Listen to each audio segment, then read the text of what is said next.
I, a transmigrator, thought I could defy fate, but who knew that as soon as I opened my eyes, I had turned into a white-scaled snake worth only $9.99. To make matters worse, I was even treated as useless by a campus belle who calls herself the reborn empress. She kept insisting I was her weakest pet, incapable of offering her any help. Little did she know, my system allows me to evolve infinitely as long as I devour. While she was wholeheartedly cultivating, preparing to defy the heavens, her useless spirit pet was quietly growing stronger at an insane rate. My name is Bai Changsheng. I was originally an ordinary person from Earth, but one day I woke up and found myself transmigrated into a high martial world where firearms, magic, and chi-blood martial arts coexist. What's even more tragic is that I've turned into a completely powerless white-scaled snake. Just as I was bewildered, a girl with delicate features and a high ponytail, pulling her best friend along, walked up to my shop window. They are Jiang Zhiyu and Lin Jingyao, dressed in ordinary school uniforms, yet unable to conceal their youthful exuberance. They took a liking to me at first glance. Jiang Zhiyu even crouched down halfway, pointing at me in the display window and saying to Lin Jingyao, "Look, it's so tiny and adorable." My heart was filled with mixed emotions. Other transmigrators were either exceptionally talented or came from prominent families, while I not only became a despised weakling with combat power 5 but was also locked in a display case for people to choose from. This was unreasonable. In the end, Jiang Zhiyu decided to buy me. She pricked her fingertip, squeezed out a drop of blood, and smeared it on the top of my head. After murmuring a few words, I faintly developed an inexplicable sense of closeness towards her. Was this the spirit contract? From that moment on, I became her spirit pet. "You're all white, I'll call you Xiao Bai from now on." Jiang Zhiyu gently lifted me up, and before my eyes were her beautiful peach blossom eyes. She handed me a small white shrimp. I was already starving and opened my mouth to swallow it without hesitation. Right at that moment, an electronic synthesized voice sounded in my mind: Divine Level Devouring System successfully bound. The Divine Level Devouring System allows you to gain chi and blood value by devouring flesh, blood, and spirit-containing objects. Devouring precious items will grant evolution points and evolution tree branches. Congratulations, host, for consuming the frozen shrimp meat and gaining 0.01 vitality points. Congratulations on completing your first consumption, rewarded with the initial evolution tree branch being unlocked in digestive enhancement LV1. My heart was filled with wild joy. A system, it really is a system. My life, no, my snake life, has finally taken a turn for the better. I immediately recited in my mind to open the system panel: God-level devouring system. Host, Bai Changsheng. Race, white-scaled snake. Blood chi value, 0.12. Lit evolution tree, digestion enhancement LV1, 0/1. Available evolution points, 0. Evolution trees available to light up, none. The attribute panel is straightforward. My health points are a pitiful 0.12. But I don't care, as long as I can devour, I can grow infinitely stronger. I immediately opened my mouth towards Jiang Zhiyu again. To become stronger, eating voraciously isn't shameful. After eating 9 pieces of shrimp meat in a row, I was finally stuffed. Although my digestive system had been enhanced, it still couldn't handle unlimited eating. The 9 pieces of shrimp meat successfully earned me 0.09 points of vitality. Both Jiang Zhiyu and Lin Jingyao were amazed by my appetite, but Jiang Zhiyu didn't think too much about it. She just figured if I could eat, I should eat more. Returning to Jiang Zhiyu's home, I was shocked by what I saw. It was an old 2-bedroom apartment with cheap furniture, clearly indicating a poor family background. Jiang Zhiyu shed her restraints and let out a long sigh, living a second life. I've returned to this home again. Dad, Mom, are you both doing well? Don't worry, in this life, I will never let the tragedy of the previous life happen again. My pupils instantly contracted. A reborn individual, a time traveler like me, had actually encountered someone who had been reborn. Jiang Zhiyu began recounting her past life on her own. She had once been a beast tamer, barely crossing the threshold of the initial stage at 22. It wasn't until she was 40 that she accidentally came into contact with martial arts, and within 15 years, she advanced to the Emperor realm, becoming the 8th supreme throne of the Heavenly Dynasty. In the final battle, she fell, but unexpectedly, she was reborn back to her senior year of high school. This time, I won't pursue the path of beast mastery again. I will dedicate all my energy to myself. The reason I formed a contract with you is to give others a justification for my shift to the path of chi and blood martial arts. But don't worry, I'll take care of you for life, until your natural end. I was rendered speechless hearing this. Isn't this just treating me like a pretty but useless pet to be kept idle? Since that's the case, I might as well keep eating. I opened my mouth toward her again. Jiang Zhiyu looked at me, momentarily at a loss for words, but still picked up a few more pieces of shrimp meat and fed them to me. At the same time, she turned on the TV. A news report came through. In Linden City recently, an exotic beast successfully broke through to the Beast King realm and has gained the ability to take human form. I was stunned for a moment. Beast King realm, able to transform. Jiang Zhiyu also muttered gravely, exotic beasts are divided into 9 levels from unranked to beast god. The energy and blood value of the Beast King realm must be over 1 million. I silently glanced at my 0.22 points of vitality. wondering how long it would take to reach human transformation. But with the system, as long as I keep devouring, someday I'll reach 1,000,000 vitality points. I set myself a small goal, to devour my way to becoming the Beast King, so I buried my head and kept eating shrimp meat. Jiang Zhiyu, however, frowned deeply. She knew the second mutation was coming, and this time, the strength of the mutated beasts would skyrocket. Over the next 3 days, I ate until full, slept, and then ate again, pushing my digestive system to its limit. During this time, I met Jiang Zhiyu's parents, who were hardworking and honest ordinary people. To support Jiang Zhiyu, they even took out 15,000 yuan. A few more days passed, and as I was eating shrimp meat as usual, upon taking the third bite, the system notification sounded again. Congratulations, host. Your chi and blood value has reached 1 point, meeting the first evolution condition. Would you like to initiate evolution? My heart skipped a beat, and suppressing my excitement, I continued eating the remaining shrimp meat. However, the system prompted that the food could no longer provide chi and blood values. I know the shrimp meat's mission has been accomplished, and I did not hesitate to choose evolution. The first evolution had begun, and it would last for 4 hours. I only felt a wave of dizziness before sinking into a deep sleep. When I woke up, I found myself back in Jiang Zhiyu's bedroom, my slender body coiled on a cushion. I saw myself in the full-length mirror, having grown a full circle larger than 3 days ago. My body length had reached 30 centimeters, touching the racial limit of the white scale snake. The evolution has been completed, consuming a total of 0 evolution points. Congratulations, host, on completing your first evolution. For the next evolution, 10 vitality points and 1 evolution point are required. Shrimp meat can no longer provide vitality, I need higher level food now. I also need evolution points, which can only be obtained by devouring rare items. A new challenge lies before me. How do I tell Jiang Zhiyu that I don't want shrimp anymore, I want meat? Chapter 4, Maximum Chi and Blood Values. After school that evening, Jiang Zhiyu poured several pieces of shrimp meat for Bai Changsheng as usual. This time, however, Bai Changsheng took a bite and immediately spat it out. Earlier, he'd been reluctant to give up, wanting to try again. But the truth was, the shrimp meat could no longer provide him with chi and blood points. Why aren't you eating? Did it go bad?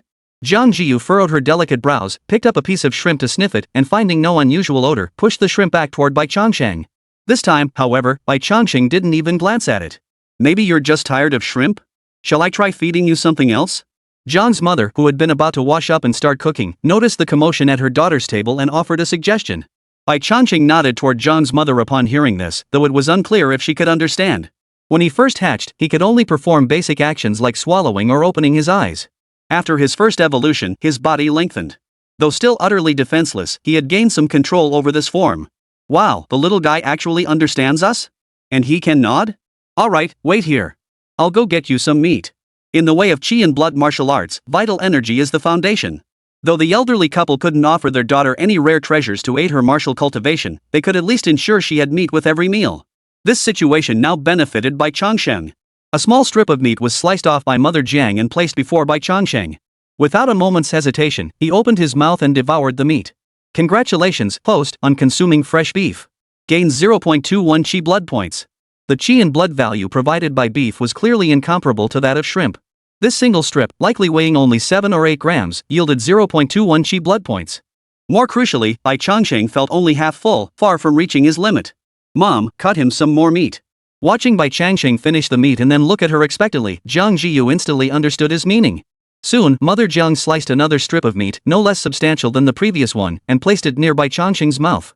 Another system notification sounded. This time, his vitality increased by 0.25. Combined, the two increases totaled a substantial 0.46 equivalent to the gains from the previous day and a half. If this pace continued, becoming a Beast King didn't seem so distant after all. It would only take less than 2,000 years. Ah, well. The path to becoming a king was long and arduous. Ultimately, it had to be taken one step at a time. Watching Bai Changsheng close his eyes and fall asleep after eating his fill, Jiang Zhiyu's eyes flashed with surprise. This white-scaled snake was merely a random choice of hers, yet now it seemed far more perceptive than she had imagined. And that growth rate. Growing from 10 centimeters to 30 centimeters in just 3 days, clearly not what a white-scaled snake should be capable of. Could this white-scaled snake be 1 in 10,000 a mutant? But the surprise was fleeting. A white-scaled snake remained just that, a white-scaled snake. With its potential capped, even if it possessed extraordinary intelligence and carried mutant blood, it was ultimately limited. It was like starting from a base of 1. No matter how much it mutated, it couldn't surpass 100. But for other species, their base was already 100. They didn't need mutation to reach Xiao Bai's current limit. Still, seeing how lively the creature was, Jiang Zhiyu couldn't help but turn to her mother and say, Mom, next time we buy meat, get a little extra. Set some aside for the little one too. Alright, I'll do as you say. This adorable little creature that didn't run off everywhere was quite endearing to John's mother. Besides, what was an extra $1 or $2 for meat? Truth be told, this routine of being fed on schedule felt surprisingly comfortable. For 6 consecutive days, Bai Changsheng remained immersed in that cycle of waking up to eat, then sleeping again after eating. The steady daily gain of 1.5 chi blood points allowed Bai Changsheng to clearly feel his body growing stronger. But as his vitality reached 10 points, a new problem presented itself. Congratulations, host, on consuming fresh beef. You have gained 0.26 chi blood points. Vitality has reached current maximum. Please initiate second evolution promptly. Requirements for second evolution: vitality points 10, evolution points 0.1. Blood and chi points were easy to come by, but where on earth could he find evolution points? If he were out in the wild, he could hunt living creatures himself to see if he could gain evolution points. But alas, he couldn't even leave this room. Of course, given his current strength and size, any creature he might encounter in the wild would likely be far superior to him. Who would devour whom? That was anyone's guess. Mom, the school is organizing a live combat training session this morning. The entire class is heading to the simulation training ground, so I won't be back for lunch. Jiang Zhiyu, dressed in her school uniform, returned home and retrieved a small piece of fresh meat from the refrigerator. She sliced it into thin strips and placed them before Bai Changsheng. Hearing her daughter's words, Zhang's mother emerged from the kitchen wearing an apron, a look of concern on her face. Practical training? Is it safe? I heard that although the simulation training ground doesn't have high-level beasts, students still get injured every year. Bai Changsheng leisurely ate the meat. Though the beef no longer provided him with chi and blood points, his stomach still got hungry. Hearing Zhang's mother speak, he tilted his head slightly to glance at Jiang Zhiyu. He didn't know exactly what this practical training entailed, but since it was open to all students, its educational value clearly outweighed its practical combat purpose. After all, she was the reincarnation of the empress. A combat training session open to all students? Piece of cake. Wait, practical training? And encountering beasts? Bai Changsheng suddenly recalled something, a flicker of excitement stirring within him. Jiang Zhiyu's hand gently brushed over Bai Changsheng's body. Even her fingertips carried a warm sensation, leaving Bai Changsheng with a rather pleasant feeling. Don't worry, instructors will accompany you throughout. Nothing will go wrong. Plus, the school is offering rewards for this practical training. The top student from each class will receive a chi blood pill worth 2,000 credits. Oh, and I'll cut some meat for little Bai later. I'm participating as a Beastmaster, so I'll need to bring my own spirit beast. Hearing Jiang Zhiyu's words, Bai Changsheng felt even more at ease. Early the next morning, Bai Changsheng was still deep in slumber when he suddenly felt his body lift off the ground. Before he knew it, he was stuffed into a dark, confined space what felt like Jiang Zhiyu's backpack. Knowing where he was headed, Bai Changsheng offered no resistance. He curled up quietly inside, drifting in and out of consciousness for an unknown length of time. Vaguely, he heard female voices conversing, then the backpack's zipper slid open. At the opening of the backpack appeared the face of a girl with short hair, along with a hand reaching out toward him. Once again, he was given no chance to resist before being swept into the girl's embrace, enveloped by the faint, lingering scent of her youth. Chapter 5, The Flame Mane Swallowing Flame Lion. Zhiyu, it's only been 10 days, right? Little Bai has grown so much. Lin Jingyao stroked Bai Changsheng gently. The smooth texture of his delicate snake scales felt incredibly silky under her fingers, and she couldn't bear to put him down. I don't know what's going on either. It really is growing fast. Another hand rested on his body. Bai Changsheng could clearly sense the envious glances from several boys in the classroom.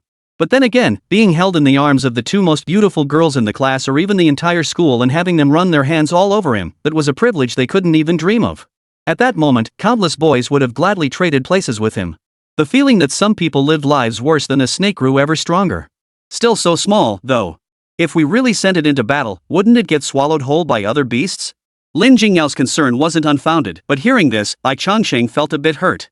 After 10 days of hard work eating meat to finally reach the stage, you're worried I'll get swallowed whole by other beasts? To express his silent protest, Bai Changsheng nudged inward. But the next moment, a deep roar echoed from outside the door. Everyone, including Bai Changsheng, instinctively turned toward the doorway. Then they saw a youth with yellow hair leading a lion inside. Unlike the lions Bai Changsheng remembered, this one was entirely crimson, even the mane around its neck resembling flames. Though not large, standing only about a meter tall, each step it took carried an intimidating presence. Compared to this lion, Bai Changsheng seemed rather shabby and immature. Aside from being popular with girls, he had nothing to offer. After Huang Mao entered, his gaze swept across the entire room, accompanied by a faint snort. The lion he led let out a furious roar, intimidating everyone in the classroom. Is this Huang Xiaotian's spirit beast? I heard his father spent $500,000 to buy him a fire mane swallowing flame lion cub. This must be it. 500,000. Is this what rich kids are like? Spending that much just for his first beast? It's more than that. 500,000 was just for the cub. To raise this fire mane devouring lion properly, it costs nearly 100,000 a month just for exotic beast meat, spiritual materials, and other necessities.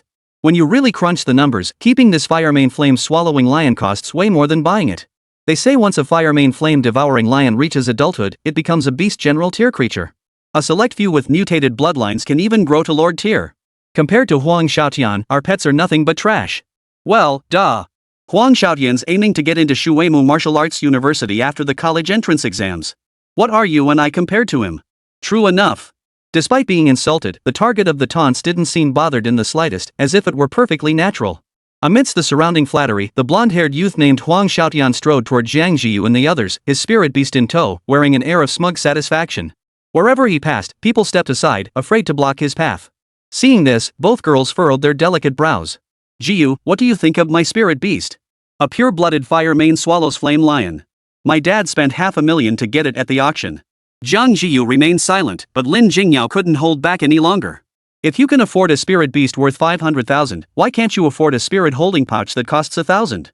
Didn't you see how the students were startled when you brought that lion into the classroom? Besides, no matter how high its potential, it's only just become a grade 1 beast soldier now, right? Her words were sharp, leaving Huang Xiaotian with no room for face. But Lin Jingyao wasn't wrong. Several girls in the classroom were staring at the fire mane swallowing flame lion, their faces turning pale. Huang Xiaotian glanced at Lin Jingyao, seemingly accustomed to her attitude, then turned his gaze back to Bai Changsheng. Is this your spirit beast? No offense, but your first spirit beast is the most crucial step for a Beastmaster. How could you just casually sign a spirit contract with a white-scaled snake? If you couldn't find a suitable one, you could have told me. I could easily have my father find you a better spirit beast. In just a few brief sentences, Bai Changsheng saw through everything. This kid has a thing for Jiang Zhiyu, and his family has a bit of money, but he's mostly just stingy. If he truly meant well, he should have offered some rare treasures. After all, anyone can talk big. Coincidentally, Lin Jingyao's thoughts aligned perfectly with Bai Changsheng's. But what can we do now? It's too late to say any of this. How about young Master Huang brings out some good stuff to cultivate little Bai? It'd be helping Zhiyu too. Sure enough, when Lin Jingyao said this, a look of awkwardness flashed across Huang Xiaotian's face. Well, the resources I have are all allocated by my father. Just enough to cover the fire mane flame lion's daily consumption. Huang Xiaotian tried to explain further, but Jiang Zhiyu shook her head, saying it wasn't necessary. She then turned her gaze toward Lin Jingyao. The teacher said to meet at 8:30. It's almost time. Let's go downstairs and wait. Hearing this, Lin Jingyao picked up Bai Changsheng and started walking toward the classroom door, leaving Huang Xiaotian and the lion standing awkwardly behind. Still, he had no shortage of admirers. While Jiang Zhiyu and the others ignored him, plenty of others were more than willing to pay him attention.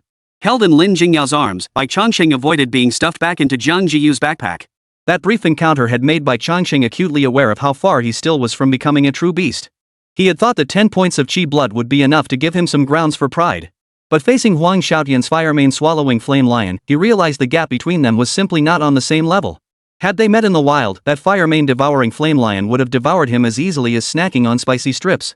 Even more staggering was the realization that such a beast was merely a first-rank beast soldier with second-rank and third-rank ranks above it, and beyond that, beast generals and lords.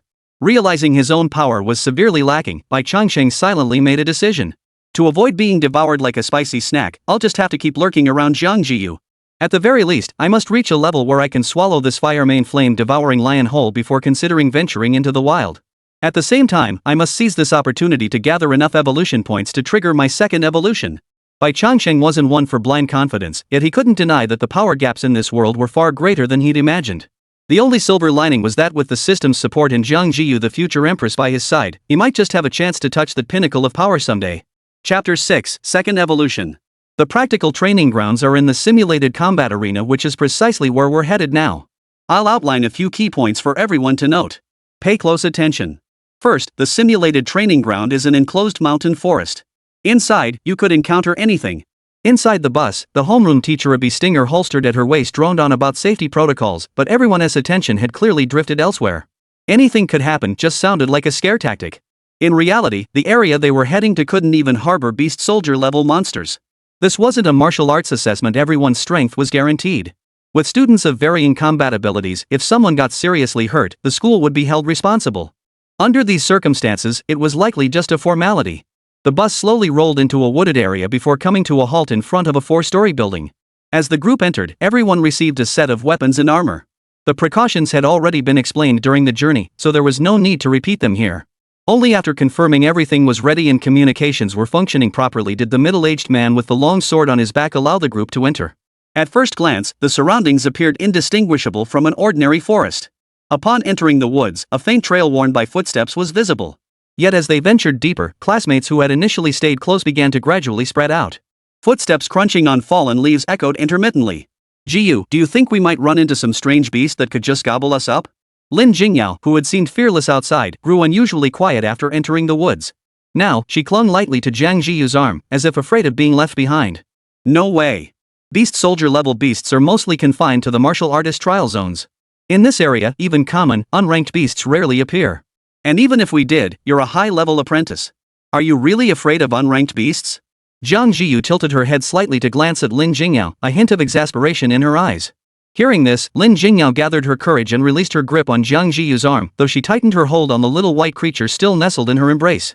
"Little Bai, if things really get rough, don't run off. I'm telling you, this place is full of beasts. If you run around, you could easily get snatched up and eaten by who knows what." Ignoring Lin Jingyao's mutterings, Bai Changsheng carefully studied the peculiar scent lingering in the air. Having stayed cooped up in Jiang Zhiyu's room before, he hadn't noticed any extraneous scents. But now, deep within the mountain forest, the air had become rich and varied. He could even roughly gauge the strength and approximate locations of nearby beasts through their scents. This must be one of the innate talents of snakes, and it happened to be quite useful. Within a radius of 2 or 3 kilometers, 3 scents stirred unease within him. The rest posed no perceived threat. Perhaps they were too distant for a clear sense, but it also confirmed one thing: this place was far from being fraught with danger. At the very least, the fighting spirit gleaming in Jiang Zhiyu's eyes was enough to put Bai Changsheng's mind at ease. Hiss. The sudden hiss of a snake made both Jiang Zhiyu and Lin Jingyao turn their heads toward Bai Changsheng. Since bringing Bai Changsheng home, they had never heard it make such a loud noise before. This was the first time. But as Bai Changsheng fixed his gaze intently on a spot, Jiang Zhiyu was the first to react. Her wrist jerked violently, and the spear standing beside her instantly revealed its sharp edge, its tip pointing toward a patch of bushes beside the two. The next instant, a jet-black spider over 40 centimeters long burst from the bushes, leaping high toward Bai Changsheng. So close now, Bai Changsheng could even see the raised hairs on its legs. His body tensed instantly as Lin Jingyao's shriek pierced his ears. Before Bai Changsheng could react, Jiang Zhiyu, already prepared, struck first. Her alloy spear shot out horizontally with such speed it left a trail of air-slicing sound. With a soft thud, the enormous spider which had been fiercely intent on devouring Bai Changsheng met its end beneath Jiang Zhiyu's spear. The spearhead pierced its body clean through. Though its legs still twitched in futile struggle, all hope of survival was lost as its life force steadily drained away. Just a black-striped tarantula. Nothing to fear. With a flick of her spear, the corpse at the tip was flung to the ground. From spotting the creature to delivering the fatal blow, the entire sequence flowed seamlessly, without a moment's hesitation. Only now did Bai Changsheng truly believe that Jiang Zhiyu was indeed the reincarnation of the empress, not merely playing some cosplay game with him. That level of composure alone was absolutely not something a high school girl should possess. A real high schooler would still be screaming her head off right now. Turning to glance at the chattering Lin Jingyao, Bai Changsheng shifted slightly and leapt out of her arms, then crawled toward the corpse of the black-striped tarantula. To be honest, the creature's demise was rather gruesome, and its appearance wasn't exactly appetizing. But what could he do? He was now a snake. His instincts told him that this black-striped wolf spider, which hadn't lasted a second against Jiang Zhiyu, could provide what he needed. Consuming it held a high probability of yielding evolution points. Bai Changsheng wasn't one to be squeamish. Knowing full well that consuming this black-striped tarantula before him would grant him evolution points, yet refusing to eat it because of its ugly appearance and forfeiting those points? That would be foolish. No, that would be the act of a foolish snake. Thus, without a moment's hesitation, he snapped his jaws around one of its legs and pulled it off with a gentle tug. The expected queasiness never materialized, and the system's notification chimed simultaneously. Congratulations, host, on consuming the black-striped wolf spider. Gain 0 HP, 0.14 evolution points. It really worked. Hearing the system notification, Bai Changsheng couldn't help but feel a surge of joy. His vitality had already reached its maximum limit without any further evolution, preventing him from gaining more. But that didn't matter. What mattered was that he had gained evolution points even if it was a measly 0.14. A single spider leg provided 0.14 points. If he consumed the remaining 7 legs, it would be enough to gather the evolution points needed for his upgrade. Keep going, keep going. No one would stop him from gaining evolution points today. Congratulations, host, on consuming the black-striped wolf spider. Gain 0 vitality points and 0.14 evolution points. Congratulations, host, on devouring the black-striped wolf spider. After devouring all 8 spider legs, the system notification finally changed. Congratulations, host. The conditions for the second evolution have been met. Proceed with evolution? Activate. Chapter 7, Enhanced Digestion LV2. As Bai Changsheng confirmed the initiation of his second evolution, a surge of intense heat erupted from within him. This fiery current rapidly spread throughout his entire body, leaving him with the sensation that every drop of blood in his veins was boiling. As a representative of cold-blooded creatures, snakes naturally possessed ice-cold blood. The consequence of this boiling blood was that Bai Changsheng now felt as if his body would burst from the pressure, as though his blood had been instantly replaced by molten lava. Lin Jingyao reached out to lift him again, but the moment her fingers touched him, she hissed and instinctively pulled back. It's burning hot. What's wrong with Xiao Bai? Could he be poisoned? Lin Jingyao's voice carried urgency, but Jiang Zhiyu frowned slightly, stopping her from attempting to move Bai Changsheng further. Black-veined wolf spiders are venomous, but the toxin is concentrated in their fangs. Xiao Bai only ate the spider's legs, so it shouldn't be poisoned. He must be undergoing mutation. When any creature undergoes mutation, its body undergoes changes opposite to the norm. Aside from mutation, Jiang Zhiyu couldn't think of any other term to explain Bai Changsheng's current state in the short term. Mutation? Wasn't Little White already a secondary mutation after its initial mutation? Lin Jingyao paused mid-sentence, and both women's gazes turned to Bai Changsheng on the ground. They watched as his slender form slowly curled up, writhing incessantly until a layer of translucent scales began to peel away. As his writhing intensified, more and more serpentine scales shed from his body. Unlike his first evolution, which had occurred unconsciously in his sleep, this time Bai Changsheng was acutely aware of the entire process. The agony was unbearable, yet it was accompanied by a strange sense of liberation, as if shedding shackles. After several minutes of this, Bai Changsheng finally felt the searing sensation spreading throughout his body begin to slowly subside until it vanished entirely. Phew! Finally done. Bai Changsheng exhaled deeply as the system notification sounded simultaneously. This evolution has been completed. 1 evolution point consumed. Congratulations, host, on completing your second evolution. Next evolution requires 100 vitality points, 10 evolution points. Though it had been a grueling ordeal, it had all been worth it. Breaking through the chi blood limit meant he could continue growing, and the cap had skyrocketed from 10 points to 100. His gaze fell upon the remaining portion of the black-striped wolf spider's body. Bai Changsheng had intended to continue, but the next moment, his body soared into the air. What met his eyes was Lin Jingyao's exquisitely delicate face. Zhiyu, little Bai has grown so much again. How amazing! He doubled in size in just a few minutes? Jiang Zhiyu's gaze toward Bai Changsheng held a hint of astonishment. Previously, she had merely suspected Bai Changsheng possessed human-like intelligence and exhibited rapid physical growth, wondering if it might undergo a secondary mutation. But now, she witnessed this transformation unfold before her very eyes. Lin Jingyao didn't understand the rarity of a secondary mutation in a beast, but she knew this much. An ordinary white-scaled snake fetched around 10 yuan at most on the market, but a secondary mutation could send its value skyrocketing into 5 figures. If she could sell Little Bai. The thought barely crossed Jiang Zhiyu's mind when Little Bai turned its head to look at her. As both the spirit beast and its master grew stronger, the effects of the initial spirit contract gradually became more pronounced. Bai Changsheng could faintly sense a thing called greed stirring within Jiang Zhiyu's heart. Ahem. Embarrassed by Bai Changsheng's gaze, Jiang Zhiyu cleared her throat twice. Now that the spirit pact was sealed, even if she wanted to sell it, she couldn't. Besides, Bai Changsheng's growing strength was actually beneficial to her even if she didn't particularly need his meager combat boost. Let's keep moving deeper. After Xiao Bai's second mutation, its sensory perception has greatly enhanced. It can help us detect potential threats in the surrounding area. The trial lasts only 4 hours. I absolutely must secure first place in this class. Was it for that chi blood pill? Bai Changsheng sensed something in his heart, and his senses had indeed heightened dramatically, just as Jiang Zhiyu had said. Where scent detection had once been vague, Bai Changsheng could now pinpoint locations with remarkable precision. After returning to the ground from Lin Jingyao's grasp, Bai Changsheng confirmed his direction and sprang into action. Jiang Zhiyu and Lin Jingyao hurriedly followed behind him. PSSSH. Roar. Clatter. Battles erupted frequently within this sparsely forested area. Thanks to Bai Changsheng's keen sense of scent, Jiang Zhiyu relentlessly reaped the lives of subpar beasts in the vicinity. Lin Jingyao trailed behind, merely playing a supporting role. Though her strength was no slouch, when it came to actual combat and killing, she clearly couldn't compare to Jiang Zhiyu, a reborn Emperor realm cultivator. Bai Changsheng also indulged himself, devouring a black-furred rabbit with bloodshot eyes. Notably, the vitality and evolution points gained from this black-furred rabbit were comparable to those from the black-striped wolf spider. Congratulations, host, on consuming the blood-eyed black-haired rabbit.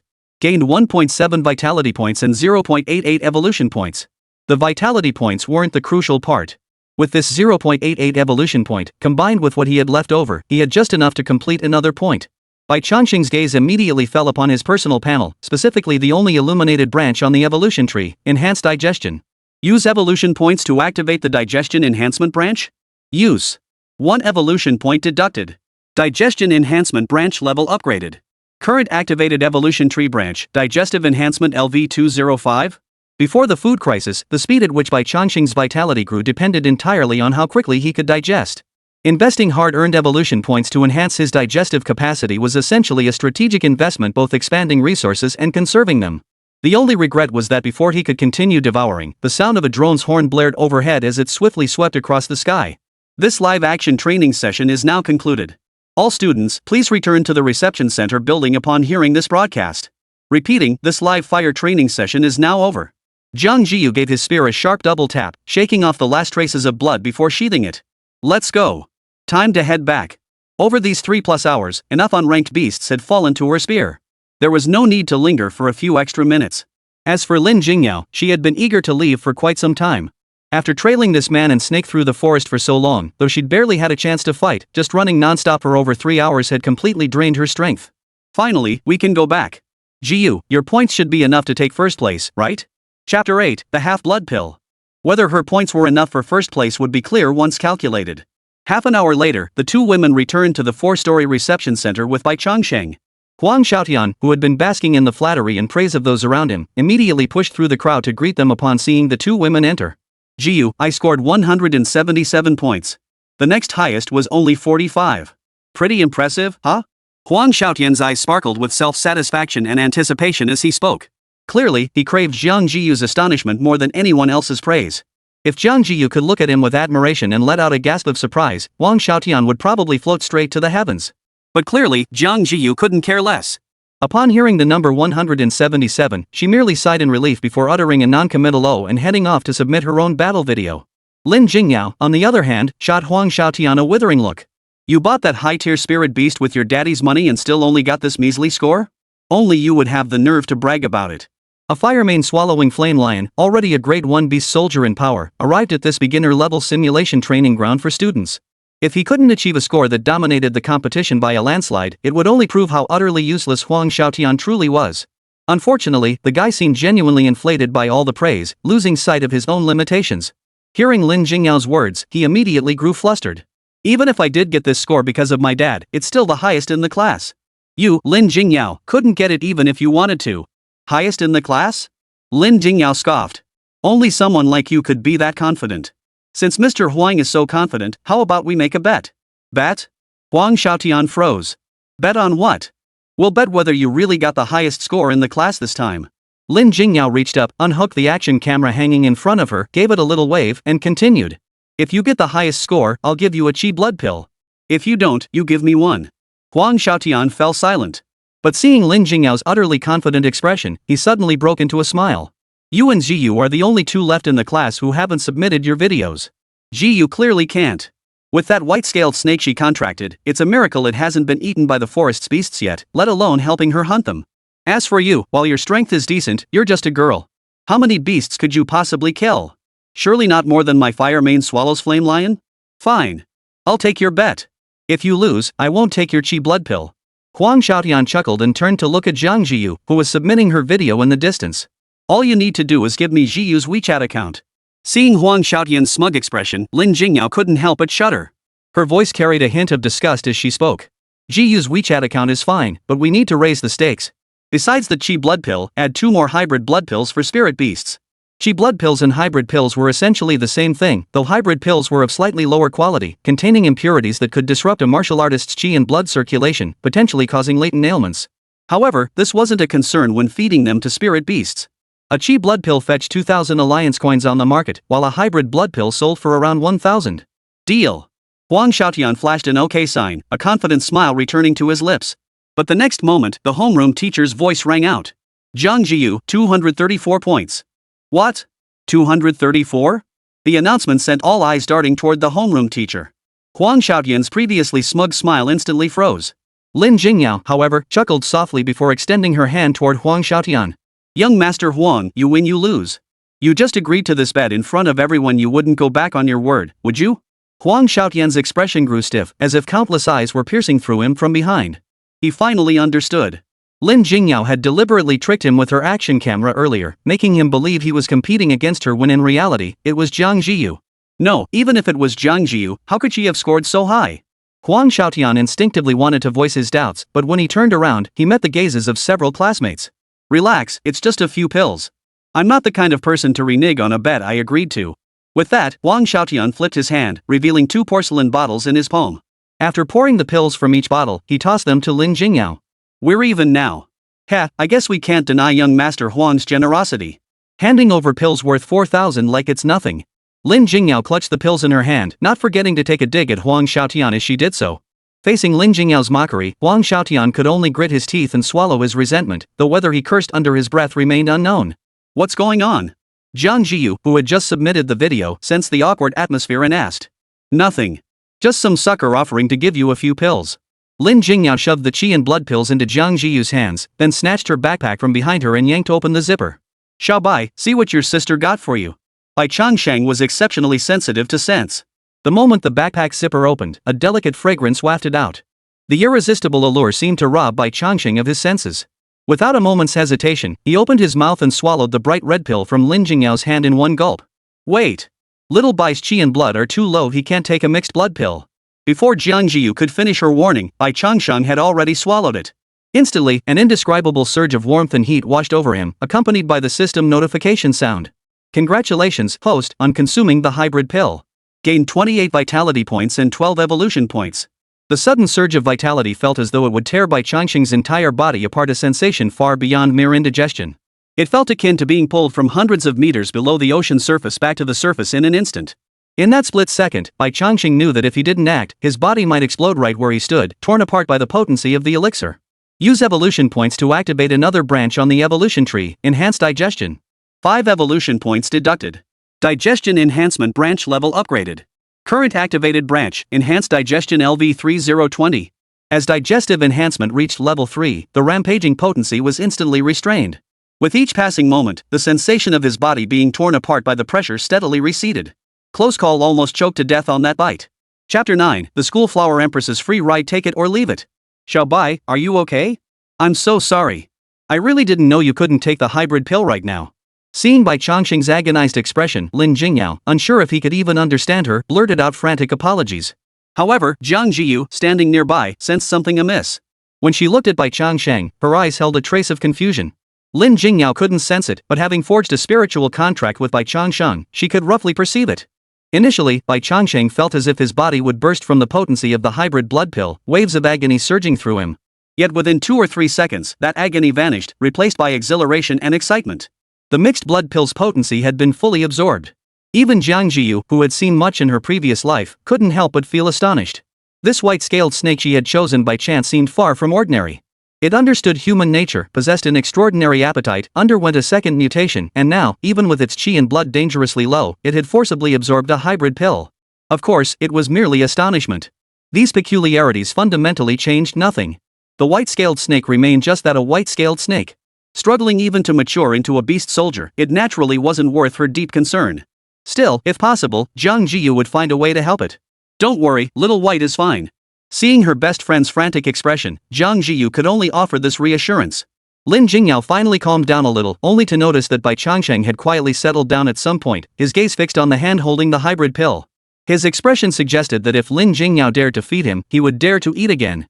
No. Lin Jingyao hurriedly handed the last hybrid pill in her hand to Jiang Zhiyu.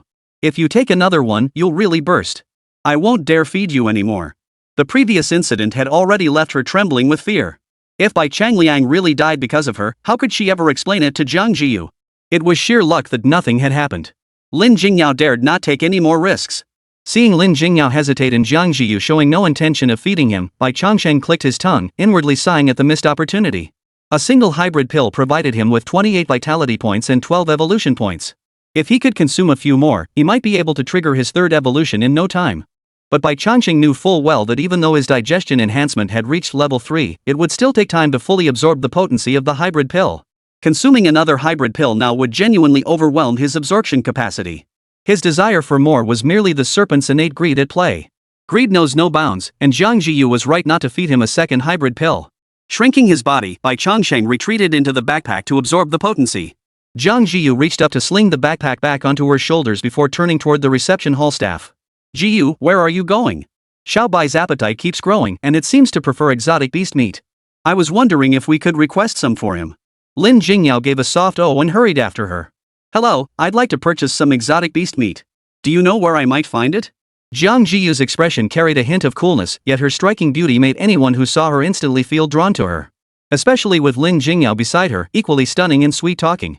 Seeing Jiang Zhiyu's intent to buy exotic beast meat, Lin Jingyao immediately chimed in, adopting a pitiful expression as she looked at the male staff member. Young man, we keep a white-scaled snake, but it seems to have quite an appetite and is very picky. It won't even eat shrimp meat anymore. Could you possibly? Before Lin Jingyao could finish, the staff member promptly surrendered. No problem. A blush spread across the staff member's face. He'd likely never been called young man by a pretty girl before and found himself momentarily flustered. We occasionally hunt exotic beasts to supply the city's hotels, so we happen to have some stock on hand. We can't give you the carcasses of those beast soldier grade or particularly succulent exotic beasts, but the others are fine. They'd be perfect for feeding exotic beasts. Follow me. The staff member was surprisingly generous, far more so than Jiang Zhiyu and the others had anticipated. But then again, those low-grade beasts with mediocre meat weren't exactly in demand anyway.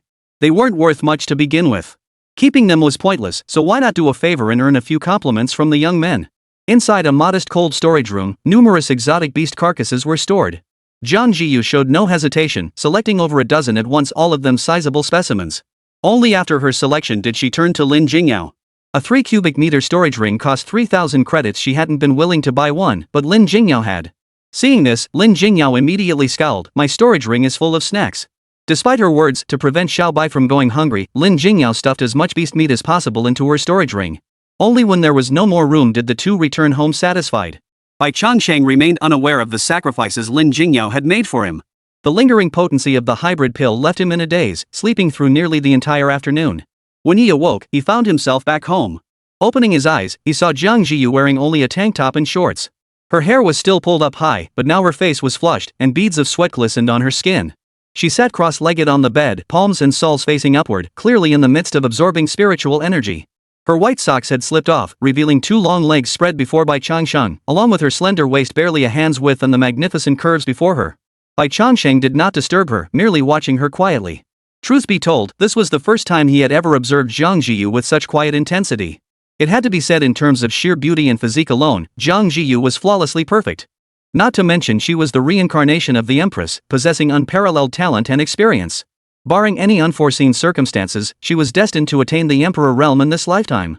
To follow such an exquisitely beautiful future empress with limitless potential, even if merely content to serve as her spirit pet, seemed enough to draw the envy of countless others. But then again, with the system by his side, wasn't he himself brimming with limitless potential? His future accomplishments would likely rival Jiang Zhiyu's. A true man born beneath heaven and earth, how could he languish beneath others for long? He was, after all, a transmigrated individual. Even if the school flower empress's freeloading lifestyle was tempting. Huff. First rank martial artist achieved. Just as Bai Changsheng was lost in his thoughts, Jiang Zhiyu exhaled deeply and slowly opened her eyes. Simultaneously, an indescribable aura of pressure descended upon Bai Changsheng. Well, looks like this freeloading gig will have to continue for a while longer. Chapter 10, Evolutionary Tree Branch, Rock Armor Defense. He had expected Jiang Zhiyu's strength to improve rapidly, but never imagined it would happen this fast. While everyone else in the class was still stuck at the apprentice realm, she had already successfully advanced to the warrior realm. More importantly, Jiang Zhiyu's power clearly couldn't be measured by ordinary martial artists. That faint, almost imperceptible aura of authority alone was beyond the reach of any ordinary martial artist. In comparison, Bai Changsheng's chi blood value barely reached 29.7, leaving the third evolution at 100 points still a distant dream. Pushing aside the chaotic thoughts swirling in his mind, Bai Changsheng promptly opened his mouth toward Jiang Zhiyu. Already hungry? Jiang Zhiyu wiped the sweat from her forehead, extending one long, slender leg as her smooth, pale foot slipped into a slipper. From Bai Changsheng's perspective, Jiang Zhiyu's long legs were downright otherworldly. He hadn't noticed them so distinctly when she wore her school uniform. After climbing off the bed, Jiang Zhiyu merely flipped her hand slightly. Instantly, a fist-sized, scaly beast leg appeared before him.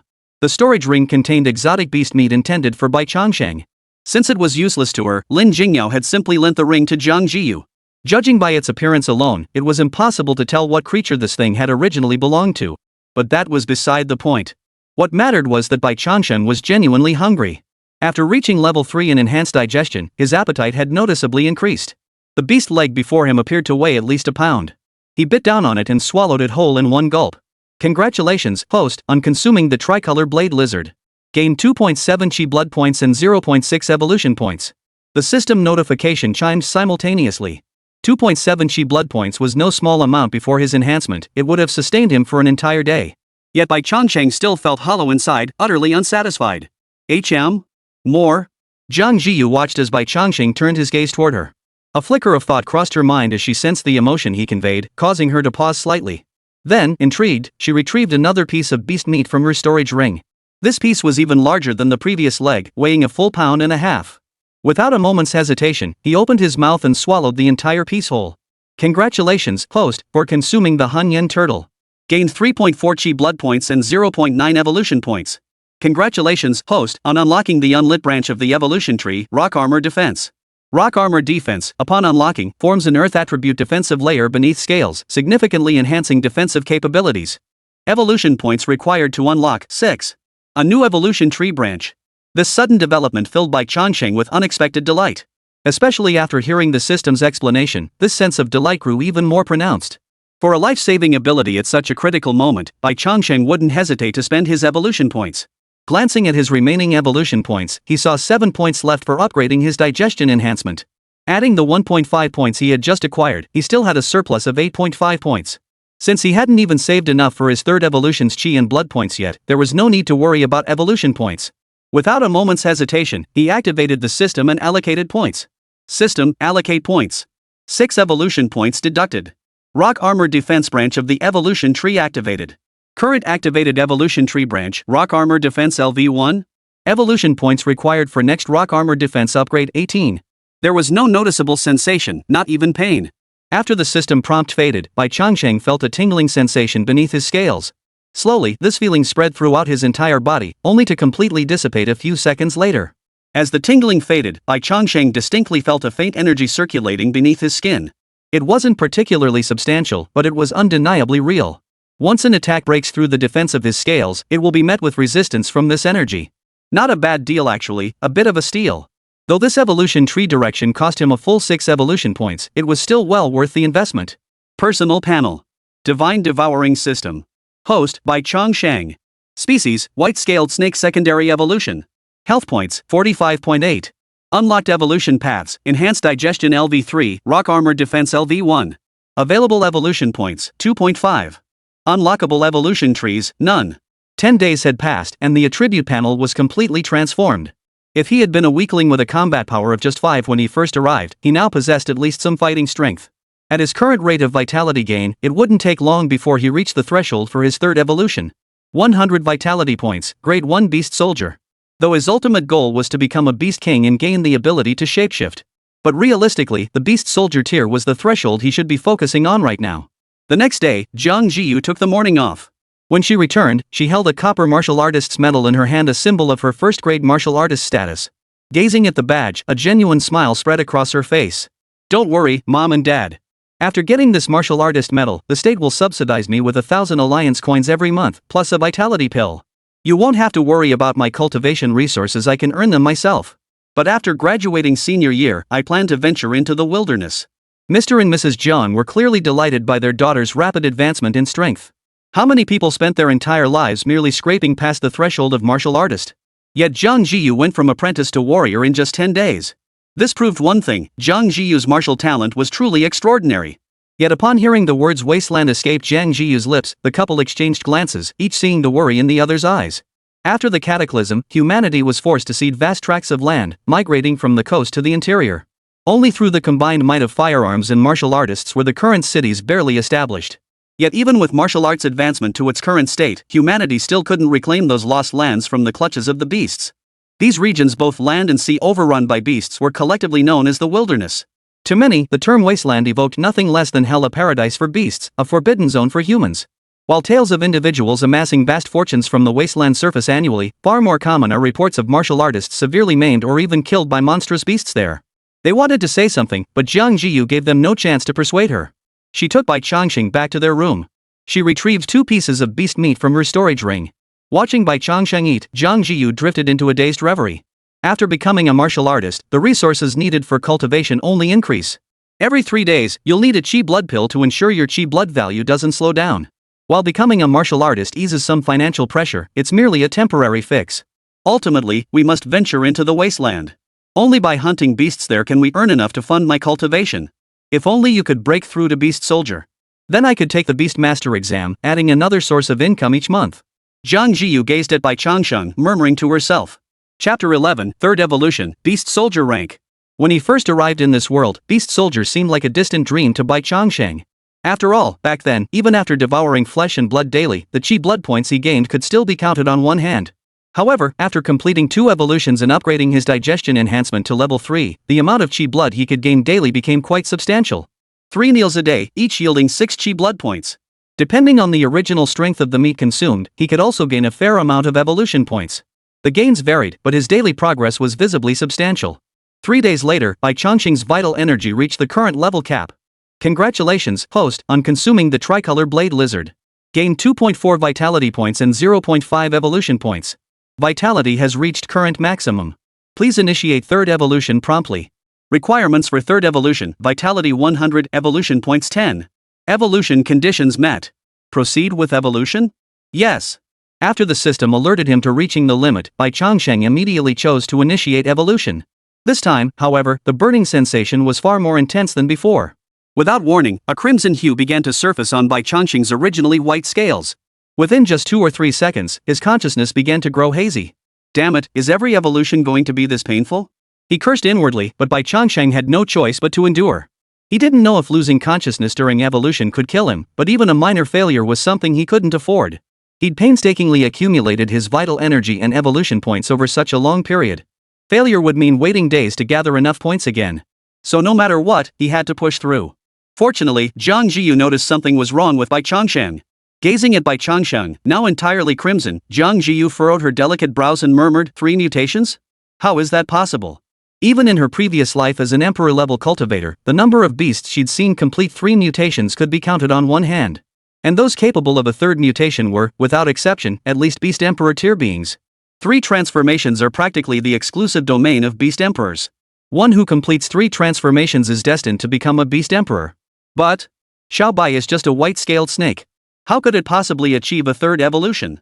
Jiang Zhiyu realized that her past experience and discernment seemed utterly useless when it came to this particular spirit pet. Each time she set a new growth limit for Bai Changsheng, it wouldn't be long before he shattered it. This pattern repeated itself so often that she could scarcely recall how many times this little creature had astonished her. Such things would be impossible to believe if told to others, yet they were unfolding right before her eyes. Yet despite her astonishment, Jiang Zhiyu retained her discernment. With a flick of her wrist, a hybrid pill appeared in her palm. It was the one Lin Jingyao had taken from Huang Xiaotian during their practical training session earlier. She had consumed one then, leaving this second one for now. Yet, as he gazed at that hybrid pill, Bai Changsheng showed a rare hint of avoidance. The mere act of evolving had already caused him such excruciating pain. Adding a hybrid pill to the mix would truly be a double torment. Mutation drains vital energy and blood just like a martial artist's breakthrough. Without sufficient replenishment, you risk undoing all your progress. Take it. Jiang Zhiyu gave him no chance to refuse, slipping the hybrid pill into Bai Changsheng's mouth. As the pill entered his mouth, that earlier sensation of qi and blood threatening to explode surged back, intertwining with the original burning heat throughout his body. Strangely enough, as the pill's potency erupted, the burning sensation actually subsided. Even the boiling qi and blood didn't feel as overwhelming as he'd feared. Everything returned to a level Bai Changsheng could endure. Shedding skin, the burning sensation receded, his vital energy gradually stabilized. A few minutes later, the system notification sounded once more. Congratulations, host, on consuming the hybrid pill. Gain 20 vitality points and 8 evolution points. This evolution has been completed, consuming a total of 10 evolution points. Congratulations, host, on completing your third evolution. Next evolution requires 1000 vitality points, 100 evolution points. The sensation of having narrowly escaped death left Bai Changsheng panting slightly. He tilted his head slightly and caught sight of his current state in the mirror. When he first arrived in this world, his body was only 10 centimeters long, appearing overall quite plump and looking extremely young and adorable. But after 3 evolutions, his body length had reached 2 meters.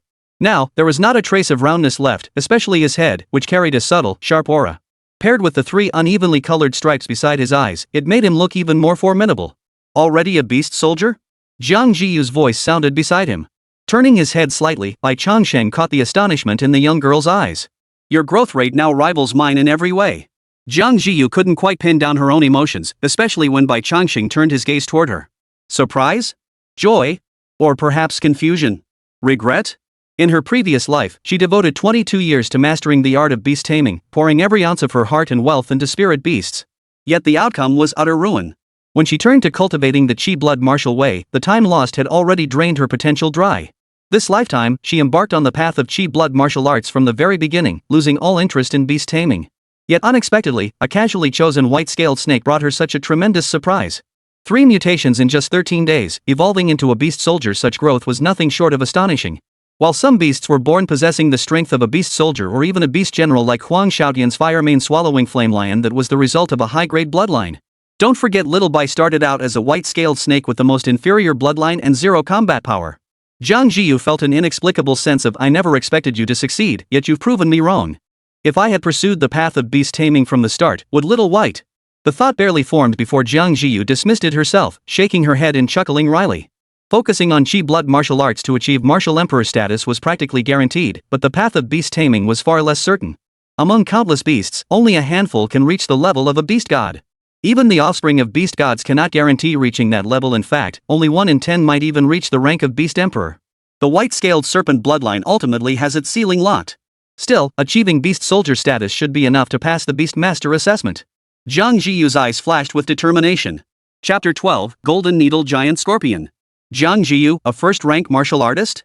To cultivate both the Qi blood martial way and the path of beast mastery simultaneously, this young lady possesses remarkable talent. The staff member reviewing her records couldn't help but praise the cool-tempered Jiang Zhiyu before him. Warriors who cultivated both Qi blood martial arts and beast taming weren't unheard of, but under normal circumstances, one would only consider supplementing one path with the other to enhance combat prowess after reaching the pinnacle of the primary discipline. Someone like Jiang Zhiyu, who had already mastered both paths during high school, was exceedingly rare. Either their families had money to burn, or they possessed truly exceptional talent. Take Jiang Zhiyu, for instance. Her talent awakening had only been completed 2 weeks prior, yet she had already earned her martial artist medal. Now she was here to obtain her Beastmaster qualification certificate. This was what it truly meant to be a prodigy. Jiang Zhiyu merely hummed in acknowledgement, saying little else. Truthfully, though everything unfolded right before her eyes, she herself couldn't explain how Bai Changsheng had grown to the beast soldier rank. Is this your spirit beast? Wait a moment, how could it be a white-scaled snake? The staff member glanced at Bai Changsheng beside Jiang Zhiyu, a hint of skepticism in his eyes. But as an official staff member, he was experienced and knowledgeable. Observing Bai Changsheng's distinctly altered physique, he realized, so it's undergone a secondary mutation. No wonder it reached beast soldier rank so quickly. After signing the form in his hand and entering the data into the system, the staff member continued. The assessment rules for Beastmasters are largely similar to those for martial artists. The only difference is that throughout the entire battle, you must rely primarily on your spirit beast. You may assist, but I must witness your spirit beast demonstrating beast soldier level combat prowess. Understood? Jiang Zhiyu glanced back at Bai Changsheng beside her, then gave a nod. After making further preparations, the man and the snake were led by the staff to the back mountain.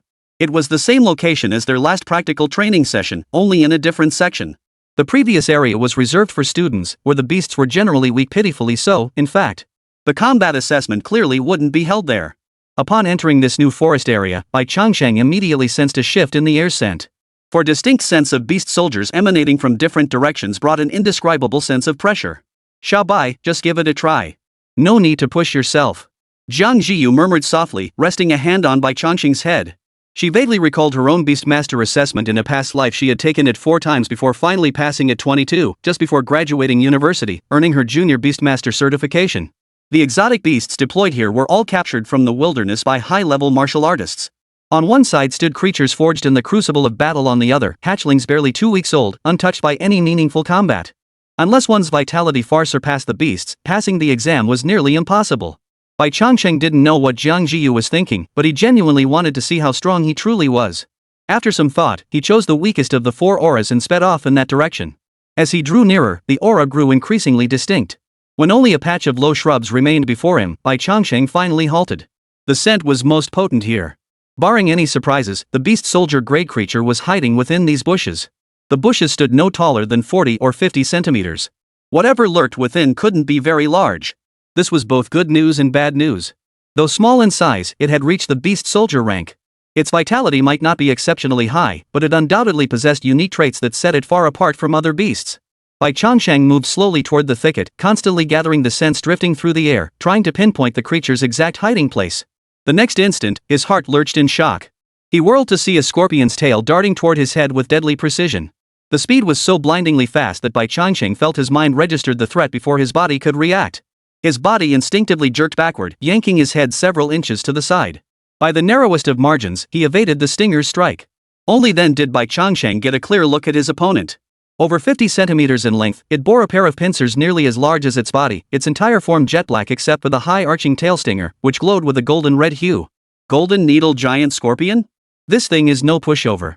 Not only is its defense formidable, but that venomous needle at its tail is downright treacherous. Below the rank of beast soldier, a sting is certain death. Even for a beast-grade beast, even if it barely survives, it will suffer nerve damage and become permanently dazed. The attendant watched the snake and scorpion facing off from a distance and continued.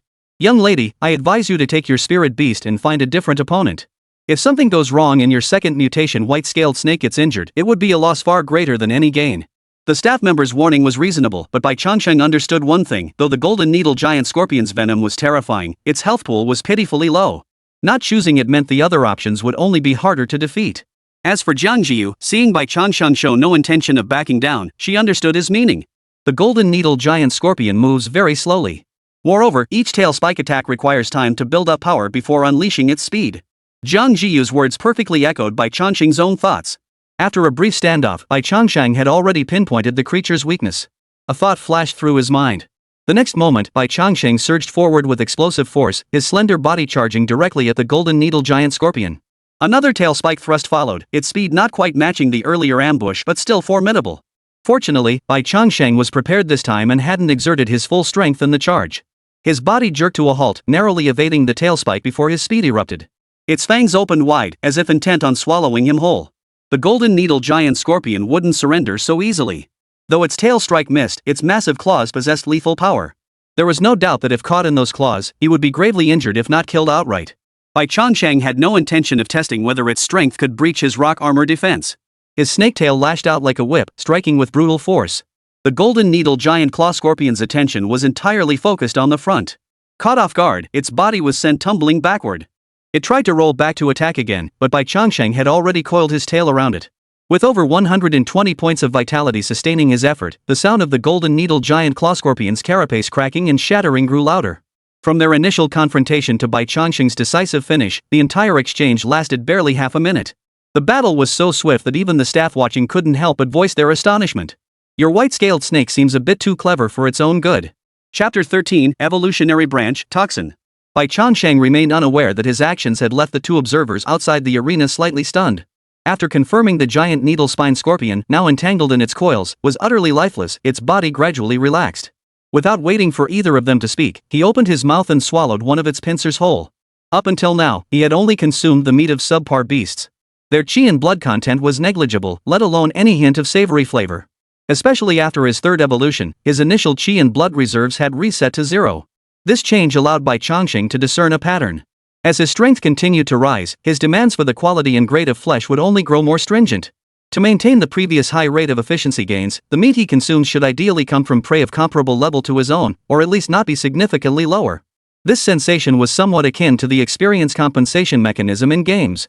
If the level disparity is too great, both vitality and evolution points would approach zero indefinitely and vice versa. Bai Changsheng's fervent pursuit of this golden needle giant scorpion's flesh stemmed not only from its beast soldier grade status, but also from a more crucial reason. Congratulations, host, on consuming the beast soldier tier golden needle giant scorpion. Gained 5.4 HP and 1.2 evolution points. Congratulations, host, on unlocking the unlit branch of the evolution tree, Toxin. Toxin, upon unlocking, forms a venom sac within the fangs.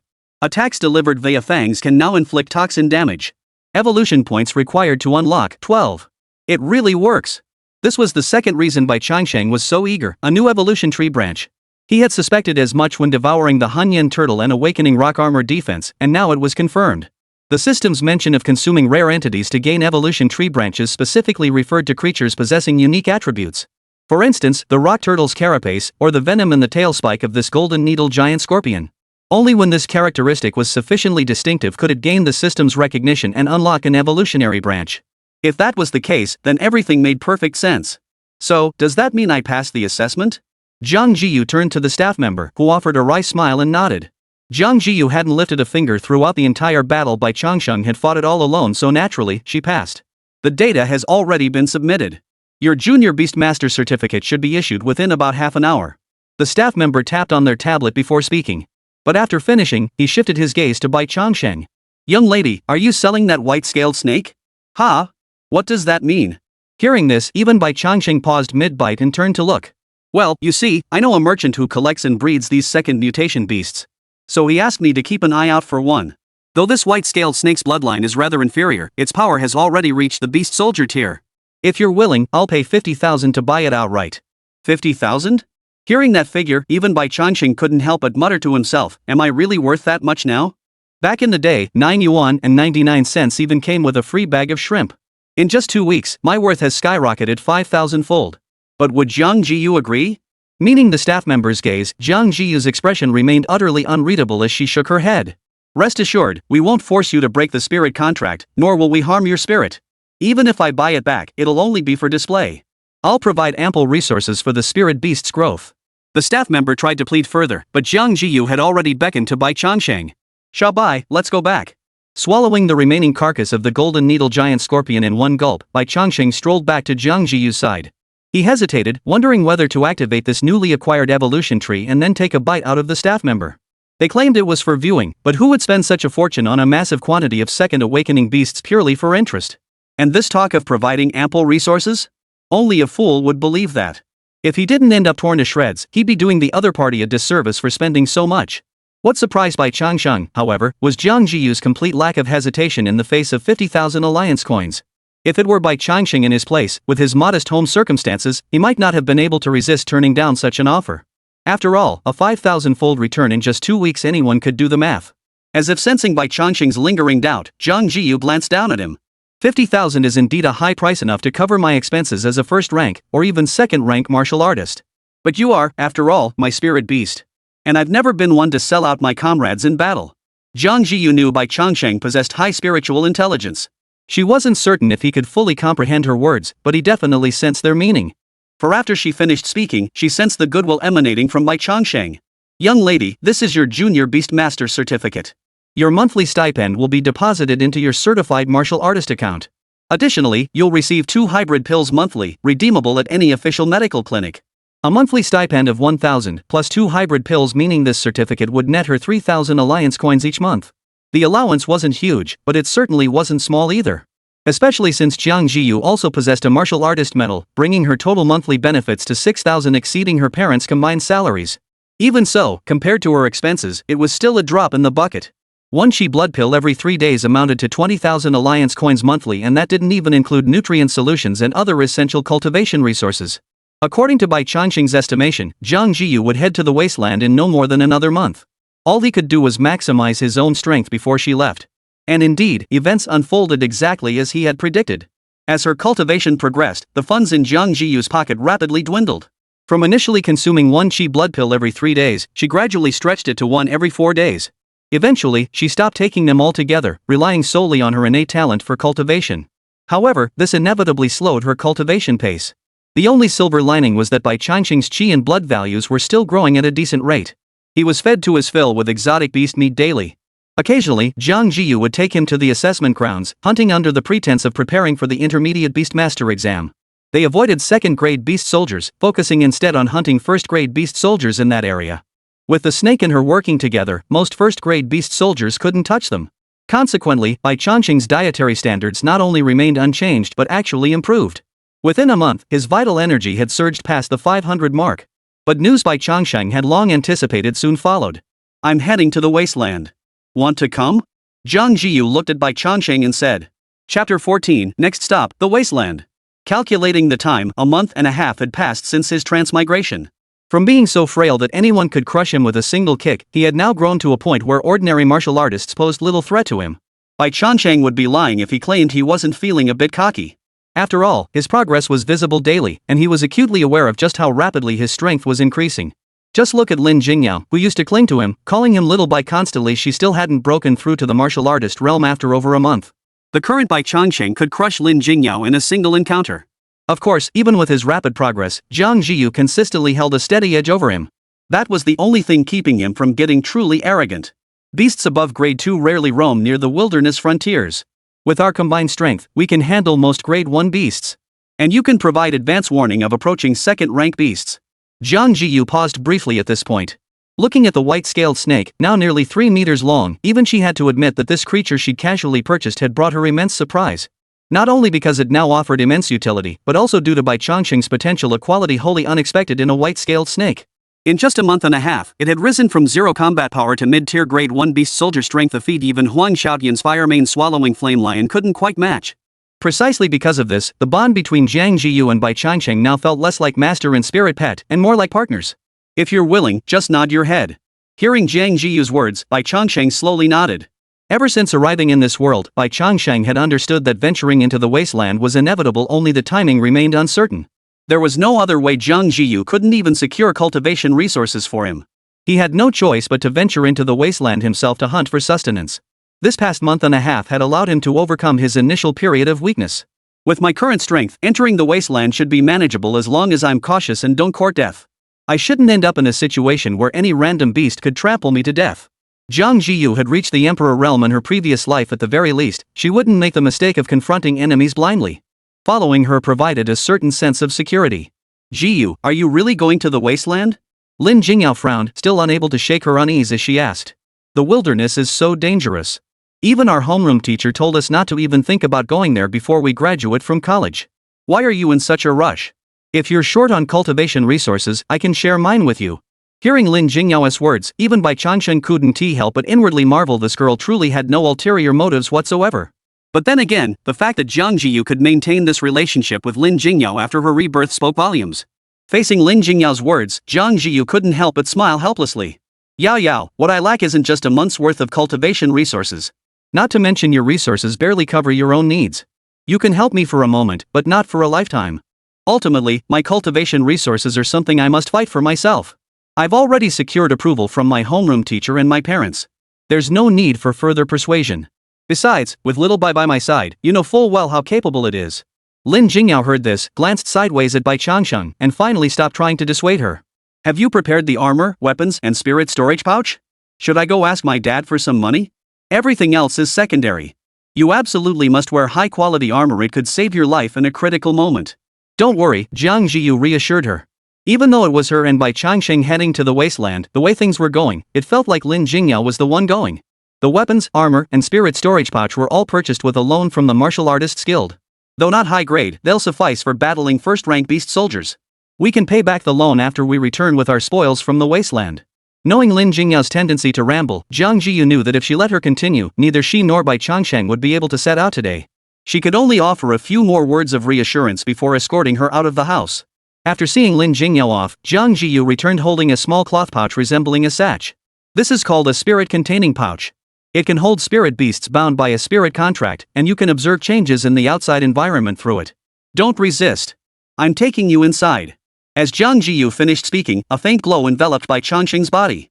A subtle, almost imperceptible pulling sensation began to take hold of him.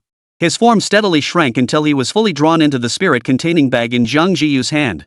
Just as Jiang Zhiyu had said, he could see everything outside. Moreover, whenever he wished, he could fly out of the storage pouch at any moment. This arrangement actually worked to his advantage. At least he wouldn't have to endure the constant travel with Jiang Zhiyu. After bidding farewell to his parents, Jiang Zhiyu boarded the train bound for the wilderness under their worried gazes. Any territory occupied by monstrous beasts can be called the Wasteland. Within the Celestial Dynasty alone, the designated Wasteland areas span a full 4,800,000 square kilometers. 200 martial artist towns are scattered across the plains, linking together a 3,000-li defensive line. Our destination this trip is Martial Artist Town number 72. A large-scale beast purge has just been conducted there. While many high-value beasts are gone, so is the risk of encountering high-level beasts. This makes it the most suitable location for the two of us. The train journey to the Wasteland was so lengthy that there was no concept of hard or soft seats. Upon boarding, every martial artist bound for the Wasteland was assigned a private compartment. Jiang Zhiyu sat on the bed, a map spread out on the small table before her. She spoke as if to herself, though her words were actually meant for Bai Changsheng inside the spirit bag. Bai Changsheng had no objections. With Jiang Zhiyu's discerning eye, even if her choice wasn't the absolute best, it certainly wouldn't be far off. His gaze pierced through the spirit bag, watching the scenery rush past the window, and he couldn't help but feel a strange surge of excitement and anticipation. As Jiang Zhiyu's contracted spirit beast, he faced no attacks within the city, yet he remained somewhat confined. His daily life consisted mostly of staying cooped up in Jiang Zhiyu's room, rarely venturing out. Being cooped up in a confined space for too long could make anyone sick. Though he currently maintained his serpent form, his inner soul remained human. Out in the wilderness, however, the sky was truly the limit. Chapter 15, The Iron-Armored Giant Lizard. Young lady, are you alone? The wilderness is so dangerous. If you encounter any peril alone, you won't even have the strength to fight back. How about I find you a martial artist squad? At least that way your safety would be guaranteed. The speaker was a burly man with a bushy beard, his face wearing a kindly expression. But Jiang Zhiyu shook her head at his words. I'm just here for combat training before the college entrance exams. My elders are already waiting for me in County 0541. No need to trouble yourself. The Wasteland had no surveillance, no laws, and even communication signals were unreliable. Jiang Zhiyu knew well that sometimes the greatest danger in the Wasteland didn't come from beasts, but from fellow humans. Murder, robbery, old grudges, new vendettas. Dying in the Wasteland meant perishing by a beast's jaws. No one would care, and naturally, no one would investigate. Thus, martial artists venturing into the Wasteland rarely go alone. They typically form squads of 4 or 5. First, this provided greater resilience against the risks posed by beasts. Second, it served as a deterrent against other squads eyeing their resources. They guard against beasts, but guard even more against humans. But a squad like this clearly wasn't some hastily thrown together group. Jiang Zhiyu's words might seem naive and reckless, laying bare all her vulnerabilities in just a few sentences. Yet, ironically, it was precisely this lack of self-awareness that served as a deterrent against petty thieves. A young girl, so beautiful yet so weak without an elder to protect her, she'd be like a sitting duck. Your elders are waiting for you. Alright then. I was going to help you find a squad, but looks like that won't be necessary. Whether the bearded giant spoke sincerely or not was irrelevant. After completing the entry registration, Jiang Zhiyu, clad in black armor and wielding an alloy spear with crimson tassels, gradually vanished from the plains at the entrance of the martial town. Only when the town's outline faded into haze did Jiang Zhiyu summon Bai Changsheng from his spirit pouch. As per our original plan, our operational range is limited to within 100 kilometers of the town. Now is the time for you to play your part. As his vital energy continued to surge, Bai Changsheng's sensitivity to sense grew ever sharper. This ability might be considered a racial talent, though it hadn't been categorized within the system's evolutionary tree branches. Emerging from the spirit bag, Bai Changsheng immediately detected faint, lingering scents in the air. The direction the scent came from, the type of beast it belonged to, and its approximate combat strength. After a moment's thought, Bai Changsheng sprang into action. Seeing Bai Changsheng had a target, Jiang Zhiyu kept pace and followed suit. After traveling less than a kilometer, the man and snake came upon a massive lizard over 5 feet long. It kept its head lowered, constantly sniffing the ground with its nose, as if searching for food. As Bai Changsheng and Jiang Zhiyu drew nearer, the giant lizard sensed their presence and lifted its head to regard them. Ironclad giant lizard, early stage grade 1 beast soldier. Vitality around 300. Its scales can be used to craft type 1 armor, estimated value around 2,000. Jiang Zhiyu murmured under her breath, her voice tinged with a hint of relief. Though she and Bai Changsheng had slain numerous beast soldier tier creatures in the simulation training grounds, those beasts had been expensively imported from the Wasteland. The materials obtained from their kills were never hers to keep. Thus, despite engaging in numerous battles over the past month, her earnings had been zero. Now, however, on the Wasteland, every beast she slayed was her spoils of war. The very first beast they encountered was worth 2,000 credits, which clearly lifted her spirits considerably. Same as always, you draw their fire up front while I handle the main assault. Bai Changsheng's vitality was substantial, but his offensive options were limited. Against heavily armored beasts like this, his only option was to rely on his overwhelming vitality to grind and crush their scales. But if he did that, the shattered scales would be worthless on the market. Better not to kill it at all. When it came to combat, Jiang Zhiyu far surpassed him. With that, Jiang Zhiyu swept her spear toward the iron-armored giant lizard's flank. Bai Changsheng, meanwhile, was happy to coast along. He reared up on his front legs, hissing incessantly to distract the iron-armored giant lizard, whose focus was already hard to maintain. Compared to Jiang Zhiyu, the human, Bai Changsheng clearly posed a greater threat to the creature. As Jiang Zhiyu closed within 10 meters, Bai Changsheng launched a sudden charge, finally applying pressure to the ironclad giant lizard. In the next instant, Jiang Zhiyu's alloy spear shot out horizontally. A flash of cold light flickered from its tip as it pierced unimpeded into the armored giant lizard's side, just below its foreleg. Though its entire back was protected by scales, the alloy spear could pierce the armor without instantly inflicting a fatal wound. Its only vulnerability lay between the ribs, a gap Jiang Zhiyu had precisely exploited. After thrusting the spear, he withdrew it without hesitation, retreating swiftly. The armored giant lizard reared back in agony, lashing out in a frenzied attempt to strike back. Yet its struggle proved futile. After dashing several meters, its massive body crashed to the ground. After waiting another dozen seconds to confirm the creature was truly dead, Jiang Zhiyu summoned a small knife from her storage ring and approached the armored giant lizard. Spears excel at slaughter, but for tasks like skinning and stripping armor, a small knife is essential. 2,000 alliance coins secured. After storing the iron-armored giant lizard's carapace in her storage ring, Jiang Zhiyu finally turned to Bai Changsheng. "Want some of this meat?" Glancing at the rather pitiful-looking armored giant lizard, Bai Changsheng offered no reply. Instead, he continued walking in a certain direction. During the ration shortages, having anything to eat was a blessing, but now his palate had grown discerning. Beasts with heavy armor like this usually had tough, dry meat unappetizing to eat, yet a shame to waste. Observing Bai Changsheng's attitude, Jiang Zhiyu understood his meaning. She glanced back at the lizard's carcass on the ground, then turned and followed him. Giant Scythe Mantis. The pair of scythe-like arms in front can be used to forge synthetic metal materials. Value, 1,400 alliance coins. 100 segmented centipede, venomous, usable in medicine. Worth 3,200 alliance coins. White striped cheetah, no special value beyond its meat, which might fetch a decent price. If brought back whole, it should be worth about 1,000 alliance coins. But the journey back and forth is long. Storing the entire creature in the storage ring takes up too much space. It's not worth the effort. Hearing Jiang Zhiyu's words, Bai Changsheng not only didn't retreat but charged forward. Though this creature wouldn't fetch much money, its meat was firm and dense, containing a higher vitality value than other beasts of the same rank. Even if it couldn't be sold, that didn't stop him from eating it. Chapter 16, Toxin equals Forced Health Drain. In just one morning, I've gathered exotic beast materials worth around 6,600 yuan. At this pace, the afternoon should yield a substantial haul as well. Today's total could easily surpass 10,000 yuan in beast materials. Even Jiang Zhiyu, known for his steady temperament, couldn't help but let a faint smile touch his lips as he spoke these words. Her hands never stopped, continuing to roast the white-striped leopard's hind leg. Bai Changsheng stood quietly nearby, listening to Jiang Zhiyu's words, yet his gaze never once shifted from the leopard leg. A daily haul exceeding 10,000? That meant 300,000 a month. Consider that Jiang Zhiyu's parents worked themselves to the bone in the factory for a month, earning a combined total of only about 10,000 yuan. The disparity in their incomes was simply staggering. No wonder the Wasteland was also called the Gold Rush. Yet while the income was high, it was also a profession where one literally risked their life for every penny earned. For ordinary martial artists, running head-on into a beast stronger than themselves usually meant certain death. The pair's smooth progress through this region relied heavily on Bai Changsheng's ability to gauge the strength and direction of beasts. Eat up. Once we're done, it's back to work. We must return to the martial arts town before sunset. Jiang Zhiyu tore a chunk of meat from the leopard's leg, then handed the rest entirely to Bai Changsheng. At night, the beasts of the wilderness grew more frenzied. Many powerful creatures ventured beyond their territories to hunt. Larger teams would take turns keeping watch to rest, but with only one man and one snake, rotating shifts would sacrifice too much rest time. Since the martial town wasn't far away, they might as well return to rest. They could sell these beast materials and buy a few cheap blood pills.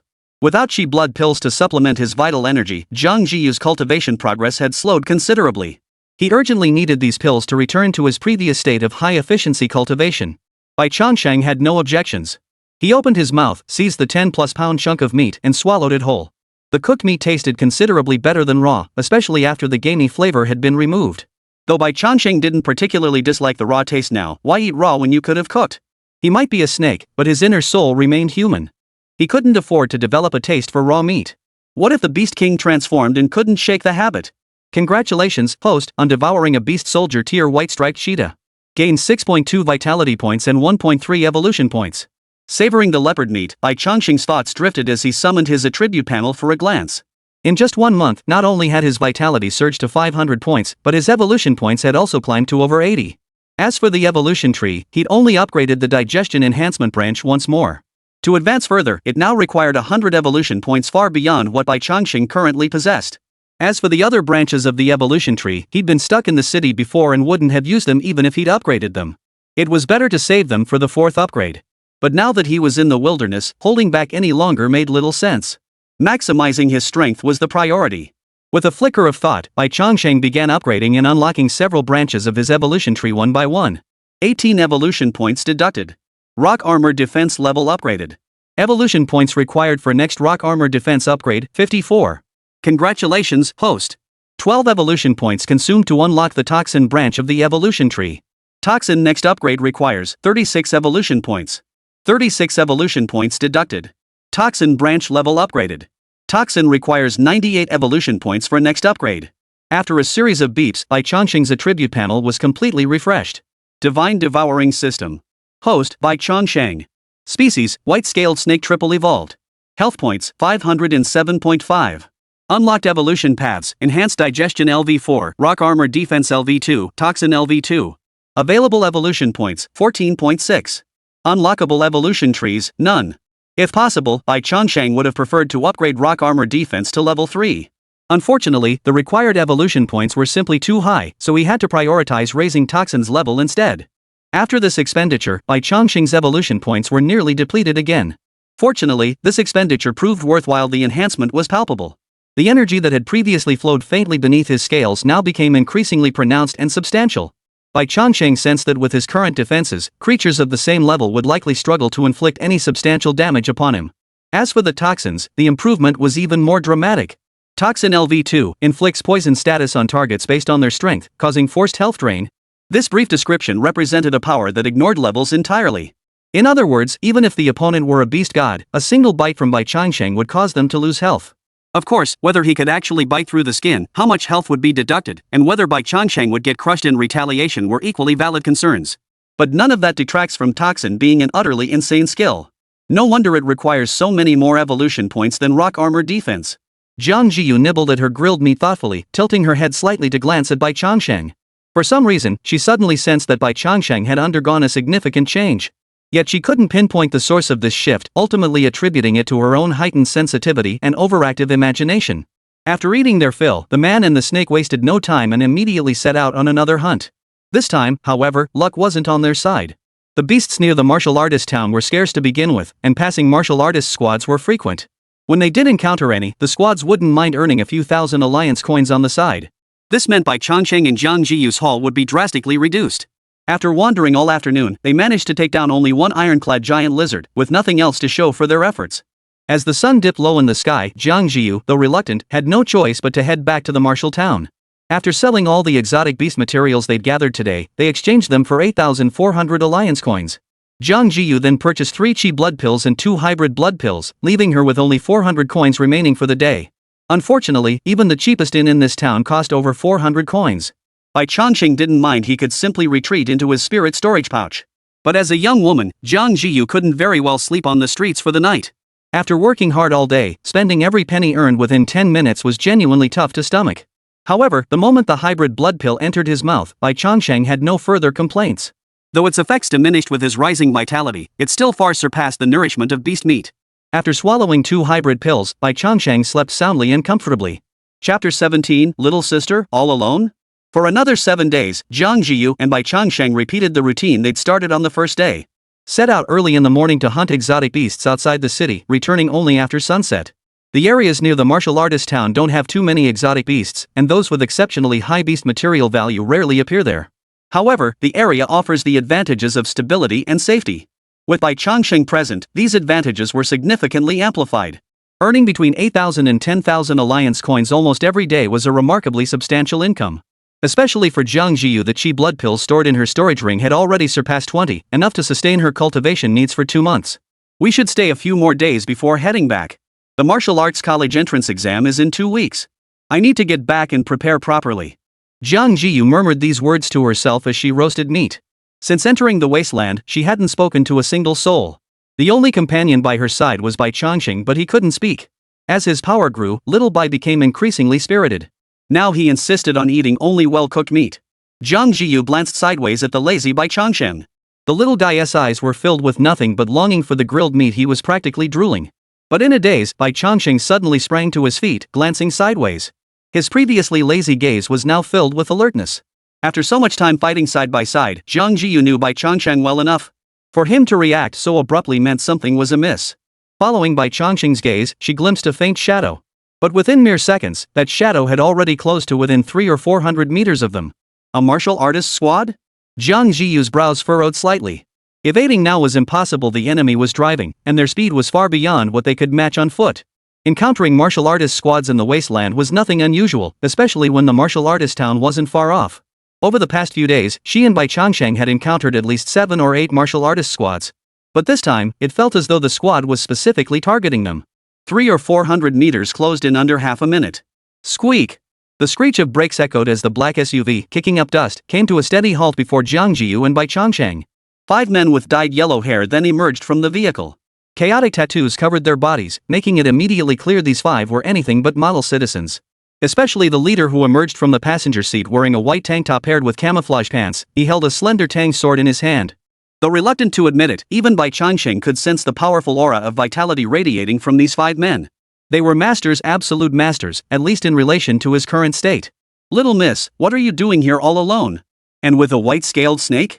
Don't you know this is the Wasteland? It's dangerous." The young man in charge eyed Jiang Zhiyu up and down, his lips curling into an unstoppable smirk as he continued with a lecherous tone, "Want Big Brother to protect you?" Jiang Zhiyu's expression was already impatient, and at these words, her frown deepened. "No need. My elders had to return to the city for supplies. They'll be back soon. My safety is none of your concern." Had this been any other martial artist squad, such a response would have ended the matter. But clearly, this group was no ordinary martial artist squad. TSK, such a pretty little miss, and she's such a liar? Restocking in the city this early in the morning? And why didn't they bring you along for the resupply? Why leave you here alone?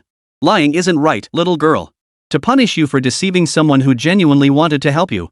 With a clang, the long sword slid from its sheath, pointing menacingly at Jiang Zhiyu. "Hand over the storage ring." Jiang Zhiyu's brow furrowed, and as her thoughts stirred, Bai Changsheng sensed something. But before he could make a move against Jiang Zhiyu, an overwhelming aura of blood energy crashed down upon them. In an instant, Bai Changsheng felt as if a mountain had been placed upon him, his movements becoming sluggish and heavy.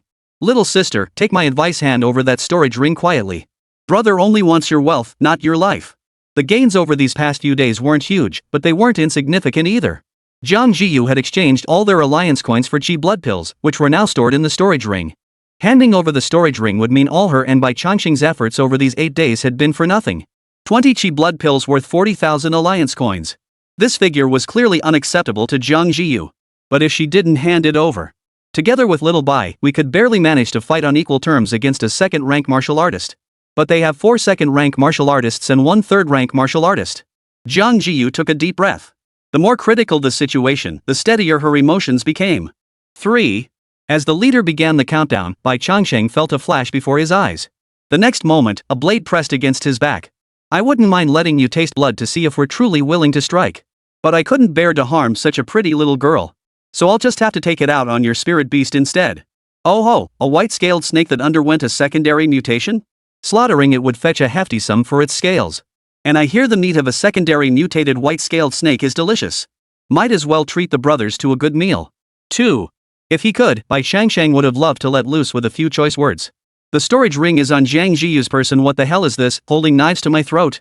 But clearly, Bai Changsheng couldn't vent his frustration, and no one cared about his feelings. Moreover, the fact that they could send out just one person and leave him unable to even dodge proved their strength was far beyond what he and Jiang Zhiyu could possibly resist. What to do? Without a moment's hesitation, Bai Changsheng summoned his interface and upgraded his rock armor defense by 1 level. 54 evolution points deducted. Rock armor defense branch in the evolution tree upgraded to LV3. Evolution points required for next rock armor defense upgrade, 162. Originally, these evolution points were reserved for his 4th evolution. But now, facing life or death pressure, he couldn't afford to hold back. Rock shell defense at level 3 should help him withstand a few more blows. With the toxin effect, breaking through the defense shouldn't be too difficult. Even so, the gap in strength between them seemed irreparable.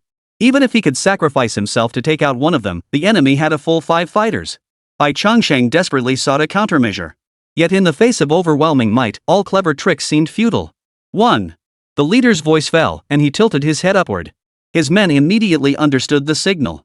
The long blades pressed against Bai Changsheng were withdrawn and raised high. The alloy blade was about to come crashing down. Bai Changsheng had even steeled himself to take someone down with him. Chapter 18, everyone line up at the back. I'll pay. At the critical moment, Jiang Zhiyu finally spoke up. The 5 attackers were determined to seize the storage ring. This wasn't about whether sacrificing Bai Changsheng could save the ring. Even if Bai Changsheng died, they wouldn't let go of the storage ring in her hands. Given that, why fight it?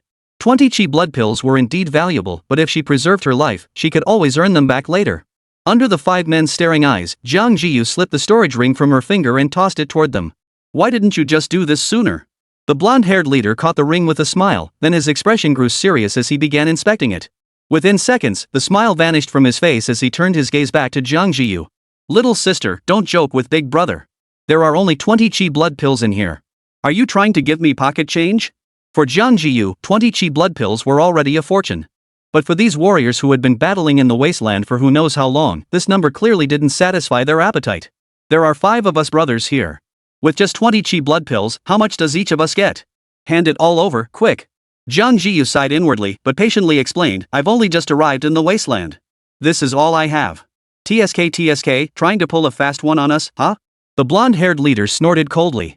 You can afford a white-scaled snake that underwent a second mutation as your spirit beast, yet you only have 20 chi blood pills on you? Since you won't hand them over willingly, Big Bro will just have to search you himself. Don't worry, little sister. Big Brother will be very gentle. The long blade slid back into its scabbard as a wicked grin spread across his face once more.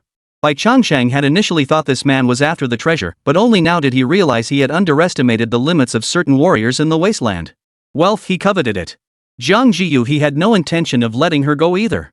Xiao Bai. Jiang Zhiyu's furrowed brows relaxed at that moment as she gave a low, sharp command. Simultaneously, she kicked out, dislodging the spear embedded in the earth. It soared into the air, landing firmly in her grasp. The moment Bai Changsheng heard Jiang Zhiyu's call, he sprang into action. His fangs snapped open, lunging for the ankle of the man standing beside him. With no armor to block it, a bite would deliver a secondary level toxin. Even if not fatal, it would severely cripple the victim's combat effectiveness.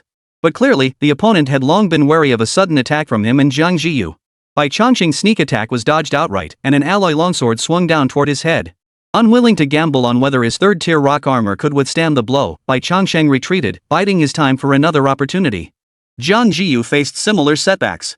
She had intended to seize the initiative by capturing the enemy's leader first. After all, the enemy wore no armor, and the alloy spear should have easily pierced their defenses. Yet the reality of combat proved entirely different. No matter how exquisite Jiang Zhiyu's technique was, facing an opponent with several times even tenfold the vitality points, the difference in reaction speed and raw power alone placed them on entirely different tiers. A third-rank martial artist could instantly kill a first-rank martial artist.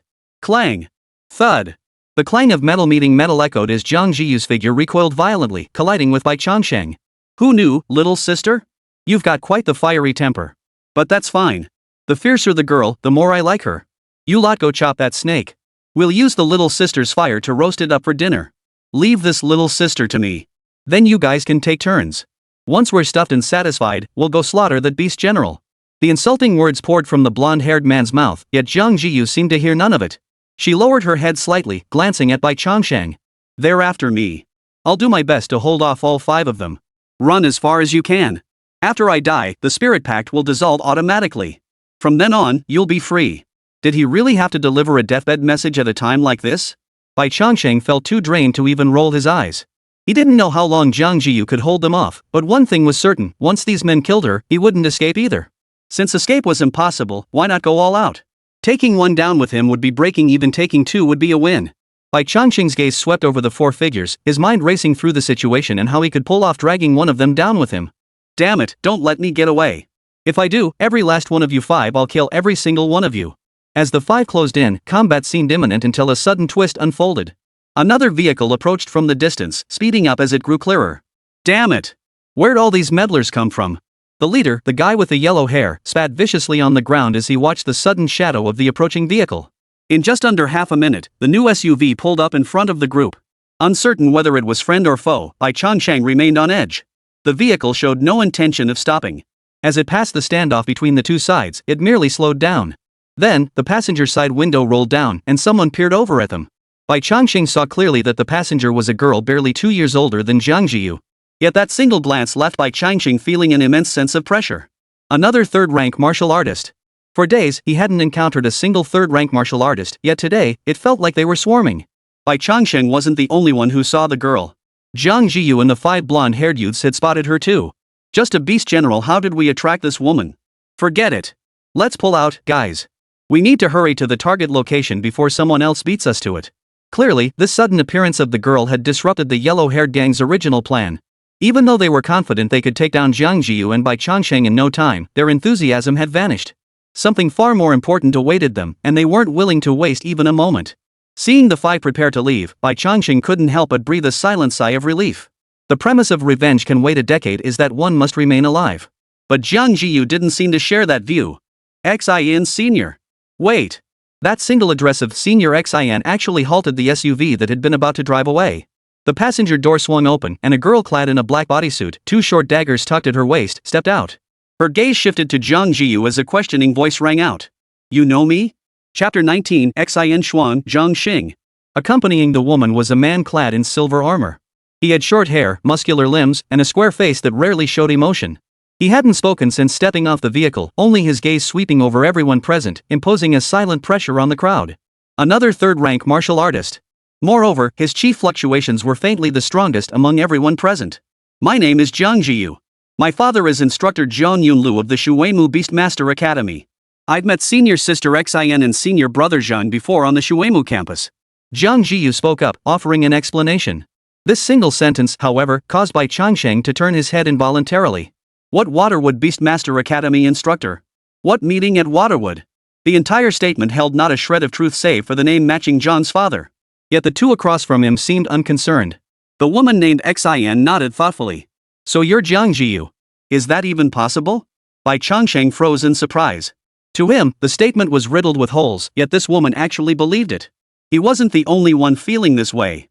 The five guys with dyed yellow hair felt the same way. Seeing Jiang Zhiyu actually know this woman gave them a headache. More crucially, her father was a teacher at Shuimu Beastmaster Academy? Had these words come solely from Jiang Zhiyu, they might have dismissed them. But now, with that woman's endorsement, they had no choice but to believe. They'd humiliated the daughter of instructor Shuimu out on the Wasteland? If that old bastard found out, endless pursuit and slaughter awaited them. The five exchanged glances and silently retreated toward the off-road vehicle. Yet their movements couldn't escape the notice of others present. Jiang Zhiyu turned her head to glance their way before speaking again. Father has long spoken of senior brother Zhangxing and senior sister Xin Shuang of the Qishui Martial Arts Academy. They are known for their righteous conduct and cannot tolerate injustice. These five stole my storage ring. I hope senior brother Zhang and senior sister Xin, considering we're both from Shuimu, will help me get them back. Jiang Zhiyu pointed at the five yellow-haired men with his right hand, his words sharp and decisive. But the moment those words left her lips, the five men instantly panicked. God knows they'd only been acting on a fleeting impulse. How had they ended up tangled with Shuimu's people? But arguing now was useless. Escaping was the only priority. What nonsense! You gave it to us willingly. How did it suddenly become us forcibly taking your storage ring? You're a pretty little thing, but why are you making such outrageous accusations? If possible, they naturally didn't want to confront the two from Shuimu head-on, even though those two hadn't shown any intention of helping Jiang Zhiyu so far. Glancing at the two who remained unmoved, even Bai Changsheng felt a twinge of guilt. If he could, he'd urge Jiang Zhiyu to let those five go. Why stir up trouble by waving a banner? It could backfire and cost more than it's worth, especially since she wasn't really teacher Shuimu's daughter. But he couldn't persuade her, and Jiang Zhiyu showed no sign of backing down. The atmosphere on the field grew awkward for a moment. But the next moment, Xin Shuang spoke up. Gentlemen, she said, since you've taken my junior sister's belongings, it's only fair you return them. Her cool voice rang out, causing the five yellow-haired men's expressions to darken. This woman really was meddling in business that wasn't hers. Xin Shuang, how can we return something we never took? What? Does everything have to be decided by you Shuimu students? You think you can just find any excuse to extort us? The leader tried to argue back, but before he could finish, Xin Shuang's hand already rested on the hilt of her dagger. Shuimu students may not be as pathetic as you lot, but that doesn't mean anyone can bully us. Since you refuse to hand it over, let's see if you can keep hold of this storage ring. At Xin Shuang's words, the five yellow-haired thugs instantly tensed as if facing a formidable enemy. Though the opposing side had only two third-rank martial artists, their own combat strength was equally formidable. But the mere mention of Shuimu spoke volumes. Even among third-rank warriors, there were clear distinctions. Xin Shuang, don't push your luck. If it comes to a fight, you won't gain any advantage either. But think carefully, is it worth risking delaying our next mission over a storage ring? The blonde-haired leader tried to retort, but Xinchuang had already drawn both her short daggers. Not only her, but Zhangxing beside her also summoned an alloy long sword with a flick of his wrist. The blade gleamed silver-white, its edge flashing coldly.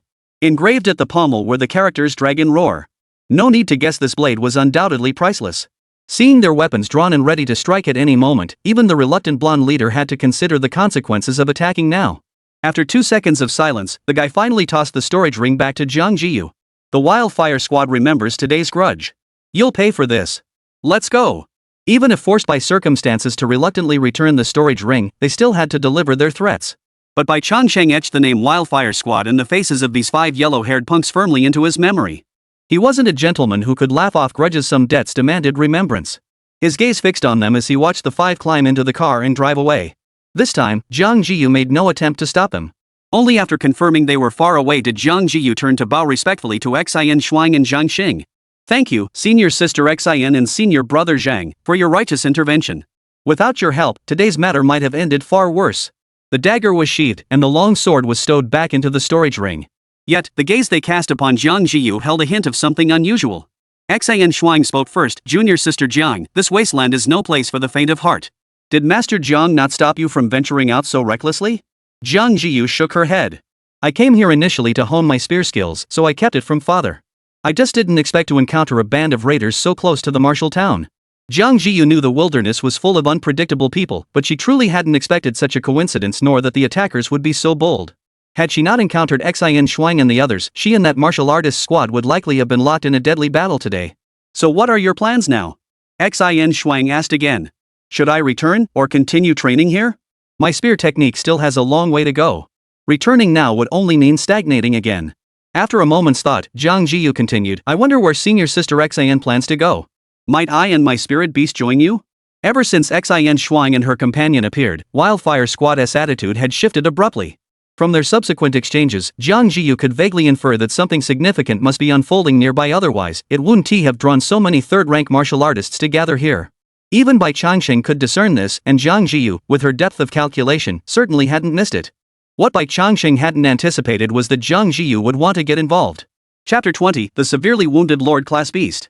Xuan Xuan. Zhang Xing spoke, though he didn't elaborate. The subtext was clear, he didn't want Jiang Zhiyu involved, nor did he wish to reveal the true situation. But Xin Shuang waved dismissively, signaling it was fine, then turned to look at Jiang Zhiyu. Junior sister Jiang chose Warrior Town 72. You must be aware that this town recently underwent a major purge, correct? Jiang Zhiyu nodded silently, refraining from adding anything. Half a month ago, a martial king intervened and thoroughly purged all beasts within a 400-kilometer radius of martial towns 71, 72, and 73. Nearly all beasts of 3rd grade or higher were slaughtered. However, even with a martial king's intervention, such a vast area inevitably left some stragglers behind. Yesterday, a martial artist brought back news from the Wasteland. A low-tier lord-level beast is hiding in County 0541, just 120 kilometers from Town 72. A low-tier lord-level beast? Hearing Xin Shuang's words, even Bai Changsheng, who had previously shown no interest, couldn't help but look up. According to that person, this low-tier lord-level beast was severely wounded by the martial king. Its strength is now less than a tenth of what it once was, leaving it in an extremely weakened state. Its strength is estimated to be on par with a low-tier beast general. So that was the reason. Over the past few days, Bai Changsheng had gained a basic understanding of the prices for beast materials. First-grade beast soldier materials ranged from 1,500 to 3,000 per unit, second grade from 5,000 to 8,000, and third grade started at over 10,000. Beyond that, any material from a beast general tier beast typically fetched tens of thousands, or even over 100,000. For a low-tier lord, it wouldn't be surprising if the total value of their entire body's beast materials exceeded $1 million. No wonder so many third-grade martial artists had suddenly descended upon the area, scrambling to secure their share. Since this area has been cleared, many martial generals have nothing to do here. Third-grade beast soldiers aren't worth their prolonged stay. This situation actually presents an opportunity for us third-rank martial artists. If we can take down this low-tier lord, it would easily cover half a year, or even a full year's worth of cultivation needs. People risk their lives for wealth, birds risk theirs for food. Just one risky venture could net 1 million alliance coins. Any third-rank martial artist dissatisfied with their lot would likely jump at this chance. No wonder the Wildfire squad hurried to leave after spotting Xin Shuang, clearly afraid someone else would beat them to it.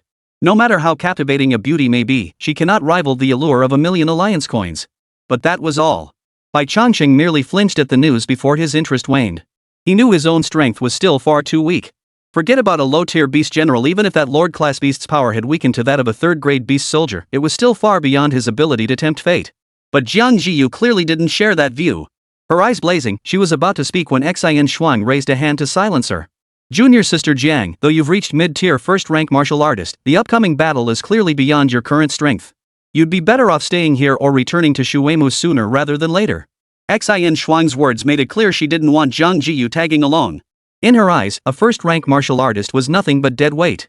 High-level combat wasn't something one could easily meddle in. It was like trying to take down a nearly dead dragon while you were still a level 1 player. That was just plain foolish.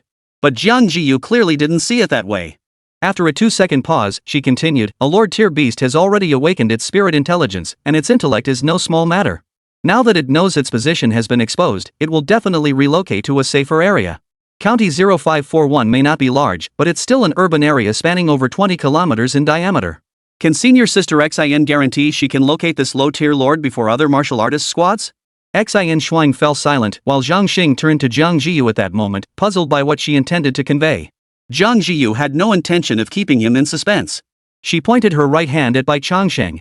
My spirit beast can detect the scent of beasts in the air. It can discern their strength and pinpoint their location. Her words drew both Xin Shuang and Jiang Zhiyu's attention. What? Why is he getting dragged into this again? Bai Changsheng couldn't fathom why Jiang Zhiyu had to meddle. That was a lord-level beast. Even if you were an empress in your past life, you should have a clear grasp of your current strength. Serpents inherently possess the ability to track scents. This one may be a white-scaled snake, but ordinary white-scaled snakes don't grow to this size. Clearly, it's undergone mutation. If it truly possesses the abilities you describe, it could be immensely helpful. Xin Shuang paused before continuing, but Junior Sister Jiang, you should be well aware. Even if we bring you along, you won't get a share in the end. After all, the rule in the wilderness is that rewards are distributed according to contribution. Your combat strength and that of your white-scaled snake are simply too limited. Not only would you be unable to participate in the battle, but we'd also have to divert our attention to protect you both. Seeing Xin Shuang soften her stance, Jiang Zhiyu quickly responded. Senior Sister Xin, rest assured I understand the rules perfectly well. It's just that I've never witnessed the hunt of a lord-level beast before, so I wanted to tag along and broaden my horizons. Her words sounded utterly sincere.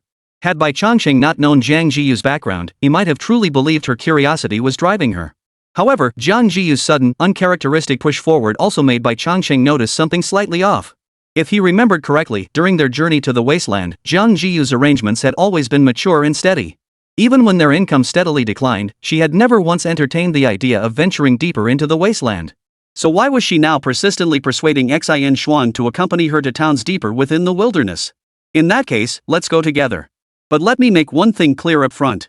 While Jiang Zhiyu and I are no slouches, we're still facing a lord-level beast. Should any mishap occur along the way, you bear sole responsibility for the consequences. Jiang Zhiyu clearly had more to say, but seeing Xin Shuang had already agreed, he swallowed his words back down.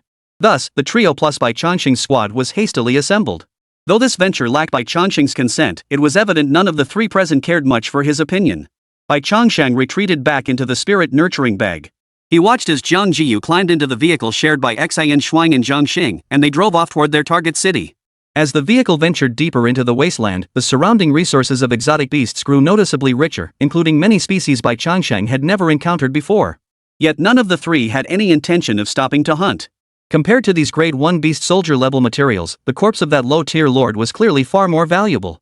Chapter 21, County Town 0541. County City 0541 had been a resource-rich, heavy industrial city before the cataclysm. Its vast underground mineral deposits fueled highly developed chemical and smelting industries. Factory after factory stood here, delivering immense production capacity while providing countless jobs. Had the cataclysm not occurred, County 0541 might well have been elevated to city status. Alas, the catastrophe struck suddenly, leaving the county town utterly abandoned. What Bai Changsheng and his companions now witnessed was a desolate landscape. Half the buildings collapsed, roads overgrown with weeds. The off-road vehicle slowed to a stop at an empty factory lot on the city's outskirts. Driving further in would inevitably attract the attention of beasts with the engine noise. While not life-threatening, it would still be a nuisance, especially given their clear objective. Until they located the gravely wounded Lord-class beast, it was best to avoid any combat. We're about 10 kilometers from the main urban area of County 0541. But that Lord-level beast could be hiding anywhere within the county's territory. We'll proceed on foot from here to the main district. Xin Shuang's plan was simple and straightforward. Put plainly, so many martial artists had gathered in this modest county town to see who could locate the gravely wounded Lord-level beast first. Originally, she planned to head straight to the highest building in the very center with Jiang Zhiyun and wait there. That way, the moment any signs of battle emerged, they could rush to the scene at top speed. But with Bai Changsheng present now, they didn't have to be so passive. Jiang Zhiyu stepped down from the back seat and raised her hand to summon Bai Changsheng from the spirit holding pouch. Little Bai, see if you can locate it. Bai Changsheng didn't hesitate. Though he still didn't know why Jiang Zhiyu had followed her, none of that mattered now.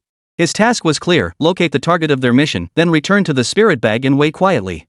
Unlike the air outside the martial town, once they entered the city, the number of beast scents Bai Changsheng could detect multiplied several times over.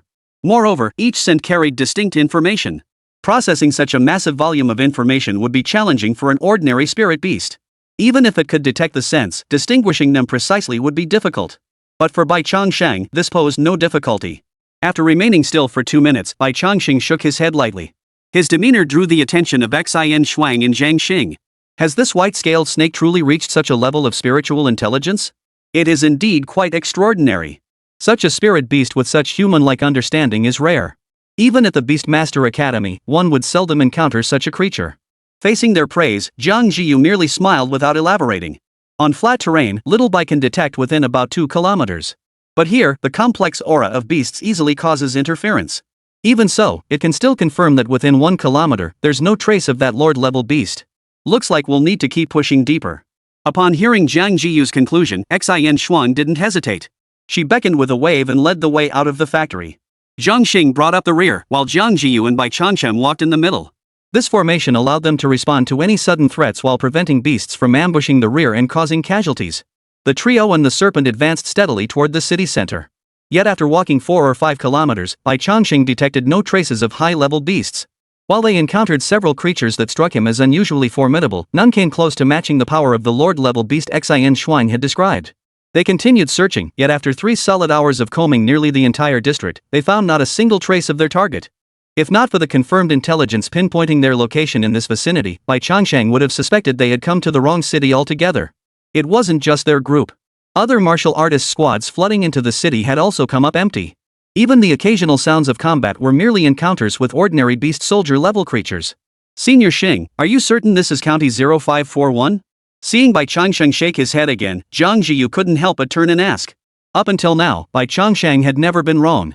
Naturally, Jiang Zhiyu attributed the problem to whether Xin Shuang and the others' information was accurate.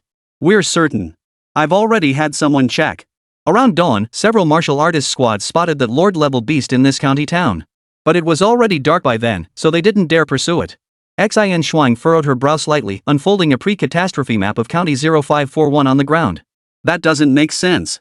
Jiang Zhiyu scanned the map, his voice tinged with confusion. With such severe injuries, long-distance running would only worsen its condition.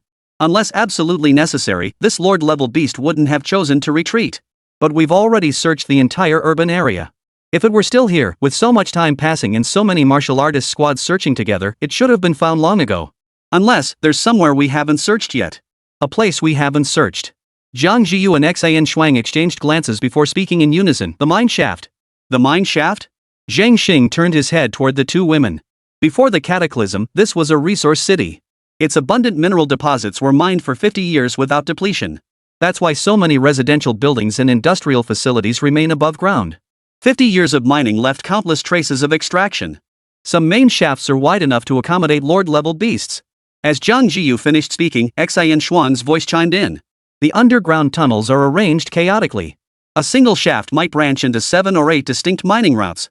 Locating them underground is exponentially more difficult than on the surface. With the intelligence of a lord-level beast, it clearly knows we're hunting it. Hiding in the mine shaft under cover of night only left us blinded by our own light, wasting all this time for nothing. After ruling out every possible option, the last remaining impossibility became the only possibility. Without alerting other martial artist squads or beasts, they quietly withdrew from the main city and headed toward the mining area marked on the map.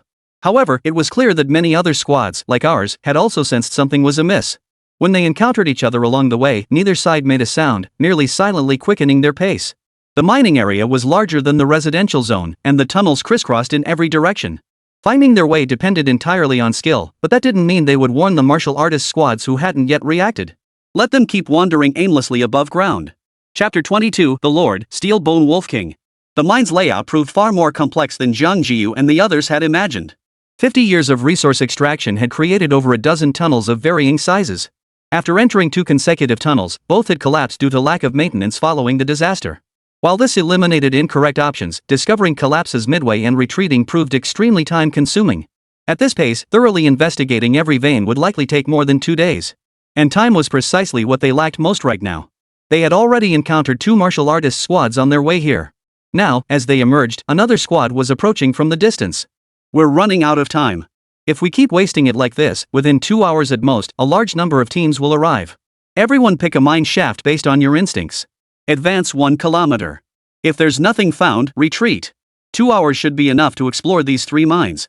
If none of these three yield anything, the other squads will likely have already found that overlord-level beast. If that's the case, then it simply wasn't meant to be for us and that lord-level beast.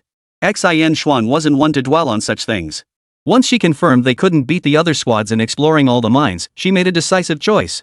Her right index finger tapped the map. "I'll take this one."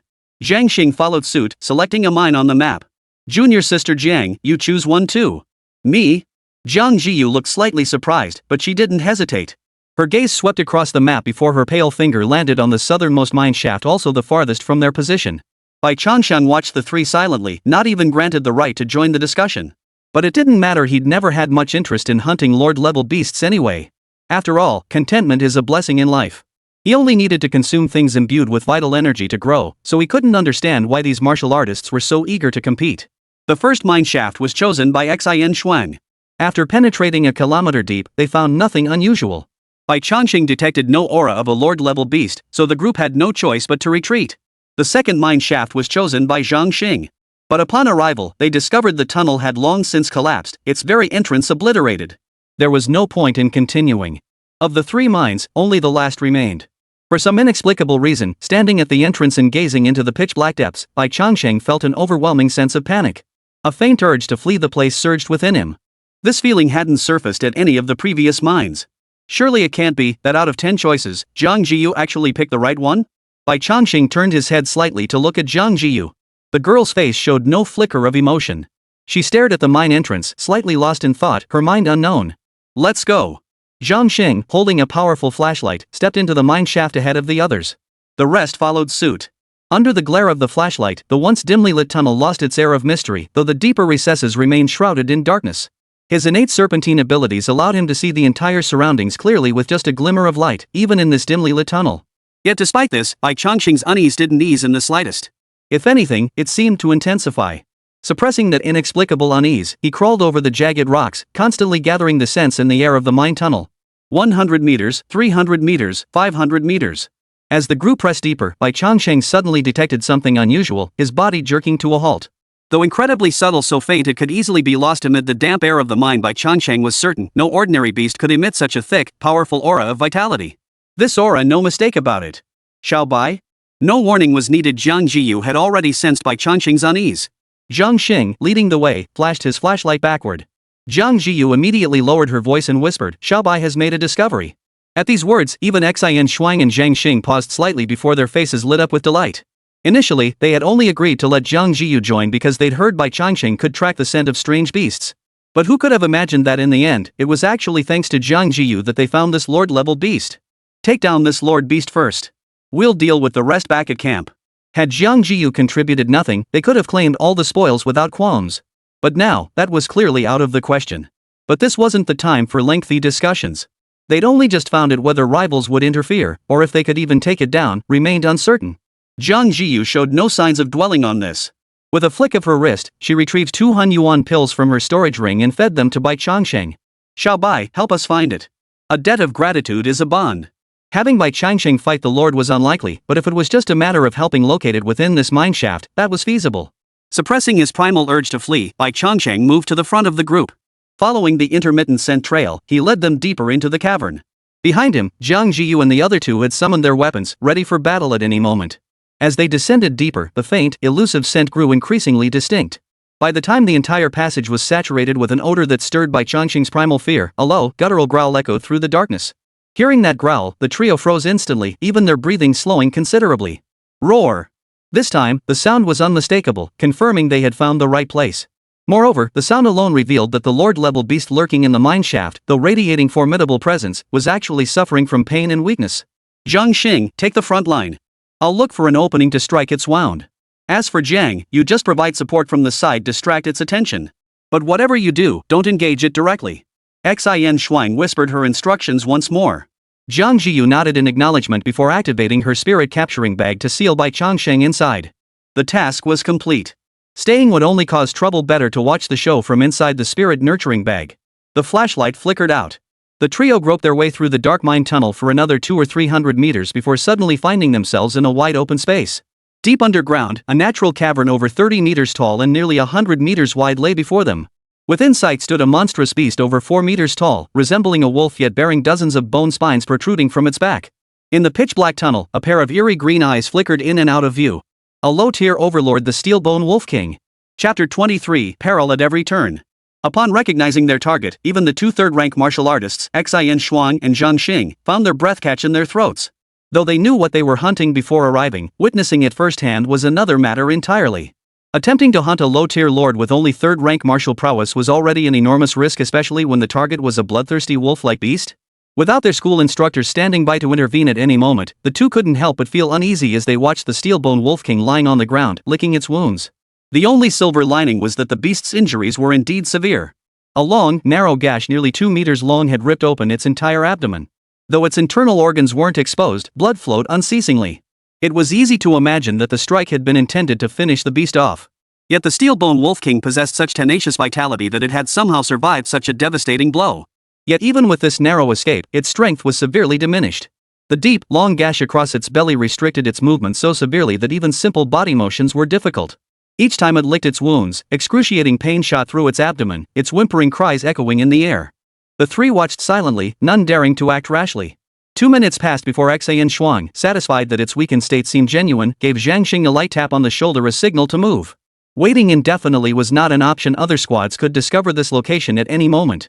Besides, they'd worked hard to find him, and he was clearly gravely injured.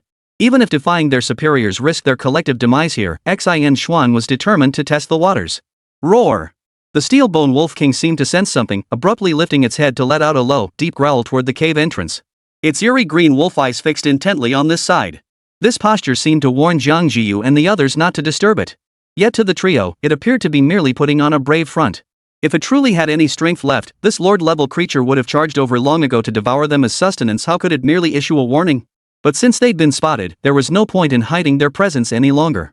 End this quickly. Move! As Xian Shuang's voice fell, Jiang Zhiyu stomped his foot and charged forward. The full might of a third-rank martial artist erupted, propelling him forward with such blinding speed that Bai Changsheng, watching from within the spirit-capturing bag, felt a momentary sense of disorientation. His alloy blade was raised high. Upon closing to within 10 meters of the Steelbone Wolf King, he swung it down with a piercing whistle, aiming straight for its throat. Without exaggeration, had Bai Changsheng attempted to block this strike, he would have faced certain death. But Jiang Zhiyu was facing, after all, a lord-tier beast. Even gravely wounded, it remained a lord-level beast. The Steelbone Wolf King's massive frame rose to its feet. Watching the alloy blade swing toward it, it merely raised a paw to strike. Sparks flew as metal met metal, the clash echoing through the air. Clang! Jiang Zhiyu was sent reeling back over 10 meters, his palm tingling slightly as the blade vibrated. Had this happened during a battle with any other beast, he would have turned tail and fled without hesitation. But now, his face lit up with delight. Shuang, that's only the strength of a low-level beast general. Jiang Zhiyu's voice rang out, and only then did Bai Changsheng notice that Xian Shuang, who had been beside Jiang Zhiyu, had vanished without a trace. In the next instant, a flash of cold steel streaked past the Steelbone Wolf King's side, leaving a trail of blood in its wake. The sudden attack made the Steelbone Wolf King let out a mournful howl. Its claws lashed out at the air beside it, grasping only empty space. Xian Shuang retreated immediately after landing the strike, leaving no opportunity for the Steelbone Wolf King to counterattack. Both Jiang Zhiyu and Xian Shuang understood clearly that the Steelbone Wolf King remained a lord-level beast. Even gravely wounded, engaging it head-on was absolutely out of the question. The correct strategy was to engage in a drawn-out battle, constantly draining its strength and worsening its injuries. Jiang Zhiyu, who had been knocked back by a claw earlier, charged forward again, swinging his alloy longsword once more. Joining him in the charge was Xian Shuang, wielding two short daggers. One drew its attention with a frontal assault, while the other waited for an opening to strike and deepen its wounds. Their coordination was remarkably precise, almost pleasing to watch.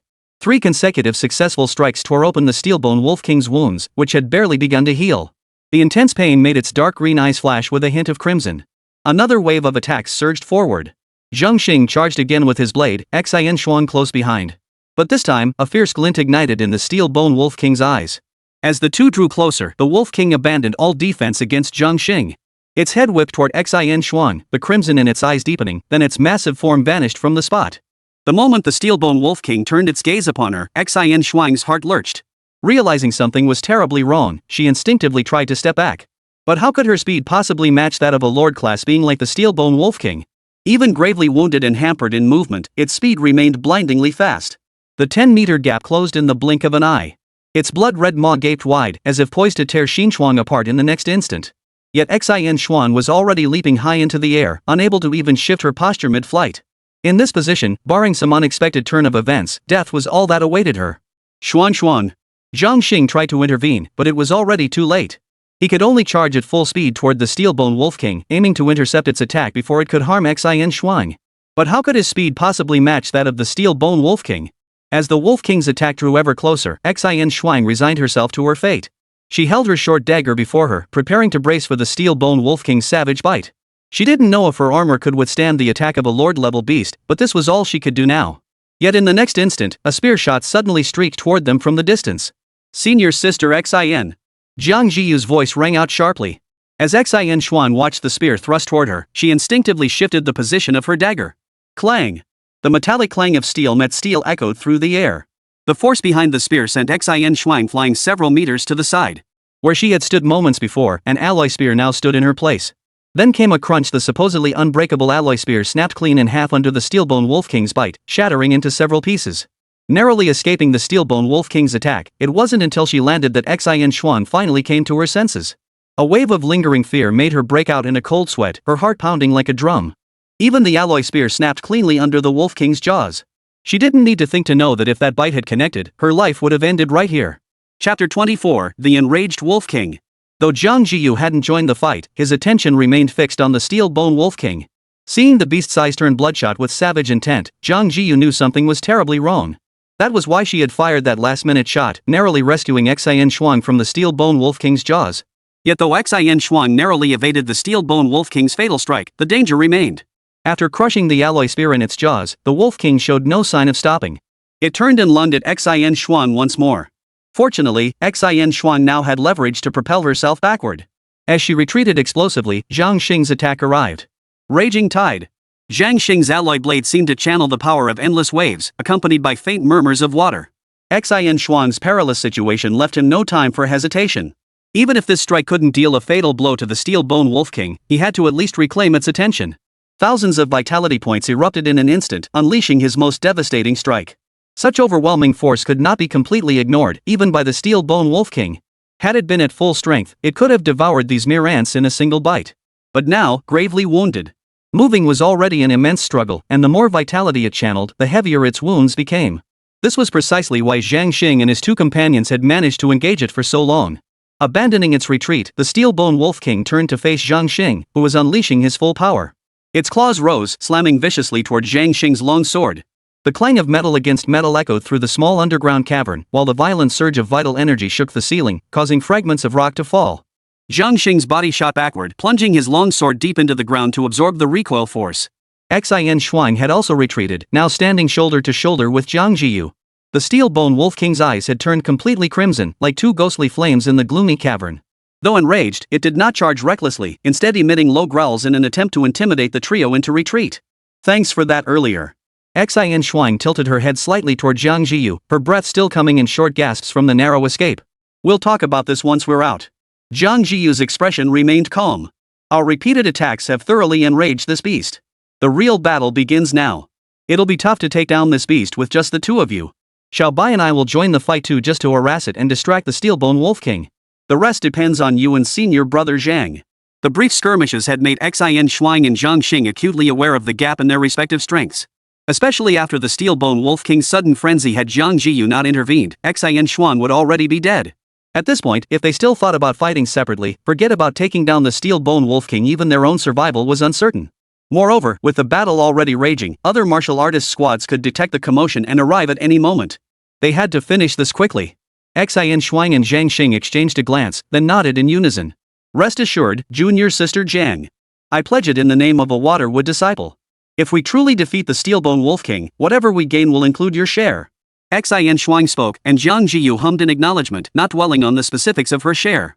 She trusted Xin Xuan and Jiang Zhiyu not only because they had rescued her before, but also because their paths had crossed frequently in her previous life. Bai Changsheng emerged from his spirit storage pouch, took a deep breath, and forced down the panic that usually gripped him when facing a lord-level beast. He'd witnessed the entire battle and understood the Steelbone Wolf King was now on its last legs. So what? Why be scared?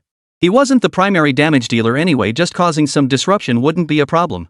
Oh, here, take this. Xin Xuan summoned an alloy spear from her storage ring and handed it to Jiang Zhiyu. Jiang Zhiyu's original spear had been destroyed by the Steel Bone Wolf King while rescuing Xian Shuang. Xian Shuang clearly saw that Jiang Zhiyu had no backup weapon, which was why she acted this way. It's not top tier, but you can use it for now. Jiang Zhiyu accepted without protest, taking it in hand and weighing it briefly to gauge its heft and feel. Finish this quickly. Move. Xian Shuang's command echoed as all three moved simultaneously. Bai Changsheng, too, used the darkness to creep toward the Steel Bone Wolf King. His objective was clear: find an opening to sink his teeth in. This would also be the perfect chance to test whether his venom could affect a lord-level beast like the Steel Bone Wolf King. Less than a minute after the cave fell silent, the battle erupted anew. This time, Jiang Zhiyu held nothing back. Every swing of his blade was a full-force explosion of power, driven by the fear of repeating the earlier mishap.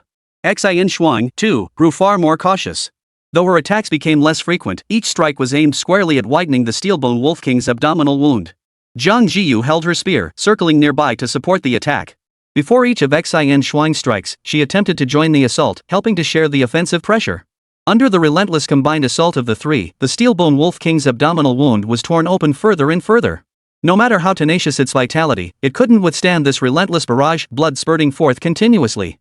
Old wounds hadn't healed before new ones were inflicted. Prolonging the fight would only make its situation increasingly dire. The Steelbone Wolf King clearly understood this, raising its head to emit a long, drawn-out howl. Bai Changsheng felt a sudden jolt to his mind, followed by waves of disorientation. His body began crawling toward the Steelbone Wolf King almost against his will. He wasn't alone. The other three fared little better, each instinctively covering their ears with their hands, yet their minds remained unavoidably shaken. A momentary lapse might be harmless under normal circumstances, but they were currently locked in a life-or-death struggle with a lord-level beast. The Steelbone Wolf King clearly wouldn't let such an opportunity slip.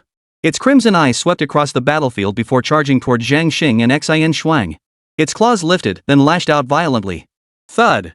A dull thud echoed as Jiang Zhiyu and Xian Shuang were sent flying by the Steelbone Wolf King's claw, their bodies crashing heavily against the cave wall. Fortunately, at the critical moment, Jiang Zhiyu summoned his resolve. Biting his tongue, the searing pain instantly snapped his mind back into clarity, allowing him to barely block the strike. However, after enduring that claw strike, both Jiang Zhiyu and Xian Shuang struggled even to get back up, their combat abilities completely shattered. Was this the power of a lord-level beast? Even with such severe injuries, it could still unleash such terrifying strength. The group, which had held a slight advantage moments ago, now had two members severely crippled. The situation took a sudden, disastrous turn. Bai Changsheng's heart raced with shock. As he watched the Steelbone Wolf King's crimson eyes shift slightly, he felt his heart clench when it bypassed him and headed straight for Jiang Zhiyu. Chapter 25, Slaying the Wolf King, a new branch on the evolutionary tree. Over 50 days had passed since his arrival. Perhaps it was due to the spirit pact, or perhaps it was the constant companionship over these 50-plus days. Bai Changsheng had come to regard Jiang Zhiyu as a friend from the bottom of his heart. Now, watching the Steelbone Wolf King charge toward Jiang Zhiyu, it was impossible for him to remain indifferent. Yet after enduring the Steelbone Wolf King's soul-piercing assault, he could barely control his own body. He could only watch helplessly as the wolf closed in on Jiang Zhiyu, then raised its claw. Yet for some reason, Bai Changsheng saw not a trace of panic or fear on Jiang Zhiyu's face. Wait, in her previous life, Jiang Zhiyu had been the empress. As one of only 8 beings in the entire celestial dynasty to achieve the emperor realm. Would she have thrown herself into a hunt targeting a lord-level beast without leaving any backup plans? Xian Shuang and the others might not know the full extent of a lord-level beast's power, but Jiang Zhiyu certainly did. From the very beginning, Bai Changsheng had sensed something was off. Now he finally understood what it was. If Jiang Zhiyu dared to come, she must have calculated everything. So in this situation, soul-shattering needle. Jiang Zhiyu, who should have been frozen in place, suddenly uttered a soft command. A violent gale instantly swept through the entire cavern. The Steelbone Wolf King, who had already raised its claws, froze in place, its eyes going hollow. Bai Changsheng, whose mind had been frozen by the Steelbone Wolf King's roar, suddenly felt the pressure lift from his body, regaining his ability to move. Yet after unleashing this strike, Jiang Zhiyu seemed drained of all strength, collapsing to the ground, unable even to stand. Xiao Bai. Jiang Zhiyu's voice rang out, and Bai Changsheng instantly understood her meaning. He charged forward several meters, then sank his teeth into the wound on the Steelbone Wolf King's abdomen. The venom surged to its peak potency, pouring into the wound as if it were free. Lord-level beasts possessed formidable defenses. Normally, Bai Changsheng's vitality wouldn't even be enough to breach them. But now, a wound nearly piercing through its abdominal cavity was right before him. If he still couldn't break through its defenses, then Bai Changsheng would be utterly useless. He could even feel the venom being swept away by the Steelbone Wolf King's surging vital energy the moment it entered its body. Come on, give me a hand. Jiang Zhiyu and Xian Shuang lay gravely wounded by the Wolf King, while Jiang Zhiyu was drained after unleashing her ultimate technique. If he couldn't seize this moment, they might truly meet their end here today. Fully aware of this, Bai Changsheng saw the steel bone wolf king about to regain its footing. His heart hardened, and with a fierce resolve, he sprang into action, crawling deep into its body. Roar! The intense wave of pain snapped the steel bone wolf king back to consciousness. Its wails echoed, inadvertently spurring Bai Changsheng, who had already burrowed deep inside. He snapped his jaws shut, biting down without even identifying his target. A stream of venom surged into the steel bone wolf king's internal organs. Its defenses were formidable. If external wounds couldn't kill it, then he'd start from within. Surely its internal organs couldn't possess such formidable defenses too? If they could, then he'd simply add more poison. To Jiang Zhiyu and the others, the steel bone wolf king appeared to be driven mad by Bai Changsheng's torment, thrashing wildly as blood gushed forth. Its howls grew fainter by the moment. Yet even now, the steel bone wolf king remained beyond their reach. Seriously wounded and temporarily incapacitated, the trio pinned all their hopes on Bai Changsheng. Fortunately, Bai Changsheng did not disappoint them. He delivered a tremendous surprise. Within mere seconds, the once dominant steel bone wolf king crashed to the ground with a thunderous thud. Its forepaws struggled desperately to prop itself back up, but its strength waned until it lay utterly still, not a sound emanating from it. Is it done? The trio did not approach immediately. They waited another several dozen seconds, confirming the steel bone wolf king showed no signs of movement before slowly drawing near. Even so, Jiang Zhiyu never lowered his alloy blade. Should the steel bone wolf king suddenly surge back to life, he'd be ready to respond at any moment. As they drew within 10 paces, the steel bone wolf king's belly suddenly churned violently. Jiang Zhiyu's grip on his blade tightened, ready to strike again, only to see Bai Changsheng crawl out from within. Clutching an unidentified piece of entrails in his mouth, Bai Changsheng appeared strikingly vibrant despite being drenched in blood. Congratulations, host, on devouring the Lord tier steel bone wolf king. Gained 350 vitality points and 220 evolution points. Congratulations, host, on unlocking the unlit branch of the evolution tree, Steel Bones. Steel Bones, upon unlocking, enhances the strength of all skeletal structures. Required evolution points to unlock, 120. A Lord tier beast truly lived up to its name. A single piece of its innards had granted him 350 vitality points, 220 evolution points, and an evolution tree branch requiring a staggering 120 points just for its initial unlock. However, such a massive influx of vitality suddenly surged through him. Bai Changsheng now felt his chi and blood churning violently within his body, as if it were about to tear him apart. This sensation was strikingly similar to his first time swallowing the hybrid pill. He truly hadn't expected that even with his digestion enhanced to level 4, he could still be stretched to the limit. With no other choice, Bai Changsheng upgraded his digestion enhancement by another level. Fortunately, the steel bone wolf king's internal organs alone had provided him with 120 evolution points. Either way, he wasn't losing out. Glancing back at the steel bone wolf king's corpse, Bai Changsheng dared not imagine how much stronger he could become if he had devoured the entire beast. Watching Bai Changsheng emerge from the steel bone wolf king's body, the three exchanged glances and suddenly fell silent. Earlier, when Jiang Zhiyu was weak, Xin Shuang could have easily refused to share anything with her. Later, when Jiang Zhiyu saved her life, Xin Shuang had prepared to split her share in two, offering one portion to Jiang Zhiyu. But now, she and Jiang Zhiyu had been psychologically intimidated by the steel bone wolf king, then severely wounded by its claw strike. Had Jiang Zhiyu not suddenly immobilized the beast with a strike, then driven her spirit beast to burrow inside and ravage it, seizing the chance to kill the steel bone wolf king, both she and Jiang Zhiyu would likely have been devoured long ago. How could she possibly calculate this? It was beyond calculation now. In the end, Jiang Zhiyu spoke first. This place isn't safe to linger in. Senior sister Xin, take the steel bone wolf king's corpse with you first. We'll talk about everything else once we get back. Hearing Jiang Zhiyu's words, both Xin Shuang and Jiang Zhiyu secretly breathed a sigh of relief. You're right. After battling the wolf king for so long, we made quite a racket. Let's get out of this mine shaft first. Xin Shuang said no more, swiftly storing the steel bone wolf king's corpse into her storage ring with a flick of her wrist. After confirming nothing was left behind, Jiang Zhiyu returned Bai Changsheng to his spirit bag. Only then did the three hurry toward the mine exit. But halfway out, they suddenly heard voices conversing. The sounds of battle are coming from this mine shaft. The steel bone wolf king must be inside. Hurry up, everyone. Chapter 26, The Fourth Evolution. The sudden voice made Jiang Zhiyu and the others tense up instantly. Jiang Zhiyu instinctively switched off the powerful flashlight in his hand, lest they be spotted by its glow. Under normal circumstances, encountering another martial artist squad would be no big deal. With 2/3 rank martial artists in Shuemu as their backing, no one would risk antagonizing them. The cost far outweighed any potential gain. But now, they had just hunted down the steel bone wolf king. How many fools roamed the wasteland? Hearing the sounds of battle and seeing the three fresh from a fierce fight, anyone with half a brain could guess they'd claimed the steel bone wolf king. Faced with a steel bone wolf king worth at least 1 million alliance coins, who could remain indifferent? Especially since the trio was now in a precarious state, 2 gravely wounded, 1 mentally drained. The only combatant unscathed, Bai Changsheng, was merely a first-rank spirit beast, his fighting prowess rather pitiful. In this state, any second-rank martial artist could easily wipe them out. As long as they were thorough, keeping them here permanently wouldn't be difficult. Even if their bodies were discovered later, it would be blamed on the savagery of the beasts and their own lack of skill. No. We can't face these people head-on. Xin Shuang acted decisively, her brow furrowing slightly as she spoke. Retreat. Continued deeper into the mine shaft. Jiang Zhiyu and Jiang Zhiyu shared the same plan. The mine tunnels branched in every direction. Continuing inward, finding a side passage to bypass those people wouldn't be difficult. They retraced their steps to the vast cavern, circled around to the opposite side, and slipped into another tunnel. The sounds of the martial artist's squad echoed behind them once more. Damn it! The blood on the ground is still wet, and the damage inside the cavern is all fresh. A battle just happened here. A fight of this scale means both sides were powerful.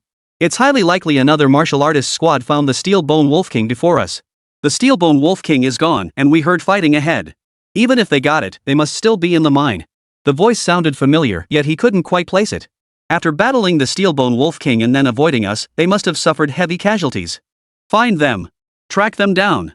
The Steel Bone Wolf King belongs to our Wildfire squad. No one else gets a piece of it. What a small world. At the mention of Wildfire squad, all 3 of them stiffened.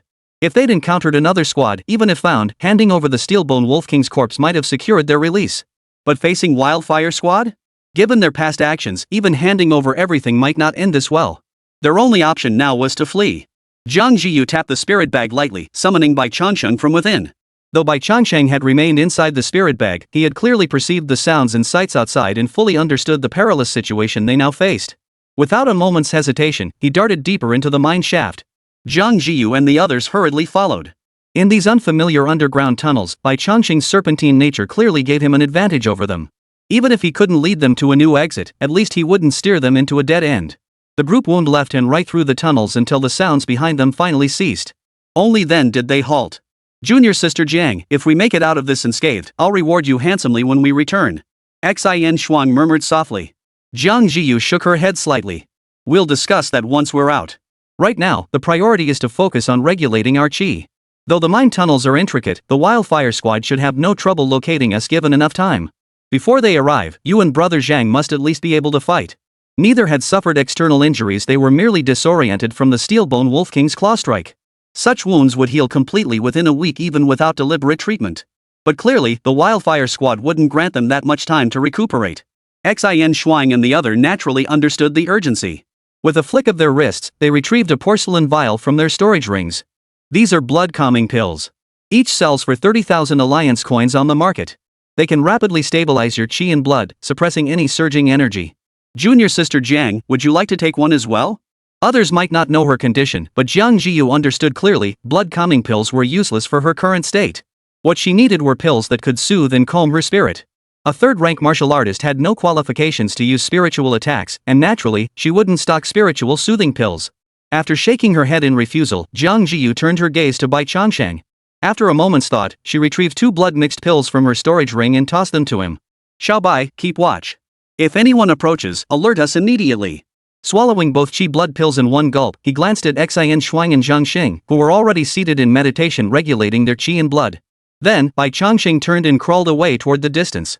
His heightened senses allowed him to detect approaching threats by their scent alone, making him the ideal sentry. However, as the 2 hybrid blood pills began to take effect, the system's notification sound chimed. Congratulations, host, on consuming the hybrid blood pill. You have gained 17 chi blood points and 10 evolution points. Congratulations, host, on consuming the hybrid pill. Gain 10 chi and blood points. Gain 10 evolution points. Vitality has reached current maximum. Please initiate 4th evolution promptly. Requirements for 4th evolution, vitality 1000, evolution points 100. Evolution conditions met. Proceed with evolution? Originally, according to Bai Changsheng's estimates, he would need at least another week to accumulate the required 1000 vitality points for the 4th evolution. However, devouring a piece of the Steel-Bone Wolf King's internal organs granted him a massive influx of vitality and evolution points, instantly propelling his progress forward. The 2 hybrid pills he had just consumed filled the remaining gap perfectly. A major battle was likely imminent, and the Wildfire squad wouldn't locate this place anytime soon. What choice did he have? Activate. As his voice fell, the system's prompt sounded simultaneously. What followed, however, was an extreme chill. Bai Changsheng had braced himself for his chi and blood to boil, but this sudden chill made him shiver involuntarily, his body instinctively curling up. Even so, the biting chill showed no sign of easing, as if it intended to freeze his very soul solid. His thoughts slowed to a crawl, and he lost all sense of time. Bai Changsheng was on the verge of unconsciousness when the system's voice finally sounded. This evolution has been completed. Total evolution points consumed, 100. Congratulations, host, on completing your 4th evolution. Required for next evolution, 3000 vitality points, 1000 evolution points. Chapter 27, Luring the Enemy, Ambush, Encirclement, Deadlock. The numbing cold gradually receded as Bai Changsheng's consciousness slowly returned. Wherever his gaze fell, frost had crystallized all around the mine shaft, encircling him. The sheer amount of frost clearly revealed the agony Bai Changsheng had endured as the source of this bitter cold during the recent ordeal. Beyond the first evolution, each subsequent one brought extreme agony, and each time, it grew more intense. The first 2 felt like being scorched by fire, and this one was like being plunged into an ice cave. Who knows what lies ahead? Bai Changsheng sighed deeply within, yet the relaxed sensation throughout his body after the evolution completed lifted his spirits considerably. Though each evolution feels like torture, the indescribable relief after completion is unmatched. Then again, how could one achieve growth without enduring some pain? Since resistance was futile, he might as well learn to accept it. Bai Changsheng possessed a remarkably resilient mindset. After the 4th evolution, my body size surged again. My current length must exceed 5 meters. Moreover, with 1000 points of vitality, I've now entered the ranks of a 2nd-grade beast soldier. The only problem is that the threshold for the 5th evolution has skyrocketed to 3000 vitality points. Even the evolution points themselves now require 1000 points. Such a high threshold, that's tough. But if we could preserve the Steelbone Wolf King's flesh. Bai Changsheng silently calculated in his mind. With the enhancement of a Lord-tier beast's flesh, that 3000-point vitality requirement might not be so impossible to achieve. Of course, that would require keeping the Steelbone Wolf King's corpse intact. Have you searched over there? Go check it out. The sudden voice interrupted Bai Changsheng's thoughts. Even hiding deep within this mine shaft, could he still not escape these guys? Without alerting them, Bai Changsheng turned and headed toward Jiang Zhiyu and the others. Noticing Bai Changsheng's return, Jiang Zhiyu opened her eyes, which had been half closed. But upon seeing Xin Shuang and Jiang Xing still seated in meditation, her brows furrowed slightly. They'll need more time to stabilize their chi and blood. Wait, your physique. Though dim within the mine shaft, one could still make out some details, especially given Bai Changsheng's strikingly obvious transformation. How could she possibly fail to notice? 2nd-grade beast soldier. I never expected your advancement to outpace mine. Sensing the shift in Bai Changsheng's vital energy, Jiang Zhiyu's astonishment deepened. Yet this shock lasted only an instant before she suppressed it. Go distract them. Buy them more time. Had Bai Changsheng still been only a 1st-grade beast soldier, Jiang Zhiyu would never have sent him into danger. But as a 2nd-rank beast soldier, delaying the enemy in this dimly lit mine shaft shouldn't be too difficult. Bai Changsheng felt a twinge of resignation. He was clearly the weakest link, yet here he was 2 3rd-rank martial artists were gravely injured, Jiang Zhiyu was visibly drained, and now he was being tasked with distracting the enemy. Yet, fully aware of the urgency, Bai Changsheng showed no hesitation. They were all in the same boat now. If Jiang Zhiyu and the others were found, this group would most likely not spare him either. Swiveling his body, Bai Changsheng headed straight toward the direction the sound had come from. Finally, at a corner, he collided head-on with the 2 members of the Wildfire squad. Holy! What the hell is that? A startled cry rang out, but the only response was Bai Changsheng charging forward, his mouth opening in a sudden lunge. A sharp tearing sound echoed as Bai Changsheng's mouth filled with the metallic taste of blood. The blow had torn the man's arm clean off. Arg! The searing pain in an instant sent the man crashing to his knees, his mouth filled only with agonized screams. By all accounts, the man was at least a 2nd-rank martial artist. He shouldn't have been so easily injured. But the mine shaft was pitch black, and Bai Changsheng had been lying in wait. Caught completely off guard, even a 2nd-rank martial artist would struggle to react in time. Having landed the blow, Bai Changsheng wasted no time, spinning around and dashing off in the opposite direction. Damn it! It's that white-scaled snake. Only then did the other man snap out of it. He cursed angrily, barked, "You stay here," then charged after Bai Changsheng, blade drawn. After searching so many places without finding any trace of other teams, even knowing the enemy was still in the mine shaft, fatigue had inevitably set in. But Bai Changsheng's sudden appearance was like a shot of adrenaline. "Boss, over here!" The cries for backup from the Wildfire squad echoed behind him. Bai Changsheng dared not linger, darting left and right to evade pursuit.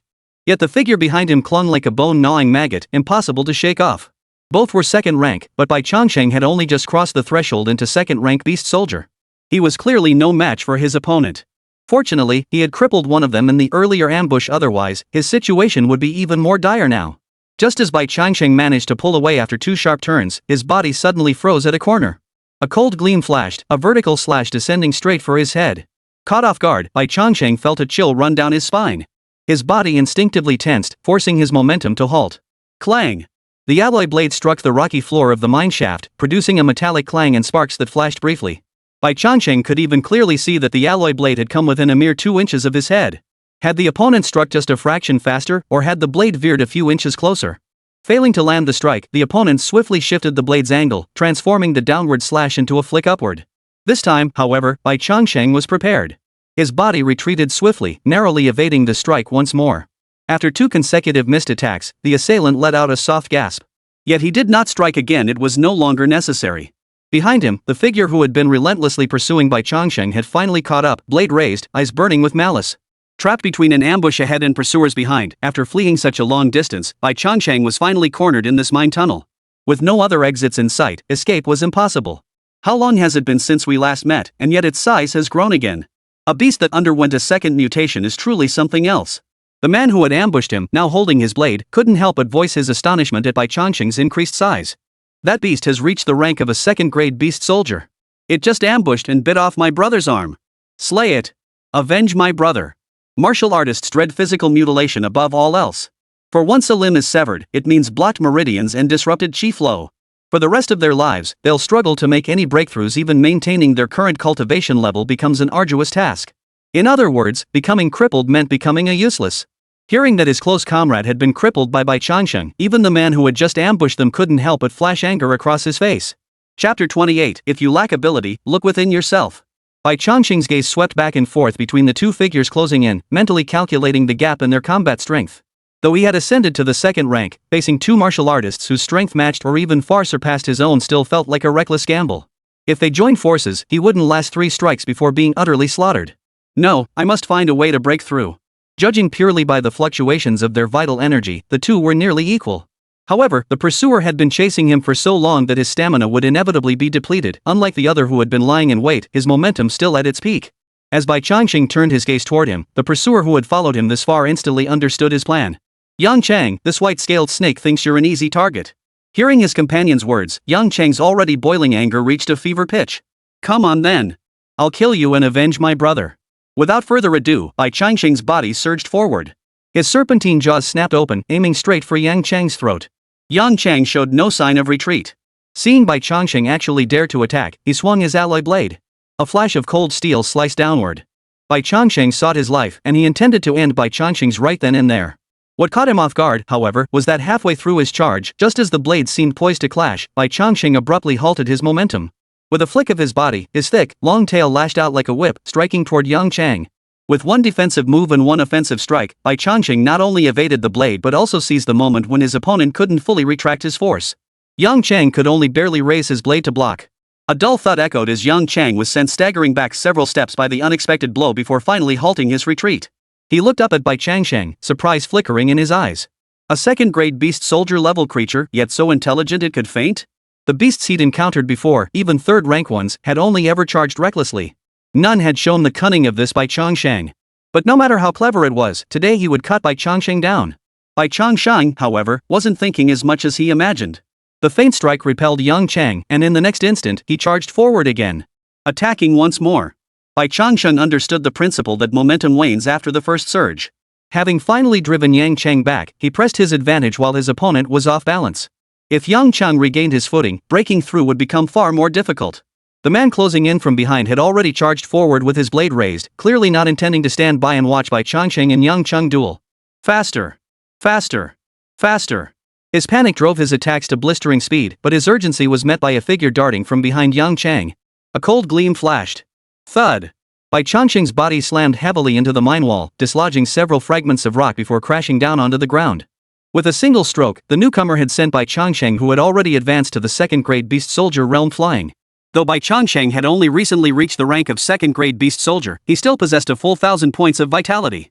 Yet before this assailant, he seemed utterly powerless to fight back. For a moment, Bai Changsheng felt a searing pain in his abdomen, especially his back where he had just taken the blow head-on. Blood now gushed freely from the wound. Fortunately, he had upgraded his rock armor defense to level 3, barely managing to block the strike. Otherwise, he would likely have perished on the spot. Humph. To withstand my blade, you beasts truly have thick skin and tough flesh. The blade-wielding figure approached, the edge gently lifting Bai Changsheng's chin. This time, Bai Changsheng saw clearly the attacker was none other than the leader of the Wildfire squad. Earlier, facing two second-rank martial artists, Bai Changsheng could still have fought his way out. But now, with the Wildfire squad's third-rank martial artist present, no amount of scheming would help him. From their brief clash alone where the opponent had sent him flying with a single strike and inflicted significant wounds, it was clear they were not even in the same league of combatants. Bai Changsheng's vitality stood at 1,000, yet this man's vitality exceeded 5,000 at the very least. You seem intelligent enough to understand me. I'll give you a chance to live. Lead me to your master. If I get the Steelbone Wolf King's corpse, I'll spare your life. Spare his life? If this were any other squad, Bai Changsheng might have believed those words. But standing before him now was the Wildfire squad.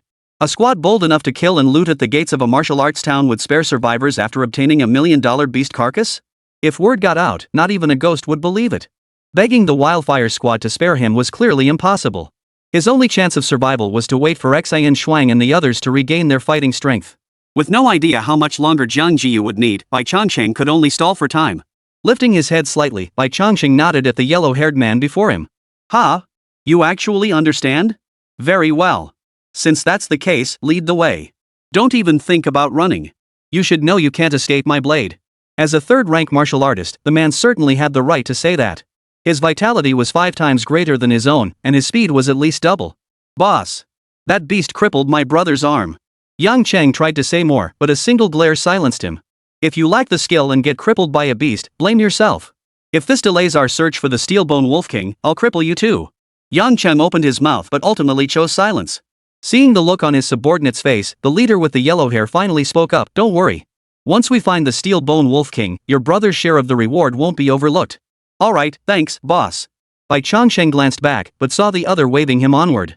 The underground mine tunnels were a tangled maze. Under the glare of powerful flashlights, faint fluorescent reflections flickered on the surrounding rock walls. Bai Changsheng strolled leisurely at the front of the group, pausing at every junction to peer left and right, feigning confusion over which path to take. At first, the three behind him didn't think much of it. After all, he was just an animal. No matter how intelligent, he couldn't possibly think like a human.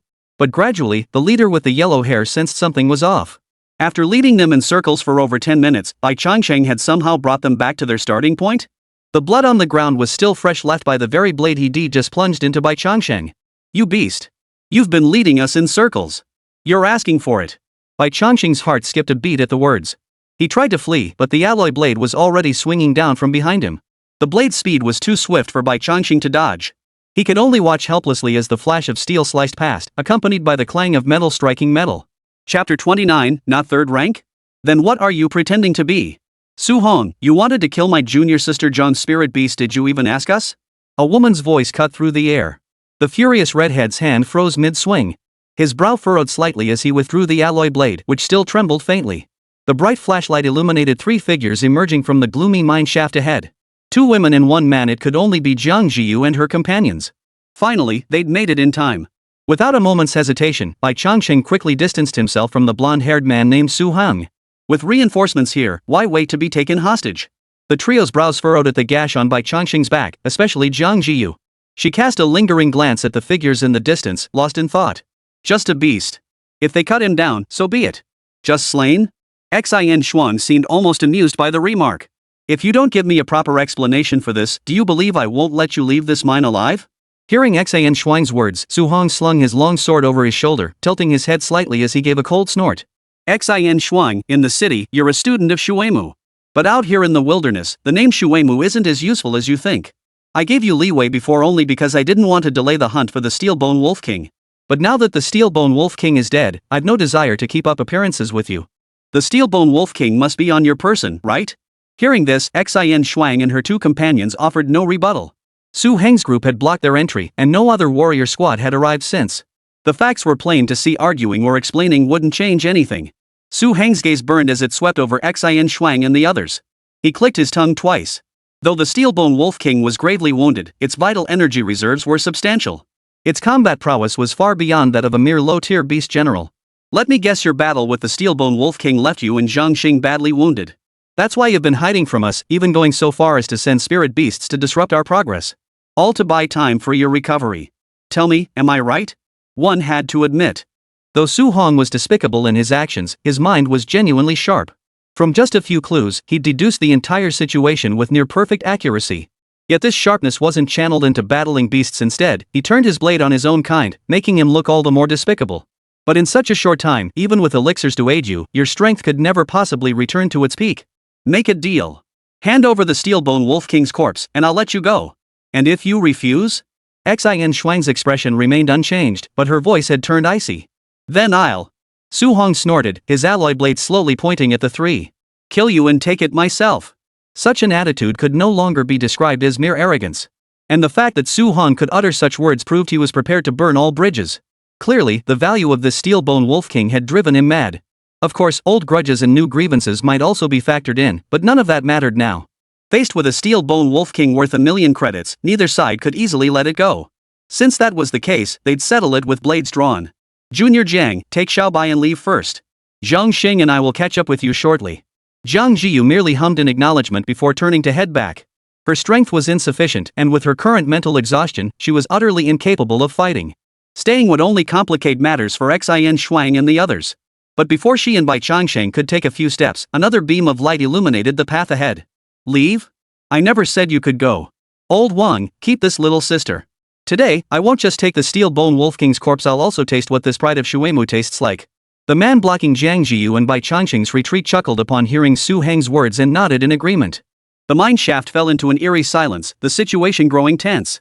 On one side stood two wounded third-rank martial artists, plus Bai Changsheng, a beastkin who had just broken through to second rank. On the other side stood a third-rank martial artist at full strength, flanked by three second-rank practitioners. On paper, neither side seemed capable of overwhelming the other. Yet once one faction resolved to fight to the death, the outcome would be far from certain. Attack! Su Hong roared, launching his attack first. He stomped his foot hard, his form surging toward Xin Shuang and Jiang Xing. His alloy blade flashed upward, then swung down in a sweeping strike aimed squarely at Jiang Xing. The two warriors behind him showed no intention of merely watching. Simultaneously with Su Heng's attack, they launched their own assaults toward Xin Shuang. Against a fully recovered Xin Shuang, they would stand no chance. But with her injured, the two of them teaming up should at least be able to tie her up without much trouble. As for Bai Changsheng, he stood guard in front of Jiang Zhiyu, refraining from rash actions while remaining vigilant against any sudden outburst from his opponent. A white-scaled snake, and it's actually cultivated to a second-grade beast weapon. But that's all it's good for. Don't worry, little sister. I'll be very gentle with you later. Bai Changsheng clearly saw the lecherous glint in the man's eyes as he looked at Jiang Zhiyu. He knew well that unless they dealt with him, neither he nor Jiang Zhiyu would be able to leave this place. His vital energy is weak and unstable, he's only recently entered the second rank. Jiang Zhiyu's voice came from behind him, easing Bai Changsheng's mind slightly. Bad news, this guy's vital energy surpasses his own. Good news, only by a little. Since he's not a third rank, what's the point of pretending? Strike first. Before the other could act, seizing the moment when his attention was fixed on Jiang Zhiyu, Bai Changsheng struck first. His body surged forward, jaws gaping wide, aiming squarely for the man's throat. The speed wasn't overwhelming, but the element of surprise was decisive. The sudden assault drew a cold snort from the opponent, who swung his blade down, the edge aimed squarely at Bai Changsheng's head. Under normal circumstances, Bai Changsheng would never have taken that blow head-on. After all, who would willingly take a blow if they could avoid injury? But the current situation was clearly no ordinary affair. Moreover, having survived the strike from the third-rank martial artist earlier, Bai Changsheng had gained a preliminary understanding of his own defensive capabilities. This blow might hurt, but it certainly wouldn't kill him. Bai Changsheng steeled his resolve, if it won't kill me, then you shall die. Time and again you provoke us, do you truly believe you won't die? This strike was aimed squarely at taking the opponent's life. Clang! The blade struck the scales covering Bai Changsheng's body, leaving a bloody gash only to be halted by some unseen force the next instant. Bai Changsheng distinctly felt the rock armor beneath his scales activate, calming him slightly. He then bit down decisively. Chapter 30, Death's Embrace. Ah! Bai Changsheng had forced himself to bite down despite the slash, so naturally, it wouldn't just leave a superficial wound. Though the blow knocked him off center, preventing a bite to the neck, a bite to the arm served just as well. The moment his fangs pierced the skin, venom surged in. Simultaneously, his 5-meter-long body coiled upward. Previously, his body length had been insufficient for coiling maneuvers. Even if he managed to wrap around an opponent, it was difficult to completely immobilize them, often putting himself at a disadvantage instead. That's why Bai Changsheng had never employed this tactic in actual combat. But now, having ascended to a second-rank beast soldier, his body exceeded 5 meters in length and nearly a foot in diameter. Before the cataclysm, this would have been a veritable giant python. Such dimensions were more than sufficient to constrict a person into an airtight embrace. The yellow-haired man, observing Bai Changsheng's movements, instantly grasped his intent. A chill ran down his spine as he unleashed a flurry of strikes with his alloy blade. Even as a second-rank martial artist with robust vitality, he faced Bai Changsheng, who was also a second-rank beast soldier. Once Bai Changsheng completed his coiling, no amount of strength could free him. That moment would likely spell his demise. The problem was, his vitality wasn't significantly higher than Bai Changsheng's to begin with. His alloy blade couldn't even breach the snake scales and rock armor, and now, unable to build momentum, it was utterly useless. Though he seemed to strike several blows in the blink of an eye, the damage inflicted was minimal. Breaking through the snake scales was already pushing his limits afterward. The rock armor halted his attacks, barely drawing a few drops of blood. Worse still, the violent motion sent a wave of numbness surging from the arm Bai Changsheng had bitten, rapidly spreading throughout his entire body. The venom spread so swiftly that by the time he realized it, his entire arm had gone numb. This white-scaled snake is venomous. They said white-scaled snakes were just damn ornamental pets. What the hell kind of poison is this? He raised his hand to break free from Bai Changsheng's bite, but the arm, already ravaged by the toxin, had completely lost sensation. Panic surged within him. He couldn't be certain how potent Bai Changsheng's venom truly was, but he dared not take the risk. If this poison could truly take his life. Faced with death or losing his arm, the blonde hesitated only an instant before making his choice. He swung his blade again, but this time it didn't strike Bai Changsheng, it sliced clean through his own shoulder. In the next instant, the poisoned arm severed from his body, blood spurting forth. The excruciating pain felt like tearing his heart out, and he couldn't help but let out a piercing scream. Such decisiveness even earned Bai Changsheng's respect for the man. If it had been him, he would never have been able to sever his own arm. That said, only this redhead possessed such resolve. He'd made his decision before the poison could spread throughout his entire body. Had he waited until the toxin had fully disseminated, death would have been certain. A level 2 toxin could affect even a Lord-tier Steelbone Wolf King, how much more so when it struck a second-rank martial artist? Though severing his own arm was decisive, it alone wouldn't be enough to save him. Bai Changsheng's body had already coiled around him, starting from the torso. The thick serpentine form wrapped itself around the blonde-haired man's body. The more he struggled, the tighter Bai Changsheng's grip became. A moment of instability sent the yellow-haired man crashing to the ground. Seizing the opportunity, Bai Changsheng completed the coiling entirely. To any observer, it would appear Bai Changsheng had completely wrapped the yellow-haired man into a zonzi glutinous rice dumpling. Beasts, compared to humans, could unleash attacks far exceeding their normal vitality under certain circumstances. Take the crocodile's rolling bite, or Bai Changsheng's current constriction. Once the entanglement was complete, it only tightened further. Unless the yellow-haired man possessed vital energy several times greater than Bai Changsheng's, or some external force intervened, his only fate was to be suffocated alive by Bai Changsheng. The reality was stark: this yellow-haired youth's vitality couldn't possibly be several times greater than Bai Changsheng's. Otherwise, he wouldn't have been entangled in the first place. As for backup, his 3 teammates were already locked in combat with Xin Shuang. With the fight too close to call in the short term, no one could spare a hand to save him. Zhang Li. Someone noticed the unusual situation here and roared in warning, preparing to rush to his aid. But before he could move, Xin Shuang's short dagger nearly sliced through his throat. Fighting above your level, and you dare to get distracted? Xin Shuang's dagger strikes were ruthless in a life or death battle, every slash targeted vital points. Fortunately, his comrades shared the pressure, preventing his immediate demise. Yet against Xin Shuang, he could no longer spare the strength to aid his allies. Die. Bai Changsheng steadily increased his force. Before this, he had never once entertained thoughts of killing. But now, after enduring this gang of punks' relentless harassment, threats, and attacks, his patience had been completely worn thin. Even play figures have their breaking point, let alone Bai Changsheng? His body surged with power, the coils tightening around the punk's frame. Bai Changsheng could even hear the crack of bones snapping. At first, the punk struggled fiercely, but as time passed, his resistance grew weaker and weaker until he finally fell completely still. Still wary that the youth might be feigning death, Bai Changsheng waited another half-minute before releasing his grip. The once arrogant yellow-haired youth now lay in a pitiful state, blood streaming from all 7 orifices, every bone in his body shattered. He was dead as a doornail. Staring at the corpse, Bai Changsheng felt a slight dizziness. Perhaps it was the first time he had taken a life, causing him some psychological discomfort. He felt his throat twitch slightly, and he was overcome by an urge to devour the corpse. If beasts could provide vital energy, why couldn't human warriors? However, Jiang Zhiyu seemed to sense Bai Changsheng's unusual state. She softly called out, "Xiao Bai." Bai Changsheng snapped back to his senses. He glanced back at Jiang Zhiyu. Thankfully, she had roused him. Otherwise, had he truly devoured the corpse of that yellow-haired youth, Bai Changsheng would likely have been haunted by psychological trauma ever after.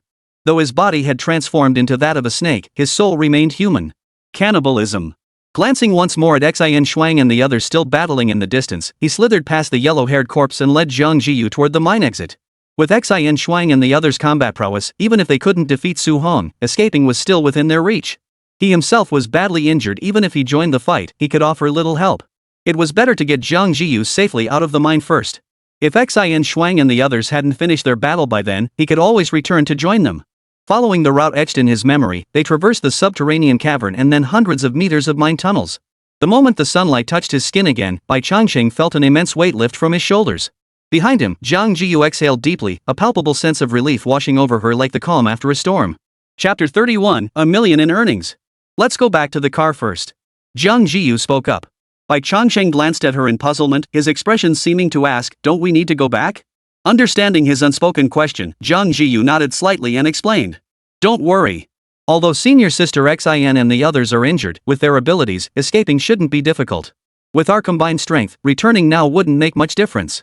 Let's just stir up the water completely." Jiang Zhiyu murmured to herself, her mind already made up. Stir up trouble? Bai Changsheng heard Jiang Zhiyu's words but couldn't fathom her true intentions until he soon found out. The Steel-Bone Wolf King in the southernmost mine shaft has already been captured by the Wildfire squad. To keep it under wraps, they plan to kill Xin Shuang and Zhang Xing from Shui Mu. Having found nothing in the city, more and more martial artist squads were realizing the situation and heading toward the mining district. Whenever they encountered a martial artist squad, Jiang Zhiyu repeated these two sentences. Without exception, every martial artist squad that heard this rushed without delay toward the direction Jiang Zhiyu pointed. It was obvious what would happen in that mine shaft next.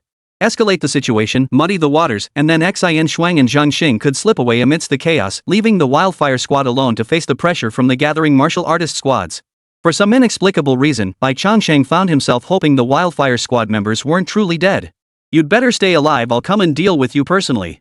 Turning to glance back at the mine shaft and the martial artist squad rushing toward it, Bai Changsheng murmured silently to himself. As if sensing his thoughts, Jiang Zhiyu spoke up, "Don't worry. In 3 months at most, I'll bring you back to wipe out Wildfire squad. If they even make it that far." Jiang Zhiyu was certainly no soft-hearted soul. How could someone who had reached the Emperor realm be a pushover with no temper whatsoever? In this regard alone, Jiang Zhiyu's temperament was quite compatible with Bai Changsheng's. He didn't kill indiscriminately, but he wouldn't spare anyone who had crossed him to their death. The journey back passed without incident. They returned to the SUV parked outside the city limits, where they waited only a few minutes before Xin Shuang and the others came back. Though they looked a bit disheveled, thankfully they hadn't suffered any injuries. Not long after you two left, several martial artist squads poured in.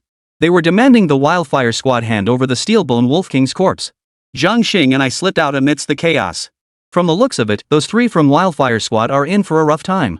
One clever diversion not only ensured Xin Shuang and Zhang Xing's safe escape but also landed Wildfire squad in serious trouble. And all this without much effort on her part. To become empress, Jiang Zhiyu's scheming was truly formidable. Bai Changsheng shot Jiang Zhiyu a glance before slipping into his spirit storage pouch to tend to his injuries. Earlier, with Xin Shuang and the others absent and Jiang Zhiyu mentally drained and utterly useless in combat, Bai Changsheng had no choice but to stand guard nearby. Now that Xin Shuang and the others had returned, his role was essentially over. He might as well head back for a good night's sleep. The intense search, the battles, and his injuries left Bai Changsheng utterly exhausted. Jiang Zhiyu and the others didn't linger either. Once in the vehicle, they immediately set off for the martial town. Out on the Wasteland, other martial artist squads would stop at nothing to obtain beast materials. But once back in the martial town, the law held sway, and even the most reckless martial artists dared not break the rules. Junior sister Jiang, this Steel-Bone Wolf King is a low-tier lord. Its most valuable parts are its entire skeleton and pelt, followed by its flesh and blood. Total value is roughly 1,800,000. Throughout the entire hunt, you and your spirit beast contributed the most.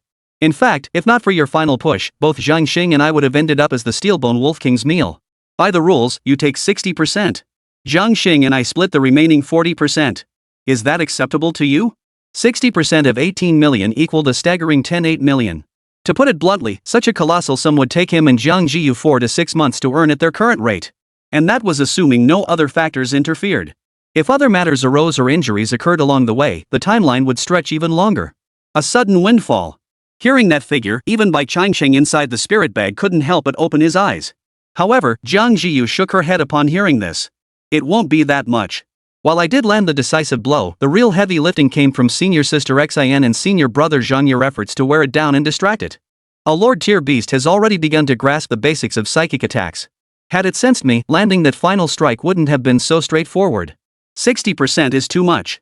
Let's split it evenly. 60% meant 1,800,000, half meant 900,000. With that single sentence, he conceded 18,000. Jiang Zhiyu's generosity far exceeded his expectations. Xin Shuang and the others breathed a silent sigh of relief upon hearing Jiang Zhiyu's words. Unlike the Wildfire squad, they weren't the type to resort to forceful extortion. They'd feared Jiang Zhiyu would demand an exorbitant price, leaving them in a bind either way. But now it seemed Jiang Zhiyu's temperament was far more reasonable than they'd anticipated. How about this, junior sister Jiang? No need to dwell on whether it's 60% or 50%. Let's round it up 1 million alliance coins. That shouldn't be too much of a loss for you. If you agree, I'll transfer it to you right now. Xin Shuang's words were spoken with genuine sincerity, and the price she offered was absolutely fair. But Jiang Zhiyu merely smiled upon hearing this. Senior sister, are you planning to sell the Steelbone Wolf King's corpse to the school? Xin Shuang paused slightly but made no attempt to hide her intent. A Lord-tier beast is certainly worthy of the school's acquisition standards. Besides cash, the school also offers a points reward for acquisitions. And those points can be exchanged for training room time, purchasing martial arts manuals, or even hiring a teacher for one-on-one instruction. So in a way, they're even more valuable than alliance coins. Jiang Zhiyu hummed in acknowledgement. Go ahead, senior.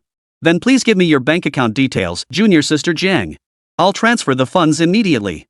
Jiang Zhiyu recited a string of numbers.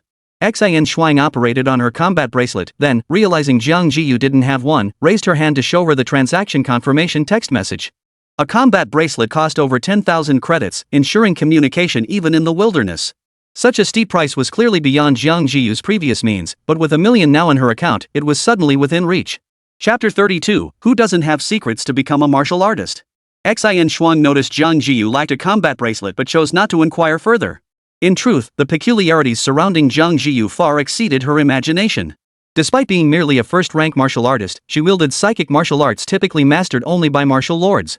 Her single strike had stunned the Steelbone Wolf King, proving her mental prowess surpassed even that of the beast. Then there was her knowledge of Shuemu. Though Xin Shuang wasn't affiliated with the Beastmaster Academy, none of its instructors over 30 bore the surname Jiang. The truth was clearly not as Jiang Zhiyu had claimed. The story about being the daughter of teacher Jiang Yunlu from the Beastmaster Academy was likely fabricated on the spot. But none of that mattered. Who among martial artists didn't have secrets? After their brief time together, Jiang Zhiyu had earned her trust, or rather, she had come to regard Jiang Zhiyu as a friend. And as friends, it was best to leave some secrets between them. Why pry into everything? Xin Shuang wisely avoided bringing up other matters.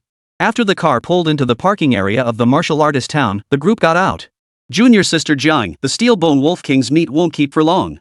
Over time, its residual vital energy will rapidly diminish. We too plan to head back to the academy now. What are your plans? Jiang Xing went to handle the car return procedures, while Xin Shuang turned to ask Jiang Zhiyu.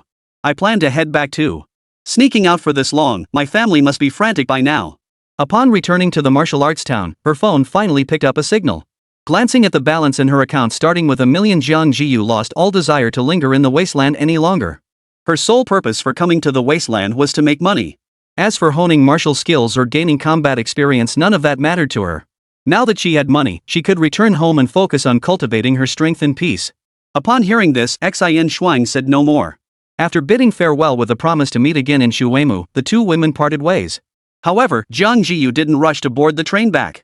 Instead, she first purchased a healing potion and a bottle of spirit-nourishing elixir. The healing potion was manageable at 2,000 alliance coins per bottle, but the spirit-nourishing potion cost a whopping 30,000 alliance coins. Neither she nor Bai Changsheng were in good condition, especially regarding their mental states. Having forcibly unleashed a mental attack beyond her first-rank martial artist capabilities, Jiang Zhiyu risked permanent damage if she didn't recuperate promptly. After securing a room, she and Bai Changsheng each swallowed their potions before sitting cross-legged on the bed to begin their recovery. Bai Changsheng drifted in and out of consciousness, sleeping fitfully for a full day and night before Jiang Zhiyu finally opened her eyes. After rebirth, my spirit was exaggeratedly powerful yet extremely unstable. The mismatch between my mental and physical strength actually hindered my physical growth. After that forced depletion, it was a case of breaking down to rebuild. Far from being damaged, my spirit shed its superficiality and grew more resilient. It will no longer hinder my physical growth. It was an unexpected blessing. Jiang Zhiyu slowly exhaled a breath of stale air, feeling an immense sense of relief wash over her. Lowering her gaze slightly, she saw Bai Changsheng staring blankly at her from the bedside, then slowly opening his mouth. Jiang Zhiyu knew Bai Changsheng was perceptive, but the concept of rebirth was likely beyond its comprehension. Even if it could understand, it wouldn't change anything. Bai Changsheng was, after all, her spirit beast. As long as the spirit contract remained unbroken, he would never harm her. She flipped her hand, retrieving 2 hybrid blood pills from her storage ring to feed Bai Changsheng. As she did so, Jiang Zhiyu murmured another word of regret. The flesh and blood of a lord-level beast contain an extremely high concentration of vital energy. Unfortunately, the flesh cannot be stored for long. Within 3 days, all the vital energy within it dissipates completely. Only by refining them into vitality pills or hybrid blood pills can they be preserved long-term. Otherwise, I could gather some for you to consume daily. Perhaps it might bring about a different kind of change. This was news to Bai Changsheng, though he understood the logic. Though hybrid essence pills weren't as potent as the Steelbone Wolf King's flesh, consuming 2 daily alongside other flesh-based foods would still ensure his vital energy grew at a steady pace. Reaching the rank of a 3rd-grade beast soldier would only take about a month. A month might seem long, but in reality, how many beasts never reach 3rd grade in their entire lives? Even martial artists required innate talent to reach 3rd rank, let alone steadily progress from newly 2nd rank to 3rd rank within a month. Bai Changsheng was quite satisfied with his own advancement pace. After checking out of the hotel, Jiang Zhiyu led Bai Changsheng onto the train heading back. After several hours on the road, they stepped off the bus to find Jiang's parents waiting at the exit, along with Lin Jingyao in her school uniform. Though only 7 days had passed, it felt like an eternity to the 3 of them. Ever since Jiang Zhiyu had gone to the wilderness, their hearts had never been at peace. Thankfully, she was back. And judging by her appearance, she didn't seem injured. Only then did the 3 of them breathe a sigh of relief. "You're not hurt, are you?" Jiang Zhiyu nodded in response to her father's question. "I met 2 seniors from Shuimu Martial Arts Academy these past few days. They've been guiding me the whole time. I wouldn't have had a chance to get hurt even if I wanted to." She paused, then added, "Plus, they're heading to the Wasteland after the college entrance exams. They asked if I wanted to join them, and I agreed." Jiang Zhiyu kept the battle with the Steelbone Wolf King a secret. If her parents discovered she'd dared to kill a lord-level beast, she'd likely never be allowed to set foot in the Wasteland again. She also used Xin Shuang and Zhang Xing as cover for her next trip to the Wasteland. To her parents, the phrase Shuimu student inherently signified stability. After all, those who gained admission to Shuimu were geniuses among geniuses. "Zhiyu, you're finally back. You have no idea how much has happened at school these past few days." Lin Jingyao couldn't hold back any longer. She stepped forward, hooked her arm through Jiang Zhiyu's, and began chattering non-stop. "While you were away, the school held a mock martial arts entrance exam. That Huang Xiaotian guy snagged 1st place in our class with his Fire Mane Swallow's Flame Lion, and even got a special admission spot at Jiangbei Martial Arts University. He's been walking around class with his head held high all day long. Now that you're back, just wait until the next mock martial arts exam. You'll snatch the top spot right out from under him and show him what real 1st place means. Plus, the rewards for the mock exam are generous. The top student in each class gets 2 chi blood pills. The top 10 students school-wide can even get 1 blood fusion pill. With these resources, you won't have to go to the Wasteland anymore." The part about taking down Huang Xiaotian was just idle talk. These last few sentences were what Lin Jingyao truly wanted to say. However, upon hearing this, Jiang Zhiyu flipped her hand, retrieving a wooden box from her storage ring and handing it to Lin Jingyao. Chapter 33, Bai Changsheng, who brought a little shock to everyone. "What is this?" Lin Jingyao instinctively reached out to take it. But upon opening the box and seeing the pill inside similar to a chi and blood pill yet covered in golden patterns, she gasped in surprise. "A blood-melting pill? Zhiyu, where did you get this?" A single blood-melting pill carried a market price of 50,000. Its first use could harmonize one's chi and blood flow, helping to open up many normally hard-to-reach physical extremities. It could significantly boost a martial artist's combat effectiveness in a short time. Many well-off families would purchase one for their children upon embarking on the martial path to boost their combat prowess. Moreover, its effectiveness for practitioners below the 3rd rank made it all the more precious. Facing Lin Jingyao's inquiry, Jiang Zhiyu didn't reveal the truth but instead brought up Xin Shuang. "I did a huge favor for that Shuimu senior in the Wasteland, and she gave me 2 of them. Blood-melting pills only deliver their maximum effect upon first consumption. Subsequent doses offer little benefit. But it just so happens we each have one." Naturally, Jiang Zhiyu had purchased these in the martial artist town, specifically buying one for Lin Jingyao at the time. Yet upon hearing this, Lin Jingyao immediately shook her head and returned the blood-melting pill to Jiang Zhiyu. "Each pill is worth 50,000 alliance coins. If sold, it could buy 25 chi blood pills. I don't want something so valuable. Keep it. If you really can't use it, you can always sell it back to the pill shop." Lin Jingyao was well aware of the blood-melting pill's potent effects, but its exorbitant price was equally impossible for her to ignore. The financial standing of both families was similar. Even if the Lin family was slightly better off, the difference was negligible. A single blood-melting pill was worth 3 months' wages for her parents. If it were some small, sentimental trinket, she might have accepted it. But knowing full well that Jiang Zhiyu desperately needed cultivation resources so much so that she de-risked venturing into the Wasteland just to earn money, how could she possibly accept this blood-melting pill? "Don't worry. Besides these 2 blood-melting pills, I gained much more from my trip to the Wasteland. Xiaobai's combat strength has reached that of a grade 2 beast soldier, and he's hunted down quite a few beasts.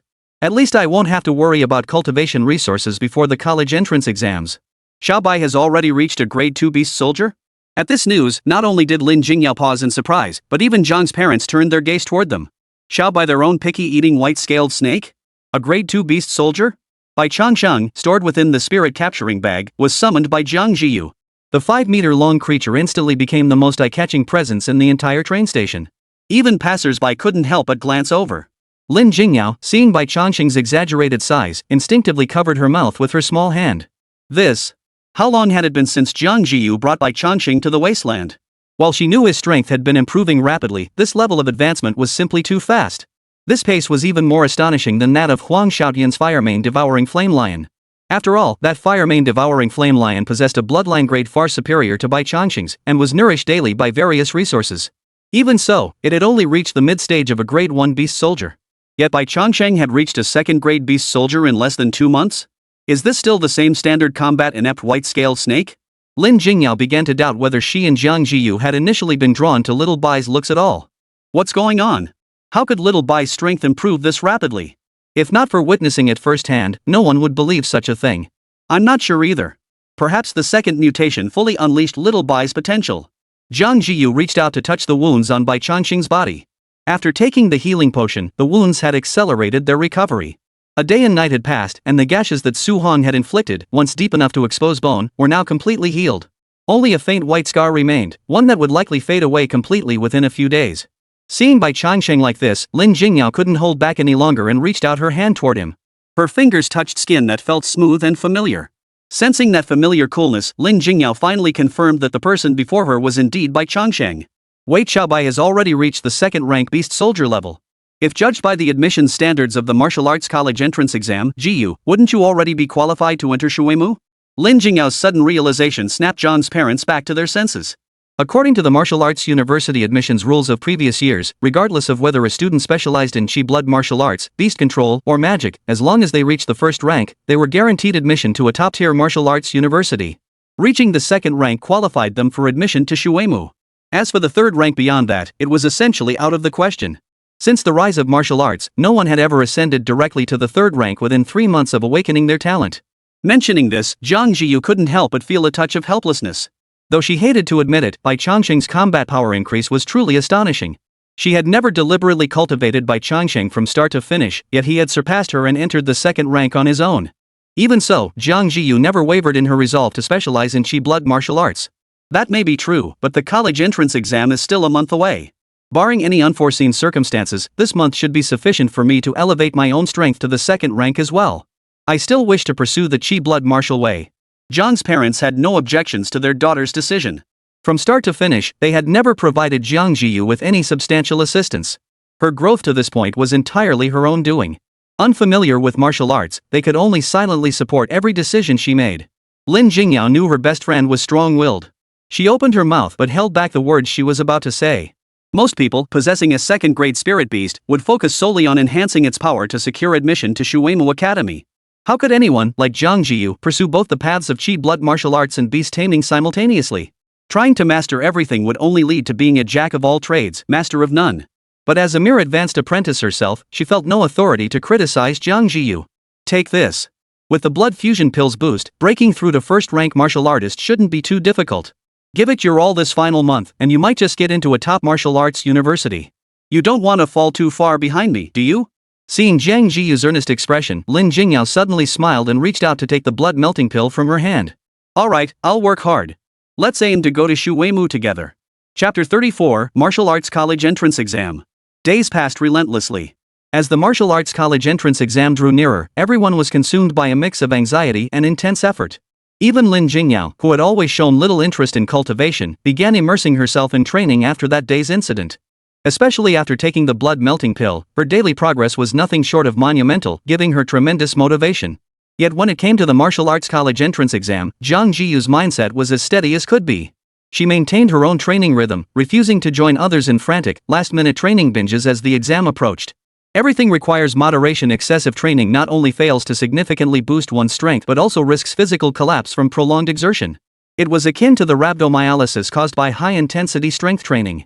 Having been an empress in her previous life, Jiang Zhiyu understood her cultivation rhythm better than anyone. Her daily routine remained fixed, attending classes during the day, cultivating for 2 hours in the afternoon, and then cultivating for another 2 hours upon returning home at night. The only difference from before was that she now consumed a chi blood pill daily, instead of one every 3 days. Bai Changsheng could clearly sense that with ample resource supply, Jiang Zhiyu's strength underwent dramatic changes daily. The pace was so rapid that even he struggled to keep up with her progress. After completing his 4th evolution, his own power growth depended entirely on how much flesh and blood he could consume daily. He currently faced no bottlenecks. Is this the growth rate of an empress? Truly terrifying. Bai Changsheng murmured to himself as he watched Jiang Zhiyu, seated cross-legged on the bed, clad only in a tank top and shorts. As the days passed, the day of the martial arts college entrance exam finally arrived. Jiang's parents had specially taken 2 days off to stay home. Though they couldn't offer any practical help, it didn't stop them from accompanying their daughter.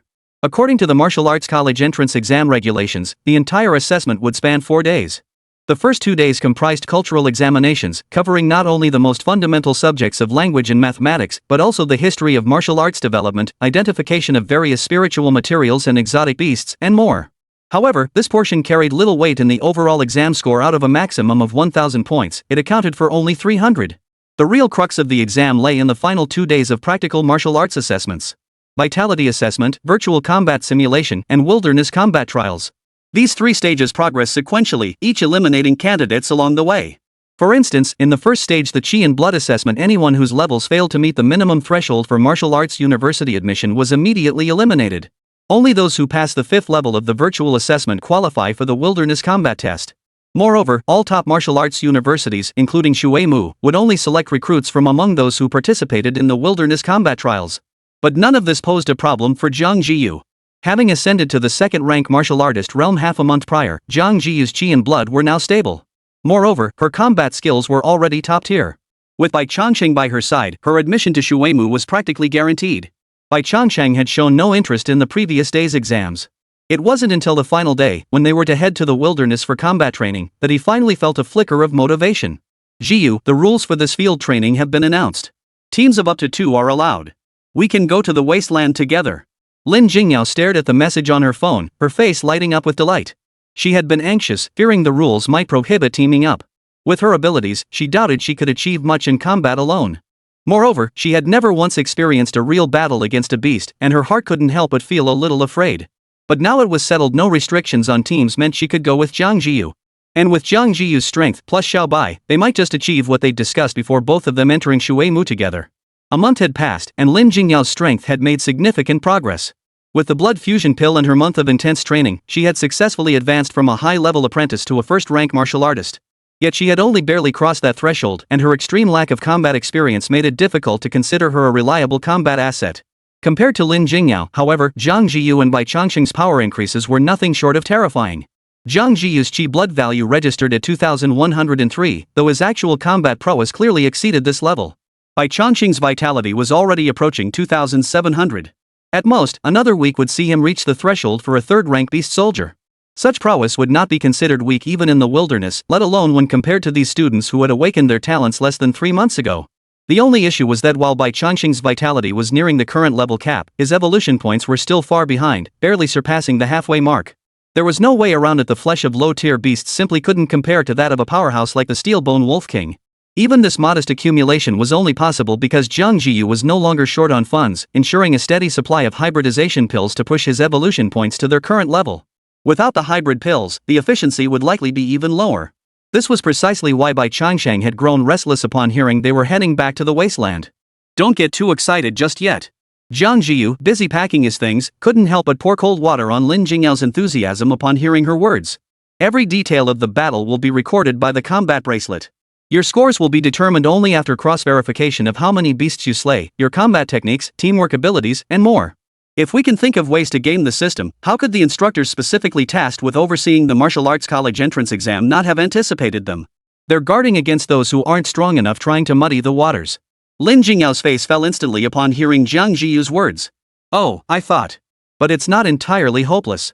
Jiang Zhiyu paused, interrupting Lin Jingyao, then pointed with her right hand toward Bai Changsheng, who lay resting with eyes closed at the bedside. You could have Xiao Bai injure or cripple the beasts first, then you finish them off. That way, there's a chance it could count as your kill.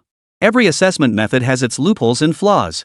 Over the past century of martial arts, the admissions assessment for the martial arts college entrance exam underwent subtle adjustments and changes every year. If she remembered correctly, this method could indeed boost Lin Jingyao's score.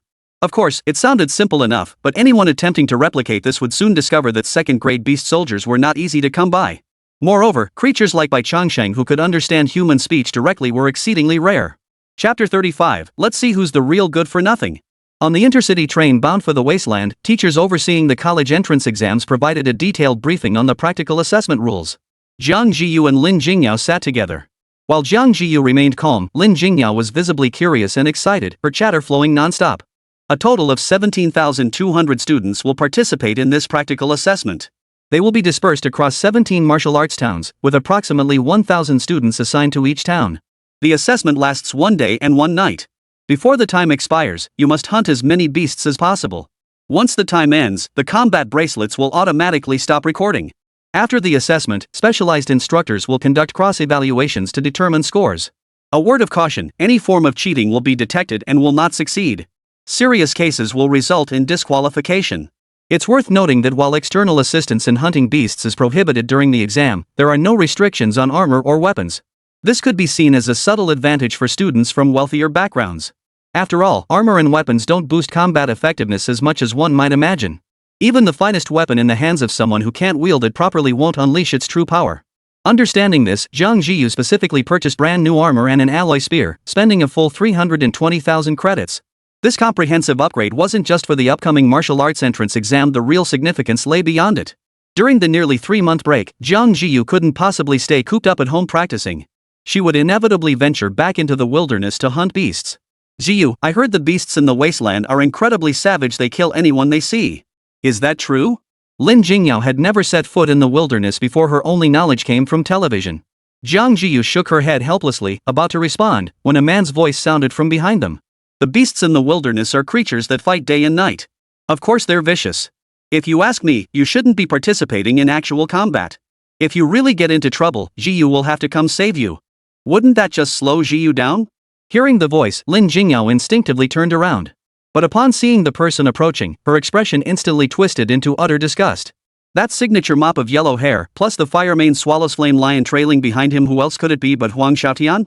Zhiyu, why don't you reconsider? Team up with me. If any real danger arises, I can guarantee your safety. Huang Xiaotian's words carried genuine sincerity. From the very beginning, he had never given up on pursuing Jiang Zhiyu. Unfortunately, even before her talent awakened, Jiang Zhiyu had never given him any hope. After her talent awakened, it was even more hopeless. It was enough to make Huang Xiaotian question his entire existence.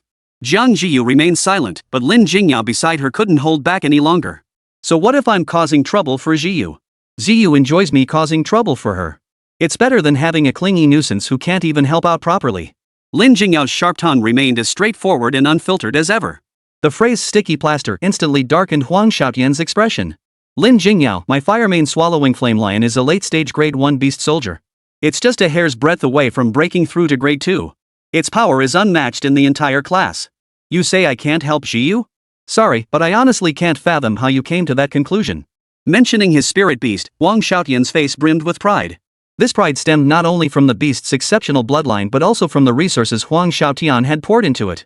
Feeding it resources worth 100,000 alliance coins a month had elevated the fire-mane swallowing flame lion to this level of power, granting Huang Xiaotian the right to look down on his entire class and even the entire school. The lion, remarkably attuned to human emotion, roared in unison with Huang Xiaotian, directing its fury toward Lin Jingyao. The thunderous roar instantly echoed throughout the entire carriage, drawing the attention of many classmates. Lin Jingyao, particularly startled by the lion's roar, paled slightly. Over the past 3 months, the fire-mane flame devouring lion had grown considerably in size, already beginning to exude a sense of majesty. Huang Xiaotian watched Lin Jingyao, startled by his spirit beast, and couldn't help but snort lightly. With that level of mental fortitude, you're actually going to the wilderness? You'd probably lose your nerve the moment you saw a real beast. Huang Xiaotian's words instantly darkened Lin Jingyao's expression, and even Jiang Zhiyu frowned slightly. Truthfully, if not for her concern for Lin Jingyao, she would have preferred hunting alone in the wilderness. Huang Xiaotian clinging to her was his own business, but using that as an excuse to mess with her friends was going too far. It's just a late-stage first-rank beast soldier. What's there to be so cocky about? Xiao Bai. Lin Jingyao was genuinely provoked. Pointing at the fire mane swallow's flame lion behind Huang Xiaotian, she took a deep breath and shouted. Bai Changsheng naturally heard Lin Jingyao's voice. Truth be told, he couldn't care less about this petty squabbling between students. He couldn't kill them, so why bother getting worked up? But it was Lin Jingyao calling him. He genuinely liked this straightforward little girl, and besides, he'd once taken a hybrid pill from her hands. Beyond that, due to the Wildfire squad's history, Bai Changsheng couldn't help but feel a certain distaste toward the redhead. A flash of light erupted from the spirit nurturing pouch at Jiang Zhiyu's waist. In the next instant, a colossal serpent over 5 meters long materialized beside Lin Jingyao. The instant this colossal serpent materialized, a surge of vital energy far surpassing that of the fire mane swallowing flame lion swept over the area. Hiss! The serpent's hiss, though not as thunderous as a lion's roar, sent a chill through the hearts of all who heard it. With such a vital energy fluctuation in massive size, this serpent had already reached the late stage of a second-grade beast soldier. Wait, wasn't this trained specifically for transporting examinees? Why would a spirit beast of this caliber appear here? Late-stage second-rank beast soldiers were already eligible for special admission to Shuemu Academy. Why would they still need to take the martial arts exam alongside them? Huang Xiaotian and his fire mane devouring lion watched as Bai Changsheng suddenly appeared, their expressions abruptly shifting. Especially the fire mane devouring lion. Bai Changsheng's overwhelming aura made the once spirited beast whimper, immediately crouching down in submission, too cowed to meet Bai Changsheng's gaze. Lin Jingyao, observing Bai Changsheng's overwhelming presence, couldn't help but let a smug smile spread across her face. Even though Zhiyu's own spirit beast is already a late-stage second-rank beast soldier, she doesn't act as arrogant as you do. Your fire mane devouring lion? Our little Bai could devour 2 of them in one bite. Chapter 36, Dragon Carp. Huang Xiaotian's expression darkened as he heard Lin Jingyao's words and glanced at Bai Changsheng beside her. Especially seeing his own prized spirit beast, which didn't even dare bare its teeth in front of Bai Changsheng, made Huang Xiaotian feel like his face was being slapped repeatedly. The words he'd just spoken seemed to come back like a boomerang, landing squarely on his own head. Why aren't you saying anything? Are you naturally taciturn? Lin Jingyao stared at Huang Xiaotian, her words dripping with provocation. Meeting Lin Jingyao's gaze, Huang Xiaotian's lips twitched, but in the end, only a cold snort escaped him. He then kicked the fire mane swallowing flame lion hard and turned to leave. Seeing its master depart, the fire mane flame devouring lion scrambled to its feet and followed immediately, not daring to linger for fear that Bai Changsheng might suddenly lash out at it. Bai Changsheng watched Huang Xiaotian and the fire mane flame devouring lion depart, unable to suppress a sigh. He vaguely recalled that when he had first arrived in this world, the fire mane flame devouring lion had seemed like a towering mountain. A single swipe of its paw could have crushed him to death. Yet 3 months later, his strength had grown to the point where he could crush the fire mane devouring flame lion. If he were to engage this beast in combat, it wouldn't last 3 moves before becoming his prey. Watching Huang Xiaotian walk away, the only response to his retreating figure was Lin Jingyao's rolling eyes. Just because he bought a fire mane flame devouring lion with his family's money, he thinks he's invincible. He's poured so many resources into it, yet its growth is still inferior to Xiao Bai's white-scaled snake. I just don't get where this guy gets his confidence from day in and day out. Zhiyu, you agree, right? It was clear Lin Jingyao harbored genuine resentment toward Huang Xiaotian. But to anyone else overhearing this, it sounded like a broadside aimed at everyone. White-scaled snake? Is this even an ordinary white-scaled snake? Whose white-scaled snake grows to 5 meters long and possesses the strength of a late-stage second-grade beast weapon? And how long has it even been since its talent awakened? How could this white-scaled snake possibly possess the strength of a late-stage grade 2 beast soldier? It was baffling, but one thing was certain: as long as they didn't rush forward like that boy earlier, Jiang Zhiyu's strength had nothing to do with them. Huang Xiaotian didn't do anything wrong. Just pretend you didn't see it. Though Jiang Zhiyu's body was still that of an 18-year-old, her mindset clearly didn't belong to someone her age. Jiang Zhiyu saw right through Huang Xiaotian's thoughts and actions, but in her eyes, he was nothing more than an immature little guy. His frequent attempts to curry favor left her unmoved, though she didn't harbor much dislike for him either. Lin Jingyao, however, shook her head upon hearing this. My dislike for Huang Xiaotian stems more from his father. A heartless rich bastard. You should remember Uncle Lin, the one across from my house, right? Jiang Zhiyu hummed in acknowledgement, a kind, middle-aged man. Uncle Lin used to work at Huang Xiaotian's father's factory. But during a shift, a machine malfunctioned and crushed his right hand. It was an indisputable workplace injury, but when it came to Huang Xiaotian's father, it became Uncle Lin's own fault. Not only did he refuse compensation, he actually sued Uncle Lin for damaging the machinery and demanded damages. He spent 400,000 yuan hiring lawyers to sue Uncle Lin, yet he wouldn't spend that same 400,000 to compensate Uncle Lin. Tell me, how could I possibly have any regard for someone like that? Hearing Lin Jingyao's words, not only did Jiang Zhiyu pause in surprise, but even Bai Changsheng felt a profound, indescribable silence. If the truth was as Lin Jingyao described, then Huang Xiaotian's father truly acted inhumanely. He'd casually shelled out hundreds of thousands for legal fees yet refused to compensate his own worker who'd suffered such severe injuries that left him disabled. No wonder Lin Jingyao harbored such deep resentment toward Huang Xiaotian. So every time I see Huang Xiaotian flaunting how rich his family is and how much cultivation resources they've given him, I can't help but want to curse him. It's only because I'm not strong enough yet. Otherwise, I wouldn't just be cursing Huang Xiaotian. Lin Jingyao's straightforward nature made her distaste for such things perfectly understandable. Jiang Zhiyu heard this and said nothing more, closing her eyes once again to rest and regulate her qi. Bai Changsheng glanced at Lin Jingyao, finding himself liking the young girl a little more. After this brief interlude, the carriage fell silent once more.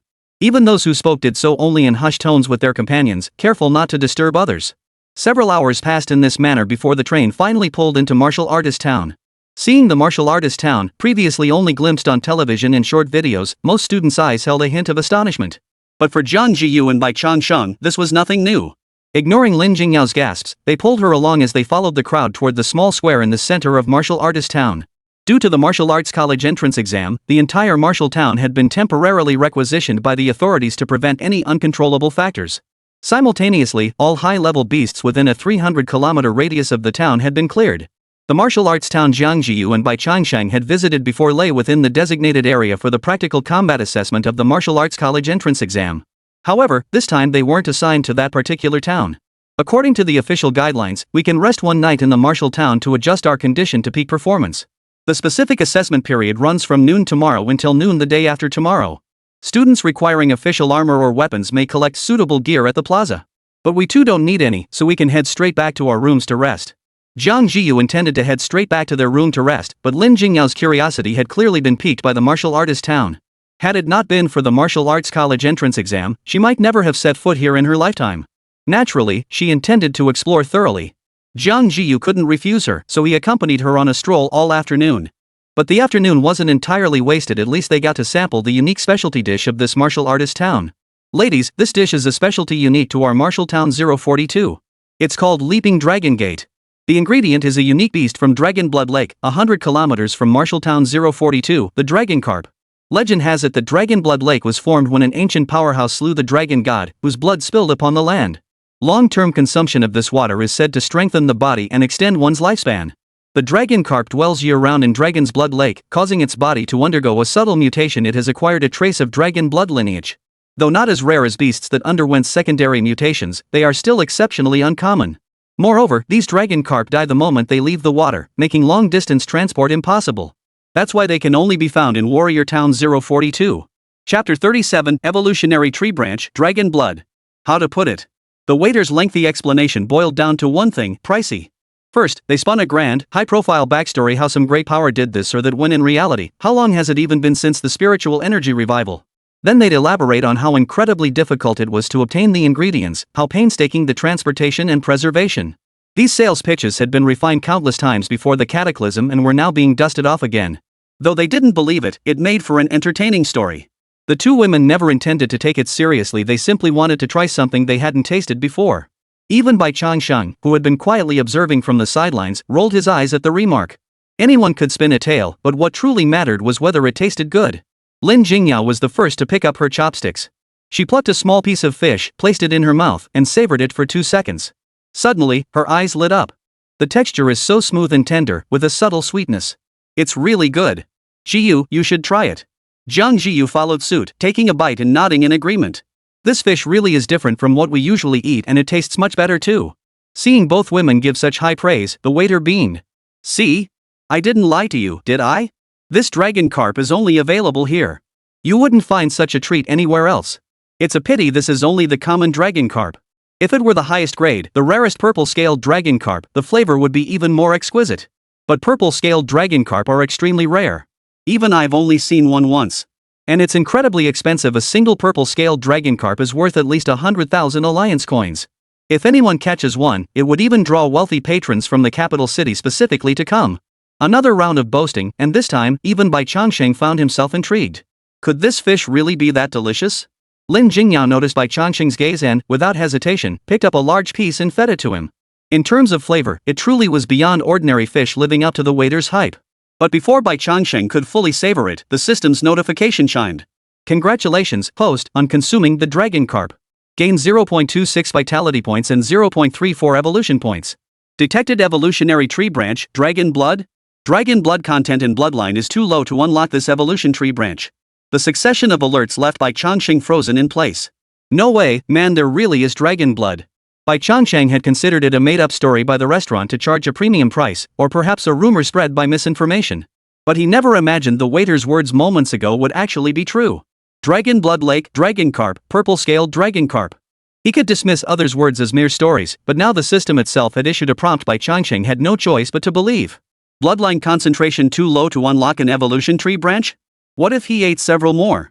Could that unlock this branch of the evolution tree? Or perhaps just eat one purple-scaled dragon carp? Though he didn't know what the Dragon Blood branch actually did, the name alone suggested it was incomparable to any other branch. In fact, it was likely more precious than all the branches he had unlocked thus far combined. No, this branch of the evolution tree absolutely must be unlocked. And these evolution points Bai Changsheng had never seen anything like it before. Beast meat that provided more evolution points than health points? Even the steel bone wolf king he'd encountered before hadn't offered such an extravagant effect. Bai Changsheng had never felt this exhilarated before. He kept shooting glances at Jiang Zhiyu and Lin Jingyao, trying to convey his meaning to the two women. Want some more? Lin Jingyao, observing Bai Changsheng's demeanor, vaguely guessed his intent and picked up another piece with her chopsticks for him. Yet even then, the system alert still sounded, Dragon Blood content too low to unlock evolution tree branch. Judging by the situation, it didn't seem to be because he hadn't eaten enough. Bai Changsheng pondered deeply. It seemed he absolutely had to visit the Dragon Blood Lake. If ordinary dragon carp couldn't provide what he sought, then he'd try that purple-scaled dragon carp the waiter mentioned, the one worth 100,000 alliance coins. Jiang Zhiyu sensed something unusual about Bai Changsheng. As both their powers grew stronger, the effects of the spiritual bond connecting them became increasingly pronounced. Though direct conversation remained impossible, they could now roughly sense each other's psychological fluctuations.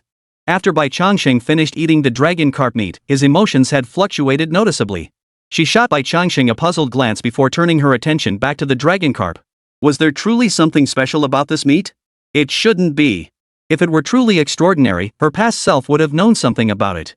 Yet in truth, this was the first time she'd ever heard of dragon carp.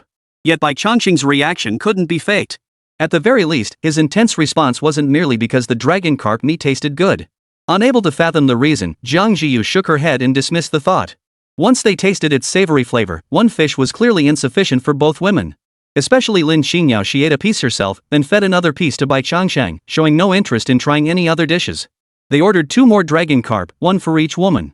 Only after they were full and satisfied did they slowly make their way back to their hotel room. Jiang Zhiyu somehow procured a flat map of Marshalltown 042. Her gaze swept across it before settling on a specific location in the Wasteland region. Dragon Blood Lake. 102 kilometers from Marshalltown 042. A day and a night, just enough time for us to make a round trip while hunting along the way. Yao, I plan to check out this Dragon Blood Lake. What do you think? Lin Jingyao was purely tagging along. Where they went, the route they took, or what they might encounter along the way, none of that really fell within her sphere of concern. So upon hearing Jiang Zhiyu's suggestion, she merely glanced at the map, gave a brief nod, and promptly returned to binge watching her TV series. I'm fine with it. You decide, Zhiyu. I trust you. Hearing her best friend's response, Jiang Zhiyu shook her head with a hint of resignation. The total distance is 100 kilometers. Even with battles along the way, we'll easily make it before evening. We'll rest overnight by the lake, then head back to the martial artist town the next morning. It won't interfere with anything else. Jiang Zhiyu murmured to herself. Within the spirit bag, Bai Changsheng heard her words and felt a surge of anticipation welling up inside him. Regardless of whether this trip yielded results, at least they could confirm the location of Dragon Blood Lake. Even if they failed this time, he could always return again. No matter what, the Dragon Blood branch of the evolution tree must be unlocked and activated. Jiang Zhiyu sensed Bai Changsheng's emotional fluctuations, reaffirming her belief that he must have detected something from the dragon carp meat earlier. Otherwise, he wouldn't react this way. Precisely because of this, even Jiang Zhiyu found herself growing intensely curious about the Dragon Blood Lake and the dragon carp. Chapter 38, The Martial King's Silhouette at the Lake Center. Attention all students, you must return to Marshalltown for registration by noon tomorrow. Additionally, should you encounter any life-threatening danger, press the button on the side of your wristband immediately. Staff will then follow the signal to rescue you. However, it's worth noting that once the button is pressed, it signifies the end of your mission, and all your scores will be reset to 0. Therefore, I remind you all, have a clear understanding of your own capabilities. The nation has no need for reckless fools who overestimate themselves and fail to recognize their own inadequacies. After these final warnings, all students simultaneously exited the warrior town perimeter, setting off in different directions with a mix of anticipation and nervousness. 1,000 people might sound like a large number, but scattered across hundreds of square kilometers, they became sparse indeed. Bai Changsheng emerged from his spirit storage pouch just a few kilometers outside the town.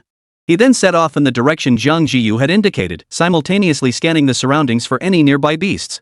100 kilometers isn't a great distance, but covering it on foot takes considerable time. Bai Changsheng and Jiang Zhiyu fared better. Their second-grade vitality values granted them the stamina for long-distance sprints. For Lin Jingyao, however, it felt like torture. After all, her vitality stats weren't nearly as impressive as Jiang Zhiyu's or Bai Changsheng's. What's more, battles erupted every few hundred meters. Thanks to Jiang Zhiyu deliberately letting monsters slip through, Lin Jingyao, with Bai Changsheng's support, managed to take down 3 beasts that had just broken through to the first-rank beast soldier level. Compared to Jiang Zhiyu's 12 kills, this number seemed pitifully small. Considering Lin Jingyao's upper limit of strength was precisely this, Jiang Zhiyu didn't press her further.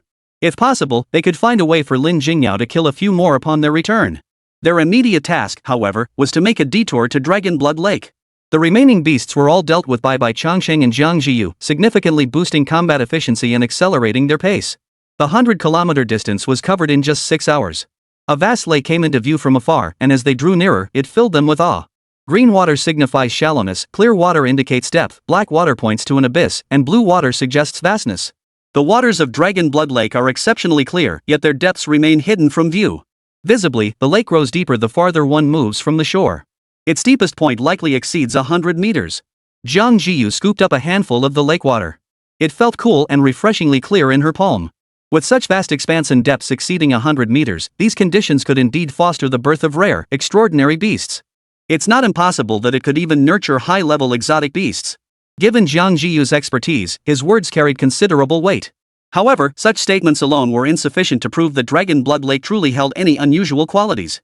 After all, large, deep lakes were not exactly rare, though they weren't common either. Moreover, Dragon Blood Lake was so close to martial artist town 042 that many martial artists passed by frequently, and some even specialized in fishing there. If anything truly amiss existed, it would have been discovered long ago. Over such a long period, countless high-level martial artists had passed through. It was inconceivable they wouldn't have noticed any anomalies. Upon hearing this, Bai Changsheng showed no hesitation. He bent down and took a sip of the lake water. The water tasted faintly sweet, yet the system offered no response. Judging by this, it likely had nothing to do with the lake water. Otherwise, even if it couldn't unlock the dragon blood, there should at least be some kind of hint. Dragon carp. To unlock the dragon blood evolution tree, you'll likely need to consume a sufficient quantity of dragon carp. Or perhaps an entire purple-scaled dragon carp. But the Dragon Blood Lake was so deep, how could he possibly catch the dragon carp hiding within its waters? Bai Changsheng racked his brain relentlessly, yet no solution came. Though he could hold his breath underwater, his movements were severely restricted, and he couldn't fully utilize his full strength. Even if he managed to locate a dragon carp, catching and hunting it would be nearly impossible. Look over, there's someone's fishing. Lin Jingyao suddenly spoke up, pointing distantly toward the lake's center. Ha! Jiang Zhiyu and Bai Changsheng followed her gesture and scanned the lake. Only then did they abruptly notice a figure actually sitting in the center, angling away. But strangely, neither Jiang Zhiyu nor Bai Changsheng seemed to have noticed the person before. Or rather, for some unknown reason, they had automatically ignored him after seeing him. Bai Changsheng felt a slight jolt of surprise, but Jiang Zhiyu, gazing at the figures back in the lake center, appeared deep in thought. The power of rules masked their presence, causing us to subconsciously overlook them. A Dragon Blood Lake capable of attracting a martial king-level presence? That silhouette, unfamiliar. Jiang Zhiyu's brows furrowed slightly as thoughts churned within her. Those who had reached the martial king realm could be counted on one hand across the entire heavenly dynasty. If she had ever seen such a figure, she would surely remember. Yet the truth was, she held no memory of the figure in the lake center. And yet, this power of the rules was undeniably real. Either the figure in the lake had passed away before her rise to prominence, or this individual was not a martial artist from the celestial dynasty at all. Elder! Lin Jingyao called out loudly. The figure turned to glance at them, then vanished abruptly from the spot, leaving only ripples spreading outward in all directions. White hair. Elderly. That fleeting encounter left only these two impressions on Bai Changsheng and his companions. Scanning left and right, they could find no trace of the figure. Was this the power of a supreme master? Arriving without a trace, departing without a shadow. Bai Changsheng was certain he hadn't blinked, yet he hadn't caught a single glimpse of how the figure in the lake had departed. Not even a fleeting afterimage remained. If Bai Changsheng had previously held no concrete concept of peak combat prowess, he possessed it now. Fortunately, that person showed them no hostility whatsoever. Otherwise, Bai Changsheng and his companions might not even have known how they died. Strange. Where did that elder go? Lin Jingyao looked perplexed as she asked aloud, he vanished so suddenly.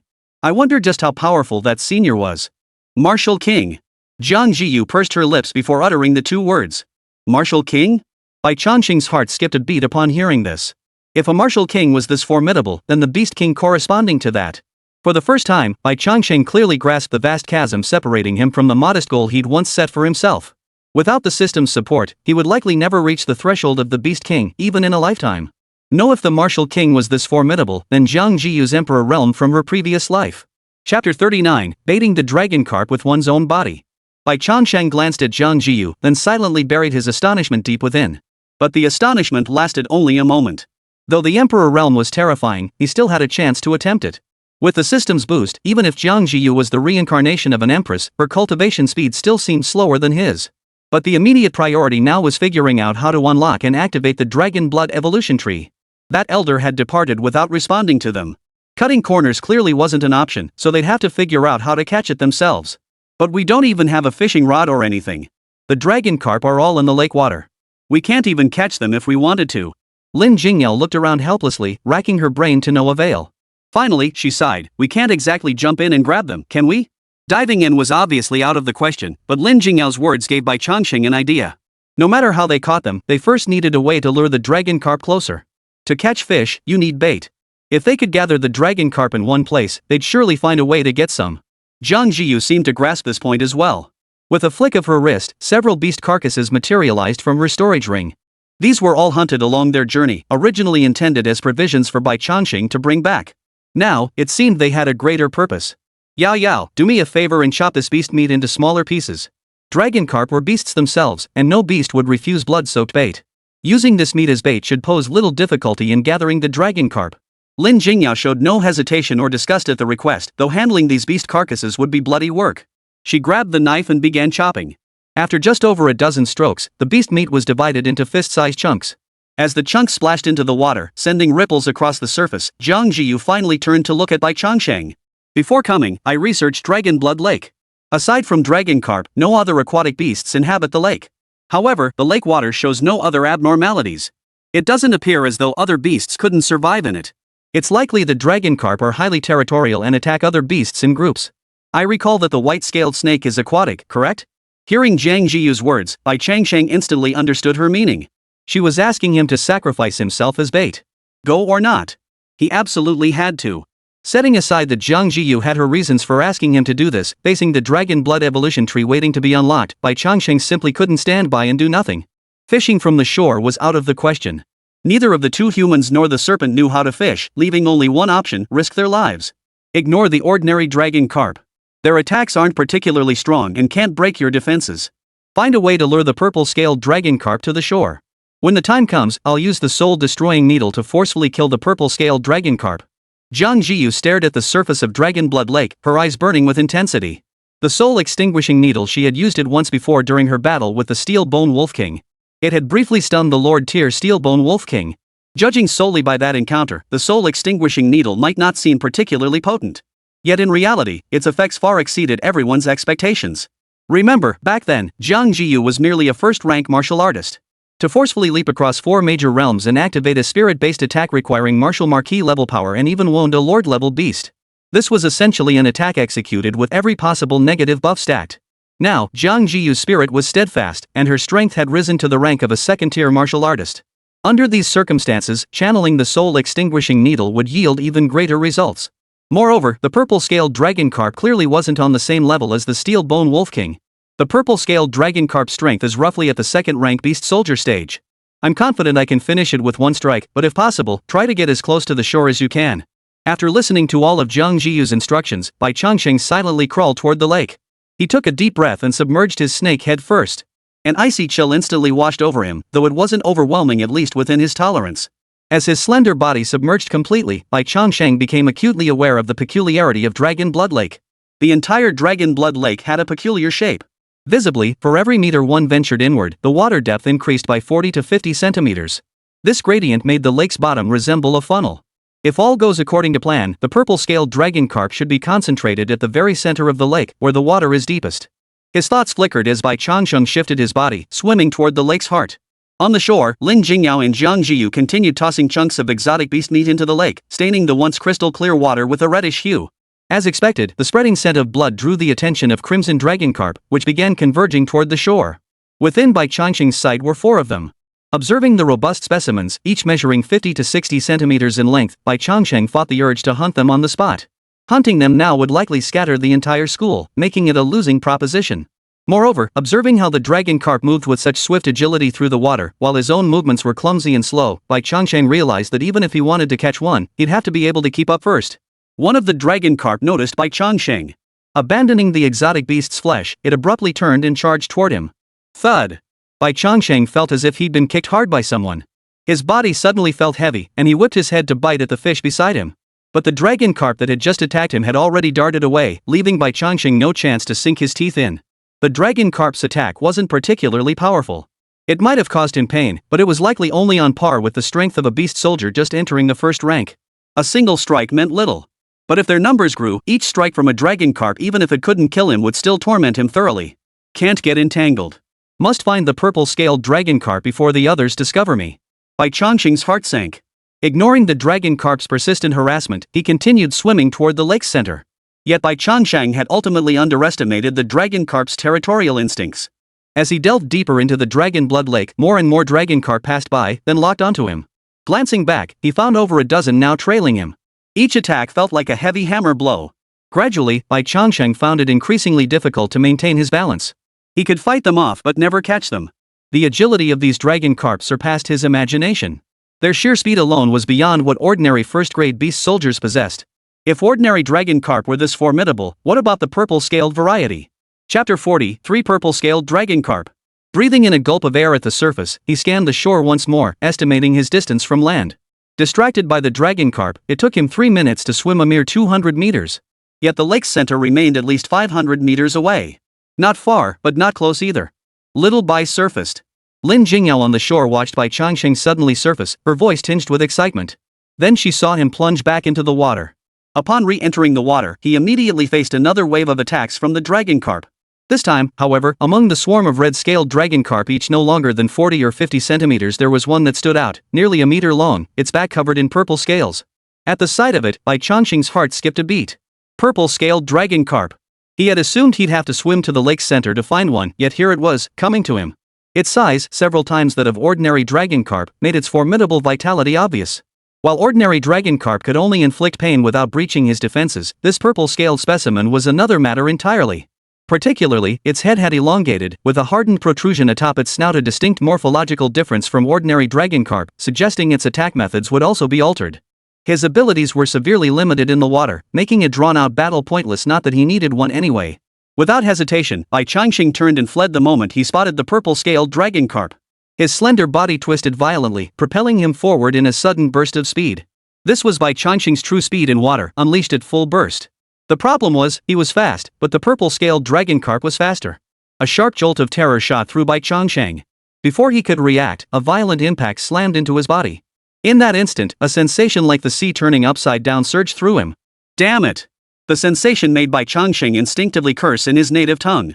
Whereas a regular dragon carp's collision might only cause a faint sting, like being kicked hard. But this purple-scaled dragon carp's attack felt like a dump truck plowing straight into him. Bai Changsheng could distinctly feel the area struck by the purple-scaled dragon carp had gone numb, while simultaneously sensing the muscles there involuntarily contracting. Damn it! No wonder they say this purple-scaled dragon carp possesses the strength of a second-grade beast soldier. A single collision like that would likely knock out an ordinary first-grade beast soldier instantly. Only because Bai Changsheng's vitality far surpassed that of the purple-scaled dragon carp, coupled with his rock armor defense, did he avoid fatal injury. Even so, Bai Changsheng was thoroughly battered. The purple-scaled dragon carp seemed tireless. Without giving Bai Changsheng time to react after its first strike, it launched another attack. Thud! This time, Bai Changsheng distinctly felt the water surge accompanying the blow. He tried to dodge, but his movements couldn't keep pace with the purple-scaled dragon carp's speed. Another powerful blow struck him, and this time, the agony he endured surpassed the previous one. He could feel the snake scales covering his body beginning to crack and shatter under the dragon carp's relentless assault. He spun to counterattack, but the purple-scaled dragon carp merely flickered and vanished, reappearing several meters away. Even with Bai Changsheng's immense vitality and strength, if he couldn't land a hit, it was all for naught. Worse still, Bai Changsheng caught a glimpse out of the corner of his eye. Two more figures with purple scales on their backs had emerged from the depths of the lake. One purple-scaled dragon carp had already left him in such a sorry state. With two more joining the fray, Bai Changsheng doubted he could even make it back to shore alive. Run! Without another moment's hesitation, Bai Changsheng's slender body twisted with all his might, accelerating even further. But no matter how fast he swam, he couldn't outpace the dragon carp and purple-scaled dragon carp hot on his heels. Little fish, Bai seems to be in trouble. Closer to shore, Lin Jingyao noticed the commotion in the distance. What Lin Jingyao could see, Jiang Zhiyu naturally saw as well. Watching Bai Changsheng's body convulse and sway in the water, along with the swarm of dragon carp hot on his heels, Jiang Zhiyu's brows furrowed deeply. 100 meters was simply too far. With her current mental energy, forcing the attack was already pushing her limits. Attempting to bridge another 100 meters would render the effort nearly futile. Had circumstances been different, she wouldn't have risked letting the Steel Bone Wolf King close in that day. But if she too plunged into the lake, the outcome would likely be no better than Bai Changsheng's. She couldn't help him. Bai Changsheng was on his own. Bai Changsheng had surfaced above the lake, pursued by a swarm of red dragon carp, among them 3 purple-scaled dragon carp. Repeated collisions left Bai Changsheng looking utterly battered on the lake's surface. Within a mere 100 meters, he had endured no fewer than 20 strikes. 2 strikes from the purple-scaled dragon carp had shattered more of the serpentine scales on his abdomen. At first, Bai Changsheng would curse under his breath, but as the scars multiplied, he grew numb. No way. If this doesn't unlock the dragon blood, I'll be out big time. I'll remember this. Don't think you can escape. Wait a few months. When I return, I'll wipe you all out. Bai Changsheng felt his mind growing hazy, as if he might slip into unconsciousness at any moment. But he knew he couldn't afford to faint. If he did, he'd truly be at their mercy, likely ending up dismembered. He forced himself to stay alert by cursing furiously in his mind. Yet as far as his eyes could see, another group of dragon carp had noticed the commotion on his side. Though he'd anticipated this outcome, the sight of 2 or 3 dozen dragon carp swimming toward him still sent a chill down his spine. Truthfully, had it not been for the pieces of exotic beast meat serving as bait, Bai Changsheng would have been surrounded by the dragon carp long ago. The fact that he had only now drawn their attention had already relieved him of significant pressure, but it was still insufficient. He was still 100 meters from shore. Without a way to break through, he doubted he could cover that distance. No, I can't afford to save these evolution points. If I save them any longer, I might not get to use them until the next lifetime. Though reluctant, Bai Changsheng had no other choice. System, allocate points. 162 evolution points deducted. Rock Armor Defense Branch upgraded to LV4. Evolution points required for next Rock Armor Defense upgrade, 486. Unlocking Evolution Tree, Steel Bones. Evolution points deducted, 120. Steel Bones branch of the Evolution Tree unlocked. Evolution points required for next Steel Bone upgrade, 360. Following 2 consecutive beeps, Bai Changsheng felt a warm current surge through his entire body. Not only did the energy coursing beneath his serpentine scales intensify, but every bone in his frame grew nearly twice as resilient. Chapter 41, Soul Extinguishing Needle. This sudden surge in defense rendered Bai Changsheng completely immune to the attacks of ordinary dragon carp. The previous faint pain vanished entirely, and even the attacks from the purple-scaled dragon carp felt noticeably weaker. Though the relentless barrage still made it difficult to maintain his form, at least it no longer shattered his scales with a single strike. Regaining his balance, Bai Changsheng swam fiercely toward the shore once more. The intercepting dragon carp ahead had already joined forces with the group behind him. Yet Bai Changsheng paid no heed to attacks of this caliber. He merely dodged the purple-scaled dragon carp strikes occasionally, though it served little purpose. 80 meters.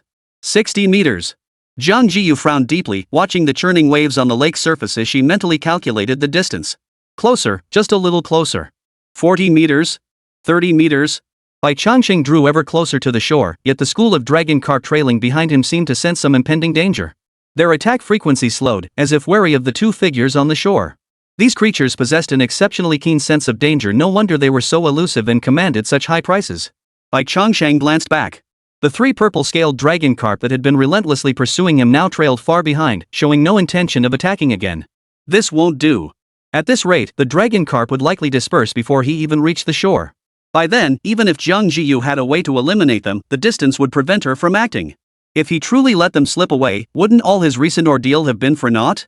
The thought struck him, and Bai Changsheng decisively turned around, charging straight toward the dragon carp swarm. He had to reignite their territorial instincts.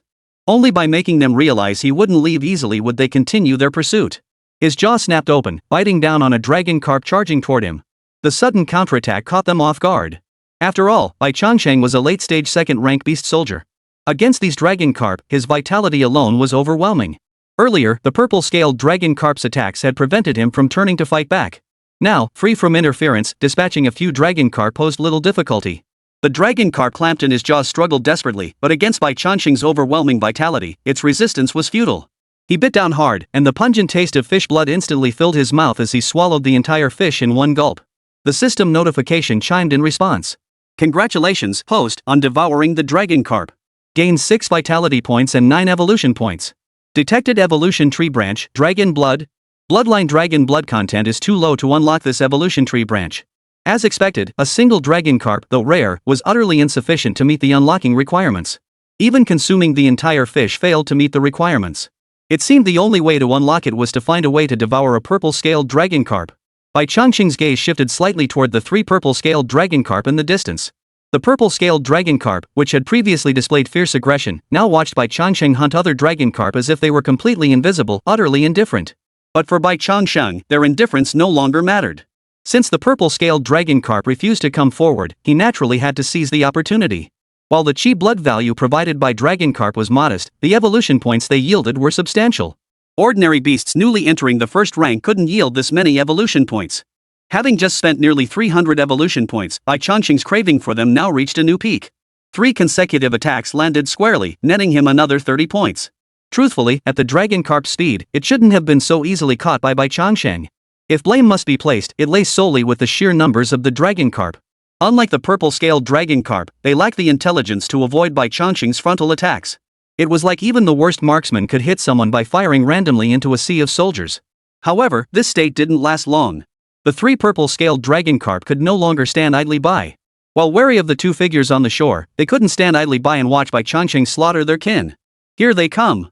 Seeing the 3 purple-scaled dragon carp charging toward him once more, Bai Changsheng felt a surge of excitement. He turned and ran. 30 meters. 20 meters. Now. Jiang Zhiyu watched the dragon carp swarm closing to within 20 meters of her, hesitation vanishing. Soul extinguishing needle. Jiang Zhiyu murmured the incantation. In the next instant, an invisible attack struck the dragon carp beneath the lake's surface. Though invisible, the attack caused the lake water to instantly sink several feet before churning violently, revealing the full power of Jiang Zhiyu's strike. Whoa! Lin Jingyao, watching from the side, couldn't help but gasp in astonishment. She knew Jiang Zhiyu was stronger than her, but what unfolded before her eyes now proved something once more. The gap between them had grown so vast it defied description. Beneath the surface, Bai Changsheng vaguely sensed something brush past him in an instant. The next moment, the lake water behind him churned violently, leaving only deathly silence in its wake. Turning back, the 3 purple-scaled dragon carp that had been so fierce moments ago now seemed dazed, their massive bodies tossed about by the churning lake water. As for the ordinary dragon carp, whose power paled in comparison to the purple-scaled dragons, they now all lay belly up, utterly lifeless. Bai Changsheng had assumed his vitality far surpassed Jiang Zhiyu's, and in terms of strength, he was undoubtedly superior to her. But now it seemed he only surpassed Jiang Zhiyu in vital energy. Jiang Zhiyu, who had been the empress in his previous life, possessed methods that were simply beyond his current capabilities. To say nothing of other abilities, this single mental attack alone could have easily annihilated him. She could target opponents far above her level, and now she could even disperse her attacks to perform area of effect strikes, wiping out dozens of dragon carp in a single blow. The sheer power of it had surpassed Bai Changsheng's wildest imagination. If only he could master this technique. Thoughts churned within Bai Changsheng's mind, though he was mostly stunned by Jiang Zhiyu's formidable strength. Xiao Bai, haul these dragon carp carcasses up here. Jiang Zhiyu's voice sounded again. Compared to moments ago, her voice now carried a hint of weakness. Clearly, unleashing an attack of this caliber had taken a significant toll on her. Fortunately, she hadn't collapsed into exhaustion like she had during her previous battle against the Steel-Bone Wolf King. At her command, Bai Changsheng's body swayed slightly. He bit down on a purple-scaled dragon carp and began dragging it toward the shore. After repeating this process twice, on the third attempt, Bai Changsheng opened his mouth and bit through the 3rd purple-scaled dragon carp, swallowing the fish whole. This time, the system's notification sound finally changed. Chapter 42, Evolutionary Tree Branch, Dragon Blood. Congratulations, host, for devouring the purple-scaled dragon carp. Gain 32 vitality points and 49 evolution points. Congratulations, host, on unlocking the previously unlit evolution tree branch, Dragon Blood. Dragon Blood, all who possess Dragon Blood hold the potential to transform into a dragon. Evolution points required to unlock, 300. A series of system notifications left only excitement in Bai Changsheng's heart. It hadn't been easy, but he'd finally unlocked this branch of the evolution tree. Though it remained unlit and he hadn't yet felt the dragon blood's empowerment, merely reading the system's description made Bai Changsheng feel an overwhelming urge to gamble all his evolution points to unlock it. Yet, glancing at his nearly maxed out vitality gauge, Bai Changsheng forced himself to suppress that urge. Dragon blood might be powerful, but for now, the third-grade beast weapon was still more appealing. As he swallowed the last half of the dragon carp flesh, the system's notification sounded again. Congratulations, host, on consuming the purple-scaled dragon carp. Gained 34 vitality points and 53 evolution points. Vitality has reached 3,000 points. Host, please evolve promptly. Remaining vitality points required for next evolution, 3,000 evolution points, 5491000. His vitality points were maxed out, yet he still needed over 400 more evolution points. His gaze shifted slightly, and Bai Changsheng couldn't help but look at the dragon carp floating belly up in the lake. A single dragon carp sold for no more than 200 credits, a full 50 times less valuable than a purple-scaled dragon carp. Yet for Bai Changsheng at this moment, they were the most ideal materials. Though inexpensive, the trace dragon blood within their bodies could yield substantial evolution points. A rough count revealed that Jiang Zhiyu's strike had flipped at least 60 or 70 dragon carp. If he could devour them all, it would be enough to secure the evolution points needed for his current upgrade. Zhiyu, little Bai is eating dragon carp. Lin Jingyao watched Bai Changsheng swimming back and forth in the lake and called out to Jiang Zhiyu. Don't let him overeat and upset his stomach. Jiang Zhiyu glanced at Bai Changsheng in the distance, then shook his head. If it likes eating them, let it eat. Ordinary dragon carp aren't worth much anyway, and they can't be stored long term. After storing the 2 purple-scaled dragon carp from the ground into her storage ring, Jiang Zhiyu sat down and retrieved a bottle of spirit restoring potion. 2 purple-scaled dragon carp sold for 200,000 credits, and she only paid with a bottle of spirit restoring potion. All things considered, it was still a good deal. Lin Jingyao glanced at her friend, who was still meditating, and decided not to disturb her. She turned her attention to Bai Changsheng, who was still devouring dragon carp in the lake, and couldn't help but call out. Bai, save 2 for me, don't eat them all. Only Lin Jingyao would compete with a snake for food. Bai Changsheng glanced at Lin Jingyao on the shore, feeling a pang of helplessness. But truthfully, he couldn't possibly consume all these dragon carp at once. Even with his enhanced digestion now at level 5, accelerating his metabolic rate by an unknown multiple. Ultimately, his level capped his potential. After just 10 dragon carp, Bai Changsheng felt full and couldn't eat anymore. With no other choice, he dragged the remaining dragon carp carcasses back to shore and had Jiang Zhiyu stow them in her storage ring. As night fell, Jiang Zhiyu chose not to travel under cover of darkness. Her current state made travel inadvisable, and time was on their side. There was no urgency to cover those few hours. The night air was mild enough that they didn't even need to build a fire. After eating his fill, Bai Changsheng returned to his spirit storage pouch to digest, leaving Lin Jingyao alone to stand guard. 2 strange beasts did pass by while drinking water, but they were both unranked creatures. With Lin Jingyao's strength, dealing with them posed no significant challenge, so Bai Changsheng and Jiang Zhiyu chose not to intervene. During the night, Bai Changsheng emerged again to consume over a dozen dragon carp, earning another 100 points of evolution value. He then switched places with Lin Jingyao, who slept while he took the night watch. The night passed without incident. At dawn, Jiang Zhiyu emerged from her meditation state and led Lin Jingyao toward the martial artist town. They had already hunted numerous beasts along yesterday's route, and on the return journey, they expected to bag many more. Between the round trip and the abundance of dragon carp and the dragon blood lake, Jiang Zhiyu's points would undoubtedly be sufficient for admission to Shuemu. As for Lin Jingyao, this battle had made her acutely aware of her own shortcomings. Compared to a true Shuemu-level prodigy like Jiang Zhiyu, she was far from being just a little behind. She had given up on Shuemu. Even if she got in, she would likely be left far behind, becoming the bottom-ranked student. Moreover, it was foreseeable that with her natural talent, she would absolutely struggle to keep up with Shuemu's teaching pace. If that happened, her status as a Shuemu student wouldn't bring her any help, it would only hold her back. But if she gave up on Shuemu, her current abilities were still sufficient to get into a decent martial arts university. Jiang Zhiyu didn't try to dissuade Lin Jingyao upon hearing her words. Or rather, she understood exactly what kind of life suited Lin Jingyao. Bai Changsheng, however, seemed hesitant to speak. Lin Jingyao might not realize it, but he certainly did. Jiang Zhiyu's innate talent held potential to attain the Emperor realm and the future equality unmatched even within Shuemu. Among the billions, none could rival Jiang Zhiyu's innate talent. Even he, with his exceptional abilities, couldn't guarantee he could consistently outshine Jiang Zhiyu. Glancing sideways at Jiang Zhiyu, whose expression remained impassive, all Bai Changsheng could do was focus on filling his stomach as much as possible. Returning to the martial town, he submitted the battle footage. All that remained was to wait for the appointed time, then board the intercity train back to their respective cities. On the way, Jiang Zhiyu stopped to sell the 2 purple-scaled dragon carp to the restaurant. The price was slightly lower than what the waiter quoted yesterday, 90,000 alliance coins per fish, netting him a total of 180,000. After all, the restaurant needed to make a profit too. Compared to the earnings from the Steel Bone Wolf King, the alliance coins from the purple-scaled Dragon Carp weren't particularly impressive. But encounters like the Steel Bone Wolf King weren't something you came across every day. Moreover, the level of danger involved in the two transactions was incomparable. Different risks naturally yielded different rewards. For everyday hunting, the proceeds from these two purple-scaled Dragon Carp already constituted a major haul. By comparison, Bai Changsheng truly reaped enormous rewards from this wilderness expedition. The substantial gains in vitality and evolution points were nothing compared to the true priceless treasure, the dragon blood branch of the evolution tree. After all, if one could become a dragon, who would choose to remain a weakling snake? But ultimately, the shortage of evolution points remained a pressing issue. Simply unlocking dragon blood required a whopping 300 evolution points. It was foreseeable that the points needed would only become more outrageous as he progressed. If he truly wanted to max out dragon blood and transform his bloodline, the difficulty would likely be no less than achieving Beast King status. Chapter 43, 5th Evolution. 3rd Grade Beast Soldier. Aunt Yang, you have no idea.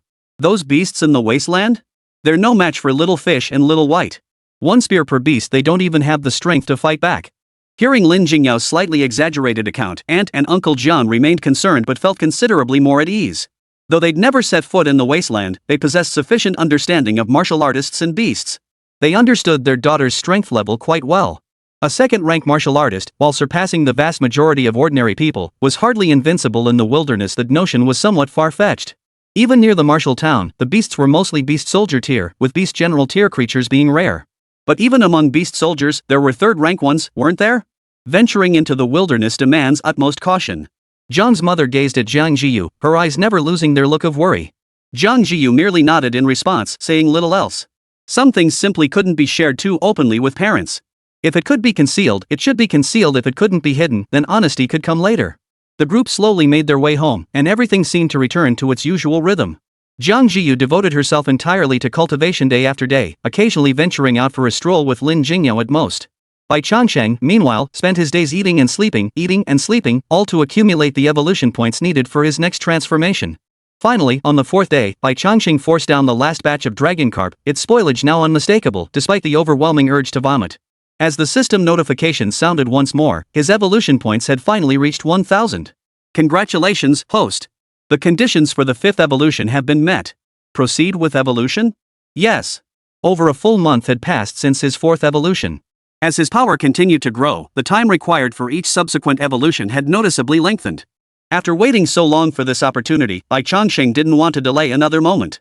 The instant he confirmed the evolution, a familiar chill instantly washed over him. Even indoors, Bai Changsheng felt as though his entire body had been encased in ice. His massive frame instantly curled into a tight ball. The sudden disturbance also startled Jiang Zhiyu, who had been sitting cross-legged, ready to begin her cultivation. A pale, delicate foot extended and touched the ground, causing Jiang Zhiyu's brows to furrow slightly. Though it was already June and the weather was sweltering, the area around Bai Changsheng felt as cold as the depths of winter, with a faint frost beginning to form. Running her hand lightly over Bai Changsheng's body, Jiang Zhiyu could distinctly feel him trembling. Such an anomaly made Jiang Zhiyu's heart skip a beat. Is this the 3rd anomaly? She murmured the words aloud, yet a strange feeling stirred within her. 3 mutations, a phenomenon rarely seen in the world. When had a white-scaled snake with such mottled bloodlines ever undergone a 3rd mutation?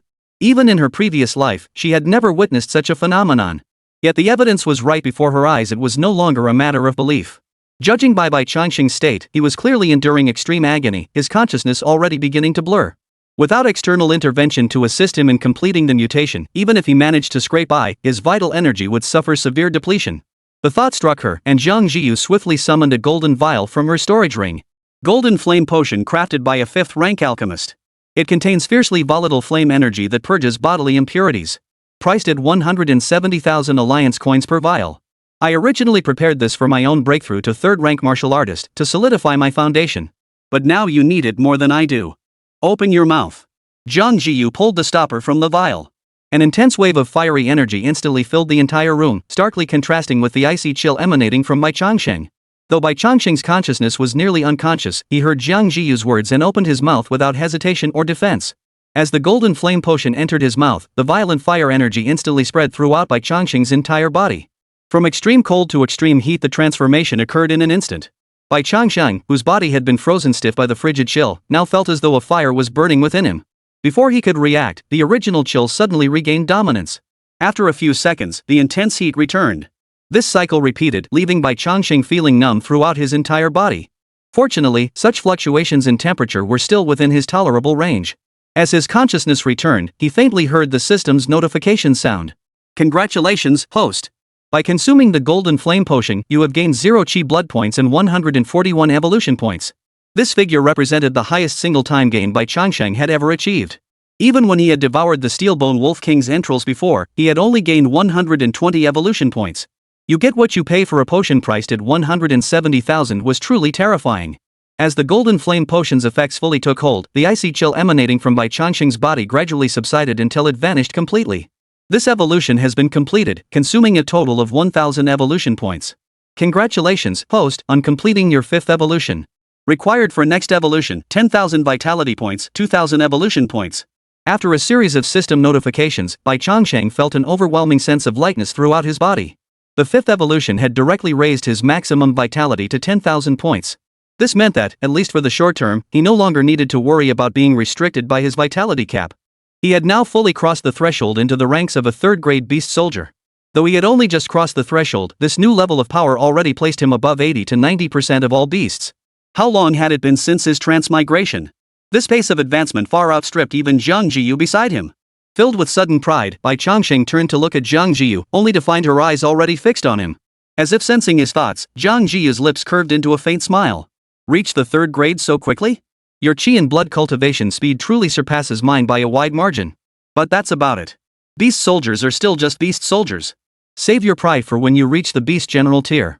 Jiang Zhiyu's voice remained calm, yet her words stirred something deep within Bai Changsheng. We've forged a spirit pact. As our power grows, our connection will deepen. At the pinnacle of power, we may even converse directly through our thoughts. You've already reached the 3rd rank, and I can now roughly sense the meaning behind your thoughts. This was the first time Jiang Zhiyu had ever spoken so much to Bai Changsheng. Before this, Jiang Zhiyu had never paid Bai Changsheng much attention, treating him merely as a spirit pet. But now, having witnessed Bai Changsheng's 3rd transformation and his growth rate surpassing her own, Jiang Zhiyu finally set aside her previous underestimation of him. She truly regarded him as a companion. Chapter 44, Igniting Dragon Blood. Bai Changsheng keenly sensed Jiang Zhiyu's shift in attitude not only through her words, but also because the spirit pact allowed him to perceive the surface currents of her thoughts. This shift wasn't dramatic, but it marked an excellent beginning. At the very least, Bai Changsheng had secured a promise from Jiang Zhiyu. Henceforth, she would prepare a share of cultivation resources for him. While it wouldn't be to the extent of having unlimited access, it would be precisely what suited Bai Changsheng best. Despite the existence of his cultivation system, Bai Changsheng's need for resources wasn't as great as other spirit beasts. Still, who would ever complain about receiving too many good things? To name just one example, that single bottle of Golden Flame Potion had already provided him with a substantial amount of evolution points. If he could get 2 more bottles, he could directly activate the Dragon Blood evolution tree. But clearly, that notion was wishful thinking. At 170,000 per bottle, even Jiang Zhiyu couldn't afford to splurge like that. Upgrading the hybrid blood pill for him was already more than generous. Congratulations, host, on consuming the Bear Blood Pill. Gained 27 vitality points and 13 evolution points. As Bai Changsheng's strength grew, the hybrid pill could no longer offer significant gains. Fortunately, with the Bear Blood Pill's boost, his growth rate accelerated once more. The price was outrageous, though, a whopping 3,000 alliance coins per pill, 3 times the cost of the hybrid blood pill.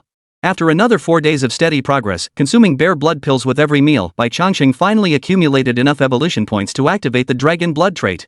Gazing at the panel displaying just over 300 evolution points, Bai Changsheng went all in. Congratulations, host. 300 evolution points spent to unlock the Dragon Blood branch of the evolution tree. Dragon Blood, all who possess Dragon Blood hold the potential to transform into a dragon. Evolution points required for next Dragon Blood upgrade, 1,000. Just as Bai Changsheng had anticipated, the number of evolution points required to upgrade the Dragon Blood talent far exceeded his imagination. It was even more staggering than the talent he'd obtained from the Lord Tier Beast, the Steelbone Wolf King. However, the effects granted by such a massive investment of evolution points were beyond comparison with ordinary branches of the evolution tree. As the system notification confirmed the successful activation of Dragon Blood, Bai Changsheng suddenly felt a tingling sensation spread throughout his body, as if countless ants were crawling beneath his scales. Gradually, this sensation began to migrate toward his bones and internal organs. It felt like a faint electric current surging through him, or involuntary muscle twitches. Fortunately, the sensation wasn't intense, at least not as unbearable as during his previous evolution. Within a dozen seconds, the tingling sensation gradually faded. Nothing seemed particularly unusual, but when Bai Changsheng looked in the mirror, he could see a distinct difference. His scales gleamed with enhanced luster, and 2 faint protrusions now marked his forehead. With the completion of his 5th evolution, Bai Changsheng's body length had reached a terrifying 8 meters, and his girth had increased significantly. Already intimidating in appearance, the ignition of the dragon blood now imbued Bai Changsheng with an inexplicable air of authority. Those things on my head, could they be dragon horns? My scales defense has increased, and even my strength seems to have risen by 20 to 30%. But my vitality readings show no increase. Is this the effect of dragon blood? With the same vitality, he could unleash greater power, and his endurance and recovery speed had also improved somewhat. Feeling the changes in his body, Bai Changsheng's heart was filled with nothing but delight. As expected, the dragon blood's effects would continue amplifying his strength as he grew, unlike toxins or rock armor defense, which only provided fixed stat increases. If only he had enough evolution points, Bai Changsheng would have maxed out the dragon blood immediately to see if he could transform into a dragon right then and there.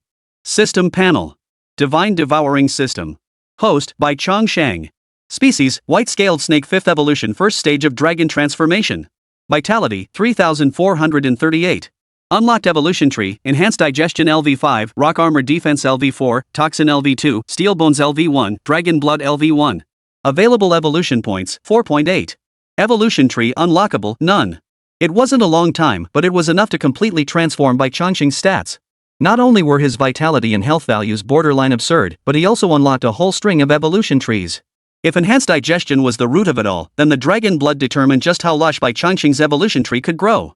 As for the rest, important yet not crucial, at least with his limited evolution points, Bai Changsheng likely wouldn't bother upgrading other branches. Snapping back to reality, Bai Changsheng finally noticed Jiang Zhiyu staring at him. Clearly, she had noticed his unusual state, but with her parents present, she hadn't asked outright. Dad, Mom, I've received my acceptance letter from Shuemu University. According to the school's requirements, I need to head there early. Jiang Zhiyu's original plan had been to enter the wilderness after the college entrance exams to earn some money, ensuring she had sufficient funds on hand. But plans change unexpectedly. In her previous life, Jiang Zhiyu hadn't been admitted to Shuemu, and by the time she had grown up, she no longer needed to attend the university.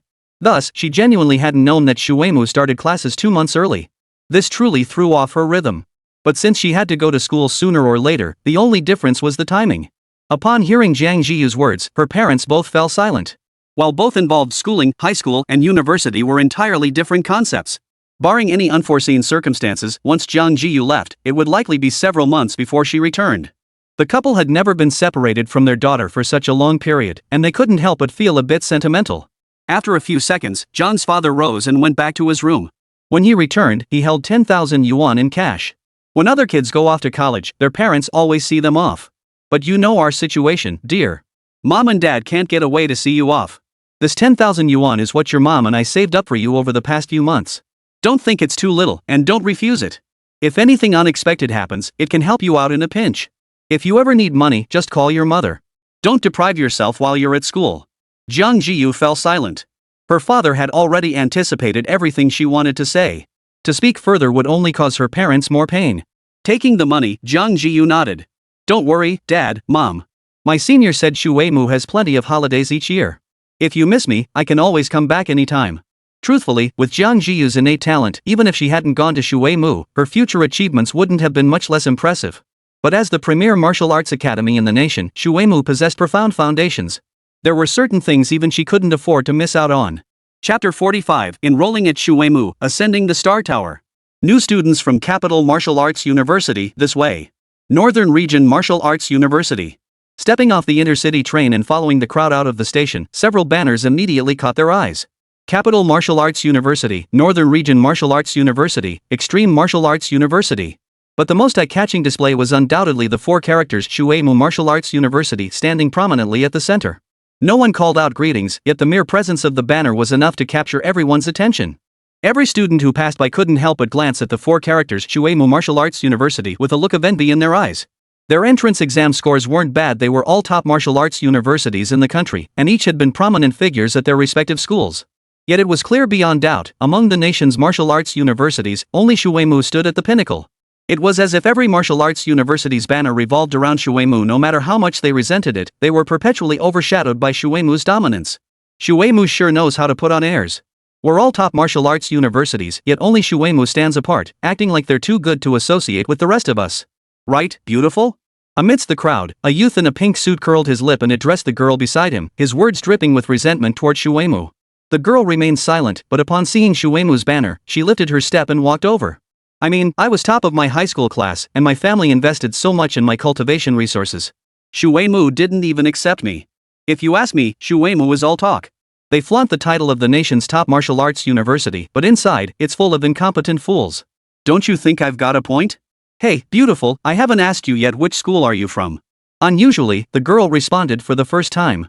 She pointed toward the Shuemu banner a few steps away and murmured the name softly. Hearing this, the boy's mouth twitched slightly. Seeing a man and woman from the Shuemu line approaching, he cleared his throat and promptly made his escape. Talking trash about Shuemu right in front of their own students? Even with his thick skin, he couldn't bring himself to keep pestering them. Glancing at the boy's retreating figure, she turned her attention to the two approaching her. Long time no see, junior sister Jiang. Junior sister Jiang. She still wore her black leather jacket, her short hair giving her an exceptionally sharp and capable look. The only difference was that this time, the two short daggers were missing from her legs. Beside her walked a serious-looking young man. Senior sister Xin, it's been a while. The girl was Jiang Zhiyu, who had just arrived in the capital from her hometown. Approaching her were Xin Shuang and Zhang Xing. Let me reintroduce myself. Shuemu Martial Arts University, Shishue Martial Arts Academy, sophomore, Xin Shuang. Second-year student, Zhang Xing. Hearing their introductions, Jiang Zhiyu understood their intentions. Shuemu Martial Arts University, freshman, Jiang Zhiyu. Though they had encountered each other in the wilderness and gotten along well, Jiang Zhiyu had used a false identity. If they were merely passing acquaintances, that false identity would have remained just that. But clearly, now that Jiang Zhiyu had become a freshman at Shuemu Martial Arts University, their future encounters would only increase. Maintaining a false identity was clearly no longer appropriate. By getting to know each other anew, the lingering barriers between them dissolved. Come on, Junior Jiang, I'll personally show you around campus. Xin Shuang and the others had clearly come to the orientation specifically for Jiang Zhiyu. Now that she was taken care of, there was no need for them to linger. After handing off the welcoming duties to other students, the pair ushered Jiang Zhiyu onto the campus shuttle, heading toward Shuemu with this batch of new arrivals. Shuemu was founded in the second year after the cataclysm. Back then, the entire nation rallied its strength with the singular purpose of researching martial arts and the beasts, seeking the right path to combat the beasts and cultivate martial arts. Shuemu has not disappointed the nation, producing a total of 4 emperor-level beings, 17 martial emperors, and 123 martial kings. In terms of heritage, Shuemu possesses the deepest foundations in the entire celestial dynasty. Even those 4 emperor-level predecessors still serve as honorary principals of Shuemu. To date, the Celestial Empire has produced only 6 emperor-level masters, 4 of whom hail from Shuemu. It's no wonder Shuemu stands as the undisputed premier martial arts academy in the empire. This level of strength alone puts it in a league of its own, far beyond what other martial arts universities could ever hope to rival. The academy is divided into 4 distinct campuses. The Chi and Blood Martial Arts Academy, the Beast Taming Academy, the Magic Academy, and the Humanities Research Academy. The 4 colleges operate independently, each situated in a distinct quadrant of the campus, though some facilities are shared. For instance, the cafeteria, training halls, martial arts arenas, dormitory buildings, and the structure we're currently observing. The Ascension Tower. As far as the eye could see, it was a 3-story building. The exterior was encased in metal, giving it a rather substantial appearance. Yet its height clearly bore no relation to the name Star Ascension. Don't be fooled by its height. The entire structure is forged from Clo alloy, capable of withstanding a full power burst from a martial lord-level practitioner. Moreover, it's equipped with the most advanced virtual reality technology and mage-crafted illusion magic, achieving over 90% realism. In other words, fighting inside won't cause real injuries, yet it delivers an almost authentic combat experience. Of course, the combat won't persist indefinitely. Once the building's AI determines the damage is too severe, the battle will end. Xin Shuang paused before continuing. The school will assign your college placement based on your combat footage from the Ascension Tower. Instructors will also personally select students. Among them are even Martial King level instructors. Of course, most students don't wait for the school's official process, they try it out beforehand. Before the college assignments, new students can attempt the tower multiple times, with their best result counting toward placement. Moreover, each floor you clear in the Star Ascension Tower grants certain rewards. Why don't you go try out the difficulty of the Star Ascension Tower first? Xin Shuang looked at Jiang Zhiyu with a smile. For some reason, Jiang Zhiyu couldn't shake the feeling she was egging her on to fail. Still, her plan did include attempting the Star Ascension Tower during this period. All right. Seeing Xin Shuang's gaze, Jiang Zhiyu nodded. With that, Jiang Zhiyu strode toward the towering building ahead.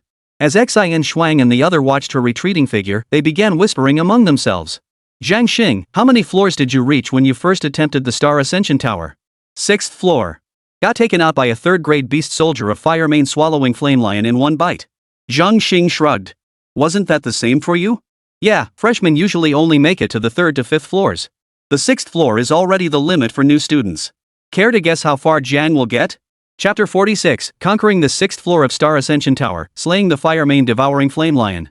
Jiang Zhiyu was unaware of what Xin Shuang and Zhang Xing were discussing, but it didn't matter to her. What mattered was how many floors she could conquer in the Ascension Tower. Although the difficulty of the Ascension Tower is fixed and rewards are granted for clearing each floor, the timing of your success affects the rewards. Take the 5th floor, for example. If you clear it after your freshman year, the reward is only 10,000 alliance coins. But if you clear it right after enrollment, the reward is a tiger blood tempering pill worth 100,000. If I could get my hands on that tiger blood tempering pill, it might just barely replace the golden flame potion and ensure my foundational cultivation remains solid. Then there's the 6th layer, the spirit forging potion, priced at 140,000 alliance coins. It hones the spirit, boosting mental fortitude by roughly 20%. 7th tier, a complete set of mid-grade earth tier martial arts techniques. While I have no use for them, the cultivation method can be resold as learning rights for 150,000 points. 1 point equals 1 hua coin, but points can purchase many things money alone cannot buy. 8th tier, 1-year usage rights for a Class B cultivation chamber, valued at 200,000 points. The 9th layer. The higher the floor of the Ascension Tower, the richer the rewards became, their value escalating with each tier. Jiang Zhiyu didn't know how high she could climb with her current strength, but starting from the 5th floor, every reward beyond it was something she desperately craved and urgently needed. Take the Grade B cultivation room on the 8th floor, for instance. Not only was it imbued with a spirit-gathering array that significantly enhanced the concentration of spiritual energy within, but it also featured adjustable gravity, capable of reaching up to 5 times standard gravity. In such an environment, whether honing martial arts techniques or conducting fundamental qi and blood cultivation, one could achieve twice the result with half the effort. Huff. After exhaling deeply, Jiang Zhiyu submitted her application for the Ascension Tower trial. Following the staff's guidance, she entered a room entirely cast from alloy. Greetings, new student Jiang Zhiyu. I am Shui Mu AI. You may address me as Ling Yun. Detecting your first entry into the Ascension Tower. I will now explain the precautions required for the Ascension Tower trial. The entire trial is powered by the Celestial Dynasty's latest virtual reality projection technology. You need not worry about injury during the process. However, please note that I will analyze all combat data. Should I determine you have sustained a fatal wound, the trial will cease immediately, resulting in failure. Second, the entire training chamber is composed of. The trial rules weren't lengthy, but each point carried significant weight. Jiang Zhiyu silently committed them all to memory before tightening her grip on the alloy spear in her hands. After AI Ling Yun finished explaining all precautions, the countdown began. Simultaneously, specks of light began flickering and coalescing before Jiang Zhiyu. With 3 seconds remaining, they fully materialized into a spotted leopard over a meter tall. So this was virtual reality projection? Impressive indeed. Watching the scene unfold from within the spirit capturing bag, Bai Changsheng felt a surge of awe. Though he knew this world's technology far surpassed his own due to the crisis, this seemed almost too extravagant. Just observing the leopard's phantom form steadily taking shape, it was clear that Xin Shuang's claim of 90% realism was no exaggeration. Compared to Bai Changsheng, however, Jiang Zhiyu felt no sense of awe. First tier, mid-stage beast soldier, spotted leopard. As the final second of the countdown sounded, Jiang Zhiyu thrust her spear forward with brutal force, aiming straight for the spotted leopard's head. In an instant, the leopard didn't even manage a cry before dissolving back into specks of light. Congratulations, Jiang Zhiyu. You have passed the first level of the Ascension Tower and earned a reward, 1 Qi blood pill. Proceed to the 2nd layer? After selecting yes, the light before Jiang Zhiyu shifted once more, materializing into a new exotic beast. 2nd tier, 3,000 academy points. 3rd tier, 2 weeks in a Class D cultivation chamber. 4th floor. 5th tier, tiger blood tempering pill. 6th layer, early stage tier 3 beast soldier, the fire main devouring flame lion. Gazing upon the fire main flame swallowing lion before him over 2 meters tall and stretching more than 3 meters in length, even Jiang Zhiyu felt immense pressure. 3rd grade beast soldiers were in a completely different league from 2nd grade ones. Even among fire main flame swallowing lions, Wang Xiaotian's specimen clearly paled in comparison. The sheer presence alone, even if illusory, far surpassed that of his own spirit beast. Roar! A deep, muffled roar erupted.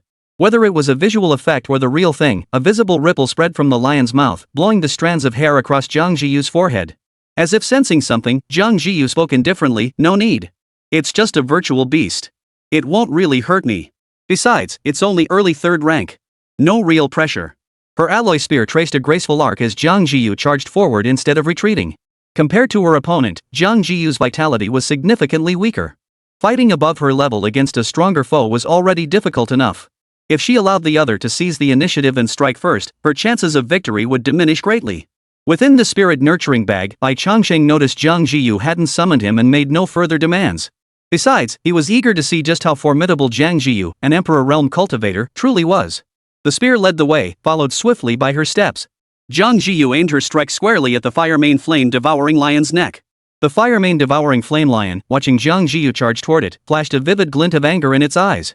As if genuinely provoked by this human before it, it raised its paw and swiped at Jiang Zhiyu. Its massive frame made the claw resemble a giant fan. It was obvious that if this strike landed, bolstered by its formidable vitality, Jiang Zhiyu would either be instantly defeated or suffer devastating damage, teetering on the brink of defeat. Yet Jiang Zhiyu seemed utterly oblivious to the incoming strike, his spear still poised for thrusting. Yet, just as their weapons were about to collide, she instantly changed her technique, shifting from thrusting to parrying. The spear tip flickered sharply, grazing the lion's joints. Without pausing his footwork, he spun his body, withdrew the spearhead, and thrust it from in front of him toward his back. Simultaneously, Jiang Zhiyu's entire body collided directly into the fire mane flame devouring lion's embrace. What appeared to be a futile attempt to stop a rolling stone caused both figures to pause simultaneously. Yet the fiercely aggressive fire mane flame devouring lion, upon receiving Jiang Zhiyu's impact, instantly dissolved into specks of light, its form beginning to dissipate. Watching this inexplicable scene from within the spirit nurturing bag, Bai Changsheng could only feel his heart pounding in terror. Though the clash seemed to resolve in an instant, Bai Changsheng keenly sensed the peril within. With the gap in their vital energy not yet irreparable, Jiang Zhiyu chose a life-for-life tactic. Yet her mastery over her strength and weapon was refined to an almost absurd degree. With a single casual thrust and clash, she deflected the fire mane flame devouring lion's attack while driving her spear precisely into its throat.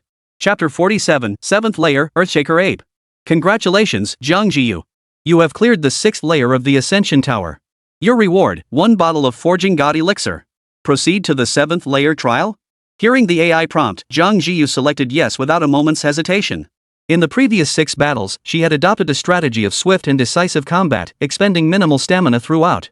Naturally, she felt no need to pause for recuperation. Moreover, Bai Changsheng could clearly sense that Jiang Zhiyu's combat experience far surpassed that of these virtual reality projections of beasts. After all, she had been an emperor-level existence in her previous life. While the world often measured combat prowess by vitality points, that standard clearly didn't apply to Jiang Zhiyu. To put it plainly, who besides Jiang Zhiyu could guarantee such decisive victories while fighting with inferior vitality? At least not for Bai Changsheng. Of course, Jiang Zhiyu dared to act this way only because her enemies were virtual projections.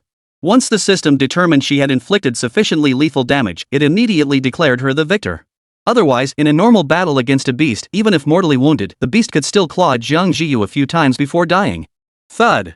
Thud. 2 deep, muffled thuds suddenly echoed. The sound suggested something was violently striking something else.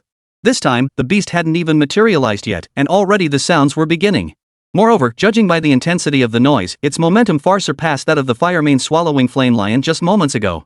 However, Jiang Zhiyu did not lose his composure because of these 2 muffled sounds. Her gaze remained fixed on the shadowy form steadily taking shape before her, while she exhaled a puff of stale breath, carefully regulating her breathing.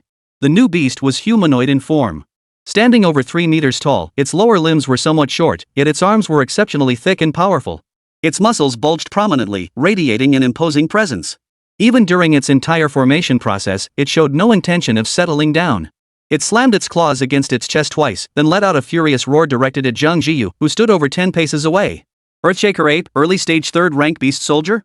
Though it shares the same early stage tier 3 beast soldier rank as that flame mane swallowing flame lion we just encountered, this Earthshaker Ape boasts significantly higher vitality. Around 4,500, I'd say. Compared to that fire mane flame swallowing lion, this Earthshaker Ape has completely stabilized its vitality. Barely. It's still within manageable limits. Merely glimpsing its outline, Jiang Zhiyu had already roughly assessed its strength. Facing the 3-meter-tall Earthshaker Ape head-on, she still had no intention of summoning Bai Changsheng. Judging solely by their size disparity, Jiang Zhiyu's 1.7-meter height barely reached the Earthshaker Ape's waist. An overwhelming sense of pressure instantly filled the entire alloy simulation chamber. This imposing presence was no wonder it was called the Earthshaker Ape. The Earthshaker Ape boasts highly developed musculature, especially in its arms and chest. Years of relentless combat have forged defenses that are nearly impenetrable in battles against equals. Attacking these areas is tantamount to suicide unless employing techniques capable of overcoming a significant level disparity. Its back and legs, while not as heavily armored as its chest, still boast exceptional defense. Its only vulnerabilities lie in its eyes and the back of its neck. Jiang Zhiyu's gaze flickered slightly as her eyes scanned the Earthshaker ape's body.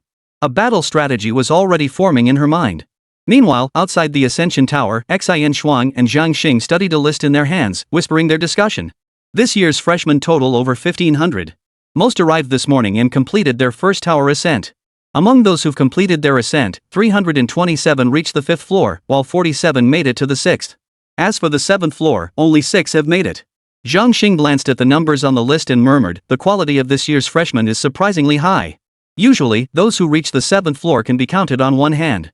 This year, we already have 6 so quickly. If all the freshmen complete the tower ascent, this number will likely climb even higher." Reaching the 7th floor signified that a student had attained 3rd grade strength. At 18, achieving in less than 3 months what over 90% of people strive for their entire lives. It might seem exaggerated, but in reality, it was entirely within reason. Don't forget everyone gathered at Shuimu is a top-tier genius from their respective regions. With over 10 million graduates nationwide each year, even accounting for those pursuing liberal arts, the martial arts entrance exam still attracts over 5 million applicants.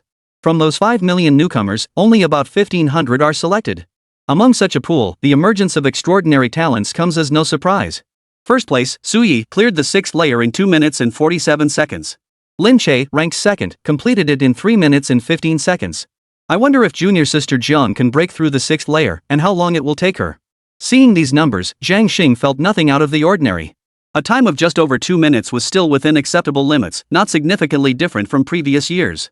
Clearly, this year's freshman class had no shortage of top-tier talents, but their overall caliber showed no significant improvement over previous years. What? Afraid of losing? Xin Shuang heard Zhang Xing's words and tilted her head slightly to glance at him. A month in the Class B training room, no one's getting out of that.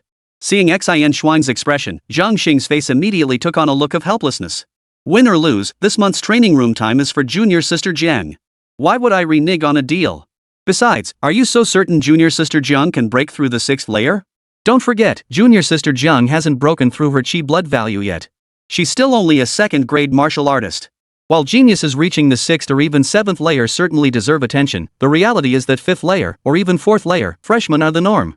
As former students who had fallen at the 6th layer, both Zhang Xing and Xin Shuang understood all too well how incredibly difficult it was to reach the upper levels of the Star Ascension Tower at this stage.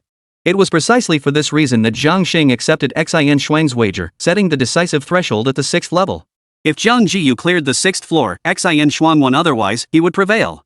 As for the month of access to the Class B training chamber, that was compensation both he and Xin Shuang had agreed to give Jiang Zhiyu. After all, they had profited greatly from the Steelbone Wolf King's corpse. Having passed this stage themselves, they understood exactly what Jiang Zhiyu needed most right now. That was why they chose this form of compensation. Believe it or not, just wait and see. Before Xin Shuang's words had even faded, the long unchanged ranking suddenly refreshed, and the entire list shifted simultaneously. Su Yi, who had previously held the top spot, was now pushed down to 2nd place. As for the top spot, it was now occupied by a new name. First place, Jiang Zhiyu, 6th floor of the Star Ascension Tower, cleared in 15 seconds. Chapter 48, the newcomer of history ranked 2nd. Wait, what? Staring at the suddenly updated rankings, Xin Shuang thought she must have misread it. Rankings were determined by the number of floors cleared. If the number of floors was the same, time was the deciding factor. The shorter the time, the higher the rank. After all, the battles were identical. The shorter the time taken to resolve a fight, the stronger the combatant. But 15 seconds? That was just absurdly fast. 6th layer, 15 seconds? Glancing down, the 2nd place finisher took a full 2 minutes and 47 seconds. A fraction of the time, yet an insurmountable hurdle for so many newcomers. Seeing Xin Shuang's utterly shocked expression, Zhang Xing leaned in to take a look. But he was immediately stunned by the time. 15 seconds. Junior sister Jiang cleared the 6th layer in just 15 seconds? Zhang Xing was usually composed, but even he found it hard to believe Jiang Zhiyu's achievement. He recalled how the 6th level fire main flame swallowing lion had once bitten through his waist, leaving a deep psychological scar. Yet this 3rd grade fire main flame swallowing lion had only lasted 15 seconds against Jiang Zhiyu? Not just that, look at the time sister Jiang took to clear the other floors of the Ascension Tower. She cleared the first 4 floors in under 10 seconds each, and the 5th floor took only 22 seconds. With such results, the 6th floor clearly didn't push Sister Jiang to her limits. Otherwise, the battle wouldn't have been so brief. I have a feeling junior Sister Jiang might very well clear the 7th floor. Xin Shuang let out a soft gasp. But the moment this conjecture was voiced, it immediately drew Zhang Xing's sideways glance. The 7th layer? That can't be possible. Compared to the 6th layer, the Earthshaker ape in the 7th layer has nearly 1,500 more health points. That increase is practically equivalent to advancing a minor level. Junior sister Jiang's vitality doesn't even reach 3,000. Facing a Quake Earth ape with 4,500 vitality, she should. Jiang Zhiyu desperately wanted to list every factor to prove his own speculation was correct. Yet the 15-second time on the leaderboard remained unchanged, unaltered. Defeating a 4,500 HP Earthshaker ape with less than 3,000 HP was indeed unrealistic. Yet, so too was the near-instant kill of a Firemane Swallow's Flame Lion of the same tier. Once the first impossibility was shattered, the remaining impossibilities suddenly seemed possible. Just as the two debated whether Jiang Zhiyu could break through the 7th layer, a mass message simultaneously arrived on every Shuemu member's phone. Freshman Jiang Zhiyu breaks the Star Ascension Tower record. Time taken to clear the 6th floor, 15 seconds. Current freshman ranking, 1st. Historical freshman ranking, 2nd. This brief message now felt like a bomb, sending shockwaves through the entire campus. Since the first 5 floors of Star Ascension Tower were too easy to hold any statistical significance, rankings only began from the 6th floor onwards. Not only did it display the rankings for this year's freshmen, but it also showed the performance rankings of all Shuemu students throughout history. First among freshmen, yet only second among all alumni? Seeing this ranking, even Xin Shuang and Zhang Xing couldn't help but widen their eyes. While topping the freshman class was exceptionally rare, requiring breaking through over 1,500 new students, it happened every year. But ranking second among all alumni? That was simply too astonishing. Consider this: since its founding, Shuemu has educated over 200,000 students, including those who achieved the ranks of Martial King, Martial Emperor, and even Martial Emperor. Shuemu had produced 17 Martial Emperors and 4 Martial Sovereigns. These predecessors who had touched the pinnacle of martial cultivation had all once been freshmen at Shuemu, just like them, having participated in the Star Ascension Tower assessment. But now, Jiang Zhiyu has actually broken the records set by those Martial Emperors and even Martial Kings? Does this mean that, at this stage, Jiang Zhiyu's performance is even more extraordinary than that of the Martial Emperors and Martial Kings during their own eras? Especially that second-place ranking. While it may seem she failed to claim the top spot, the data for first place was actually set by the first principal of Shuemu when testing the safety of the Ascension Tower upon its establishment. With the principal's prowess, forget the 6th floor, even the 16th or 26th floors would be one-hit kills. In other words, Jiang Zhiyu's achievement is undoubtedly the greatest in Shuemu's history.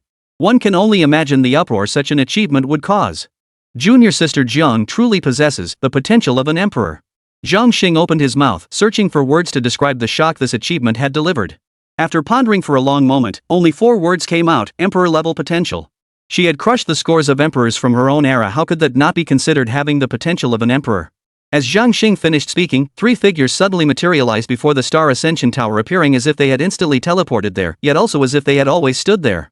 Yet Xin Shuang and Zhang Xing were certain no one had been there moments before. War King. Are those the deans?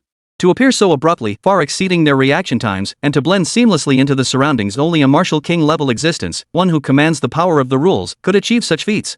Yet the deans, usually as elusive as dragons, had gathered together and right before the Star Ascension Tower? Surely it couldn't be because of Jiang Zhiyu? Instinctively, it seemed unlikely. Yet, considering Jiang Zhiyu's achievement, one that shattered Shuemu Academy's historical records, it wasn't entirely surprising that it had stirred the deans into action. Xin Shuang and the other exchanged glances, both choosing silence. Meanwhile, the 3 figures before the Ascension Tower exchanged glances, instantly understanding each other's purpose. Yet none spoke now. They had merely been startled by that sudden mass notification, prompting their immediate arrival. Besides, the battle inside the Star Ascension Tower hadn't concluded yet. No one truly knew what was going on with that girl named Jiang Zhiyu. Water mirror. One of the elders murmured softly. Instantly, droplets of water coalesced before their eyes, forming a misty veil. Light began to shimmer upon its surface. It was none other than Jiang Zhiyu, currently battling within the tower. Though they couldn't interfere with the Star Ascension Tower, as martial sovereigns who controlled the rules, obtaining the battle footage was no difficult feat. However, upon seeing Jiang Zhiyu's figure in the image, one of them flicked his eyelid slightly and murmured softly, "Oh. So it's that little girl. Old Ji, you know her? We crossed paths during the martial arts college entrance exam." The elder offered this brief explanation, saying no more. The other 2, upon hearing this, asked no further questions and instead turned their gaze toward the water mirror. Behind the trio, a crowd began gathering to observe Jiang Zhiyu's battle. They had all received word and now sought to witness what made this girl, who had shattered Shuemu's historical records, so extraordinary. Chapter 49, Fighting Above Her Level, Gale Spear. Jiang Zhiyu remained unaware of the shock her performance had caused outside or the attention it had drawn.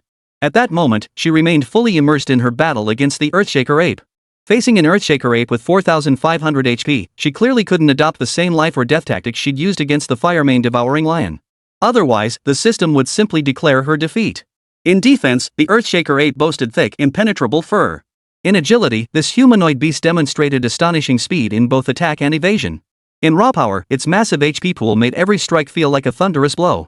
Under its relentless barrage, Jiang Zhiyu struggled to block effectively. After only 3 exchanges, the momentum had already begun shifting in favor of the Earthshaker ape. This was the advantage of overwhelming vitality.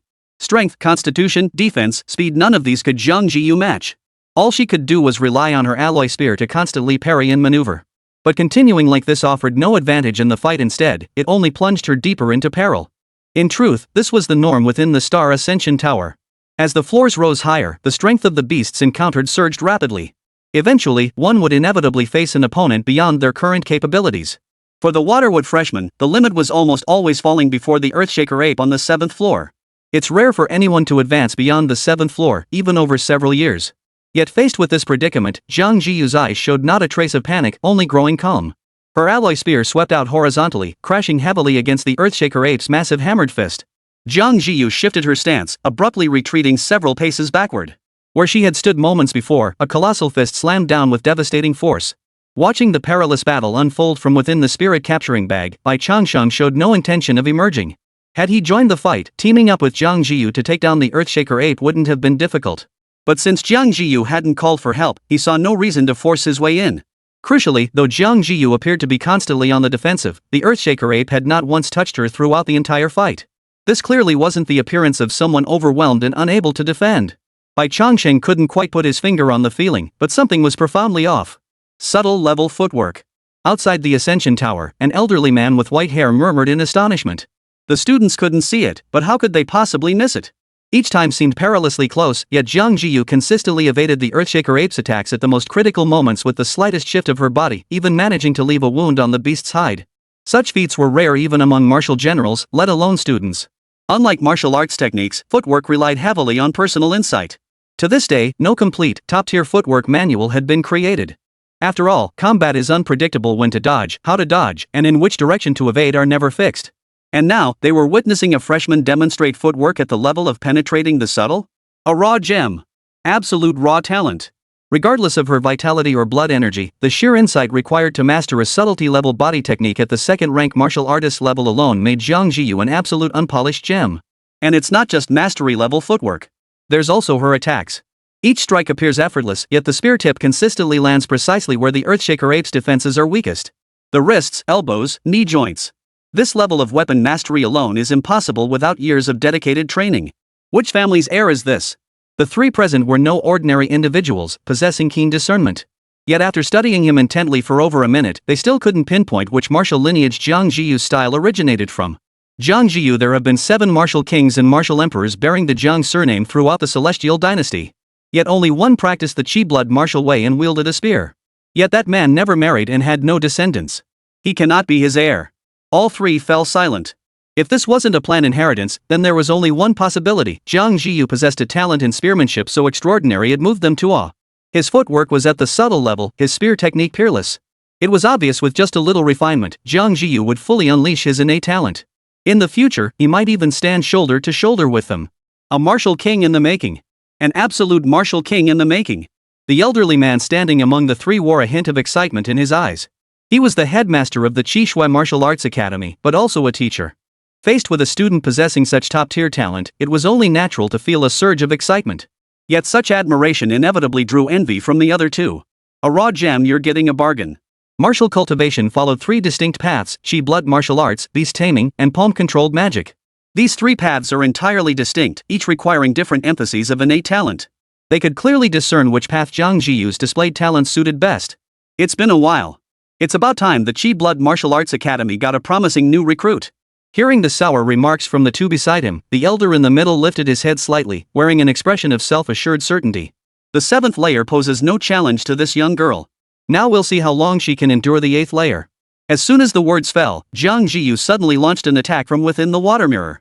Her alloy spear whirled through the air. Having been forced back step by step by the Earthshaker ape, her stance shifted abruptly from retreating defense to fierce attack. Gale spear. Jiang Zhiyu's eyes lowered slightly, a gleam flashing within them. As she uttered the word gale, the spear's momentum transformed instantly, sweeping like a tempest. One thrust followed another in rapid succession. The AI of the Ascension Tower could analyze the damage inflicted by attacks through the battle footage and realistically simulate the wounds on the virtual beasts. Striking these wounds could trigger critical hits or even fatal damage. This was precisely why the simulation achieved such remarkable realism. Jiang Zhiyu's deliberate retreat had been precisely to inflict these minute wounds upon the Earthshaker ape. They seemed inconsequential, barely even minor wounds. But now, these very minor wounds became Jiang Zhiyu's capital for counterattack. With its thick fur defense gone, Jiang Zhiyu's relentless attack struck these wounds, continuously widening the gashes while steadily building up her spear momentum. The Earthshaker ape roared furiously, swinging its fist to break Jiang Zhiyu's assault. But Jiang Zhiyu had seized this opportunity with great effort. How could she let it be interrupted? Kill! With a sharp command, the alloy spear swept out horizontally, aiming straight for the Earthshaker ape's throat. Chapter 50, Waterwood Reborn First. The relentless barrage culminated in an unstoppable killing blow. Yet from Bai Changsheng's perspective, Jiang Zhiyu's spear thrust appeared deceptively light, seemingly lacking force. Yet it gave him an inescapable feeling, almost as if it were destined to strike true. He couldn't pinpoint the source of this feeling, yet it lingered mysteriously in his mind. The Earthshaker ape facing Jiang Zhiyu's spear head-on clearly felt nothing of the sort. Or rather, an AI projection lacked genuine psychological activity. Facing Jiang Zhiyu's attack, the Earthshaker monkey instinctively raised its clawed fist to block. Under normal circumstances, this block would have been the perfect choice. Jiang Zhiyu's spear would have ended up stabbing into the Earthshaker ape's fist, covered in hard calluses, leaving not even a scratch. But this time, the Earthshaker's movement faltered mid-action as the motion tugged at its wounds. Pain flashed across its face and it let out a howl. And it was precisely this split-second hesitation that allowed Jiang Zhiyu's spear to strike first. Before the Earthshaker ape could fully form its block, the spear shot out horizontally, aiming straight for its right eye. A soft popping sound echoed, and the Earthshaker ape's once imposing form instantly dissolved into scattered specks of starlight. Simultaneously, Jiang Zhiyu slowly withdrew the alloy spear she had thrust forth. Huff! She exhaled a long breath of stale air, her forehead now glistening with beads of sweat. Clearly, forcing the execution of martial arts techniques beyond her current stage had also placed an immense strain on Jiang Zhiyu's stamina. The whirlwind spear technique demanded unbroken momentum, emphasizing the principle of moistening things silently. The slightest pause would dissipate all the momentum built up by the spear's momentum. For that final thrust, Jiang Zhiyu had been pushing herself to the limit. Now that the battle had finally ended, she could hold on no longer. She retrieved an energy potion from her storage ring, downed it in one gulp, and immediately sat down to meditate and regulate her breath. The AI voice of the Ascension Tower sounded once more. Congratulations, Jiang Zhiyu. You have cleared the 7th floor of the Ascension Tower. Your reward, the complete manual of a mid-tier Earth-grade martial art. Shall you proceed to the 8th layer trial? Receiving no response from Jiang Zhiyu for a long while, the AI's voice fell silent, not disturbing her meditation. Bai Changsheng, who had been watching from within the spirit-gathering bag, witnessed Jiang Zhiyu's methodical conquest of the Earthshaker ape. To say he wasn't stunned would be a lie. The disparity in their vital energy was nearly double. By conventional calculations, Jiang Zhiyu had absolutely no chance of victory. Yet the outcome was the Earthshaker ape's demise, while Jiang Zhiyu emerged unscathed from start to finish, merely slightly exhausted.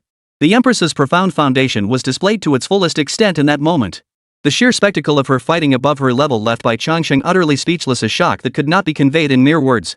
Earlier, he had believed his superior vitality would give him an edge, if not an outright victory, then at least a 50-50 chance. But now it seemed even a 10-19 ratio had overestimated him. After all, his defenses weren't much stronger than those of the Earthshaker ape, and his vitality was even lower. Tilting his head slightly, Bai Changsheng glanced at Jiang Zhiyu, who sat cross-legged in meditation, silently shelving all his petty thoughts. The battle scene had clearly stunned more than just Bai Changsheng. Outside the Ascension Tower, the three deans watched the battle unfold in the water mirror, their eyes filled with nothing but astonishment. That Gale Spear technique, if I recall correctly, it's a low-tier heaven-grade martial skill, right? A low-tier heavenly-grade martial art executed with such fluidity? Jiang Zhiyu's mastery of this technique must be at least at the minor accomplishment stage. 18 years old, and already at the minor mastery stage of a heaven-tier martial skill? Since when did heaven-tier martial arts become so easy to master? The crucial point is her youth. Give her a few more years, and pushing this technique to mastery or even perfection wouldn't be beyond her. Mastering a heaven-tier martial art basically means she's unmatched among her peers. We're all freshmen, why is she so exceptional? Listening to the murmurs of the students behind them, the expressions of the three deans in front shifted.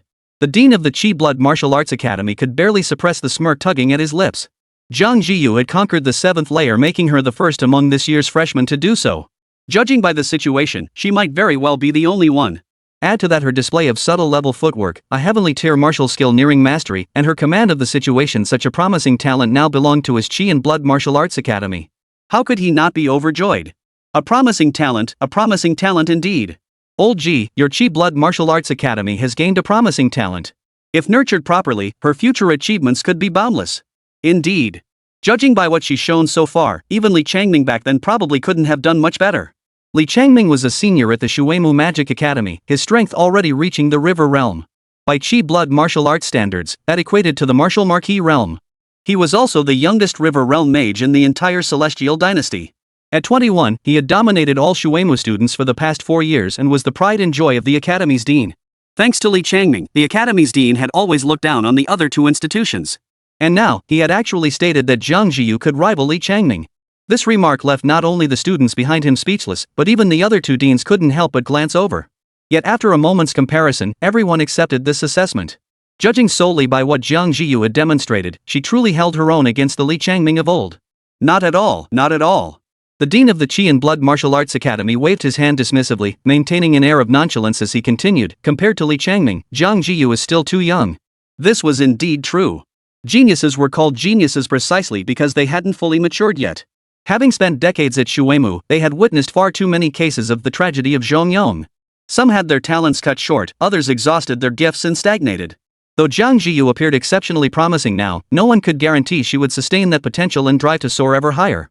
Perhaps her growth rate might even surpass Li Changming's in the future? Watching his two old friends fall for the bait, the dean of the Chi and Blood Martial Arts Academy finally uttered the second half of his sentence.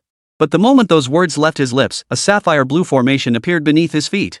Before he could make another move, he vanished from the spot. Getting away with it and still acting all high and mighty, it's infuriating.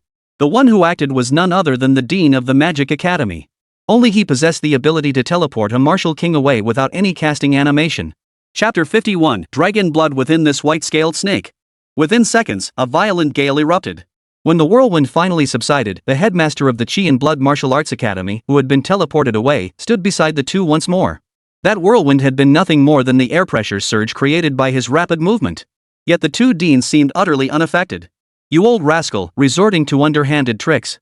Is it really that big of a deal that my students are more talented than yours at the Magic Academy? Hearing the words, the headmaster of the Magic Academy merely raised his hand once more, uttering a single word softly, shoo. With that single syllable, the surrounding clamor instantly vanished, leaving only silence. Of course, the expression on the Martial Arts Academy dean's face remained visible, still somewhat flustered and exasperated. The only response he received was a faint, indifferent gaze. The Beastmaster Academy dean watched the two, one seething with fury, the other ignoring him completely, feeling both amused and helpless.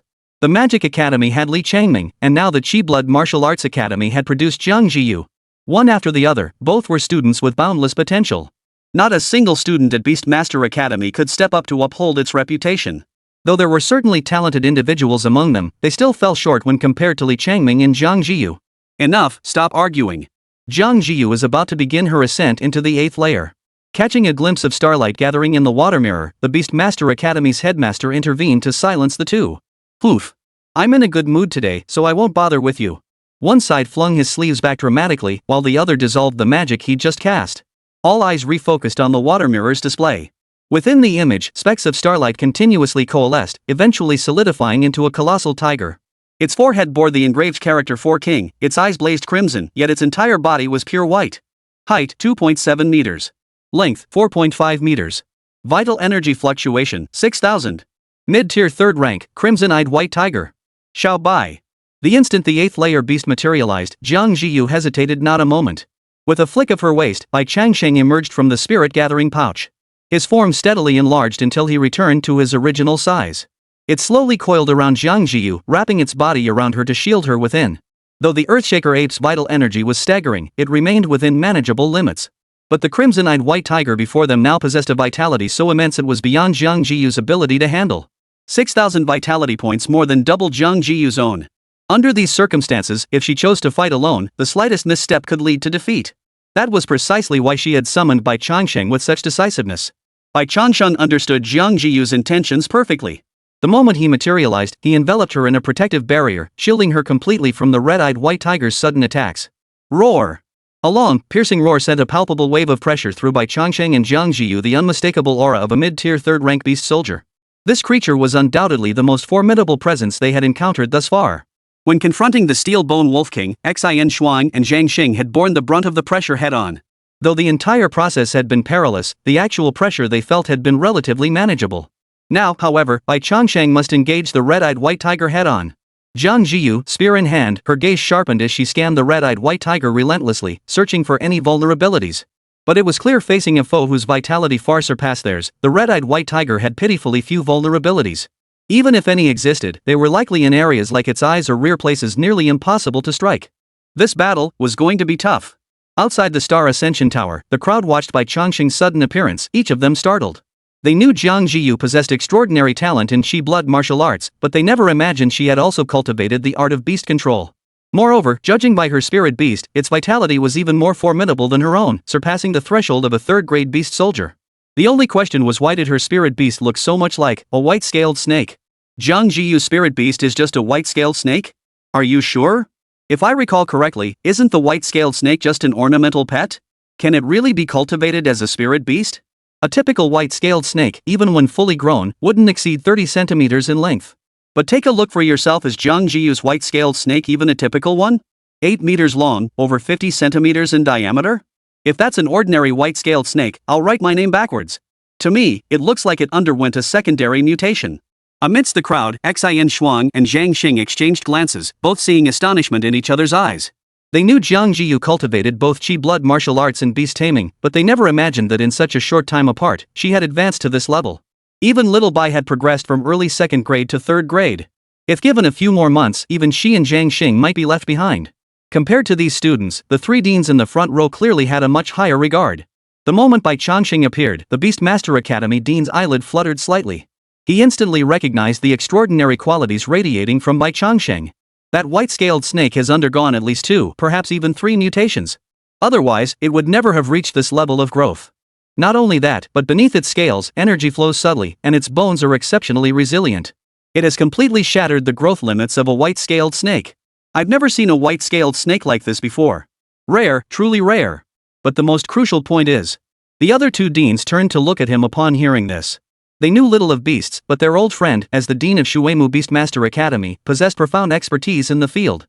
He could discern the extraordinary far more swiftly and accurately than they could. For some reason, I sense a trace of dragon blood in this white-scaled snake. Dragon?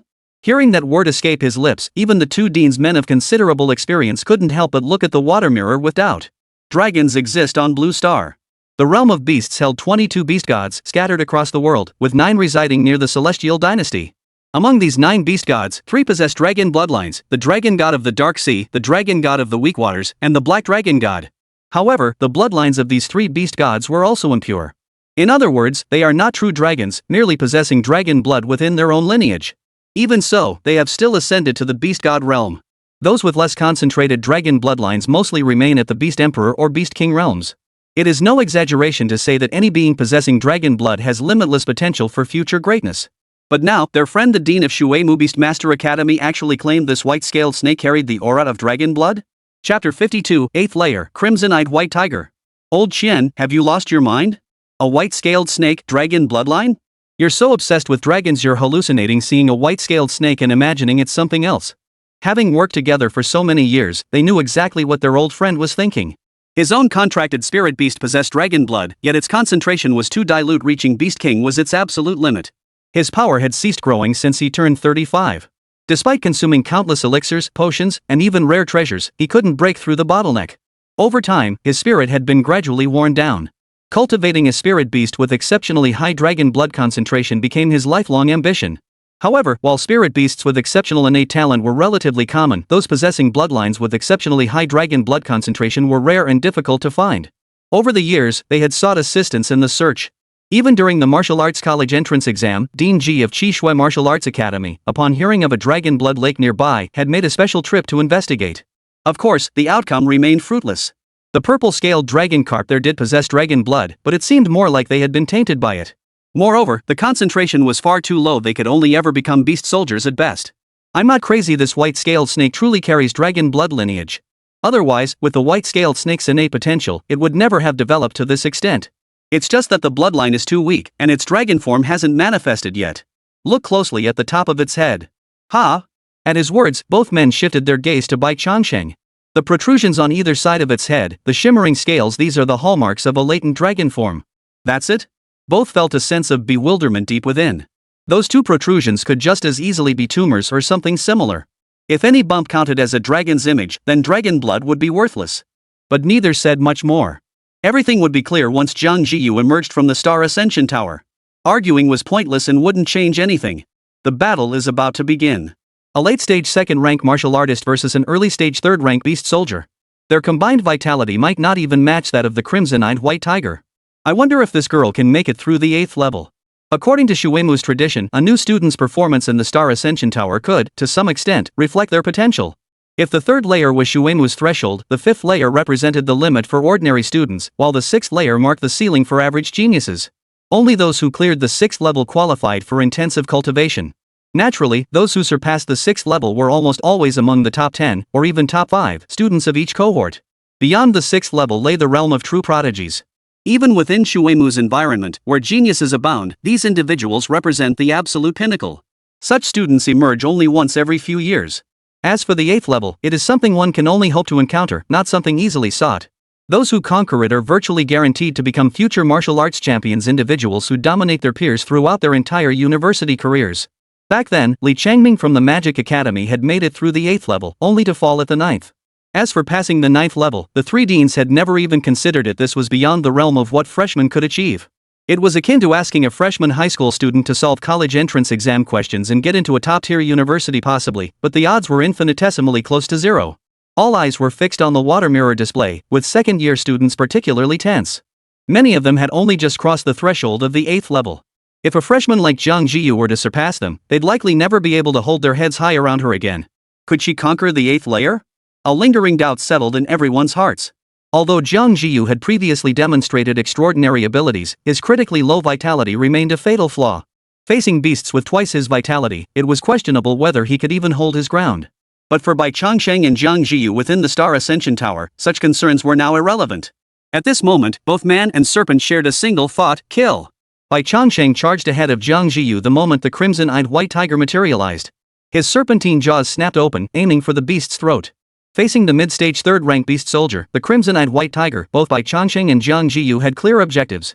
Bai Changsheng would draw its attention, while Jiang Zhiyu would flank and harass the main attack. First, Bai Changsheng was thick-skinned and tough. Even if wounded by the red-eyed white tiger, the AI system of the Ascension Tower would proportionally reduce the original damage value. The same attack would yield vastly different results landing on Bai Changsheng versus Jiang Zhiyu. The AI system wouldn't bother checking whether Jiang Zhiyu's armor could fully negate the red-eyed white tiger's attack, but it would scan Bai Changsheng's entire set of attributes. Rock armor, defense, steel bones, and other attributes would all be scanned and factored in by the AI system. Seeing Bai Changsheng lunge at it with a bite, the red-eyed white tiger showed no hesitation either. Its massive tiger paw lifted, striking out toward Bai Changsheng's serpent head. In a real battle, Bai Changsheng would have been gravely injured, if not killed, by taking this blow head-on. The overwhelming force behind 6,000 health points would be nearly impossible to fully block, even with his snake scales and rock armor defense. Yet Bai Changsheng seemed utterly oblivious to the tiger's claw, continuing his attack without flinching or evading. In the next instant, a spear thrust out from above its head, dodging the tiger's claw and aiming straight for the red-eyed white tiger's eye. The spear's wielder was none other than Jiang Zhiyu, who had arrived later. The choice now fell to the red-eyed white tiger: continue attacking Bai Changsheng and endure Jiang Zhiyu's strike head-on, or block Jiang Zhiyu's spear and face Bai Changsheng's poisonous follow-up. No matter which path it chose, it seemed destined to take a hit. Yet in that instant, the red-eyed white tiger found its counter. As its body erupted backward, one claw struck at Jiang Zhiyu's alloy spear while its head lunged downward to bite at Bai Changsheng. Though the feline beast's attacks were simple, each strike carried near-fatal potency. Seeing the stalemate broken, Bai Changsheng and Jiang Zhiyu simultaneously halted their movements. Dodging the red-eyed white tiger's assault, they pressed forward relentlessly without pause. The red-eyed white tiger possessed vastly superior vitality. If allowed to steady itself and build momentum, neither Bai Changsheng nor Jiang Zhiyu could withstand its claws for long. Only through relentless, continuous attacks could they keep the beast perpetually on the defensive, maintaining an even footing in the battle. Yet to the onlookers gathered outside the Ascension Tower, this very scene appeared as Bai Changsheng and Jiang Zhiyu overwhelmingly dominating the red-eyed white tiger. Wait, is the crimson-eyed white tiger really this weak? Or is Jiang Zhiyu just that powerful? Chapter 53, Trading Lives, Shattering the Golden Spear.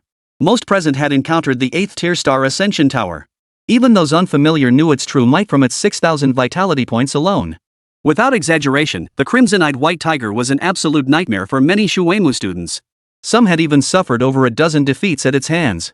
Yet seeing the very same red-eyed white tiger that had once mercilessly crushed them now being dominated by Jiang Zhiyu and Bai Changsheng sent a wave of disbelief washing over them.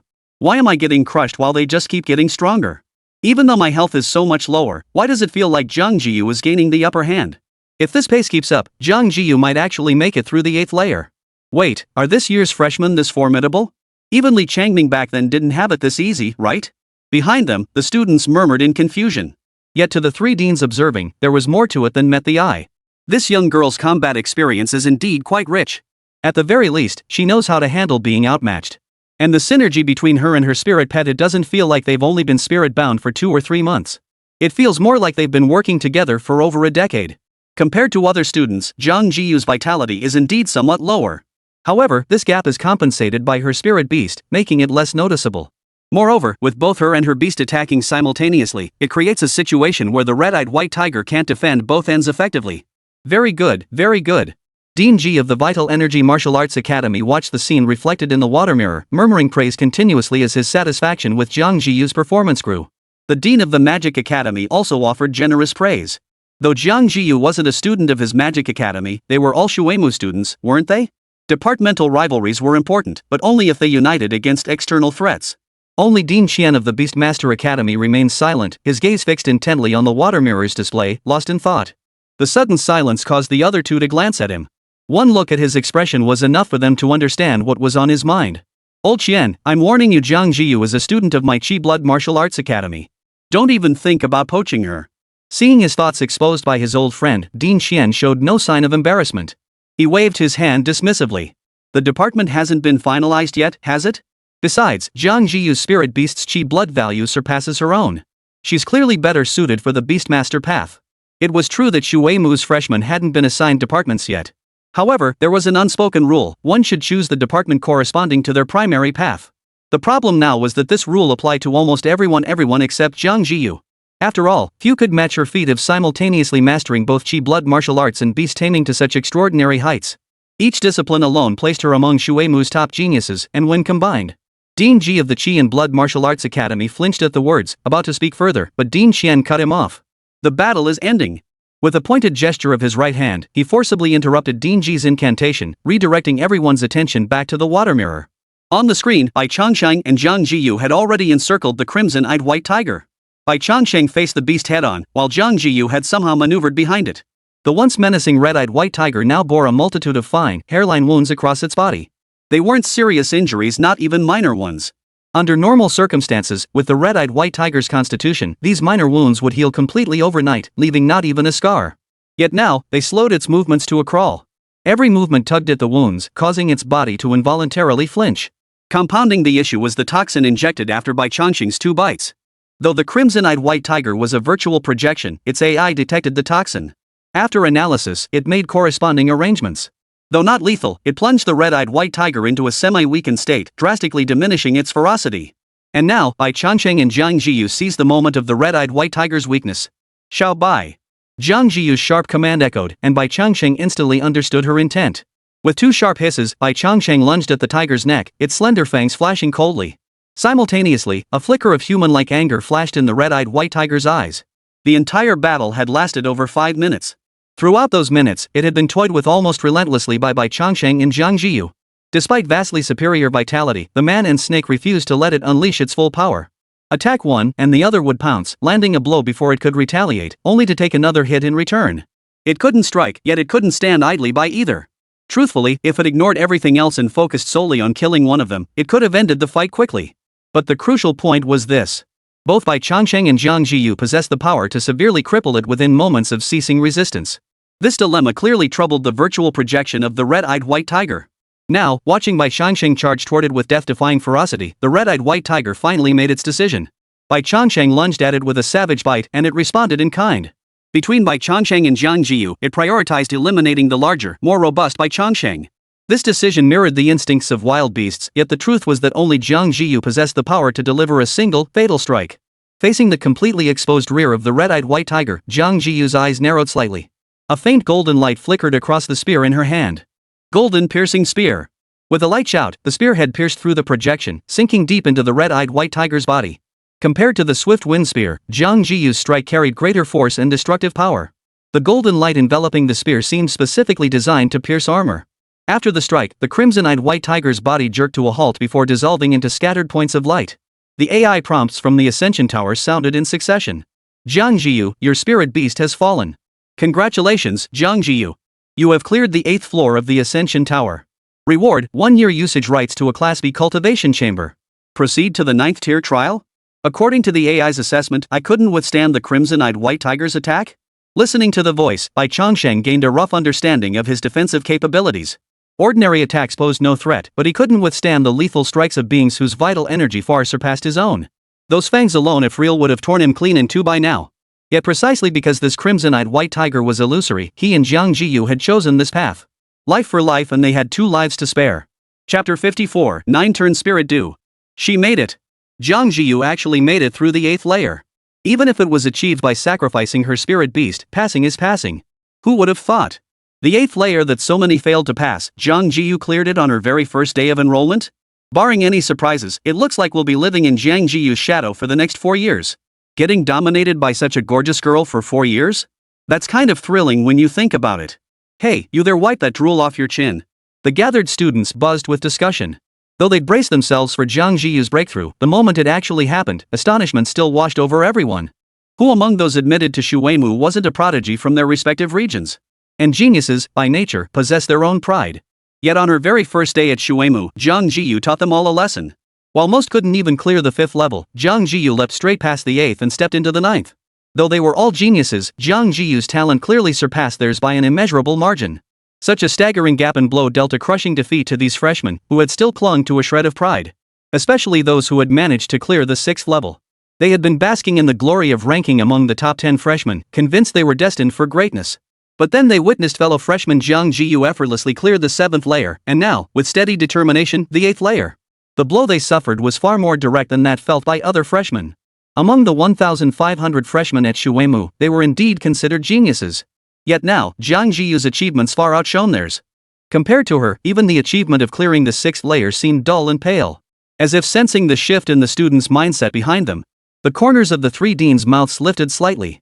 The most vexing challenge each year was how to temper the arrogance of these troublemaker freshmen. Strike too hard, and you risk crushing their confidence and motivation. Strike too softly, and they become self-important, convinced they're second only to the heavens themselves. In the martial arts path, the greatest taboo was failing to clearly understand one's own limitations. Countless had strayed onto the wrong path and met their demise due to excessive self-regard. Thus, the first lesson for freshmen at martial arts universities nationwide was always to strip away their arrogance, grounding them in reality for steady cultivation. But now, it's all good. Jiang Zhiyu's ascent to the tower has inadvertently spared them a significant portion of their workload. Even future teaching would become far easier, and instructors now had a new line to deliver. If your talent is truly exceptional, why were you so thoroughly outclassed by Jiang Zhiyu, someone your own age? Of course, a little constructive criticism is necessary, but at times like this, soothing words are still needed. Ahem. Dean Ji of the Qi Shui Martial Arts Academy cleared his throat twice before speaking again. His voice was not loud, but amplified by his own qi and blood, it resonated clearly in every ear. Jiang Zhiyu's talent is indeed extraordinary, but you shouldn't doubt yourselves too much. After all, not everyone can match her feat of effortlessly mastering 2 heaven-tier martial arts to the minor achievement stage within 2 or 3 months. It's also rare for someone to rapidly advance their martial cultivation while simultaneously nurturing a 3rd-grade spirit beast. Not to mention her composure, combat experience, and the synergy between her physical form and spirit beast. Listening to Dean Ji's words, everyone felt as if their hearts had been stabbed repeatedly. Was the dean really trying to comfort them, or just rub salt in the wound? Yet they all knew all too well that every word Dean Ji spoke was the truth. Of course, you needn't feel overly inferior about this. A top-tier genius like Jiang Zhiyu is ultimately a rare exception. Her innate talent is something even us old-timers might not have been able to match back in our day. Moreover, the path of martial cultivation is long and arduous. Examine the growth journeys of history's greatest achievers without exception, innate talent accounts for only 1% of their success. The remaining 99% is built through sweat and hardship. Your admission to Shuemu proves your innate talent is sound. What you lack is sufficient resolve and perseverance. No one can say for certain that one of you won't ascend to the throne of martial emperor in the future. These words, amplified by the power of the rules, truly stirred the hearts of these fresh-faced newcomers. Instantly, someone shouted the words martial emperor aloud. Seeing the impact of his words, Dean Ji might have stopped there under normal circumstances. Instead, he waved his hand and continued. Shuemu University emphasizes tailored instruction, nurturing each student to soar like a dragon. Jiang Zhiyu's talent is indeed exceptional, but the future pillars who will uphold the entire celestial dynasty are you. Taking this opportunity, I shall announce another decision. At my personal expense, I shall establish a bounty tournament open to all new disciples of the Qi Shui Martial Arts Academy. 3 months from now, based on the results of the Ascending Star Tower, the first place winner shall receive 1 portion of 9 turn spirit due. Second and third place will each receive 500,000 school points, while 4th to 10th place will be rewarded with 200,000 points. 9 turn spirit due. At the mention of this name, every student froze in surprise. Among them, a student from a wealthy family who had heard of this item immediately explained aloud. 9 transformation spirit due is a derivative formed after the crystallization of celestial and terrestrial spiritual veins. It condenses the essence of heaven and earth into liquid dewdrops. Consuming it temporarily transforms the body into a spirit form, multiplying the absorption rate of spiritual energy by several times, even over tenfold. Consequently, the conditions for its formation are extremely stringent, and the process requires an immense amount of time. A single spiritual vein yields only 1 drop every 3 months, and a single portion consists of 10 drops. Half a year ago, an auction was held in my hometown, where a batch of 9 turn spirit due was put up for sale. If I recall correctly, that batch of 9 transformation spirit due ultimately sold for 1,700,000. Hearing this explanation, all the students practicing Qi blood martial arts were stunned. While most students daring to pursue martial arts came from well-off families, there were still many from ordinary households among them. Upon hearing the figure of 1,700,000, their hearts inevitably began to race.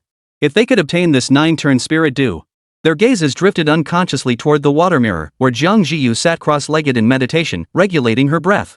A sudden, inexplicable fighting spirit ignited within them. For some reason, Jiang Zhiyu's 8th tier achievement didn't seem as overwhelmingly impressive as they had imagined.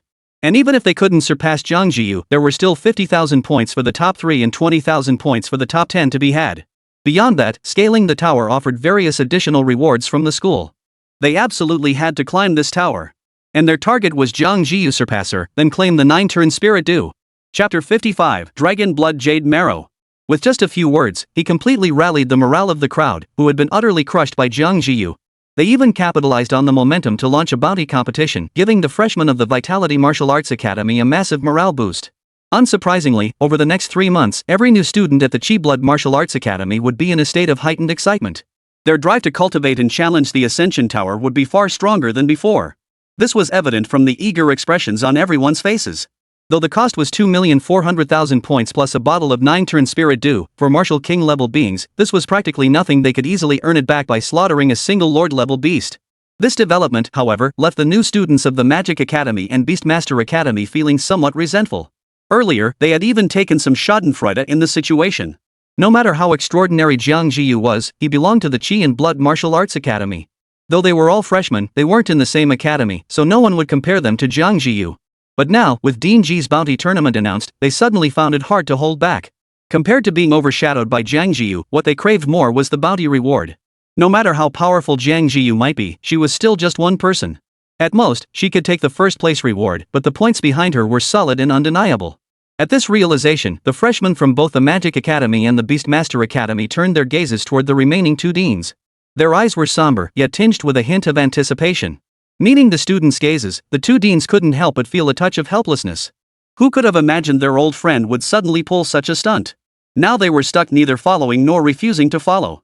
With their depth of experience, they could easily discern what Ji was truly aiming for. The 9 turn spirit due was clearly intended for Jiang Zhiyu. After all, since the beginning of the tower climb, the only weakness this girl had shown was her low vitality. The 9 turn spirit due would perfectly address this shortcoming, increasing her spiritual energy absorption and vitality growth rate. The decision to award the 9 turn spirit due to the top student after 3 months might seem like an opportunity for others, but in reality, Jiang Zhiyu was the only one destined to claim this reward. The difficulty of the Ascension Tower escalated with each floor. Ordinary freshmen had no chance of breaking through the 8th floor within 3 months. While geniuses who had already cleared the 6th floor might have a shot, Jiang Zhiyu would maintain her lead over these 3 months as long as she didn't stagnate. On the other hand, old Ji must have sensed the pressure. That's why he set up this bounty contest before Jiang Zhiyu emerged from the Star Ascension Tower. It enhanced the Qi Blood Martial Arts Academy's appeal to her without making the matter too overt. The problem, however, is that there is only one Jiang Zhiyu. Their gains from this move wouldn't surpass old Ji's, and it would only make them look like followers. In that case, our Beastmaster Academy certainly cannot fall behind. The first place prize will be replaced with a piece of dragon blood jade marrow. Before the head of the Magic Academy could respond, Dean Xian of the Beastmaster Academy immediately agreed, even elevating the first place prize by 1 tier. Dragon blood jade marrow. It enhances the purity of spirit beast bloodlines and even carries a chance to imbue spirit beasts with dragon blood. Market price is at least 2,200,000 per piece. And it's practically unavailable.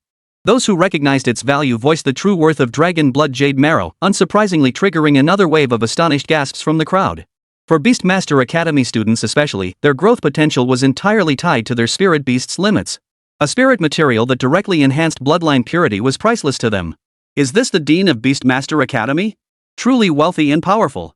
The conditions are the same as the Martial Arts Academy set for 3 months from now, but participation isn't limited to Beastmaster Academy students. Any freshman who has completed spirit bonding may participate. Of course, throughout the entire battle, only the spirit beast may engage. In other words, any new student from the Martial Arts Academy or Magic Academy who possesses their own spirit beast could also participate. But the way he phrased it, it sounded like they'd opened a special loophole just for Jiang Zhiyu. Unless one had already begun training a spirit beast beforehand, 3 months would be utterly insufficient to catch up to the progress of Beastmaster Academy's freshmen. Upon closer thought, it seemed only Jiang Zhiyu perfectly fit this criterion. If Jiang Zhiyu joined, what would be left for them? Wait, the dean also specified that only spirit beasts could fight. They acknowledged Jiang Zhiyu's exceptional talent, but if their spirit beasts were pitted against that white-scaled snake, they still had a shot at first place. A third-grade beast soldier at the initial stage might have high vitality, but it wasn't anything extraordinary. And no matter how high its vitality, it was still just a white-scaled snake. Third grade was likely its absolute limit. Beyond that, the white-scaled snake's bloodline simply couldn't sustain it. And they had 3 months to catch up to and surpass Jiang Zhiyu.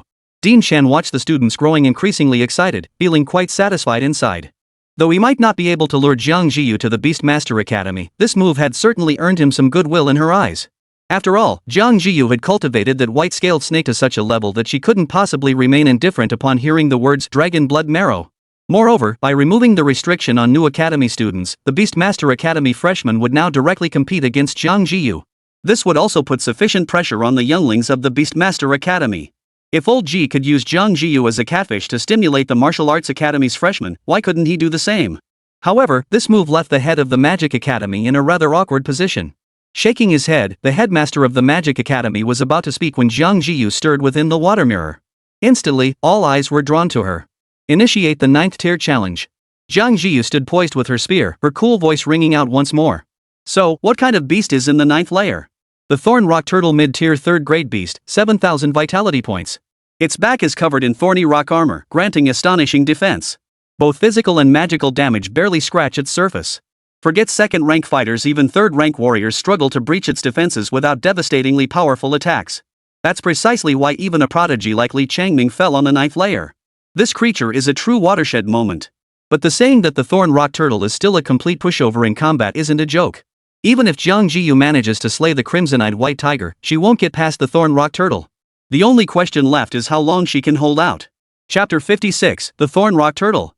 If the red-eyed white tiger represented the pinnacle of offensive power at its tier, where disrupting its attacks offered a path to victory. What now stood before Bai Changsheng and Jiang Zhiyu, however, was defense far surpassing its tier. A colossal rock tortoise gradually took shape as the projected light coalesced. Even before its full form materialized, the sense that it seemed fused with the earth itself caused Bai Changsheng's expression to shift slightly. He knew little about beasts, yet its defining traits were instantly apparent. Overwhelming vitality coupled with ultimate defense. If this were the wilderness, Bai Changsheng wouldn't hesitate, he'd turn tail and flee before it fully materialized. But now, he was in the midst of the Star Ascension Tower. No matter how reluctant he felt to engage in battle, he had no justification for simply leaving. At worst, he'd fail to ascend the tower. It wasn't as if he'd actually die. More crucially, Jiang Zhiyu stared at the rock turtle, showing no intention of retreating even half a step. Thorn Rock Turtle. Its vital energy fluctuations suggest it may have already surpassed the 7,000 threshold. Moreover, ordinary physical or magical attacks won't even scratch it. Even if damage is inflicted, the actual damage value will be drastically reduced. Find a way to stall it. Wait for me. As Jiang Zhiyu's words fell, she seemed to slip into a state of profound stillness. Standing beside her, Bai Changsheng could distinctly sense a violent energy surging within Jiang Zhiyu's body. Witnessing this, Bai Changsheng instantly understood her plan. Ordinary physical or magical damage would struggle to harm the opponent, but clearly, psychic attacks were another matter. As an attack method only unlocked at the rank of Lord Warlord, the Thorn Rock Turtle's defenses, no matter how formidable, could not possibly activate mental resistance at the third-grade Beast Soldier stage. If Jiang Zhiyu could successfully unleash the soul-shattering needle, the outcome of the battle would be instantly decided. The soul-shattering needle possessed immense power. Even a Lord-tier Steelbone Wolf King would be stunned by it, let alone a third-rank Beast Soldier like the Thorn Rock Turtle. The only issue was that unleashing the soul-shattering needle's full might required considerable time to build up its power. Facing a Thorn Rock Turtle with twice his vitality, how could he possibly hold it off long enough for Jiang Zhiyu to complete her charge? His body slowly twisted as Bai Changsheng moved to stand before Jiang Zhiyu. A pair of narrow, serpentine eyes fixed intently on the spiny rock turtle steadily taking shape in the distance. Woo! As the Thorn Rock Turtle solidified into its complete form, a long, horn-like roar erupted from its mouth. Accompanying the sound was an exaggerated blast of air. The 9th floor of the Ascension Tower, the Thorn Rock Turtle. Without hesitation, Bai Changsheng flung his body forward, his slender frame hurtling toward the Thorn Rock Turtle. Simultaneously, its serpentine jaws snapped open, striking for one of the rock tortoise's legs. Standing at 1.5 meters tall, the Thorn Rock Turtle appeared relatively small, and the oppressive aura it emitted was nowhere near as intense as that of the crimson-eyed white tiger. Yet in reality, its rounded form, especially the thorn-like protrusions on its carapace, left Bai Changsheng feeling utterly unable to find a point of attack. Even the serpent's signature coiling technique seemed impossible to execute. By comparison, the Thorn Rock Tortoise's 4 legs, though similarly protected by thick scales, appeared to be the most vulnerable point. Even so, Bai Changsheng felt no confidence whatsoever. The only silver lining was that the Thorn Rock Turtle's heavy shell burdened its movement, likely making it extremely slow. This gave him some hope of wearing it down.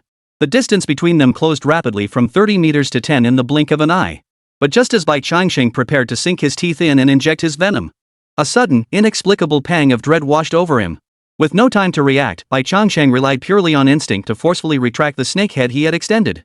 The next instant, the Thorn Rock Turtle, which had appeared utterly composed moments before, suddenly launched its attack. In less than the blink of an eye, a sharp crack echoed beside Bai Changsheng's ear. By the skin of his teeth, the Thorn Rock Turtle missed Bai Changsheng by a mere 10 centimeters.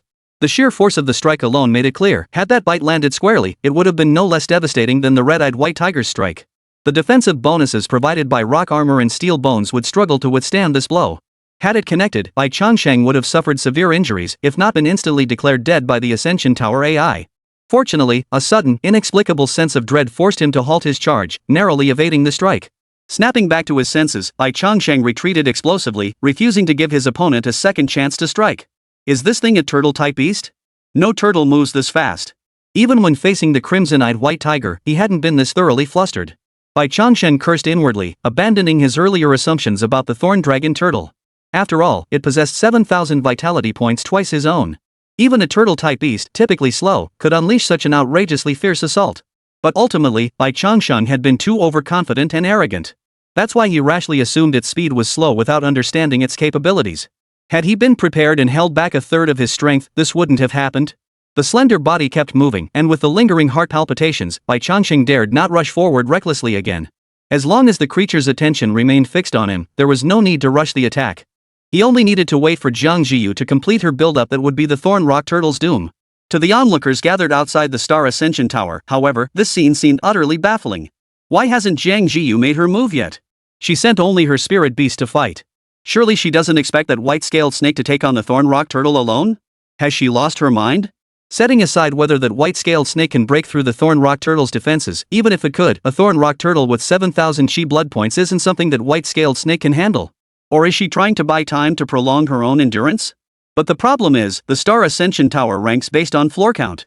If tied on the same floor, it's decided by the time taken to clear the previous floor. Dragging out the time serves no purpose whatsoever. Then what exactly is she doing? She won't fight, but she won't retreat either. None of the Shuemu students could fathom what Jiang Zhiyu was up to, not even the sophomores and juniors. Under normal circumstances, after recognizing the Thorn Rock Turtle, anyone would charge in defiantly, attacking it several rounds.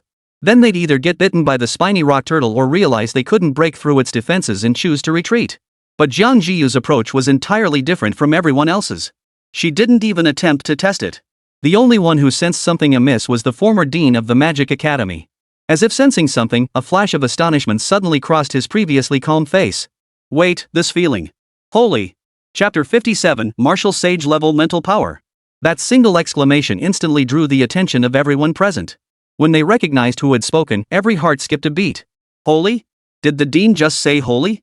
As the dean of Shuemu Magic Academy, Dean Li had always presented himself to the outside world as a kind and approachable figure. In the minds of all the academy's students, the dean was a sage, an elder figure who radiated an air of calm confidence, as if everything in the world was under his control. But now, the highly esteemed dean they held in such high regard had actually uttered the words holy? Suddenly, everyone felt a jarring sense of disillusionment, as if a mental filter had shattered. Not only the students behind him, but even his two old friends beside him couldn't help but turn in surprise to look at him. The other students might have idealized this guy, but they certainly didn't. And precisely because of that, when they heard this usually proper little old man utter holy, Deans Ji and Xian were utterly astonished. What on earth happened? Something must have made this guy lose all sense of decorum and blurt out that quintessential Chinese expletive. Old Li, you dropped something. Dean Ji remarked with a complex expression. Though he didn't specify what had fallen, the other two understood exactly what he meant. Even Dean Chen chimed in, oh dear, Shuemu's moral education is truly going downhill. Even Old Li is starting to spout traditional curses now. The moment those two words left his mouth, Dean Li realized something was off. Hearing his two old friends teasing him, he could only clear his throat awkwardly, pretending not to understand what they were talking about, then quickly change the subject. What happens to me doesn't matter. Look at that girl. Didn't you really notice anything? Dean Li's brow furrowed slightly as his gaze fixed intently on Jiang Zhiyu. Prompted by their friend's remark, Deans Ji and Xian also turned their suspicious gazes toward Shui Jing. The four academies water, wood, earth, and metal each had distinct focuses. The Qi Blood Martial Arts Academy specialized in cultivating the physical body, pursuing a path where brute force overcame all techniques. The Beastmaster Academy forged bonds with exotic beasts through spirit contracts, commanding these creatures into battle. The Liberal Arts Research Academy caters to students lacking martial talent but excelling in academic pursuits. Their studies encompass exotic beasts, qi and blood, magic, and even firearms. Finally, the Magic Academy focuses on summoning elements through mental power to execute magical assaults. Each has its strengths and weaknesses. It was only natural that Dean Li sensed it first, but the other two truly lived up to their title of martial kings. They hadn't sensed it before, but now, prompted by their old friend, they instantly detected the peculiarity. Mental power. How could Jiang Zhiyu's psychic power be so formidable?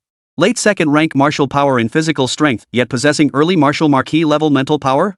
No, it's not just about her formidable spiritual power. She's channeling a psychic attack. Sensing the unusual aura emanating from Jiang Zhiyu, the expressions on both their faces mirrored those of Dean Li moments earlier. If they had initially been inclined to mock old Li's flustered state and his national treasures, now they too felt an urge to pull out their own treasures.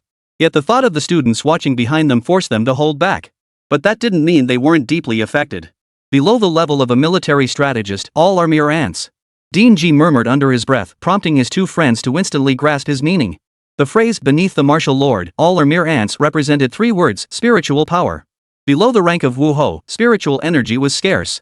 What little existed was drained by daily activities. Thus, before reaching martial lord, even late-stage martial generals required lengthy daily sleep to replenish their depleted spiritual energy, ensuring sufficient vigor for the next day. Upon attaining the martial lord rank, spiritual energy surges dramatically. One could go an entire week without sleep or rest and still feel no mental fatigue.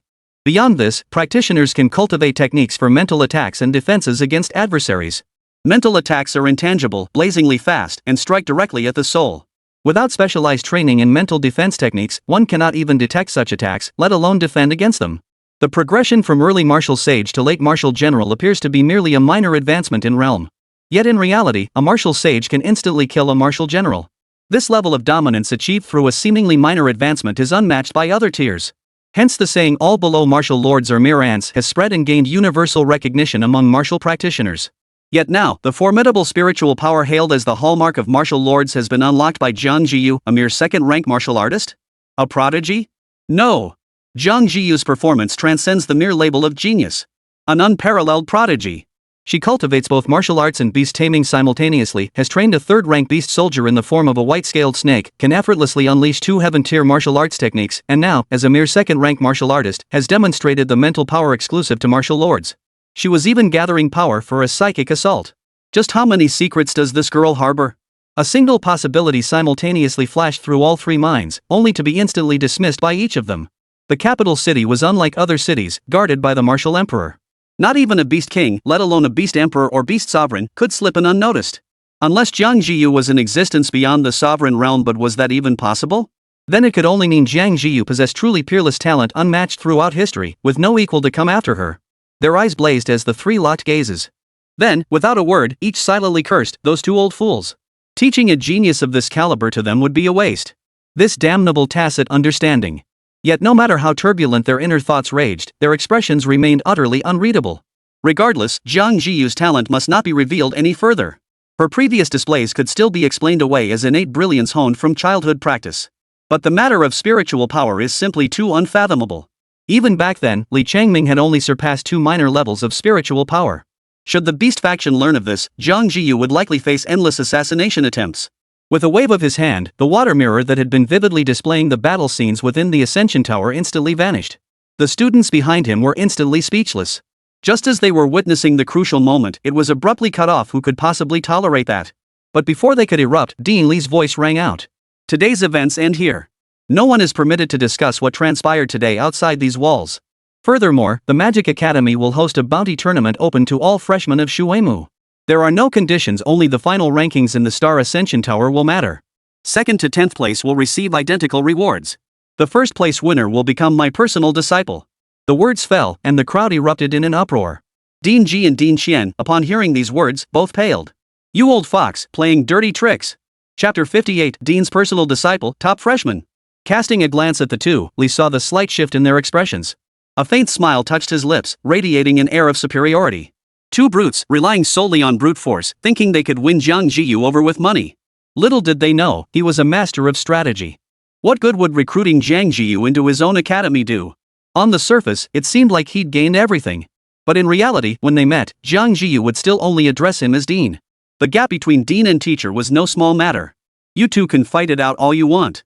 No matter which academy Jiang Zhiyu ends up in, he'll still be his student. Ultimately, no matter how far she progressed, all credit would go to him. Of course, Dean Li never once imagined Jiang Zhiyu would refuse to become his student. At Shuemu Academy, ordinary students were typically taught by martial generals. Those with slightly higher talent were selected by teachers with martial marquis level combat strength. Only the absolute top students caught the attention of special grade teachers, those possessing late martial marquis level combat prowess.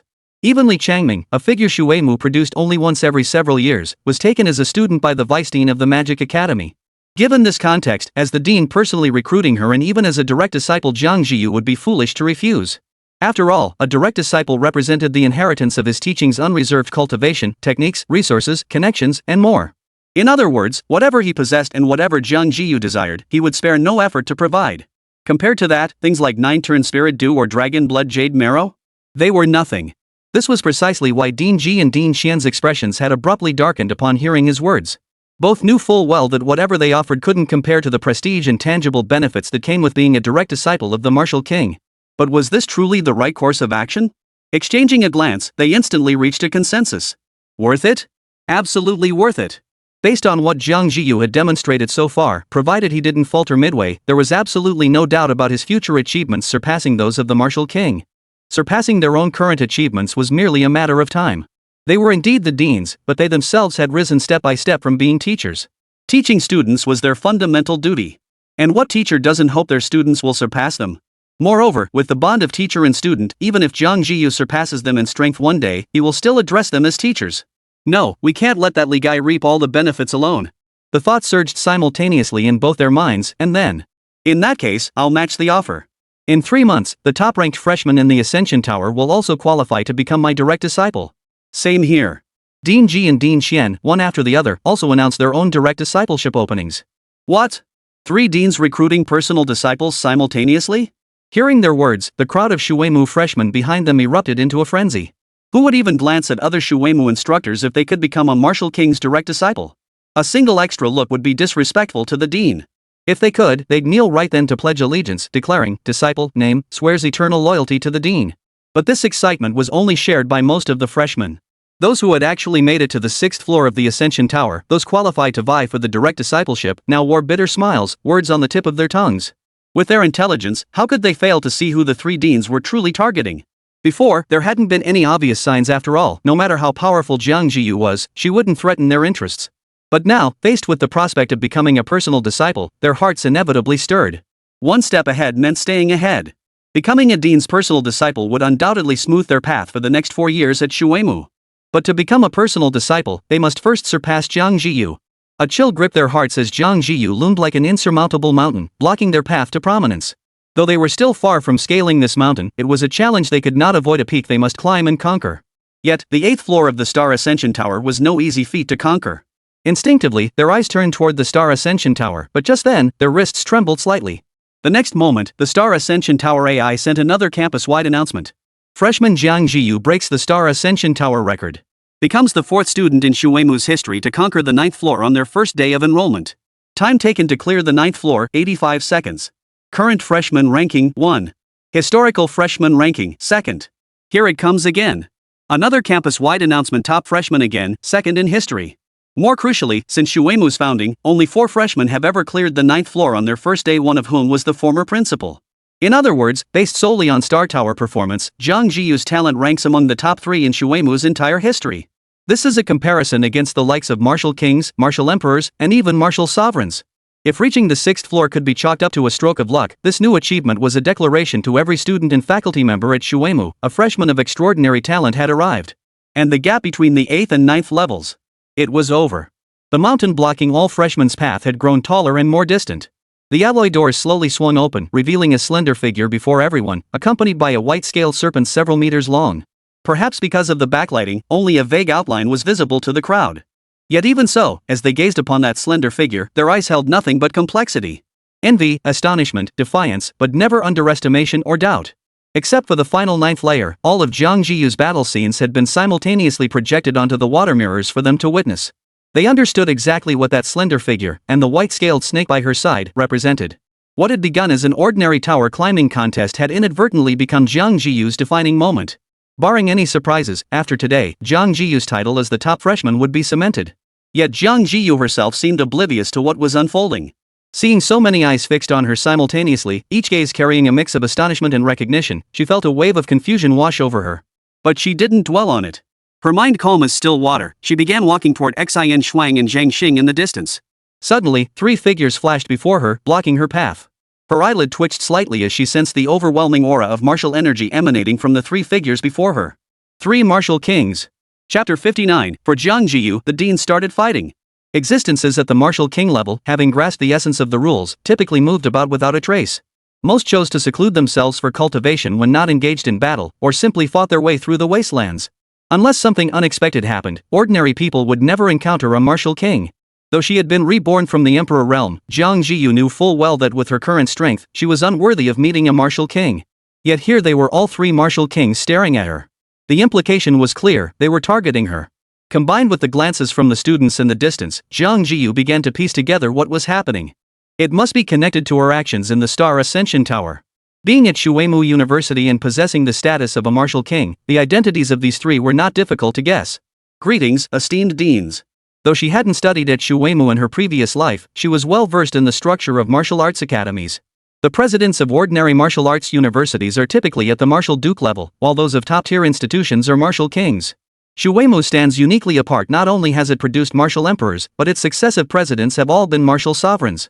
Those who break through to martial emperor become honorary presidents. At Shuemu, martial kings hold the rank of dean. Jiang Zhiyu's remark caused the 3 individuals across from her to pause momentarily, though they quickly regained their composure. Possessing such talent, sharp-wittedness was only natural. Hello, student Jiang. I am Dean Qian of the Beast Taming Academy. Dean Qian spoke first, but before he could finish, a voice rang out beside him, mirror space. Bai Changsheng and Jiang Zhiyu felt the surrounding space warp. In the next instant, the area around them seemed to become isolated from the outside world. Visibly, Dean Qian, who had been speaking to Jiang Zhiyu moments before, now pounded the air before him, as if blocked by an invisible barrier. Light could penetrate, but sound could not. Judging by his mouth movements, the Beastmaster Academy dean seemed to be cursing up a storm. He wasn't alone. Another elderly man, his hair and beard already streaked with gray, was doing the same as Dean Qian, forcefully pounding against that phantom wall. Unlike Dean Qian, however, each of this man's strikes sent ripples rippling across the barrier.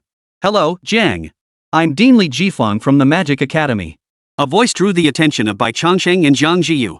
Ethereal yet imbued with a divine quality. That single utterance alone revealed the speaker's formidable power. Jiang Zhiyu could discern that the previous utterance was undoubtedly imbued with the power of the rules. Choosing to acknowledge without revealing, Jiang Zhiyu bowed respectfully toward the white-bearded elder holding a staff. Bai Changsheng, equally perceptive, lowered his head in turn. Student Jiang Zhiyu greets Dean Li. Dean Li was clearly pleased with Jiang Zhiyu's demeanor. A smile touched his lips as he gave a slight nod, about to speak when he suddenly sensed something amiss beyond the mirrored space. His expression instantly hardened. Damn it! You two old fools, how dare you! The profanity shattered the dignified aura he had painstakingly cultivated by channeling the power of the rules.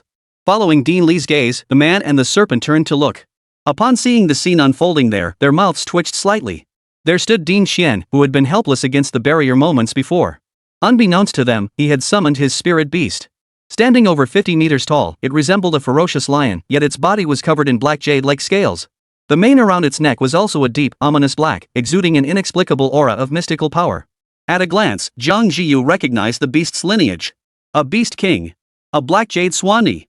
Among the 9 offspring of the dragon, the swanee was one. Yet the addition of black jade signified impure blood, otherwise, this creature would be a beast god, not merely a beast king. Even so, it remained a being coveted by many yet unattainable. As for Bai Changsheng, the moment he saw that black jade swanee, a deep tremor from the depths of his soul surged through him.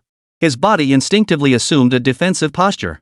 Even though the creature showed no hostility toward him, the sheer weight of its unspoken presence sent a cold sweat running down Bai Changsheng's spine. Is this the beast king? Despite the terror gripping his heart, Bai Changsheng forced himself to endure, lifting his head to meet the creature's gaze. If he lacked even the courage to meet its gaze, how could he ever grow? But at that moment, the beast king raised one claw high, poised for attack. Meanwhile, the elderly man standing beside Dean Xian now held a long alloy spear in his hand. With the spear in hand, an indescribable aura began to swirl around it. This aura was not overwhelming, yet it carried a sharpness that seemed poised to cleave through all things in the world. Compared to it, Jiang Zhiyu's earlier displays of the swift wind spear and the gold-shattering spear seemed crude and inadequate. Heaven-tier martial arts were inherently the exclusive domain of martial kings. Without sufficient strength and the backing of rule-level power, one could only grasp the form, not the essence. But why all this grandstanding at Waterwood Academy? One summoned their Beast King Spirit Beast, the other unleashed a heavenly tier martial technique at full power. What was the point? Jiang Zhiyu was unaware of the reason, but Dean Li clearly understood. He also knew that if he didn't unlock the mirror space soon, these two old men might actually come to blows right here in the academy, in front of over 1,000 students. But before they could make another move, an imperceptible ripple swept in from the distance.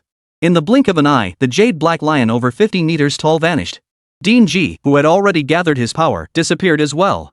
Even Dean Li, the creator of the mirror space, had dissolved it at some unknown moment, leaving no trace of anyone. Outside the Ascension Tower, everything returned to its previous quiet state, as if nothing had ever happened. Yet everyone knew deep down that what had just unfolded was real. The three deans had nearly come to blows over Jiang Zhiyu. Had it not been for that invisible wave that carried them away, they would likely have clashed right then and there. A flicker of fear crossed their eyes as all gazes shifted toward Jiang Zhiyu and Bai Changsheng. It was known that Jiang Zhiyu possessed extraordinary talent, which had stirred the three deans' desire to nurture such a prodigy. But who could have imagined their admiration would reach such extremes? Especially those who had previously aspired to surpass Jiang Zhiyu and become the top freshman.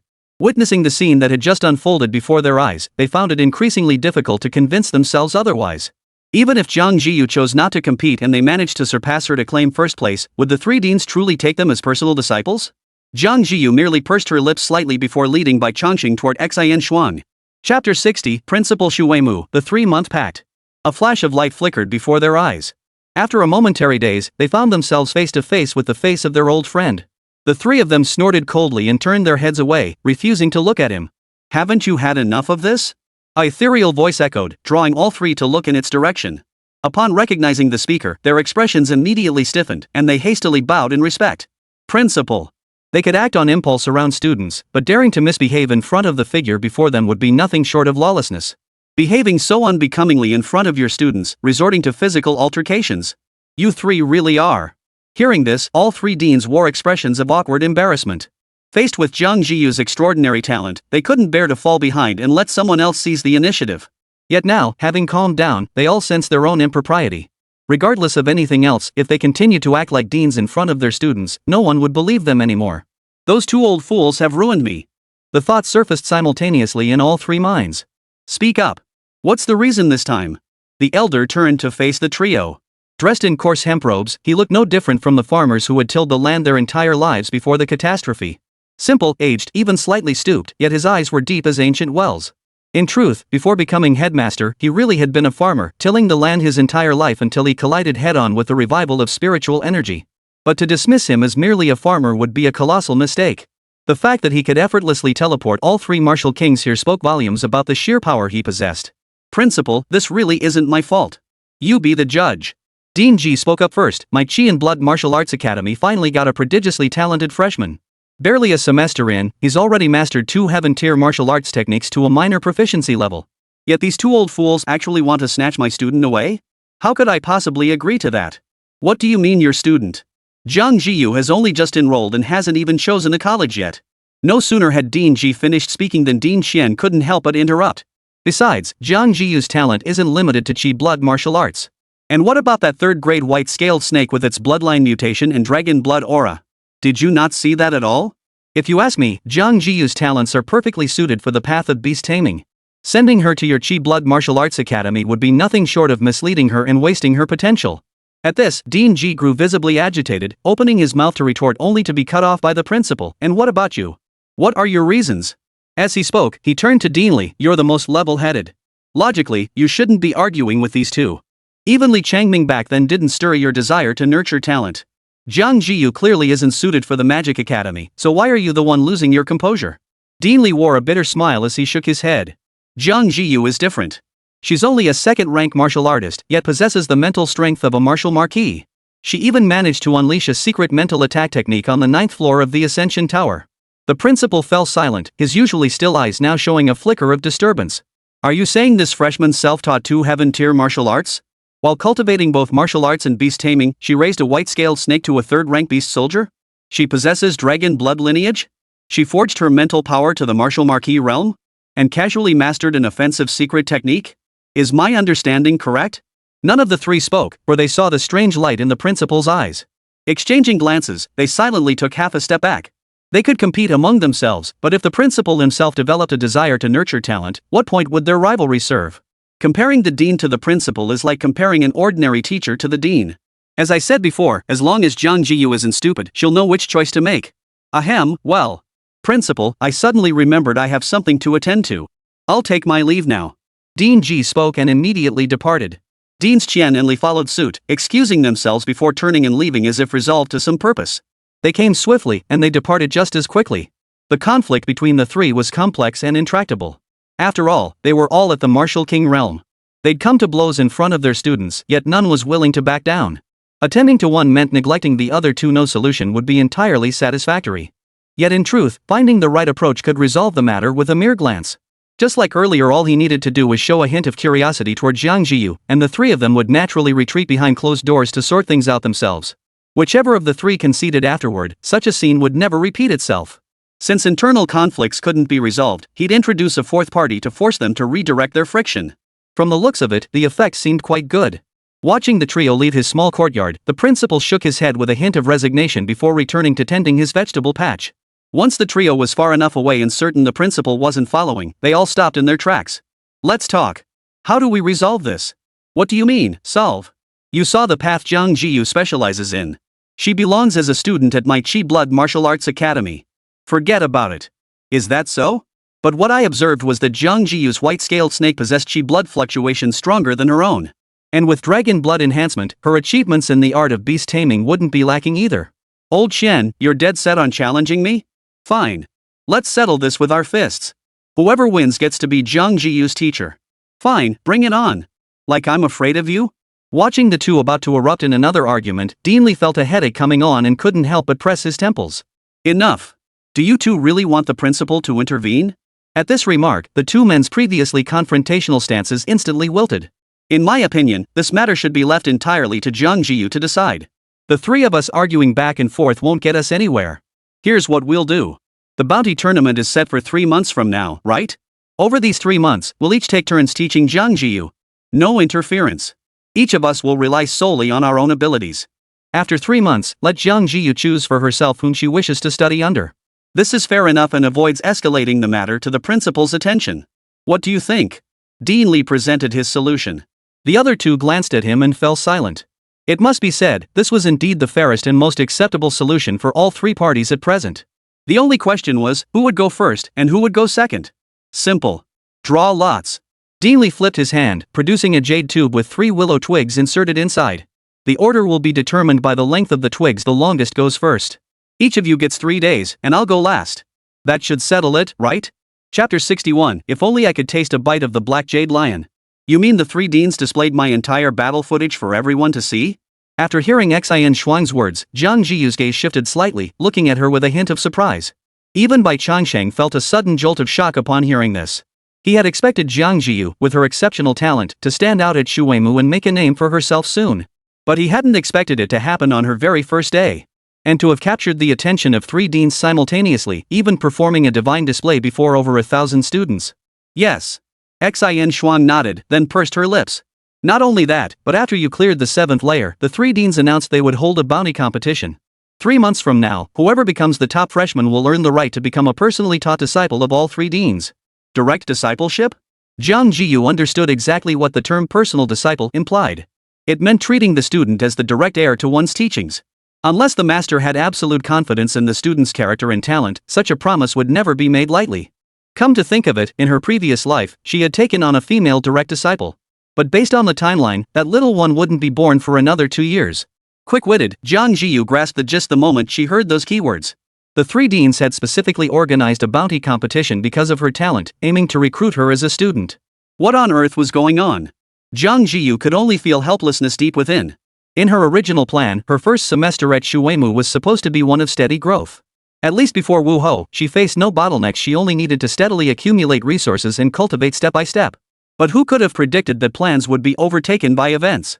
Simply rushing to the Star Ascension Tower to earn some points had caused such a huge stir. Now, even if she wanted to keep a low profile, thousands of eyes would be fixed on her at all times, leaving her no chance to hide.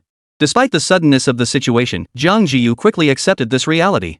She would compete in this bounty tournament. The Martial King's legacy held no interest for her, but having a Martial King as a teacher, the resources, connections, and backing that came with it were precisely what she lacked most right now. 3 months.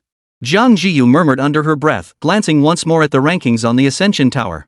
She understood. She was a full 3 tiers behind the second-place contender. And the higher the floor of the Ascension Tower, the harder it became. Within 3 months, it was nearly impossible for others to surpass her. Not to mention she wouldn't be standing still in 3 months. With the rewards from the first 9 floors of the Ascension Tower as her foundation, her strength was poised for an explosive surge. "Oh, Zhiyu, here, take this," Xin Shuang said, extending a card held in her right hand. "This is Zhang Xing's cultivation card. He's already purchased a month's worth of time in a Class B cultivation room. With this card, you can directly swipe it to access your cultivation time." Jiang Zhiyu tilted her head slightly, a hint of confusion in her eyes. Wasn't the Steelbone Wolf King's corpse sold to the school earlier? Besides the monetary reward, the school also granted a significant number of points, which just enough to redeem 3 months of Class B training room time. Since you're now a Shuweimu freshman, you can use it. I know you just cleared the first 9 floors of the Ascension Tower and won't be short on training room time, but this is what we owe you. Just don't think it's too little. Xin Shuang spoke with genuine sincerity.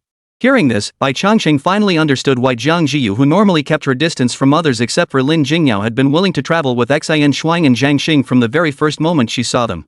These two truly possessed impeccable character. Had it been anyone else, they would likely have quietly kept this matter to themselves. After all, it was part of the original agreement.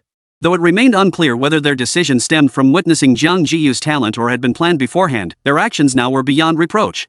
However, when faced with the cultivation card worth a significant number of points, Jiang Zhiyu shook her head. "I'll return these cultivation cards to Senior Zhang. My cultivation card already has a year's worth of training room time, and barring any unforeseen circumstances, I won't need training room access in 3 months anyway. Compared to me, you clearly needed more." Jiang Zhiyu's words were perfectly reasonable. Xin Shuang and the others understood her meaning perfectly. Given Jiang Zhiyu's talent and the attitudes of the 3 deans, barring any unforeseen circumstances, she would continue her studies at Shuweimu in 3 months as a personally instructed disciple of the dean. And would a figure of the dean's stature ever allow their student to lack access to cultivation rooms?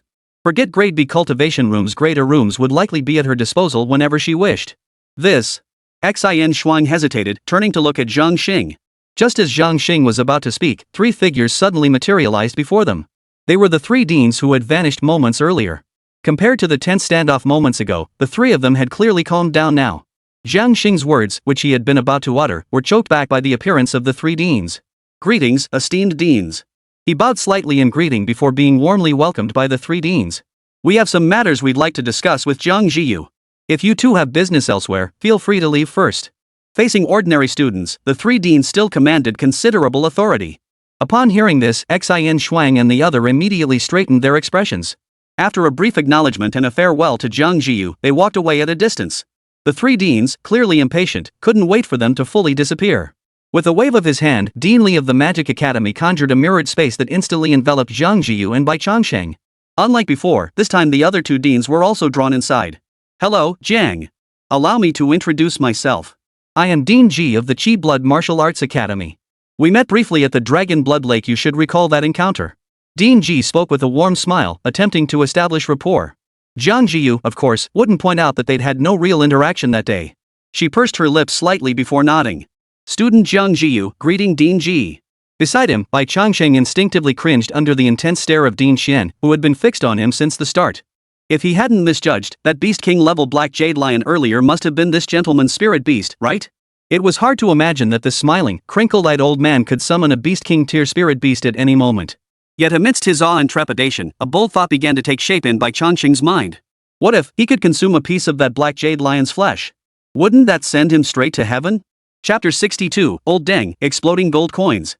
What brings all three of you deans here together?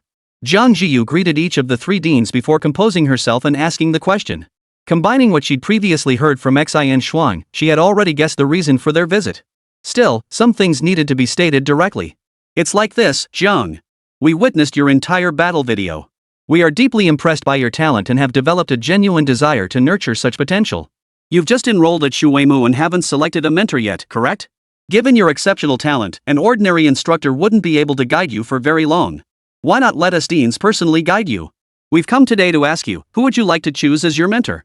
Dean Ji took the initiative to explain, but before he could finish, Dean Li of the Magic Academy chimed in.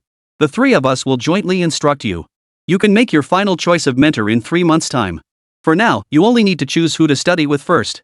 Dean Li knew full well that among the three, his own strengths were the weakest. Jiang Zhiyu had cultivated martial arts and contracted a spirit beast, showing no prior exposure to magic whatsoever. For an ordinary student, he wouldn't have bothered with this remark. But Jiang Zhiyu's innate talent and psychic abilities was impossible for him to ignore. Missing such a promising prospect would haunt him in his sleep, leaving him kicking himself in regret. Adding that extra sentence was also to assert his presence, lest Jiang Zhiyu misunderstand and choose old Ji instead. The other two refused to draw straws, so the decision now rested solely with Jiang Zhiyu. 3 months, with each of the three deans taking turns teaching? Jiang Zhiyu and Bai Changsheng heard the trio's proposal and felt inexplicably perplexed. Though this outcome was far from what Jiang Zhiyu had anticipated, it was undeniably excellent for her. For an ordinary student, securing instruction from even one dean was exceedingly difficult, let alone being simultaneously recognized by all three. Come to think of it, her remarkable performance during the tower ascent had naturally drawn the attention of all three deans. Yet the question of who to choose first and who to choose later left Jiang Zhiyu somewhat perplexed. All three could be optimal choices, making her hesitation perfectly understandable. As a junior specializing in Qi blood martial arts, I shall choose Dean Ji first. Hearing this, Dean Ji's face immediately broke into a smile. He shot a challenging glance at his two old friends before turning back to Jiang Zhiyu with a cheerful expression. Rest assured, choose me first, and I won't let you regret it. Within 3 days, I guarantee your Qi blood value will surpass 3,000. Jiang Zhiyu's current Qi blood value hovered around 2,600, nearly 400 short of 3,000. Following his previous training regimen, closing that gap would likely take about 2 weeks. Yet according to Dean Ji, raising 400 Qi blood points would take only 3 days. Was this the confidence of a martial king? Bai Changsheng glanced at Dean Ji, then turned his gaze to Jiang Zhiyu. To say he wasn't envious would be a lie. Yet he understood that his current abilities were nowhere near sufficient to earn the attention of a figure like the Dean, as Jiang Zhiyu had. Unless he could directly reveal the system's existence. But as long as he had any sense, he wouldn't reveal the system's existence to anyone, not even Jiang Zhiyu. Therefore, he could only bide his time and focus on developing his abilities. Bai Changsheng sighed inwardly but saw Dean Xian still staring intently at him. Student Jiang, how many mutations has this white-scaled snake undergone? Dean Xian suddenly spoke up, interrupting Jiang Zhiyu and Dean Ji's conversation. Earlier, from a distance and through the water mirror's distortion, he could only observe Bai Changsheng's outward appearance. Yet even that was enough to pique his interest. Now standing just 2 steps away, he could distinctly sense the aura emanating from Bai Changsheng. This white-scaled snake was definitely no ordinary creature. With his knowledge and research on exotic beasts, he could naturally discern the extraordinary qualities of Bai Changsheng. Its scales were smooth, its aura deep and enduring. Beneath the scales, an energy current circulated, serving a defensive purpose. And its bones, their strength was markedly higher, far beyond what a normal early 3rd grade beast should possess. Beyond these traits, he distinctly sensed something else within Bai Changsheng, something he had been anticipating. Dragon blood. Even if it was extremely faint, so faint that it might have been overlooked without deliberate investigation. Yet this youngster truly possessed dragon blood. This, too, was something a white-scaled snake should not possess.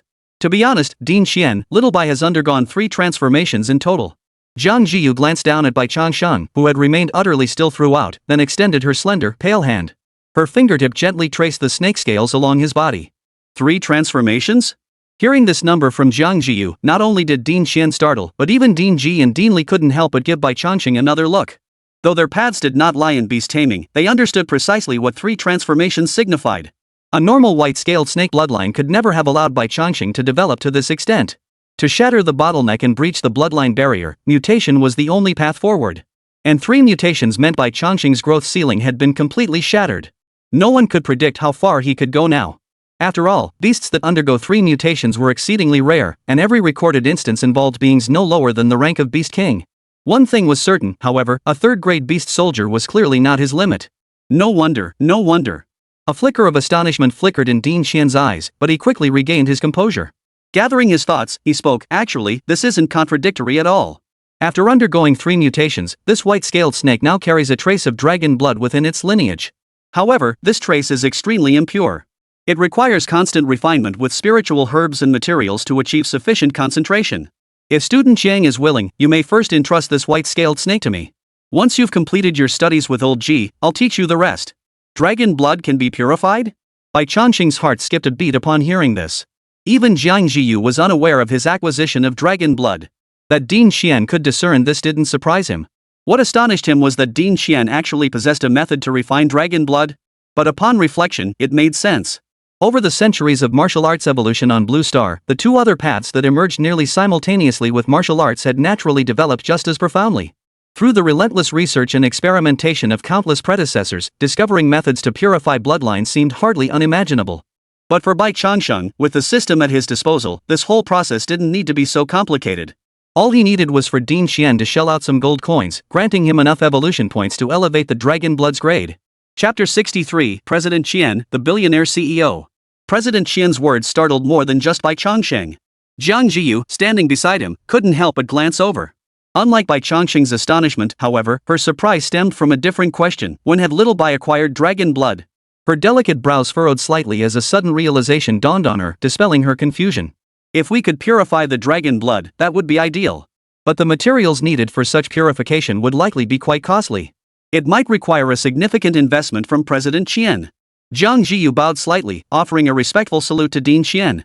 She understood how crucial the term dragon blood was to exotic beasts. Having already accepted Bai Changsheng as a partner, she naturally wouldn't refuse this proposal that could directly enhance his potential. This favor, she must accept. Jiang, you needn't worry about spending money on this fellow. Do you know what this fellow was doing before he began cultivating the art of beast taming? Din Ji chuckled, pointing at Din Xian with his right hand. This fellow's talent in business far surpasses his skill in beast taming. After taking over his family's company, valued at 50 million, he increased its worth 1,000-fold in just 10 years. Though he later turned to beast taming, his combined holdings still surpass 100 billion yuan in market value after all these years. The materials you call valuable? To him, they're merely a day's interest on his savings. The owner of $100 billion conglomerate? Din Xian has this identity too? Following the global catastrophe of spiritual energy revival, while Blue Star entered an era prioritizing martial arts over commerce, business acumen remained highly valued. After all, not everyone possesses martial talent, and even martial artists require money to purchase cultivation resources. The saying "poverty breeds scholarship, wealth breeds martial prowess" holds more than meets the eye. An ordinary person's monthly income barely reaches a few thousand, while a first-rank martial artist hunting relentlessly in the wastelands might earn around 200,000. With his trillion-dollar fortune, Din Xian truly had no need to worry about money. Mentioning this, a hint of pride inevitably surfaced on Din Xian's face as he seized the moment to boast, "I can't guarantee everything, but if you, Jiang, become my student, you won't have to worry about any cultivation resources during your 4 years at university. When you're loaded, you've got to act loaded. What could those 2 old fools possibly offer me?" As the words fell, Din Xian felt a faint chill at his feet. Glancing down, he saw Bai Changsheng had appeared beside him unnoticed, now rubbing against him with his serpentine scales. Those narrow serpentine eyes now gleamed with unmistakable flattery. For resources, no humiliation is too great, all for the sake of becoming the Beast King. The little fellow's quite perceptive, rare, truly rare. Din Xian not only found nothing amiss in Bai Changsheng's actions but felt a surge of delight. The more understanding, the better. He wasn't worried that the little fellow was greedy, he feared he'd have money with nowhere to spend it. If he could buy off Bai Changsheng to influence Jiang Zhiyu's decision, spending a few million would be nothing. Since little Bai has made his own decision, then I'll trouble Dean Xian. Jiang Zhiyu gave a slight bow toward Dean Xian, effectively agreeing to the arrangement.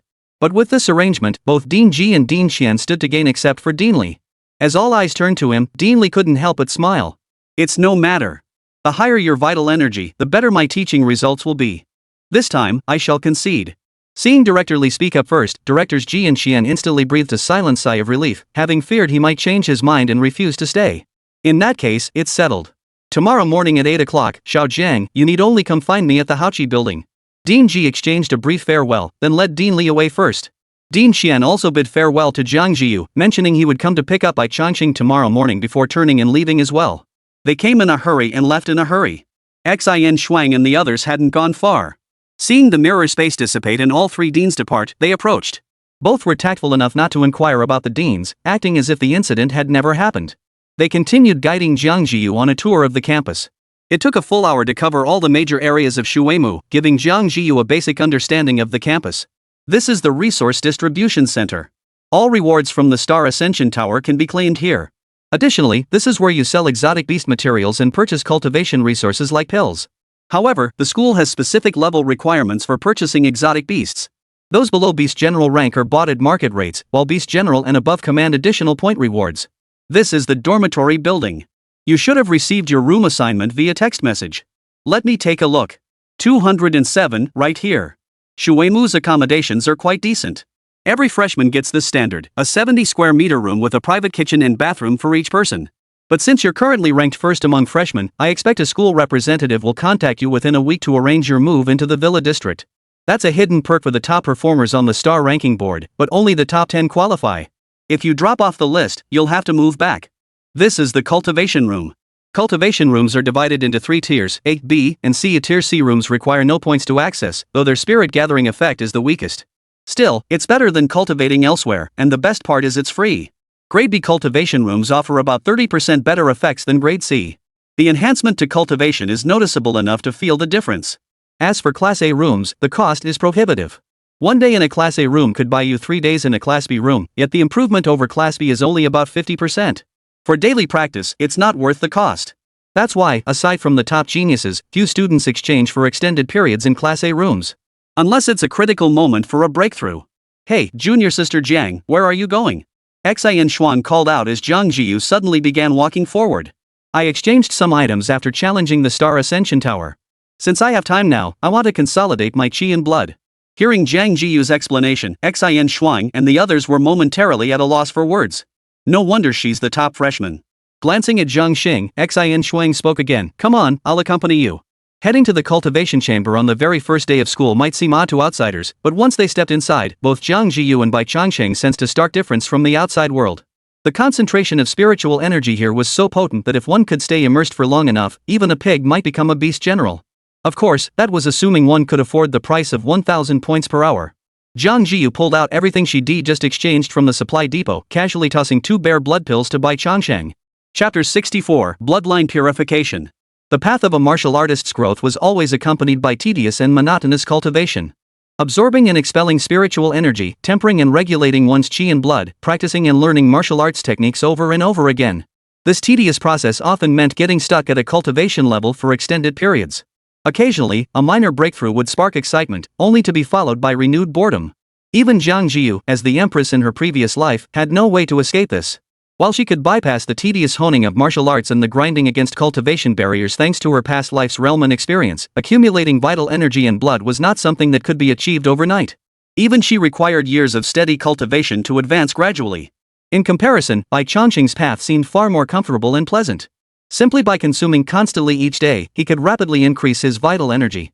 Especially after his digestion enhancement reached level 5, his daily vital energy growth far outpaced Jiang Zhiyu's.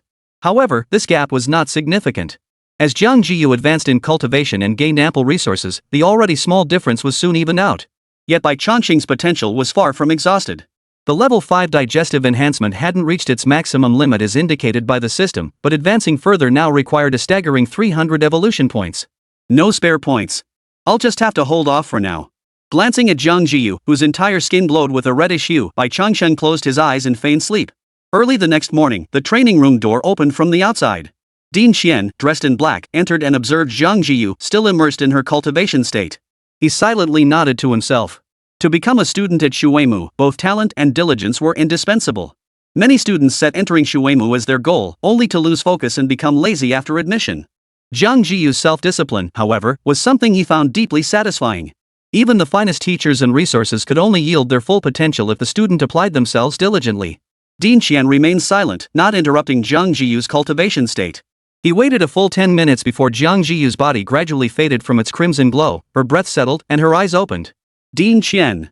Spotting Din Xian standing at the doorway, Jiang Zhiyu promptly rose to his feet and greeted him. Din Xian waved his hand with a warm smile, signaling Jiang Zhiyu that such formalities weren't necessary, then spoke. On your very first day of enrollment, you come to the practice room for an all-night session. If everyone were as diligent and hard-working as you, we'd save ourselves a great deal of trouble. Blood surges like a tidal wave. Have you taken the tiger blood tempering pill? With Din Xian's discerning eye, he could easily detect the unusual changes in Jiang Zhiyu.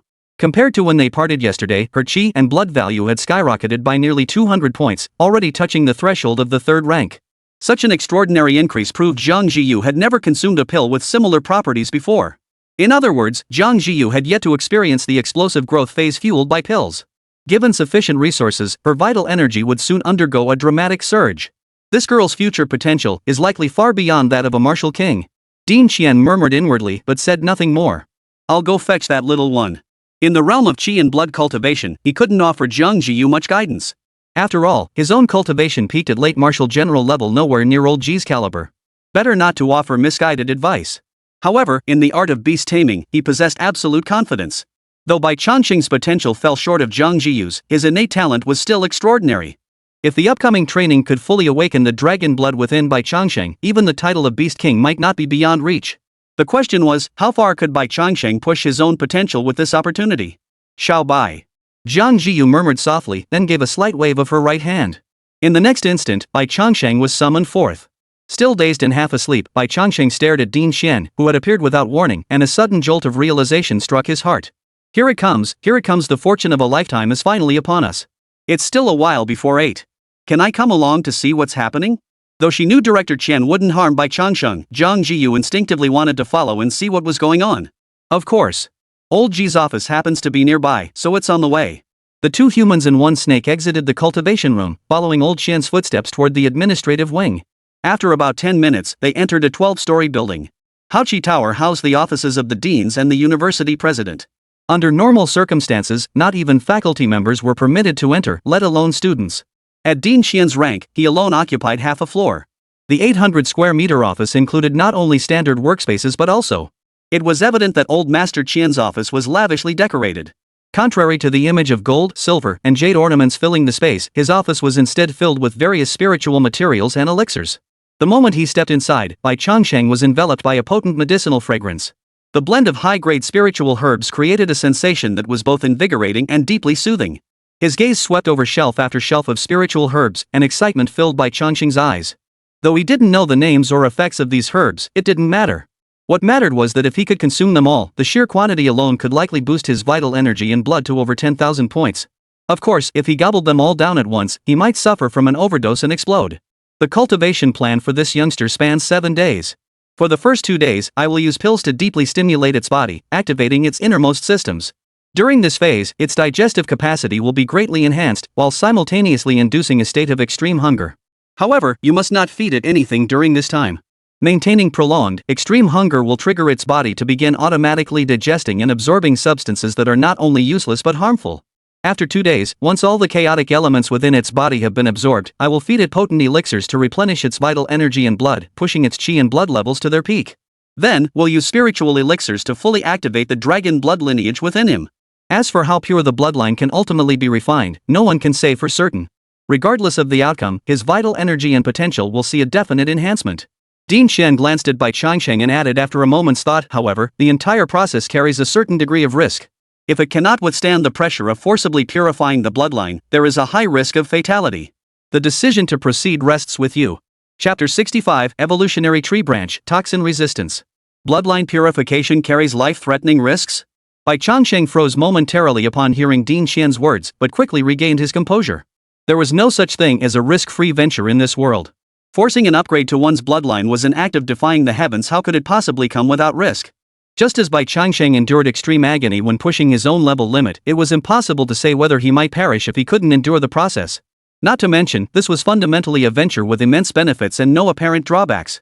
Even if Ding Xian hadn't covered all expenses now, Jiang Zhiyu would have found a way to gather the materials for Bai Changsheng later.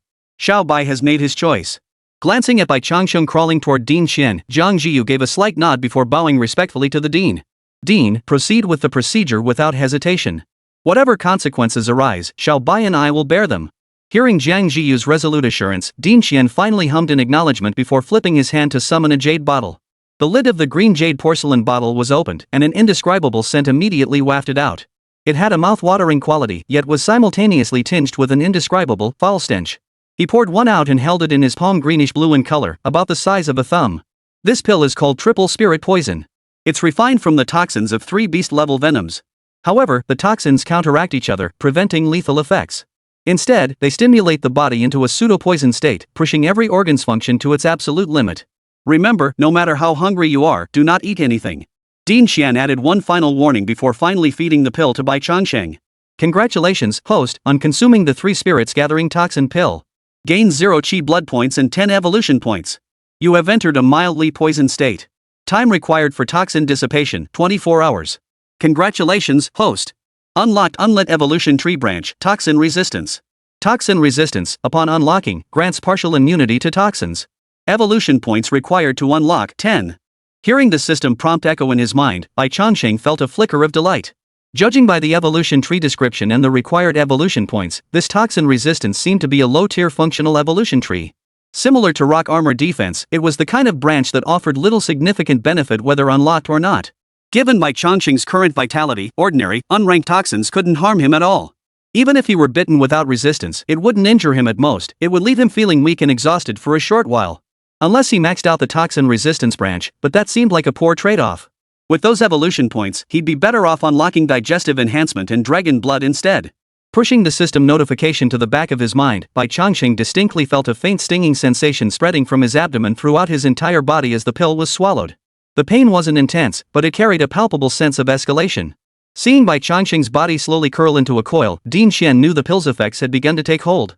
With a flick of his wrist, he summoned several porcelain bottles. Stomach Fortifying Digestive Pill, directly strengthens the stomach and enhances digestive capacity.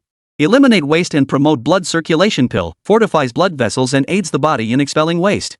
Qi Guiding Pill ensures sufficient vital energy, sustaining the effects of the previous pills throughout the day. As several pills were swallowed in succession, the system emitted a series of notification chimes. Congratulations, host, on consuming the stomach-strengthening digestive pill. Gained 10 chi and blood points. Gained 14 evolution points. You have entered stomach enhancement state. The digestion enhancement branch on the evolution tree has temporarily increased by 1 level. Duration, 24 hours. Congratulations, host, on consuming the waste-clearing blood circulation pill. Gained 24 chi blood points and 32 evolution points. Congratulations, host, on consuming the Qi Guiding Pill. Gain 9 Qi blood points and 28 evolution points. Combined with that 3 spirit poison gathering pill, the pills given by Ding Xian have granted Bai Changsheng a total of 43 Qi and blood points, plus a full 84 evolution points. No wonder these pills were distilled from rare ingredients, their potency concentrated into concentrated essence. The sheer volume of evolution points granted was staggering. The only issue was that these pills must have been incredibly expensive. Compared to the price paid for them, those 84 evolution points seemed rather pitiful. But who cares? Bai Changsheng hadn't paid for the pills himself. He'd gained both vitality points and evolution points without spending a single coin. And old Master Qian didn't mind the expense, otherwise he wouldn't have bought them by the bottle. Judging by the sound, it was clear these porcelain bottles contained a substantial quantity of pills. Yet as such a large quantity was swallowed all at once, the previously mild stinging sensation erupted violently. A sensation like needles piercing his entire body instantly washed over him. Fortunately, this pain remained within Bai Changsheng's tolerable limits. Along with it came various reactions throughout his body. His heart pounded violently, a faint thumping sound like drums echoing within him. His stomach churned wildly, accelerating the digestion of the various elixirs he had just swallowed. His enhanced digestion had already been boosted to level 5, and now, due to the elixir's effects, it temporarily surged another level higher. Bai Changsheng felt his appetite surge, as if he could swallow a wild ox whole with a single bite. Hunger began to surge, growing more intense by the moment. The pills are taking effect. Remember, don't feed it anything. Din Qian reminded Jiang Zhiyu once more. He was about to say something else when he noticed someone standing at the office door. He shot the person a helpless glance before adding, "Bring this little one back to me tomorrow morning. That should cover everything." "Thank you, Din Qian." Jiang Zhiyu bowed slightly in acknowledgement before stowing Bai Changsheng back into his spirit storage pouch. In just over 10 seconds, Bai Changsheng's hunger had surged to its peak, as if he hadn't eaten in 3 or 4 days. Ironically, this hunger was amplified by the elixir enhancing his senses, making the discomfort even more intense. Left with no choice, he curled his body into a tight ball and closed his eyes, feigning sleep. Sleep, he thought. If he slept, he wouldn't feel the hunger. In this situation, Bai Changsheng could only console himself, "It'll be over soon." Yet the thought that this state would persist for 2 more days left him feeling utterly helpless. His sole motivation was Din Su's promise: after 2 days, he would be provided with ample flesh and blood to devour to his heart's content. With the martial king involved, the provisions couldn't be too shabby, right? Muttering this to himself, Bai Changsheng forced himself into a deep slumber. He would pass out from hunger, only to be woken by hunger again. Upon waking, he would force himself back to sleep. For 2 consecutive days, Bai Changsheng drifted through a hazy, dazed state. His body grew weak and listless, his vital energy plummeting by over 20 points. But after 2 days, his hunger finally subsided. Chapter 66, Tiger Blood Pill Digestion Boosted, 2 levels up. "Din Qian, I'll leave little Bai in your care from now on." Jiang Zhiyu summoned Bai Changsheng from his spirit storage pouch. The Bai Changsheng before him bore no resemblance to the vibrant figure he once was. His body was limp, his eyes vacant, and even his once powerful frame now looked gaunt and emaciated. Though he could still unleash tremendous power, he couldn't even muster the energy to lift his head. Under the effects of level 6 enhanced digestion, his daily requirement for flesh and blood was staggering. Yet Din Qian had forbidden him from eating for 2 days, allowing only water to sustain his life. By the afternoon of the first day, Bai Changsheng could already feel his body beginning to break down its fat reserves. By noon the next day, his muscles started to waste away. By now, Bai Changsheng had lost count of how many times hunger had sent him into unconsciousness. He didn't know if, as Director Qian claimed, all impurities had been purged from his body. But he knew one thing for certain: if he didn't eat soon, he would literally starve to death. Fortunately, the 2 days had now passed. Seeing Bai Changsheng's state, Director Qian extended 2 fingers and placed them lightly on Bai Changsheng's body. A cool energy flowed through him. After a few breaths, he withdrew his hand and nodded with satisfaction. "Your energy flows smoothly, your blood vessels are steady, the results are far better than anticipated. 2 days without food, you must be famished, young man." As Din Qian finished speaking, a jade bottle appeared in his hand. The bottle was as white as mutton fat jade, its surface smooth and warm, faint traces of sealing power lingering upon it. A soft jade bottle? Seeing the bottle appear in Director Qian's hand, Jiang Zhiyu felt a subtle stir within her heart. This bottle was no ordinary item. Not only was it crafted from the finest mutton fat jade, but it also bore a magical array specifically engraved by an arcanist. This single bottle alone was worth nearly 100,000 alliance coins. Yet this 100,000 alliance coins was spent solely to preserve its contents. Both the mutton fat jade and the engraved magical array served a single purpose: to ensure the contents remained uncorrupted for 10 years. Typically, such vessels were used to store elixirs, ensuring their potency remained intact over extended periods. The fact that such a high-grade bottle was required for storage speaks volumes about the preciousness of its contents. Bai Changsheng was unaware of the bottle's worth, but the moment Din Qian uncorked it, the aroma that wafted out made his mouth water instantly. Din Qian showed no pretense, pouring a single crimson pill from the bottle and offering it to Bai Changsheng. He bit down, and in that instant, an intense, meaty flavor exploded in his mouth. The pill flowed like a trickle, filling his entire body before he could even swallow. His body, once gaunt from prolonged starvation, visibly plumped up at a visible pace. Gradually, it swelled to a size even larger than his original form. Bai Changsheng could distinctly feel every part of his body frantically absorbing the blood energy contained within the pill. Like parched land finally receiving rain, it was greedy, thirsty, and tireless. Simultaneously, the system's notification chime sounded. "Congratulations, host, on consuming the Tiger Blood Pill. Gained 314 vitality points and 304 evolution points." A simple notification, yet it starkly revealed just how outrageous the pill Din Qian had fed Bai Changsheng truly was. Both vitality and evolution points had surpassed the 300 mark, a figure far beyond mere exaggeration. Worth it. Having endured 2 days of starvation, even fainting from hunger multiple times, everything was worth it the moment he consumed this pill. Suppressing the wild elation surging within, Bai Changsheng dared not hesitate for a moment, focusing all his attention on digesting and absorbing the pill's power. His level 6 enhanced digestion skill now unleashed its full potential. The potency of the pill, which should have been overwhelming, was absorbed by Bai Changsheng before it could fully unleash itself, channeled throughout his entire body. His starved body, nourished by the elixir's essence, did not disappoint. It accepted everything without hesitation, absorbing every last bit. In just a few short minutes, the effects of the entire pill were completely absorbed. Bai Changsheng finally regained his former vitality, smacking his lips with an expression of lingering satisfaction. Though the tiger blood pill's potency was formidable, Bai Changsheng felt only half satisfied after absorbing it entirely. If only he could have another one. A thought flickered through his mind, and Bai Changsheng instinctively looked up at Ding Xian. If he remembered correctly, Ding Xian had promised him that in 2 days' time, he would be able to eat his fill. Seeing Bai Changsheng's expression, which now held a hint of longing, Ding Xian couldn't help but let out a soft "hm." Nevertheless, his hand didn't pause. He poured another pill and fed it into Bai Changsheng's mouth. This tiger blood pill is refined from the essence of a beast general level beast's flesh and blood. Normally, I use it to feed the black jade lion 3 pills a day. You're quite the little glutton, aren't you? 1 pill isn't enough to fill you up. Ding Xian wasn't concerned about the cost of the pills, rather, he marveled at how Bai Changsheng, a mere novice at the 3rd rank, could absorb such potent medicinal energy. Jiang Zhiyu pursed her lips, saying nothing. Through their spirit bond, she could sense the continuous surge of joy emanating from Bai Changsheng. It seemed even this second tiger blood pill wouldn't satisfy his appetite.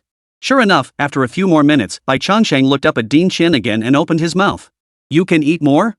This time, Ding Xian was genuinely taken aback. 3 tiger blood pills could already cover the basic chi and blood replenishment needed for a Beast King level black jade lion for an entire day. Yet Bai Changsheng still wanted more? Consider this, Bai Changsheng was currently only at the early stage of a 3rd grade beast soldier, with a chi blood value barely exceeding 3,000. But the jade black lion was a beast king, its vital energy long surpassing 1,000,000 points. The two were simply incomparable.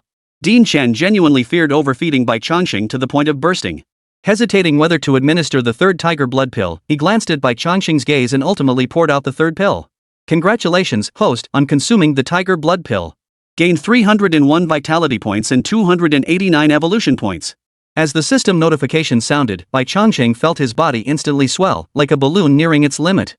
Under the potency of the medicine, there was a real risk his body might collapse from the overwhelming power at any moment. Yet faced with this situation, Bai Changsheng hesitated not a moment. He summoned the system. 300 evolution points deducted. Digestion enhancement branch level upgraded. Digestion enhancement next upgrade requires 600 evolution points. 600 evolution points deducted. Digestion enhancement branch level upgraded. Digestion enhancement next upgrade required evolution points 1200. Digestion enhancement current level LV7. Chapter 67 Dragon Blood level up.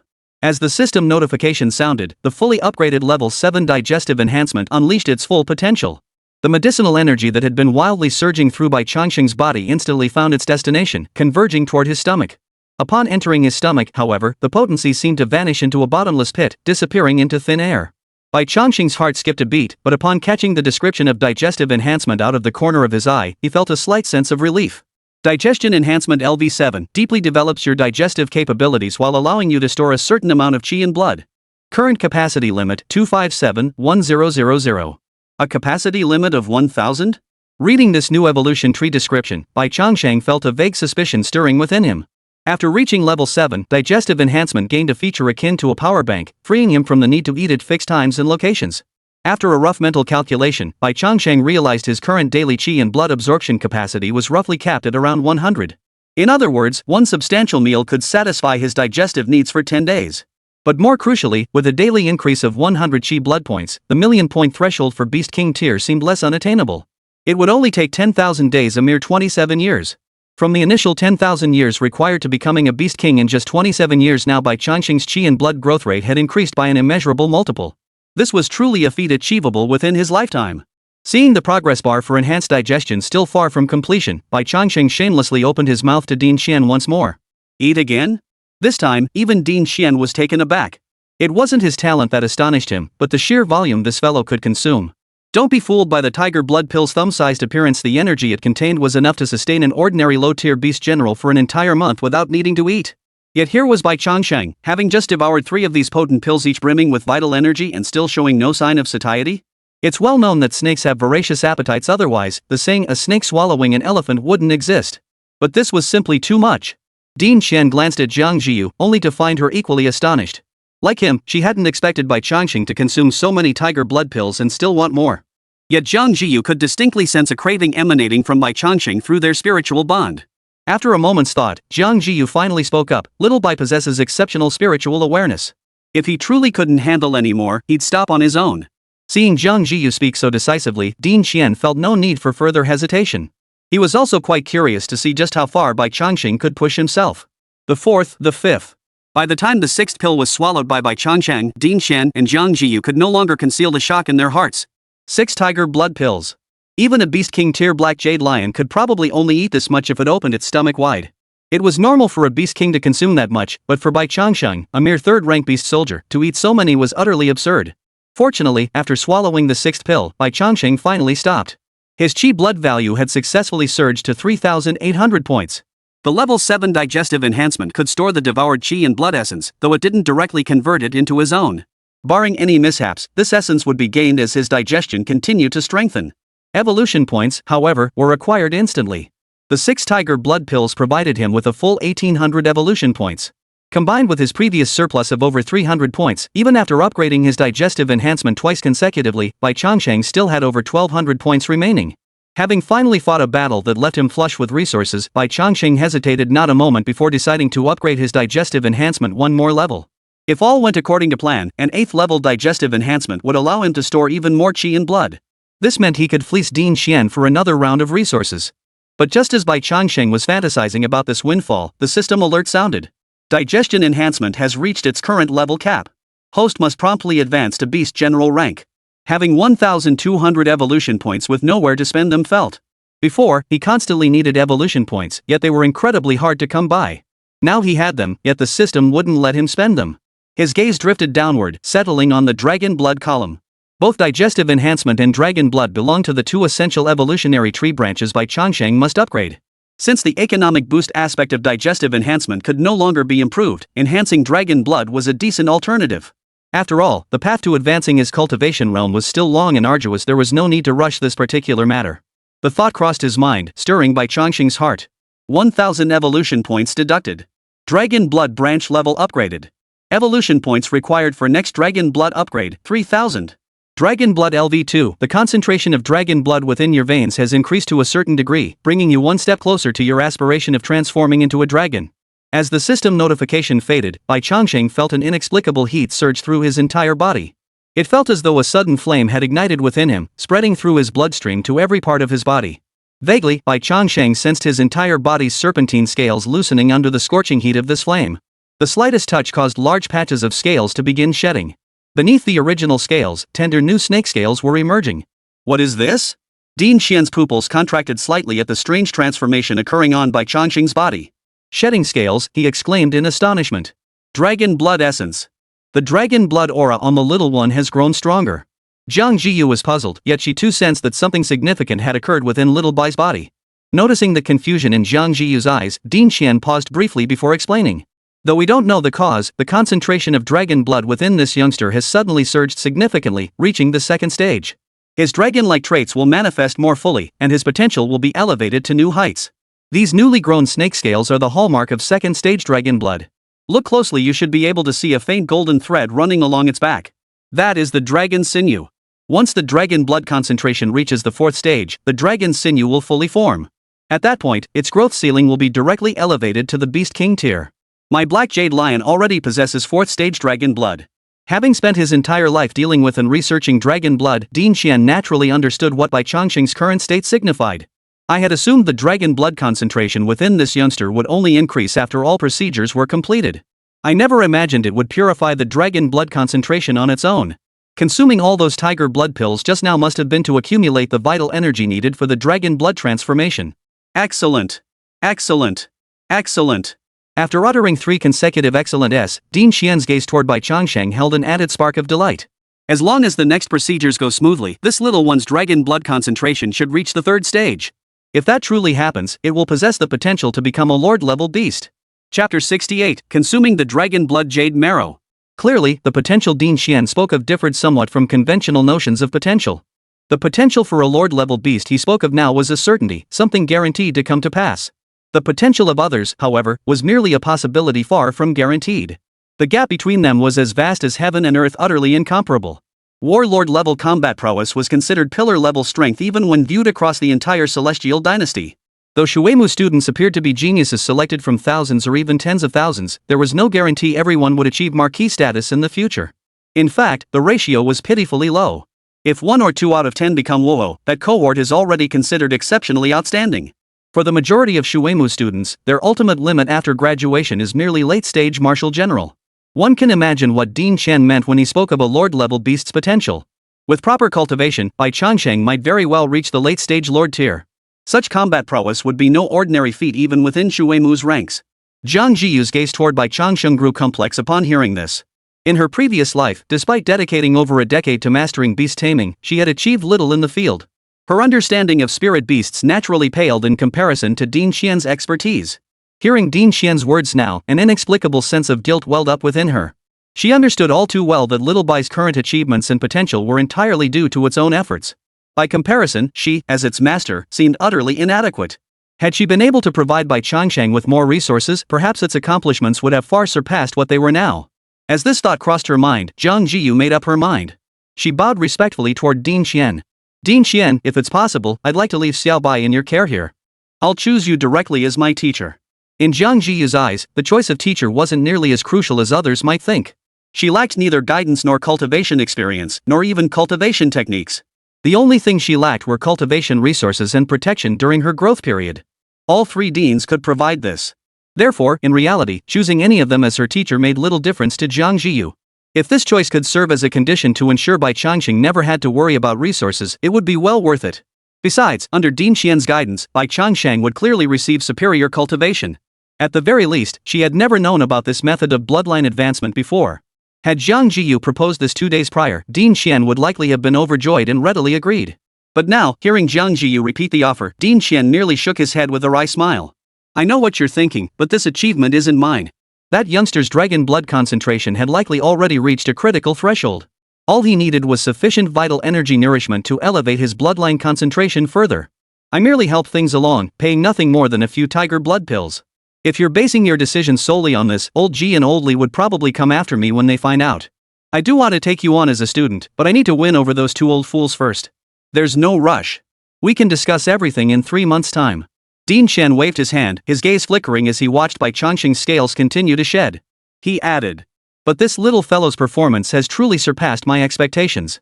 Multiple transformations, now with such a significant increase in dragon blood concentration, these anomalies are unprecedented, even for a white-scaled snake. No ordinary spirit beast could compare. I shall keep this youngster under my care for 3 months, providing all necessary resources, to see what further surprises he may bring. A hint of inexpressible curiosity flickered in Dean Xian's eyes. Clearly, the extraordinary phenomena unfolding in Bai Changsheng had piqued the interest of a man who had devoted half his life to studying spirit beasts. Beyond that, there was another implication Dean Xian didn't voice. If, after 3 months, Bai Changsheng's progress surpassed even Jiang Zhiyu's, that would be his moment to show those 2 old fools what he was made of.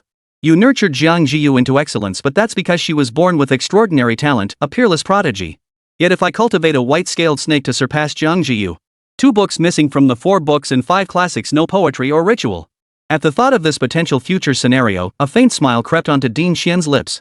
Jiang Zhiyu felt a silent sigh of relief upon hearing Dean Xian agree to take Bai Changsheng under his wing. Yet, she couldn't help but wonder why the dean wore that ambiguous, half-smiling expression. But the next moment, a sudden transformation occurred on Bai Changsheng's body, instantly capturing both their attention. As the shedding of scales concluded, the slender serpentine body coiled even tighter. A sharp hiss erupted, and Bai Changsheng seemed to be enduring extreme agony, his serpent head tightly tucked between his coils. Yet Dean Xian and Jiang Zhiyu could clearly see that atop its head, the 2 small bulges that had merely protruded before had now burst open. 2 pale bony protrusions pierced through the skin, growing at a visible pace until they reached a length of about 10 centimeters before halting their growth. Dragon horns? Jiang Zhiyu stared at the bony horns emerging from its skull, uttering the question in confusion. Dean Xian hummed in acknowledgement, then without hesitation, flipped his hand to summon a jade stone interwoven with red and yellow hues. As the jade materialized, a faint, long, and ancient dragon's roar could be heard. The spiritual energy within the entire cultivation chamber became chaotic after that sound. Dragon blood jade marrow. Jiang Zhiyu instantly recognized the object in Dean Xian's hand. Fully aware of its value, her lips twitched as if to speak, but she held her tongue. A single piece of dragon blood jade marrow commanded a market price well over 2 million credits, a staggering sum. Crucially, it was virtually impossible to find on the market. Obtaining one depended entirely on luck. Jiang Zhiyu found it unsurprising that Dean Xian possessed such an item, but it was clear he had brought it out specifically to feed to Bai Changsheng. A dragon's blood jade marrow worth over 2 million yuan was no match for a tiger's blood pill. This was a debt of immense gratitude. Yet she had no choice but to owe it. This was originally meant to be given once the little one reached the beast general tier. But now it seems we must strike while the iron is hot to increase the probability of a second ascension with the dragon blood. Whether the dragon blood can undergo a second advancement depends entirely on this youngster's destiny. Din Qian spoke as he held the dragon blood jade marrow in his right hand, guiding it into Bai Changsheng's mouth.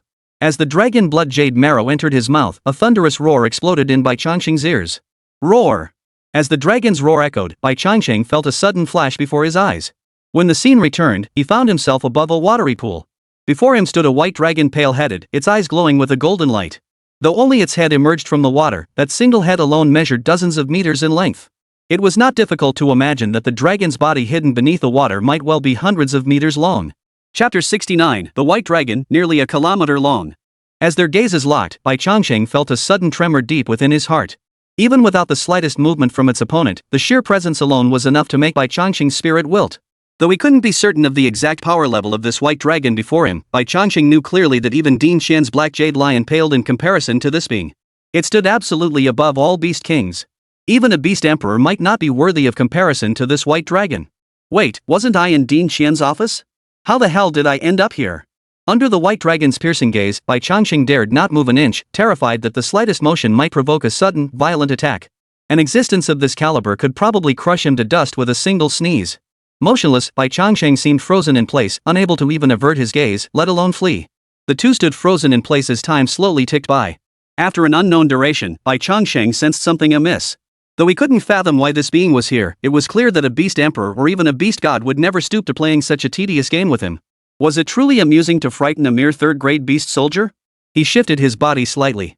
Contrary to his expectations of provoking a torrent of rage, the pair of dragon eyes still fixed on him seemed utterly oblivious to his movement. Seeing this, Bai Changsheng's courage grew slightly. This time, his movement was more pronounced. Still, the figure remained utterly silent, as if completely oblivious to Bai Changsheng's actions. Surely such an extraordinary being couldn't possibly be blind? The thought flashed through Bai Changsheng's mind, only to be swiftly dismissed. Though perplexing, the fact that the other seemed to harbor no intent to harm him was the best outcome. His body glided slowly through the water. After swimming a distance and glancing back, he found the white dragon still maintained its previous posture, seemingly unaffected by his actions. Ha! Bai Changsheng felt puzzled. He couldn't understand why the other had summoned him here only to appear so unresponsive. But since it wasn't targeting him, Bai Changsheng breathed a long sigh of relief. He plunged headfirst into the water, immersing his entire white dragon form beneath the surface. His earlier suspicions proved correct. The white dragon's body was immense, its girth alone exceeding 30 meters. Yet this figure seemed slender compared to its several hundred meters in length. Each of its scales measured over a meter in size, all pure white. A mane of scales adorned its back, and its claws were clenched in a distant, empty grasp. The water surface did not allow light to pass through, so the rear half of its body remained hidden beneath the surface, impossible to see completely. Yet even this glimpse, combined with the dragon's head above the surface, left Bai Changsheng utterly certain the white dragon before him was undoubtedly a beast god tier existence. At the very least, the black jade swanee was no match for it.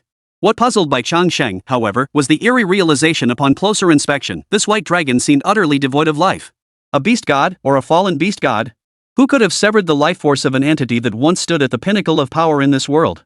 The thought barely formed when Bai Changsheng suddenly saw the white dragon, which had remained motionless before, stir. Its massive head plunged into the water, its dragon eyes locking onto him. The golden glow within its already slightly golden irises flared intensely. Before Bai Changsheng could react, the golden light struck his entire body. In an instant, dizziness overwhelmed his mind, the world before his eyes twisted and distorted, his consciousness spiraled out of control, and he plunged into unconsciousness. The effects of the dragon blood jade marrow will last for 2 full days and nights. During this period, his consciousness will enter the dragon blood realm, where he will meet the original master of the dragon blood. Whether its bloodline can advance further depends entirely on whether it can endure the dragon blood jade marrow's purifying and refining process. Keeping it starved for 2 days was all for this moment. If it succeeds, its dragon blood will become richer, and its potential will surge dramatically.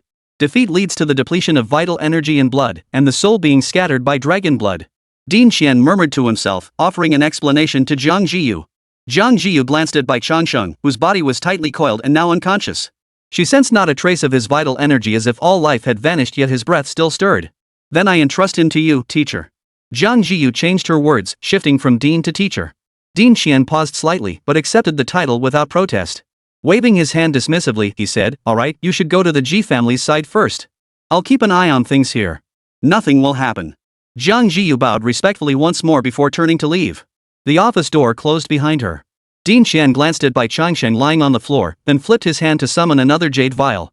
Since the little girl called me teacher, I naturally can't let that title go to waste. This spirit dew of the other shore may not advance your dragon blood further, but it will grant your soul immunity to one fatal attack. I was reluctant to part with it, but never mind. With that, old Qian uncorked the bottle, tilting it downward. After a long moment, a single drop of multicolored liquid fell from the vessel. Upon touching Bai Changsheng's body, it vanished instantly. With a flick of his wrist, Bai Changsheng, who had been crouched on the ground, vanished instantly, stored away into his spirit holding pouch. We do our best, then leave the rest to fate. Dragon blood is rare. Purifying it is an act of defying heaven and altering fate.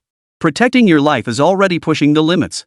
Whether you ultimately gain anything depends on you. Rest well. Bai Changsheng remained unaware of the events unfolding around him. Within the spirit-containing bag, the jade black lion, still deep in slumber, opened its eyes at the sudden appearance of Bai Changsheng. A hint of confusion flickered in its jet-black orbs. After sniffing him twice, it reached out a paw and nudged Bai Changsheng. Finding no response, it grew bored and settled back down to sleep. Bai Changsheng felt himself suspended in a void, faintly hearing a system notification chime. Yet he possessed no energy to investigate what the alert signified. He had no idea how long he'd slept. As consciousness slowly returned, he opened his eyes only to find a massive head looming directly before him. An roar that seemed poised to shatter his very soul. Without a moment's hesitation, Bai Changsheng bowed his head in submission.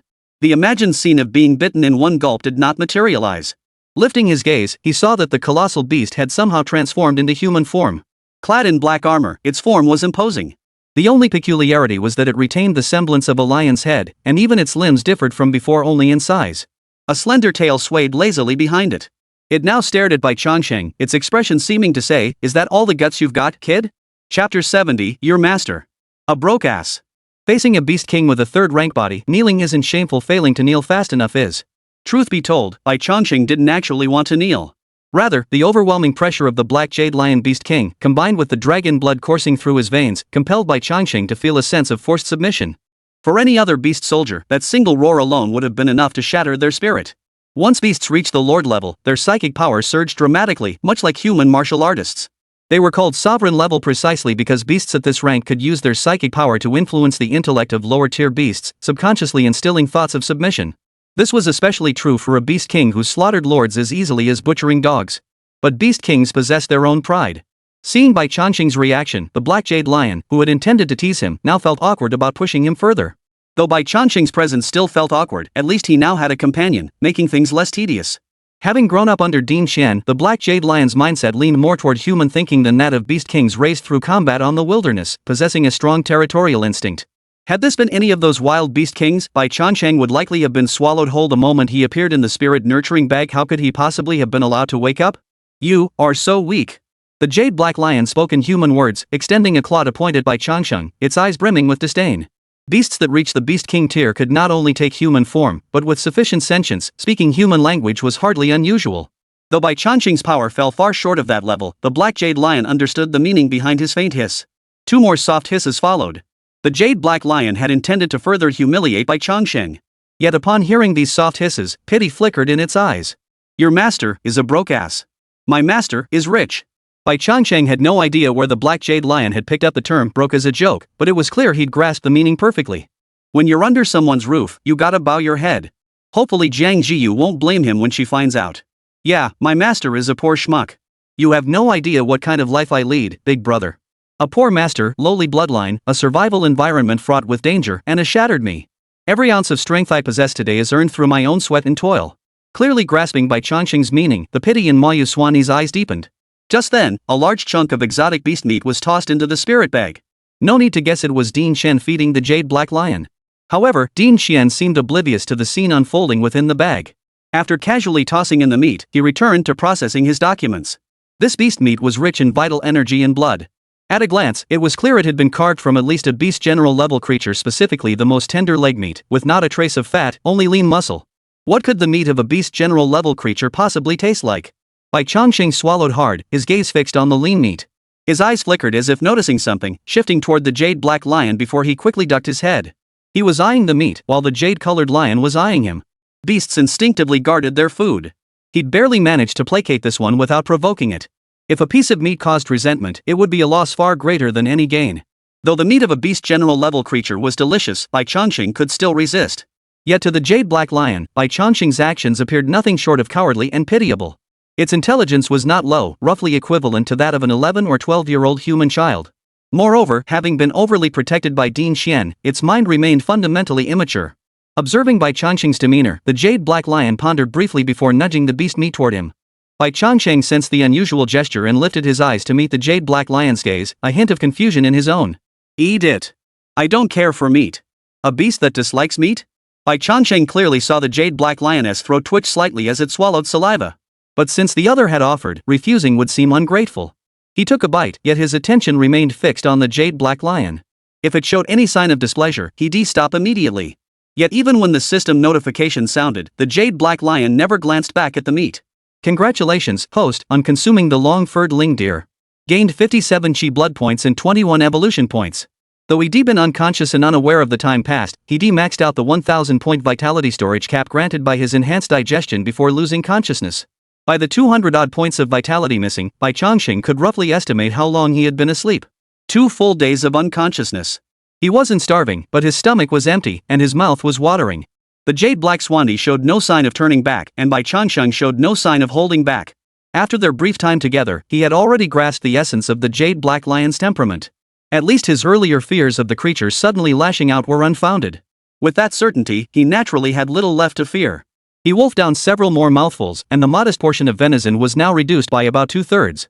Feeling his belly swell once more and his energy gauge fully replenished to its maximum limit of 1000 points, Bai Changsheng finally stopped eating with satisfaction. A soft snort escaped the Jade Black Lion, who had been facing away. Hearing the sound, it turned its head. Seeing only a small portion of the venison remaining, it felt a pang of regret yet also an inexplicable sense of pride. People feel good after doing something kind. In the Jade Black Lion's eyes, it had just allowed a little creature who'd never had a proper meal to feast to its heart's content an absolutely good deed. Though the poor thing was pitiable, its appetite seemed genuinely enormous. Gazing at the remaining half-eaten deer meat, the Jade Black Lioness opened her mouth and swallowed it all in one gulp. Don't worry. From now on, you eat first. No, you eat what I leave behind. Hearing these words, for some reason, Bai Changsheng felt the Jade Black Lion was both generous and stingy. But none of that matters. What matters is that the Black Jade Lion's intentions were far simpler than he had imagined. Now, not only could he remain safely within this spirit-gathering pouch, but he had even managed to get the mighty Beast King to voluntarily share its food with him, a rather unexpected windfall. For 3 consecutive days, Bai Changsheng spent his time sharing this space with the Black Jade Lion. True to its word, every time Din Xian came to feed it, the Jade Black Lion would set aside some for Bai Changsheng. Bai Changsheng, unable to refuse such generosity, gratefully accepted while marveling at how well the Beast King ate. Chapter 71, The Spirit God Covenant. One early morning, Bai Changsheng was still half asleep when he suddenly felt a tugging force on his body. Before he could fully wake up, he found himself pulled from beside the Jade Black Lion out of the spirit-gathering bag. He lifted his gaze to find a young girl standing a few steps away. Her dark hair was pulled back, revealing exquisitely beautiful features. She wore a black tracksuit. Who else could it be but Jiang Zhiyu? Though her appearance remained unchanged, Jiang Zhiyu's aura and markedly enhanced vital energy now unmistakably signaled to Bai Changsheng she had successfully ascended to the ranks of a third-grade martial artist. She had even stabilized her cultivation level, her vital energy now deeply settled. Bai Changsheng was astonished by Jiang Zhiyu's progress over these 5 days. Jiang Zhiyu, sensing Bai Changsheng's own vital energy increase, was equally surprised. When they first enrolled, Bai Changsheng's vital energy had barely exceeded 3,000 points. Yet, just 1 week into the semester, his vital energy had already surged past the 4,500 mark. Barring any unforeseen circumstances, at this rate of chi and blood growth, Bai Changsheng would shatter the 3rd-rank warrior barrier and ascend to Beast General tier within 2 months. This rate of advancement could no longer be described as terrifying. Students at Shuemu were geniuses from across the nation, yet most required at least a year and a half to advance from 3rd-rank warrior to martial general. Take Xin Shuang and Zhang Xing as examples. Their talents are far from weak even within Shuemu Academy. Yet, after a year of study here, they have only just barely touched the threshold of the martial general rank. By comparison, Bai Changsheng's progress was strikingly rapid. She knew Bai Changsheng would develop more smoothly and rapidly under Din Xian's guidance, but she truly hadn't imagined it would happen this quickly. Surprised? Honestly, I didn't expect this kid's strength to improve so dramatically either. But with his dragon blood concentration advancing twice in succession, it's only natural that his strength would surge rapidly after breaking through his growth ceiling. As his vital energy increases, the growth rate will gradually slow down. I estimate it'll take about 2 or 3 weeks. Bai Changsheng glanced at Din Xian upon hearing this, then silently averted his gaze. What he didn't say was, as long as he remained by the Jade Black Lion's side, his vital energy growth rate would never slow down. That was the advantage of having powerful backing. Whenever Mo Suni obtained something valuable, he never forgot to set aside a portion for him. Alright. Old G has helped you reach the realm of a third-grade martial artist. Naturally, I can't fall behind. What I need to teach you has been prepared long ago. Take a look first. As Dean Xian spoke, he retrieved a gold and red lacquered wooden box from his storage ring. Opening the lid revealed a gray-bound volume resting inside. Its cover bore an ancient simplicity, seemingly crafted from some kind of animal hide, with 4 characters inscribed in gold paint upon it. The Spirit God Covenant? What is this? Jiang Zhiyu knew little about beast taming, but anything Dean Xian treasured so deeply couldn't be ordinary. This is an ancient text I came across by chance. Its origin and author remain unknown, but I've studied its contents. Its profound mysteries far surpass any existing Beastmaster-specific spiritual techniques currently in circulation. After careful consideration, I believe it is most suited for you and this little fellow. Dean Xian's gaze lingered on the gray-bound book before he paused and spoke again. Ordinary Beastmaster techniques are cultivated to enhance a spirit beast's combat prowess or grant it specific abilities. For instance, the 3 techniques I mastered greatly enhance the Black Jade Lion's offensive power, speed, and defense. However, these techniques are too conventional. While learnable, they fail to maximize your respective strengths. Your respective strengths? Jiang Zhiyu and Bai Changsheng exchanged puzzled glances, unsure what Dean Chen meant by this. Learning the spirit-soul bond will allow your soul to intertwine more completely with this little fellow. It will form a pseudo-dragon vein within your body. By harnessing this artificial dragon vein, you can construct a second inner sea within your body.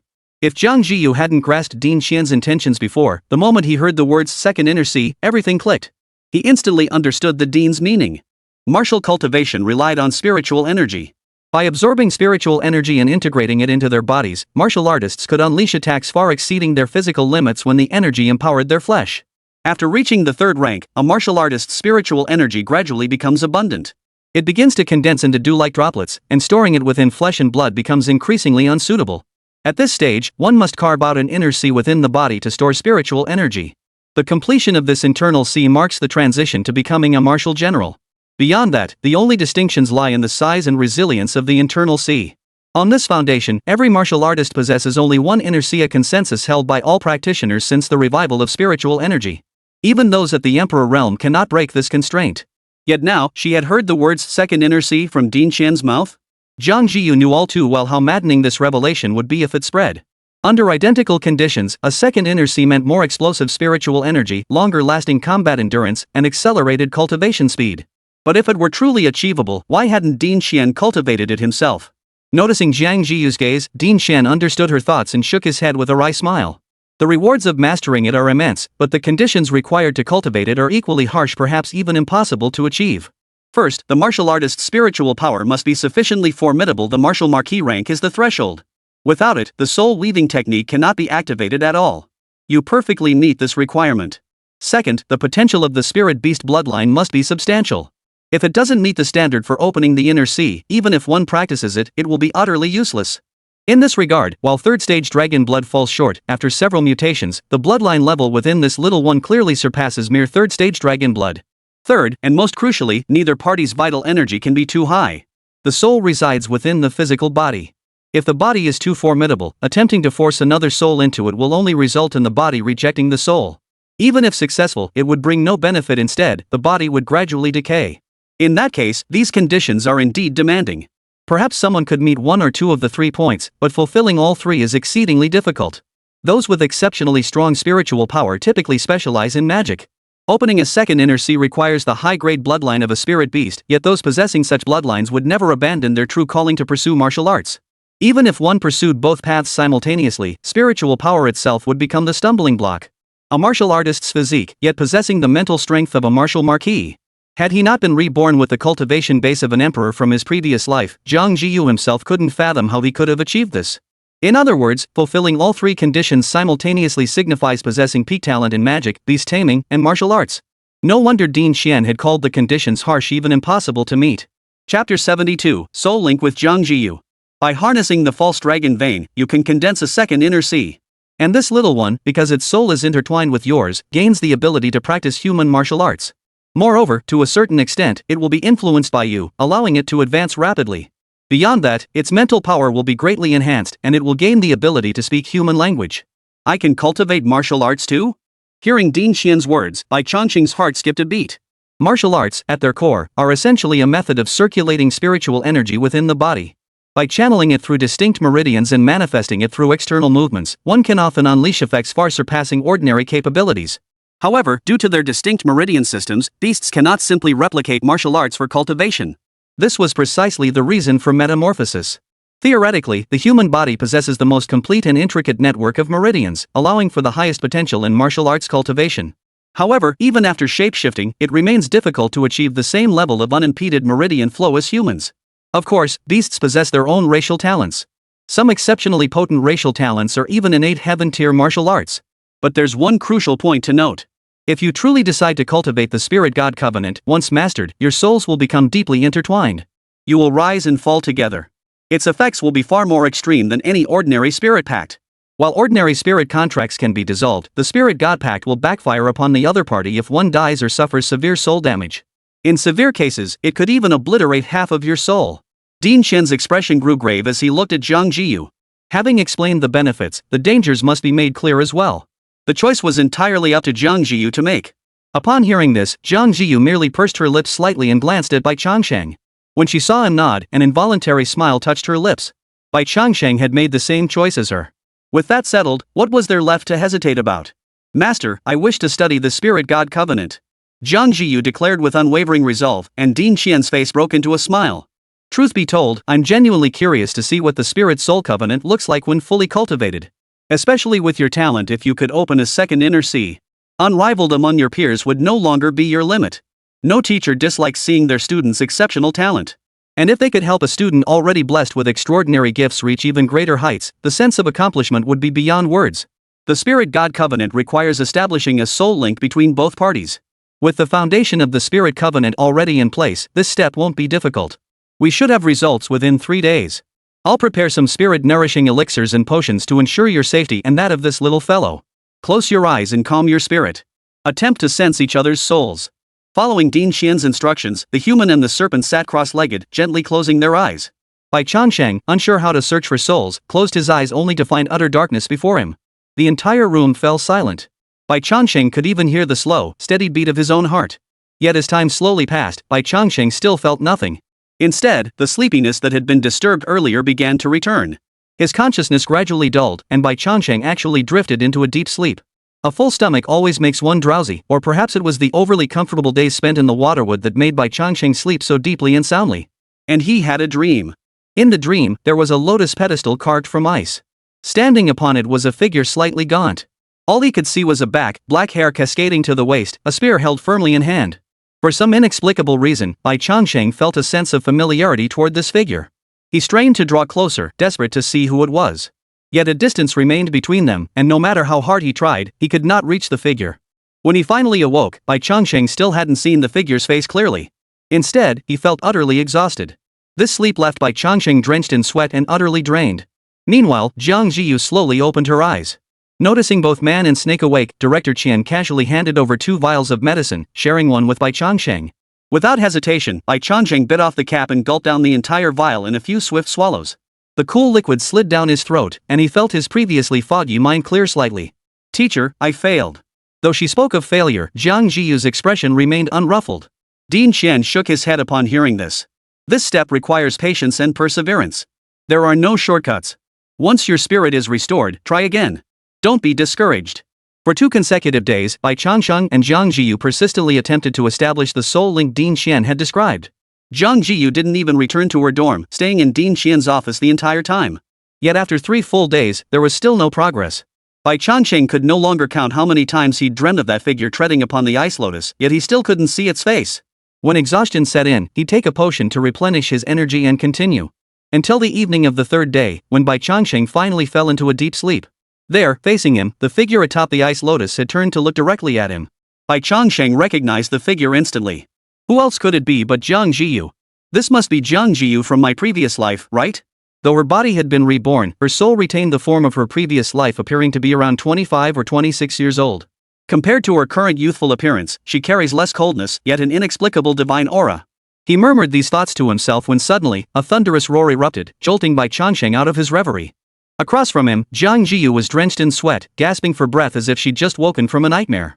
Even her spirits seemed utterly drained.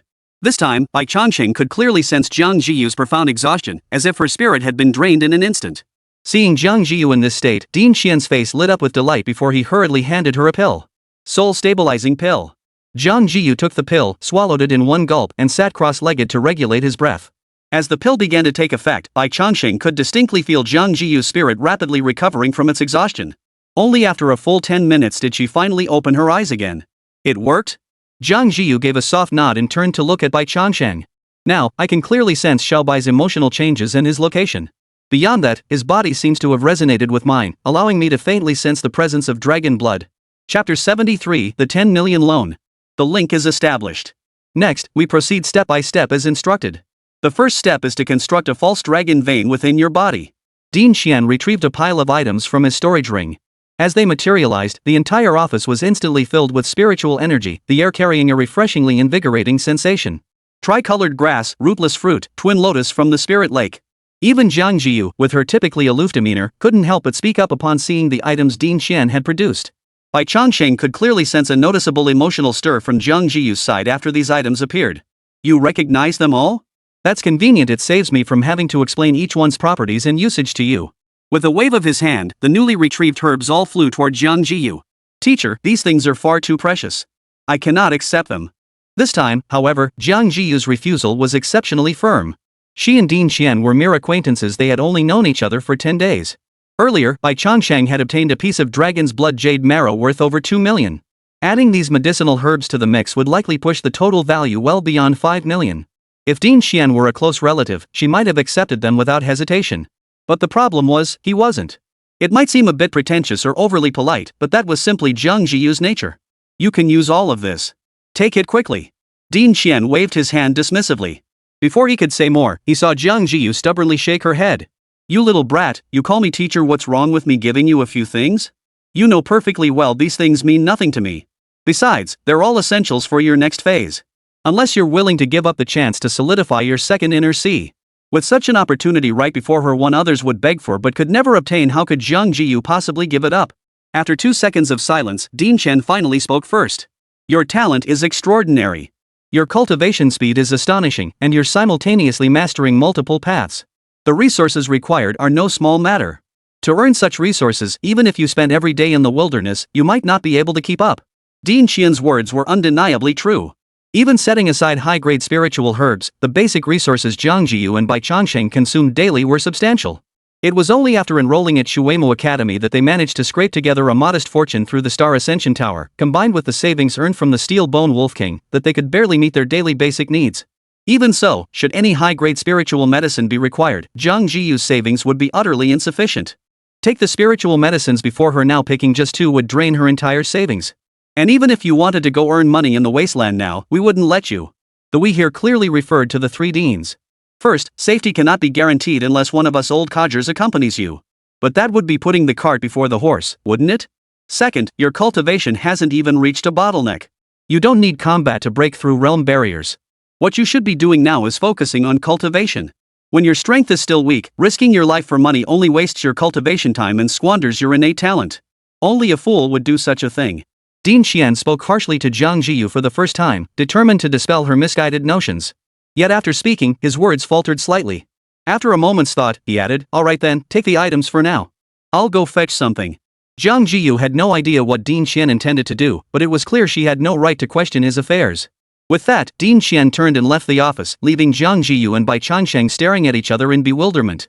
After more than 10 minutes, Ding Qian returned, the only difference being a piece of paper in his hand. "Here, fill this out." What was this? Jiang Zhiyu reached out to take it and immediately saw the first line at the top. Shuemu Student Interest-Free Loan Application Form. Professor, what is this? Did Ding Qian go out for over 10 minutes just to get this? Seeming to sense Jiang Zhiyu's misunderstanding, Ding Qian shook his head. Don't worry, I didn't arrange this. It's been around since Shuemu's founding. Its purpose is to prevent students from modest backgrounds from squandering their time and talent chasing cultivation resources. But it was only used frequently during the school's founding years. Later, as the situation stabilized and resources became plentiful, the school's welfare benefits for all students were enhanced. Through systems like the Star Ascension Tower, ranking rewards, and extra points for beast materials, we ensure students never lack cultivation resources. Of course, these measures are only relative to ordinary students. For geniuses like you, these measures are clearly insufficient. That's precisely why this interest-free loan program is essential. The maximum loan amount is 10 million, interest-free for 4 years. After that period, interest is charged at the bank's lowest rate. Applications require a signature guarantee from a special grade instructor to prevent fraudulent borrowing. I've applied for the maximum 10 million yuan loan for you, and my name is already signed. All you need to do is fill in your details, and the funds will be available this afternoon. Dean Xian had no reason to deceive her about this matter, as such a scheme would collapse under scrutiny if it were fake. With this 10 million yuan interest-free loan, Jiang Zhiyu's financial pressure would be greatly alleviated, potentially relieving her resource concerns for nearly a year. As for what came after that year, by then, she would have already reached the martial general tier. Hunting beasts then would surely meet with no objections from Dean Xian and the others. With that thought, Jiang Zhiyu picked up the pen and signed her name, filling in the basic information that followed. Alright, keep the documents and focus on your cultivation. Constructing the artificial dragon vein is also an extremely labor-intensive task. You must complete it before breaking through to the martial general rank. Only then, when you break through to the martial general realm and condense your inner sea, can you seize the momentum to condense a second inner sea. No one can guide you in this matter, you must figure it out entirely on your own. But remember this, if you ever feel doubt or sense something amiss, stop your cultivation immediately and come find me. I may lack much, but I possess an abundance of rare treasures and divine herbs. With these treasures, even if your cultivation goes awry, I can still ensure your survival. Jiang Zhiyu remains silent, merely bowing deeply to Dean Xian. Chapter 74, Silver-Veined Creation Fruit. For a full month, Bai Changsheng remained within Dean Xian's spirit-gathering pouch. Barring any unforeseen circumstances, he would spend the next 2 months in the same manner. Though tedious, the environment offered stability. Setting aside other factors, the steady daily increase in his vital energy alone was remarkably encouraging. 100 points per day, without fail. At this moment, Bai Changsheng's vital energy had already surpassed the 7,500 point threshold. At this rate of increase, if it continued uninterrupted, he would reach the threshold of a beast general in just over half a month. As for the evolution points required to break through to beast general, Bai Changsheng was also accumulating them with all his might. Barring any unforeseen circumstances, by the time his vitality reached the critical threshold, he should have enough evolution points saved up. No wonder with his big brother backing him, Bai Changsheng hadn't gone hungry for a single day this month. Watching Bai Changsheng's figure grow rounder day by day, the jade black lion's eyes held a hint of satisfaction and self-pleasure. To care for this pitiful little fellow, it had been skimming a significant portion from its own meager rations daily to feed him. Fortunately, the results were encouraging. Within a month, Bai Changsheng had transformed from a weakling into a slightly larger weakling. Even if he was still weak, being plump and rosy-cheeked certainly made him look better. And Bai Changsheng proved quite the good little guy, providing daily emotional sustenance to the black jade lion. When Chen Haonan heard that the mountain chicken had nearly been killed, he grabbed his knife and rushed to confront those guys. Dare to touch my brother? You'll have to step over my dead body first. Jiang Zhiyu was busy constructing the fake dragon vein, learning from other deans. As their souls intertwined deeper, Bai Changsheng had already gained the ability to speak human language. However, speaking fluently still required extensive practice. Telling the Jade Lion stories about the triad was precisely for that practice. Beyond that, Bai Changsheng harbored another thought. After a fierce battle, Chen Haonan successfully avenged Mountain Chicken. Because of this clash, he gained control over numerous territories. During the conflict, he even caught the attention of a beautiful woman who fell for him at first sight. Though his words recounted a heavily embellished version of the story due to faulty memory, his gaze remained fixed on the Jade Lion's face. After wrapping up the story, Bai Changsheng sighed deeply upon seeing the Jade Lion's pensive expression. What a pity! A big brother like Chen Haonan, who would go to the ends of the earth for his brothers, is a rare breed in this world. If I could meet such a big brother, I'd gladly take tiger blood pills every meal even if it meant advancing my bloodline and skyrocketing my power. But alas, the one who could be my big brother must be a dragon among men, a being who places righteousness above all, whose blood surges like a torrent, and whose depth is unfathomable. To encounter such a person is difficult, truly difficult. At these words, the jade lion across from him seemed stirred. It looked at Bai Changsheng, then raised a paw and pointed at itself. But Bai Changsheng seemed oblivious, continuing his speech, becoming my elder brother would bring boundless fortune. To say nothing else, a surge in strength is guaranteed. Even if he's merely a beast king now, he'll surely ascend to become a beast god. He'd stumble upon spiritual herbs wherever he went, break through cultivation realms effortlessly, and have countless adoring fans following him. My elusive elder brother, where are you? I've searched so hard for you. Hearing this, the jade-colored lion could no longer contain itself. I thought you were my big brother. Hearing Moun's words, Bai Changsheng turned with feigned surprise, his face etched with disbelief.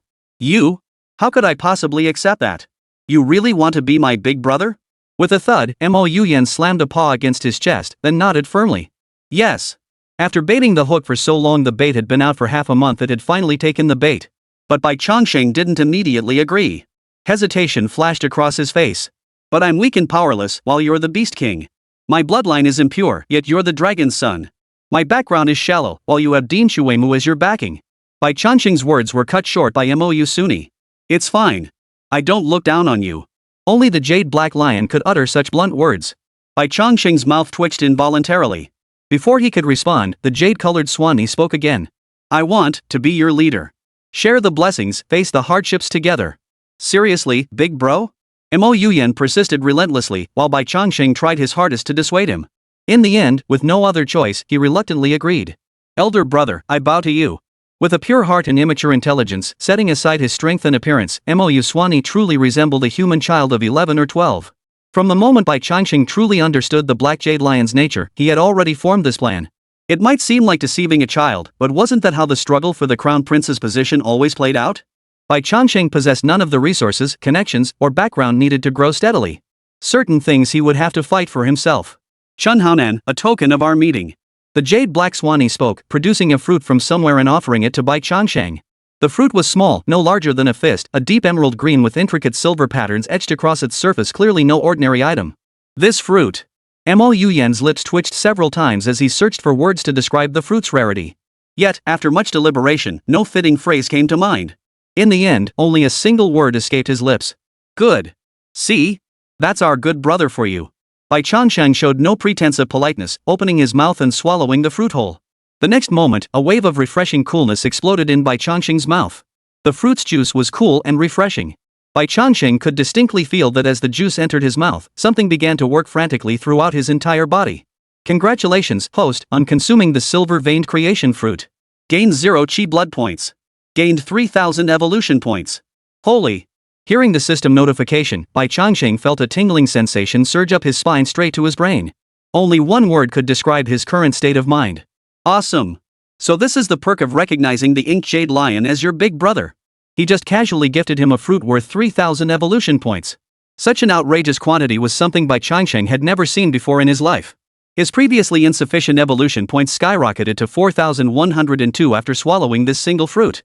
His heart raced, his hands trembled. If not for the gender mismatch, Bai Changsheng would have offered himself in gratitude. Yet after the brief euphoria faded, Bai Changsheng sensed something amiss. A silver-veined creation fruit yielding 3,000 evolution points clearly demonstrated its rarity. A fruit of this caliber was obviously intended by Din Xian for the jade-colored lion. It was likely meant for a crucial purpose. Now that he'd consumed it, how could he possibly explain this to Din Xian? The thought crossed his mind, and Bai Changsheng couldn't help but glance at Mo Yusuni. My dear brother, do you recall me telling you that betraying a brother is a shameful act? Chapter 75, Soul Refining Grass, A New Secret Realm. Another 2 weeks flashed by.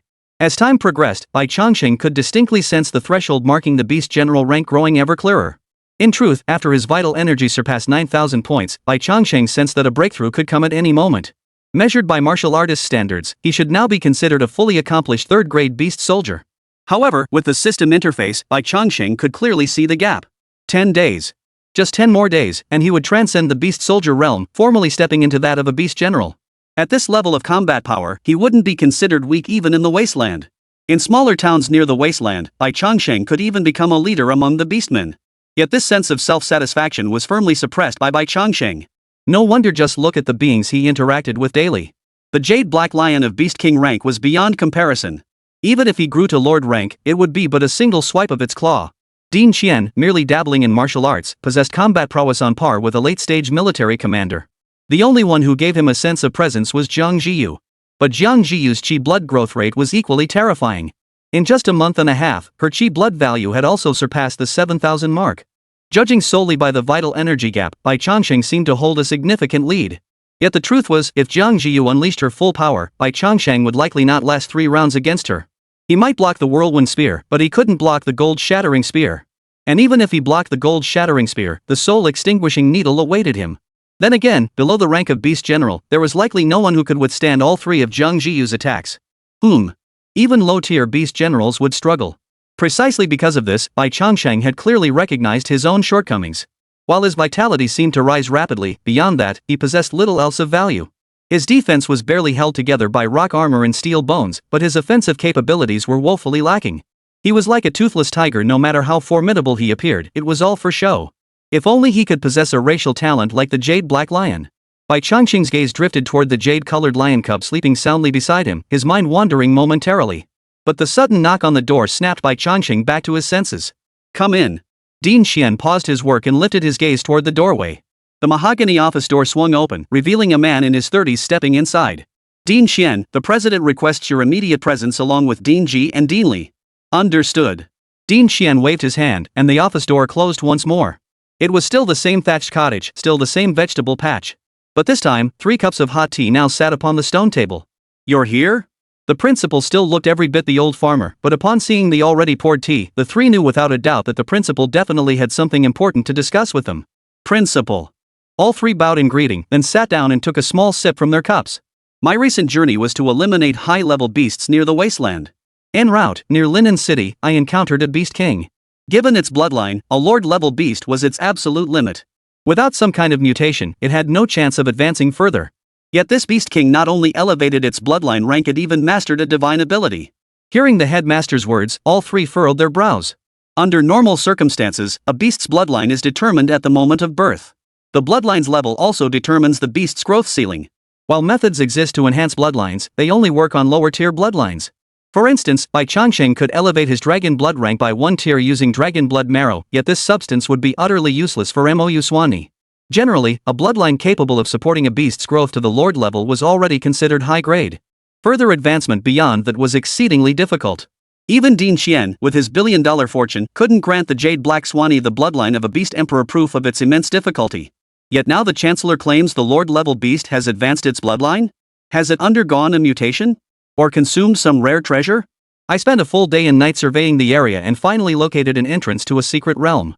The realm's rules prevent me from entering physically, but even a cursory mental scan revealed its extraordinary nature. As he spoke, the headmaster turned to look at Din Xian. "Within this realm grows soul-refining grass." "What exactly is soul-refining grass?" Bai Changsheng knew little about spiritual materials, but upon hearing those 3 words, Din Xian's expression abruptly changed. "Principal, is this true?" His expression grave, Din Xian rose to his feet. Dins Ji and Li, upon hearing this, also turned their attention to Din Xian. Bai Changsheng didn't know what soul-refining grass was, but they did. Soul-refining grass both refines souls and scorched blood.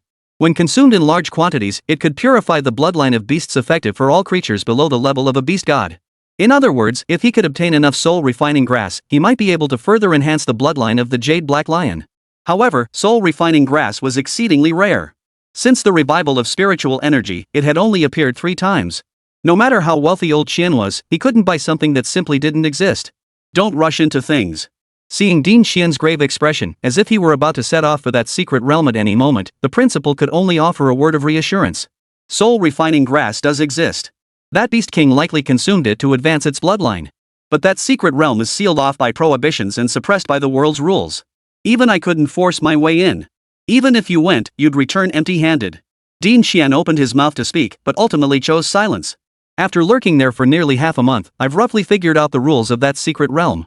Every week, the entrance opens for 3 days, but suppressed by the world's rules, those with excessively high vital energy cannot enter. Otherwise, they'll be rejected by the world's laws and instantly suppressed. Those below the rank of Martial General, provided they haven't opened their inner sea, can come and go freely within it.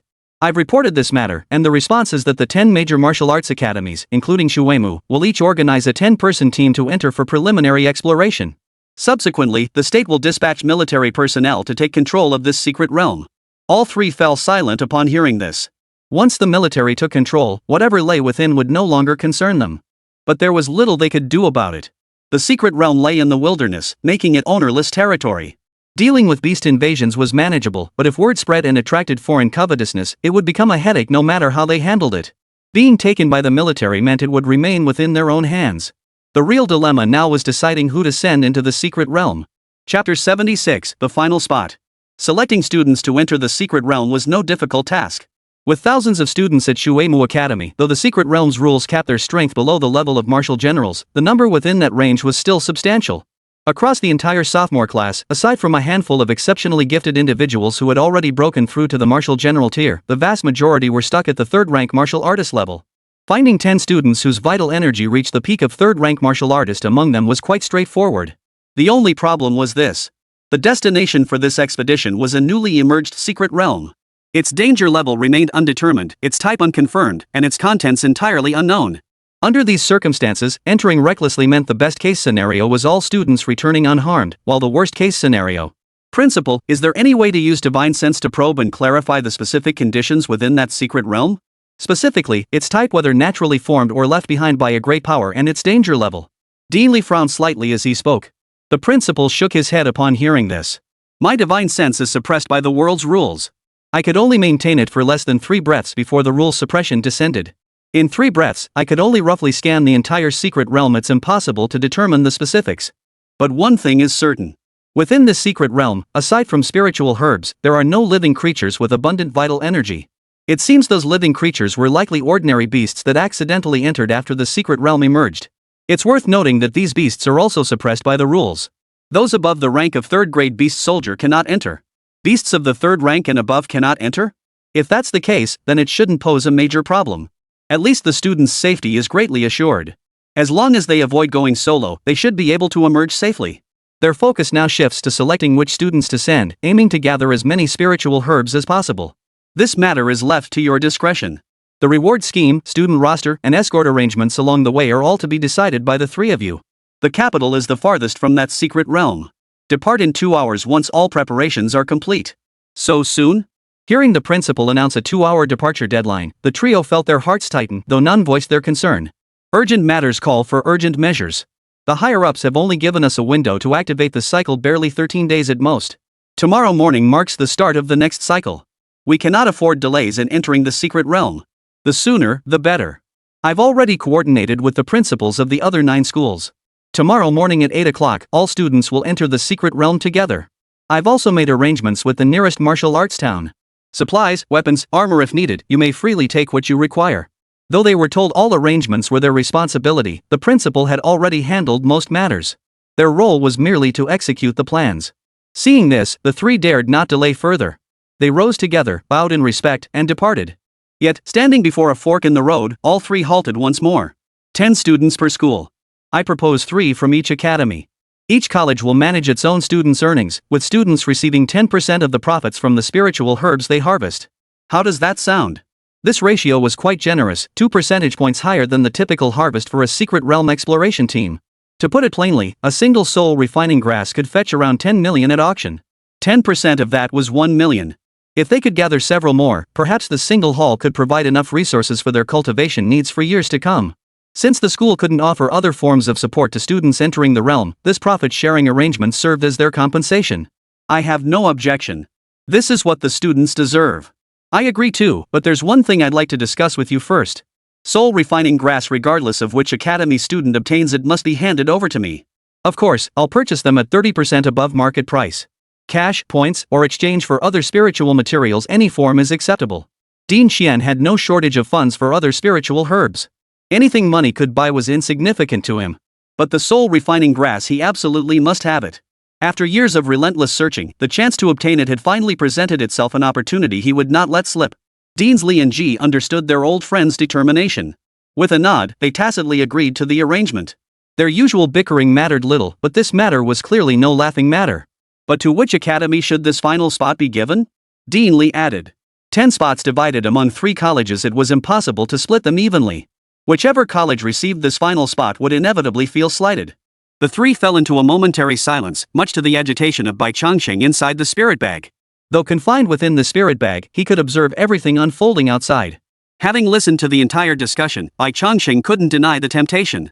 A secret realm that commanded such attention from Principal Shuemu and the 3 deans, if he didn't seize his share of the spoils, he'd surely beat his chest in regret whenever he recalled it. Dean Xian, sensing his thoughts, waved his hand and summoned Bai Changsheng out. Seeing Bai Changsheng suddenly appear, surprise flickered in the eyes of the other 2 deans. After a month and a half, that white-scaled snake had grown to this extent? Compared to a month and a half ago, Bai Changsheng's vitality had doubled, and its body had grown to a staggering 15 meters. Though he still appeared frail in their eyes, the sheer speed of his advancement was impossible to ignore. Even Jiang Zhiyu, upon whom they had pinned such high hopes and who received a constant supply of spiritual materials and elixirs, probably didn't experience such an exaggerated rate of qi and blood enhancement. Let alone the other students. In a month and a half, anyone increasing their vital energy by over 2,000 points was considered a top-tier genius. Yet Bai Changsheng had surged by a staggering 4,500 points. Isn't that Zhiyu's spirit beast? How did it end up in your spirit storage pouch? The little girl asked me to look after it for 3 months. Dean Xian waved his hand dismissively, offering a perfunctory explanation. Then, Bai Changsheng opened his mouth and began to speak in human language. Greetings, 3 deans. Ha! Deans Li and Ji both looked at Bai Changsheng with astonishment in their eyes. This little creature can actually speak? And with such fluency. This level of intelligence would likely surpass even that of a beast king. Old Xian, your methods for cultivating spirit beasts have truly reached perfection. Having kept this hidden for so long, Director Qian couldn't help but smile at the stunned expressions of his 2 old friends. Just casually nurtured this little fellow, nothing to mention. Chapter 77, Within the Secret Realm, life and death are your own responsibility. Oh no, he's playing it up again. Dean G's earlier remark had been a genuine expression of admiration. The moment he spoke, he realized something was off. Dean Qian's response was lightning fast, leaving him no chance to backtrack. That said, the youngster really had been nurtured exceptionally well by old Qian. Dragon-like features emerging, physique expanding, vital energy surging. This level of transformation would be impossible for anyone else. Had he shown even a shred of restraint, they might have heaped more praise upon him. But now, seeing that smug smirk on his face, both men already knew exactly what he was about to say. They promptly turned their heads away, fixing their gaze instead on Bai Changsheng. You were so eager to emerge from the spirit-nurturing bag. Is there something on your mind? Out of affection for Bai Changsheng, the 3 deans treated him with exceptional kindness, especially considering his already outstanding natural talent. I overheard something about that secret realm while inside the spirit-nurturing bag. So I'd like to request a spot from the 3 deans. A spot to enter the secret realm? Upon hearing Bai Changsheng's words, all 3 deans instinctively furrowed their brows. In their original plans, Jiang Zhiyu had never been considered. First, the journey carried immense risk. Great opportunities often came with great peril. If Jiang Zhiyu were to perish, it would be a tremendous loss for Xuemu, and perhaps even the entire celestial dynasty. Second, Jiang Zhiyu had no need to venture into that secret realm to harvest spiritual herbs for resources. She could achieve success through steady cultivation. Why risk her life? If she truly lacked resources, they would naturally find a way to provide them. Yet Bai Changsheng's next words caused all 3 to hesitate once more. The headmaster has already stated that the secret realm contains no entities rich in vitality.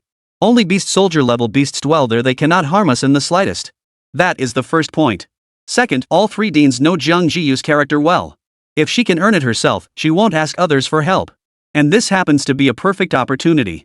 With good luck, she might actually earn enough resources to sustain her cultivation for years to come. Thirdly, Jiang Zhiyu and I occupy only 1 slot, yet the combat strength we provide reaches the peak of the 3rd rank. This effectively creates an additional slot out of thin air, allowing us to harvest 1 more portion of spiritual herbs. Fourth, assigning this final spot to anyone else is problematic. But if it goes to Jiang Zhiyu, I believe all the deans would find it acceptable, wouldn't they? These 4 points truly gave the 3 deans pause. Even if they were reluctant to send Jiang Zhiyu, they had to admit that Bai Changsheng's reasoning held some merit. The 3 exchanged glances. Dean Xian waved Bai Changsheng back. We must deliberate before reaching a decision. Return to your spirit bag for now. Having said all he could and done all he could, the final outcome was beyond his control.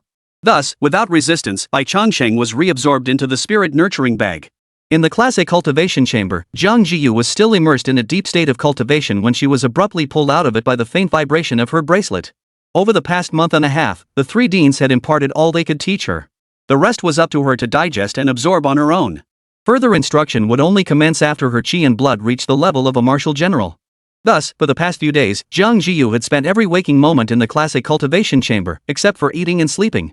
The rich spiritual energy, combined with ample medicinal pills, allowed her qi and blood to rise at an astonishing rate. She could maintain this highly efficient cultivation pace until she encountered a realm bottleneck. Of course, even if she encountered a bottleneck, it would merely require a bit more effort.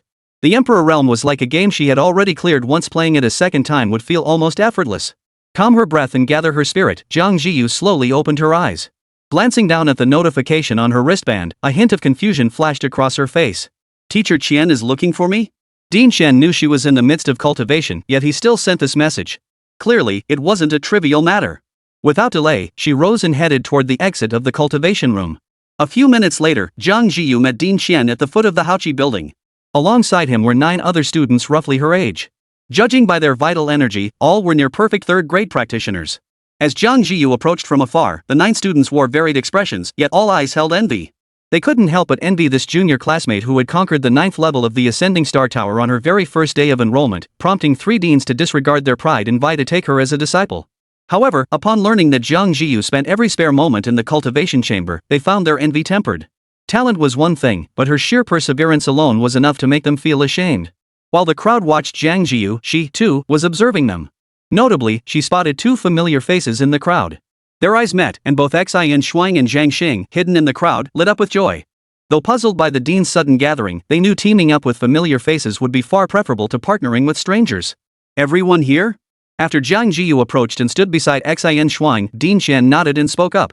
I've gathered you all here to assign you a mission. A new secret realm has been discovered in the wilderness, but due to the suppression of the world's rules, neither martial generals nor those above them can enter it.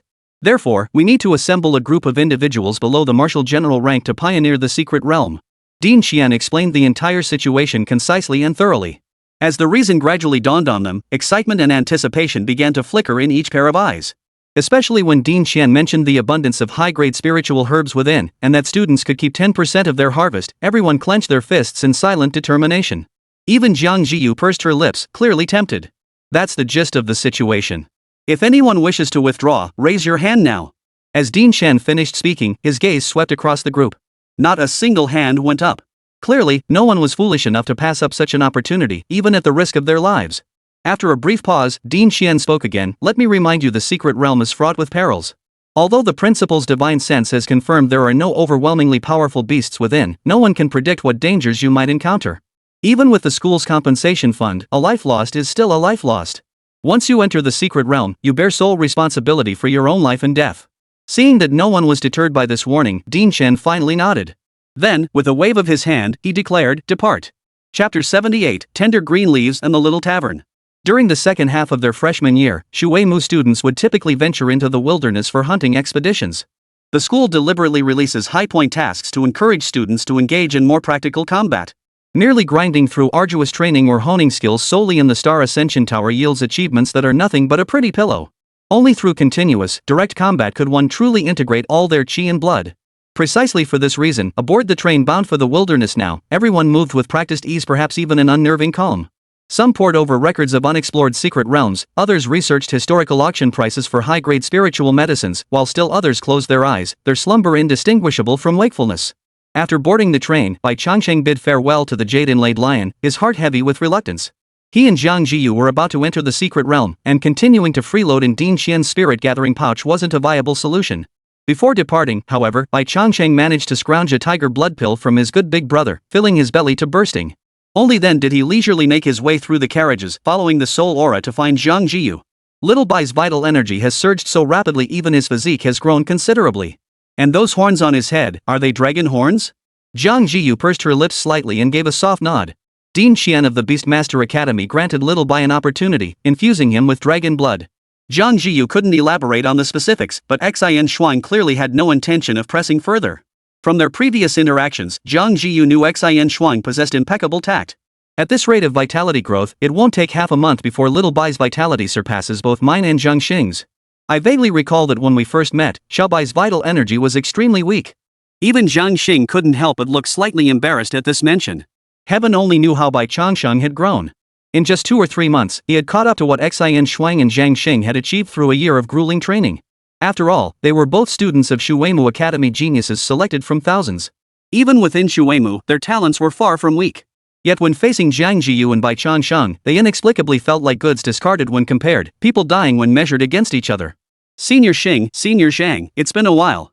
Since enrolling at Shuimu, Bai Changsheng had remained almost entirely within Dean Qian's spirit binding pouch, never venturing out. Naturally, he had never encountered Xian Shuang or Zhang Xing. Yet this single greeting sent both Xian Shuang and Zhang Xing into a state of utter shock. Little Bai, you can speak already? Beast-speaking human language wasn't unusual, but that only happened after achieving Beast King status and undergoing shapeshifting. How much vital energy did Bai Changsheng possess now? He hadn't even reached the rank of Beast General. Dean Qian taught me a spirit technique. Xiao Bai's ability to speak is a side effect of that skill. Jiang Zhiyu offered a brief explanation without specifying the exact spiritual technique or its primary function. But none of that mattered now. Both of their attentions were now completely captivated by Bai Changsheng. Clearly, conversing with a beast brought them immense novelty. Chatting about this and that, several hours slipped by in a flash. Only when the train pulled into the station did they rise to gather their belongings. This martial arts town is numbered 033. I've been here once before. Nearby, they produce a spirit wine called tender green leaf. Occasionally sipping it can flush stagnant qi and blood, offering considerable benefits for cultivation. Once we're settled, I'll treat you to a glass. Jiang Zhiyu, slung with a shoulder bag, pointed toward the teahouses beyond the platform and added, just look at all these taverns, it shows how popular this tender green leaf liquor is. You'll regret it if you don't try it. This remark was directed at Xin Shuang. The old man's true intent lay elsewhere. Even Bai Changsheng, residing within the spirit gathering pouch, could discern Jiang Zhiyu's true intentions. But Xin Shuang turned her gaze toward Jiang Zhiyu. Want to try some? Jiang Zhiyu had intended to refuse. With their entry into the secret realm scheduled for tomorrow morning, getting a good night's rest and bringing her condition to peak condition was paramount. But since they'd set out early, there was still plenty of daylight left. There was no rush, so she nodded. Then let's head back first. Rest a bit, change clothes, and message me later. Xin Shuang waved her hand, took the backpack from Jiang Zhiyu's shoulder, and pulled Jiang Zhiyu along to check into their lodgings. The students weren't new to the wilderness, so the school didn't need to arrange the most basic accommodations. After booking 2 rooms, Jiang Zhiyu left her spirit gathering pouch outside before entering the bathroom. Soon, the sound of running water filled the space. When she emerged over 10 minutes later, she had changed into fresh clothes. Her hair was still slightly damp, and she showed no intention of drying it. Barefoot, she walked to the bed, leaned back against it, and began examining something. To be perfectly honest, ever since gaining the ability to speak human language, Bai Changsheng felt his humanity growing richer by the day. At least now, watching Jiang Zhiyu emerge from her bath, he felt his heart skip a beat. This sensation was entirely new to him, making it feel all the more vivid. Jiang Zhiyu seemed to sense something, glancing toward the spirit gathering pouch before quickly returning her attention to the screen. 2 hours later, when the weather had cooled considerably, Xin Shuang came to knock on Jiang Zhiyu's door. The trio, plus Bai Changsheng inside the spirit capturing bag, walked several hundred meters from the hotel entrance. They found a riverside tavern. It had an antique charm, complete with a riverside terrace offering rather picturesque views. Owner, bring us a pot of your specialty tender green tea leaves and some snacks. Within minutes, the waiter arrived carrying a blue and white porcelain bottle holding about a liter, along with 6 small dishes to accompany the tea. They weren't sure how potent this tender green leaf was, but at their level of vitality, their tolerance for alcohol had greatly increased. Sharing it among the 3 of them, they wouldn't get drunk no matter how much they drank. As the lid was lifted, a delicate fragrance immediately wafted from the bottle. The poured liquor was crystal clear. Unlike Baijiu, this tender green leaf wine lacked any harsh, pungent bite. In fact, taking a sip revealed a subtle, lingering sweetness. The liquor is fragrant with a lingering sweetness. It feels like a warm current is constantly washing through my meridians. Paired with this ancient tower, the small river, and a gentle breeze, this feeling is so delightful. When I lose interest in cultivation, or when I can no longer fight, I'll come here and open a little tavern. Xin Shuang spoke, her eyes narrowing slightly. Then in the future, I'll accompany you here to run the tavern. I'll handle the brewing. Jiang Zhiyu added, but all he got in response was a faint glance from Xin Shuang. Scratching his head, Jiang Zhiyu poured another cup and handed it to Jiang Zhiyu. Junior Jiang, give it a try. Jiang Zhiyu nodded her thanks, then lifted the cup and took a small sip. No more left? We came all this way just to taste a sip of tender green leaves, and now you tell me there's none left? If it weren't for your place looking so nice, we wouldn't have come at all. Find a way, make room for us. Chapter 79, Action. The sudden commotion made everyone in the tavern turn their heads. 6 or 7 youths surrounded a waitress dressed as a waiter, each seething with indignation, clearly ready to fight at the slightest provocation. Compared to the teenagers' brimming vitality, all of them third-rank martial artists at the peak of their cultivation, the waitress was clearly just an ordinary person. Surrounded by the group, she looked small and helpless. I. The waitress seemed utterly intimidated by the scene, her words stumbling out in broken fragments, unable to form a complete sentence. But the youths clearly had no intention of letting her off so easily. What do you mean, what? Let me tell you. We're all students from Magic City Martial Arts University. How many students from Woda University in Magic City do you think show up at your crappy little shop all year? Where's the boss? Get your boss out here right now. The youths pressed forward relentlessly, each taking turns to speak, leaving the waitstaff no chance to interject. Such an attitude succeeded in making every customer in the tavern frown. Yet most present were freelance martial artists, their chi and blood levels mostly at first or second rank. Not only did they lack powerful connections, but their raw strength was no match for the youths either. Even if they wanted to speak up with the waiter, they held back, intimidated by the gap in strength. Among the youths, one seemed to sense something. His gaze swept over the martial artists, and he couldn't help but curse, "What the hell are you looking at? Bunch of useless trash. Got a problem? Come fight me." As he spoke, a powerful surge of chi and blood swept through the small tavern. The aura of a third-grade martial artist at full perfection was enough to make most people flinch. But among that vast majority, Jiang Zhiyu and her two companions were not included. Are all students from Demon City Martial Arts University this arrogant and overbearing?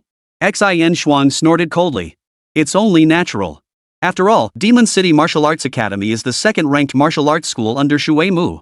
Their students' talent rivals even Shui Mu's. And their battle record is truly impressive.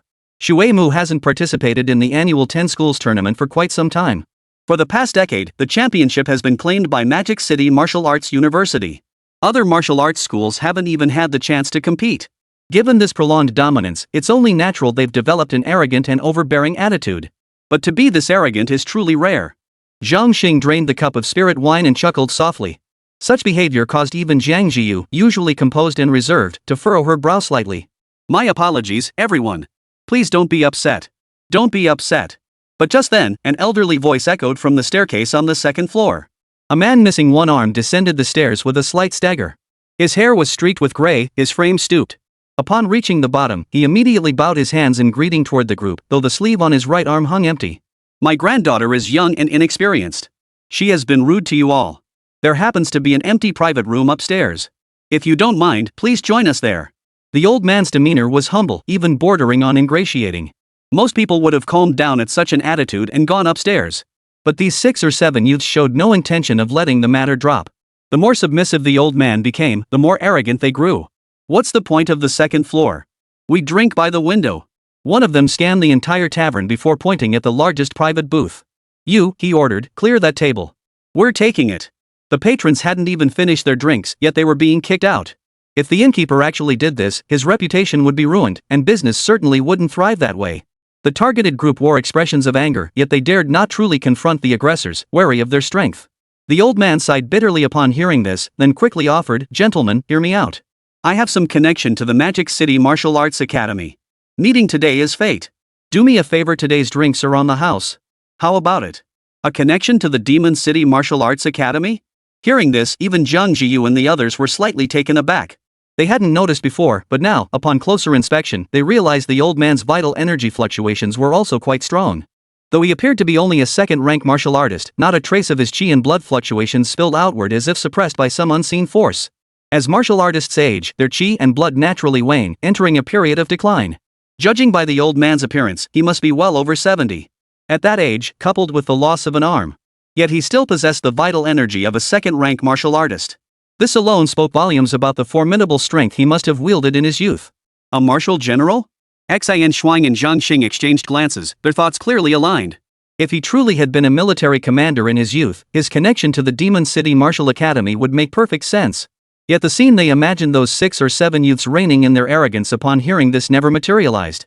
What kind of old wreck dares to claim ties to our Demon City Martial University? If you truly have any connection to our Demon City Martial Arts Academy, it would be a disgrace to our academy. The leader's words fell as he launched into a zero-frame attack, his foot shooting straight toward the old man's chest. The kick carried full force. Had it landed squarely, the old man's frame, despite retaining second-rank strength, would likely have snapped a couple of ribs. But at that very moment, a spear shot out from the distance. A cold gleam flashed from its tip as it aimed straight for the right leg the youth had kicked toward the old man. Had he not pulled his leg back, the spear would have pierced clean through. Caught off guard by the sudden attack, the youth instinctively pulled back his leg just in the nick of time, narrowly evading the spear. The spearhead pierced the wooden floorboards, its shaft humming with vibration. Who's there? Snapping back to his senses, the youth roared in fury. All eyes followed the trajectory of the spear, finally settling on Jiang Zhiyu. Both Xin Shuang and Zhang Xing were somewhat taken aback that Jiang Zhiyu was the first to make a move. Junior Jiang. Zhang Xing was about to ask why, but Xin Shuang had already risen to her feet, gripping her dagger in her hand. She could ignore others' affairs, but Jiang Zhiyu's actions surely had her reasons. Whatever the cause, she would first help Jiang Zhiyu bear the pressure. Shuimu, Xin Shuang. Shuimu, Zhang Xing. Zhang Xing snapped into action, drawing an alloy longsword from his storage ring and positioning himself in front of the two women. In an instant, the atmosphere within the tavern grew tense. Tensions were running high. Yet Jiang Zhiyu, the instigator of it all, rose calmly, walked to the old man's side, and spoke. Your granddaughter is her name Zhao Muxue? Chapter 80, no, can we really kill her? Zhao Muxue? At Jiang Zhiyu's words, everyone froze in surprise. Some were puzzled by the sudden question, wondering what Jiang Zhiyu meant. However, the old man, upon hearing the name Jiang Zhiyu uttered, turned his head to glance at his granddaughter. The waitress also looked utterly bewildered, staring at Jiang Zhiyu in confusion. Yes, you know my granddaughter? Could it be true? But that didn't make sense. Why would Jiang Zhiyu know this old man and young girl from the tavern? Yet judging by their expressions, neither seemed to have the slightest recollection of Jiang Zhiyu. Xin Shuang and Zhang Xing didn't dwell on it much. They weren't the type to meddle in others' affairs, but they did possess a sense of justice, especially when it involved their own people. As for the group from Magic City Martial Arts University, their faces were now tinged with unease. They had been ready to flex their muscles, but who could have predicted 3 students from Shuemu University would suddenly appear? Now they were stuck neither advancing nor retreating. Advancing further was risky. Opposing students from Shuemu University, even with their numerical advantage, promised little gain. But retreating? Once both sides had declared their university affiliations, this wasn't just about them anymore. If they backed down simply because the other side had mentioned Shuemu, wouldn't that be slapping the face of Wuda University? Though not on par with Shuemu, Magic City Martial Arts University was still the nation's second-ranked martial arts institution. Just as the leader agonized over whether to advance or retreat, Jiang Zhiyu had already made the decision for them. Her naturally cool demeanor now held not a trace of emotion. Retreat. That single, simple word carried a weight that both Xin Shuang and Zhang Xing sensed was different. Especially Bai Changsheng, who had been feigning sleep within his spirit bag. He could clearly sense a distinct wavering in Jiang Zhiyu's resolve at that moment. Evidently, the name she had just uttered held significant importance to her. This had never happened before, not even when threatened by the Wildfire squad had she shown such a pronounced shift in composure. A flash of light appeared, and though Bai Changsheng remained still beside Jiang Zhiyu, his narrow, serpentine eyes fixed intently on the group ahead. Whatever the reason, since Jiang Zhiyu had chosen this path, he would stand by her side. However, Jiang Zhiyu's words clearly provoked the group from Magic Capital Martial Arts University. The leader snorted coldly, stepped forward, and summoned his own weapon. So what if you're from Shuemu? You're still just students. You think a single sentence will make us back down? We'll see if you have the guts. As these words fell, the other students from Magic City Martial Arts University who had accompanied him summoned their weapons one after another. In terms of vitality, you're no better than us. In terms of schools, we're both top martial arts universities. In terms of numbers, we outnumber you. Make us retreat? I think you lot should be the ones scrambling out of here. Enough talk. We've had it with you Shuemu types for ages. Got a problem? Let's settle it. Those who made it into Magic City Martial Arts University were all geniuses selected from hundreds, even thousands. Some had fallen just short of admission to Shuemu, while others had hidden their talents until awakening their abilities. But without exception, they all harbored resentment toward Shuemu, the school that once looked down on them. Once you ignored me, but someday I'll be beyond your reach. Their subsequent unstoppable victories against other martial arts universities gradually bred a mindset of both inferiority and arrogance within this group. Especially now, facing off against Jiang Zhiyu and the other 3 Shuemu students and being rebuked by Jiang Zhiyu, everyone felt a surge of defiance. Just you wait and see what you've got. Youth is brimming with arrogance. Before the surrounding martial artists could grasp what was happening, the 2 teams of students from top-tier martial arts universities had already clashed. The leader of the Magic City Martial Arts University struck first. Having narrowly avoided having his right leg pierced by Jiang Zhiyu's spear moments earlier, he was seething with anger. He charged toward Jiang Zhiyu before anyone could react. Seeing the first move, the rest of the group charged forward in a flurry. Jiang Zhiyu's eyes turned completely cold. He stomped his foot hard, propelling himself forward toward his opponent. Reaching down, he yanked the spear from the floor. The piercing sound of the spear cutting through the air echoed sharply. Shatter gold spear. With a low shout, sharp, metallic intent began to gather along the shaft of Jiang Zhiyu's spear. The already razor-sharp spear now radiated pure killing intent. Unlike when she first learned it as a practical technique upon entering the academy, now that her chi and blood had risen, Jiang Zhiyu's execution of this move felt utterly natural. Sensing the shift in momentum, everyone present felt a sudden jolt of shock. Bai Changsheng and the others knew full well the true caliber of this shatter gold spear technique. Especially Bai Changsheng, who knew Jiang Zhiyu best.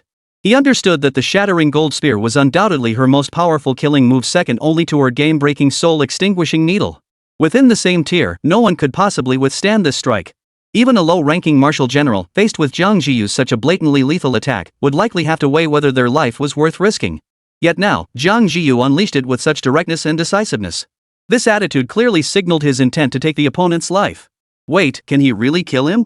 Bai Changsheng couldn't fathom what Jiang Zhiyu was thinking at this moment, but it no longer mattered. What mattered was that once this spear thrust was delivered, there would be no turning back. If that was the case, then kill.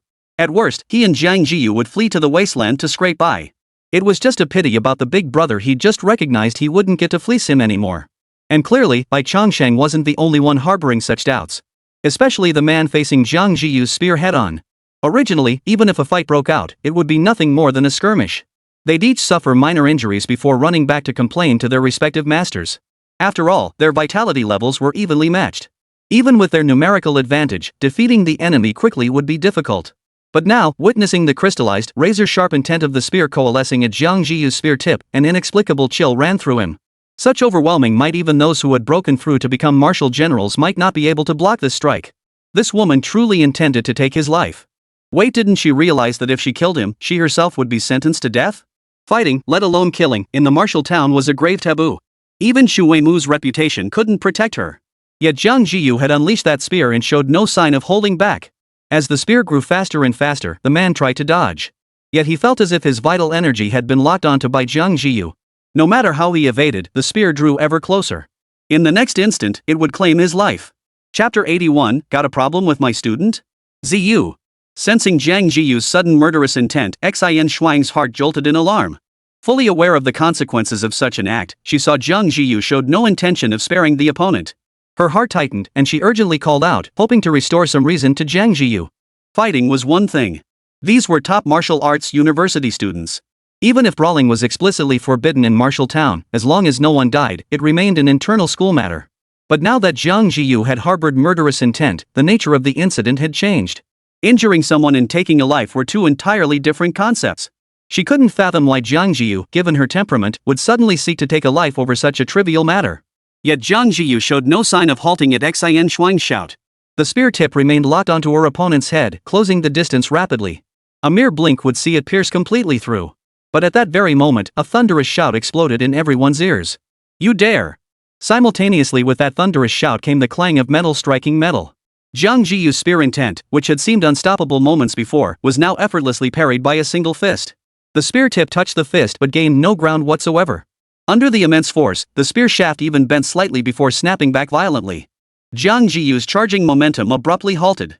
His entire body flew backward in an arc through the air, regaining his balance upon landing. Hum. The spear tip plunged back into the floor, emitting a faint humming vibration. Such a scene was enough to send a chill down anyone's spine. Even a low-ranking martial commander wouldn't dare meet Jiang Zhiyu's strike head-on, yet this man dared to block it with his bare fists. And block it he did without even shifting his stance an inch throughout the entire exchange. Instead, it was Jiang Zhiyu who had built up his momentum, who was sent flying by the unchecked recoil. This brief exchange alone made everyone present keenly aware of the gulf in strength between the two combatants. It was obvious, anyone capable of humiliating Jiang Zhiyu like this was at least a high-ranking martial general, perhaps even a martial marquis. At this realization, both Xin Shuang and Zhang Xing's expressions grew solemn. Unlike Jiang Zhiyu's group, the faces of the individuals from Magic City Martial Arts University lit up with joy upon seeing the newcomer. Dean. The mention of the dean's title made Xin Shuang and Zhang Xing's already somber expressions turn decidedly grim. If it were merely an ordinary altercation, it wouldn't be so bad after all. As dean, he would have to preserve his dignity to some extent. Bullying the weak would reflect poorly on him if word got out. But this was far from an ordinary skirmish. Jiang Zhiyu's earlier stance had clearly been aimed at taking the other student's life. Under such circumstances, even if the other side had struck first, no one could have objected to a minor reprimand. Sure enough, a cold snort echoed through the tavern, instantly unleashing a terrifying aura of vital energy that radiated throughout the entire establishment. Those with weaker cultivation, like the first and second rank martial artists, instantly broke out in cold sweat on their foreheads. Still, their vital energy held firm, so they wouldn't be in immediate danger. But there was an ordinary person present. The waitress named Jia Muxue collapsed instantly under the pressure, her knees slamming hard against the wooden floor with a dull thud. Her knees slammed against the wooden floor with a dull thud. Wang Meng. Witnessing his granddaughter's plight, the elderly man with the severed arm could no longer contain himself. With a fierce shout, the dean of Magic City Martial Arts University, standing not far away, turned his head toward them. A flash of ruthlessness flickered in his eyes, yet his words carried a hint of contempt. HM? Isn't this Xiao, the Spear King? What brings you to this place? Running some shabby tavern? Any discerning ear could detect the provocation and sarcasm laced within Wang Meng's words. Such an attitude bore no resemblance to the reaction one would expect upon unexpectedly encountering an acquaintance. Instead, it suggested he had known all along that the other was here. If they still hadn't caught on by now, they were beyond obtuse. Though the martial arts town had no shortage of taverns, the students from Magic City Martial Arts University had singled out this particular one. They wouldn't settle for an empty private room upstairs, insisting the owner clear a spot. Add to that the sudden appearance of Dean Wang Meng and his attitude. Reflecting on the entire incident later, one could sense how jarring and coincidental every detail felt. Had Jiang Zhiyu's group not intervened to disrupt the situation, the entire affair would likely have escalated into a physical confrontation between the Magic City Martial Arts University students and the tavern owner. Then, the university's dean would have appeared to uphold justice for his students. And if things had continued along this path, no one would have found anything amiss. That was the most crucial point. Was there enmity between these two? The crowd's gaze darted back and forth between the one-armed elder and Wang Meng. Though both appeared advanced in years, Wang Meng radiated vitality, his chi fluctuations thick and potent. This shouldn't be possible. One is a tavern owner missing an arm, while the other is the dean of Magic Capital Martial Arts University. Moreover, judging by the overwhelming aura of vitality radiating from him, Wang Meng was undoubtedly a martial lord-level existence. What possible grudge could these two possibly have? But soon enough, they got their answer. I've already hidden myself here, still you won't let me be. The one-armed elder frowned slightly, gazing at Wang Meng with a hint of anguish in his eyes. At these words, the ferocity in Wang Meng's eyes intensified. Yet the next moment, he let out a cold laugh, his expression returning to normal. You're overthinking it. I just happened to pass by and saw my student nearly killed. That's why I had to intervene. Our business, I'll settle that with you later. Right now, I have other business to attend to. As he spoke, Wang Meng's gaze settled on Jiang Zhiyu. Observing Jiang Zhiyu, clad in black athletic wear, her gaze still serene yet tinged with coldness, Wang Meng spoke again. Both students, and in Martial Town no less. To resort to violence over a mere verbal dispute, even unleashing lethal techniques. Had I not happened to pass by, my student would likely have met his end at your hands today. Such utter disregard for the law. Who was your teacher at Shuimu? I'd like to ask how he teaches his students. This is bad. Hearing these words, Xin Shuang and the others knew the other party had no intention of letting this matter blow over. In just a few sentences, they had defined the nature of the incident. The narrative had shifted from the student's arrogance and tyranny to Jiang Zhiyu using excessive force. Given this, if the other party truly insisted on pursuing the matter, it would prove far from easily resolved. At their level, they simply couldn't handle the other party's accusations. After all, the dean of Magic City Martial Arts University carried considerable weight. But the next moment, a voice cut through the tension, instantly relaxing the stiffened bodies of Xin Shuang and the other. My student, what's the problem? Got an issue with that? Chapter 82, Itching for a Fight? I'll be your sparring partner. Following the voice, an elderly man dressed in coarse cultivation robes strolled leisurely through the doorway. At first glance, the old man seemed unremarkable. Though equally alert, his vitality paled significantly compared to Wang Meng's. Yet the truth was, the moment Wang Meng saw him, his previously overwhelming aura faltered, even wilting unconsciously. He had clearly recognized who the visitor was. In terms of vital energy, he was indeed far superior to the other. The problem was, this fellow's cultivation of vital energy martial arts was merely perfunctory. Ignoring the spirit-gathering pouch at his waist, Wang Meng could have put up a fight. But he knew all too well that any hint of resistance would earn him a single, lethal swipe from the Beast King. From start to finish, he hadn't uttered another word. Though his face showed no hint of hostility, he held the entire tavern in such a firm grip that no one dared utter a sound. Only when Xin Shuang and the others addressed him as Dean did Jiang Zhiyu, lips pressed together, utter the word teacher. Seeing Jiang Zhiyu with her hair slightly disheveled, Dean Qian's expression immediately darkened. You're both unharmed, right? Seeing Jiang Zhiyu shake her head, Dean Qian felt a slight relief in his heart, yet his expression remained utterly unrelenting as he turned his gaze toward Wang Meng. He had volunteered for the mission to lead the team into the Wasteland, repeatedly guaranteeing that Jiang Zhiyu would be kept safe. Fortunately, he had arrived relatively quickly. Had he waited for Wang Meng to intervene, it would have been too late for any excuses. At that point, old Ji and old Li alone would never let him off the hook. This thought made Director Qian's gaze grow even more unfriendly. Wang Meng, whose gaze had just met the dean's, suppressed any lingering thoughts and bowed respectfully.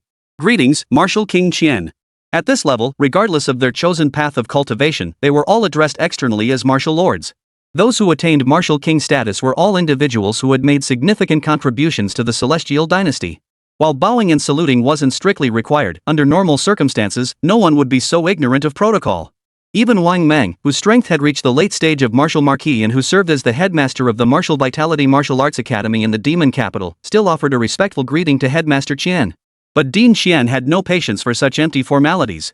You just said you wanted to properly teach my students? Come, let me hear how you plan to teach them. His tone was outwardly calm, yet anyone could sense the anger simmering beneath the surface. If he didn't get an explanation for today's incident, it wouldn't be so easily resolved. And judging by Dean Qian's attitude, he clearly intended to shield his student without even asking for an explanation. Wang Meng's heart skipped a beat at those words. Though his interactions with Qian were limited, they were contemporaries, and Wang had a good grasp of the man's temperament. Even when he's in the wrong, he'll still stir up trouble, let alone today, when he's clearly in the right. But the real question was, how did that girl become this old man's student? Wasn't Dean Shuimu supposed to be exempt from teaching duties? Wang Mang's gaze shifted slightly toward Jiang Zhiyu, standing a few steps away. But the next moment, Dean Qian's sharp rebuke cut him off. I'm asking you a question. What business is it of yours who my students are? That she could make a martial marquis like you lose all dignity and try to lay a hand on her? Or is it that your hands are itching? How about I spar with you? Had Dean Qian not arrived, Wang Mang as the highest-ranking combatant present would have held absolute authority. But with Dean Qian's arrival, things were no longer entirely up to him. Especially given Dean Qian's stern demeanor without a proper explanation, today's incident wouldn't remain a mere student dispute. However, Dean Qian's fiercely aggressive demeanor startled the others present. Who is this guy? He's actually pointing his finger at the dean of Magic City Martial Arts Academy and yelling at him. Someone voiced their confusion aloud, only to receive an explanation moments later. Didn't you see how respectful Dean Wang was? This is the dean of Shuimu Beastmaster Academy, a legitimate martial king. Dean Shuimu? At that name, everyone fell silent. There was no helping it, the weight of the name Shuimu was simply too great. While nominally ranked alongside the other 8 martial arts universities including the Demon City Martial Arts University, Shuimu was, in reality, in a league of its own. Heritage, faculty, funding, student recruitment. Earlier, Wang Ming's abrupt change in attitude had seemed suspicious, but now that they thought about it, it made perfect sense. If Shuimu weren't superior to Magic City Martial Arts University, he could have just kept his private opinions to himself. Surely he wouldn't have deceived even himself? Yet it was clear that Dean Qian's stance had dealt a profound psychological blow to the young representatives from Magic City Martial Arts University. Dean. The young man leading the group stared at Wang Mang, who hadn't uttered a single boastful word, seemingly unable to accept this reality. The others, however, instantly recognized the gap in strength between the two sides.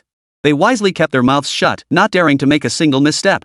The most excited, naturally, were Bai Changsheng and his group. Though somewhat surprised that the usually aloof Dean Qian could display such down-to-earth behavior, they felt undeniably reassured by his presence. Dean Qian, these people started the trouble. Xin Shuang stepped forward and recounted the entire sequence of events. Though she sprinkled in a couple of her own subjective opinions, the account remained largely objective. Her words prompted murmurs of agreement from the group of free warriors in the distance. I never would have guessed you're quite the teacher, aren't you? Dean Qian looked at Wang Mang, his expression neither smiling nor angry, neither annoyed nor indifferent, making it impossible to gauge his true thoughts. Yet the next moment, his tone shifted abruptly.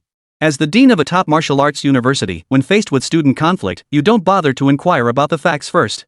Instead, you immediately resort to violence against others. Is this the way of things at your Demon City Martial Arts University? Though Dean Qian was the type to defend his own without questioning, Jiang Zhiyu and the others clearly held the moral high ground. Wang Mang clearly understood this, so he had initially planned to keep his head down, accept the blame, and try to sweep the matter under the rug. But when he heard Dean Qian implicate the university, panic seized him. I only acted impulsively when I saw my student nearly killed. This has nothing to do with the university. Wang Mang had rarely stood his ground against Dean Qian before, but this rare display of defiance didn't last long before being ruthlessly crushed by the dean. Your own student is incompetent. He came looking for trouble and got beaten up. How dare you even speak? He had better stamina than my student and had studied an extra year, yet he couldn't even block a single strike. If it were me, I wouldn't have the face to show up. What a disgrace. Chapter 83, Threatening the Martial Lord. If Dean Qian's earlier remarks could be dismissed as angry rants, no one would have taken them seriously. But this particular remark? It was like a dagger straight to the heart. Especially the 6 or 7 men behind Wang Mang, they all glared at Dean Qian with defiance, itching to challenge him to a duel themselves. Of course, that impulse lasted only a moment. After all, what Dean Qian said was undeniably true. Judging by Jiang Zhiyu's face, he looked like he'd just graduated from high school. What astonished them was this: how could a freshman like Jiang Zhiyu possess such an exceptionally high chi blood value? Everyone started with 2,000 or 3,000 vitality points, gradually climbing up step by step.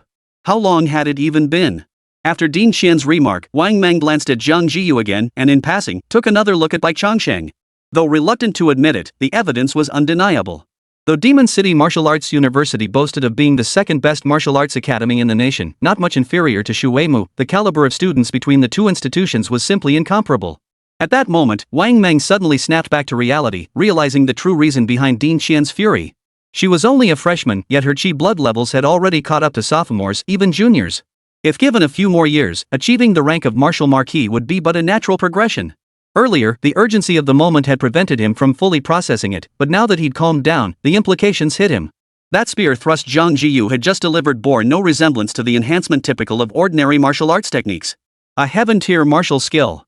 And this white-scaled snake, not only was its vital energy profound, but its very bloodline seemed to carry an indescribable aura of superiority. Just imagine if he had a student like this, he'd likely be even more enthusiastic than Din Qian. Realizing this, Wang Meng understood clearly that if he failed to satisfy the other party today, this matter would likely not end well. Taking a deep breath, Wang Meng looked at Jiang Zhiyu and spoke in a solemn tone, "I was overly harsh today. I hope you won't take it to heart, student." He bowed his head? He actually backed down? The scene he'd imagined of Wang Meng standing his ground to the bitter end never materialized. It seemed this dean of Magic City Martial Arts University understood the art of reading the situation. Even as the dean of Magic City Martial Arts University, apologizing to a student was a significant loss of face. But seeing Wang Meng still hold his head high even while apologizing, Jiang Zhiyu's brows furrowed once more. Today's incident was covered up well enough, but you know exactly what it was about. I don't want this happening again. If it does, I'll come find you at Magic City Martial Arts University.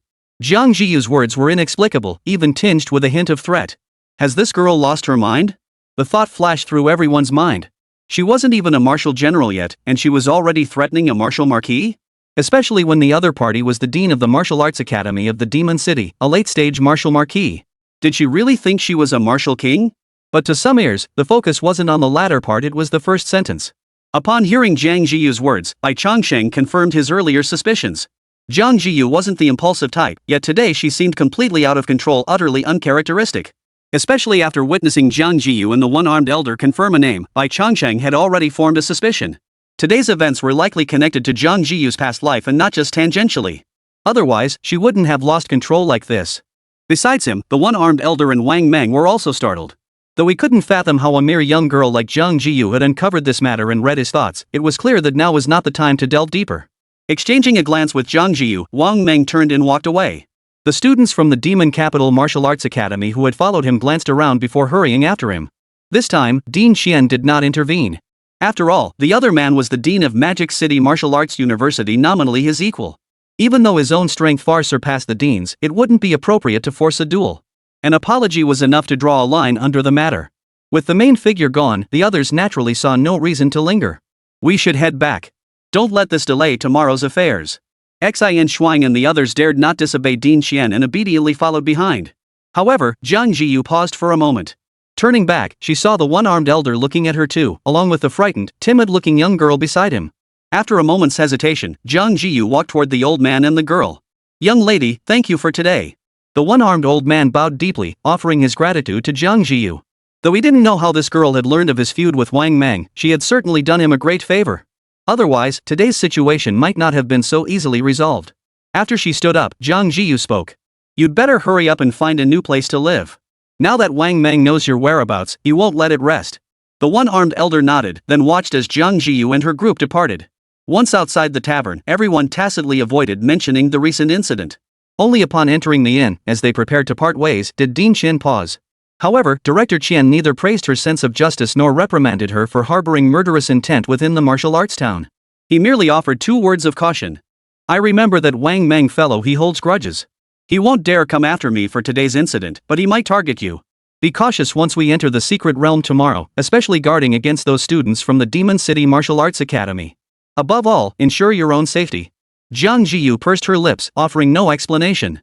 She merely bowed respectfully to Din Qian and murmured, "Thank you, teacher." Watching Jiang Zhiyu return to her usual self, Din Qian chuckled and urged her to go upstairs and rest. Yet in his mind, he was already considering whether to seek out Wang Meng tonight for a proper talk. As soon as he pushed open the door and entered the room, Bai Changsheng emerged from the spirit-gathering pouch. Jiang Zhiyu no longer felt the need to hide anything. After all, Bai Changsheng already knew her entire history. "In my previous life, I never married and had no children. But at 26, I adopted an orphan. The old man and young woman in the tavern earlier were that baby girl's family. Zhao Muxue, she was the child's mother. And the reason this child became an orphan and was adopted by me, it was all because of Wang Meng." Jiang Zhiyu seemed lost in recollection, speaking to herself. Bai Changsheng listened silently, not interrupting. Jiang Zhiyu had never spoken of these matters before. Perhaps without today's events, she never would have brought them up. As Jiang Zhiyu spoke more and more, Bai Changsheng finally understood why she had been so frantic before. Chapter 84, Within 3 years, slay that old bastard.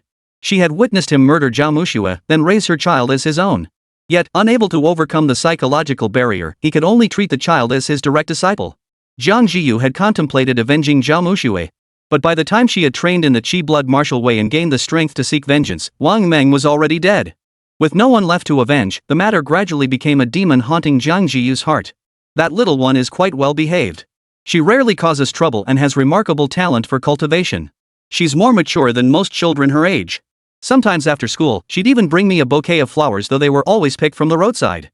Whether it was Bai Changsheng's illusion or not, he saw a rare maternal softness in Jiang Zhiyu's face despite her current appearance being extremely youthful. After hearing the full story from Jiang Zhiyu, Bai Changsheng understood why she had lost control earlier, even unleashing lethal attacks on those students from Demon City Martial Arts University from the very start. Love extends to the object of affection, prompting her to intervene in an act that, while irrational, was entirely understandable. Human emotions were complex and beyond self-control. Even Jiang Zhiyu, as the empress in her previous life, had been no exception to this rule. And the truth proved one thing: that little one she spoke of was indeed her Achilles heel. But now, Wang Meng will likely hold a grudge against you too. Bai Changsheng made no judgment on whether Jiang Zhiyu was right or wrong. One should not advise others on virtue without having endured their hardships. But Wang Meng was there, a force they couldn't currently match. A late-stage martial marquis. If he was determined to target them, unless Ding Xian and the others remained by Jiang Zhiyu's side constantly, their current combat strength simply couldn't stand against him. That's for the best. Jiang Zhiyu murmured under her breath, her eyes flickering as she lost herself in thought. But Bai Changsheng could clearly sense the turbulence within Jiang Zhiyu's heart. What the hell are we afraid of? It's just a late-stage martial lord.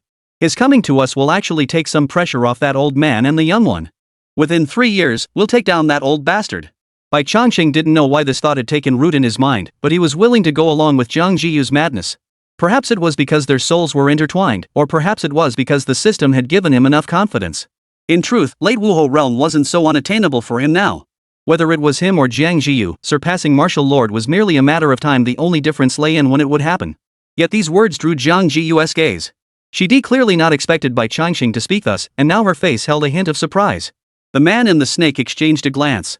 Jiang Zhiyu said nothing more, but suddenly smiled. Come to think of it, since their first meeting, Bai Changsheng had rarely seen Jiang Zhiyu smile. And this smile now seemed different from her previous ones.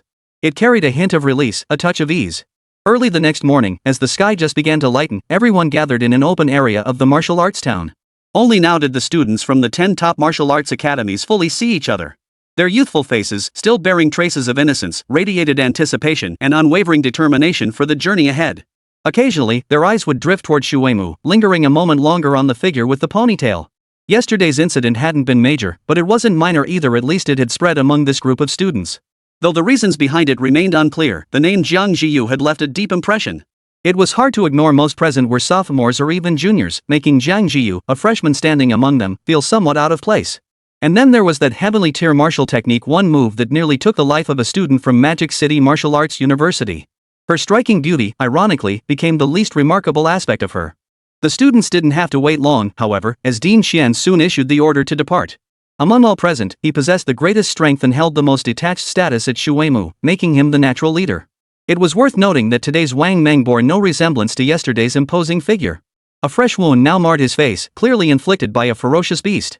Some other Wuda deans, unaware of the circumstances, inquired about his condition. Wang Meng brushed them off with the excuse that he had ventured into the wilderness the previous night. After speaking, Wang Meng shot a glance at Dean Xian. He was certain that the strange beast that had suddenly burst into his room in the dead of night yesterday was undoubtedly this old man's black jade lion. But without evidence, he had to swallow this humiliation. Dean Xian, however, remained composed, urging the Shuemu students to board the vehicles and depart promptly. The entire secret realm operates under its own complete set of rules. We cannot enter to protect you. Once you're inside, prioritize your own safety. It's best to form teams of 2 or 3. Never act alone. If anyone from other schools attacks you or tries to seize spiritual herbs, be sure to record it with your combat bracelets. Once you emerge, I'll settle accounts with them one by one. As the dean of the nation's premier martial arts university, Dean Xian's words carried authority. The last 2 sentences were clearly directed at Jiang Zhiyu. Jiang Zhiyu remained silent, merely nodding in acknowledgement. However, Dean Xian's words were merely a reminder for Jiang Zhiyu. Jiang Zhiyu's prowess was undeniable. Against peers of equal rank, unless they had already stepped into the realm of martial generals, even late-stage third-rank martial artists would struggle to last 20 moves against her. And if Jiang Zhiyu truly harbored murderous intent, the battle would conclude even faster. Therefore, rather than worrying about Jiang Zhiyu being targeted, it was more prudent to consider how things would ultimately end if those from Magic City Martial Arts University dared to make a move. The off-road vehicle traversed the wasteland for 2 hours, covering a full 150 kilometers. Fortunately, a highway constructed before the cataclysm spared them considerable trouble. As the landscape opened up before them, everyone caught sight of the dazzling light circle in the distance. An elliptical halo, roughly 15 meters in diameter, floated about 3 meters above the ground. Though the naked eye couldn't see through it, everyone understood that the light connected to another world. To be precise, these secret realms had emerged almost simultaneously with the revival of spiritual energy. Over the years, a total of 1,382 secret realms had been discovered worldwide, with the Celestial Empire alone accounting for 221 of them. And new secret realms continue to emerge and be discovered over time. Each secret realm holds distinct significance. Based on completed explorations, all secret realms have been categorized into 4 major types: spiritual energy realms, heritage realms, collapse realms, and resource realms. Coincidentally, the realm they were about to enter today was precisely a resource secret realm. Chapter 85, 9-Pattern Thunderfruit. Some say secret realms are miniature worlds born alongside the formation of a realm, constructed from the power of heaven and earth. Others claim that secret realms are exclusive spaces forged by powerful beings who forcibly manipulate the rules. These two theories have persisted since the first secret realm was discovered, and the debate continues to this day. The root cause lies in the diverse nature of secret realms. Within spirit energy realms, the concentration of spiritual energy is exceptionally high, making cultivation within them twice as effective with half the effort. Moreover, exotic beasts have long thrived within them, including many beast kings and even beast emperors. Rather than calling them spiritual energy realms, it would be more fitting to rename them divine sanctuaries. Such a spiritually splendid place clearly cannot be constructed by human hands. Yet the existence of the inheritance secret realm stubbornly proves the opposing view. As for the collapsed realms, their world rules have already crumbled. Ordinary mortals cannot enter them. Even if one forces their way in, they will be indiscriminately attacked by the shattered rules. Below the Martial Emperor realm, there is no chance of survival. Resource realms, however, resemble untapped treasures, harboring cultivation resources worth tens of billions, even hundreds of billions. There was even a precedent of a small nation whose entire population strength surged dramatically by leveraging a single resource secret realm. However, a widely accepted principle holds true regarding realms: a nation's overall strength is directly influenced by the number of realms it possesses, with inheritance realms and resource realms having the most significant impact. Thus, the emergence of every inheritance or resource secret realm inevitably draws the covetous gaze of numerous nations. Of course, these matters held no relevance to Bai Changsheng and his companions. The rivalries between nations were beyond their reach. Their sole focus now was to enter the realm, gather as many spiritual herbs as possible, and emerge safely. Yet what no one could have anticipated was this. Before they could even enter the secret realm, they witnessed the previously tranquil, dazzling light ring suddenly distort. Even the surrounding spiritual energy began violently trembling. This sudden change instantly put the group of deans on high alert. Especially Dean Xian and the Martial King, who had been guarding the entrance. One summoned the Black Jade Lion, the other drew his long sword, shielding everyone behind them. After a moment of twisting and shaking, the secret realm's entrance merely spewed out an object before returning to stillness. Dean Xian reached out, catching the object securely in his hand. But upon recognizing what the secret realm had spit out, his expression froze. Thunder fruit? An experienced Dean instantly recognized the object in Dean Xian's hand, sparking a wave of commotion. You mean that thing the secret realm just spat out is a thunder fruit, the kind that helps people forge a thunder body? If I recall correctly, a single thunder fruit sells for 3 million, right? Not just that, this one is a 9-pattern thunder fruit. Its value far surpasses the 3-pattern and 6-pattern varieties. I'd wager this fruit could fetch close to 10 million. A 9-pattern thunder fruit worth 10 million, just spit out by the secret realm? Hold on, if that's the case, how many spiritual herbs must this secret realm contain? The deans murmured among themselves, inadvertently educating the students on the fruit's staggering worth. When the others snapped back to reality and looked toward the secret realm's entrance again, their eyes held nothing but desire-mad, uncontrollable desire. Dean Xian stared at the 9-pattern thunder fruit in his hand, stunned by the secret realm's audacious move.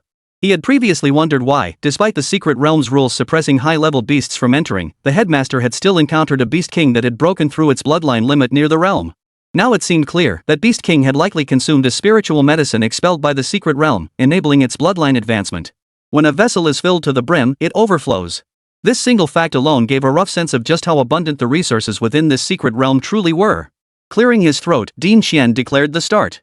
In an instant, the students who had been struggling to contain their urges could no longer suppress their inner yearning. One after another, they scrambled forward, leaping into the air before vanishing into the dazzling light circle. Jiang Zhiyu and Xin Shuang exchanged a glance before the trio likewise hesitated no longer, leaping into the secret realm. A moment later, the light before their eyes twisted, and their feet landed on soft grass. Outside the secret realm lay the water towns of Jiangnan, yet within it stretched a dense mountain forest. The secret realm stretched endlessly, its edges invisible. All they could see were towering trees so massive two people could barely encircle their trunks. The students who had entered before them had already begun spreading out in all directions. The secret realm was vast. While it was virtually impossible to explore every corner within 10 days, the early bird catches the worm. No one could stand idly by when countless treasures lay waiting to be discovered ahead. However, Jiang Zhiyu and her two companions showed no sign of haste. A flash of light erupted, and Bai Changsheng materialized before them from the spirit storing bag. In this unfamiliar environment, Bai Changsheng's abilities came into full play. Serpentine spirit beasts possessed an innate sensitivity to sense, extending beyond detecting other living creatures to include medicinal herbs within their perceptual range. With Bai Changsheng present, their efficiency in searching for spiritual herbs would undoubtedly increase significantly. After merely taking in the lingering scents in the air, Bai Changsheng already had his answer. This way. Follow me. Seeing that Bai Changsheng could indeed detect the scent of spiritual herbs in the air, the three of them felt a wave of relief wash over them. Without a moment's hesitation, they quickened their pace and followed him. After traversing only a few hundred meters through the mountain forest, they discovered the source of the scent Bai Changsheng had detected. A century-old lingji mushroom, priced around 40,000. Though it fell short of the premium spiritual herb they'd imagined, even a mosquito's leg is still meat. After casually harvesting the lingji, the trio realized the problem. The medicinal herbs around the secret realm's entrance have likely been ravaged by the beasts that entered earlier. Let's press deeper. The trio, plus one snake, sped through the mountain forest once more. Yet after 4 or 5 attempts following their leads, they only found a handful of low-value herbs each time. While this haul was immense compared to the barren wastelands, it clearly didn't match the potential the secret realm had initially shown. Still, none of them felt impatient. Time was still early, and they suspected that truly high-grade spiritual herbs would likely only appear once they ventured deeper into the secret realm. They were even prepared for the possibility of going a day or two without any finds. Sometimes, though, luck strikes in the most unexpected ways. After over an hour of traversing the dense forest with little to show for it, Bai Changsheng suddenly caught a faint, unfamiliar scent in the air. His body froze instantly. Wait! There seems to be something over there. Chapter 86, 9-Leaf Spiritual Ginseng. The sudden change caused Jiang Zhiyu and the others to halt as well. Faintly, they could even hear the roars and clashes of fierce beasts battling. Though faint moments ago drowned by their footsteps, the sounds grew distinct in the stillness. For scents intertwine, one of them belongs to a spiritual herb. The other 3 scents all belong to beasts. Bai Changsheng spoke up, having carefully analyzed the scents in the air. But none are particularly powerful around third-grade beast soldiers. At the mention of third-grade beast soldiers, the 3 men's eyes lit up. If the beasts were too powerful, no matter how valuable the spiritual herb, it would be beyond their reach. But third-grade beast soldiers? Perfect for them. Let's go check it out. A glance between them sealed their decision. Zhang Xing gripped his long sword tightly, leading the 2 women forward, while Bai Changsheng kept a constant watch for shifts in scent. As they drew nearer, the sounds of battle grew louder. Beast roars mingled with dull, thudding impacts, occasionally punctuated by the snap of breaking branches. The trio and the serpent slowed their pace. After advancing about 100 meters, they could finally make out the situation. A tiger, an ape, and a bear, all 3 beasts stood over 2 meters tall, their blood boiling with fierce energy. Yet now, each bore a look of weariness, their bodies marked by several deep, bone-exposing wounds. Clearly, the 3 beasts possessed comparable vitality and were all of the same rank, 3rd grade. None held the upper hand over the others. Under normal circumstances, they would never have engaged in such a battle. But the problem was, this was no ordinary time. The beasts' gazes shifted slightly. While wary of each other, their eyes unconsciously settled upon the center of this small clearing. A small branch, 30 to 40 centimeters tall, bore 9 palm-sized leaves and hung with a cluster of red berries. Though seemingly ordinary, it possessed an almost jarringly vivid quality. Upon seeing that plant, Jiang Zhiyu's pupils contracted involuntarily. 9-leaf spirit ginseng. One of the primary ingredients for refining soul-weaving pills. Even when consumed directly, it can greatly enhance spiritual power. A complete specimen commands around 8 million on the market. Hearing Jiang Zhiyu's whispered explanation, both Xian Shuang and Zhang Xing's eyes lit up, and even Bai Changsheng couldn't help but glance over. After traversing this secret realm for so long, they had finally encountered a high-grade spiritual herb, one that specifically benefited the soul. If they could harvest this herb, even a mere 10% return would make their journey worthwhile. Should we move? Xian Shuang spoke up, and the other 2 nodded in agreement. The safest approach would be to wait until these 3 beasts had fought each other to exhaustion before intervening, reaping the benefits of their struggle. But delays breed complications. Who could say whether the spiritual herb might attract other beasts or martial artists lurking nearby? Securing it this morning would allow them to continue searching for other spiritual herbs. Besides, they weren't exactly outmatched. Roar! A strange sound echoed through the forest, instantly detected by all three beasts. The tiger, closest to the source, whipped its head around and let out a furious roar in the direction of the sound, as if warning the intruder to stay away. But its response was met by an alloy spear hurtling toward it. Jiang Zhiyu and the other two burst out of the woods simultaneously, each locking onto a different opponent. Jiang Zhiyu, strongest in frontal assaults, faced the black-haired bear weighing over 3 tons. Shuang, the most agile, charged straight at the colossal gorilla that resembled a giant ape. Among the three beasts, the tiger possessed the strongest vitality and was the least injured. Jiang Zhiyu engaged it, though she fought alongside Bai Changsheng, whose vitality was no weaker than the tiger's. As the alloy spear hurtled toward it, the fierce tiger merely swatted at it with a paw, sending the weapon flying. The spear spun twice in midair before Jiang Zhiyu caught it firmly in her hand, launching another assault. This time, however, with the spear firmly in hand, her attacks became sharp and unpredictable. Another thrust aimed straight for the tiger's right eye, but as the tiger's claws struck out, the spearhead snapped back, transforming the thrust into a sweeping strike. Simultaneously, Bai Changsheng opened his mouth wide and lunged forward to bite. Bai Changsheng's bite sought not to inflict grievous wounds, but merely to inject venom. Though a level 2 toxin couldn't instantly kill a third-rank beast soldier, it could significantly slow its movements. In this 1-against-2 battle, even the slightest delay would make its situation far more perilous. Faced with dual assaults, the tiger ultimately chose to counter Bai Changsheng's attack first. But with a dull thud, the beast nearly 3 meters tall and weighing well over 2 tons was sent flying by Jiang Zhiyu's spear. Its massive body slammed into a thick tree trunk, thudding once more. The sheer force of the impact caused the tree to shake violently, shedding a shower of leaves. Put! The spear pierced its neck, trailing a spray of blood. It tried to struggle to its feet for a counterattack, but after swaying twice, it crashed to the ground. Blood gushed wildly from the wound that had been pierced clean through. This was Jiang Zhiyu's current strength. When working in tandem with Bai Changsheng, opponents of equal rank couldn't even last 2 moves against them. After settling the fight in a single exchange, Jiang Zhiyu didn't pause for a moment.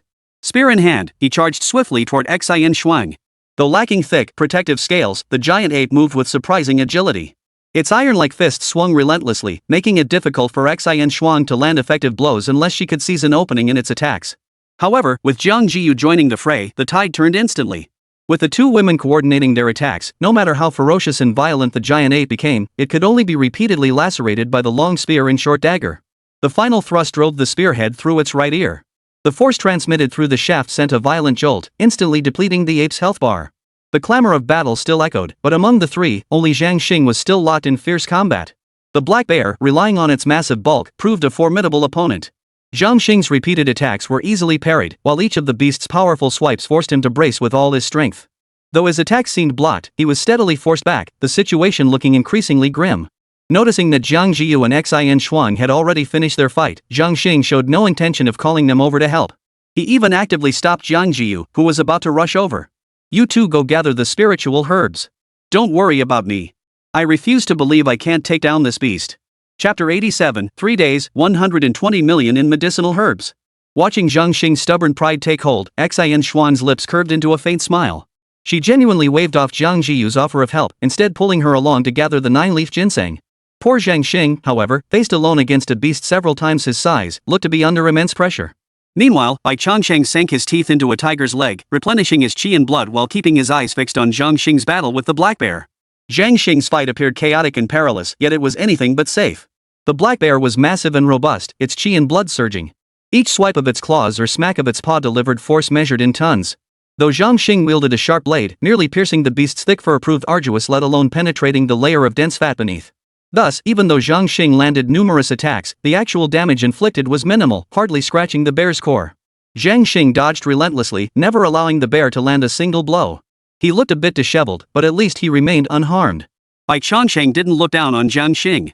Even if he had stepped in, he'd likely have only stood a 50-50 chance against this black bear. Yet this thought suddenly made Bai Changsheng pause. He recalled how Jiang Zhiyu and Shuang had once been absolute powerhouses in his eyes.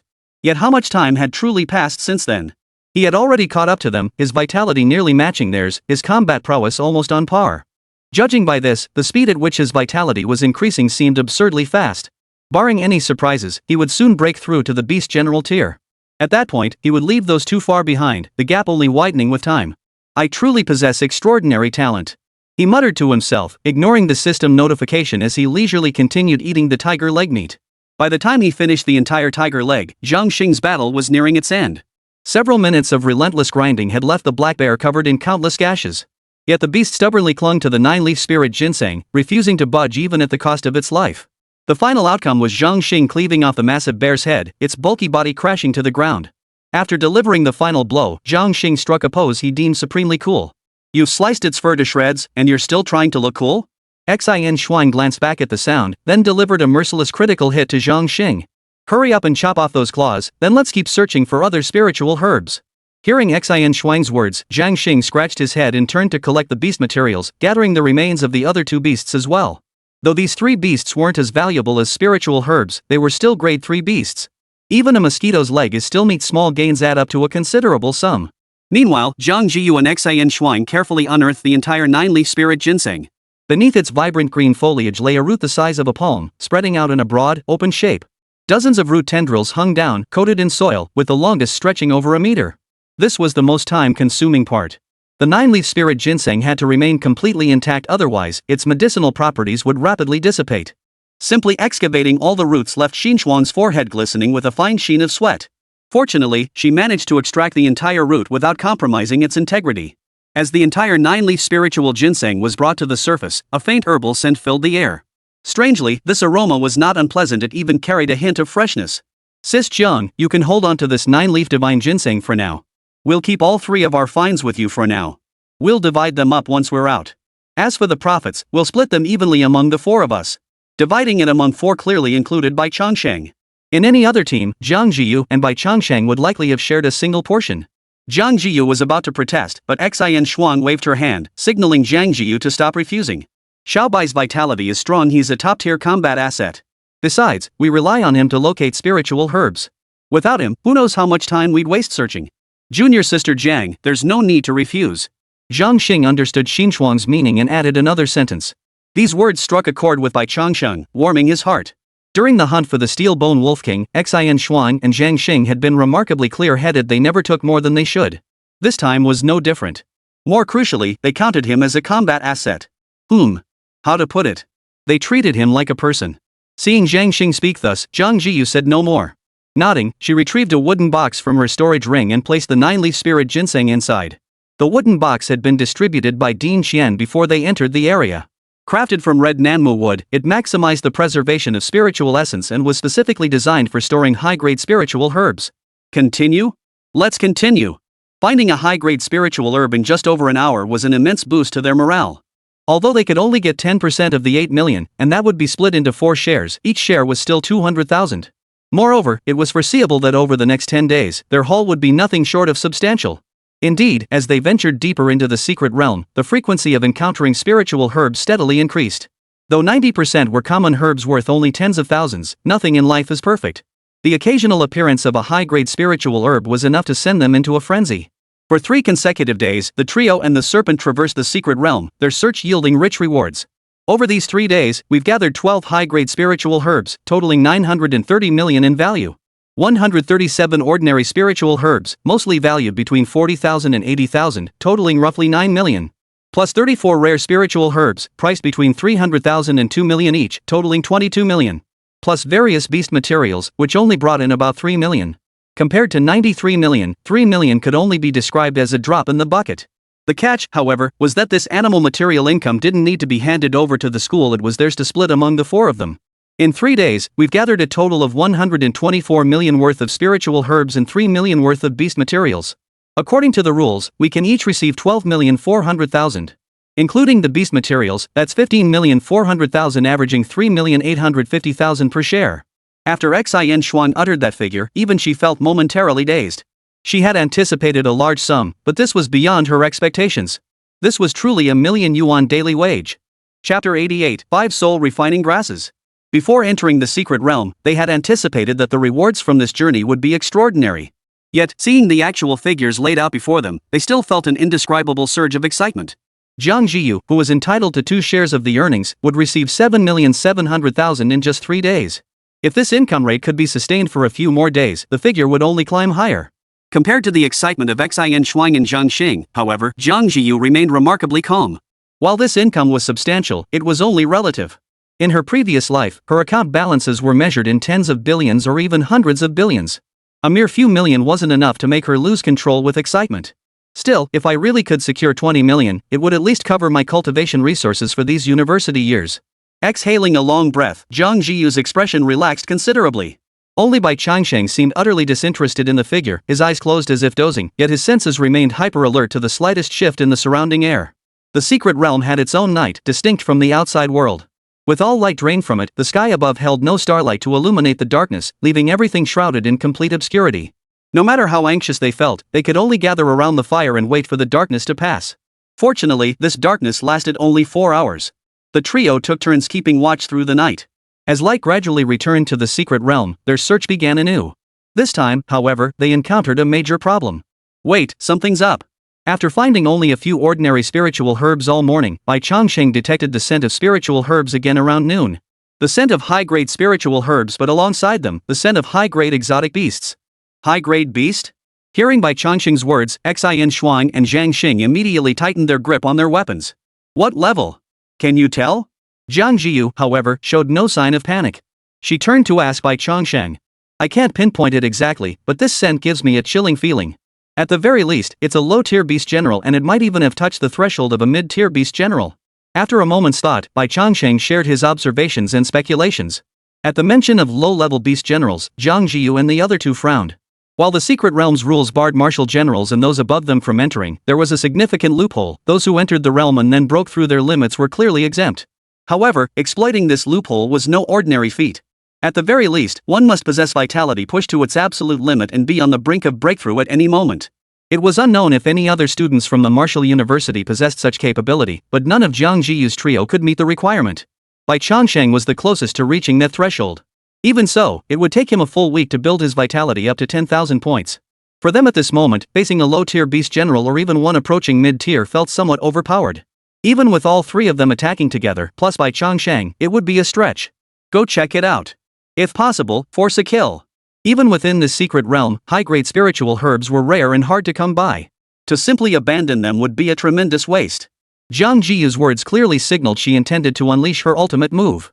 Under the soul-shattering needle, unless the target possessed the strength of a domain lord and the ability to resist mental attacks, they would be instantly crippled. And even a lord-level opponent, caught off guard, would struggle to defend against it. The only issue was that unleashing this technique would require Jiang Zhiyu to rest for at least a full day and night to recover her mental energy. Whether it was worth it or not would have to be decided after seeing the target. After traversing roughly a kilometer through knee-high grass, they finally spotted the spiritual herb Bai Changsheng had mentioned. Soul-refining grass. Xin Shuang gasped in astonishment upon recognizing the plant. The soul-refining grass bore an almost identical appearance to other wild weeds.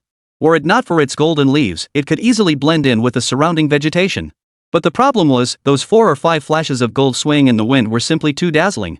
Once you saw them, it was hard to look away. There are 5 plants in total.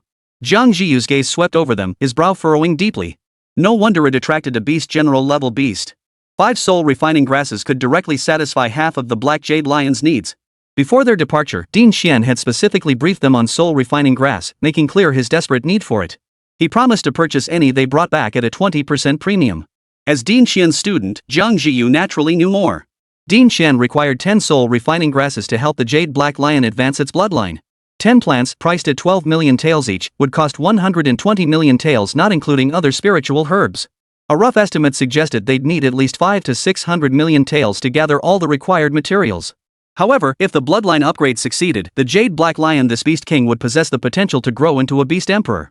Compared to that potential, the cost of 5 to 600 million seemed insignificant. Originally, I thought finding these plants would be pure luck. Yet, unexpectedly, I've already located 5. But the problem is, where is that Beast General? As Jiang Zhiyu's words fell, Bai Changsheng's heart jolted with alarm. His senses heightened, and he bellowed a warning, "Watch out!" In the next instant, a massive serpent, grayish-white and thick-bodied, burst from the undergrowth, lunging straight for Xin Shuang's waist. Its speed was so blindingly fast that the naked eye could only catch a white afterimage, unable to discern its true form. Caught completely off guard, Xin Shuang could only raise her 2 daggers to block. Yet against the serpent's surprise attack, the short blades merely sparked as the force sent her flying backward. Under Bai Changsheng's gaze, the giant serpent opened its jaws wide, lunging toward Xin Shuang mid-air with the intent to swallow her whole. Clang! Clang! 2 successive clangs of metal on metal echoed. Jiang Xing and Jiang Zhiyu's weapons struck the serpent's body. The dull, heavy blows caused the serpent pain. With a mournful wail, it abandoned its pursuit of Xin Shuang. Twisting its massive body, it vanished once more into the grassy thicket. A gentle breeze swept through, rustling the thick grass as if nothing had ever happened. Yet cold sweat now beaded on all three of their foreheads. Xin Xuan, though safely on the ground, still trembled with fear, her heart pounding violently. Had Bai Changsheng not warned them in time, Xin Xuan would likely have been bitten by that giant python and dragged into the grass by now. Chapter 89, Azure Thunder Serpent. Thunder! Xuan, are you okay? Jiang Zhiyu's question broke the surrounding silence. Xin Xuan instinctively moved closer to Jiang Zhiyu, biting her lip as she nodded. Did you get a clear look at what that thing was? Jiang Zhiyu shook his head. When Xin Xuan was suddenly attacked, all his focus had been on rescuing her. He hadn't had the presence of mind to pay attention to anything else. Fortunately, though he hadn't seen clearly, someone else had. About 20 meters long, covered in pale scales, with a patch of purple scales on its serpentine head. The pattern was peculiar, almost like. Bai Changsheng spoke up. He had been furthest from Xin Xuan and hadn't been able to come to her aid, but he had gotten a clear look at the creature. As he spoke, he continuously scanned the surrounding air, trying to pinpoint the creature's location. However, a gentle breeze carried the scent, making it impossible for Bai Changsheng to lock onto its exact position. Like a bolt of lightning. The Azure Thunder Serpent. Hearing Bai Changsheng's description, Jiang Zhiyu's brows knitted tightly. Sanlei Python? Xin Xuan and Jiang Zhiyu clearly knew less about exotic beasts than Jiang Zhiyu, but she saw no need to hide anything and continued. The Azure Thunder Serpent is a variant of the rock-swallowing serpent, possessing superior bloodline potential and far surpassing the rock-swallowing serpent in power. Once mature, its power generally ranges from beast general to low-tier lord. Beyond its rock-hard scales covering its entire body, the Azure Thunder Python possesses the ability to channel lightning. Its power is formidable. If struck by its lightning, opponents of equal rank would typically be temporarily incapacitated. For those slightly weaker or lacking resistance to lightning damage, a single strike can be fatal. As Jiang Zhiyu spoke these words, his expression grew grave. Clearly, they currently belonged to the category far inferior in vitality and strength compared to their adversary. If they were truly struck by its lightning, they'd likely be severely injured, if not killed outright. Moreover, encountering this Azure Thunder Python inexplicably brought Jiang Zhiyu's thoughts back to her previous life.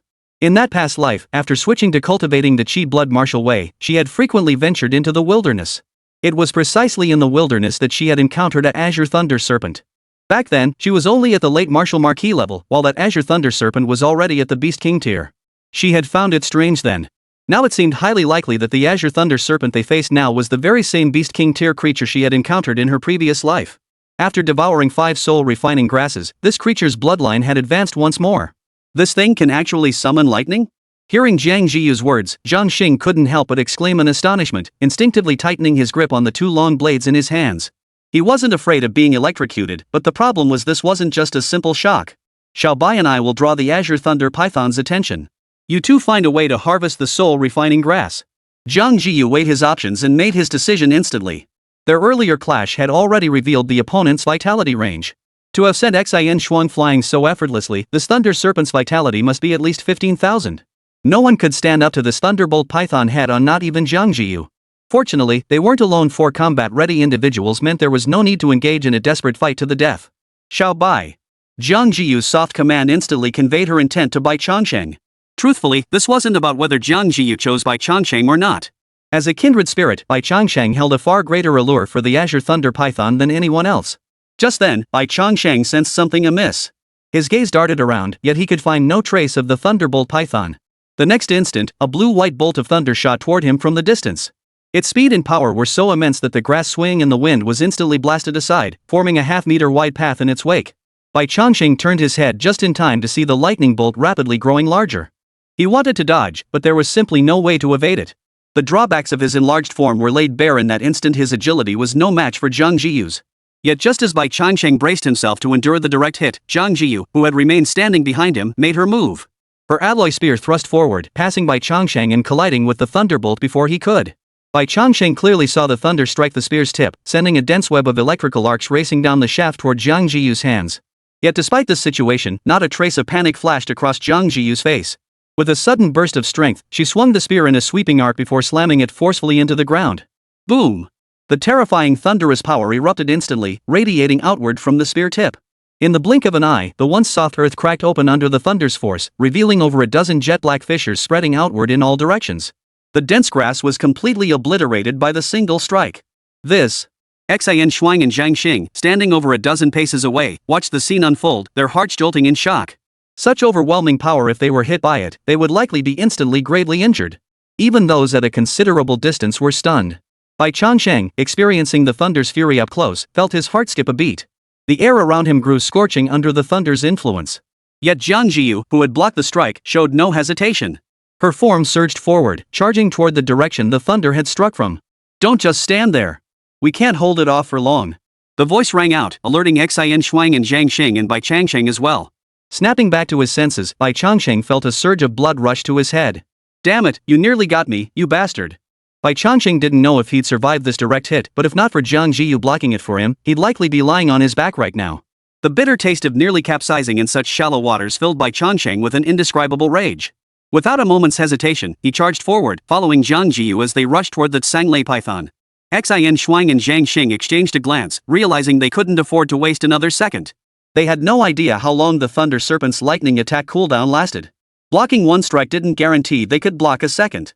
Their priority now was to quickly harvest the soul-refining grass and get out of there. Meanwhile, Jiang Zhiyu had already locked onto the Azure Thunder Serpent. Her spear whirled relentlessly, thrust and stab after thrust, leaving no room for the serpent to escape. Two sneak attacks had already nearly claimed lives, one nearly swallowing Xian Shuang whole, the other nearly ending Bai Changsheng. A third strike would surely be fatal. Bai Changsheng, who had followed Jiang Zhiyu into the fray, joined the battle with seething fury, lunging forward to tear into the Azure Thunder Serpent's flesh. Chapter 90, Level 4 Venom, you try to shock me with lightning. With Jiang Zhiyu drawing the Thunderbolt Python's attention from the front, Bai Changsheng's bite landed with a solid crunch. What surprised him, however, was how much harder the serpent's scales were than he'd imagined. The bite felt like tearing into stone. No! Harder than stone. With Bai Changsheng's current vitality, that bite delivered at least 2 to 3 tons of force. With only his fangs making contact, ordinary stone couldn't withstand such pressure. Even if it didn't shatter, the snake's teeth would easily pierce through it. Yet, the Thunder Serpent withstood it. Before Bai Changsheng could exert more force, the Thunder Serpent whipped its head around and lunged at him, twisting its body as if intent on coiling around him. As a fellow serpent, Bai Changsheng instinctively dodged this nearly identical attack without hesitation. Though he could have countered by coiling around it, it was clear that with the Tsanglei python's immense vitality, the outcome would only be him being strangled to death. Jiang Zhiyu seized this opening. The instant the Thunder Serpent turned, she let out a sharp command. Gold-shattering spear. The entire motion retracting the spear, thrusting it forward occurred in an instant. Yet the sharp intent had already crystallized, solidifying at the spearhead with a force capable of piercing through anything in the world. Had Din Xian and the others been present, they would have been utterly astonished by Jiang Zhiyu's technique. To complete the build-up with a shattering gold spear in such a short time, achieving near instantaneous execution, such mastery could not be dismissed as merely some proficiency. And as his vital energy surged, Jiang Zhiyu's mastery over the martial arts he had practiced thousands upon thousands of times in his previous life was rapidly improving. Break! As if answering Jiang Zhiyu's command, the spear tip slammed into the Tsanglei python's scales. Unlike Bai Changsheng's earlier bite, the scales that had been as hard as rock against Bai Changsheng now felt like thin paper, offering little resistance to the alloy spear as it pierced straight through. Overwhelmed by intense pain and unease, the Azure Thunder Serpent let out a piercing hiss. Its tail lashed out violently, whipping toward Jiang Zhiyu. Its speed was so great it even produced a whistling sound as it sliced through the air. Yet even so, Jiang Zhiyu showed no sign of evading. Instead, he thrust his waist and shoulders forward simultaneously, driving the spear several inches deeper. Explode! A single word escaped her lips. In the next instant, the spot where the spear tip pierced erupted in a thunderous explosion. If the previous thrust had merely unsettled the Thunder Serpent without causing serious harm, this strike had truly breached its defenses. A gaping wound, 20 to 30 centimeters wide, revealed shattered scales and gushing blood. Only the Thunder Serpent's tenacious vitality prevented immediate death, though the injury would still inflict considerable suffering. Bang! In response to Jiang Zhiyu's shot, the snake-tailed whip struck the barrel of her gun with a heavy thud. A dull thud echoed as Jiang Zhiyu's body recoiled violently. The rifle barrel trembled violently, the immense force surging up the long weapon to her hands. Jiang Zhiyu felt a sudden numbness in her palms, nearly causing the rifle to slip from her grasp. Even so, Jiang Zhiyu was far from unscathed. The Azure Thunder Python was, after all, a being with a vitality of 15,000. This force was no mere pretense. Compounded by having just absorbed a direct lightning strike, though most of its force had been channeled into the ground, even the residual shockwaves took a significant toll on her. The combined effects made Jiang Zhiyu taste sweetness in her throat, a crimson streak of blood appearing at the corner of her mouth. The Azure Thunder Python was about to pursue relentlessly when its peripheral vision suddenly caught sight of two figures sprinting toward the soul-refining grass. Frantic, it abandoned the chase for Jiang Zhiyu. With a hiss, it lunged toward Xian Shuang and Zhang Xing. But Bai Changsheng attacked once more. He knew Jiang Zhiyu was wounded and recognized the Thunder Serpent as a formidable foe, but he understood even more clearly what he must do now. Without a moment's hesitation, Bai Changsheng beat the Thunder Serpent to the massive wound Jiang Zhiyu had just inflicted. As he bit down, his body coiled tightly around the serpent, pumping venom into its wound as if it were free. Even if this couldn't inflict any real damage on the Thunder Serpent, it could buy time, preferably enough to prevent it from splitting its attention. The Thunder Serpent likely hadn't anticipated Bai Changsheng actually daring to wrap himself around it. Under normal circumstances, such an act would be tantamount to suicide. A single countercoil from the Thunderbolt Python would have meant certain death for Bai Changsheng. Yet, the serpent had more pressing matters to attend to, allowing no time for delay. A sharp, piercing hiss erupted, and Bai Changsheng felt the serpent's threat acutely. Yet precisely because of that warning, Bai Changsheng clamped down even tighter. Fearing the Thunder Serpent might break free, Bai Changsheng steeled himself against the pain of losing evolution points and instantly boosted his venom by 2 levels. 98 evolution points deducted. Toxin branch level upgraded on the evolution tree. Toxin next upgrade required evolution points 300. 300 evolution points deducted. Toxin branch level upgraded. Toxin next upgrade requires 900 evolution points. Toxin LV4 inflicts poison status on target based on its strength, causing forced health drain. The system explanation remained unchanged, yet Bai Changsheng distinctly felt a warm sensation emanating from his 2 fangs as venom coursed through them. Moreover, the Tsanglei python, which had previously shown no reaction, suddenly began convulsing violently the moment the toxin level upgrade completed. Pain. Unbearable pain. If the Azure Thunder python could speak, it would surely be wailing in agony right now. As the blood flowed, the venom spread relentlessly throughout its entire body. Wherever the venom touched, it ignited waves of pain like being stabbed by needles. Yet alongside this agony came a powerful numbness, as if it were losing control over its own body. Observing that Tsanglei python's reaction, Bai Changsheng knew the venom was taking effect. Therefore, he intensified his efforts, holding nothing back. "You bastard, try to strike me down with your thunder. I'll kill you." The more the Thunder Serpent struggled, the tighter Bai Changsheng coiled around it, simultaneously accelerating the venom's spread. Meanwhile, Jiang Zhiyu also sensed that Tsanglei python's unusual state, and her eyes lit up. Gritting her teeth against pain that felt like her entire body was shattering, she charged forward with her gun once more. This time, however, her sights were fixed squarely on the Thunder Serpent's head. The piercing intent of the Golden Piercer rifle coalesced once more at its tip, its power building with frenzied intensity. "Xiao Bai!" Jiang Zhiyu's sharp command echoed, and Bai Changsheng instantly understood her intent. He unleashed all his strength, forcing the Azure Thunder python's body to halt for a split second. It was precisely this instant that Jiang Zhiyu seized. The spearhead struck heavily against the purple snake scales on the Tsanglei python's forehead. Chapter 91, New Evolutionary Branch, Thunder. Faintly, Bai Changsheng seemed to hear a crisp shattering sound, like glass breaking. Following that shattering sound, the Azure Thunder Serpent, tightly coiled around him, seemed to lose all strength in an instant, ceasing its frantic struggle. Though occasional twitches remained, they felt more like involuntary muscle contractions after losing consciousness. Bai Changsheng dared not relax for a moment. His jaw remained clamped shut, showing no sign of letting go, as venom continued to pour relentlessly into the serpent. Only after several seconds did Jiang Zhiyu speak. "The Thunder Serpent is dead." Her voice sounded extremely weak, and indeed, she was. She had first endured the Thunder Serpent's deadly lightning strike, then been struck hard by its tail. Already unstable from the damage, she had forcibly unleashed a second shattering gold spear attack, compounding her injuries. Now, Jiang Zhiyu propped herself up with her spear, one hand braced against the ground. Without the spear's support, she seemed poised to collapse at any moment. "Guard this spot for me. I need to sort out the rebellious chi and blood." With that, Jiang Zhiyu retrieved a bloodshot pill from his storage ring. After swallowing it, he sat cross-legged. Bai Changsheng, meanwhile, refocused his attention on the Azure Thunder Serpent. Jiang Zhiyu's final thrust had shattered the purple scales on the Thunder Serpent's forehead. As the scales exploded outward, a 3-finger-wide hole appeared between its eyes, perfectly shaped like the tip of Jiang Zhiyu's spear. One strike, one kill, no lingering hesitation. Jiang Zhiyu's combat experience was truly formidable. Had it been any other third-rank martial artist, they likely wouldn't have lasted 3 moves against the Azure Thunder Python, not even those nearing perfection like Zhang Xing or Xin Shuang. Yet Jiang Zhiyu, relying solely on his combat experience, managed to block and parry that Tsanglei python's deadly strikes while seizing that fleeting opportunity to strike back. 2 full power strikes, one inflicted a minor wound on the Thunderbolt python, and the other ended its life outright. She knew how to leverage her strengths and precisely where to strike the Thunderbolt python's vulnerabilities. Such combat experience might be commonplace at the Martial Emperor realm, but against peers of equal rank, it amounted to a complete dimensional assault. The lifeless body of the Azure Thunder Python stood as the starkest testament. Yet as Bai Changsheng gazed upon the corpse of the Azure Thunder Python, an inexplicable thought suddenly crossed his mind. Devouring the rock turtle granted him rock armor defense. Swallowing the golden needle giant scorpion endowed him with venom.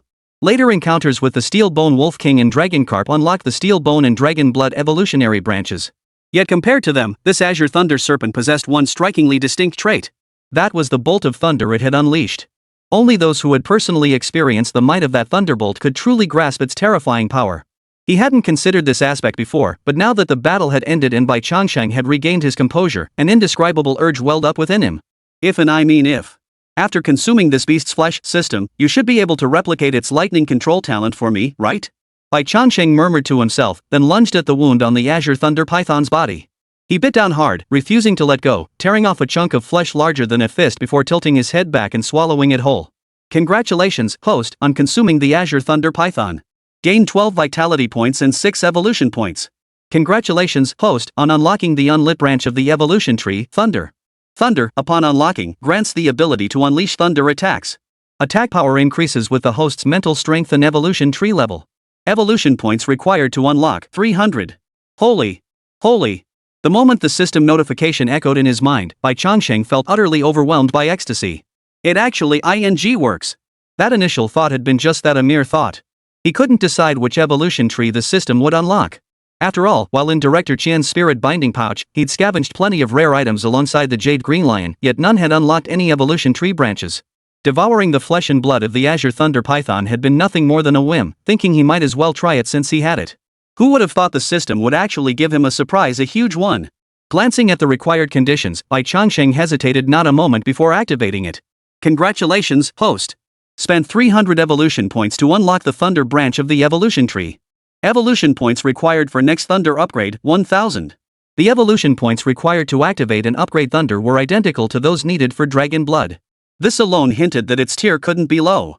Moreover, Bai Changsheng had a premonition that Thunder, much like Dragon Blood, was likely an evolution tree branch capable of infinite growth and significantly raising his upper limit. As the system notification faded, Bai Changsheng felt a faint, burning sensation emerge at the center of his forehead.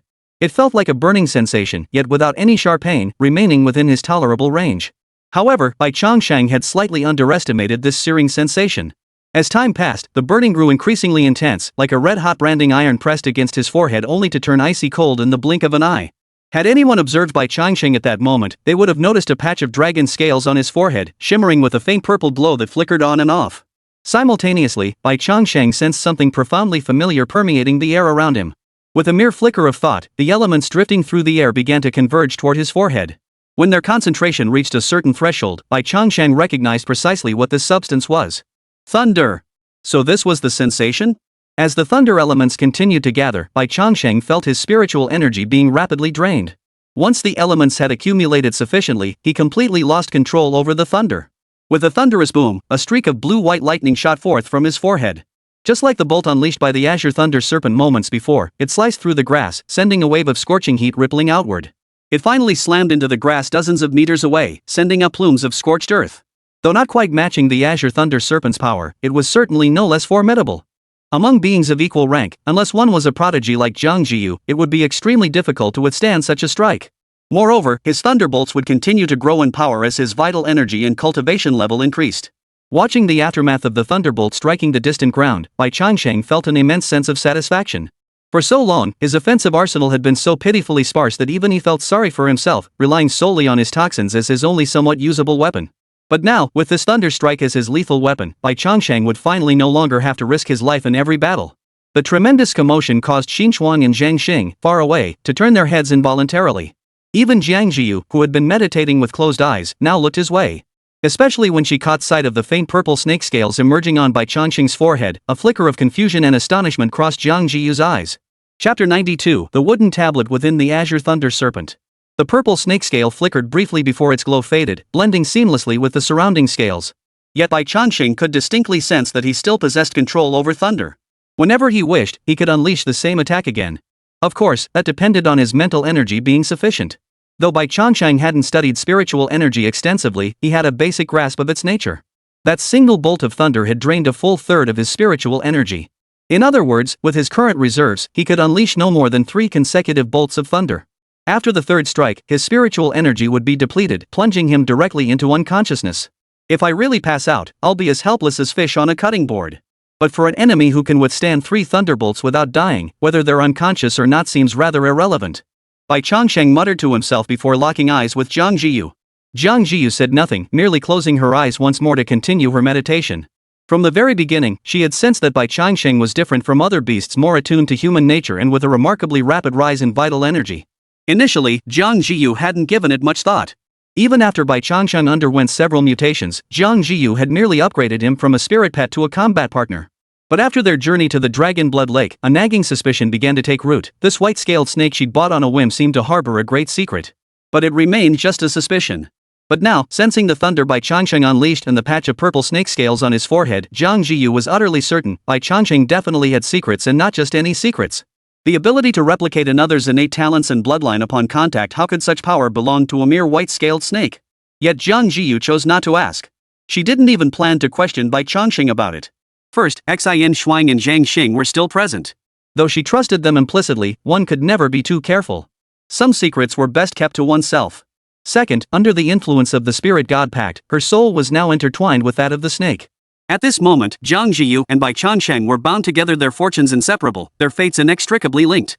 In other words, the bond between Jiang Zhiyu and Bai Changsheng ran deeper than even that of her parents.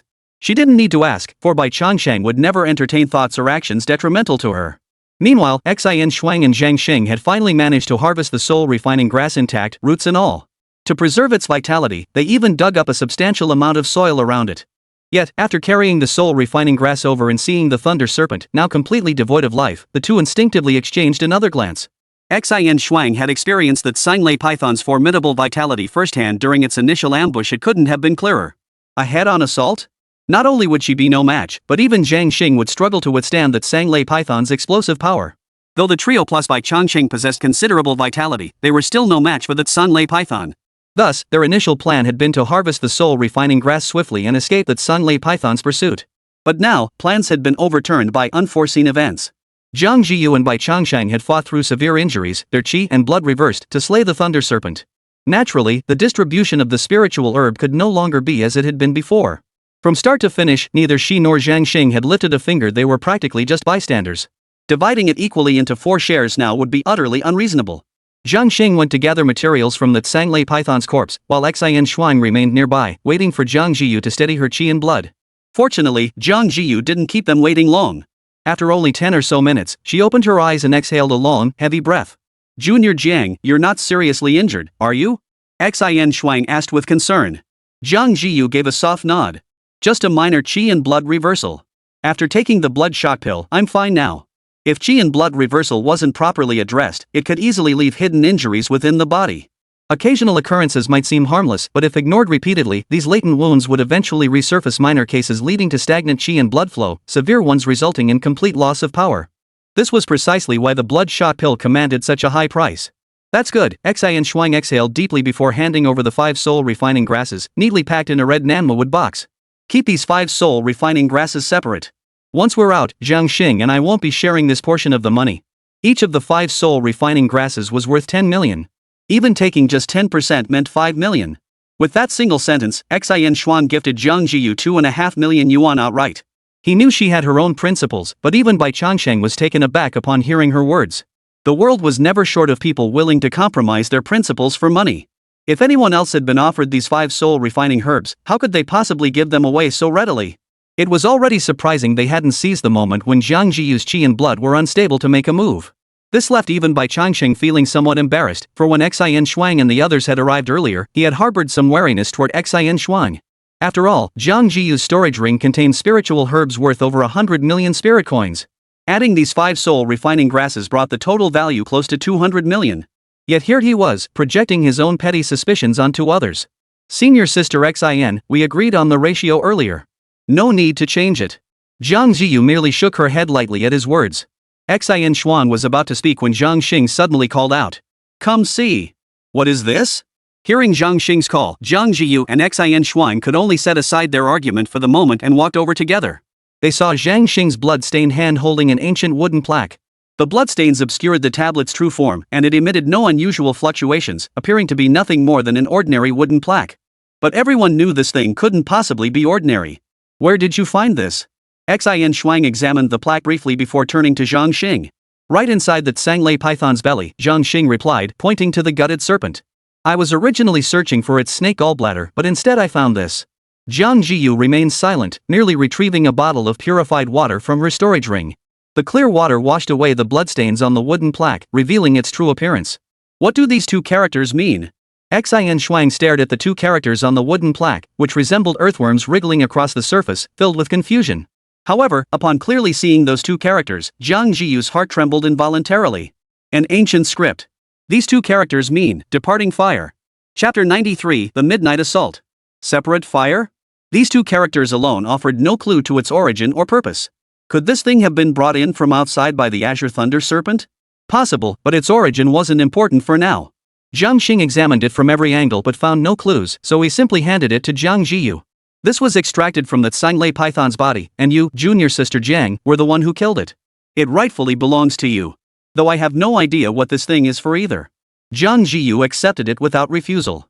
She flipped it over a couple of times but couldn't discern anything unusual about it. It seemed to be nothing more than a simple wooden token. However, the fact that it bore ancient script meant this object could never be a modern creation. After racking her brains to no avail, she could only stow the item away in her storage ring. Changing the subject, she and Xinchuan no longer dwelled on the matter of the 5 soul refining grasses. The group pressed onward, marching steadily in a single direction. Another 4 days slipped by in the blink of an eye, yet their gains during this period were pitifully meager. Whether it was because the secret realm's spiritual herbs had been nearly picked clean or simply depleted, the odds of finding high-grade spiritual herbs were pitifully low. Over the 4 days, they managed to find only 7 high-grade spiritual herbs. The rest were all low-grade varieties, collectively worth less than a single soul refining grass. But then again, before the headmaster discovered it, countless beasts had already flooded this secret realm. Now, with students from the 10 top martial arts academies also collecting herbs. No matter how abundant the herbs within the secret realm were, they simply couldn't withstand such relentless harvesting. Fortunately, despite the meager gains in the final 4 days, their earlier haul made this expedition a massive success. 7 days since entering, we've gathered 24 high-grade spiritual herbs, totaling 219 million in value. 282 ordinary spiritual herbs, totaling approximately 23 million.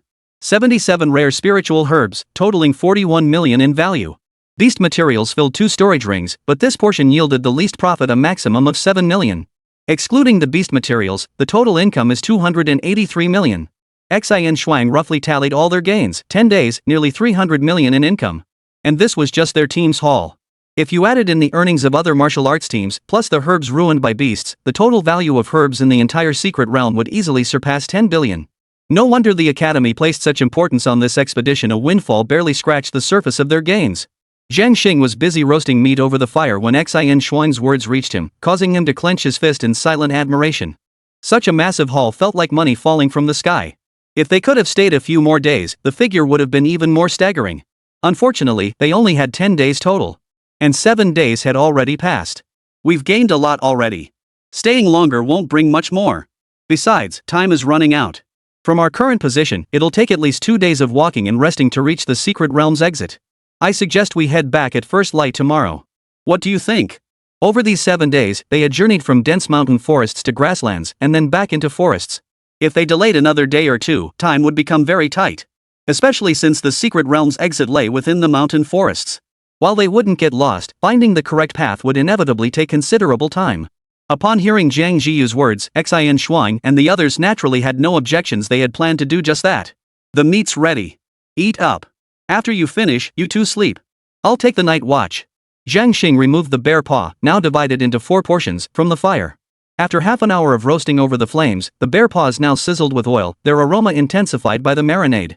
To be fair, Jiang Zhiyu's grilling skills were no exaggeration. His meat was at least 10 times tastier than Jiang Zhiyu's. When meat reached Jiang Zhiyu's hands, it only needed to be cooked through. Flavor and color were of no concern. A bear paw larger than a palm was devoured in 3 bites by Bai Changsheng. Though 1,000 points of pre-stored chi blood, enhanced by his digestion, awaited absorption, Bai Changsheng didn't hesitate to indulge this moment of culinary pleasure. He was now just 300 points away from reaching his maximum chi blood capacity. Barring any mishaps, he would ascend to Beast General before leaving this secret realm. Though Beast General remained a distant step from Beast King, it was nonetheless a significant stride on the path to becoming a king. Moreover, upon reaching Beast General rank, he could seamlessly upgrade his digestive enhancement by another tier. By then, the rate of his vitality's growth would accelerate even further. Beast King, it was within reach. Yet just as Bai Changsheng was lost in his dreams of becoming a beast king, an indescribable sense of foreboding suddenly surged within him. Watch out! Accompanying this warning was Jiang Zhiyu's sharp cry. The next instant, a crimson beam of energy streaked across the distance, striking the campfire where the group sat huddled. Boom! The sudden explosion sent all three flying backward. The once raging bonfire now flickered feebly, with only faint sparks lingering on a few remaining logs. Yet these faint sparks offered no illumination, let alone enough light to see or fight. Fortunately, Jiang Zhiyu's warning had prepared them all, and none were injured. Did you see what it was? Xin Shuang asked. No, but that technique, it feels like a fire mage's work. Zhang Xing replied. A fire mage? Someone else from Wuda? But they had no grudge against other Wuda students. If there was any enmity, it would only be with magic capital Wuda. If it really was someone from Magic City Martial Arts University, then this time, she truly had dragged Xin Shuang and Zhang Xing into trouble. Who are you? Come out and speak. Jiang Zhiyu frowned slightly and called out. But the surroundings remained utterly silent, as if no one was there at all. Clearly, the other party had no intention of engaging them in conversation. Xiao Bai. Jiang Zhiyu called out again. In truth, even without her prompting, Bai Changsheng had already begun scanning the air for scents. Yet no matter how hard he tried, not a trace of unusual scent stirred in the breeze. Something was wrong. That energy attack had been real, yet the air held not a trace of scent. This was the first time Bai Changsheng had encountered such a situation. Even when he faced the Azure Thunder Python before, he had merely been unable to pinpoint its location. The scent itself had been real. For this to happen, either the opponent could mask their scent so completely that even Bai Changsheng couldn't detect it, or the opponent simply wasn't a living being. But was that truly possible? No scent to track, stay alert. Bai Changsheng's warning sent a chill through the trio. Before they could devise a countermeasure, a flash of crimson light streaked across the distance, followed by a fireball hurtling straight toward Jiang Zhiyu. Chapter 94, Divine Sense Lot. Though they'd been on guard after the previous ambush, their defenses had been hastily thrown together. This time, however, they were prepared from the moment the enemy began shaping the attack. Yet the fireball's speed was blinding here in the blink of an eye. Its sheer power screamed that a direct hit was impossible to withstand. Dodge! Jiang Zhiyu stomped her foot hard, propelling her body toward the blazing light. Just as she was about to collide head-on with the fireball, her form twisted in an uncanny way, narrowly dodging the fireball by the slimmest of margins. Even so, she felt the extreme heat radiating from the fireball. There was no doubt about it, if she had actually been hit by that, she would have been gravely injured. As Jiang Zhiyu darted toward her opponent, a streak of blue-white lightning shot forward, arriving before her. Illuminating the pitch-black night sky for an instant, it shot out from Jiang Zhiyu's left side, targeting the very spot where the fireball had just coalesced. Boom! Boom! The fireball and thunderclap detonated almost simultaneously, unleashing two deafening explosions. Yet it was clear neither the fireball nor the thunderbolt had struck their target. Jiang Zhiyu's feet slammed to a halt, her toes digging into the scorched earth left by the thunder's impact. Her brows knitted tightly. From the moment the opponent solidified his attack to the instant Bai Changsheng's strike arrived, the entire sequence had taken only about a second. Yet within that brief span, the opponent had already vanished completely. That kind of speed. Everyone be careful. The enemy has at least 15,000 Shi blood. They're probably not a student from Wuda. Jiang Zhiyu spoke up again. Hearing this, everyone's nerves instantly tightened. 15,000 Shi blood wasn't terrifying in itself. What was terrifying was that they couldn't detect the opponent's presence at all, yet the enemy seemed to pinpoint their locations with uncanny precision. This situation, the enemy hidden in the dark while they were exposed, was extremely disadvantageous. They couldn't even unleash their full power, let alone know where to strike. Bai Changsheng strained to detect any scent in the air, but clearly, aside from the ambient odors of the environment, there was nothing else out of the ordinary. In the pitch-black night, he could barely make out objects within about 5 meters. Beyond that, everything plunged into utter darkness. He assumed Jiang Zhiyu and the others were in a similar, if not worse, predicament. Maybe we should run. Zhang Xing called out, but immediately fell silent. In these conditions, even seeing was difficult. Especially now, deep within a dense forest of trees and thickets. Even if they wanted to run, gaining speed would be nearly impossible. Not to mention that the figure lurking in the darkness possessed far superior vitality to them. In a race, the enemy wouldn't be slower than them, and they'd have to constantly watch out for its sneak attacks. No way to run, and no way to escape. The only silver lining was that night had already fallen for some time. If they could endure the enemy's surprise attack, they could wait out the night until dawn. The bad news was that dawn was still a full 2 hours away. Clearly, if they couldn't find a way to track the creature, given its ferocity, their bodies would be cold and stiff in 2 hours. Another flash of fire erupted, this time aimed directly at Zhang Xing. The fireball streaked through the trees, blindingly bright. Zhang Xing's expression changed abruptly. He instinctively reached for his blade to strike it, but Xinchuan kicked him hard, sending him flying. Boom! The spot where Jiang Zhiyu had stood moments before was instantly engulfed in flames. Within a radius of 4 or 5 meters, not a blade of grass remained. Even a tree so thick it took 2 men to embrace had its trunk scorched by the flames, releasing a faint scent of charred wood. Seeing this scene, it was obvious, had Jiang Zhiyu not dodged, and had that blade struck the fireball squarely, his fate would likely have been no better than that of the tree. Heart stopping. Chilling. A cold sweat trickled down Jiang Zhiyu's forehead, turning icy as the breeze touched it. Damn it! You bastard, show yourself! Having narrowly escaped death, Jiang Zhiyu was truly at his wit's end. He cursed angrily, but the surroundings fell silent once more. The other party showed no intention of acknowledging Jiang Zhiyu. 3 consecutive attacks had caused no real harm, yet they left the group thoroughly disheveled. The real problem was the fireball's terrifying power. No one could guarantee they'd dodge a 4th strike. This won't do. If this keeps up, none of us will make it out alive. Xiao Bai.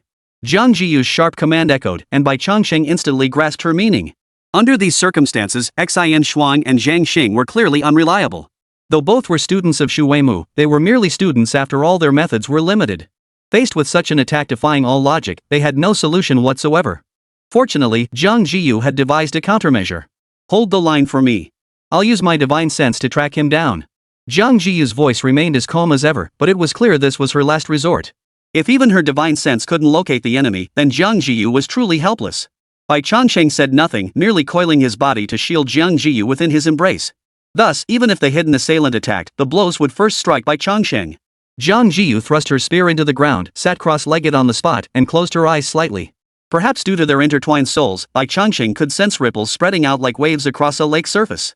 They radiated outward from Jiang Zhiyu as she sat, each wave extending tens of meters farther than the last. Each ripple extended tens of meters farther than the previous ones.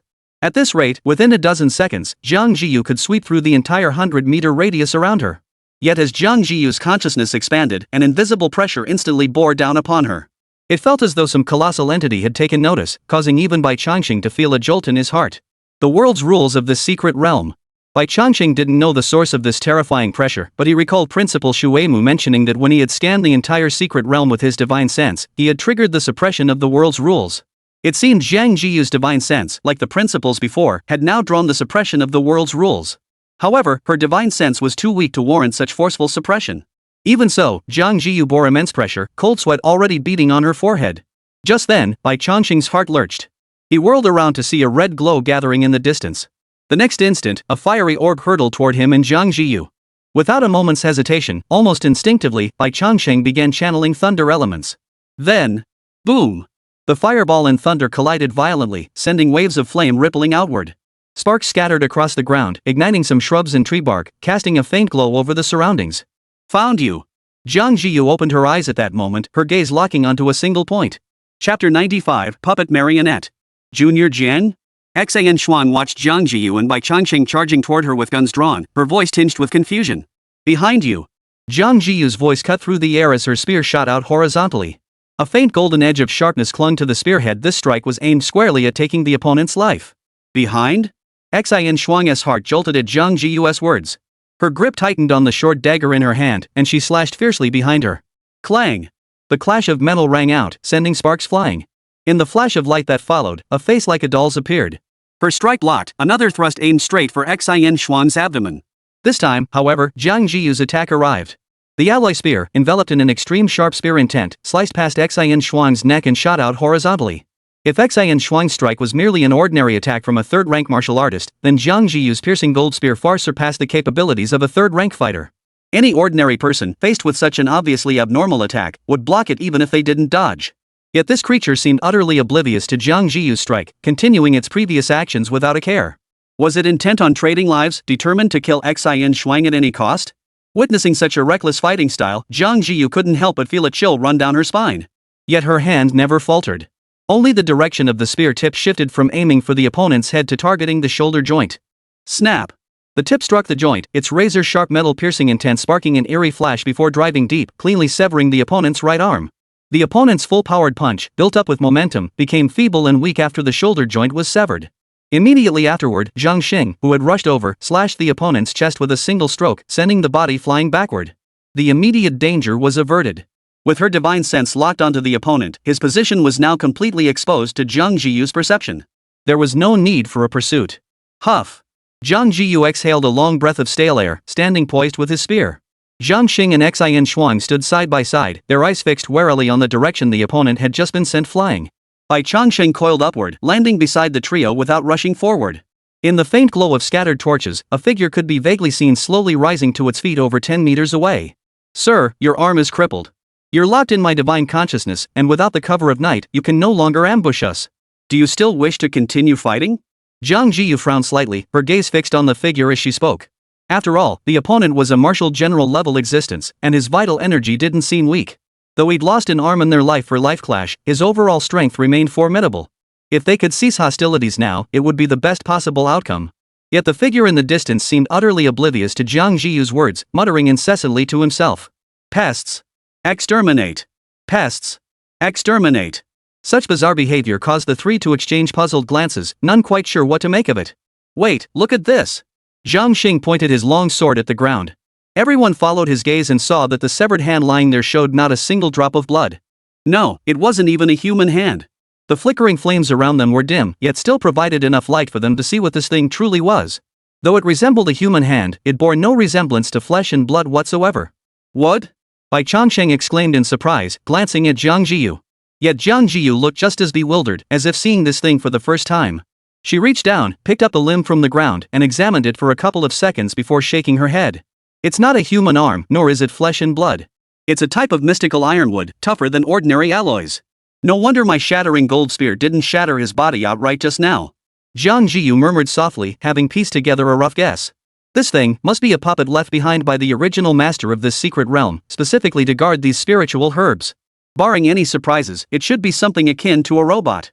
And this material, it bears a certain resemblance to that wooden plaque from before. Wooden plaque? If that's the case, everything finally makes sense. The wooden plaque found inside the Azure Thunder Python must have been what remained in its belly after crushing and devouring this puppet.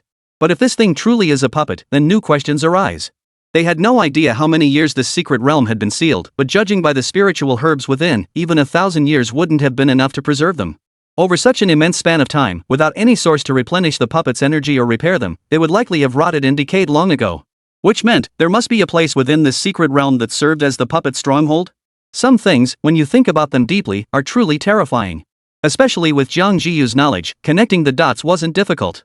In fact, it was precisely because she had witnessed this type of secret realm with her own eyes in her previous life that such a conjecture arose. To test her hunch, Jiang Zhiyu flipped her right hand, summoning the wooden tablet she'd obtained from the Tsanglei Python days earlier.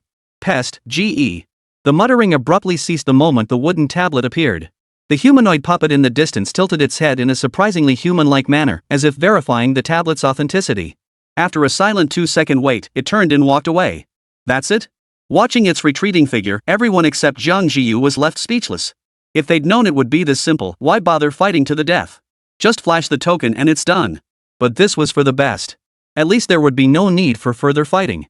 The opponent's strength was undeniable. If they truly intended to fight to the death, no one could guarantee they'd survive the attack. Watching the puppet vanish into the night, Xian and Jiang Xing could no longer hold themselves up. Their bodies went limp and they simply collapsed onto the ground. They never wanted to experience this kind of battle against a superior opponent again if they could help it. Xian, especially once her agility advantage vanished, her performance paled in comparison to other third-tier martial artists. Yet both times, first the Azure Thunder Python, then the puppet golem, she had been targeted. This won't do. As soon as dawn breaks tomorrow, we're heading back. Xian spoke up, and Jiang Xing naturally agreed. However, Jiang Zhiyu, having seen the puppet, seemed to have other ideas. You two go back first. I want to follow that puppet and see where it leads. Jiang Zhiyu spoke up, flipping her hand to retrieve the entire contents of the red Nanmu box from her storage ring. Take these spiritual herbs with you. And pass along a message to Din Xian. Chapter 96, Quicksand, Bronze Passageway. Jiang Zhiyu had made this decision without consulting Bai Changsheng.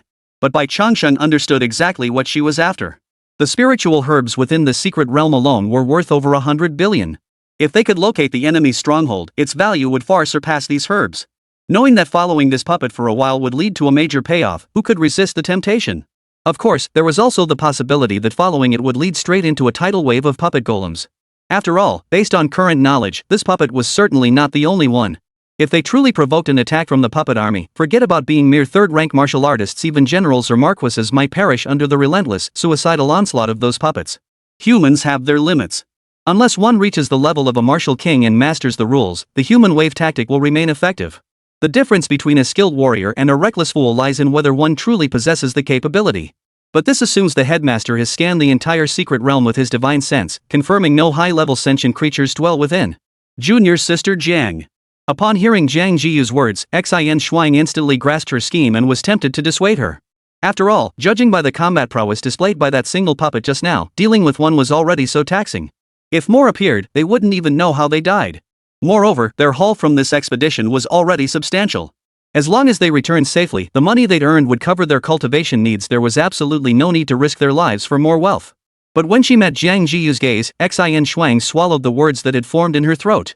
She understood the resolve in Jiang Zhiyu's eyes and knew she wouldn't heed her warning. Come to think of it, this was the first time they'd met, and she'd already dared to join the hunt for the Steel Bone Wolf King with the combat prowess of a first-rank martial artist. What was there that she wouldn't dare to do? Perhaps it was precisely this mental fortitude that had paved Jiang Zhiyu's path in martial arts with such remarkable ease. In this regard alone, both she and Jiang Xing fell far short of Jiang Zhiyu. Then be careful. I'll submit these spiritual herbs to the academy. I'll save your share for you until you return. Xin Shuang said no more, simply reaching out to embrace Jiang Zhiyu. Even Jiang Xing offered a parting wish for her safe return. After a brief embrace, Jiang Zhiyu raised her rifle to salute Bai Changsheng before parting ways with Xin Shuang. Though the puppet had been gone for some time, Jiang Zhiyu had already locked onto its location with her divine sense. She pursued relentlessly, maintaining a distance of 200 to 300 meters. Bai Changsheng had already retreated into the spirit-gathering pouch.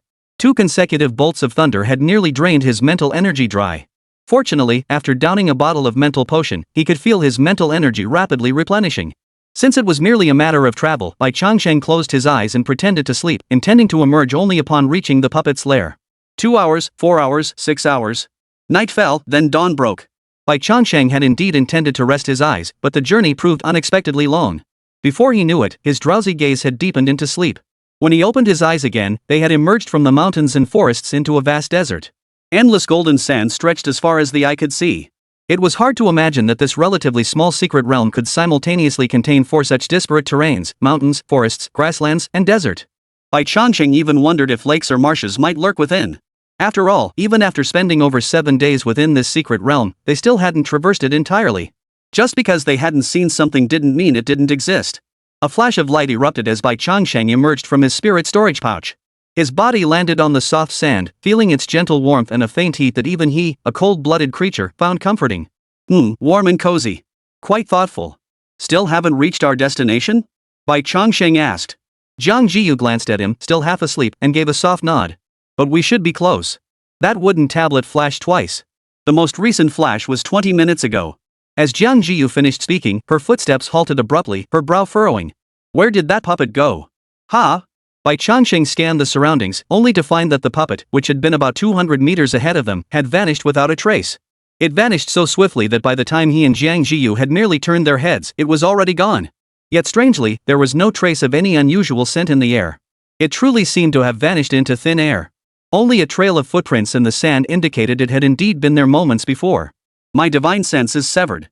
I can't trace the puppet's whereabouts. Jiang Zhiyu's eyes burned with intensity, yet she showed no trace of panic. She fixed her gaze firmly on the sandy patch 200 meters away, murmuring softly, "We're here." A sudden vanishing act, even shielding against spiritual perception.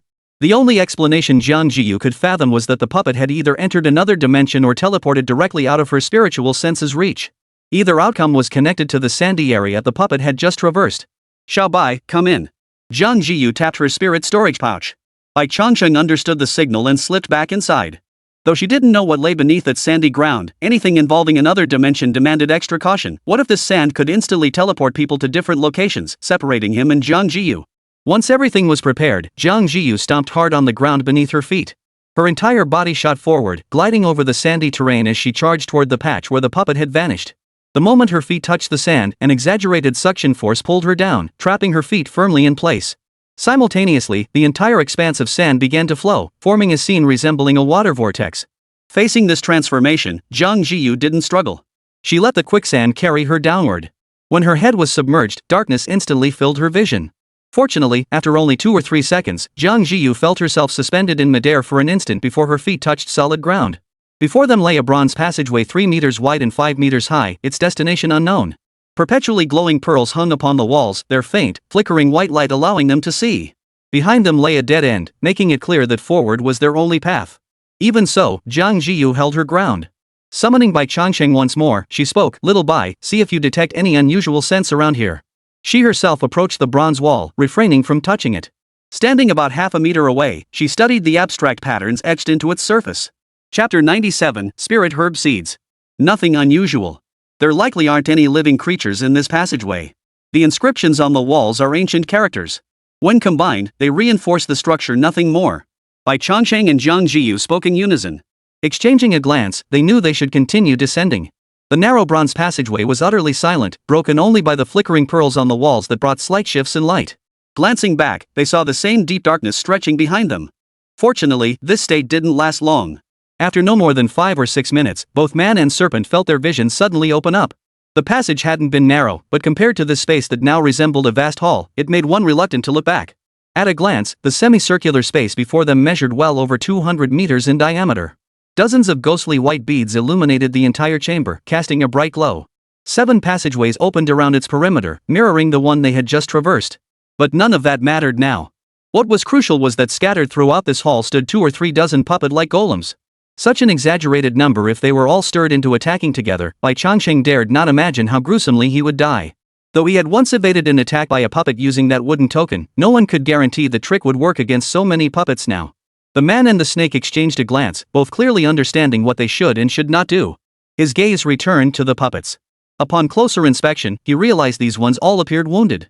Much like how Jiang Zhiyu had severed one puppet's arm earlier, these puppets bore injuries of varying severity. Sword wounds, gunshot wounds, and marks left by the claws of strange beasts. The most extreme case was a puppet that couldn't even stand upright, now lying in a heap like a collection of scattered parts. The vitality of these things was truly tenacious. Even in such a state, they could still return on their own. It was hard to imagine that if a human were beaten like this, they would be dead as a doornail. Shaking his head to confirm the puppets wouldn't awaken at their approach, he finally dared to venture closer. This place must be specifically for storing damaged puppets. And judging by the looks of it, it's been a long time since anyone came to repair them. Jiang Zhiyu remarked, reaching out to pluck a leaf clinging to one of the doll puppets. The leaf had long since turned yellow and withered. Jiang Zhiyu crushed it between her fingers and it crumbled into dust. There are 8 passageways in total. Excluding the one we just came through, the destinations of these remaining 7 are all uncertain. Bai Changsheng shook his head upon hearing this.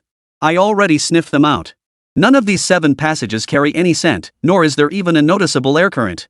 He had hoped to use scent detection to gain an advantage, but clearly, that path was blocked. Jiang Zhiyu said nothing, merely turning her gaze back to the 7 passages. Judging by the inscriptions on those walls, this bronze monument has existed for at least 10,000 years. If we consider the architectural layout from that era, it should be the 8 gates formation. Rest, birth, injury, closure, scenery, death, alarm, opening. The passageway we came through lies in the desert, belonging to the element of fire, corresponding to the gate of prosperity. If we take this as our reference, Jiang Zhiyu pointed with her right hand, this passageway is the gate of birth. This maneuver left Bai Changsheng utterly dumbfounded. Wait, not only does he understand ancient scripts, but he knows the mysterious gates too? But recalling Jiang Zhiyu's accomplishments in her previous life, Bai Changsheng found it understandable. After all, she was an empress. What's wrong with having a broad range of knowledge? It was fortunate Jiang Zhiyu possessed this knowledge. Had Bai Changsheng entered alone, he would likely have blindly tested each door one by one. Finding the gate of life would be manageable, but stumbling upon the gate of death. Watching Jiang Zhiyu step inside, Bai Changsheng steeled his resolve. He decided he'd definitely read more books on subjects like the mysterious gates and hidden armor once they returned. Not for any other reason, but so he wouldn't foolishly stumble into the death gate when exploring secret realms in the future.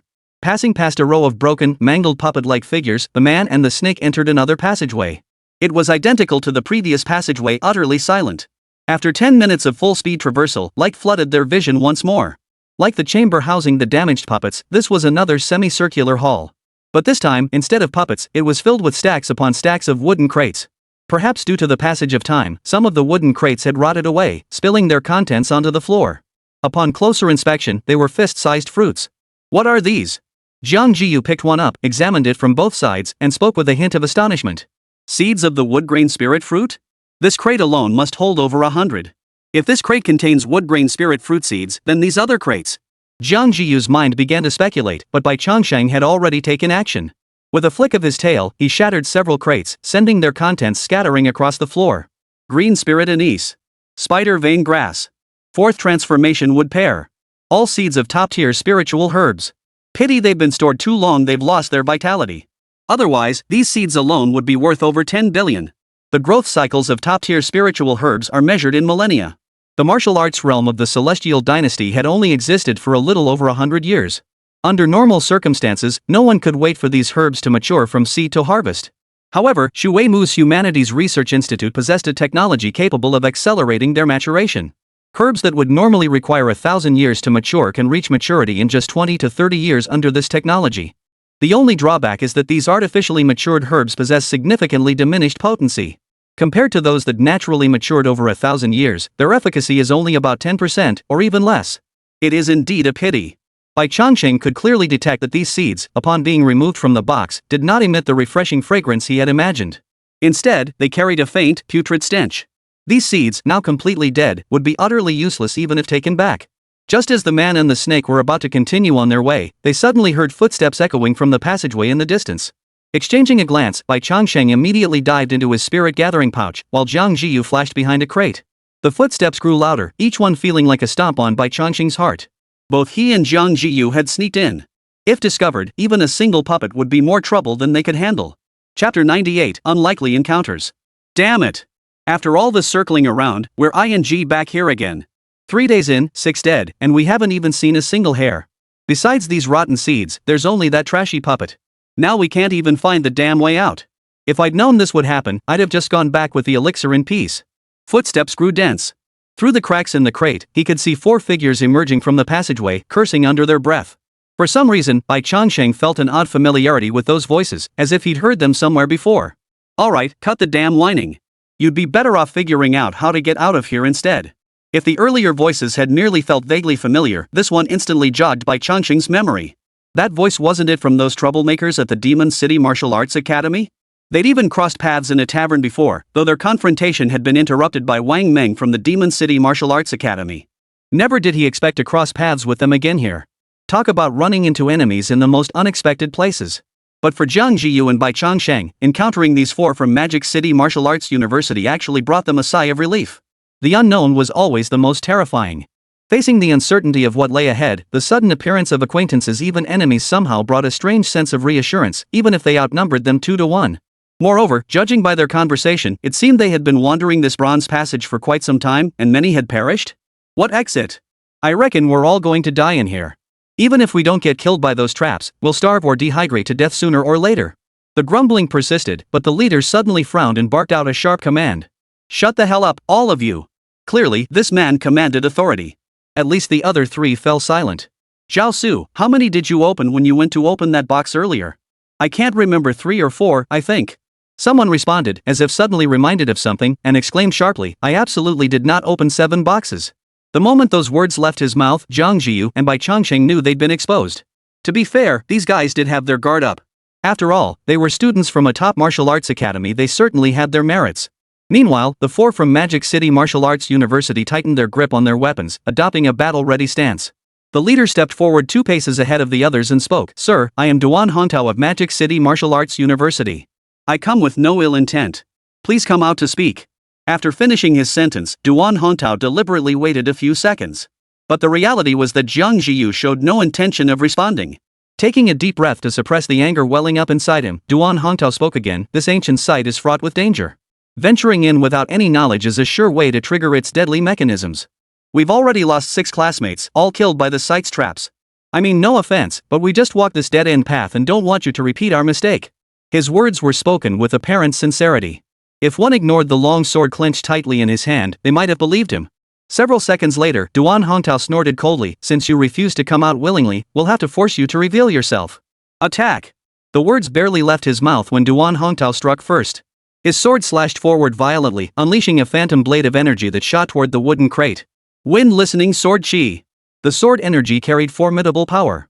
While nowhere near as potent as Jiang Zhiyu's gold shattering spear, it posed no difficulty in shattering these rotten wooden crates. In response to his strike, a spear pierced through the wooden box, charging forward with deadly urgency.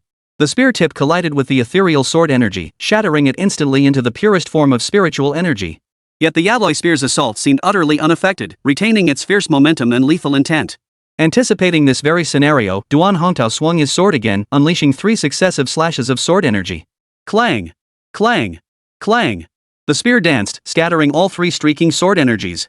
Yet its previously unstoppable momentum was halted, and the spearman simply withdrew his weapon and stood his ground. It's you? Gazing at the exquisite face peering out from behind the splintered wooden crate, Duan Hongtao's brow furrowed, his tone instantly turning stiff. Well, what a small world. Where are your 2 henchmen? And that white-scaled snake? Didn't they come in with you? He hadn't gotten a clear look at her face earlier, but now he recognized her distinctly. Among those troublemakers at the tavern that day were precisely these 4 individuals. Jiang Zhiyu's eyes were cold as ice, sweeping over each of them in turn. As Jiang Zhiyu looked at them, they were also sizing her up. Enemies meeting face to face only intensifies their hatred. That was precisely their state right now. It really is that. Damn it, back in Marshall Town, she didn't dare make a move. Now look, she's practically walking right into our trap, and all by herself? She was so arrogant before, daring to act in front of the headmaster and even ruining his plans. Now I want to see how arrogant she can be. Wait, haven't you noticed how stunningly beautiful she is? You're right, she really is. Pretty face, great figure, and best of all a fiery temper. Someone licked his lips, eyeing Jiang Zhiyu with a lecherous grin. We're stuck here anyway. Better to die under the peony blossoms than live in misery. Cut her tendons both arms and legs so she can't fight back when the time comes. The 3 men behind Duan Hongtao chattered away, as if they'd already mapped out Jiang Zhiyu's fate. Duan Hongtao wore a cold smile on his face as he watched Jiang Zhiyu holding the gun in the distance, shrugging his shoulders. I told you to come out earlier, but you refused. Now look, the crowd's furious. I can't even stop them if I wanted to. 4 against 1. I advise you to surrender peacefully. We'll be gentler with you then. Any ordinary girl subjected to such verbal humiliation would likely have flown into a rage, charging headlong at the group regardless of the consequences. But coming from Jiang Zhiyu, it seemed childish and low class. Facing Duan Hongtao and his crew, whose faces were thick with provocation, she merely offered a cool, "Oh." Such a response instantly dampened the eager mood of the group. Enough talk. Let's settle this with our swords. Duan Hongtao's long sword trembled, its blade instantly surging with sword energy. With a cold snort, he charged forward. Earlier in the tavern, Jiang Zhiyu had caught him off guard, nearly costing him his life. Had Dean Wang Meng not intervened, he would likely be a corpse now. Now, facing her again, Duan Hongtao was filled with a fierce determination. From the very start, he aimed to cut Jiang Zhiyu down. Chapter 99, 1 step ahead, always ahead. Don't move, any of you. I'll wash away that earlier disgrace. Duan Hongtao seemed truly enraged. As he charged forward with his sword raised, he also shouted at the 3 men behind him, ordering them not to interfere. It was understandable, really. Better to be the head of a chicken than the tail of a phoenix. Given Duan Hongtao's talent and the fact that those men trusted him so completely, it was clear he was the one everyone held in high esteem. Over time, his pride had swelled beyond measure. Jiang Zhiyu's earlier spear strike had shattered that pride completely. In other words, Jiang Zhiyu had now become his inner demon. Faced with this situation, however, Jiang Zhiyu didn't resort to taunts like "come at me all at once." Engaging in reckless bravado held no meaning for her. If she could defeat them one by one, she wouldn't be foolish enough to unnecessarily increase her own pressure.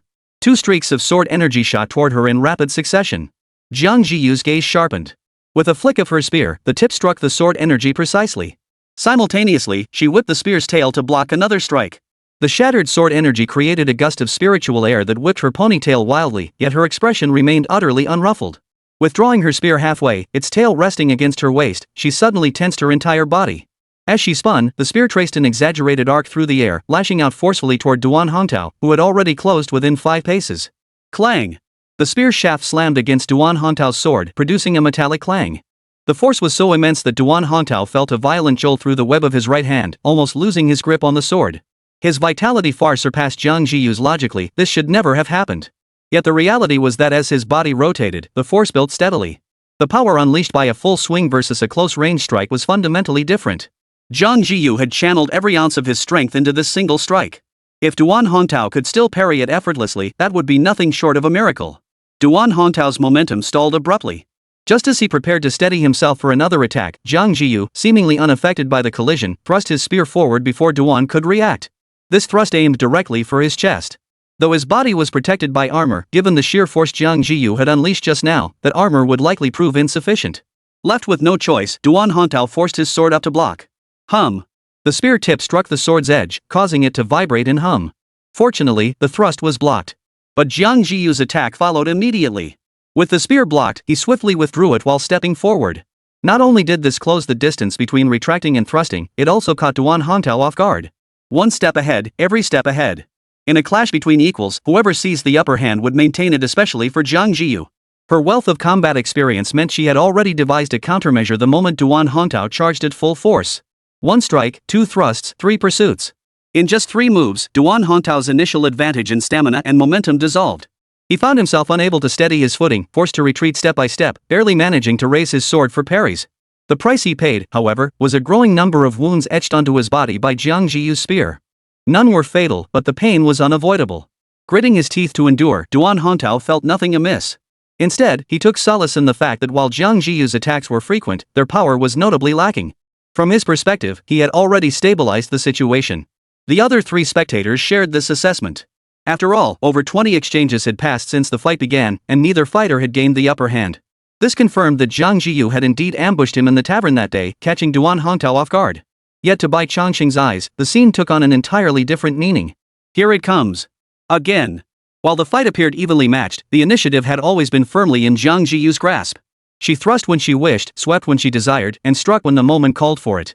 And the consequence of Jiang Zhiyu holding this absolute initiative was that her momentum grew ever stronger. When Jiang Zhiyu first enrolled at Shuemu Academy, she used this very technique to forcibly slay the Earthshaker ape, whose vitality far surpassed her own. Now, she employed it against Duan Hongtao. The laughable part was that the young man hadn't even sensed anything amiss, still finding the presence of mind to taunt Jiang Zhiyu. What? Is this the best Shuemu's prodigy can do? Where's that spear technique you used that day? Show us. If that's all you've got, you'll never win. With reinforcements behind him, Duan Hongtao believed he held all the initiative. If Jiang Zhiyu proved too formidable to handle, he could always call on the 3 men behind him to join the fight. For against one, no matter how formidable Jiang Zhiyu was, she stood no chance. How to deal with Jiang Zhiyu was merely a matter of his own decision. But the next moment, his expression abruptly changed. He sensed a shift in Jiang Zhiyu's aura. If Jiang Zhiyu's previous aura had been like a relentless gust of wind, uninterrupted yet still within tolerable limits, now, Jiang Zhiyu was like a hurricane this spear thrust in for nothing less than to engulf him. Whirlwind spear. With a thunderous shout, Jiang Zhiyu thrust his spear forward with brutal force, aiming straight for Duan Hongtao's head. Like the Earthshaker ape, Duan Hongtao's heart lurched in alarm, his reflexes kicking in to raise his sword for a block. Yet he suddenly realized his body felt as if it had lost control, freezing for a split second. That single moment of hesitation cost him the optimal timing to parry the strike. He could only watch helplessly as the spear tip rapidly enlarged, piercing toward his skull. Brother Duan. Those behind him sensed something was wrong and drew their blades to rush to his aid. But a flash of light flickered from Jiang Zhiyu's waist. Bai Changsheng, who had been prepared, lashed out with his tail the moment he appeared, buying Jiang Zhiyu a split second to hold him off. Simultaneously, purple scales emerged on his forehead, gathering all the thunder elements drifting in the air. In the blink of an eye, his power was fully charged. Boom! The terrifying thunderous strike struck with the same suddenness as Jiang Zhiyu's spear thrust against Duan Hongtao, utterly unprepared and utterly relentless. Originally a 4 against 1 situation, Duan Hongtao's side held absolute advantage in timing, location, and manpower. Yet in the blink of an eye, the situation took a drastic turn for the worse. Not only was Jiang Zhiyu's spear about to claim Duan Hongtao's life, but Bai Changsheng's thunderbolt struck with an eerie unpredictability. If it struck solidly, it could take another life, while the remaining 2 would be severely crippled. In a single second, Bai Changsheng and Jiang Zhiyu could complete their encirclement of the 4 from Magic City Martial Arts University. Instantly eliminating 2, the remaining 2 would naturally pose no further threat. But at that very moment, an unexpected twist occurred. Chapter 100, The Mithril Guard. A silver figure suddenly materialized, its speed so blinding that even Jiang Zhiyu felt momentarily caught off guard. By the time she registered it, the silver figure had extended a finger, tapping the alloy spear Jiang Zhiyu had thrust forward. Like a pebble dropped into a tranquil lake, it instantly sent ripples spreading outward. Where the finger met the spear tip, transparent yet clearly visible ripples spread outward in all directions. Though the swift wind spear's power fell short of the gold-shattering spear, it was still a heaven-tier martial art. Jiang Zhiyu had struck with all her might, and its might was undeniable. Yet this silver figure dared to block it with a single finger. More astonishingly, he actually succeeded. As the ripple spread, the spear intent Jiang Zhiyu had painstakingly built up over dozens of exchanges instantly dissipated. Without a moment's hesitation, the silver figure that had parried the spear flashed again, extending a hand to block the blue-white thunderbolt unleashed by Bai Changsheng. Crack! The thunderbolt slammed heavily against the opponent's palm, producing an exaggerated crackling sound. Yet it left not a single scratch on the palm, nor even the blackened mark typically left by an electric shock. All of this happened in an instant. The next moment, everyone snapped back to reality. Unison, they drew back, retreating from the silver figure while tightening their grip on their weapons, eyes flashing with alertness. Whoever this man was, the sheer power he'd just displayed demanded the utmost caution. Jiang Zhiyu's spear glowed with a faint, sharp, gold-piercing aura, while Bai Changsheng's purple scales flickered on his forehead as thunder elements began to gather frantically. Duan Hongtao and his group watched the silver figure with equally wary eyes. Compared to Jiang Zhiyu and Bai Changsheng, their fear of this figure was markedly more pronounced. They had personally traversed every passageway, sacrificing 6 men in the process, yet found nothing that moved. So when had this silver figure arrived? What was more terrifying than the unknown was an unknown presence challenging your very understanding. So even though this silver figure had just provided them with a tremendous favor, the group couldn't help but remain wary. Fortunately, Duan Hongtao knew how to proceed in such a situation. He bowed slightly forward and said, "Thank you for your timely assistance, sir. May I ask who you are?" My master is Wang Meng, Dean of the Martial Arts Academy at Wudu University in the Demon Capital. Might you know him? Mentioning his own name would clearly be ineffective now, and Duan Hongtao wasn't foolish enough to reveal his own identity. He invoked the prestige of Demon City Martial Arts University and Wang Meng, hoping the stranger might recognize his teacher. Yet the silver figure paused upon hearing this. What's Magic City Martial Arts University? I don't know. I'm just a farmer. As he spoke, the silver figure turned to face them. Only then did the crowd clearly see what this silver figure truly was. Composed entirely of silver substance, it shimmered with a distinctive metallic sheen. Though humanoid in form, its appearance bore not a single resemblance to a human being. To call it a person would be a stretch puppet, or automaton would be far more accurate. For some inexplicable reason, the sight of it made Bai Changsheng's mind flash with the word Terminator, specifically the T-1000 model that had just emerged from the flames. But Jiang Zhiyu clearly had an explanation more suited to this world. Mithril Guard? At the mention of these 4 words, a look of genuine surprise flickered across the silver figure's face. Oh? You actually recognize that? During the ancient era, mithril guardians were once extremely prevalent. Mithril is tough, malleable, and resistant to high temperatures and corrosion. Once forged, it can return to its original form unless subjected to an attack far exceeding its limits. More crucially, once forged, a mithril guardian can be imprinted with its master's soul. As long as the master's soul endures, the guardian will remain eternally loyal.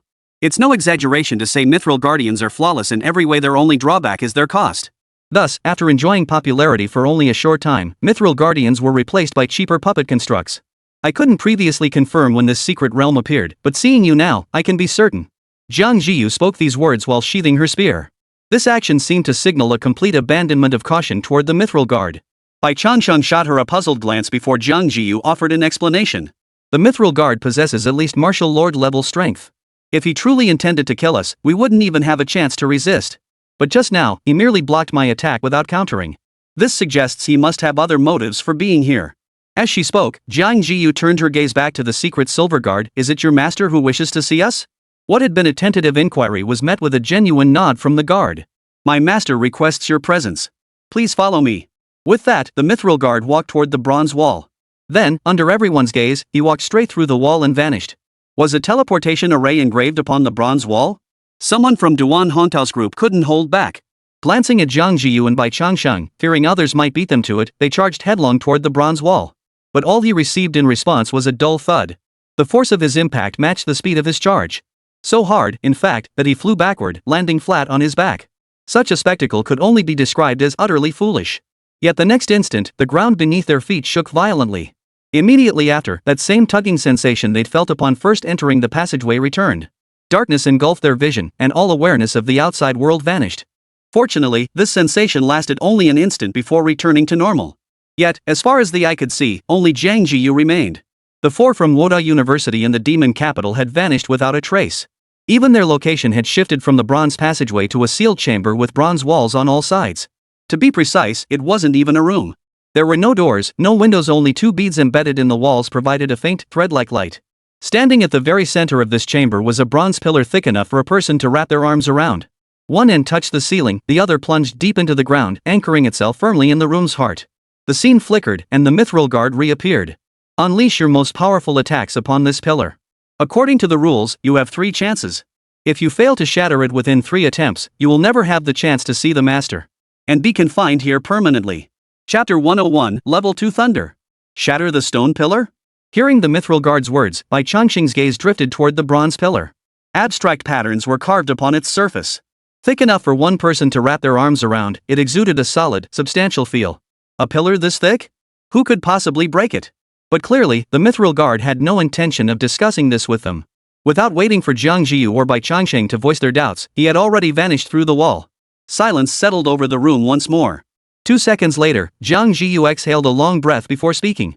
This must be a test deliberately left by the owner of this secret realm. If we're stuck like this, the folks from Wuda and the demon capital must be in the same boat. They couldn't escape, and neither could the people from Wuda University in the demon capital. Was this good news? Bai Changsheng remained silent, crawling forward several meters until his gaze settled upon the pillar. Though he couldn't identify the material, its ancient texture alone suggested a resilience far surpassing even reinforced concrete. What do we do now? Bai Changsheng turned to find Jiang Zhiyu already seated cross-legged where she stood. Since we've reached this point, there's no point in overthinking it. Better to push ourselves to the absolute limit and see if we can break through this pillar with everything we've got. Jiang Zhiyu's face showed no flicker of emotion, not even a hint of panic. Influenced by her composure, Bai Changsheng felt a slight calm settle within him. In truth, the world's rules here restrict entry to beast generals and those above them.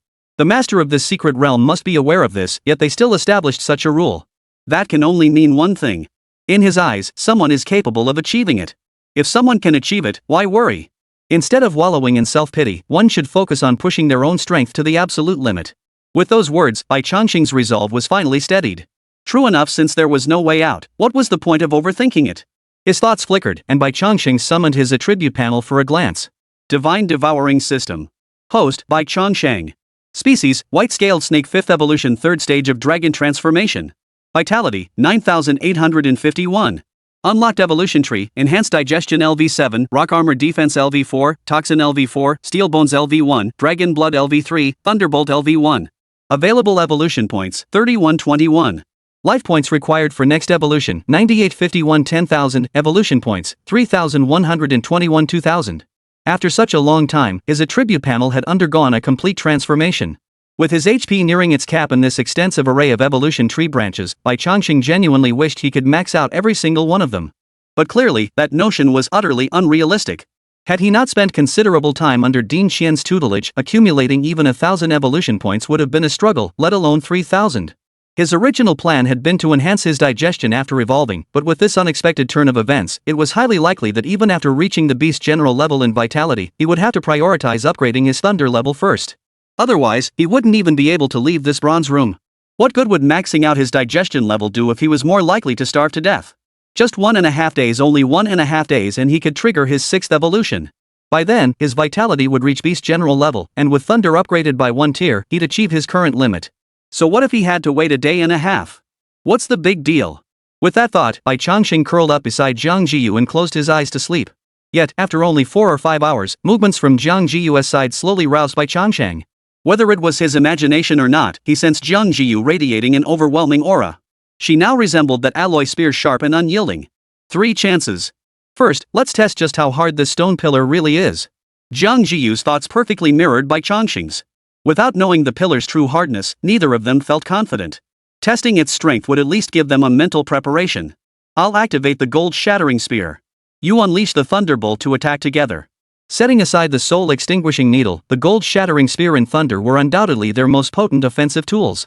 Besides, the soul extinguishing needle couldn't be used against a pillar anyway, otherwise, what barrier couldn't be breached with a single strike? After a moment's thought, Bai Changsheng no longer hesitated about how to use his evolution points. He went all in, spending 1,000 points to raise the thunder technique's level by 1,000 evolution points deducted. Thunder branch level upgraded. Thunder LV2, an attack of supreme might and strength, its upper limit determined by you. As Thunder's level rose, a profoundly mysterious sensation enveloped Bai Changsheng's heart. There was no fundamental change, merely a simple doubling of the thunder elements he could command.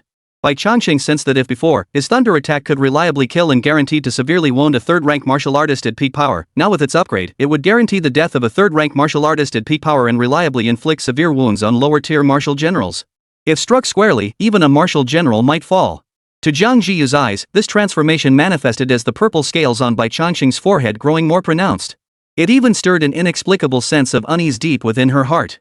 This feeling was strange, even abrupt in its emergence. Jiang Zhiyu trusted her instincts implicitly. The only explanation was that something had likely changed within Bai Changsheng's body. Then, she received her answer. 3. Jiang Zhiyu gripped her spear with both hands, its tip sharpening as a concentrated aura began to coalesce and gather. On Bai Changsheng's side, the same phenomenon unfolded. Countless thunder elements began gathering toward his forehead, visibly coalescing into a thunderous mass within the purple scales there. 2. The sharpness crystallized at the tip of the spear, while Bai Changsheng's power reached its peak. Go!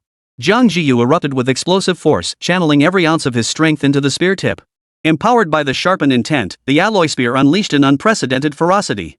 Simultaneously, Bai Changsheng released the restrained violent thunder elements. A blue-white bolt of lightning shot forth instantly, traversing 3 meters before crashing heavily against the bronze pillar. Boom! Amidst the deafening thunderous explosion, the piercing screech of the shattergold spear echoed. In an instant, the entire bronze chamber shook violently, dust beginning to fall from the ceiling. Jiang Zhiyu's full power strike, combined with Bai Changsheng's upgraded thunder, unleashed a force so devastating that even an intermediate-level martial general would likely perish if they failed to dodge. Yet the bronze pillar stood as solid as a boulder. No matter how hard the man and the serpent strained, they couldn't budge it an inch. Not even when Jiang Zhiyu was exhausted and Bai Changsheng's spiritual energy depleted did it shatter. Chapter 102, 6th Evolution. Beast General Bai Changsheng. This is bloody ridiculous. As the dust settled, both man and serpent approached the bronze pillar. Yet no matter how they examined it, not only had the pillar sustained no damage, but the assault had actually stripped away the rust that once covered it, leaving it gleaming brighter and more solid than before. Wait, dude, is this even right? If Bai Changsheng hadn't known how much force he'd actually exerted, he could have easily blamed it all on not giving his full effort. But the truth was, both he and Jiang Zhiyu had given their absolute all in that single strike. Had they not been utterly drained both physically and mentally, they wouldn't have paused. Yet this outcome felt utterly crushing. If even their current full power strike couldn't budge this bronze pillar an inch, then even if he elevated his strength to the Beast General tier, it would likely make little difference. This thing would likely require at least late Martial General tier strength or even Martial Marquis level power to budge it, wouldn't it? Bai Changsheng felt a wave of despondency wash over him. Yet when he looked back at Jiang Zhiyu, he saw no trace of discouragement in her. Instead, she was studying the intricate patterns etched into the bronze pillar, lost in deep thought. What is it? Bai Changsheng couldn't help but ask. These patterns, they feel off. I feel like I've seen them somewhere before. Jiang Zhiyu's delicate brows furrowed slightly as she reached out to touch the patterns on the pillar. Yet the moment her hand made contact, a faint glow emerged from the pillar, gently repelling her touch. Seeing the glow, Bai Changsheng felt an inexplicable pause in his heart. Jiang Zhiyu's furrowed brows relaxed at that moment, and a smile curved her lips. Got it. Got it? Got what? Jiang Zhiyu didn't intend to keep anyone guessing, so she explained. I've always felt the patterns on this pillar are different from those on the surrounding walls. But the rust obscured them, so I couldn't see the full picture. Now, after the recent attack, all the rust has been shaken off, revealing every engraved pattern. These patterns form a magical array, serving as an absolute defense. As long as the energy sustaining this formation isn't depleted or the formation itself isn't broken, this bronze pillar will remain standing here. Though I don't know exactly what level of attack this formation can withstand, it's clearly not something we can break through with brute force. Jiang Zhiyu's explanation finally made Bai Changsheng grasp the absurdity of this contraption. This is ridiculous. If it can completely block a martial general's attacks, doesn't that mean they can unleash the power of a marquis with the vitality of a third-rank martial artist? Who the hell could pull that off? Bai Changsheng inwardly cursed the national treasure, then turned to look at Jiang Zhiyu. She remained as calm as ever, not even the faint smile at the corner of her lips fading. A vague suspicion forming in his mind, Bai Changsheng tentatively asked, "Can you break this formation? I have some knowledge of formations." Jiang Zhiyu avoided directly answering Bai Changsheng's question, yet at this moment, she became his sole hope. Was this the depth of the Empress's knowledge? Truly formidable. Jiang Zhiyu sat cross-legged before the bronze pillar, her eyes gently closed. Bai Changsheng could sense a faint thread of divine consciousness emanating from her body, coiling around the pillar before him. The faint glow from earlier slowly reappeared, flickering on and off as if obstructing Jiang Zhiyu's examination of the entire pillar.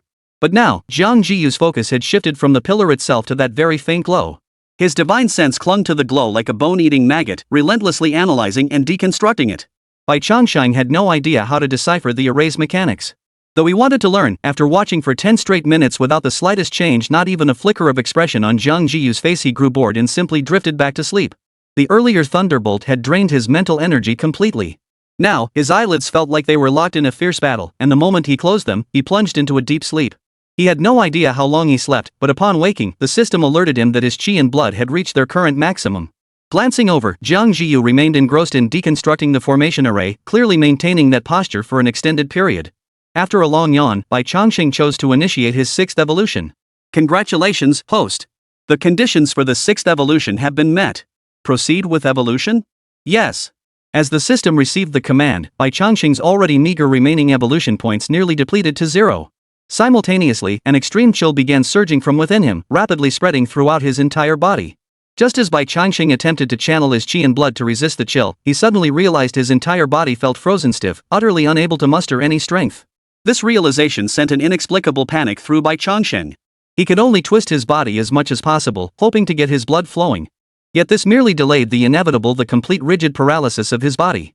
Soon, Bai Changsheng felt his consciousness itself begin to slow under the chill, his body twisting ever more sluggishly, growing increasingly weak. On the other side, Jiang Zhiyu seemed to sense something, withdrawing from her state of wandering consciousness. Her gaze shifted toward Bai Changsheng, and a look of astonishment flashed in her eyes. She had witnessed this very scene before in Bai Changsheng. She had believed 3 mutations were the absolute limit, yet now, Bai Changsheng truly broadened her horizons. For right before her eyes, Bai Changsheng had initiated yet another evolution. Is little Bai's talent truly this formidable? Jiang Zhiyu murmured to herself inwardly. Even she had to admit that Bai Changsheng's situation was utterly extraordinary. Had he not been a white-scaled snake but instead possessed the bloodline of any other slightly higher-tiered beast, his potential at this moment would likely rival that of a beast god. Yet despite her astonishment, Jiang Zhiyu's hands moved with unwavering speed. With a flick of her wrist, a crimson lotus blossomed in her palm. As the lotus appeared, the temperature within the bronze chamber began to soar rapidly, like a furnace, bringing a faint warmth to Bai Changsheng. Had Bai Changsheng opened his eyes, he would have recognized this crimson lotus as one of the spiritual herbs prepared earlier by Ding Xian for Jiang Zhiyu, specifically, the twin-stemmed lotus of the spirit lake, used to construct the second inner sea. But Jiang Zhiyu showed no hesitation in her actions. She seized the lotus, crushing it into a ball in her palm. Red liquid began seeping through the gaps between her fingers, dripping onto Bai Changsheng's body. Chapter 103, The Supreme Alchemist. The crimson liquid touched the snake scales. In the blink of an eye, it vanished after raising a wisp of white smoke. Bai Changsheng, who had nearly lost consciousness from the bitter cold, felt an inexplicable warmth surge through his body the instant the liquid touched the snake scales.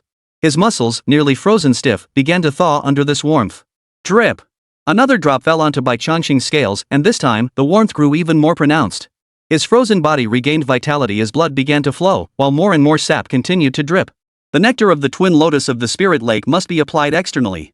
However, to fully activate its effects, you must swallow these residues, drawing the nectar's power from within. Open your mouth. Swallow this. Vaguely hearing Jiang Zhiyu's voice, Bai Changsheng didn't hesitate. He opened his mouth decisively. He had no idea what he was consuming, but the system prompt sounded immediately afterward. Congratulations, host, on consuming the spirit lake twin lotus. Gain 12 chi blood points and 323 evolution points. Only after the system notification faded did Bai Changsheng grasp the meaning behind Jiang Zhiyu's earlier words. As the residue entered his mouth, the juices that had been dripping onto his body instantly took effect. A searing heat began battling against a bitter chill, with Bai Changsheng's body as the battlefield. The alternating sensations of freezing cold and searing heat caused Bai Changsheng to curl up tightly one moment and stretch out the next, gasping for breath with his mouth wide open.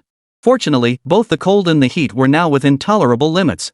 Seeing this, Jiang Zhiyu's mind eased slightly. She turned and walked toward the bronze pillar, resuming her dismantling of the formation. This alternating sensation of heat and cold persisted for over 10 minutes before Bai Changsheng finally felt his condition gradually improve. Another 10+ minutes passed before the sensations of cold and heat completely faded, and Bai Changsheng regained full control of his body. This evolution has been completed, consuming a total of 2,000 evolution points. Congratulations, host, on completing the 6th evolution. Required for next evolution, 100,000 vitality points, 5,000 evolution points. A series of system notifications sounded, instantly raising the threshold for the next evolution to a staggering 100,000 vitality points. By comparison, even the 5,000 evolution points seemed pitifully small. The 7th evolution signifies crossing the threshold into the martial sage realm. 100,000 vitality points, though high, it's reasonable. At my current vitality growth rate, reaching 100,000 vitality points will take a full 900 days. 2.5 years. This pace isn't slow. After all, achieving the rank of Martial Marquis within 3 years matches the cultivation speed of those top geniuses who emerge only once every few years in Shuemu. But I can go faster.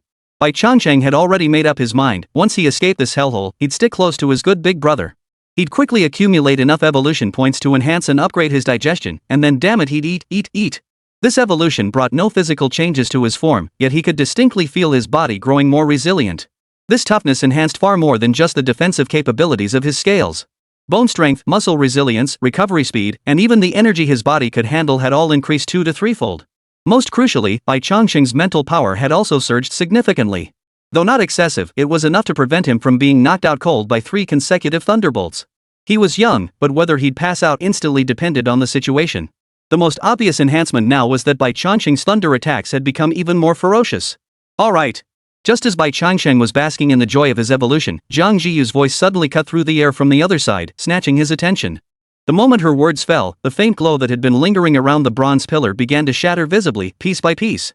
Witnessing this, Bai Changsheng's heart leapt with delight. The breaking of the formation symbolizing absolute defense meant the bronze pillar could now be shattered and they had a chance to escape. If all goes well, we should be able to break this bronze pillar. Jiang Zhiyu rose, summoning her alloy spear once more. With a sharp flick of the spearhead that sliced through the air, she positioned it beside her. If you're ready, let's begin breaking the pillar now. Bai Changsheng remained silent, focusing solely on channeling the gathering thunder elements. Meanwhile, Jiang Zhiyu did the same, once again forging the essence of sharp metal onto the spearhead, its edge gleaming with lethal intent. Boom! The thunderous strike erupted with brutal force, while Jiang Zhiyu's spear thrust forward with deadly precision. Both attacks struck the bronze pillar simultaneously. The bronze pillar, previously as steady as a mountain, now trembled violently under the combined assault of thunder and spear, as if snow meeting water.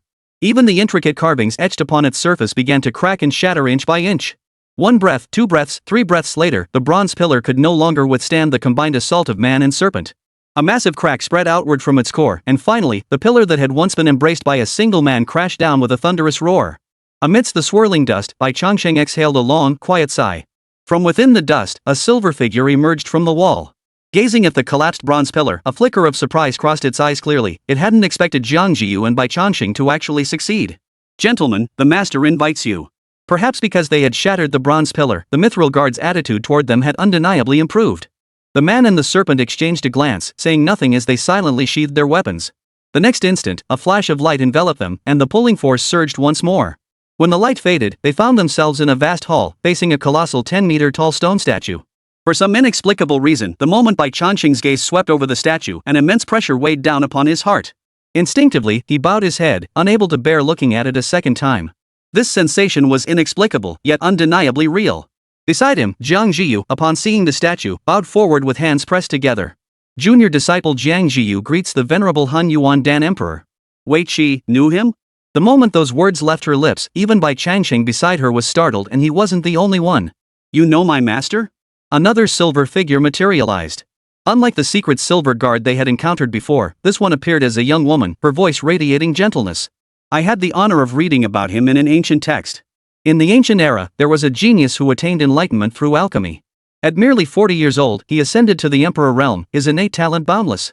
Whenever he appeared in the mortal world, he always carried a bamboo scroll, hence his nickname, the Wandering Poet. Chapter 104, Gentleness and Foolishness. Jiang Zhiyu's words seemed to stir the thoughts of the two mithril guardians. Both lowered their heads, their brows furrowed, sinking into a rather somber mood. The female secret silver guardian, in particular, despite her formidable power, gave off an air of vulnerability that stirred pity. Fortunately, this state did not last long. The female guardian soon recovered and spoke. Our master is gone, but the lineage he left behind must not be severed. Young girl, having passed the trials our master set forth proves you possess the qualifications to become his disciple. Since you know the master's name, you must also know how glorious the master once was.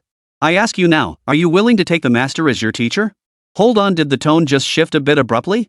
Just moments ago, she was saying that if she couldn't shatter that bronze pillar, she'd be trapped here forever, and now she's recruiting disciples? And even if the Han Yuan Dan Emperor were still alive, becoming his disciple would be one thing. But judging by the appearance of these two mithril guards, the Han Yuan Dan Emperor has likely been dead for countless years. Become a disciple of a dead man? Seriously? But Bai Changsheng remained silent, standing quietly by. Whether to become a disciple was entirely Jiang Zhiyu's decision. What happens if I refuse? Jiang Zhiyu didn't immediately agree, instead asking aloud. The master's legacy forbids others from prying. Should you refuse to become a disciple, we cannot allow you to remain. There is only one outcome: death. The female mithril guardian's voice remained soft and gentle, yet her words sent a chill down Bai Changsheng's spine. Even though she remained standing there motionless, Bai Changsheng sensed a faint yet palpable aura of murderous intent enveloping him. If I agree, what must I do? Jiang Zhiyu spoke again. Your strength is too weak, you couldn't even defeat Zhu. Therefore, you need do nothing. There is only one requirement for you. Should you ever ascend to the emperor realm, avenge your master. As the word revenge passed her lips, a flicker of intensely human hatred flickered in the female mithril guardian's eyes.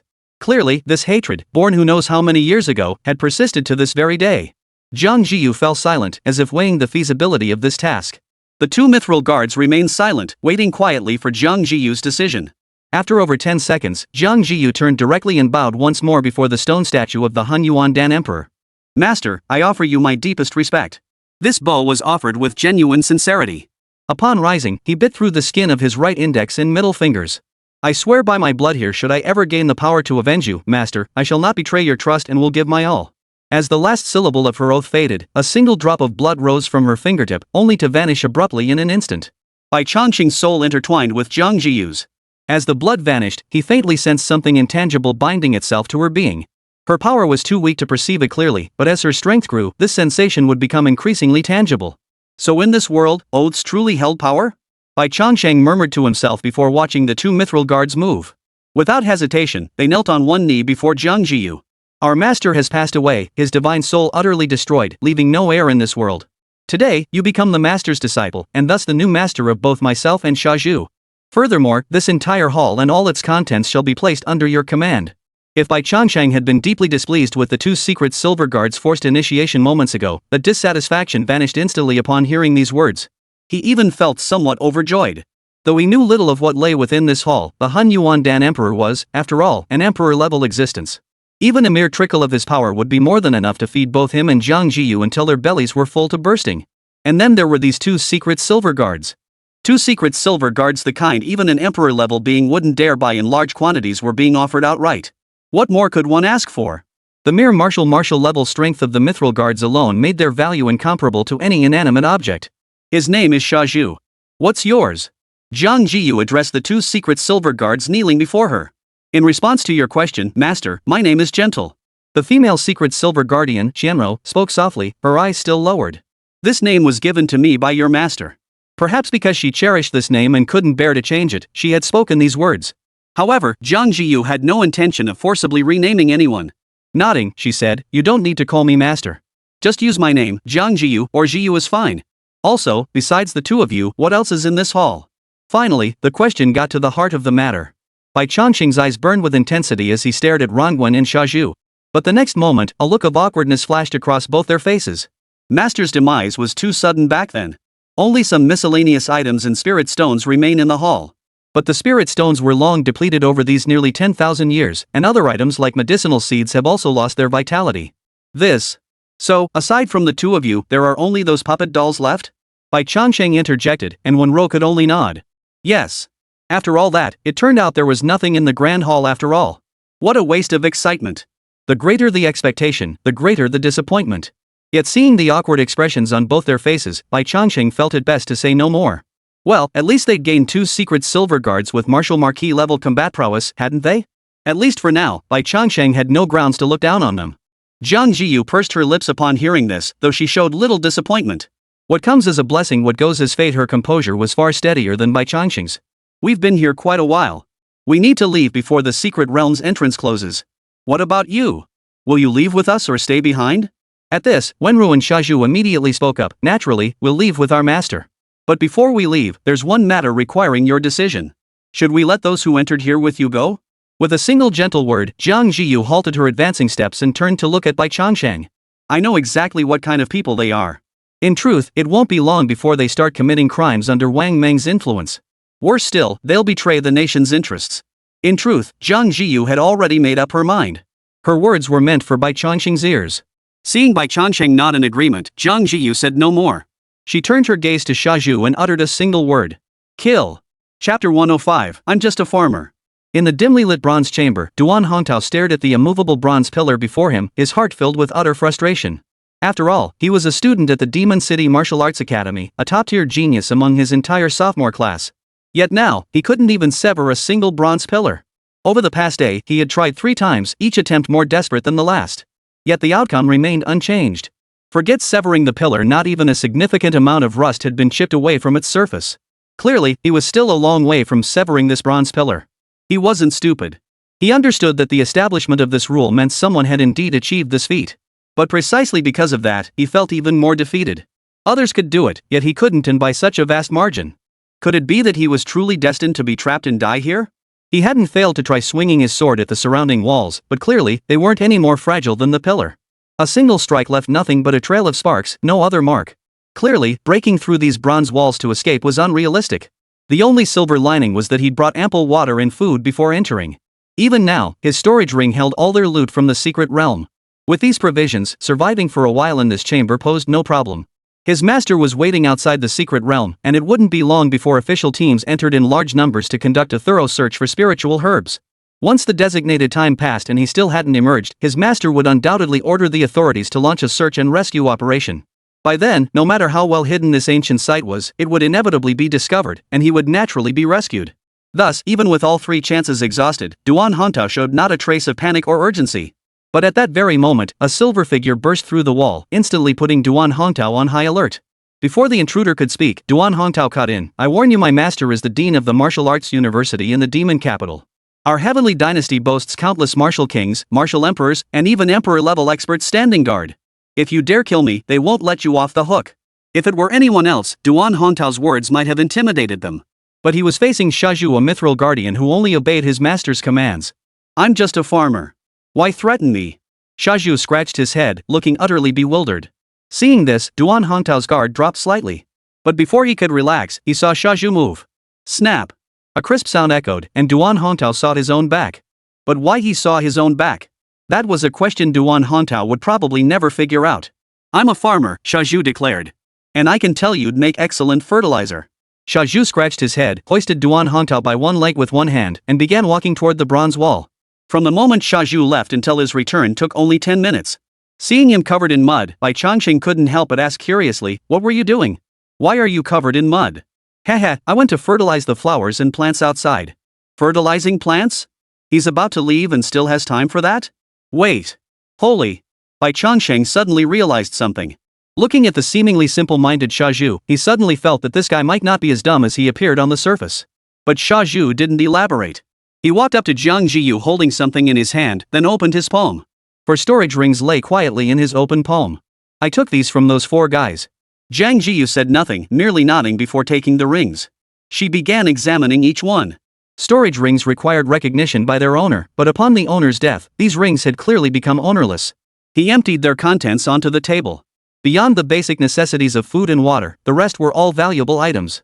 Bai Changsheng's gaze immediately fell upon the neatly stacked red Nanmu wood boxes and the porcelain bottles specifically designed for storing pills. After a quick inventory, he arrived at a rough estimate. These spiritual herbs together are worth just over 100 million. Especially with 3 soul-refining grasses among them. As for these pills, they aren't particularly valuable, but they're essential for cultivation. Jiang Zhiyu opened a bottle and saw it contained bear blood pills. She casually poured out 2 and fed them to Bai Changsheng.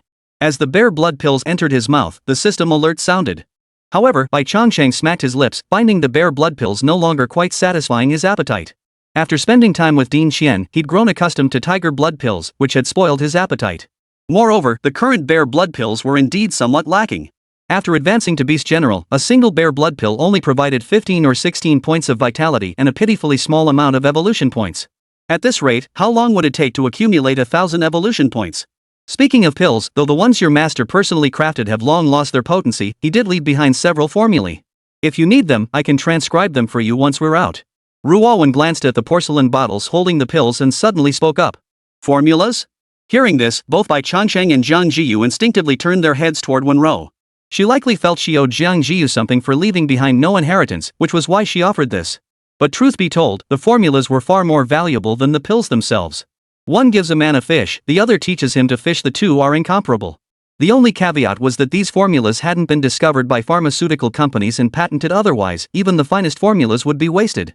Jiang Zhiyu didn't dwell on the matter, merely humming in acknowledgement before speaking again. "Your appearances aren't suited for such a grand public appearance. If possible, I'd like you both to stay within the spirit nurturing bag for a while. Also, recall those puppet dolls to prevent any further conflicts." Once the students emerged from the secret realm, official forces would conduct a thorough search of the area. Under these circumstances, if the puppet dolls continued their previous actions, it would only bring unnecessary losses to both sides and expose the existence of this grand hall. Neither gentle nor foolish pillar questioned her. After Jiang Zhiyu finished speaking, they both placed a hand over their hearts. "We obey our master's command." Bai Changsheng watched the two of them and couldn't help but inwardly marvel. Regardless of other factors, these 2 mithril guards could now serve as his ultimate trump cards. Should he ever face an overwhelming foe, the prospect of deploying these 2 mercury silver guards was too enticing for Bai Changsheng to even contemplate. Chapter 106, A Bountiful Return. Outside the secret realm, most schools had already begun their gradual withdrawal. Since yesterday, students had mostly emerged. Those who hadn't were likely devoured by beasts or brought back as news by teammates. As for the true circumstances, only they knew. However, the numbers were small. Only 3 confirmed deaths were reported. At this moment, only Shuemu and Magic Capital Martial Arts University remained. Shuemu was still missing Jiang Zhiyu. As Dean Qian's most prized student, how could Dean Qian possibly leave without her? Thus, the rest of Shuemu's students were forced to remain stationed here as well. As for the Magic Capital Martial Arts University, not a single student had appeared from the very beginning. Not a single word about whether they were dead or alive. Initially, Wang Meng remained confident, having specifically instructed his 10 students before departure to act together. With the vitality and combat prowess of these 10, as long as no late-stage beast generals appeared within the secret realm, they should be able to hold their own. Late beast general stage? Was that even possible? Knowing his students were safe within the secret realm, Wang Meng had specifically assigned them a task. Find a way to locate Jiang Zhiyu within the secret realm and eliminate her immediately. This was precisely why Wang Meng remained so calm throughout. Seeing Dean Qian pacing restlessly, his eyes darting toward the secret realm entrance, only fueled Wang Meng's inner satisfaction. But gradually, as students from other schools emerged one by one, leaving only Jiang Zhiyu and the 10 from Magic Capital Martial Arts University still inside, Wang Meng began to panic. Jiang Zhiyu knew why he hadn't emerged, but what about the other 10? Why hadn't they come out? A full night had passed since the Martial Arts University's evacuation, yet by the next morning, no one else had emerged from the secret realm. Now Wang Meng was truly panicking. Time was running out. If the authorities really came to take over this place, then even if they had made huge gains, they wouldn't be able to keep them. Hey, you little brats, get out here already. Wang Meng couldn't sit still either, glancing at his wristband repeatedly to check how much time remained before the authorities took over. Meanwhile, Dean Qian sat with a deep frown, staring at Xian Shuang and Zhang Xing before him. You two, recount what happened that night to me once more. Xian Shuang sighed inwardly. Dean Qian had already grilled them about this same incident 3 times already. But they didn't have the guts to contradict him. Besides, with Jiang Zhiyu still missing, they were anxious too. They could only repeat the story, hoping Director Qian might find a way to bring her back. Honestly, you too. The secret realm is fraught with danger. No one can guarantee what perils lie ahead. How could you possibly feel comfortable letting Zhiyu go alone with that puppet? To be fair, Dean Qian's scolding was somewhat unreasonable. Jiang Zhiyu insisted on going on her own, how could they possibly stop her? Still, Xian Shuang and Zhang Xing knew they were in the wrong. The better solution would have been for them to accompany Jiang Zhiyu. If any real danger arose, they could have watched each other's backs. But dwelling on that now was pointless. Instead of dwelling on it, they needed to focus on finding Jiang Zhiyu. First, they had to confirm whether she was alive or dead. Seeing the two fall silent, Dean Qian's frown deepened, but in the end, it dissolved into nothing more than a long sigh. If all else failed, they would have to seek help from the authorities. Even if it meant incurring some debt, they had to find Jiang Zhiyu first. Meanwhile, Wang Meng had arrived at the same conclusion. Both men emerged from their respective tents and, without prior arrangement, began walking toward the olive-drab military tent. Yet upon seeing each other, they both snorted coldly and turned back. Just then, a sound emanated from the entrance to the secret realm, instantly capturing both their attention. The light within the circle twisted slightly, as if something was about to emerge from within. Startled, both men stamped their feet. When they reappeared, they were already standing before the secret realm's entrance. Everyone in the distant tents, upon hearing the commotion, emerged and turned their gaze toward the secret realm's entrance. Yet, under the gaze of the crowd, a wolf dog over 2 meters tall leaped out. A long gash ran across its body, as if it had been severely wounded by some sharp weapon, blood still gushing out. Upon leaping out and seeing the crowd gathered at the entrance, the creature itself was startled. But before it could even growl, Dean Qian delivered a sharp slap. A sharp crack echoed as the wolfhound was sent flying over 10 meters, crashing to the ground. Blood spurted from its mouth, and it clearly wasn't going to survive. Anyone could tell from this scene that Dean Qian was furious. The wolf dog had suffered a completely undeserved fate. After delivering that blow, Dean Qian wasted no time. He turned and strode back toward the olive-drab tent. Jiang Zhiyu was still inside. At this moment, he cared nothing for appearances or personal relationships. Finding Jiang Zhiyu was the absolute priority. But before he could take 2 steps, a student's voice rang out. Dean, something else is coming out. Ha? Probably a pack of wolves. Though he suspected the answer, Dean Qian still turned back. What if? The next moment, a girl with a high ponytail, clad in black armor and wielding an alloy spear, leapt out from the secret realm's entrance. She landed lightly, the spear tip still stained with fresh blood, evidence of a recent battle. Watching the girl come to a stop, Dean Qian felt a huge weight lift off his shoulders. As he exhaled deeply in relief, a surge of wild joy welled up inside him. She's back. She really is back. You little brat, where have you been? The moment he spoke, it was clear Dean Xian was of advanced years. Jiang Zhiyu naturally heard the deep concern in Dean Xian's voice, but precisely because of that, she suddenly found herself at a loss for words. In her view, it was best not to speak of what had transpired within the secret realm, especially since the Grand Hall itself held nothing of value now. Xiao Bai said he was hungry. I just wanted to find him something to eat. Bai Changsheng, inside the spirit bag, froze upon hearing this. Ha? Me? He turned to look at Shaju and Wenru, hoping to find someone to share the burden of the blame he'd taken for them. But one was left scratching his head and grinning foolishly, while the other kept her eyes slightly lowered. Bai Changsheng's mouth twitched and he silently shouldered the blame once more. It's fine, doesn't matter. You're back, that's what counts. Back, that's what counts. Ha ha. Jiang Zhiyu's excuse was flimsy, but Director Qian didn't dwell on such trivialities. What mattered was that Jiang Zhiyu was back. Everyone pack up. We're heading back. Dean Xian's call was met with cheers from the students gathered before the tents. Who would want to stay here when they could sleep in a soft, comfortable bed? But just then, an untimely voice cut through the air. Hold on. Jiang Zhiyu, where are my students? Chapter 107, Get the hell out of here before I slap you. Wang Meng's sudden outburst made everyone freeze in their tracks. Turning to face him, they saw Wang Meng's face twisted with rage, ready to strike at any moment. But then again, it made sense. He had sent his students to find Jiang Zhiyu, intending to eliminate him within the secret realm. Now Jiang Zhiyu had emerged unscathed, while his students were missing. It was obvious Jiang Zhiyu was deeply involved. He had led the team of 10 out of the secret realm. If he couldn't bring them all back, even he would likely face severe reprimands from the school. Especially the other 2 deans of the academy. How could they possibly let such a golden opportunity slip away? If students had sacrificed themselves by venturing into the wilderness on their own, or if the secret realm proved sufficiently treacherous, then casualties from other schools matching those of Magic Capital Martial Arts University might be justifiable. But as luck would have it, the combined casualties of all other schools still fell short of those suffered by Wudao alone. How could he possibly justify this? It was precisely because of this that Wang Meng lost his temper, launching into a fierce interrogation right in front of Dean Xian. But clearly, he had underestimated Dean Xian's protective instincts toward his own students. If your students are missing, go find them yourself. Why are you asking about mine?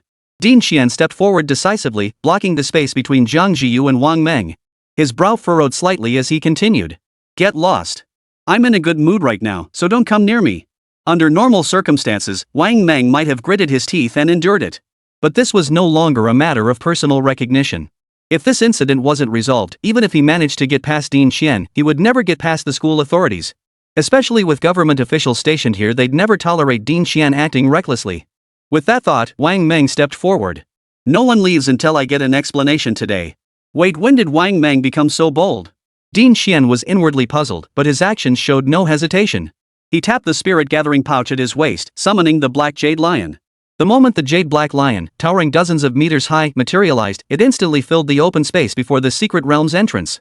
Simultaneously, an invisible pressure descended upon everyone present. You think having officials here stops me from dealing with you? Get lost before I slap you. Dean Xian's attitude stunned everyone present. One curse might be seen as protecting his own, but a string of curses. He'd merely asked a question. Why was he already posturing for a fight? Especially with 3 Beastmaster Academy students present, they'd never imagined Dean Xian would be so protective of his own. Dean Xian knew full well his reaction was excessive, yet he acted anyway. With his depth of experience, he had already formed suspicions the moment Wang Meng spoke his first words. Jiang Zhiyu's late arrival, the complete disappearance of the Magic Capital Martial Arts University students, and Wang Meng's current attitude, all signs pointed to one possibility. Though this possibility seemed improbable, even absurd to him, he had to nip it in the bud before Wang Meng could confront Jiang Zhiyu. That was why this scene unfolded. One insisted on questioning, the other insisted on intervening. Both looked ready to come to blows at any moment. Just then, a voice cut through the tension, causing both men to pause abruptly. What are you 2 up to? Planning to start something right here? The speaker's voice was aged yet resonant. A single utterance was enough to rein in the previously furious Dean Xian and Wang Meng. They had no choice but to restrain themselves. The man before them held seniority even beyond the current Waterwood Academy headmaster, and his martial emperor tier strength far surpassed anything present could match. A lifetime of military service had earned him achievements that even some emperor-level beings couldn't match. Moreover, he was one of the founding pillars of the Celestial Dynasty's martial arts tradition. If pushed, every single person present could be counted as his disciple or descendant. A dean from Shuemu University and a dean from Woda University in the Magic City, both acting like this in front of their students. You really are regressing with age. The old man gave a light snort, and Wang Meng's momentum immediately weakened by 3 parts. Dean Xian, however, stepped forward proactively, pointing a finger at Wang Meng. Old Liang, this isn't my fault. It's this fellow. Seeing my students emerge, he wouldn't let it go, insisting on chasing after them to demand where his students had gone. Tell me, where did his student go? Is it any of my students' business? Master Liang remained silent, nearly turning his gaze toward Wang Meng. Master Liang, every student who entered has come out except for my entire Magic Capital Martial Arts Academy. And yet, this girl was the last one to emerge. I'm just asking, is that a problem? But he blocked me from asking a single question. If he didn't have something to hide, who would believe it? Dean Xian, about to speak, was stopped by Jiang Zhiyu. She knew Dean Xian was protecting her, but it was clear that in this situation, Dean Xian was no longer the appropriate person to intervene. After raising her hand to bow respectfully toward Elder Liang, Jiang Zhiyu turned her gaze to Wang Meng. Since Dean Wang has asked, I'll be frank. I did indeed encounter students from Woda University in this secret realm. Jiang Zhiyu's words sent shockwaves through the entire room, especially Wang Meng. He had anticipated Jiang Zhiyu denying it, or perhaps choosing to remain silent, but he never imagined she would actually dare to acknowledge it. Her acknowledgement meant the matter was now tied to her. With that, even if Mr. Qian wanted to stir things up, he couldn't interject. Dean Qian's face flushed with panic. He couldn't fathom why Jiang Zhiyu, usually so sharp, would make such a foolish mistake at a critical moment. Old Master Liang. Just as Director Qian opened his mouth to defend Jiang Zhiyu, Old Master Liang raised his hand, signaling her to continue. And I didn't encounter just one or two, I faced 10 of them. From the moment we met, these 10 students from Magic City Martial Arts University charged at me. Sensing something was wrong, I hid in the secret realm for 2 days. Only now did I dare to emerge. Dean Wang asked me a question, so I shall ask Dean Wang one in return. What was the meaning behind these 10 students from Magic Capital Martial Arts University charging at me simultaneously? At Jiang Zhiyu's words, Wang Meng was instantly speechless. He knew exactly why they had attacked together, and the others had likely guessed as well. Especially since Jiang Zhiyu had just made enemies with the Magic Capital Martial Arts University students before entering the secret realm. Wang Meng opened his mouth, tempted to dismiss it with something like they probably just wanted directions, but he knew even he wouldn't buy that excuse. Upon hearing this, Elder Qian snorted coldly, very well. Very well. If that girl hadn't spoken up, I'd never have known you had such an arrangement. Let me tell you, Wang Meng, this isn't over. Seeing Dean Xian about to launch into another tirade, Elder Liang shook his head helplessly. He stepped forward, expanded his divine sense, and directly entered the secret realm's entrance. Just 6 or 7 seconds later, Elder Liang withdrew his divine sense, his entire being looking much more weary. Forcing a prolonged search of the entire secret realm against the world's rules would take a heavy toll even on a martial emperor. Master Liang. Wang Meng called out, but Master Liang merely shook his head. There were only 7 bodies within the secret realm. 3 of them suffered fatal injuries caused by beast attacks. As for the other 4, they all suffered instantaneous fractures of the cervical vertebrae. The perpetrator acted with ruthless precision, possessing strength far surpassing that of my students. This was not the work of that girl. This matter ends here. What you do when we return is none of my concern, but right now, get the hell out of here. Cough, cough. Chapter 108, the first emperor touches the wires, he's one big. This matter was doomed to have no resolution from the start. With no evidence to begin with, the blame game was merely an attempt to shift responsibility onto the other side. For Wang Meng, if he could pin this mess on Jiang Zhiyu or even Xu Weimu, his own pressure would instantly lighten. But all that came to an abrupt end when old Liang declared the matter closed. The underlying message was clear, both sides were equally at fault, and each should clean up their own mess.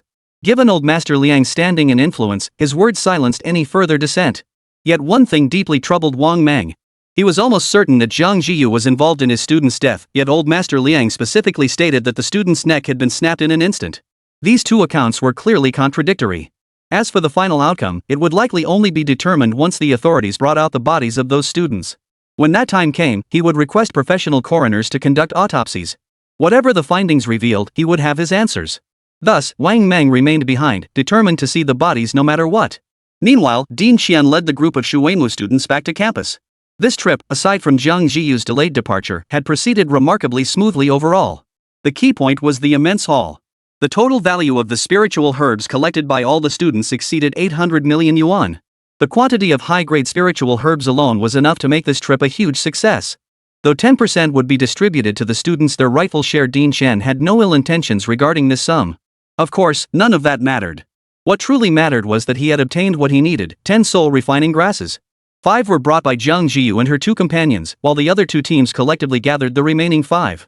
With these soul refining grasses, he could finally initiate the bloodline advancement for the Black Jade Lion. Heaven knew how desperately Dean Xian, who had been stuck at this stage for decades, craved this moment. After a moment's thought, Jiang Zhiyu produced the 3 soul refining grasses he'd obtained from Duan Hongtao and the others. These 3 soul refining grasses should increase the chances for the teacher.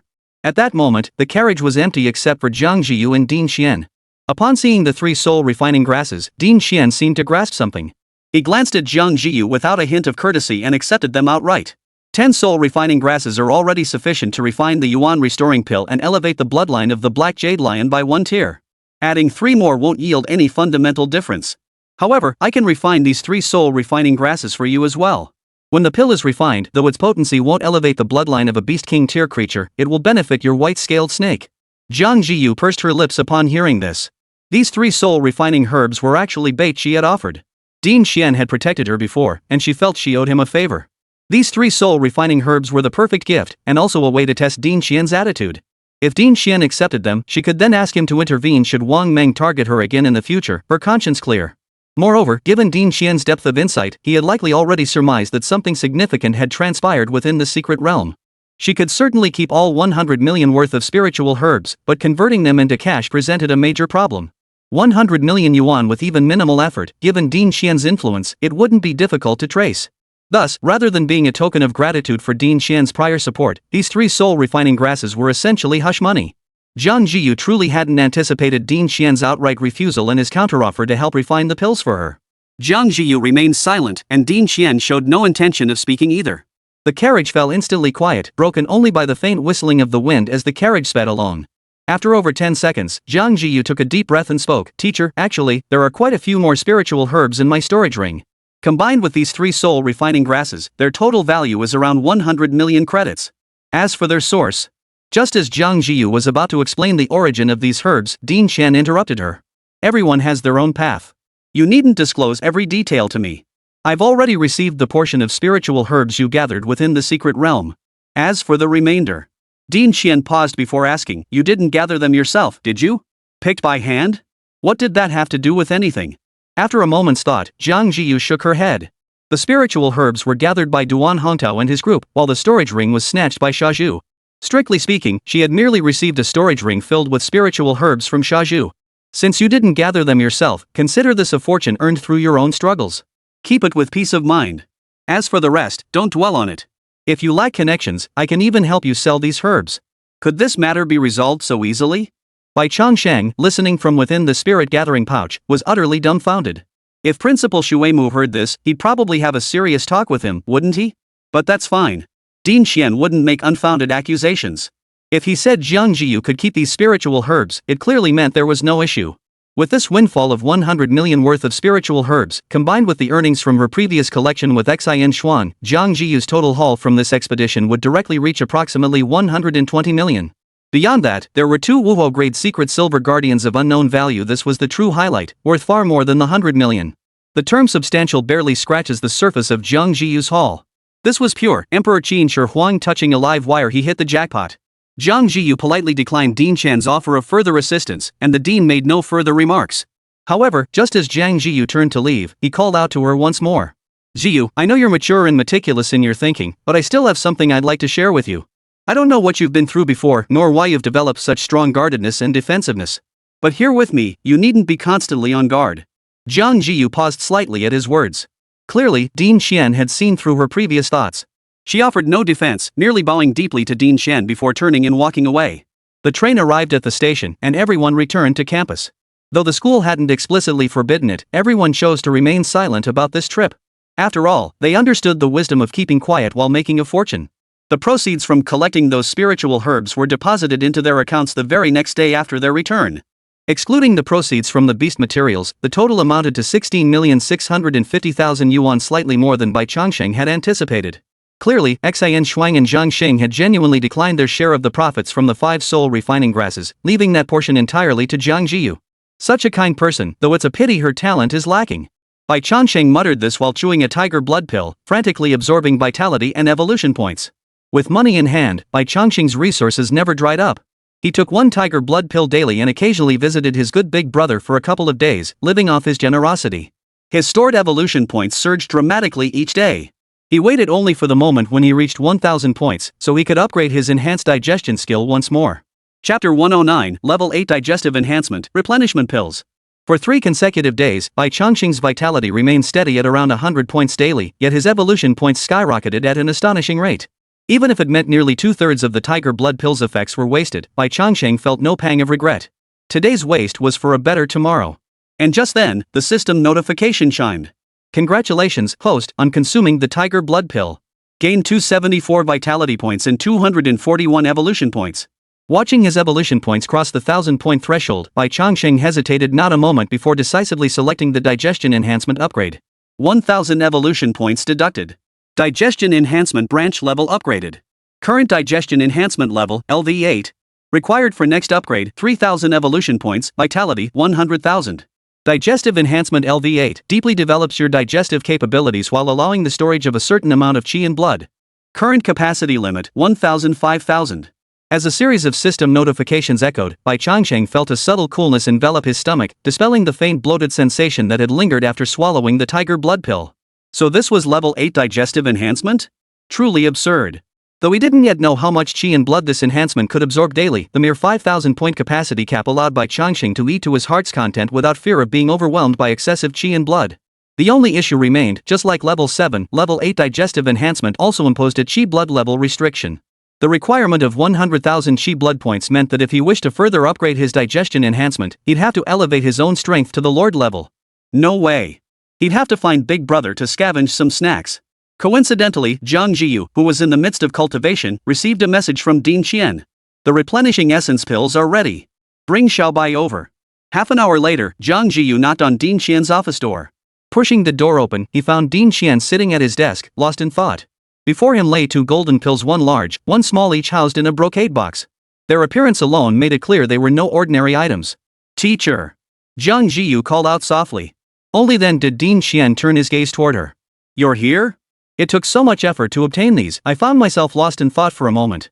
After carrying this matter in his heart for decades, to suddenly see it progress so smoothly, no wonder Dean Qian had been lost in thought. This one is for Xiaobai. Dean Qian pushed the golden pill, noticeably smaller in size, toward Jiang Zhiyu. He can take it directly in the cultivation room. If any issues arise, I can intervene at any time. Old Qian's office was specially equipped with a cultivation room, though he rarely used it. The Jade Black Lion's massive form was simply too large to unfold within the office building. Emerging would likely cause the entire structure to collapse. Moreover, for him, Qi blood martial arts served only as a supplementary practice. Constant cultivation was unnecessary. It must be said, the cultivation rooms provided for Dean-level figures were truly luxurious. Not only were the alloys used in its construction of a higher grade than those in classic cultivation rooms, but its spirit-gathering effects were subtly superior as well. Summoned by Jiang Zhiyu, Bai Changsheng's colossal form instantly occupied nearly a third of the cultivation chamber. Nodding to Dean Qian, Bai Changsheng greeted him with a polite hello. Dean Qian smiled warmly at him. Young man, this yuan restoring pill is no easy thing to come by. Let me see just how far your potential can take you. Bai Changsheng knew full well how hard won the replenishing essence pill was, and his heart couldn't help but swell with anticipation. After consuming the dragon blood jade marrow earlier, his dragon blood had reached tier 3. To advance it another tier would require a staggering 10,000 evolution points. Such an astronomical sum meant that, barring any unexpected windfalls, he'd likely only scrape together enough once his vitality neared the threshold of a domain lord. But clearly, this expenditure of evolution points was unavoidable. Regardless of anything else, the mere phrase Beast King potential meant Bai Changsheng absolutely had to scrape together those 10,000 evolution points. After all, his esteemed elder brother, Mou Suni, currently possessed only level 4 dragon blood. Now, Dean Qian had paved the way for him. That weakened version of the replenishing essence pill was in Jiang Zhiyu's hands. To say Bai Changsheng wasn't tempted would be a lie. Truth be told, he was quite eager to see the effects of level 4 dragon blood. When dragon blood concentration reaches level 4, the dragon's form becomes more pronounced. Simultaneously, based on one's innate attributes, innate divine abilities will awaken. Dean Qian spoke, observing Bai Changsheng with a hint of anticipation. I wonder what innate divine ability this youngster will awaken. Talented divine abilities? Such unexpected gains? Bai Changsheng's heart stirred at the mention, recalling how Principal Shuemu had once brought this up. Alright, feed the yuan restoring pill to little Bai. Jiang Zhiyu no longer hesitated. Her right hand pinched the quail-egg-sized yuan restoring pill and placed it into Bai Changsheng's mouth. The system prompt sounded immediately. Congratulations, host, on consuming the replenishing essence pill. Gained 514 vitality points and 1147 evolution points. The pill melted instantly upon contact with his tongue, transforming into a searing hot current that carried a pungent, burning stench. The soul refining herb both refined the soul and scorched the blood. When used as the primary ingredient in a yuan restoring pill, especially when other spiritual herbs fully amplified its potency, this effect became even more pronounced. This searing sensation intensified as it entered Bai Changsheng's abdomen, spreading rapidly throughout his entire body. Consequently, Bai Changsheng's previously cool blood now felt as though it were being boiled. His white snake scales inexplicably glowed with a vivid crimson hue. Each breath sounded like the strained bellows of a bellows, hoarse and low. "Teacher, is little Bai okay?" Jiang Zhiyu's knowledge of beast taming was severely lacking, perhaps her only true weakness. Fortunately, she had someone beside her who had immersed themselves in this field for decades. Naturally, Jiang Zhiyu didn't hesitate to ask. The yuan restoring pill is a defiantly unnatural substance. Forcibly enhancing a beast's bloodline is no simple feat. Both flesh and soul undergo a thorough internal and external scorching, purging impurities. Just wait. This process will last at least 2 hours. As Dean Xian's words fell, Bai Changsheng felt the searing heat intensify another level.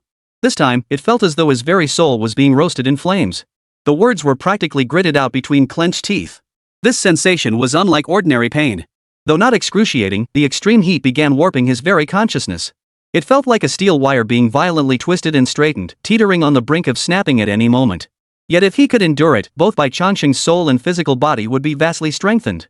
Chapter 110, 4th Grade Dragon Blood, New Branch, Heavenly Fire. Half an hour and a half.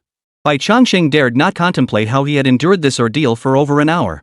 The heart-wrenching sound never ceased from beginning to end.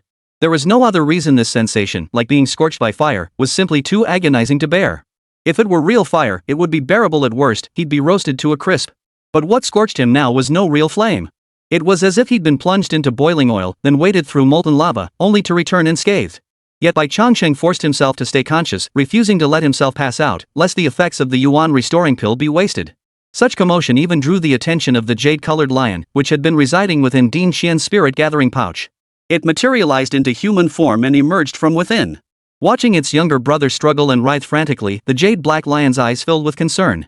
However, seeing that neither Jiang Zhiyu nor Dean Xian spoke, it forced itself to remain silent, refraining from offering any words of comfort to Bai Changsheng. Of course, even if it had spoken, Bai Changsheng would have been completely unable to hear. At this moment, he felt as if his brain were splitting apart. The 2 dragon horns atop his head, which had previously been merely rough protrusions, now seemed stimulated by some force and were growing wildly. Even his spine tingled with a pins and needles sensation, as if swarmed by countless ants. To Dean Xian and Jiang Zhiyu, however, this spectacle held a different meaning. The dragon horns are fully revealed, the dragon tendons have formed, the bloodline advancement is already 70 to 80% complete. As long as nothing goes wrong at the final moment, the bloodline advancement will be successful. If he can attain 4th grade dragon blood, this youngster's physical body, soul, and spiritual power will undergo a qualitative leap. If he could grasp one more offensive type innate divine ability, this youngster's future achievements might even surpass my own as the Jade Tiger. Jiang Zhiyu pursed her lips, her eyes reflecting both delight and concern. Her soul was intertwined with Bai Changsheng's, allowing her to faintly sense the agony he was enduring. Yet Jiang Zhiyu understood clearly that certain hardships must be endured for growth. Therefore, despite her inner worries, Jiang Zhiyu showed no intention of halting the bloodline advancement. This state persisted for nearly half an hour. By then, everyone had grown accustomed to Bai Changsheng's wails, and the agony radiating from his body steadily diminished. Then, as the system notification chime sounded, the sensation receded like a rapidly ebbing tide. Congratulations, host. Dragon blood rank upgraded. Current rank, LV4. Evolution points required for next upgrade, 30,000. Dragon Blood LV4, you have formally embarked upon the path of dragon transformation. Possessing the dragon's bloodline, your future achievements will undoubtedly be extraordinary. Congratulations, host. Hidden evolution tree unlocked, Heavenly Fire. Celestial Fire gains the ability to command flames. Attack power increases with the host's mental strength and the evolution tree's level. Evolution points required for next Celestial Fire upgrade, 1000. Congratulations, host. Your race has changed. Current race, white-scaled dragon. Listening to the system prompts, Bai Changsheng felt a sense of sweet relief after enduring hardship.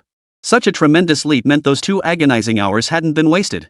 His dragon blood rank had risen, unlocking a new evolution tree. Even his race, which had remained unchanged, now bore a new name. Though it still sounded odd, it was certainly an improvement over white-scaled snake. Beyond these system-notified enhancements, Bai Changsheng could distinctly feel his physical and spiritual strength surge by at least 50% after the dragon blood effect concluded. Even though his vital energy remained unchanged, the same amount now allowed him to unleash far more powerful attacks. The soul enhancement was even more direct. With his soul strength boosted, Bai Changsheng's mental power experienced another explosive surge. Though his psychic power intensity wasn't as extraordinary as Jiang Zhiyu's, it had already touched the threshold of the Lord level. Perhaps it wouldn't be long before his mental power advanced on its own. The most tangible manifestation was his ability to effortlessly unleash around 10 bolts of thunder without fear of draining his mental energy. Awesome! Bai Changsheng couldn't help but exclaim. The moment the words left his mouth, the two people in the cultivation room and the jade-colored lion knew that Bai Changsheng's bloodline advancement had concluded. Xiao Bai, how does it feel? Jiang Zhiyu spoke up, meeting Bai Changsheng's gaze. Though Bai Changsheng's current state clearly indicated the bloodline advancement's success, they still needed to hear it from him directly. The bloodline advancement has succeeded. Both my physical body and soul have grown significantly stronger. As for innate divine abilities, with a mere flicker of thought, a golden red flame suddenly erupted beside Bai Changsheng. The flames materialized out of thin air, instantly causing the temperature within the entire cultivation chamber to soar. This display made it clear to both Jiang Zhiyu and Din Qian what innate divine ability he had awakened. Though not an exceptionally rare divine ability, among the 5 elements, metal and fire possessed the most formidable offensive power. Especially the temperature of this flame, it clearly wasn't ordinary mortal fire. Din Qian's eyes lit up. He beckoned to Bai Changsheng. Come, direct that fireball at me. Upon hearing Din Qian's words, Bai Changsheng instantly understood he wished to test the flame's intensity. Without hesitation, he complied. After a brief warning, please be careful, he poured in a surge of spiritual energy. The fireball, previously no larger than a fist, suddenly swelled to several times its original size, now resembling a soccer ball. Without hesitation, Bai Changsheng also invested the over 1,000 evolution points he had gained from swallowing the yuan restoring pill, instantly upgrading the heavenly fire to the next level. 1,000 evolution points deducted. Heavenly fire branch in the evolution tree upgraded to LV2. Evolution points required for next celestial fire upgrade, 3,000. As the system notification sounded, the already football-sized fireball swelled further, now barely smaller than a basketball. The temperature within the entire cultivation chamber instantly soared by over 10 degrees Celsius. The alloy flooring nearby had already begun to glow hot. Seeing Bai Changsheng show no intention of holding back, even continuously amplifying the fireball's power, Din Qian's eyelid twitched. He had said he wanted to test it, but not with this current mass. As the headmaster of the Beastmaster Academy, Chi blood martial arts was merely a secondary discipline for him. This little brat truly intended to make him look foolish. Yet despite his inward curses, Din Qian's smile grew ever more pronounced. Bigger is better, bigger is better. The larger the fireball, the greater Bai Changsheng's progress and the higher his potential. At this rate, in another month, he'd finally be able to tell those two old fools exactly what he'd always wanted to say. Of course, Bai Changsheng wouldn't actually hurl that fireball at Din Qian. After a moment's thought, he turned his gaze toward his good brother. The jade black lion, whose vital energy approached the 1,000,000-point mark, naturally regarded the fireball as insignificant. Seeing Bai Changsheng look at him, it even waved a paw in his direction, a clear invitation to bring it on. Bai Changsheng showed no courtesy whatsoever. Once the fireball reached its peak intensity, he unleashed it with brutal force. Chapter 111, He reaps the rewards, I bear the burden. The fireball's speed was blindingly fast, so fast that Bai Changsheng aimed to catch the black jade lion off guard. Released at close range, it reached the jade black lion in the blink of an eye. Had it been any other third-rank martial artist or low-level military commander, they would likely have suffered severe damage, perhaps even death from this single strike. But the moment the fireball slammed into the jade black lion, its fate was already sealed. Unfazed, the black jade lion casually raised its paw and effortlessly caught the fireball in its palm. Bai Changsheng's thoughts flickered as he prepared to detonate the fireball. Yet before he could act, the black jade lion moved first. With just a slight squeeze of its massive paw, the fireball shattered completely like a bursting bubble. Sparks flew everywhere, but the fireball had lost all its original destructive power. Bai Changsheng knew full well the vast gulf between himself and the black jade lion. Yet witnessing it effortlessly intercept his full power fireball left him seething with shock too profound for words. Was this the power of a beast king? Truly beyond belief. After crushing the fireball, the jade black lion tilted its massive head and blew out a breath, extinguishing the flames lingering on its palm. Poof. The boss will always be the boss. The stammering words, paired with that self-assured expression, made it hard to believe this creature was a beast king. Din Qian, observing everything from the sidelines, couldn't help but twitch the corner of his mouth. To his credit, Bai Changsheng played along perfectly with the black jade lion, his eyes brimming with awe as he declared. Wow, is this what a beast king looks like? My full power attack was merely a gentle grasp. Even if the beast god himself appeared, it wouldn't be any different, would it? Hearing Bai Changsheng's words, the jade-colored swanny even lifted its chin in perfect harmony. Poof. Not bad. You two know jack about the beast god. If the beast god truly came, forget Bai Changsheng, even Mou Swanny would be no match for a single slap. Din Qian's mouth twitched again. Even Jiang Zhiyu, watching the exchange between the jade black lion and Bai Changsheng, wore an expression tinged with an indescribable meaning. Of course, you aren't bad either. That claw just now. I only used 10% of my strength. 10%? Hearing the jade-carved lion's words, Din Xian, who had been poised to thoroughly discipline it, froze in surprise. That a beast king would utter such words speaks volumes about the sheer ferocity of Bai Changsheng's recent attack. Of course, they could sense a fraction of the power emanating from that fireball. Yet without having faced it head-on, their perception couldn't match the vividness of the Black Jade Anubis's experience. When it came to sheer offensive might, few low-tier martial generals could match Bai Changsheng at this moment, and crucially, he had only just ascended to the rank of low-tier beast general. If he were to further refine his innate divine ability and increase his vital energy, wouldn't that mean he'd be unmatched among his peers? Din Xian seemed to envision himself thoroughly humiliating those two old fools, his heart brimming with delight. He no longer dwelled on the absurd antics of the Jade Black Lion and Bai Changsheng moments ago. After a bloodline advancement, physical energy depletion is immense. I've already prepared tiger blood pills for little Bai. Just feed them to him. From here on, he just needs to steadily familiarize himself with his innate divine abilities while gradually increasing his vital energy. If possible, it would be best to hone your control over these innate abilities through actual combat. Din Xian's words served as a timely reminder to Bai Changsheng. Come to think of it, since obtaining the Thunder Branch, he hadn't properly studied it. Now with the addition of the Heavenly Fire Branch, he truly needed extensive combat experience to deepen his understanding of these two top-tier evolutionary tree branches. Elemental attacks certainly weren't limited to a single form. In fact, Bai Changsheng sensed a faint possibility that these two equally supreme talents might be able to coordinate their attacks. Now that little Bai's bloodline has advanced, it's time for me to advance this fellow's bloodline too. Zhiyu, just close the door behind you when you leave, no need to lock it. Having witnessed Bai Changsheng's transformation firsthand, Din Xian could no longer contain his thoughts. Nothing in life is ever perfectly certain before acting better to be decisive. With that, Din Xian prepared to seal the Jade Green Lion into his spirit storage bag, while Jiang Zhiyu bowed her hands in gratitude and bid him farewell. But unexpectedly, the Jade Guardian Lion resisted. Brother, woof woof. I don't. That single woof woof nearly shattered Bai Changsheng's composure. That agony of soul and flesh being scorched simultaneously, anyone would howl in such torment. Even now, though the sensation had faded, Bai Changsheng still felt the lingering dread. Be a good boy. This is good stuff. It'll do you right. Din Xian knew Bai Changsheng had looked utterly miserable just now, so he patiently explained. But the next words from the Jade Lion completely shattered Din Xian's composure. Good stuff, all for the little brother. He gets the good stuff, while I get the pain. At those words, Bai Changsheng's eyes instantly widened. Not me, bro. I never taught you that, okay? Don't make false accusations.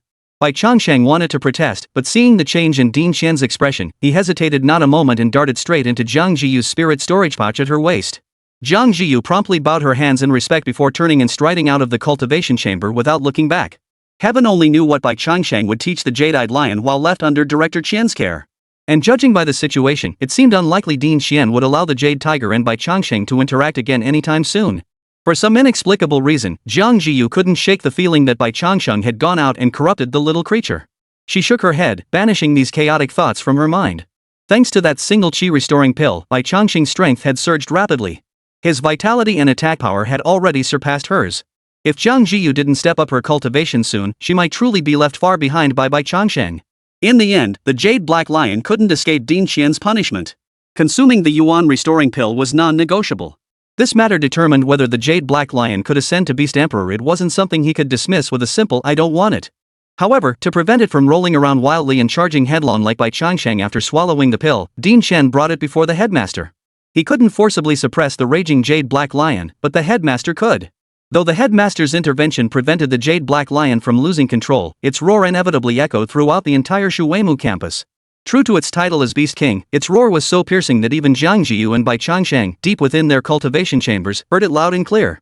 Moreover, the Jade Black Lion's bloodline advancement took even longer than Bai Changsheng's a full 4 hours. Heaven only knew how the Jade Black Lion had endured those 4 hours. Bai Changsheng felt the pain right in his heart. Chapter 112, Take this trick. Just as Jiang Zhiyu had predicted, for the next 7 or 8 days, Din Xian showed no intention of seeing Bai Changsheng. Even when he occasionally requested to see Jiang Zhiyu, he specifically instructed her not to bring that little runt Bai Changsheng alone. This clearly showed just how thoroughly Bai Changsheng had shattered Din Xian's defenses. Especially when he tried to correct the Jade Lion's mistake. Despite his best efforts to reason with it, the beast wouldn't listen to a single word. It even interpreted his attempts as a test of the brotherly bond between him and Bai Changsheng. This undoubtedly shattered Din Xian's resolve even further. His once reliable Jade Lion, how could spending time with Bai Changsheng turn him into this? But none of this mattered to Bai Changsheng for now. Even if old Deng had some grievances against him, it was only temporary. Once the old man cooled off, he could still score some snacks from his big bro. After all, he was well fed and well clothed now, so there was no need to add to the little old man's troubles. With his newfound financial freedom, Jiang Zhiyu never again lacked for Bai Changsheng's resources. He'd bought 30 tiger blood pills at tens of thousands each, enough to last a month even if he took one daily. Plus, with bear blood pills and other supplements daily, both his vitality and evolution points were skyrocketing. Notably, after his digestion enhancement skill reached level 8, the daily increase in qi and blood soared from 100 to 220. At this rate, the 100,000 qi blood threshold required to become a lord could be reached in just 400 days. Compared to level 7 digestive enhancement, this cut the required time by more than half. However, Bai Changsheng sensed that level 8 digestive enhancement should only allow him to digest around 180 vitality points daily. The extra 40 points likely stemmed from his enhanced constitution after the dragon blood infusion, which had naturally boosted his digestive capacity. After all, he was now a beast general tier beast and a level 4 dragon blood at that. Consuming a bit more flesh and blood each day seemed perfectly reasonable, didn't it? On top of this, Bai Changsheng would drag Zhiyu into sparring sessions daily. Training with Jiang Zhiyu would disrupt her cultivation, and any misstep could easily injure her even if non-fatal. It was unnecessary risk. Zhiyu, however, proved an ideal sparring partner. Not only was he sufficiently powerful, but due to his physical constitution, he simply didn't care about injuries. After all, any wounds could be healed with sufficient energy. However, sparring with Zhiyu came with one glaring drawback: the guy had no concept of holding back. Or rather, even when he did hold back, Bai Changsheng still found himself thoroughly beaten. Originally, Bai Changsheng believed that with his current strength, if not capable of defeating opponents several levels above him, he was at least invincible among those of equal rank. But after enduring day after day of bruised and battered face, Bai Changsheng realized he had been looking at the world through a well. Jiang Zhiyu observed every detail, yet showed no intention of warning Bai Changsheng. Engaging in such frequent combat training with a secret silver guardian of being born solely for battle proved immensely beneficial for Bai Changsheng's practical experience, dragon blood adaptation, and talent refinement. After all, such a perfectly suited sparring partner was a rare privilege few possessed. The result of this exchange was a rapid surge in Bai Changsheng's overall combat prowess. "Take this, you fool!" A fireball coalesced beside Bai Changsheng. Before it was fully formed, he hurled it forward. In flight, it continuously absorbed stray fire elements from the surroundings to bolster its power. Reaching its peak just 3 meters from Zhiyu, Bai Changsheng detonated it. Terrifying flames instantly engulfed everything within a 4 to 5 meter radius, their extreme heat carrying an air of scorching everything in its path. Yet a silver figure burst forth from the flames, raising a fist to smash down toward Bai Changsheng's head. It carried no discernible aura of qi or blood, yet contained a power so immense it bordered on the absurd. Seeing this, Bai Changsheng's vertical pupils contracted sharply as his tail lashed out violently. It lashed out like a whip, cutting through the air with a sharp whistling sound. Just as the tail was about to strike Zhiyu, the latter vanished from his position. The next moment, a voice rang out from above Bai Changsheng. "Above you." Had this been the beginning, Bai Changsheng would have panicked and taken a heavy punch. But now, Bai Changsheng's lips curved into a faint smile. The purple scale on his forehead instantly blazed with intense light. Boom! Thunder and fist collided violently, sparks flying everywhere, yet Zhiyu's attack failed to advance a single step. Simultaneously, 3 more fireballs coalesced behind Bai Changsheng. Though their formation was noticeably slower than before, it was clear to all that once fully materialized, these fireballs would signal Bai Changsheng's decisive end to the contest. Zhiyu understood this well. He strained to pull away, only to find his right arm seemingly sucked into the blue-white thunder. With no leverage in the air, he couldn't free his arm. But then something completely unexpected happened. Zhiyu raised his left hand, formed it into a blade, and slashed directly at his own right arm. Without a metallic clang or a spark, Zhiyu's right arm was cleanly severed, then instantly consumed by the thunder. Realizing something was amiss, Bai Changsheng dared not wait for the fireballs to fully solidify. With a flicker of thought, 3 fireballs shot out, streaking toward Zhiyu as he landed. Simultaneously, the lightning coiled around Bai Changsheng's head, transforming into a blazing sword of light that pursued Zhiyu in a deadly chase. Boom! Boom! Boom! 3 successive explosions of fireballs echoed through the air. The next moment, Bai Changsheng felt his body suddenly tighten, as if something had clamped down on him. He strained with all his might, feeling as though his internal organs were about to burst from the pressure. His body flipped, and he wrapped himself around it in return. Comparing it to a snake's coils? Once you're wrapped up, what good is being a mithril guard? I'll still crush you. But the reality was, he couldn't budge it. He really couldn't budge it. This damn secret silver guardian was just too damn hard. Even with Zhiyu holding back, his physical strength was undeniable. Forget Bai Changsheng. Even if the martial lord himself showed up, he might not be able to crush Zhiyu's body outright. Wait, isn't this just pure cheating? Who cuts off their own arm in the middle of a fight? And if your body wasn't made of mithril, you'd be the one begging for mercy right now. Zhiyu said nothing, merely chuckling darkly. He picked up his severed arm, placed it back onto his shoulder stump, and within 10 seconds, it had fully regenerated. Exploiting every advantage and trait to eliminate the enemy before you at any cost, that's the very rule of life or death combat. What Jiang Zhiyu did was perfectly reasonable. But you haven't fully utilized your own strengths. With both thunder and heavenly fire at your disposal, your optimal strategy should have been to fight while retreating, denying the enemy any chance to close in. Still, to have achieved this much is commendable. The gentle voice from afar, still writing something, pointed out Bai Changsheng's shortcomings. After speaking, she picked up the A4 paper and gave it a light tap. Chapter 113, Anling Powder. Zhiyu, I've written out the pill formula you requested. There are 7 pages total. See if any of them are useful. Emerging from the spirit storage pouch, Wenro held a small stack of A4 paper in her hand. Bai Changsheng showed not the slightest interest. These 7 pill formulas had taken Wenro 7 days of writing and rewriting. He had glanced at them out of curiosity during that time, but unfortunately, they were filled with characters Bai Changsheng couldn't decipher. But Jiang Zhiyu clearly understood them. Triple element creation pill, primary ingredients unfalling pine, golden phoenix feather, emerald fruit. During refinement, it must be continuously heated with 7 pattern void fire for 49 days. Anling powder. Golden vein chi transformation pill. Jiang Zhiyu examined each formula, yet her expression held an indescribable look. She recognized the characters individually, but when they were combined into formulas, they became unfamiliar. Though she recognized many of the spiritual herbs listed, this knowledge was utterly useless. Her knowledge of elixirs was limited, mostly confined to common varieties she might personally use. As for alchemy itself, she was utterly clueless. Alchemists were a branch of mages, and their work was also connected to the College of Liberal Arts. But clearly, Jiang Zhiyu had no interest in either field. So, after just a quick glance, she folded the paper away. Seeing this, Wenro assumed Jiang Zhiyu disdained the formulas and felt guilty.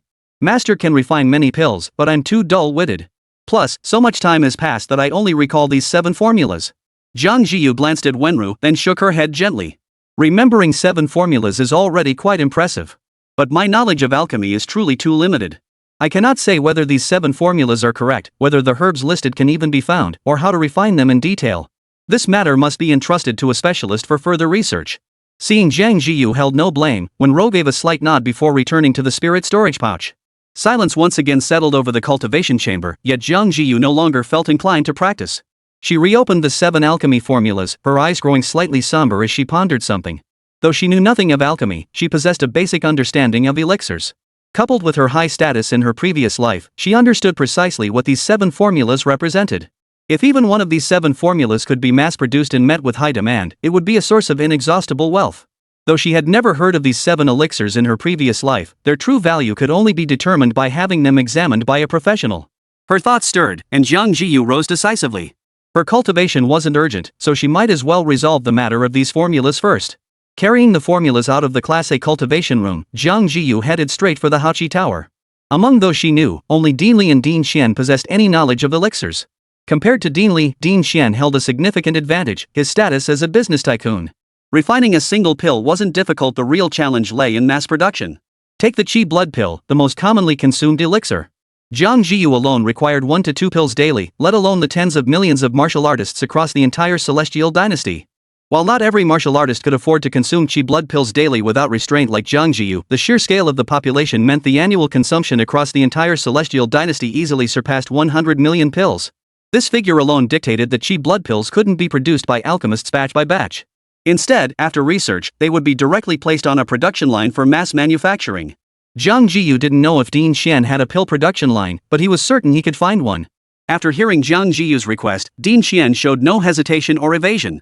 Instead, he smiled warmly and said, I own a company valued at over 10 billion, specializing in pharmaceutical research and production.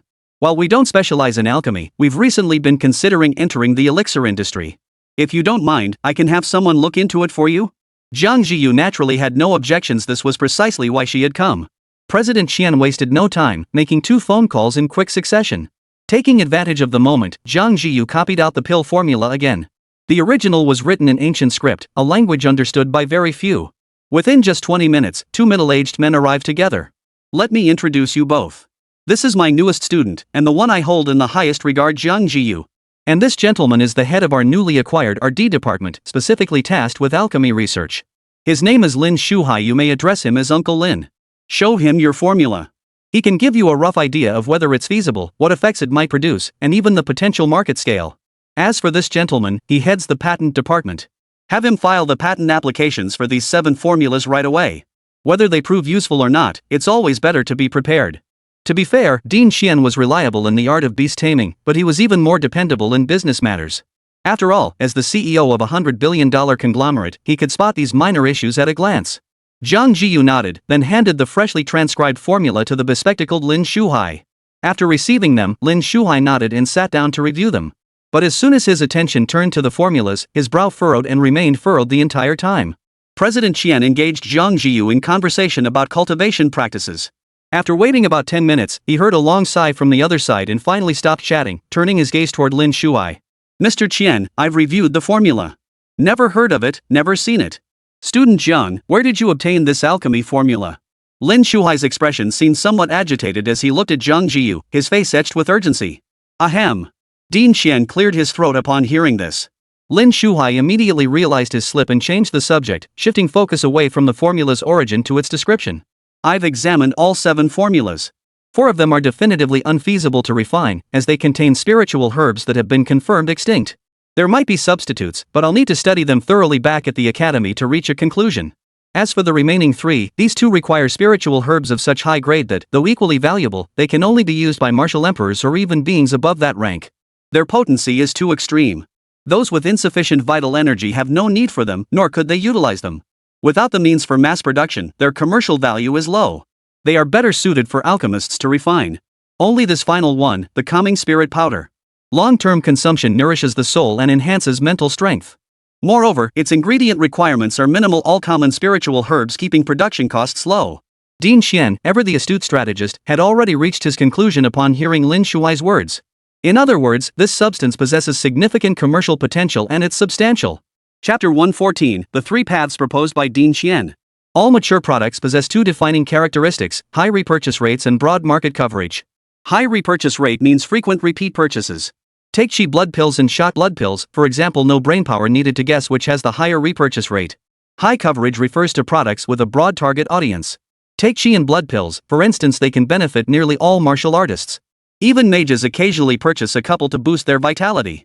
After hearing Lin Shuai's explanation, Ding Xian understood the tier of the anling powder. He immediately asked the question that concerned him most. What's the scope of application, and how much can the cost be controlled? Lin Shuai carefully considered the question before providing a rough estimate. The specific effects require further research to determine. For instance, can higher grade herbs be substituted to achieve stronger effects? But as things stand now, it should be effective from apprentices all the way up to generals. As for the martial duke, even if effective, the impact would be negligible given his already immense spiritual power.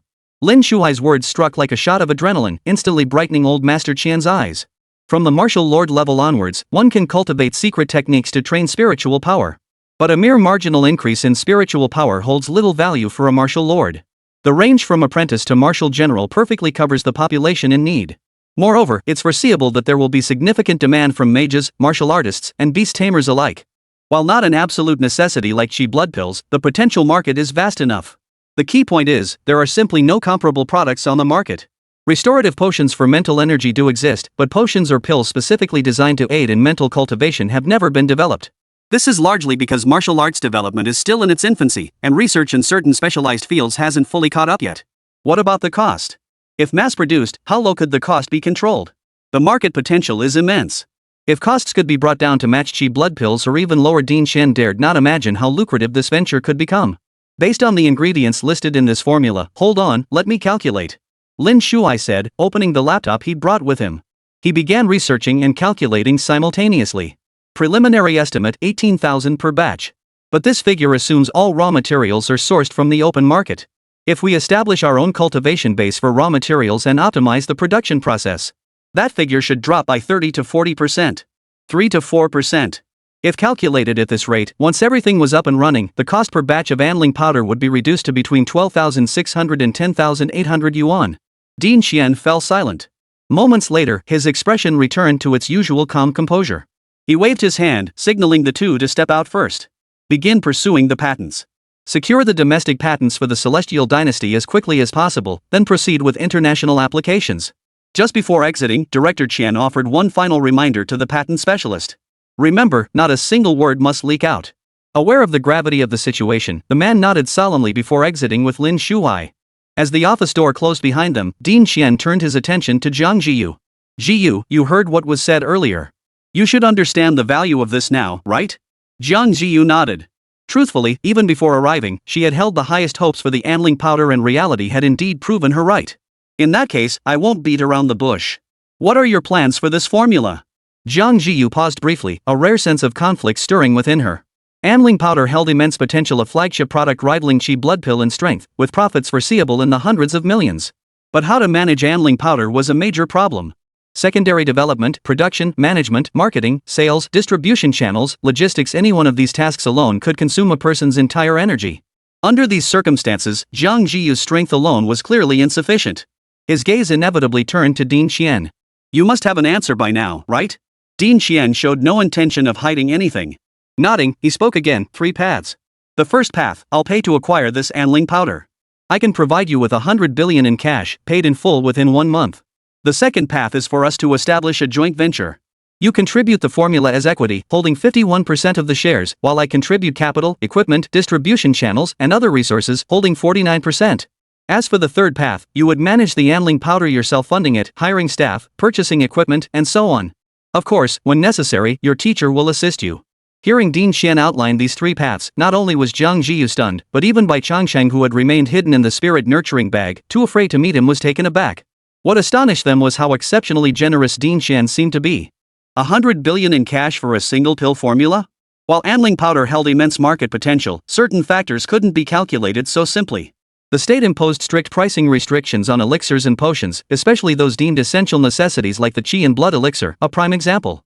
The ironclad rule was that the fluctuation between base production costs and retail prices could not exceed 5% of the cost.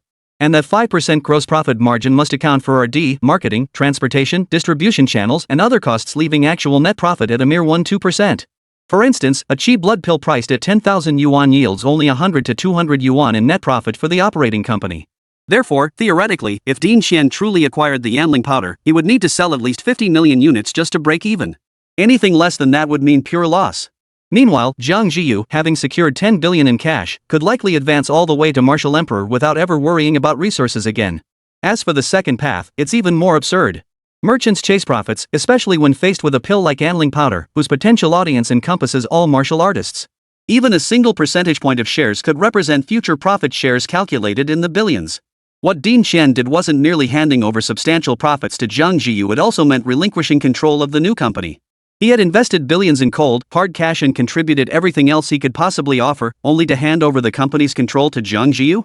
He asked himself, if Bai Changsheng had been in his place, he absolutely could never have done this. Perhaps this was the gap between Bai Changsheng and a true business titan, at least in terms of vision. Dean Xian had completely outmaneuvered him. These two conditions indirectly confirmed one thing: Dean Xian's favor toward Jiang Zhiyu was genuine. As for the third path, neither Jiang Zhiyu nor Bai Changsheng would ever consider it. Compared to the first 2 options, this one was utterly worthless. While it appeared to offer a monopoly, without sufficient financial backing, resources, connections, distribution channels, and other essential support, even the finest anling powder would remain a small-scale workshop product. To scale up, it would require at least a decade of detours, and even then, its future viability was uncertain, as it would inevitably face relentless competition and suppression from other companies. Takeovers, suppression, or even assassination weren't out of the question. Chapter 115, Competitors are. Within moments, Jiang Zhiyu had her answer. It still came down to the principle of teaching someone to fish rather than giving them a fish. In the short term, walking away with 100 billion in cash might be more profitable. But looking ahead a decade, or even a century, that 100 billion seemed almost insignificant. Moreover, the path of martial arts was the true foundation. Jiang Zhiyu had neither the inclination nor the energy to manage a company that time would be better spent cultivating.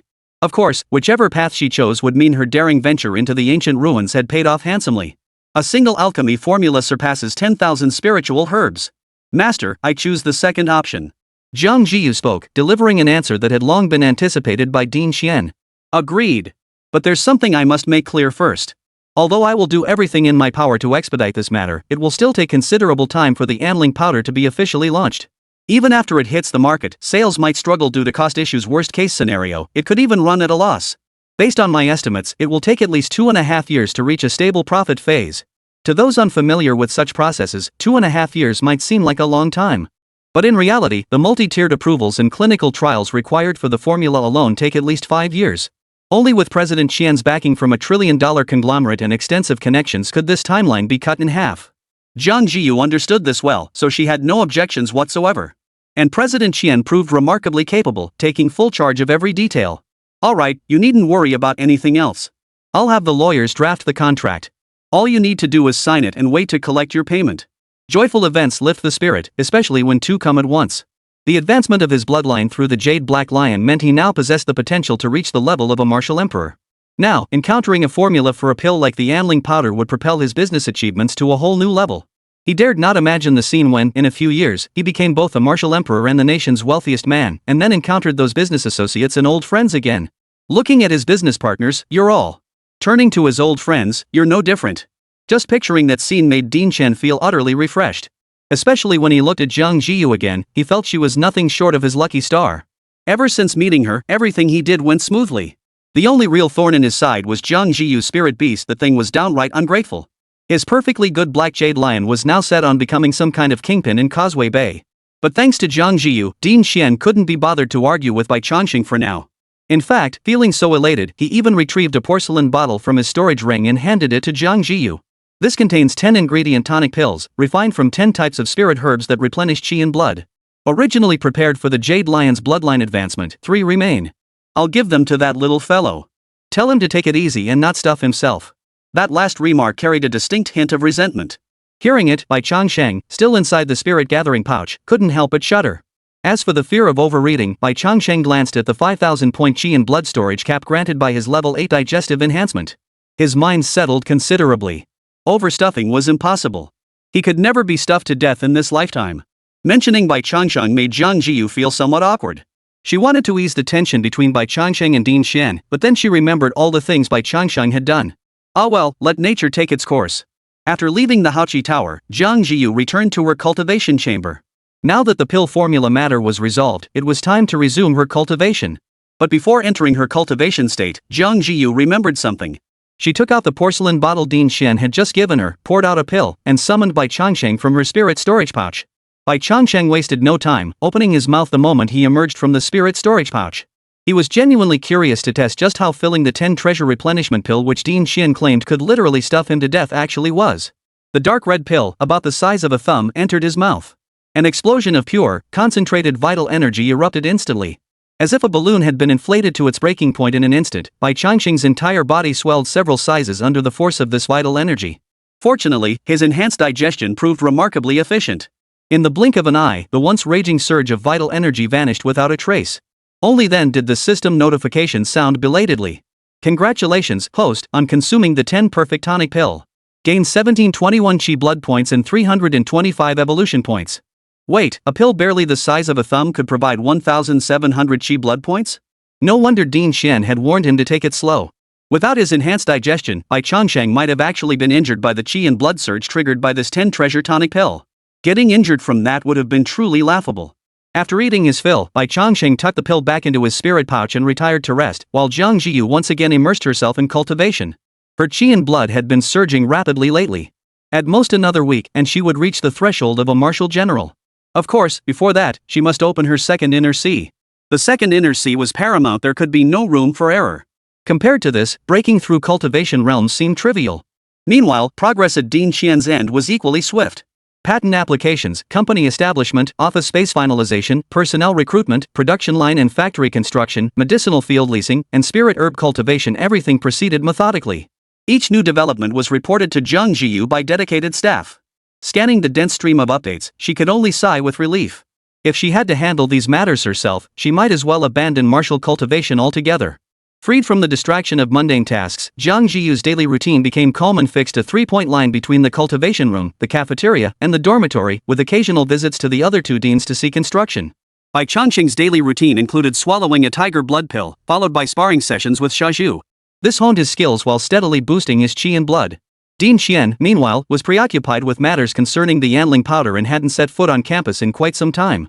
Everything seemed to have settled into a calm rhythm until several days later, when a series of announcements detonated across Shuimu University, and by extension, other martial arts institutions throughout the Celestial Kingdom.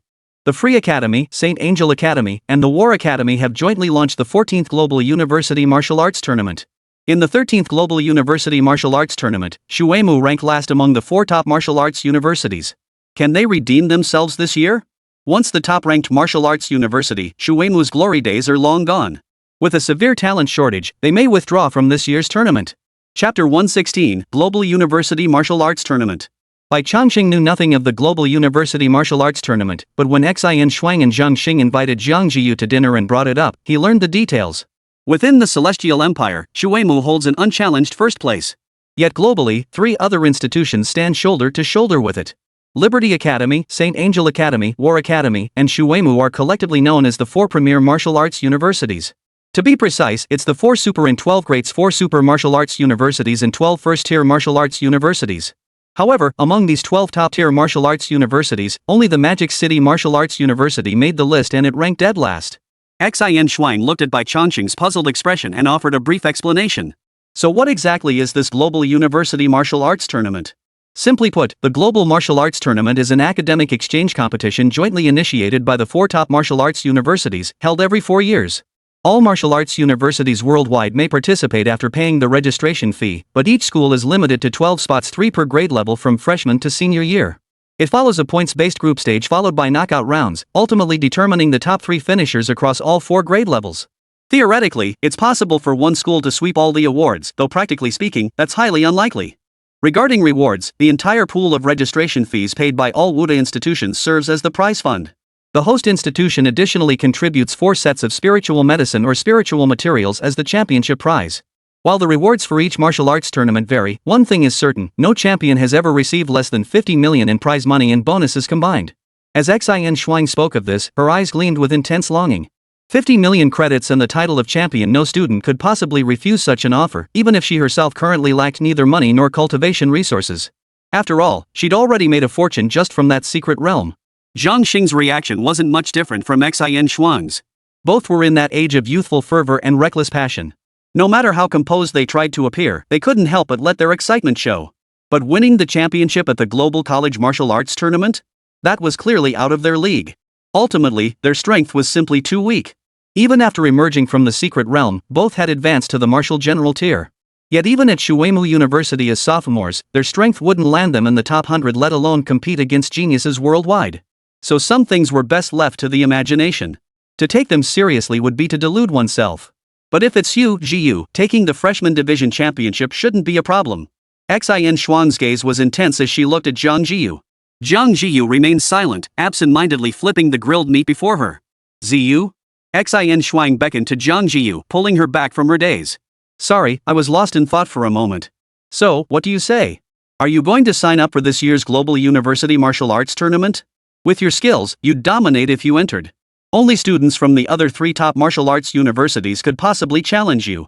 Even if you don't win the championship, the runner-up prize is around 20 million, a surefire way to make money. If Jiang Zhiyu did compete, given her past performance and the aid of Bai Changsheng, a spirit beast who had already broken through to the beast general stage, winning the championship would indeed be highly probable. Yet upon hearing this, Jiang Zhiyu shook her head. I probably won't participate. I've been cultivating a martial art recently that prevents me from mobilizing my chi and blood on a large scale. Forcing it could undo all my progress. Bai Changsheng knew exactly what Jiang Zhiyu was cultivating.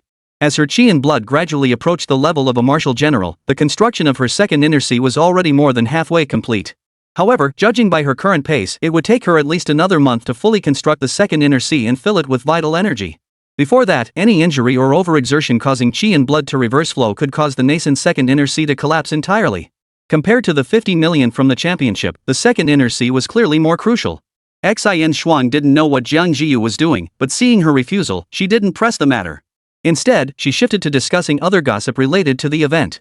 The Global University Martial Arts Tournament started out as an academic exchange event organized by just 4 top martial arts universities. But from the second edition onward, it took a turn. Nowadays, rankings in the tournament can even influence the following year's admissions to some extent.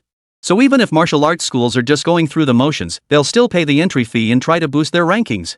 The authorities also intend to elevate this tournament into an officially sanctioned competition.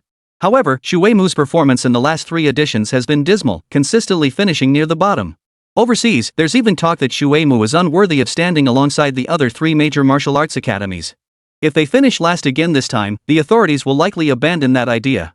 Xin Xuan was merely speculating, but Jiang Zhiyu was certain. She recalled that even by the time she rose to prominence in her previous life, the global martial arts tournament for universities still lacked official endorsement from the Chinese government. Given that, Xu Weimu's performance was unlikely to be impressive. While Jiang Zhiyu and her companions chatted casually, back at Xu Weimu, a heated argument was unfolding, one that had escalated to the point of flushed faces and strained voices. I refuse to agree to this. Jiang Zhiyu is at a critical juncture in opening her second inner sea. Forcing her to compete now, if anything goes wrong, none of us can shoulder that responsibility. Dean Ji looked at the principal before him, dressed in coarse hemp robes and appearing like an ordinary old man, speaking with such firmness for the first time. If you ask me, Principal, it's been so long since you've taught students that you've lost sight of just how difficult it is to nurture a talent like Jiang Zhiyu. We were so careful, afraid she might get hurt. And what did you do?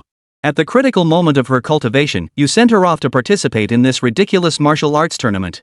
I really can't fathom what you were thinking. Surely you haven't gone mad chasing results? Oldly, say something. After venting his frustration, Dean Ji turned to Dean Li beside him. Dean Li's expression had also darkened slightly. He looked at the principal before him and said, "This matter is indeed somewhat inappropriate. What Jiang Zhiyu should be focusing on now isn't competing in tournaments, but diligently cultivating her second inner sea. Principal, you should know very well that if Jiang Zhiyu truly opens the second inner sea, with her talent, she will soar to new heights. Achieving the rank of martial emperor in the future won't be difficult at all. If it's merely for some empty fame, I won't agree either." Rarely did the two deans see eye to eye on an issue. Fortunately, Dean Qian was absent from campus and unaware of this matter. Had he known, he would likely have stormed in to refute it by now. On other matters, as long as the bottom line wasn't crossed, they could respectfully address him as principal. But on this issue, Jiang Zhiyu was their absolute bottom line. Hearing this, the principal wore an expression of helplessness. I haven't finished speaking yet. Why are you two making such a fuss? Chapter 117, Choosing the Competition Venue. I never said Jiang Zhiyu would compete. Isn't she cultivating both Qi blood martial arts and beast taming? And according to Old Qian, her spirit beast has already advanced its dragon blood to level 4, mastered innate divine abilities, and possesses beast general level Qi in blood. With that kind of power, even at Beastmaster Academy, she'd be one of a kind, right? If we only feel Jiang Zhiyu's spirit beast, what do you think our odds are of winning the championship? The principal's words left both Dean Ji and Dean Li momentarily stunned. Certain details had escaped their knowledge, such as Bai Changsheng's vitality reaching beast general level, along with his level 4 dragon blood and innate divine ability. Such a combination, if possessed by a student from another Beastmaster Academy, would likely instantly produce a genius capable of rivaling Jiang Zhiyu. While all the freshmen were still hovering around 4,000 to 5,000 vitality points, Bai Changsheng's strength and potential were nothing short of a dimensional strike. However, he had previously been overshadowed by Jiang Zhiyu's brilliance, leading everyone to instinctively regard Bai Changsheng as merely her subordinate. But now, seeing Bai Changsheng isolated, they suddenly realized that this once overlooked white-scaled snake seemed to possess equally extraordinary talent. No empowered by level 4 dragon blood, he could no longer be called a white-scaled snake. He should be known as the white-scaled dragon. But wait, if Bai Changsheng possessed such formidable strength, why had they never received any word of it before? A single glance between them sufficed to grasp the situation.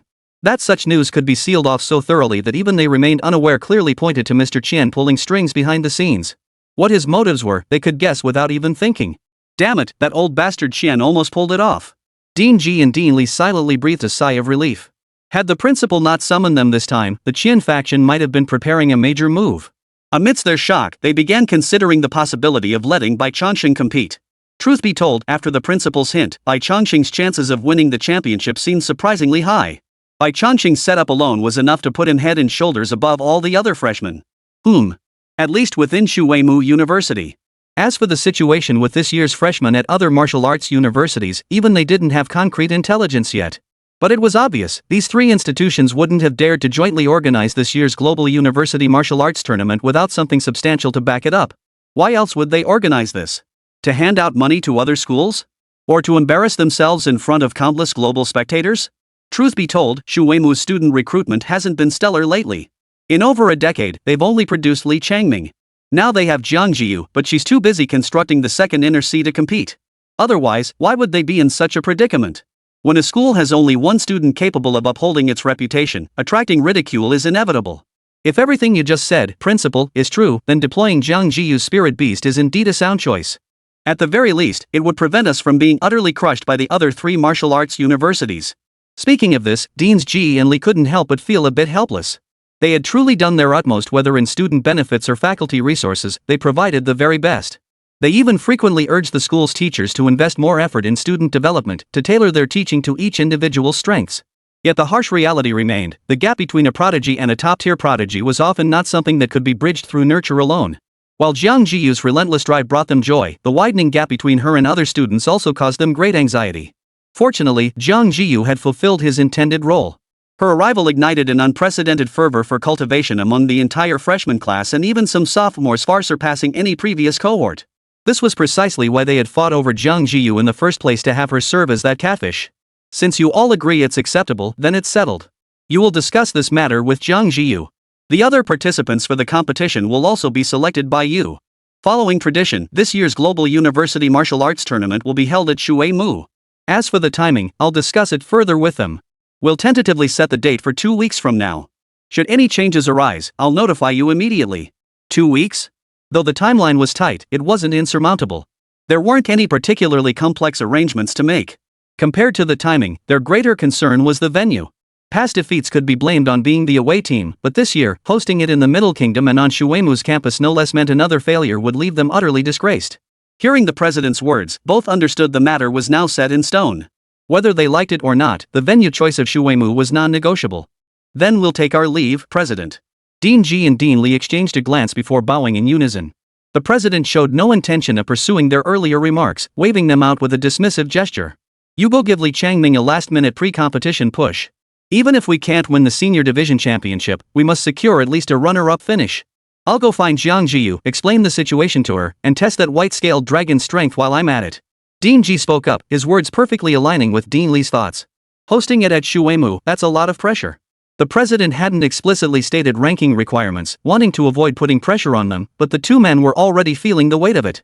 The Global University Martial Arts Tournament awarded 12 medals, total 4 gold, 4 silver, and 4 bronze. In their plan, securing at least 2 silver medals was essential to avoid being lambasted too harshly. As for the rest, they could only leave it to fate. Their only recourse was to conduct intensive training for key contenders while gathering as much intel as possible on competitors from the other 3 institutions. After parting ways, Dean Ji sought out Jiang Zhiyu, who was having a picnic with Xian Shuang and Zhang Xing. He first inquired about Jiang Zhiyu's cultivation progress. If Jiang Zhiyu could complete the opening of her second inner sea before the competition began, that would be ideal. Then his goal wouldn't be silver, it would be gold. Unfortunately, Jiang Zhiyu would need another month to complete the opening of his second inner sea. By then, the competition would already be over. With no other choice, Dean Ji could only shift his focus to Bai Changsheng.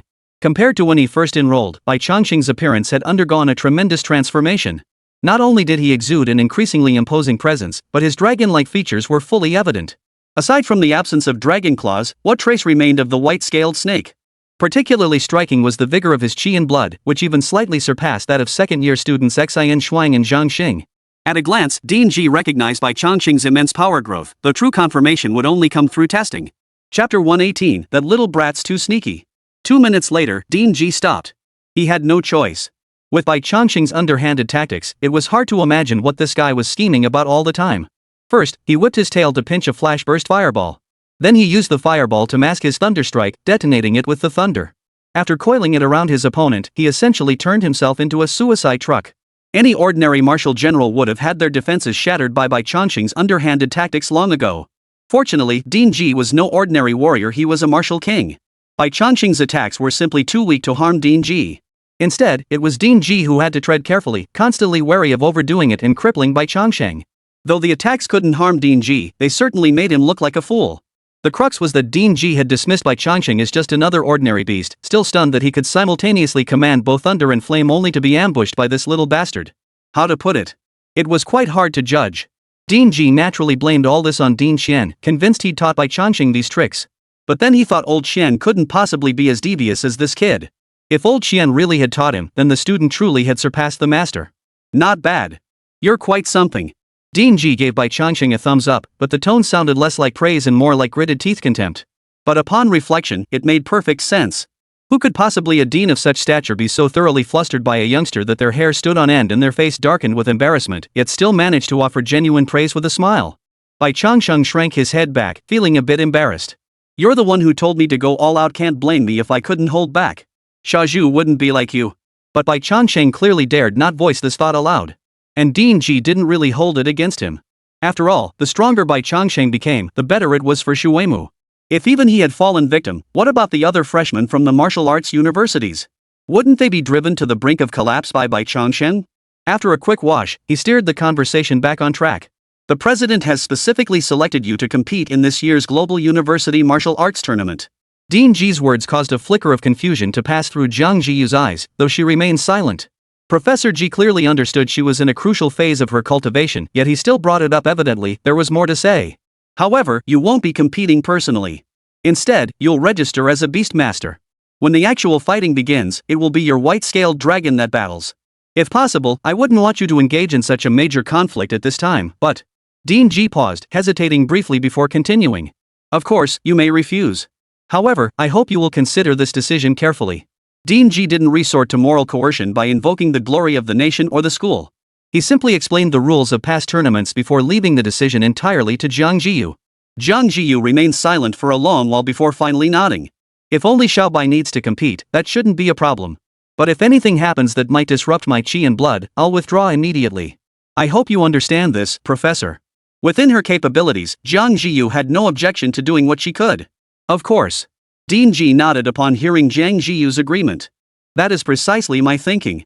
While the martial arts tournament is important, it ultimately concerns only reputation.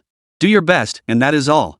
On one side lay the reputation of Shuemu Academy, on the other, the most crucial step in the cultivation journey of his own prodigious disciple. Both were equally precious to him. Whichever path he chose would present a dilemma. However, Dean Ji remained clear-headed.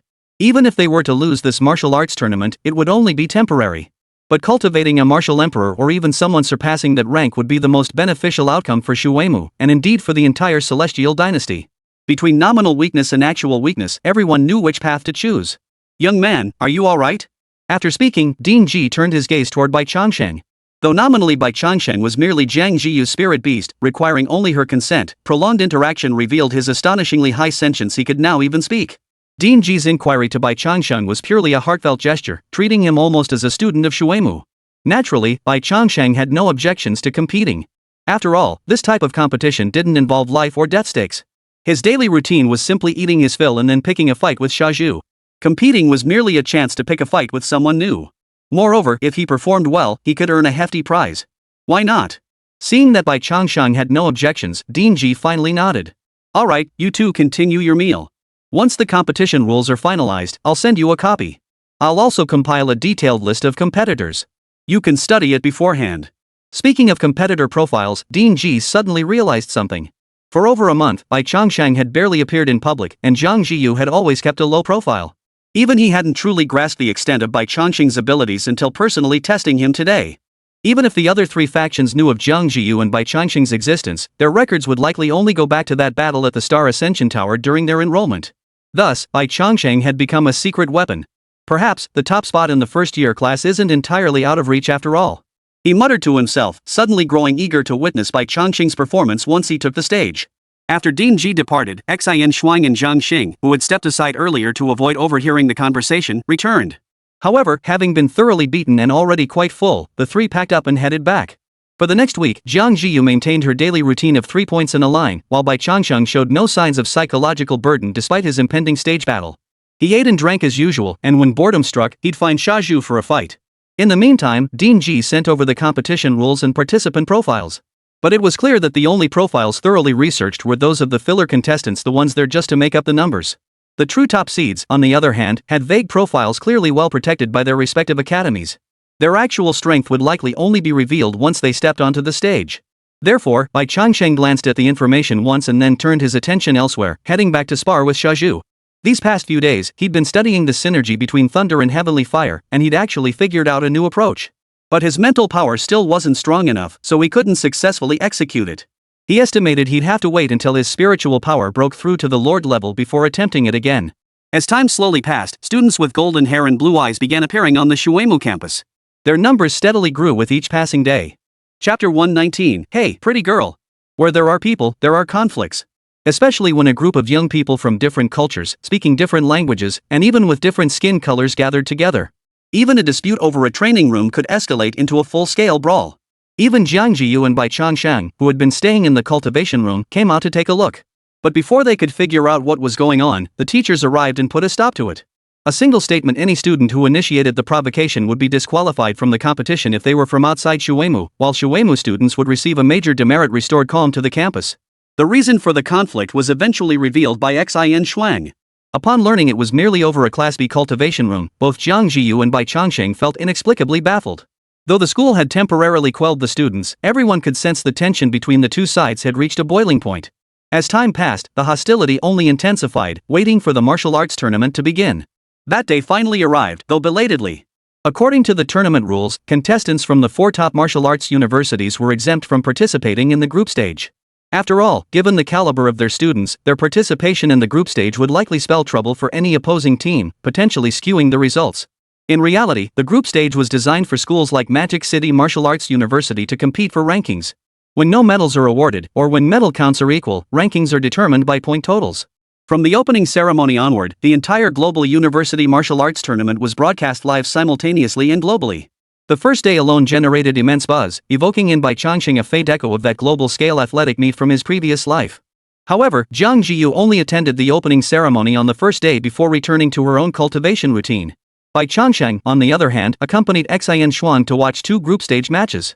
Yet upon seeing the field filled with students barely reaching the 3rd rank or not even reaching it at all, his interest vanished instantly. Studying opponents at this level was pure time wasting. He'd be better off refining the big move he'd been perfecting for ages. The group stage matches lasted 7 days. Afterward, the top 36 students from each grade segment advanced based on their point rankings, totaling 144 participants. This stage signaled the elimination of 70% of participating schools. Numerous martial arts schools had earned single-digit points or none at all from their initial appearance to the end of the group stage. Such underperformers were far from rare. Had he not known they had given their all, Bai Changsheng might have suspected they were merely visiting the celestial kingdom as tourists. Difficult to judge, truly difficult to judge. These 144 students, combined with the top 4 martial arts universities, were evenly distributed across each grade level, 48 students per segment, eliminating any buys. Ultimately, only 3 finalists would remain to compete in cross matches for the top 3 positions. After a 2-day interval, the elimination rounds commenced. They would face off in pairs, with defeat meaning elimination. It sounded somewhat unfair, as the draw was entirely a matter of luck.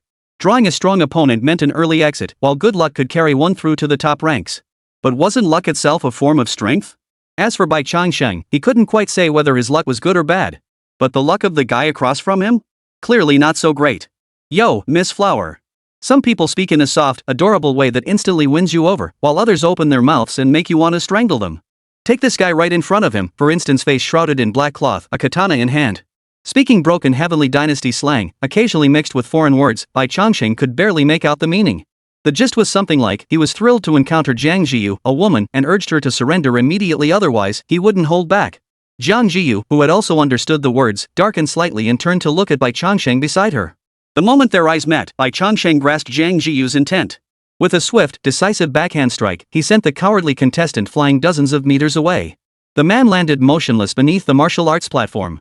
Given Bai Changsheng's current strength, a fighter with around 6,000 vitality points would likely be confined to a hospital bed for several months after taking such a hit. After finishing this, Bai Changsheng returned to his spirit storage pouch. Jiang Zhiyu, however, descended from the stage with an expression of utter indifference after the referee announced the result, never once glancing back at the masked fighter throughout the entire ordeal. Yet such a swift resolution achieved without expending any noticeable effort could hardly fail to draw attention. On the elevated platforms surrounding the martial arts stage, many spectators now watched Jiang Zhiyu's departing figure with intense, burning gazes. Sophia, did you see that? That's Jiang Zhiyu, the leader of Shuemu's first-year contingent. She's the Shuemu contestant our teacher warned us to watch most closely. Among the crowd on the elevated platform sat a pair of blonde-haired, blue-eyed individuals. The man possessed high, prominent cheekbones and a straight, sharp nose, giving him an intensely aggressive aura. In contrast, the girl named Sophie, though possessing golden hair, lacked the pronounced Western features typical of her ethnicity. Instead, her eyes and brows carried a soft, delicate beauty characteristic of Asian features. Sitting together, even without doing anything, the handsome man and beautiful woman formed a striking sight in themselves, drawing frequent glances from those around them. This year's Global University Martial Arts Tournament sees far fiercer competition among freshmen than any other grade. Jiang Zhiyu from Shuemu, Baplo from the War Academy, Josh from the Liberty Academy, and then there's the 2 of us. All have been strong contenders for the championship in the past, but this year, someone is bound to fall early. Your talent and strength surpass mine. If I encounter any of those 3 early on, I'll do my utmost to force them to reveal every last card they hold. As he spoke, the boy turned to look at Sophia beside him, her expression still calm. I hope you won't betray the trust your teacher placed in you. After all, I personally vouched for you, allowing your mother to enter the holy water for healing. At the mention of her mother, a flicker of emotion finally rippled through Sophia's previously serene eyes. She nodded slowly, raising one hand to press against her heart. All for the holy angel. All for the holy angel. The boy beside her echoed the same vow. Similar scenes unfolded elsewhere in the stands, but none of that mattered now, at least not to Jiang Zhiyu. Because on her way back to the training room, she received a call from her parents. Seeing her parents' excited expressions on the screen, Jiang Zhiyu's face lit up with a rare smile. Even the tension that had built up from her relentless training day and night seemed to ease considerably. Chapter 120, I Can Do It Too. For parents, nothing could be more thrilling than seeing their children succeed. Especially when they saw Jiang Zhiyu representing Shuemu on television. Even the usually stoic old Jiang exclaimed good 3 times in a row. When we first saw the list, we weren't sure it was you. But then we actually saw you on TV. You wouldn't believe it, news of you representing Shuemu in this competition spread like wildfire throughout our entire factory. Now everyone knows my daughter is a top student at Shuemu and even represents the school in competitions. And Xiaobai, that little one's grown so much already, and he looks so impressive. It's not crying, we're just so happy. Watching her mother tear up with emotion on the screen, Jiang Zhiyu suddenly fell silent. She had never experienced the feeling of parents hoping their son would become a dragon or their daughter a phoenix. Yet now, seeing her parents' hair already turning gray in the video, a sudden pang of heartache washed over her. In her previous life, she hadn't turned to cultivating the Qi blood martial way until she was 40. By then, her parents' bodies had long been worn down by years of toil. Even after she achieved success, there was little she could do for them. The phrase too weak to absorb nourishment could not have been more fitting for John's parents. But thankfully, she had been reborn. There was still time for everything, and now she had the ability to do something for her parents. Dad, Mom, I need to tell you something. Here's the thing, I recently entered a secret realm and obtained a pill formula from within. After discussing it with my teacher, we've decided to jointly establish a company dedicated to commercializing this formula. Jiang Zhiyu briefly recounted recent events to her parents, glossing over the dangerous parts and focusing on the potential market scale of the anling powder. Here's my thinking, although the master will assign people to handle the overall operations. But the company should still have a few people we know personally, so I can be informed immediately if anything happens. Why don't you and Mom just resign and join this new company instead? All you'd need to do is keep an eye on the company. There won't be much to do most days, so you could even take trips to other cities. In short, it would be a non-essential position within the company they could choose to be occupied or idle all day, entirely up to them. Given Jiang Zhiyu's stake in the new company, arranging 2 positions would be a simple matter if necessary. They could even be given director titles. But upon hearing Jiang Zhiyu's words, her parents fell silent. They were delighted by their daughter's success, but their minds were filled with more pressing concerns. They had spent their entire lives on assembly lines, possessing no other skills. Suddenly being asked to manage people. If they could actually help their daughter, that would be one thing. But what if they ended up holding her back, causing her mentor to lose faith in her? They could endure hardship and fatigue themselves, but if it jeopardized their daughter's future. Jiang Zhiyu patiently explained, sharing details about her relationship with the 3 deans. Only then did her parents finally agree. Bai Changsheng observed it all. To say he wasn't moved would be a lie, though it was only a flicker. In his previous life, he had grown up in an orphanage. The concept of home existed only in the words of others. After hanging up with his parents, Lin Jingyao's call came through. The girl hadn't scored high enough on her martial arts entrance exam to meet Shuemu University's cutoff, but thanks to Jiang Zhiyu and Bai Changsheng's help, she'd still gotten into a fairly prestigious martial arts university, one ranked among the nation's top 10, as far as she knew. Judging by the timing, she should have just started school not long ago. Dressed in camouflage, she seemed to be in the midst of military training. I keep telling my roommates you're my best friend, but they won't believe me. Hey, look, isn't that Jiang Zhiyu? The video shifted, revealing 3 more girls with delicate features. Upon recognizing Jiang Zhiyu in the frame, they all called out to her in unison. Jiang Zhiyu no longer maintained her aloof demeanor. She smiled and greeted the 3 in return. Walking and chatting, the 2 girls talked about everything from their freshman year to military training, and then from military training to this year's Global College Martial Arts Tournament. Just qualifying for this tournament is already a success. You have no idea, our school was practically going crazy fighting over those spots. Turns out all the freshmen got eliminated right away, didn't even score a single point. If they're getting knocked out anyway, I could have done it. Jiang Zhiyu remained silent, only a faint smile playing at the corners of her lips. Lin Jingyao always seemed to radiate boundless energy. Chatting with her, even about trivial matters, felt incredibly relaxing. Only when they reached the entrance to the cultivation room did the video call finally disconnect. Relaxation was relaxation, cultivation was cultivation. Jiang Zhiyu always kept these 2 things strictly separate. In truth, the construction of her second inner sea had reached its most critical stage. Once this step succeeded, the second inner sea would be fundamentally stabilized. All that remained was to fill it with vital energy and blood, then continuously refine it. This progress owed much to Bai Changsheng's dragon blood advancing to level 4, which had dramatically boosted her efficiency. Otherwise, just constructing the inner sea alone would have stalled her progress for another month or two. By the next morning, the Shuemu campus had returned to its usual bustling chaos. Since the Global College Martial Arts Tournament commenced, the campus had been teeming with people. Even though the group stage had concluded, the situation hadn't improved much. Clearly, everyone understood that the knockout rounds following the group stage were the real crux. The earlier matches were merely squabbles among amateurs. Freshman matches were scheduled for the morning, but with plenty of time to spare, Jiang Zhiyu took her time getting up, washing up, and having breakfast in the cafeteria before heading toward the martial arts stage. Unlike yesterday, when no one knew who she was beyond remarking on her extraordinary beauty, today many clearly had a deep impression of her. To put it bluntly, the fact that the competitor who faced her yesterday ended up with 4 broken ribs, making him one of the most severely injured contestants since the tournament began, spoke volumes about Jiang Zhiyu's formidable strength. This wasn't some preliminary round where wildly mismatched opponents could appear. Yet Jiang Zhiyu had achieved the feat of defeating her opponent with a single strike. So much so that everyone she passed on the way instinctively stepped aside. Jiang Zhiyu paid no mind to this, proceeding to the stage to draw her opponent. Upon seeing who she would face, her brow furrowed slightly. The opponent across from her clearly possessed a martial general level aura. This was no mere filler competitor. The blonde-haired, blue-eyed man across from her also looked surprised upon seeing Jiang Zhiyu. After yesterday's elimination round, only 24 contestants remained. While a final showdown between the strongest was inevitable, this matchup felt far too premature. Chapter 121, You're not qualified. Jiang Zhiyu, I know you. My coach showed me your battle footage. You are absolutely one of the biggest obstacles standing in my path to the championship. Hearing these inexplicable words, Jiang Zhiyu remained impassive, showing no intention of speaking from start to finish. Let me introduce myself. I'm Ethan Montana. Remember this name, because for the next 50 years, I will be your greatest rival. Bai Changsheng, who had been circling around Jiang Zhiyu, shielding her, watched the spectacle unfolding in the distance. He couldn't help but feel a surge of emotion. Seriously, how does this guy pull off such a show? And you call him the greatest rival in 50 years? What's that supposed to mean? Can you even keep the martial emperor stable? Bai Changsheng was baffled, and Jiang Zhiyu was equally perplexed. They exchanged glances, each seeing the helplessness in the other's eyes. What they hadn't anticipated, however, was that Mont's words would ignite a wave of adoration from the students in the stands. Even a student with similarly golden hair led the crowd in chanting Monty's name. They were all at that age of adolescent grandiosity, engaging in adolescent grandiosity. Naturally, the more grandiose the act, the more popular it became. In other words, the more convincing the performance, the greater the acclaim. Bai Changsheng narrowed his eyes slightly, then stepped forward several meters. Fixing his gaze on Monty ahead, he spoke slowly. Everyone wants to be our opponent, but in truth, our only opponent is ourselves.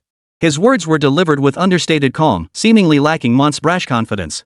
Yet what they truly conveyed was utter disregard for Mont. You claim to be my greatest rival, yet I believe you lack even the qualifications to be my opponent. More crucially, these words weren't spoken by Jiang Zhiyu herself, but by her spirit beast.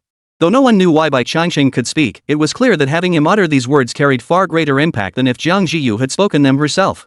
After a brief silence, the stands erupted in cheers even louder than before. This time, the cheers came almost exclusively from Shuemu students.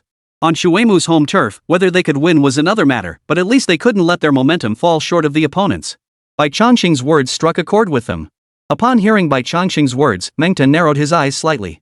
A strange sense of being looked down upon surged within him, and the fighting spirit in his eyes nearly overflowed. Had these words come from Jiang Zhiyu, he wouldn't have felt this way. But they came from a spirit pet. Since when could a spirit pet look down on him? With a flick of his right hand, a thick golden shield and a heavy sword materialized in Monty's grasp. As the equipment empowered him, his aura transformed instantly, now immovable as a mountain yet strangely fierce. The development of martial arts across Blue Star's nations was, to some extent, influenced by their distinct cultures. Though they all followed the 3 fundamental paths: blood chi, beast control, and magic, subtle differences persisted. Take chi blood martial arts, for instance. The major martial arts academies in the Waterwood region largely follow the path of ancient martial arts revival, emphasizing the coordination of martial techniques with explosive bursts of chi blood power. In contrast, the Western-based St. Angel Academy harnessed faith to stimulate chi in blood. The more unwavering the faith, the greater the power unleashed. Take Monty right now. When he firmly believes he can defeat Jiang Zhiyu, his combat prowess reaches its peak. It was somewhat idealistic, but that was the extent of it. After hearing Jiang Zhiyu's explanation from behind, Bai Changsheng instantly grasped Mont's fatal weakness and what he needed to do. He only needed to shake Monty's confidence in himself, even if only by a fraction. As the instructor overseeing the match announced its start, Bai Changsheng's form shot forward in an instant, launching his attack first. Covering nearly 20 meters in an instant, he darted before Monty. His tail lashed out violently as a fireball rapidly coalesced beside him. Facing Bai Changsheng's fierce assault, Monty did not dodge or retreat. Instead, he raised his massive shield large enough to cover half his body, blocking the attack before him. The next moment, a faint golden aura shimmered around him. Thud! A dull thud echoed as Bai Changsheng felt his strike land as if against solid iron. Beyond a faint sound, it failed to budge Monty even an inch. This outcome was somewhat beyond Bai Changsheng's expectations. With his current vitality, a full power strike should have left a dent even in solid iron. Could it be that this Mont fellow was harder than iron? A chill ran through his heart, but Bai Changsheng didn't halt his assault. A fireball, solidified beside him, slammed out with brutal force, crashing heavily onto the shield. The fireball exploded, and fierce flames instantly engulfed Mont entirely. With Bai Changsheng's current mental power, he couldn't push the fireball's temperature above 1,000 degrees, but 700 or 800 degrees was easily achievable. If an ordinary person were hit by this at close range, even if they weren't instantly burned to death, severe burns would be inevitable. Yet Monty stood his ground, refusing to flinch or dodge, allowing the flames to consume him. Man, you're seriously fearless. Watching Monty consumed by the flames, Bai Changsheng momentarily hesitated, unsure whether to withdraw the fire. After all, causing a fatality during a trial wouldn't be amusing. But the next moment, Jiang Zhiyu's voice rang out from behind him. Xiao Bai, pull back. Confused, he clearly held the upper hand. Bai Changsheng hesitated not a moment at Jiang Zhiyu's command, instantly pulling back and exploding backward. Then, a golden light slashed out from within the flames, leaving a phantom trail in the air as it struck the spot where he had just been standing. Crack!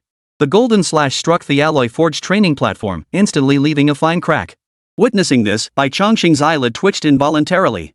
This alloy training platform was forged to military-grade standards, capable of effortlessly withstanding a full power strike from a low-tier military commander without a scratch. Yet now, a single strike from his opponent had cracked the platform. This meant that the attack just unleashed was at least on par with that of an intermediate-level martial general. Had that strike landed on him, even his dragon-scale armor combined with rock armor defense might not have been enough to block it. A minor injury would have been inevitable. Something was wrong. The opponent's vitality was clearly just over 10,000. How could they unleash an attack several times greater than their own vitality? Just then, Jiang Zhiyu's voice sounded from behind him. That's the Holy Angel Academy's special martial technique, Sacred Defense. Once activated, it can withstand attacks several times greater than one's normal damage threshold for 2 seconds. Simultaneously, it channels the full force of the opponent's strike back at them. Against opponents of equal level, breaking this defense is virtually impossible. Therefore, avoiding combat is the wisest choice. As the flames dissipated, Monty emerged from within, wielding a golden shield and a massive sword. His eyes brimmed with arrogance as he shook his head at Bai Changsheng. You're not worthy. Bring Jiang Zhiyu instead. Chapter 122, Fear Not the Vibration. Hearing Monty's words, Bai Changsheng felt his composure begin to crack. Wait, what do you mean I'm not qualified? Before his bloodline ascended and his strength was weak, such words might have been acceptable. But now that his dragon blood had ascended to level 4 and his vital energy reached the beast general tier, to hear this again, didn't that mean his bloodline ascension and strength gains were all for nothing? In this life, if you can't make steamed buns, at least fight for your pride. Forget that Jiang Zhiyu couldn't fight right now. Even if he could, Bai Changsheng would still teach this guy a lesson. He'd make him explain what the hell he meant by unworthy. As if sensing Bai Changsheng's emotional turmoil, Jiang Zhiyu spoke again. This guy is a fairly standard Saint Angel Academy student. He follows the path of faith and has mastered sacred defense. His strength lies in solid defense with holy defense active. Breaking through his guard is tough against peers.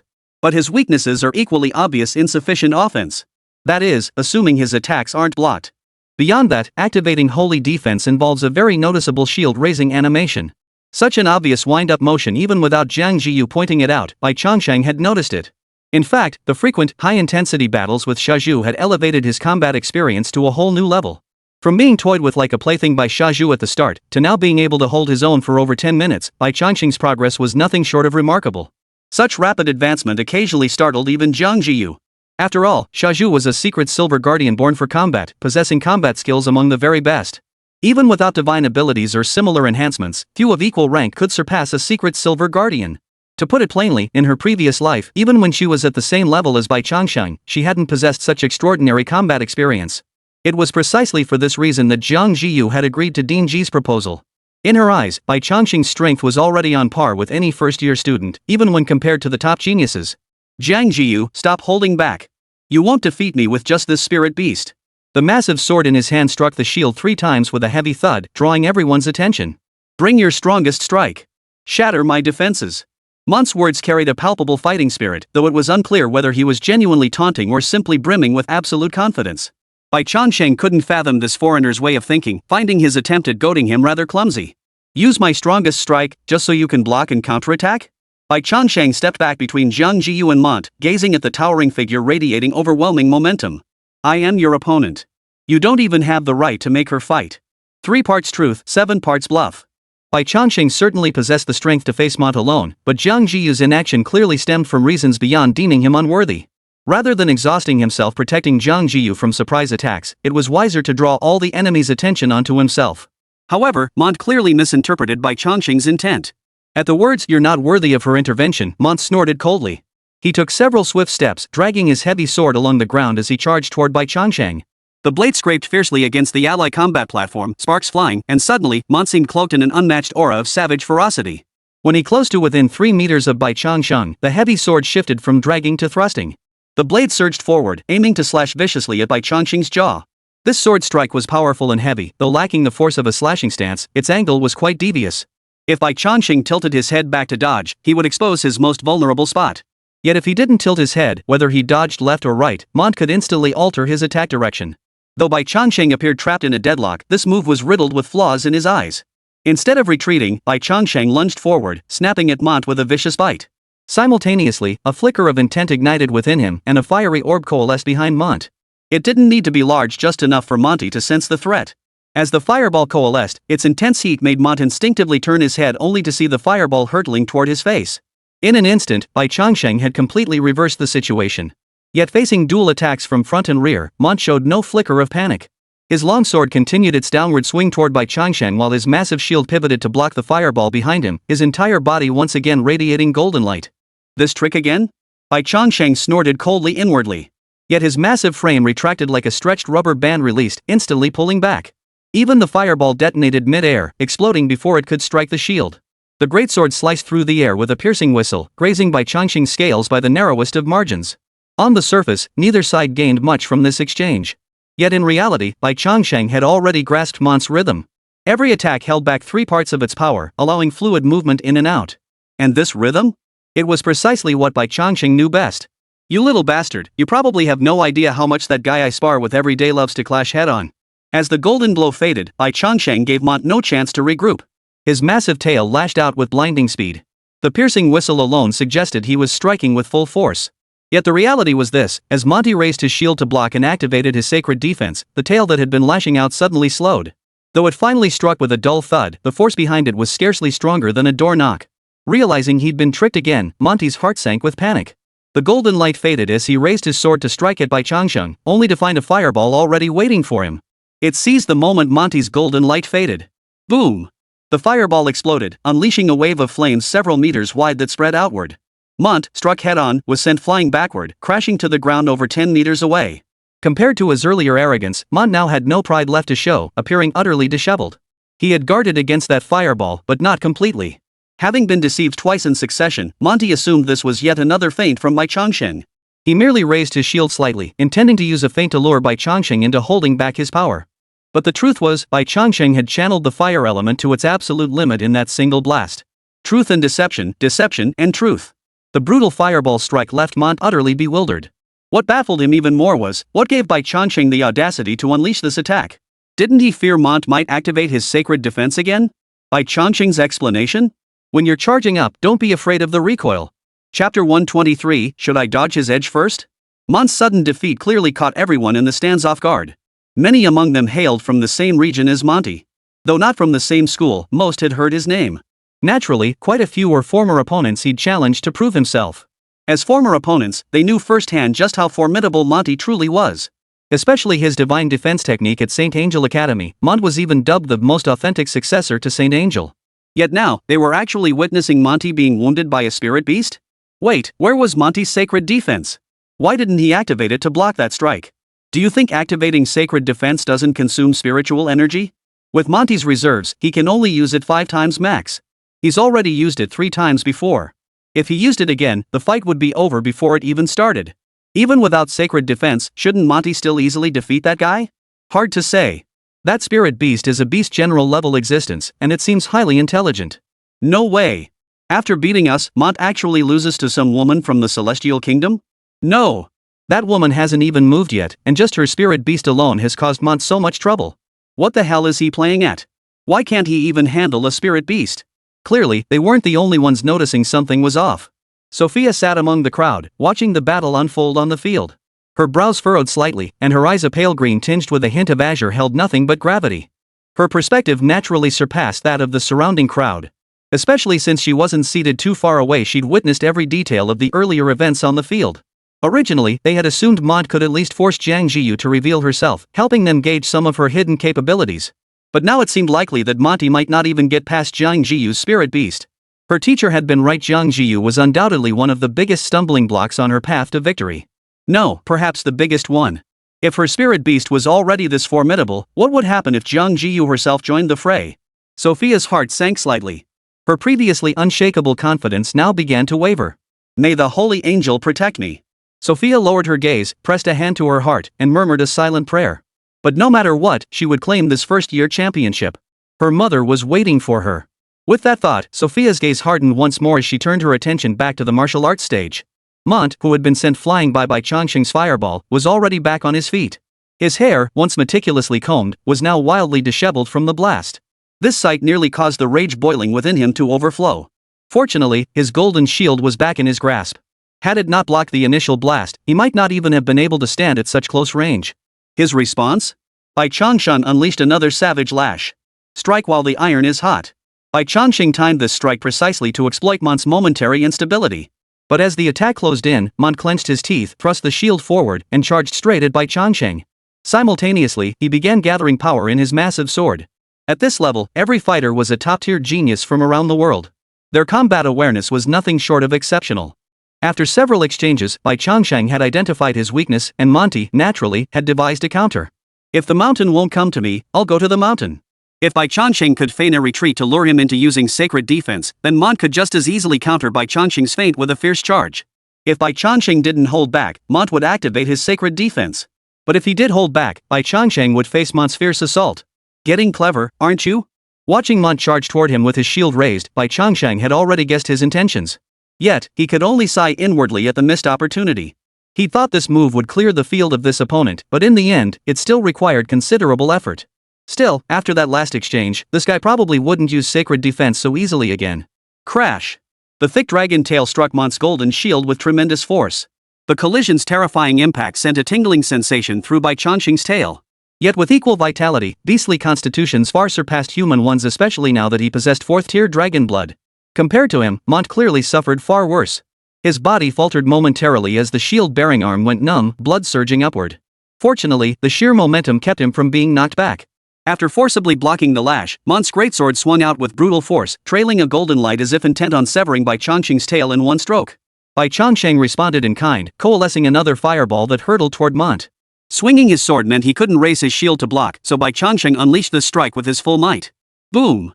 The fireball slammed into the shield and exploded violently, while at the same moment, Mont's sword struck the dragon scales on the tail. As Jiang Zhiyu had noted, Mont's offensive power was limited.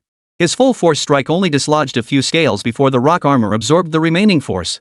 Though it seemed Mont had suffered far worse from the close-range fireball blast, the truth was that a heavy sword leaves no cuts even without bloodshed. The pain was inevitable.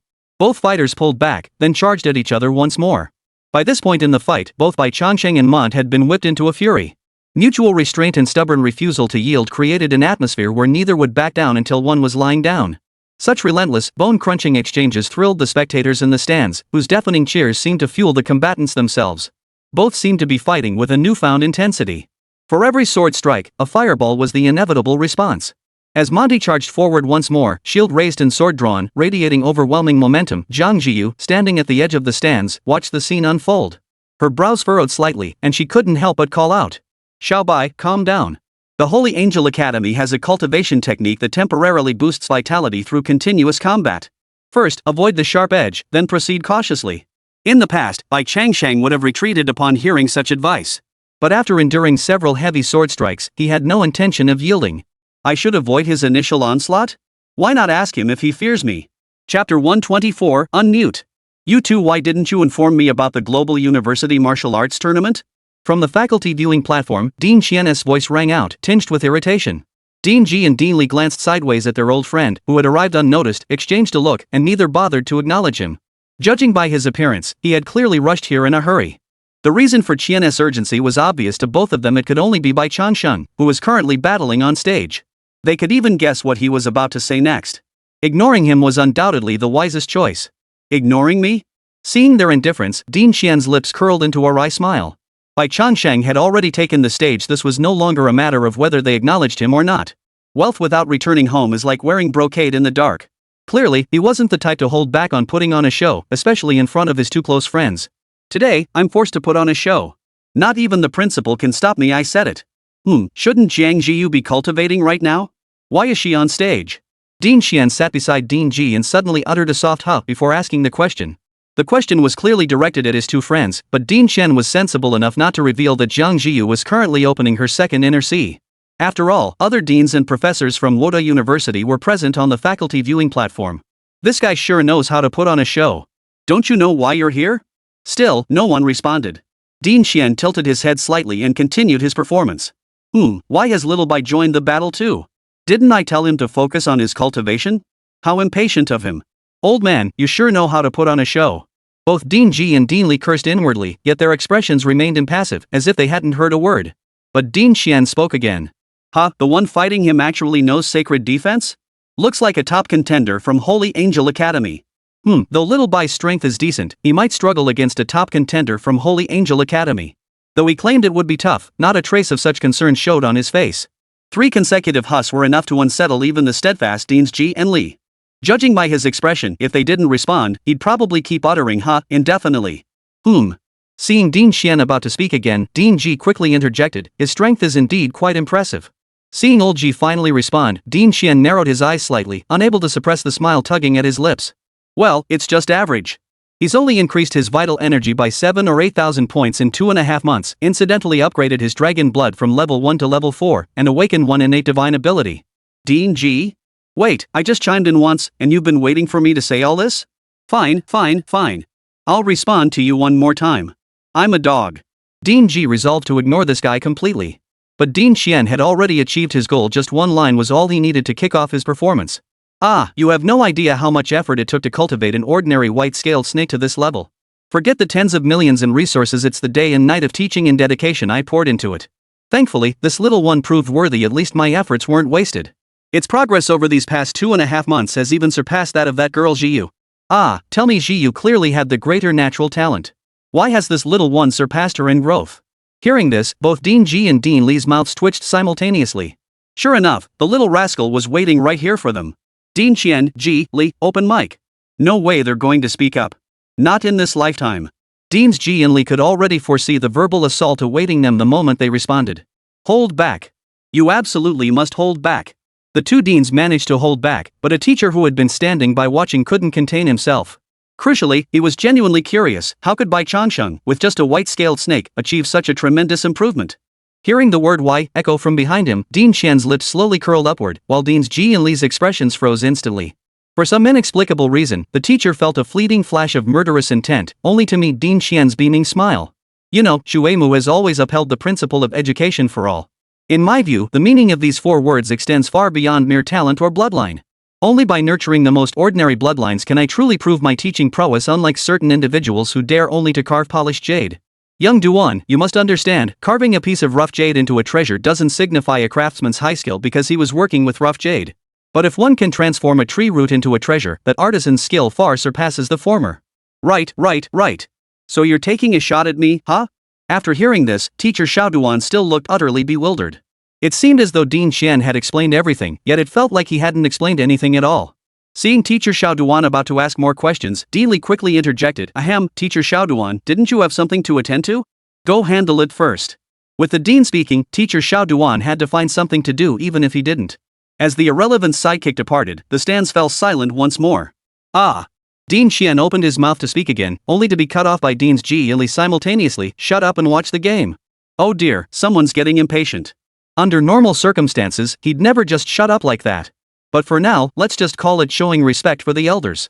The corners of Ding Xian's mouth never dropped as his gaze returned to the field, continuing to watch the match between Bai Changsheng and Monty. At that very moment on the field, Bai Changsheng had just declared, "I'll deflect his initial thrust." As his words fell, countless fire elements began to coalesce above his head. The sheer scale of the fireball's frame alone made it clear that Bai Changsheng had no intention of holding back this time. As if truly consumed by the moment, he seemed determined to settle the match with Monty in a single decisive blow. On the other side, Mont charged forward with unstoppable momentum, thrusting his golden shield ahead as he rushed toward Bai Changsheng. But witnessing Bai Changsheng's reckless abandon, a faint smile touched the corners of his lips. This guy's fallen for it. Feeling the fluctuations emanating from the fireball, Mont knew this represented the absolute limit of control achievable by a low-level beast general. Unless Bai Changsheng possessed psychic power far surpassing that of a low-level beast general, forcing the fireball to stop after gathering such immense energy would only gravely injure himself first. Convinced of this, Monty had already mapped out how he would end this match. "Jiang Zhiyu, since you hold me in such contempt and cannot restrain your own spirit beast, then this sword will ultimately strike you down." Chapter 125, Thunder and Heavenly Fire, such terrifying power. Mont's footsteps quickened beneath him, appearing as though he had no intention of granting Bai Changsheng much time to gather strength. Yet in truth, he remained constantly vigilant, watching Bai Changsheng's every move. Seeing Bai Changsheng had indeed channeled the fireball to its peak state and hurled it toward him, Mont felt a surge of delight mixed with a silent curse. Beasts remain beasts. Even with awakened spirit, they're still worthless. A mere provocation is enough to make you lose your mind. How do you expect to defeat me? And now you're dragging your master down with you. Mont had experienced the sheer power of Bai Changsheng's fireball firsthand. Precisely because of that, he was so utterly confident now. As long as he could block Bai Changsheng's strike with his divine defense, the counterattack he unleashed would be far beyond Jiang Zhiyu's ability to withstand. Unless Jiang Zhiyu had already reached the intermediate martial general tier, but was that even possible? Even Sophia, whom the teacher held in such high regard, had barely surpassed 20,000 vitality points. Even so, she was already hailed by the teacher as a genius unseen in St. Angel Academy for a century. The thought of Sophia flashed a hint of envy across Monty's eyes. "Master, I will defeat every opponent and prove to you that I am St. Angel Academy's most outstanding student." Mont steeled his resolve. To ensure Bai Changsheng wouldn't pull any more tricks mid-fight, he even proactively lowered his golden shield, raised his greatsword, and assumed a charging stance. Bai Changsheng seemed to be exactly as he expected, delivering a full-force strike with no intention of holding back. Only when the fireball was mere meters away did Mont raise his golden shield, instantly enveloping himself in a radiant golden glow. "Jiang Zhiyu, you're finished." Mont felt a surge of joy in his heart as he looked at Jiang Zhiyu, hoping to see a trace of regret or panic on her face. But in truth, upon seeing him activate the sacred defense once more, Jiang Zhiyu merely shook her head. Not only was there no regret, there wasn't even a hint of panic. What did this mean? Couldn't she see she was about to lose? Mont felt a pang of confusion, then heard Bai Changsheng's voice. "Gotcha again, huh?" There wasn't a trace of frustration in Bai Changsheng's voice now. Instead, it carried a hint of amusement. If it were only Jiang Zhiyu, that would be one thing, but even Bai Changsheng was acting this way. For some inexplicable reason, a seed of doubt began to take root in Monty's mind. It was precisely this doubt that made a flicker of amusement dance in Bai Changsheng's eyes. "This time, I've truly got you." The purple dragon scales on Bai Changsheng's forehead blazed with intense light. The thunder elements already suspended in the air rapidly coalesced, gathering their power in the blink of an eye. Then, under Monty's stunned gaze, it erupted with overwhelming force. The blue-white thunderbolt now resembled an uninvited guest suddenly bursting onto the arena. Not only did it tear apart the self-doubt festering within Monty's heart, but it also left every spectator with nothing but shock and disbelief. Two questions surfaced in everyone's mind at that very moment. How could he possess two innate divine abilities? And when did he build up the power to unleash it? On the stands, the three deans who witnessed this scene all let their lips curve upward. Using fire to mask thunder, both elements are equally volatile, yet the effect is flawless. To conceive of this youngster's combat talent is truly remarkable. Dean Li, who had remained silent for a long time, finally spoke. Dean Ji chimed in. "After witnessing his two innate abilities that day, I casually offered him a couple of pointers. Never imagined he'd actually put that technique to use." Dean Xian's eyebrow shot up instantly, his gaze turning wary as he glared at Dean Ji. That old fox, was he trying to steal the credit while he was away? Jiang Zhiyu and the others had all taught him together, but Bai Changsheng was practically his own protege. There was no way he'd let the Ji fellow take all the credit. Seeming to catch Dean Xian's gaze, Dean Ji shrugged and explained, "Don't worry.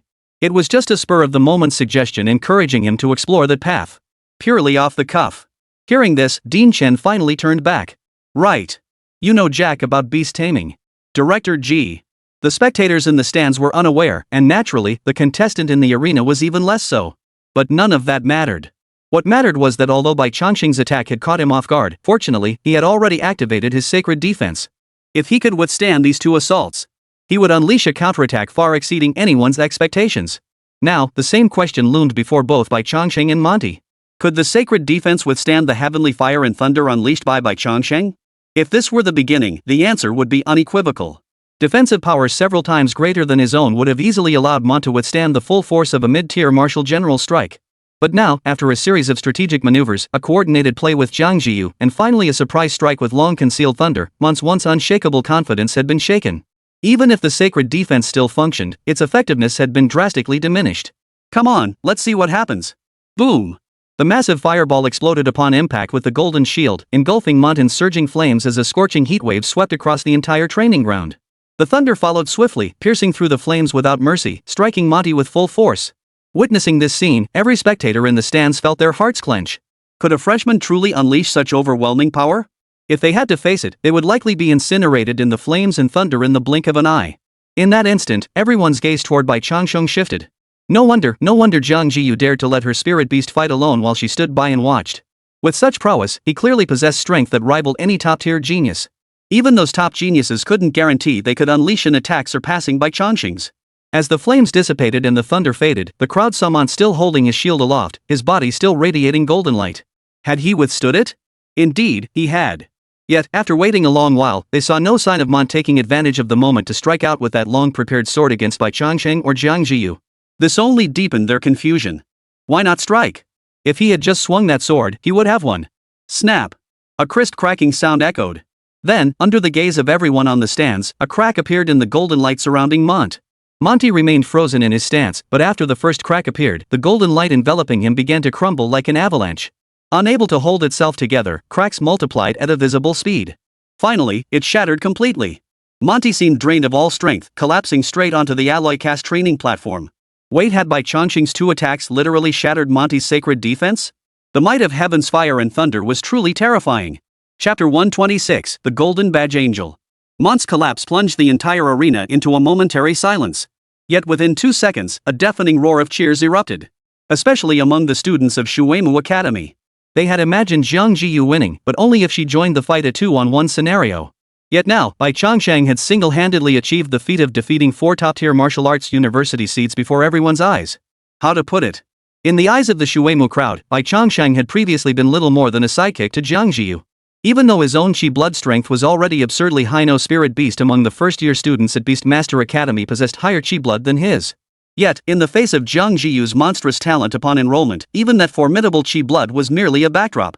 Before this battle, no one had imagined Bai Changsheng possessed strength rivaling that of the top geniuses. That was precisely why the scene that unfolded moments ago had left everyone utterly stunned. Now, amidst the shock, a deafening chorus of shouts erupted for Bai Changsheng. Wait, did I just sleep through last night? Jiang Zhiyu's spirit beast single-handedly defeated the top prodigy from the 4 great academies? I thought possessing a single flame-based talent was already absurdly powerful enough, but I never imagined it was merely concealing its true capabilities. That thunder. Combined with fire, its power is terrifying. If I recall correctly, this Monty eliminated the seeded fighter from Magic Capital Martial Arts University with just 3 strikes last round, right? And now that power has been defeated by Jiang Zhiyu's spirit beast? Without Jiang Zhiyu even lifting a finger the entire time. It's just a trick. It's not a life or death battle anyway, just a show for the crowd. Trickery? Why don't you go up and try it yourself? I doubt you'd fare any better than that top seed from Magic City Martial Arts University. This isn't just a playful exhibition. 2 top-tier offensive talents attacking a student from Holy Angel Academy, known for their defensive prowess. Monty activated his sacred defense, yet that white-scaled dragon shattered it with a single strike, even breaking through the sacred defense itself. This proves the attack's intensity far exceeded the limits of sacred defense. It rivals, if not surpasses, the strike of an intermediate-level martial general. Do you still think it's merely a fluke? Hearing this, the man who had spoken out of jealousy and sarcasm felt his face flush with embarrassment. He tried to put on a brave front, but when he noticed the hostile glances from those around him, he wisely chose to remain silent. This little scene was merely a minor interlude, barely drawing any attention at all. The real drama unfolded on the instructor's viewing platform. Seeing Bai Changsheng win this match, Dean Shen and Dean Ji showed not the slightest surprise. One had watched Bai Changsheng grow to his current level, while the other had personally tested the full extent of his combat prowess. Defeating Monty was only to be expected. However, when Dean Xian noticed the grim expressions among the Holy Angel Academy delegation, a thought immediately crossed his mind. Among the four great academies, the Holy Angel Academy and Shuemu Academy had the most bitter rivalry. It was difficult to say how much of this stemmed from the era before the spiritual energy revival, but it was undeniable that the two academies had been quietly competing against each other, their relationship steadily deteriorating. After several consecutive poor performances by Shuemu in the Global College Martial Arts Tournament, St. Angel Academy had even proposed expelling Shuemu from the four great academies.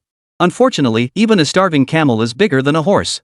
Despite its lackluster performance, Shuemu still maintains a commanding lead. Therefore, the idea proposed by St. Angel Academy has never been acknowledged by the other two institutions. Now, as Bai Changsheng and Monty faced off on the field, while it wasn't exactly a scene of bitter enemies meeting with mutual hatred, seeing the other suffer set them itching to kick them while they were down. Hey, old G, that's a bit underhanded of you. While this Global College Martial Arts Tournament upholds principles of fairness, justice, and transparency, rejecting backroom deals. But sometimes, you could at least spare a thought for other schools' reputations. Making Jiang Zhiyu face their top seed this early, isn't that just humiliating them? What if this match sends them to the bottom of the rankings? How could you live with yourself? After all, if they can't secure a top 3 spot, finishing 4th is still better than coming in 24th. Dean Xian's words seemed to criticize Dean Ji for being heartless, but in reality, each sentence was a dagger to the heart, deliberately aimed to strike where it hurt most. As for who exactly he was targeting, well, whoever looked the most uncomfortable was the one. Dean Ji responded with a nod, feigning deep regret, then muttered, "I suppose I didn't consider that."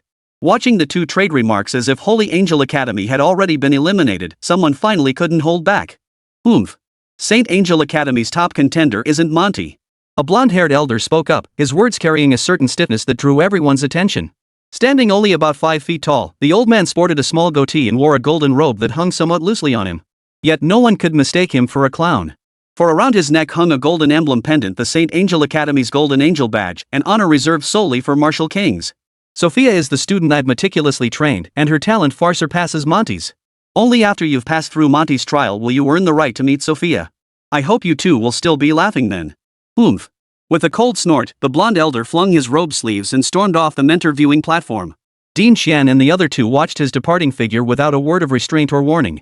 Only after his silhouette vanished completely around the corner did a sense of satisfaction wash over all three. Regardless of the final outcome or the meaning behind such actions, at least for now, they felt thoroughly satisfied. Alright, you two stay here. I need to discuss something with Jiang Zhiyu and that youngster. Seeing the only irritating presence gone, and with Jiang Zhiyu and Bai Changsheng already having descended from the platform, Dean Xian clapped his hands, rose, exchanged farewells with the other two, and headed down from the viewing platform. Knowing Jiang Zhiyu would never pass up a chance to practice, Dean Xian decided to wait along the path leading to the practice room. Sure enough, he encountered Jiang Zhiyu. "Teacher Qian, when did you return?" Jiang Zhiyu, who had been meaning to discuss her parents' work arrangements with Dean Xian, took the initiative to speak up. "Just a little while ago. I watched Xiao Bai and Mengta's match. The youngster did quite well. My efforts in training him haven't been in vain. But that's not why I came this time. The samples of the anling powder are ready. I brought several with me."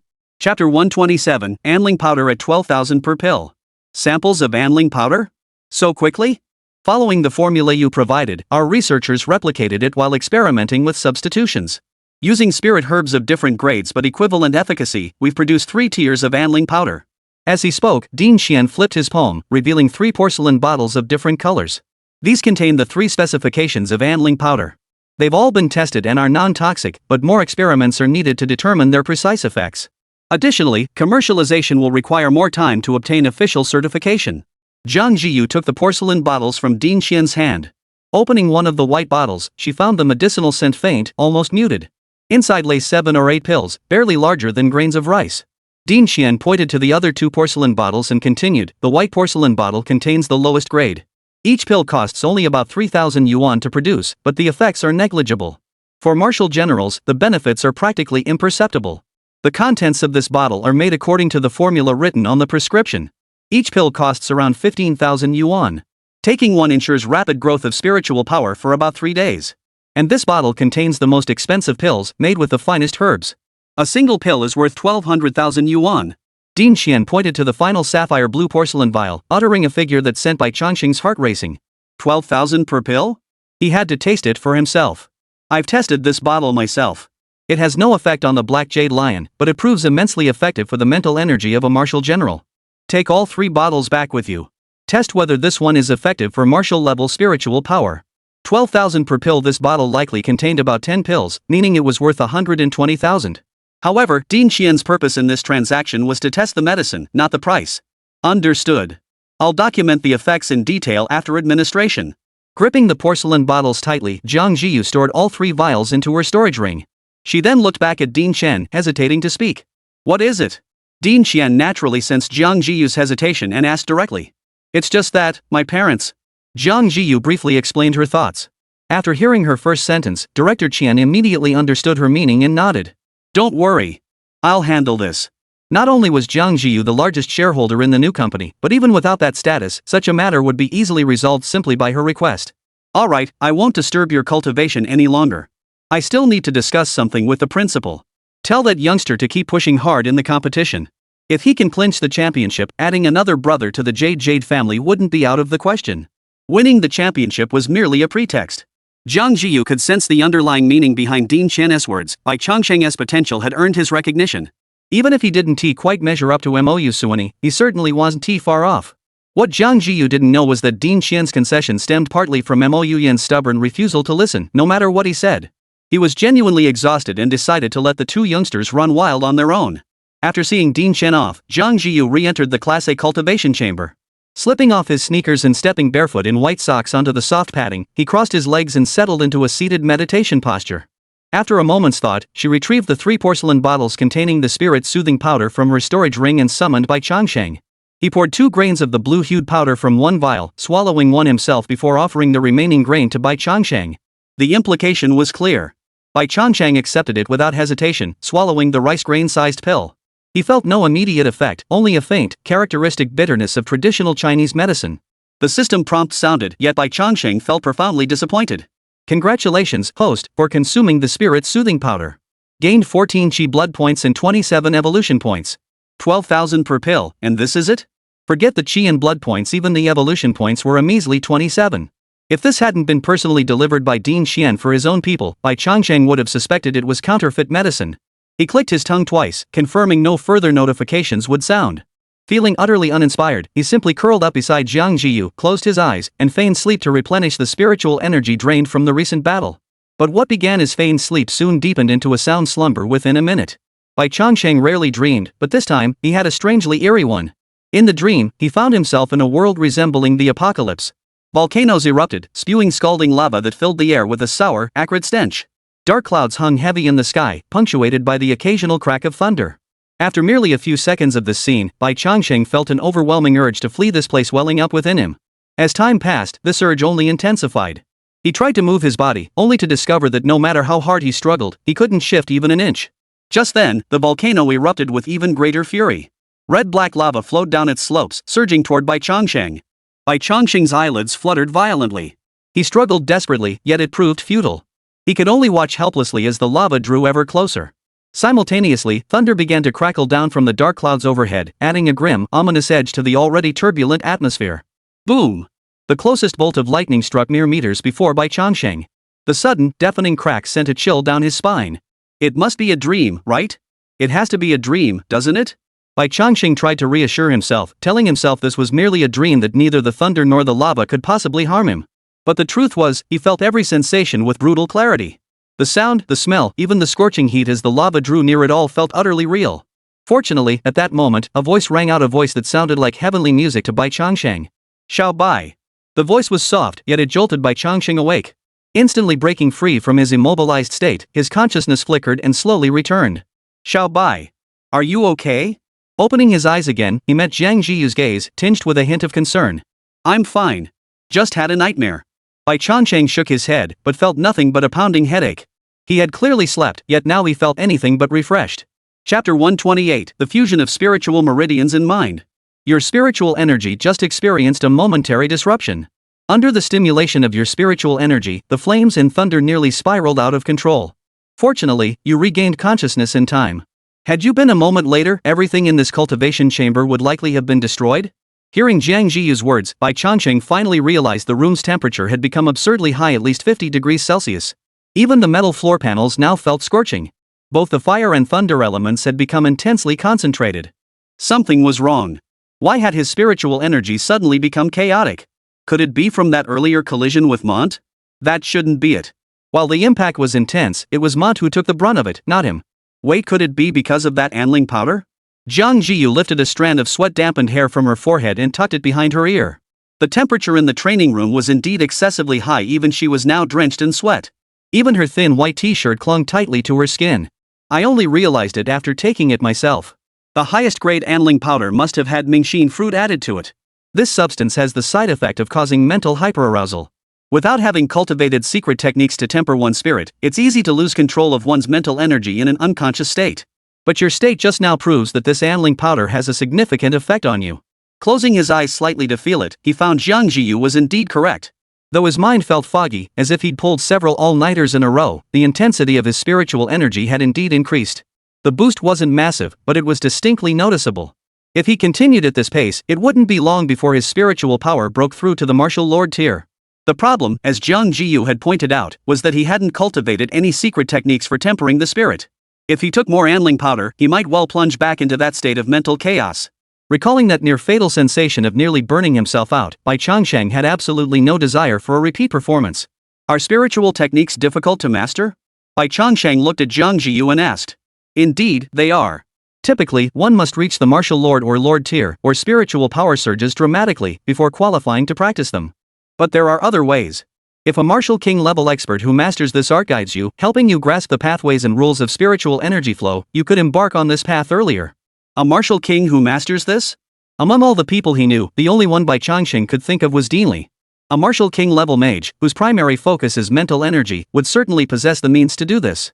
But Jiang Zhiyu seemed to have anticipated Bai Changsheng's thoughts, shaking her head. There's no need to trouble Teacher Li with this matter. Though my psychic power hasn't reached the martial king level yet, because of the spirit-soul pact, our souls are intertwined. In a sense, we are one. Therefore, even though my psychic power is currently only at the martial marquis level, I can still guide yours. Bai Changsheng didn't understand this, but if Jiang Zhiyu said so, she must have sufficient confidence. No doubt, only trust. How should I assist you? No coordination needed. Just sleep. I'll guide you myself. Sleep again? Having finally escaped that state of complete immobilization, Bai Changsheng had no desire to experience that sensation again anytime soon. But seeing Jiang Zhiyu already seated cross-legged with eyes closed, Bai Changsheng lay back down. Under the stimulation of the dizzying sensation in his brain, Bai Changsheng closed his eyes and relaxed his mind. Within just 2 or 3 minutes, he drifted back to sleep. Fortunately, this time he did not enter that hellish space again. His consciousness grew hazy, and he didn't even know when he had fallen asleep. Yet this deep slumber didn't last long. In a haze, Bai Changsheng sensed something gently caressing him. His consciousness returned, yet he did not awaken. Instead, he experienced a sensation akin to his soul leaving his body. He could distinctly feel his body in deep slumber, yet his consciousness remained alert. The secret technique for tempering the spirit essentially involves circulating spiritual energy throughout your body. Each time it completes a cycle within your body, it grows stronger, like spiritual energy. Jiang Zhiyu's voice echoed in his mind. Bai Changsheng tried to open his eyes, but darkness remained before him. At this moment, he could distinctly sense a colossal presence standing beside him. It must be Jiang Zhiyu's spiritual energy, right? Compared to this, his own spiritual energy seemed decidedly immature. Before he could speak, he felt himself enveloped by something warm and soft. The sensation resembled an embrace, yet far surpassed the closeness of any physical hold. The pathways traversed by spiritual energy are called spirit veins. Spiritual pathways differ from the meridians through which spiritual energy flows. Meridians are naturally unobstructed, but spiritual pathways are completely blocked. Under normal circumstances, unless one's chi and blood reach the martial realm, using the physical body to drive a surge in spiritual power, and then forcibly clearing the blocked spirit veins with that surging power, spiritual power cannot grow through cultivation alone. What I must do now is use my own spiritual energy to forcefully clear your spiritual pathways. As Jiang Zhiyu's voice faded, Bai Changsheng felt her embrace tighten, sending an inexplicable flutter through his heart. Your spiritual energy isn't strong enough to practice offensive or defensive spiritual techniques, but you can still master the basic circulation methods. Memorize this path. I'll guide you through it several times. Afterward, you must practice it yourself until the flow of spiritual energy becomes instinctive. Hearing this, Bai Changsheng dared not let his mind wander any longer, focusing intently on the path his spirit energy traversed. 10 minutes, 20 minutes, half an hour. Bai Changsheng had no idea how long they'd been circling. After what felt like an eternity, Jiang Zhiyu's voice finally sounded again, this time, tinged with an indescribable weariness. The first cycle is complete. I've cleared your spiritual pathways. Now we begin the second cycle. This time, the pace was noticeably faster than the first. The third round. After 3 consecutive rounds, that intense, clinging sensation vanished instantly. Strangely, Bai Changsheng felt a sudden emptiness. His consciousness dipped slightly and his thoughts stirred. Bai Changsheng awoke once more from his slumber, meeting the pale, almost ghostly face of Jiang Zhiyu. Yet despite her pallor, Bai Changsheng sensed an inexplicable radiance in her eyes. "Are you okay?" Jiang Zhiyu shook her head and pressed her fingers to her temples. "I'm fine. Just overexerted my mental energy." Chapter 129. Jiang Zhiyu's heart was in turmoil. Bai Changsheng wanted to offer more concern, but Jiang Zhiyu had already retrieved a bottle of spirit-nourishing potion from her storage ring and downed it. "Focus on your cultivation now. First, familiarize yourself with the pathways for channeling spiritual energy. Cultivate that instinct as quickly as possible." With that, Jiang Zhiyu closed her eyes once more, settling into a meditative posture. Seeing this, Bai Changsheng said nothing more and simply returned to the spirit-gathering pouch. Following the path Jiang Zhiyu had just guided him through, he began circulating his spiritual energy. What Bai Changsheng didn't notice was that after he entered the spirit-gathering pouch, Jiang Zhiyu opened her eyes again. She lowered her head slightly to glance at the pouch fastened to her waist, a complex expression flickering in her eyes. Guiding Bai Changsheng's spiritual energy to open his spiritual pathways had stirred an inexplicable sensation within her. Her heartbeat quickened, and even her breathing grew slightly hurried. It was subtle, yet undeniably her first time experiencing such a sensation. "It must be because I forcibly helped someone else open their spiritual network," Jiang Zhiyu murmured to herself. Yet why hadn't this sensation occurred when she'd assisted the little girl she'd raised in her previous life? Shaking her head, Jiang Zhiyu dismissed the jumbled thoughts and resumed channeling the qi and blood within her body. The progress of constructing her second inner sea was nearly complete. It would only take another week or two to finish. Once it was complete, she could break through to the martial general realm. After spending a few more days filling the inner sea with qi and blood, her strength would surge several-fold. And this enhancement would remain with her forever even if she ascended to the emperor realm. And all of this was thanks to little Bai. For some inexplicable reason, Jiang Zhiyu's mind grew chaotic once more, especially when she thought of Bai Changsheng. Her thoughts wavered momentarily, nearly causing a dangerous reversal of her vital energy. Fortunately, she adjusted in time, averting disaster at the last moment. Inside the spirit-gathering bag, Bai Changsheng remained unaware of these developments. After guiding his spiritual energy through a circuit within his spiritual network, he suddenly realized the dizzying sensation that had plagued him had significantly eased. As for the enhancement of spiritual energy, though extremely subtle, the key lies in the fact that it takes only about 5 minutes for spiritual energy to complete a full cycle within the body. In other words, if he kept it up without pause, he could achieve 12 full cycles within an hour. If he could achieve what Jiang Zhiyu described spiritual energy circulating instinctively, as ceaselessly as breathing, by the end of the day, the numbers would become even more staggering. 1 or 2 cycles might not feel like much, but hundreds of cycles would yield remarkably significant results. With the added boost from another dose of anling powder, Bai Changsheng sensed that his breakthrough to the martial marquis level in spiritual power seemed within reach. Keep going, keep going.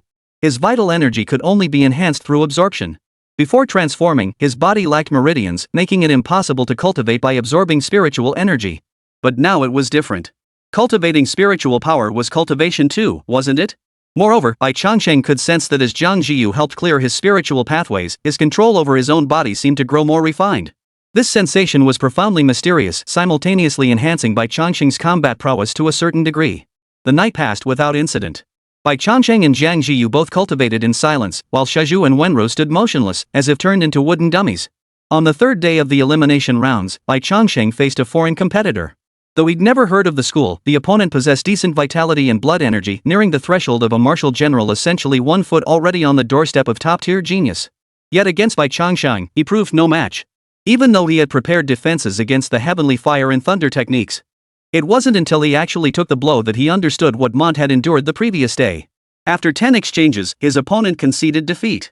There was no choice, surrender was inevitable. After several collisions, his palms were bleeding and his shield shattered under the relentless barrage of thunder and celestial fire. Fortunately, Bai Changsheng had no intention of finishing him off. Otherwise, within 3 moves, he would have become the food Bai Changsheng had mentioned. By conceding now, he secured a spot in the top 12, fulfilling his master's expectations. Truth be told, everyone had once regarded losing to Bai Changsheng as a disgrace. But after witnessing yesterday's battle between Bai Changsheng and Mengta, their perspectives had shifted. It seemed losing to Bai Changsheng wasn't such a disgrace after all. After all, even the seeded contenders from the 4 great academies had fallen. By the 4th day of the elimination tournament, only 6 remained on the stage. After today's match, those still standing would vie for the top 3 positions. However, Bai Changsheng's mission was far from over. Dean Ji's goal for him was to secure at least 2nd place and strive for 1st. The good news was that his opponent for this round, though also from one of the 4 great academies, hadn't yet reached the level of a top-tier genius. His chi and blood had only just crossed the threshold of a martial general, likely a breakthrough achieved right before the competition began. Though it took some effort, he managed to enter the battle for the top 3 spots without major incident. The bad news was that his next 2 opponents were both even more formidable than Mont. After today's matches concluded, Jiang Zhiyu didn't head straight to the training room as he usually did. Instead, he turned and took a seat in the spectator stands not far from the martial arts arena. There was no point in watching the earlier matches. Before encountering a worthy opponent, there was no need to reveal his trump cards. Even if he watched, he wouldn't gain any useful information. But now that the competition had reached this stage, the tide had receded. Those who had been swimming naked had long been eliminated. Those who remained all held their own trump cards. If they didn't play their trump cards now, when would they? Wait until they were eliminated and beat the crap out of the primitive man back home? Sophia of Holy Angel Academy possesses the highest vitality among all participants, nearing 20,000 points, twice my own. At this rate, it won't be long before she reaches intermediate martial general rank. But the real threat lies in her whip. While its attacks aren't as direct as swords or spears, its strikes are unpredictable and can catch you off guard in an instant. Even Josh, one of the top geniuses among the 4 great academies, was easily suppressed by her. If I recall correctly, this Josh eventually reached the martial emperor tier. The strange part is, I never heard of this Sophia in my previous life. After the competition concluded, Jiang Zhiyu brought Bai Changsheng back to the cultivation chamber, where the above conversation took place. Chapter 130, 5 Minutes of True Manhood. And then there's Baplo from the War Academy. His strength is equally formidable. The War Academy hails from the frigid northern wastelands. The harsh environment has forged the fierce nature of its creatures. The beasts here are primarily fierce creatures like bears and tigers, and their size is generally about 30% larger than those found elsewhere. Battling these beasts demands a style of wide, sweeping strikes, every punch and kick landing with bone-crushing force. Thus, the War Academy's fighters adopt a straightforward, no-nonsense approach. Compared to Sophia, Baplo is actually much easier to handle. The only thing to be wary of is his war roar. War roar? Upon hearing Jiang Zhiyu's words, Bai Changsheng's mind inexplicably flashed back to the scene on the martial arts platform earlier. Initially, Baplo and his opponents seemed evenly matched. Yet after exchanging over a dozen blows, Baplo suddenly let out a roar to the heavens. His skin instantly turned crimson. Shouting "Ula," he charged headlong at his opponent. The outcome? What had been a 50-50 contest tilted decisively in his favor with each successive Yura. 3 punches. It took only 3 punches to send his opponent flying. At the time, Bai Changsheng had been astonished, his heart sinking. Now, upon hearing Jiang Zhiyu mention the words war cry, he couldn't help but connect the two. War roar significantly boosts physical strength and stamina while temporarily granting immunity to pain, though its duration is short-lived. So normally, after an opponent unleashes war roar, you just need to turn and flee. Wait for the effect to wear off, and they'll enter a vulnerable state. A man's moment of weakness? Bai Changsheng wasn't surprised by Jiang Zhiyu's deep knowledge of these matters. After a moment's thought, he asked the most crucial question. How long does this war roar last? In the previous battle, Baplo's opponent hadn't lasted until Baplo's manly moment ended before the fight concluded, so Bai Changsheng had no way of knowing how long Baplo could actually sustain that state. Jiang Zhiyu pursed her lips before giving a figure that startled Bai Changsheng. 5 minutes. What? 5 minutes? The arena was only about 50 meters wide. Even if one tried to run, how far could they possibly go? Maneuvering for 5 minutes in such a confined space, wasn't that just a joke? Bai Changsheng fell silent. Jiang Zhiyu also remained quiet, seemingly realizing that this truly put Bai Changsheng in a difficult position. In the wild, stalling for 5 minutes wouldn't be too difficult. But clearly, that's impossible on the arena. In this situation, you either have to endure the opponent's war roar and survive those 5 minutes, or you simply don't give them the chance to unleash it. Bai Changsheng voiced 2 possibilities, yet both seemed nearly impossible to achieve. If he could endure the war roar for 5 minutes, he wouldn't need to worry about this anymore. But failing to endure 5 minutes meant he lacked the ability to instantly defeat his opponent. But just because Bai Changsheng couldn't do it didn't mean Jiang Zhiyu couldn't. If Jiang Zhiyu unleashed the soul-extinguishing needle, even if it only stunned Baplo for 2 seconds, Bai Changsheng had absolute confidence he could end the fight. Jiang Zhiyu clearly saw through Bai Changsheng's thoughts, yet under his gaze, she slowly shook her head. The structure of the second inner sea isn't fully stabilized yet. I need to constantly maintain it with my focus. When I helped you open your spiritual network before, it nearly caused the second inner sea to collapse. Bai Changsheng felt no disappointment upon hearing this. After all, Jiang Zhiyu's need to construct the second inner sea was precisely why he had to participate in this global university martial arts tournament. If the tournament now backfired and hindered Jiang Zhiyu, wouldn't all his efforts be wasted? Therefore, he could only rely on his own efforts. After half an hour of intense contemplation, Bai Changsheng still couldn't find a solution. Finally, he shook his head. Overthinking was futile, better to focus on cultivation. After requesting another highest-grade anling powder from Jiang Zhiyu, Bai Changsheng swallowed it and then entered the spirit-gathering bag to continue tempering his spiritual power. Mental power directly influenced the might of celestial fire and thunder. Every moment of cultivation now might make him stronger tomorrow. Another night passed without incident. The next morning, stepping out of the cultivation chamber, Bai Changsheng could clearly sense that the number of people within the waterwood had noticeably increased. But then again, it made sense. The Global University Martial Arts Tournament had reached this stage, entering a white-hot phase. The previous matches had fully demonstrated the depth and strength of the 4 grade academies to the world. Across all 4 grade divisions, every single one of the remaining 12 students hailed from the 4 grade academies. In other words, the 4 grade academies had monopolized this year's tournament. Every other martial arts university, without exception, hadn't even managed to secure a single bronze medal. Such staggering statistics naturally drew the attention of countless observers. Speaking of which, 3 students from Shuemu University made it into the final rankings this year. Besides Bai Changsheng, there's senior Li Changming and a sophomore senior. But anyone who's seen that senior compete knows her strength is just enough to keep her in the top 3 race. That's her limit. The final result will likely be her taking 3rd place and then bowing out. Don't be nervous. It's just a competition. Even if the final result isn't ideal, it won't change much. Of course, if she could take the championship, that would be even better. Dean Ji, serving as the team coach, was performing his pre-match reassurance duties. Whether it worked or not, it served as psychological comfort. At the very least, it comforted him. Don't worry, Dean Ji. I won't say anything else, but I'll definitely bring back the championship for the 4th year segment. The speaker was a young man wearing gold-rimmed glasses.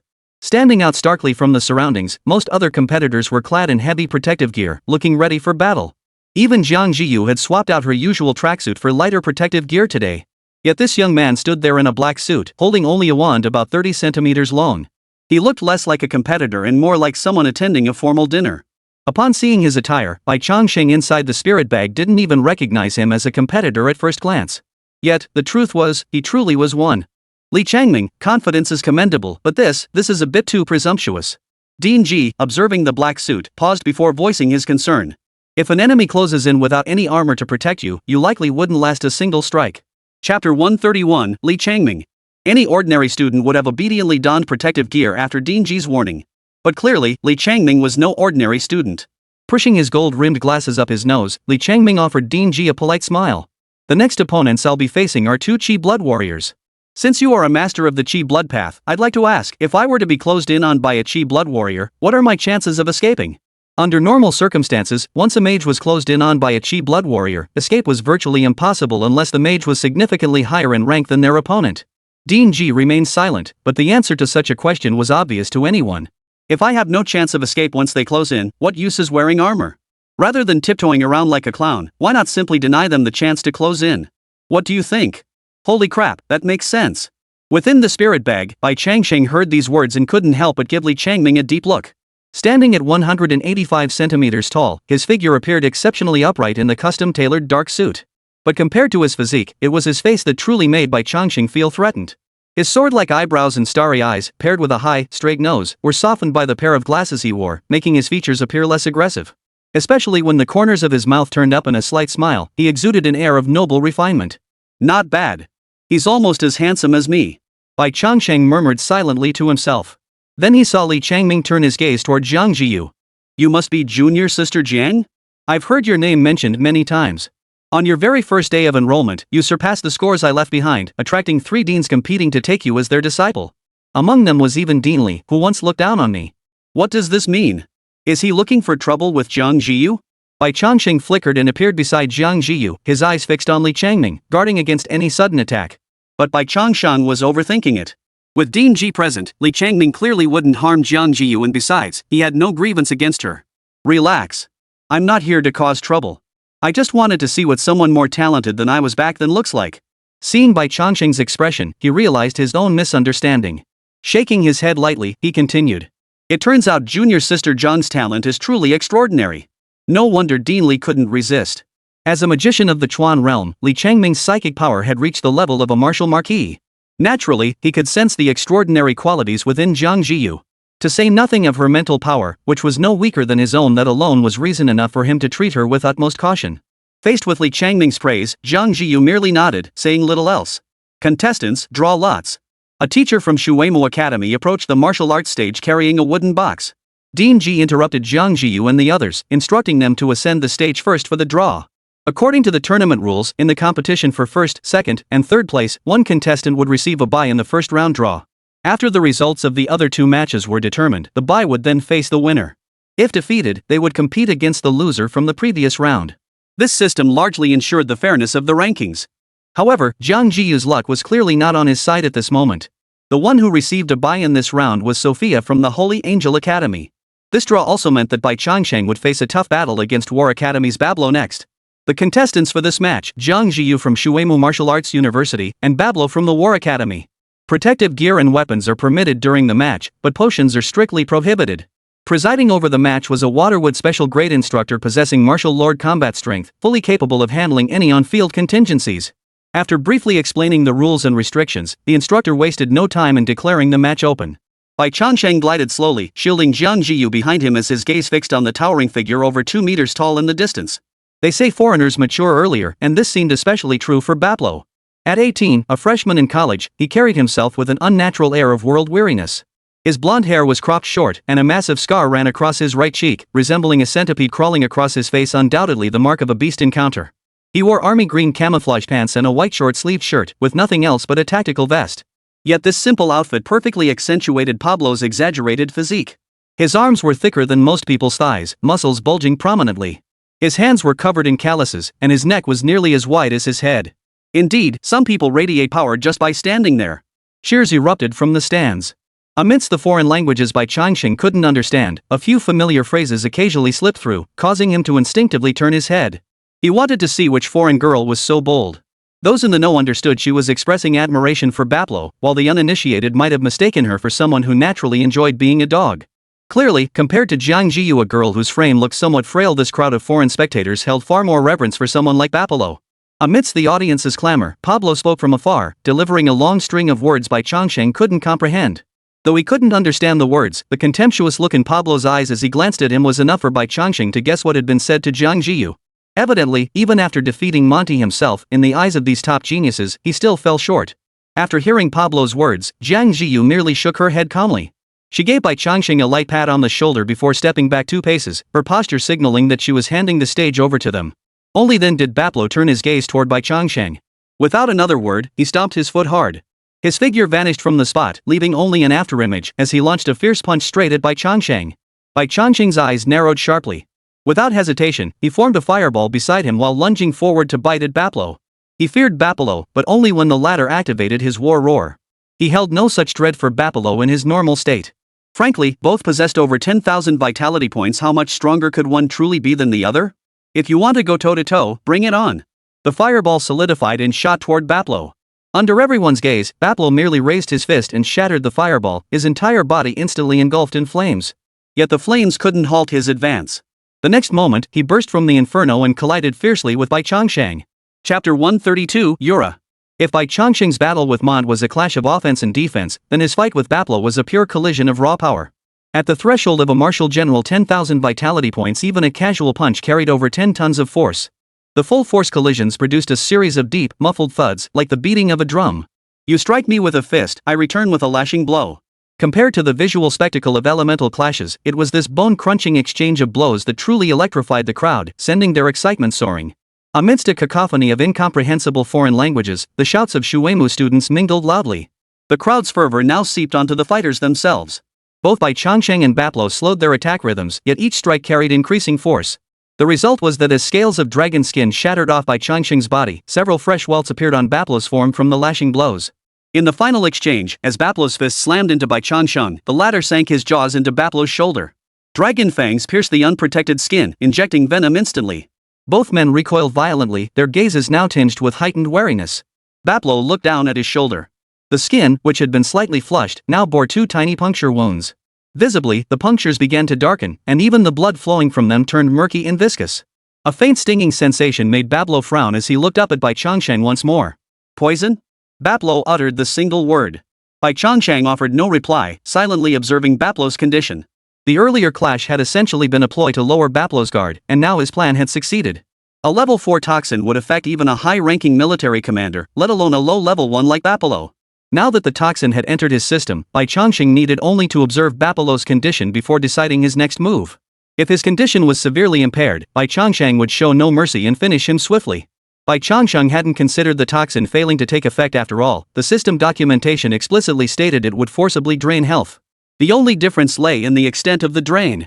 His only regret was the brevity of the encounter. The moment the tooth pierced his skin, Bapalo sensed something was amiss and immediately punched Bai Changsheng, creating distance. Otherwise, with just one more second, this fight would have ended right then and there. The panic he'd imagined on Bapalo's face never materialized. Instead, after another glance downward, Bapalo suddenly grinned. He muttered something under his breath, and then his skin began to flush red. Unlike the redness that appeared after being attacked, this now resembled the effect of accelerated blood flow. Once he activates War Roar, his physical constitution will be greatly enhanced, and the toxin's effects will be weakened to some extent. Jiang Zhiyu's voice came from behind Bai Changsheng. In truth, even without her prompting, Bai Changsheng understood Bapalo's intentions the moment he witnessed this. Without a moment's hesitation, the dragon scale on his forehead began to glow. In the next instant, a thunderbolt as thick as 3 fingers erupted with blinding blue-white light, striking directly toward Bapalo's head. From the very beginning, Bai Changsheng had anticipated this move. If he couldn't defeat Bapalo while the latter was in War Roar mode, then he would find a way to prevent him from roaring at all. The lightning bolt traveled at blinding speed, reaching Pablo in the blink of an eye after Bai Changsheng unleashed it. Yet it ultimately collided with the left hand Bapalo had thrust forward to block it. The thunderbolts, not fully charged, could not inflict substantial damage on Bapalo. Yet they still left a traceable effect. His left arm, already numb from the toxin, now felt as if it had completely lost sensation under the thunder's impact. Yet Bapalo seemed utterly unaffected. He raised his left arm slightly, clenched his fist, and slammed it 3 times into the alloy floor. A dull thud echoed through the air. Pablo lifted his head once more, a savage grin curling his lips. Exchanging a glance with him, Bai Changsheng felt an inexplicable sense of being targeted by a predator. Such a gaze could only be forged through dozens of life or death battles. "Dude, shouldn't I be the one with the fierce glare?" "Yura!" Bapalo roared, stomping his foot as his body surged forward. His speed surged by nearly 50% compared to moments before. Under these circumstances, it was obvious his physical constitution and strength had also increased dramatically. Where Bai Changsheng had previously traded blows evenly with him, now he could only scramble to evade. 4 fireballs solidified beside Bai Changsheng, launching instantly toward the charging Bapalo. Simultaneously, the dragon scales on Bai Changsheng's forehead blazed with intense light. Countless thunder elements converged upon his forehead. This posture clearly signaled his intent to use the fireballs to draw Bapalo's attention, then finish the match with thunder. But could it truly end it? Bapalo watched the fireballs hurtling toward him, neither dodging nor evading. He simply clenched his fist and smashed it into the fireballs. Fireballs powerful enough to severely wound a third-rank martial artist were now nothing more than toys in Bapalo's hands. A single punch shattered the fireball. Bearing the force of the spattering flames, Pablo's speed remained utterly unimpeded. To the spectators watching from the sidelines, Bapalo appeared like a god of war, striding through flames. Each punch he threw created a strangely harmonious scene. Bapalo! Bapalo! Bapalo! The cries grew louder and louder, as if the outcome of the match had already been decided. Amidst the crescendo of cheers, a flash of blue-white light suddenly shot through Bai Changsheng's eyes. Then, the thunder he had been building up erupted with brutal force. Thunderbolts as thick as a man's arm surged forth, their power far surpassing the hastily unleashed strike moments before. Wherever it passed, the very air warped. Amidst a sharp, high-pitched hum, Bapalo narrowed his eyes slightly, crossed his arms, and held them before him. Boom! Without the slightest mercy or restraint, the thunderbolt slammed heavily into Bapalo's arms. His body jerked to a halt, pinned solidly in place. Go! Bai Changsheng roared, intensifying the already formidable thunder. Under the savage energy assault, Bapalo's form didn't advance but retreated instead. Even as he strained to steady himself, he found it increasingly difficult to maintain his footing. Chapter 133, Fighting Under Burden? The thunderous strikes continued relentlessly. Under the relentless bombardment, Bapalo's figure slid backward, drawing ever closer to the edge of the arena. Bai Changsheng steeled his resolve. If he could force Bapalo off the platform, victory would be his. His psychic energy surged to its limit, channeling the thunder elements suspended in the air. He gathered them relentlessly, transforming them into attacks that slammed into Bapalo with full force. Facing Bai Changsheng's thunderous onslaught, Bapalo seemed utterly defenseless, unable to mount any counterattack. He was relentlessly pushed back, forced to retreat. Yet, the moment his right foot touched the edge of the platform, his retreating form abruptly halted. Just 1 more meter. If he could push him back another meter, Bapalo would fall off the platform. Yet, despite Bai Changsheng's utmost effort, he couldn't make him retreat even an inch. A thought flashed through his mind, and Bai Changsheng severed the thunder's energy supply. The thick, blue-white thunder, now depleted of strength, poured its last ounce of energy into Bapalo before dissipating completely. As the thunder faded, Baplo straightened his body once more. Judging by his condition, aside from severe burns on his arms where they had collided with the thunder, it had not affected him in any other way. His flesh appeared slightly blurred, but these were merely wounds that could be healed with a single bottle of healing potion. Moreover, they did not affect his combat effectiveness in the slightest. Was this the true power of Baplo, amplified by War Roar? Bai Changsheng's heart sank. It was one thing that he couldn't match Pavlo in close combat after the War Roar, but now even celestial fire and thunder couldn't inflict any real damage on him. A stark reality confronted Bai Changsheng. How could he possibly win this battle? A smug grin spread across Baplo's lips once more. With an air of absolute confidence, he opened his mouth to speak again. Bai Changsheng couldn't understand the words, but judging by the reactions of the surrounding spectators, he could roughly guess the meaning. It was likely mocking him for overestimating his abilities and urging him to surrender quickly. Or perhaps he was saying something along the lines of how he had just tricked Bai Changsheng into wasting his spiritual energy, and Bai had indeed fallen for it. Bai Changsheng knew full well that forcing the thunder to surge like this would rapidly drain his spiritual energy. In truth, both he and Baplo had been gambling.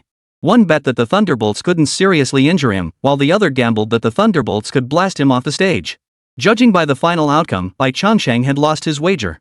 Having expended nearly half his spiritual energy, he had only managed to inflict severe burns on Baplo's arm, a result that fell far short of his expectations. Watching Baplo raise his fist again in a charging stance, Bai Changsheng took a deep breath. He summoned a fireball to block Baplo's attack while simultaneously lunging forward to bite him. Since he couldn't interrupt Baplo's War Roar nor knock him off the platform, stalling for time was his only option. Though the toxin was temporarily suppressed by the War Roar, preventing lethal damage, it still impaired mobility. Bai Changsheng sought nothing more than to slow Baplo down, even if only by 20 or 30%. With that, he was confident he could endure these 5 minutes. But as Baplo watched Bai Changsheng lunge toward him, he frowned, gave a cold snort, and instantly changed his technique. Thud! Bai Changsheng took the punch squarely. For a moment, he felt his dragon scales shatter. Even the chi and blood within his body seemed to pause momentarily under the impact, twisting in agonizing pain. Yet Bai Changsheng pressed on with his original plan, lunging forward to bite down again. This time, he didn't let go. His fangs sank deep into Baplo's skin, and the poison began to pour in frantically. Due to the War Roar's suppression, the poison didn't spread immediately, but Baplo could feel it clearly. If Bai Changsheng were allowed to continue, even with his formidable vitality, he would not be able to withstand it. Without a word, he raised his right fist and slammed it down hard onto Bai Changsheng's dragon head. Thud! Another solid punch landed, sending Bai Changsheng's head reeling violently. With dragon scales reinforced by steel bones and bolstered by rock armor defense, Bai Changsheng's defensive capabilities undoubtedly rank among the elite in his tier. Yet he still struggled to withstand the onslaught of Baplo, amplified by the War Roar. A thought flashed through his mind, and Bai Changsheng decisively allocated points. 486 evolution points deducted. Rock Armor Defense Branch upgraded to LV5. Evolution points required for next Rock Armor Defense upgrade 1000. 360 evolution points deducted. Steel Bone Branch level upgraded to LV2. Steel Bone next upgrade requires 800 evolution points. 2 consecutive notification sounds rang out. Bai Changsheng felt a tingling sensation spread through his entire skeleton. Simultaneously, the protective energy flow permeating his body surged by roughly 50%. He took another punch head-on, but this time, unlike before, his dragon scales didn't shatter instantly, nor did his mind go reeling. Those teachers won't just stand by and watch Baplo get poisoned to death. If they could just declare Baplo the loser outright, that would be ideal. Even if they don't rule it a loss, just pulling us two apart would buy us a lot of time. You can't catch a wolf without sacrificing the bait. Let's go all out. Bai Changsheng had resolved to play dirty. He threw caution to the wind, wrapping his body around Baplo with the clear intent of executing a deadly clinch. But before the lock could fully form, the referee, who had been waiting nearby, decisively called a stop. What had previously been a grappling exchange would become a life-or-death struggle once Bai Changsheng's lock was complete. Either Baplo would be trapped, suffering from both oxygen deprivation and toxin effects simultaneously, or he would forcefully break free, though doing so would likely snap Bai Changsheng's spine clean off. Clearly, neither Bai Changsheng's death nor Baplo's demise was acceptable. Therefore, stopping it altogether was the crucial solution. Bai Changsheng loosened his grip, and Baplo refrained from any further underhanded ambushes. Both parties pulled back, facing each other once more. At this moment, only 2 minutes had passed since Baplo activated his War Roar. Bai Changsheng still had to endure for 3 more minutes. But after glancing down at his arm, now blackened in patches, Baplo showed no intention of continuing the fight with Bai Changsheng. Under everyone's gaze, Baplo reached up to his tactical vest and then made a baffling move. He actually began unbuttoning the tactical vest. What was he doing? Bai Changsheng was baffled, and the surrounding spectators were equally perplexed. But Jiang Zhiyu caught the clue. That's not a tactical vest, it's weight training gear. Weight vest? Bai Changsheng felt an inexplicable jolt of alarm at the words. Then he watched as Bapalo pulled off the tactical vest. The moment he let go, it crashed heavily to the ground. Judging by the sound, that single tactical vest must have weighed 200 or 300 pounds. Chapter 134, Boiling Spiritual Power. Under normal circumstances, carrying a weight exceeding 10% of one's body weight makes movement laborious. Exceeding 50% severely impedes walking, and reaching 100% renders even basic movement impossible without specialized training. Bai Changsheng didn't know how much weight was packed into Bapalo's tactical vest, but it was clear he was now facing a Bapalo several times fiercer than before. Bapalo's maneuver stunned not only Bai Changsheng but also the crowd watching from the stands. They had thought Pablo had already shown his full strength earlier, but who would have guessed he had been holding back all along? Even now, in the battle for the top 3 spots, he'd still been playing his cards close to his chest. Had Bai Changsheng not pushed him to the brink, this trump card might not have been revealed until his battle against Sophia. But revealing this trump card meant facing the consequences that came with it. After shedding the weight on his body, Bapalo executed a boxing jump in place.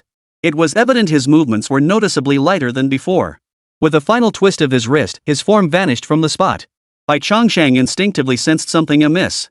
He tried to form a fireball, but Pablo had already streaked forward like a blur. In the blink of an eye, he covered over 10 meters and stood before him. The fireball hadn't fully materialized yet when Bapalo's fist slammed down. Thud! Bai Changsheng felt as though a heavy hammer had smashed into his head. His body staggered violently, and even his consciousness reeled. With both steel bones and rock armor defenses boosted by 1 tier, this punch from Bapalo was unlikely to shatter his dragon scales. Yet the damage remained. Even after being reduced by several degrees, the force that pierced through his dragon scales and entered his body was enough to give Bai Changsheng a serious beating. Only now did Bai Changsheng clearly grasp the immense suppression the tactical vest imposed on Bapalo's power. That tactical vest absolutely weighed over 300 jin. It was even possible that some sort of magical array was inscribed within it, restricting Bapalo's power output. Otherwise, his strength couldn't have surged so dramatically in an instant. The fireball Bai Changsheng had painstakingly reignited vanished instantly after Bapalo's punch, his mental energy too unstable to sustain it. He desperately tried to reshape the fireball, not expecting to injure Bapalo, but at least hoping to force him back. Otherwise, in this state, defeat was merely a matter of time. But Bapalo clearly wouldn't grant him that chance. Having already played his 2 trump cards War Roar and Weight Burden, if he couldn't win this fight, he might as well forget about buying a ticket back to school and just walk home. And he knew better than anyone how dire his current condition was. If he couldn't finish the fight before War Roar's duration ended, he'd likely have to concede defeat right then and there. Therefore, 3 consecutive punches sent Bai Changsheng reeling. Darkness flooded his vision as his chi and blood surged backward. Even his mental energy felt like it was slipping out of control. A splitting headache erupted instantly. Bai Changsheng could scarcely tell whether the agony stemmed from internal injuries or the collapse of his spiritual energy. After those 3 punches, Bapalo made no further move against Bai Changsheng. Dealing with Bai Changsheng was merely a means to an end. He had stood in his way. Only by eliminating Jiang Zhiyu could this battle truly conclude. But just as Bapalo stepped over Bai Changsheng and moved toward Jiang Zhiyu, Bai Changsheng spoke again. "Hold on. Sigh. Our fight isn't over yet." Bai Changsheng struggled to half raise himself, the splitting headache making him gasp sharply. Yet he still called out to stop Bapalo. Hearing Bai Changsheng's voice, Bapalo instinctively turned his head. But seeing how strained it was for Bai Changsheng even to stand upright, he shifted his gaze to Jiang Zhiyu and mumbled something. Jiang Zhiyu, however, looked at Bai Changsheng and shook her head. "I respect little Bai. Until he surrenders, I won't utter the words I concede." As she spoke, Jiang Zhiyu's gaze remained fixed on Bai Changsheng. Though she couldn't explain why, she could distinctly sense Bai Changsheng's spiritual energy fluctuating violently. Behind this turbulence lay his spiritual energy rapidly surging upward. From the distant stands, Dean Li seemed to sense something amiss. Observing Bai Changsheng's slightly unsteady form, his brow furrowed slightly. Zhiyu's spirit beast seems to have some issue with its spiritual energy. Dean's Qian and Ji didn't look any better either. In truth, ever since Bapalo unleashed his War Roar and shed that tactical vest, they had harbored little hope for the outcome of this battle. They had ultimately underestimated the top talents from the other 3 families. They had believed Bai Changsheng had the potential to contend for first place, but now it seemed that making it into the top 3 would be a stroke of luck. Without Jiang Zhiyu, their true combat anchor, relying solely on Bai Changsheng left them a step short. Faced with this inevitable defeat, they found themselves reluctant to watch any longer.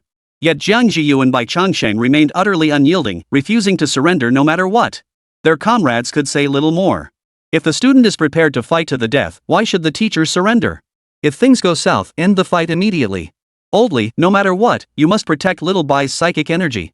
Seeing his old friend's grave expression, Dean Li understood exactly what needed to be done. He nodded solemnly, his gaze returning to the martial arts platform. Pavlov watched Bai Changsheng, who couldn't even steady his form, and found himself growing impatient. He couldn't understand why Bai Changsheng, knowing full well he couldn't possibly defeat him, was still stubbornly refusing to admit defeat. And then there was Jiang Zhiyu. Her strength was clearly superior, yet she persistently held back, refusing to intervene. She appeared entirely disengaged from the fight. Had she and Bai Changsheng attacked together from the start, the championship would likely have been hers for the taking. Baplo couldn't comprehend it. His brow furrowed as he watched Bai Changsheng utter another word. The war roar's time was running out. If Bai Changsheng still refused to concede, he would have no choice but to personally throw him off the stage. Ever since I entered Shuemu, I've received tremendous care from Din Xian. Bai Changsheng shook his head. The extreme loss of control over his spirit caused excruciating headaches. In this state, he felt compelled to speak to distract himself, lest the pain intensify further. He provided me with many spiritual medicines, helping me enhance my chi and blood, and even assisting me in advancing my bloodline. Whoa! And now, all he wants is first place in the martial arts tournament. Naturally, I must help him reclaim it. The pain had reached its peak, as if someone were splitting his skull open with an axe. But the pain lasted less than a second before vanishing instantly, replaced by a sudden clarity in his mind and a massive leap in his spiritual power. His mental power should now have fully entered the Lord level tier, right? Chapter 135, Spiritual Power Breakthrough Lord Level. The thought barely crossed his mind before Bai Changsheng acted without hesitation.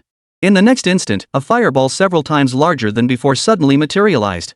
From the conception of this idea to the fireball solidifying into form took merely the blink of an eye. The enhancement of his spiritual power was evident not only in the fireball's size but also in its formation speed. Bai Changsheng was thoroughly satisfied with this speed. With a slight shift in his thoughts, the fireball split into 8 separate spheres, yet their collective size remained unchanged. The air around them surged violently under the glare of the 8 fireballs, yet Bapalo's heart sank. He was no mage, lacking any innate psychic talent, yet even so, he could sense that Bai Changsheng's psychic power had just undergone a tremendous surge. Just moments ago, this feat would have been impossible. Gazing at the fireballs now suspended around Changsheng's body, Baplo was suddenly overcome with regret. Had he managed to throw Bai Changsheng off the platform before his spiritual power broke through, even if Bai Changsheng had achieved that breakthrough, it would have been too late. But dwelling on that now was pointless. Fortunes change over time. Now that Bai Changsheng's spiritual power had surged to the Lord level, the onus of strategizing a response naturally fell upon him. Damn it! Even before any collision, the fireballs felt absurdly powerful. Across the spectator stands, countless onlookers stared at Bai Changsheng, who had suddenly returned to full strength, momentarily bewildered by the sudden turn of events. Yet those seated here were no ordinary folk, they possessed the necessary discernment. Especially Bai Changsheng's move of splitting the fireball into 8, it practically screamed incredibly powerful from every pore. The supporters of Bapalo fell strangely silent, replaced by the cheers of the Shuemu students. They had all despaired of this battle, yet who could have imagined such a dramatic reversal? Bai Changsheng had delivered an astonishing surprise. I knew it. Junior sister Jiang wouldn't let her spirit beast fight alone unless she was absolutely confident. Looks like junior sister Jiang has good judgment, and so do I. Wait, weren't you just ranting? What I said before doesn't matter. What I say now is what counts. Don't tell me, but that fireball just now, it looks ridiculously powerful. Its might must far exceed what a low-level martial general can unleash, right?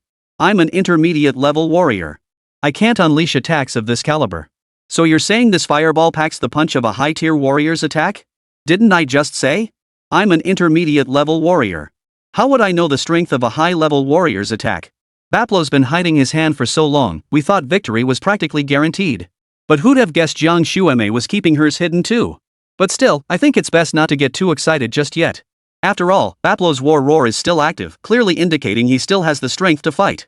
Amidst the murmurs of the crowd, Sophia's gaze fixed on the martial arts stage. Within her emerald green eyes, tinged with a hint of azure, a new expression finally emerged, one of solemn gravity. Before today's battle, she had never once doubted her ability to secure first place. Though Baplo was formidable and Jiang Zhiyu had yet to intervene, she possessed unwavering confidence.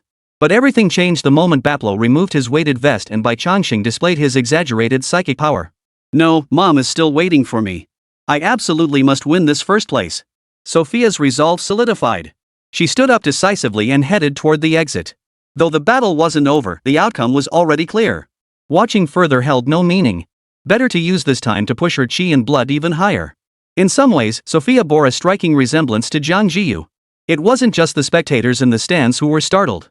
Even the 3 deans on the instructor's viewing platform were momentarily bewildered by Bai Changsheng's sudden surge in spiritual power, particularly Dean Li and Dean Xian.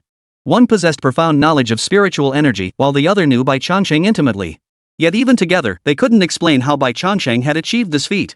It must be the successive enhancements of his dragon blood grade that have forcibly elevated Xiao Bai's spiritual power significantly. After all, formidable spiritual power is also a standard feature of the Dragon Clan. It must be those 3 punches from Baplo. Though they appeared deadly, they inadvertently stimulated little Bai's spiritual power. Each offered a partial explanation, and when their gazes met, both seemed to have already formulated their external justifications. Dean Ji, however, watched Bai Changsheng and Jiang Zhiyu on the stage with a thoughtful expression. Previously, I only thought Zhiyu possessed extraordinary talent, rare in this world. But have you noticed that this little guy's talent is equally remarkable? In fact, judging by his growth rate, he might even surpass that girl Zhiyu. Ha! Hearing Dean Ji's words, Deans Li and Xian both turned their heads to look. It was as if a lightbulb had suddenly gone off in their heads. Jiang Zhiyu's exceptional talents lay in her extraordinary combat instincts, her self-taught mastery of 2 heaven-tier martial arts, her unparalleled mental strength, and her second inner sea nearing completion. Yet now, when comparing Bai Changsheng to Jiang Zhiyu, he seemed to be holding his own without any disadvantage. While rapidly accumulating combat experience, Bai Changsheng possessed 2 innate divine abilities. His close combat prowess and potential, bolstered by multiple mutations and level 4 dragon blood, were substantial. Now, even his spiritual power had caught up to Jiang Zhiyu's. Beyond that, Bai Changsheng's vital energy growth far exceeded that of ordinary students, matching the pace of top geniuses. Consider this, before achieving all this, Bai Changsheng was merely an ordinary white-scaled snake. To evolve from a combat-inept white-scaled snake to this level. The more they thought about it, the more unsettling it became. Yet all 3 silently agreed not to mention it again, their gazes unconsciously returning to the martial arts platform. I'm giving you a chance. Admit defeat now. You won't withstand my next strike, and the toxins within you have reached a critical stage requiring immediate antidote. If you delay any longer, it might leave lasting damage to this arm. Baplo had just offered him a chance to concede. Bai Changsheng didn't mind giving him one too. However, after hearing Jiang Zhiyu's translation, Baplo didn't seem particularly grateful. His eyes flashed with unwavering resolve. He glanced up at the mentor viewing platform, then charged headlong toward Bai Changsheng without hesitation. He knew this head-on collision would leave him badly injured, yet he charged forward anyway. His stance carried a certain "tell my mother I'm no coward" defiance. Bai Changsheng showed no hesitation either, granting him ample respect by unleashing all 8 fireballs. Chapter 136, Jade Continuity Ointment. After his spiritual power breakthrough, Bai Changsheng distinctly sensed he could now command more elements, and these elements intertwined with greater cohesion. Both quantity and quality had increased, making their power incomparable to before. If a fireball formed with his full strength previously had a power rating of 10, then one casually formed now could easily surpass that number. If he were to pour his entire strength into one, its power would likely be 5 times greater than before. Given this situation, if Baplo dared to charge forward into the fireballs, Bai Changsheng certainly wouldn't indulge him. As the saying goes, when resources are scarce, rely on tactical maneuvers; when abundant, unleash overwhelming firepower. Bai Changsheng embodied this maxim to the fullest. 8 fireballs effortlessly blanketed the entire 50-meter diameter training platform. Even if Baplo wanted to dodge, there was nowhere to hide. He could only brace against the fireball's shockwaves and keep charging forward. But the moment the flames engulfed him, Baplo realized his mistake. The temperature of these flames was at least 200 degrees higher than before, absolutely exceeding 1,000 degrees. The sudden intense heat caused Baplo's body to falter. Startled, he immediately retreated. He couldn't charge forward. Such extreme heat would only worsen his condition if he forced it. Yet in that split second of hesitation and retreat, Bai Changsheng had already sealed off his escape route completely. Under Bai Changsheng's deliberate control, only a tiny patch remained where Baplo could barely stand. Now, whether he advanced or retreated even a single step, he would face the scorching burn of extreme heat. But Bai Changsheng wasn't suddenly showing mercy, giving Baplo a chance to catch his breath. He was using the flames to force Baplo to stand there. Purple dragon scales flashed between Bai Changsheng's eyebrows as thunder gathered, its sheer power even more overwhelming than the fireball. A dilemma instantly presented itself to Baplo. Evade the flames, and he'd stand exposed to the full force of the thunderbolt. Yet to dodge the thunderbolt, he'd have to charge through 20 or 30 meters of fiery hell. It seemed that no matter which path he chose, he would suffer severe damage. The question was how to choose. One wrong step, and the outcome of this battle would be decided prematurely. His eyes flickered as he roared Yura. Arms raised in front of him, he braced to endure the thunder's full force. But at that very moment, a middle-aged man standing on the instructor's viewing platform, a figure even more imposing than Baplo's, rose to his feet. Hold! In a flash, the middle-aged man materialized before Baplo. With a wave of his hand, the flames dispersed entirely. Bai Changsheng halted the gathering of thunder, completely dissipating the attack. Seeing the middle-aged man standing before him, Baplo muttered something under his breath. He released the war roar state and collapsed backward, straight as an arrow. Fortunately, the middle-aged man caught him. Having been poisoned by Bai Changsheng earlier, then forcibly enduring thunderbolts and fireballs while maintaining the war state, Baplo's condition was ultimately not much better than Bai Changsheng's. He had merely been gritting his teeth to hold on, which was why the effects hadn't manifested yet. Now that the war roar had ended, the toxins and his vital energy surged upwards simultaneously. His fainting was only natural. Of course, it was also quite possible that he simply couldn't accept his defeat, so he decided to play dead instead. Bai Changsheng wasted no words. After the teacher officiating the match announced the result, he retreated back into his spirit storage pouch. This battle had taken a tremendous toll on him, leaving him with significant injuries, even shattering several dragon scales. Though he hadn't collapsed like Baplo, his condition was far from good. Apart from a breakthrough in his spiritual power, every part of him felt off. Fortunately, with the enhancement of 4th grade dragon blood, these injuries would largely heal with a long, deep sleep. Jiang Zhiyu observed everything without disturbing Bai Changsheng's rest. However, as she descended from the martial arts platform and headed toward the cultivation room, Din Xian called her over. This substance possesses exceptional healing properties and prevents scars from forming on external wounds. Take it back and feed it to that little one. Din Xian held out a piece of dark green ointment, soft and jelly-like, to Jiang Zhiyu. The moment it touched her hand, Jiang Zhiyu felt a cool sensation emanating from it. Green jade continuity ointment? A top-tier healing elixir. This tiny piece, barely larger than a palm, was worth over $500,000. Even some poorer martial lords wouldn't dare use it, let alone martial generals. Take it. After all, the little guy is helping us 3 old fools. We can't let him suffer for nothing. Tell the youngster that if he truly secures first place, I have another reward waiting for him. Clearly, Bai Changsheng's earlier words had struck a chord with Din Xian. Jiang Zhiyu offered no excuses, for this was truly Bai Changsheng's due, and he genuinely needed it. Carrying the jade continuity ointment back to the cultivation chamber, he summoned Bai Changsheng. Still drowsy, Bai Changsheng didn't even see what Jiang Zhiyu was handing him before swallowing it whole. A cool sensation instantly jolted him awake, accompanied by the system's notification chime. Congratulations, host, on consuming the green jade continuity ointment. Gained 23 chi blood points and 514 evolution points. Is this thing really worth that many evolution points? Bai Changsheng listened to the system notification, a slight shock rippling through his heart. He felt the cool sensation begin to work on his wounds, dispelling the already dwindling pain. Your spiritual power has reached the Lord level, hasn't it? Jiang Zhiyu slipped off her shoes, her white socks touching the soft mat in the meditation room as she sat cross-legged. She looked at Bai Changsheng and asked, "Yes, I broke through during battle. It must be the effect of the anling powder I've been taking these past couple of days." In truth, even Bai Changsheng himself wasn't entirely sure why his spiritual power had suddenly surged. Though he had previously reached the threshold of the Lord level, if this barrier were truly so easily crossed, the saying that all beneath the martial marquis are mere ants would never have emerged. Reflecting, he could only attribute the cause to the boost from the 4th grade dragon blood, the effects of the anling powder, and perhaps Jiang Zhiyu's assistance in clearing his spiritual pathways. Moreover, Bai Changsheng sensed vaguely that after those 3 punches from Baplo, though he appeared dazed and disoriented, they had actually done him a tremendous favor. Since his transmigration, though he had always maintained control over this body, he'd constantly felt a sense of being at the mercy of forces beyond his command. Yet after those 3 punches, that sensation vanished. Perhaps the smooth breakthrough of his spiritual power and the complete mastery of his body played a part in this. A complex interplay of factors had culminated in his current extraordinary mental power. It didn't matter. As long as he had broken through, Bai Changsheng saw no point in tracing the origins. With your spiritual power now at the martial marquis level, you qualify to study the secret arts of the spirit. Jiang Zhiyu didn't press Bai Changsheng on the cause of his breakthrough either. Observing Bai Changsheng, whose eyes now held an even more otherworldly radiance than before, she spoke thus. Chapter 137, Contemplating the Realm. Mental techniques? Excellent. Must learn them. Setting aside other considerations, just the soul-extinguishing needle's power to fight opponents of higher ranks made Bai Changsheng envious. If he could master the soul-extinguishing needle, he wouldn't fear anyone below the martial marquis rank in single combat. Yet upon hearing these words, Jiang Zhiyu shook her head.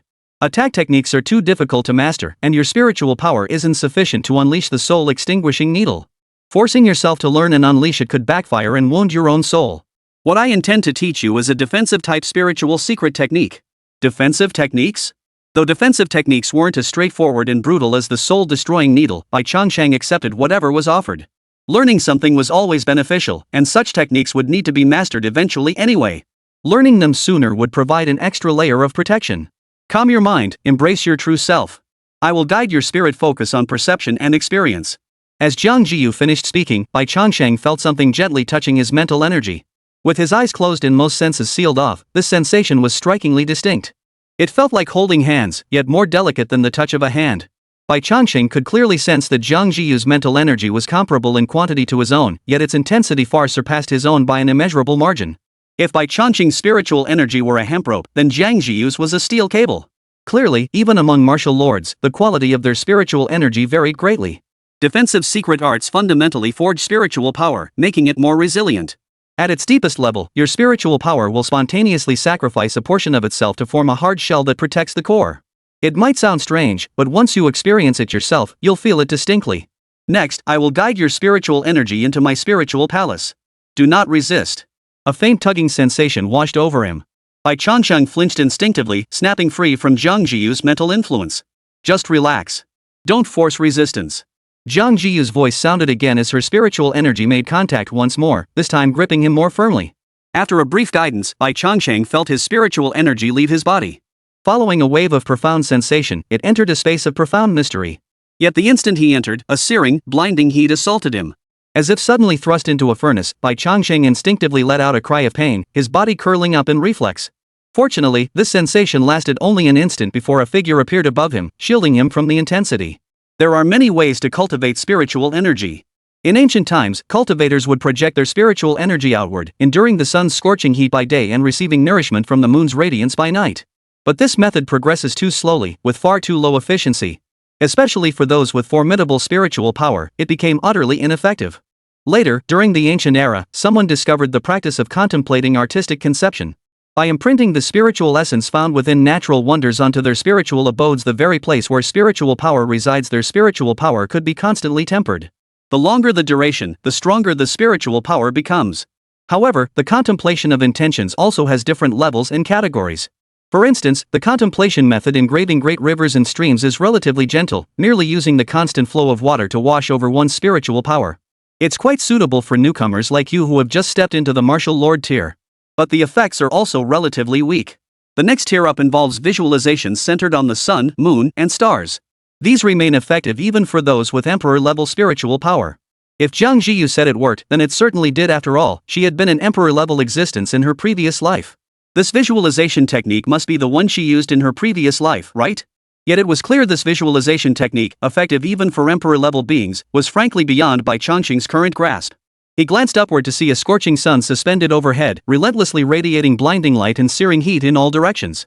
Were it not for Jiang Zhiyu's protection, his spiritual power would likely have already withered under this scorching sun. Your spiritual energy is still too weak to directly withstand the tempering of the visualization technique. But I'll protect you. Don't worry. From now on, come to my spiritual domain for 3 hours each day. In about a month, you should be able to endure the scorching heat on your own. Bai Changsheng nodded, though he didn't know if Jiang Zhiyu could sense it. Silence settled once more within the spirit realm.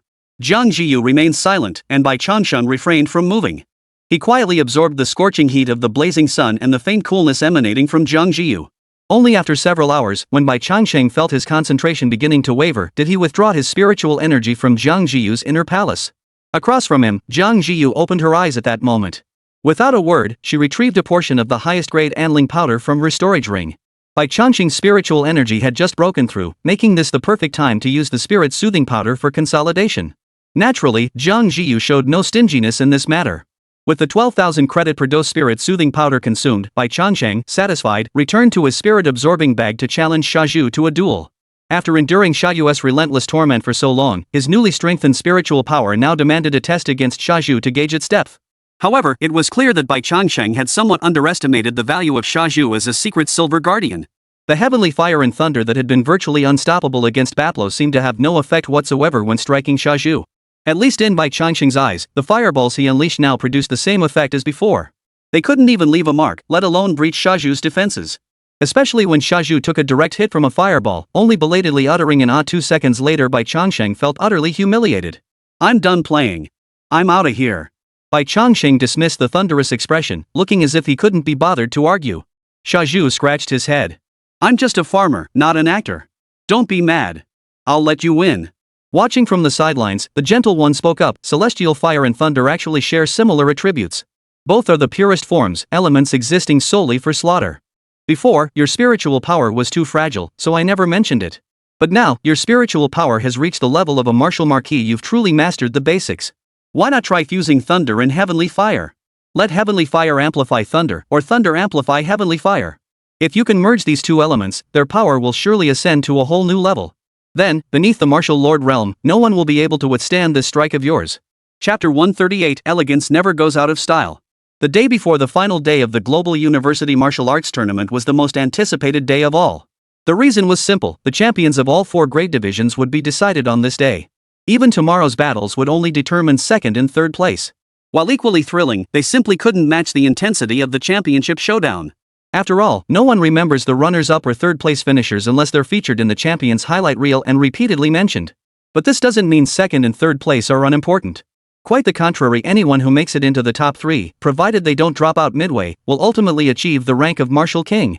After all, these are the top geniuses selected from all martial arts academies worldwide. With only 12 emerging every 4 years globally, setting Martial King as the threshold is hardly excessive. Some might even consider it low. After all, in the earliest tournaments, some participants have already ascended to Martial Emperor or even Emperor-level realms. It is precisely because of these past achievements, coupled with the continuous breakthroughs of top 3 finishers into Martial King or even Martial Emperor realms, that the global martial arts tournament's popularity grows year after year. Broadcast rights alone commanded fees in the hundreds of millions. But these matters were none of Bai Changsheng's concern, they were for the school's higher-ups to ponder. For Bai Changsheng, the biggest impact was that since morning, Shuimu University had been completely swamped. Not only had students from Shuimu and other martial arts universities flocked over to join the excitement, but many residents of the capital city had also taken advantage of their proximity to come watch the competition. The problem was that latecomers couldn't even squeeze near the martial arts stage, let alone watch the matches. Purely for the sake of joining the crowd, Jiang Zhiyu found it difficult to even walk 10 meters forward after leaving the cultivation room. She had thought Shuimu was already large enough, but now she realized it was far too small. When some spotted Jiang Zhiyu and shouted her name, a wave of people surged toward her. She had no choice but to retreat back into the training room. Faced with this situation, Jiang Zhiyu had no choice but to send a message to Dean Xian. Moments later, a flash of light appeared before her eyes. The next instant, she found herself standing in the martial arts arena, facing 3 deans. The 3 deans seemed troubled by the sudden influx of people into the academy. A teacher ran up from afar and reported, "Dean Ji, we've got the details." A security guard at the south gate secretly opened the school gate's barrier to let his relatives in. As a result, the crowd that had been blocked at the gate poured in all at once. And that's how we ended up with this situation. Hearing this, the 3 deans' faces were etched with resignation. They had prepared thoroughly long ago, but who could have anticipated this reason? Allowing so many people in and disrupting the martial arts tournament was one thing, but if a stampede occurred because of it, the 3 of them would lose their positions as deans. "I'm removing that fool tomorrow," Dean Ji muttered under his breath. Dean Qian frowned deeply, shaking his head. "It's too late to say that now.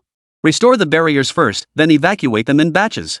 Contact the authorities and have them handle the crowd dispersal.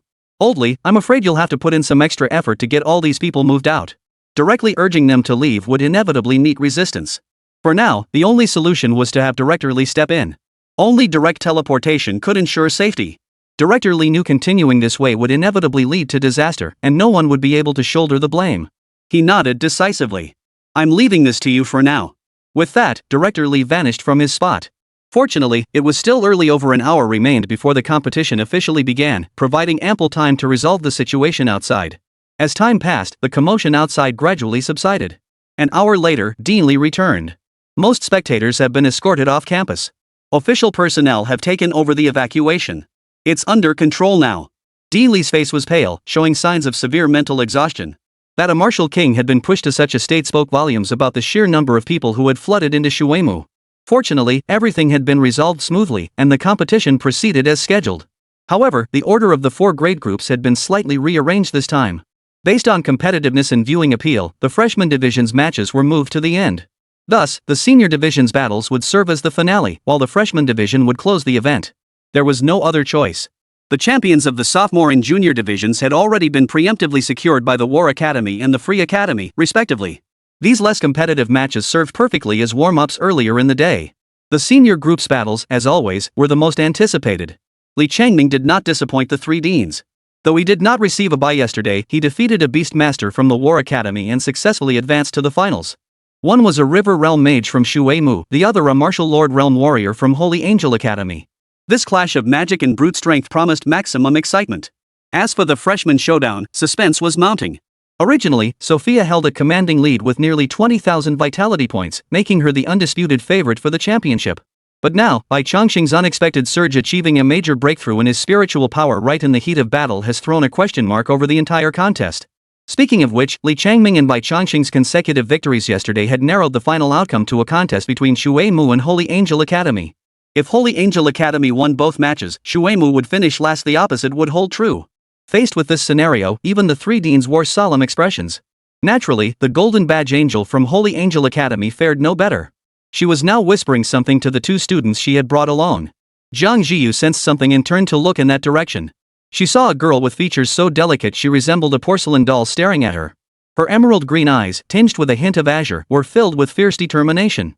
But Jiang Zhiyu only glanced once before withdrawing her gaze. She wasn't the one truly fighting. Sophia's challenge had clearly been misdirected. Her gaze shifted back to the combat stage, where she quietly watched the first two matches conclude. As expected, with overwhelming advantages, the sophomore and junior championships were claimed by the War Academy and the Free Academy respectively.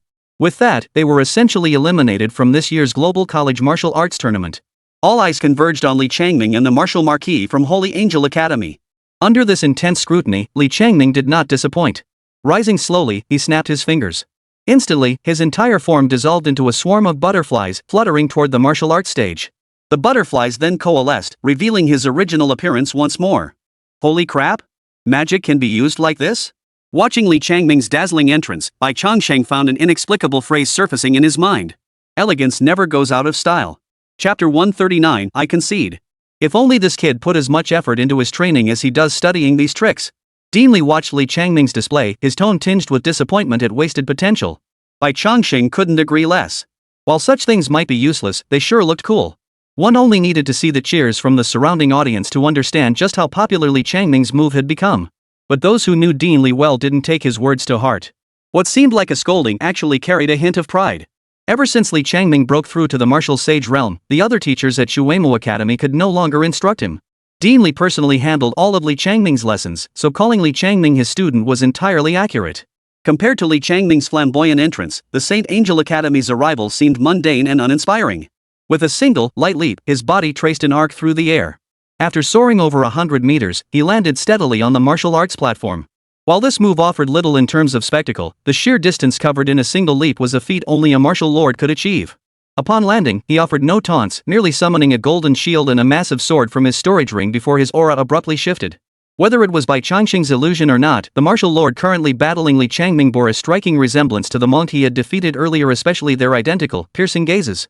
A standard Saint Angel Academy configuration.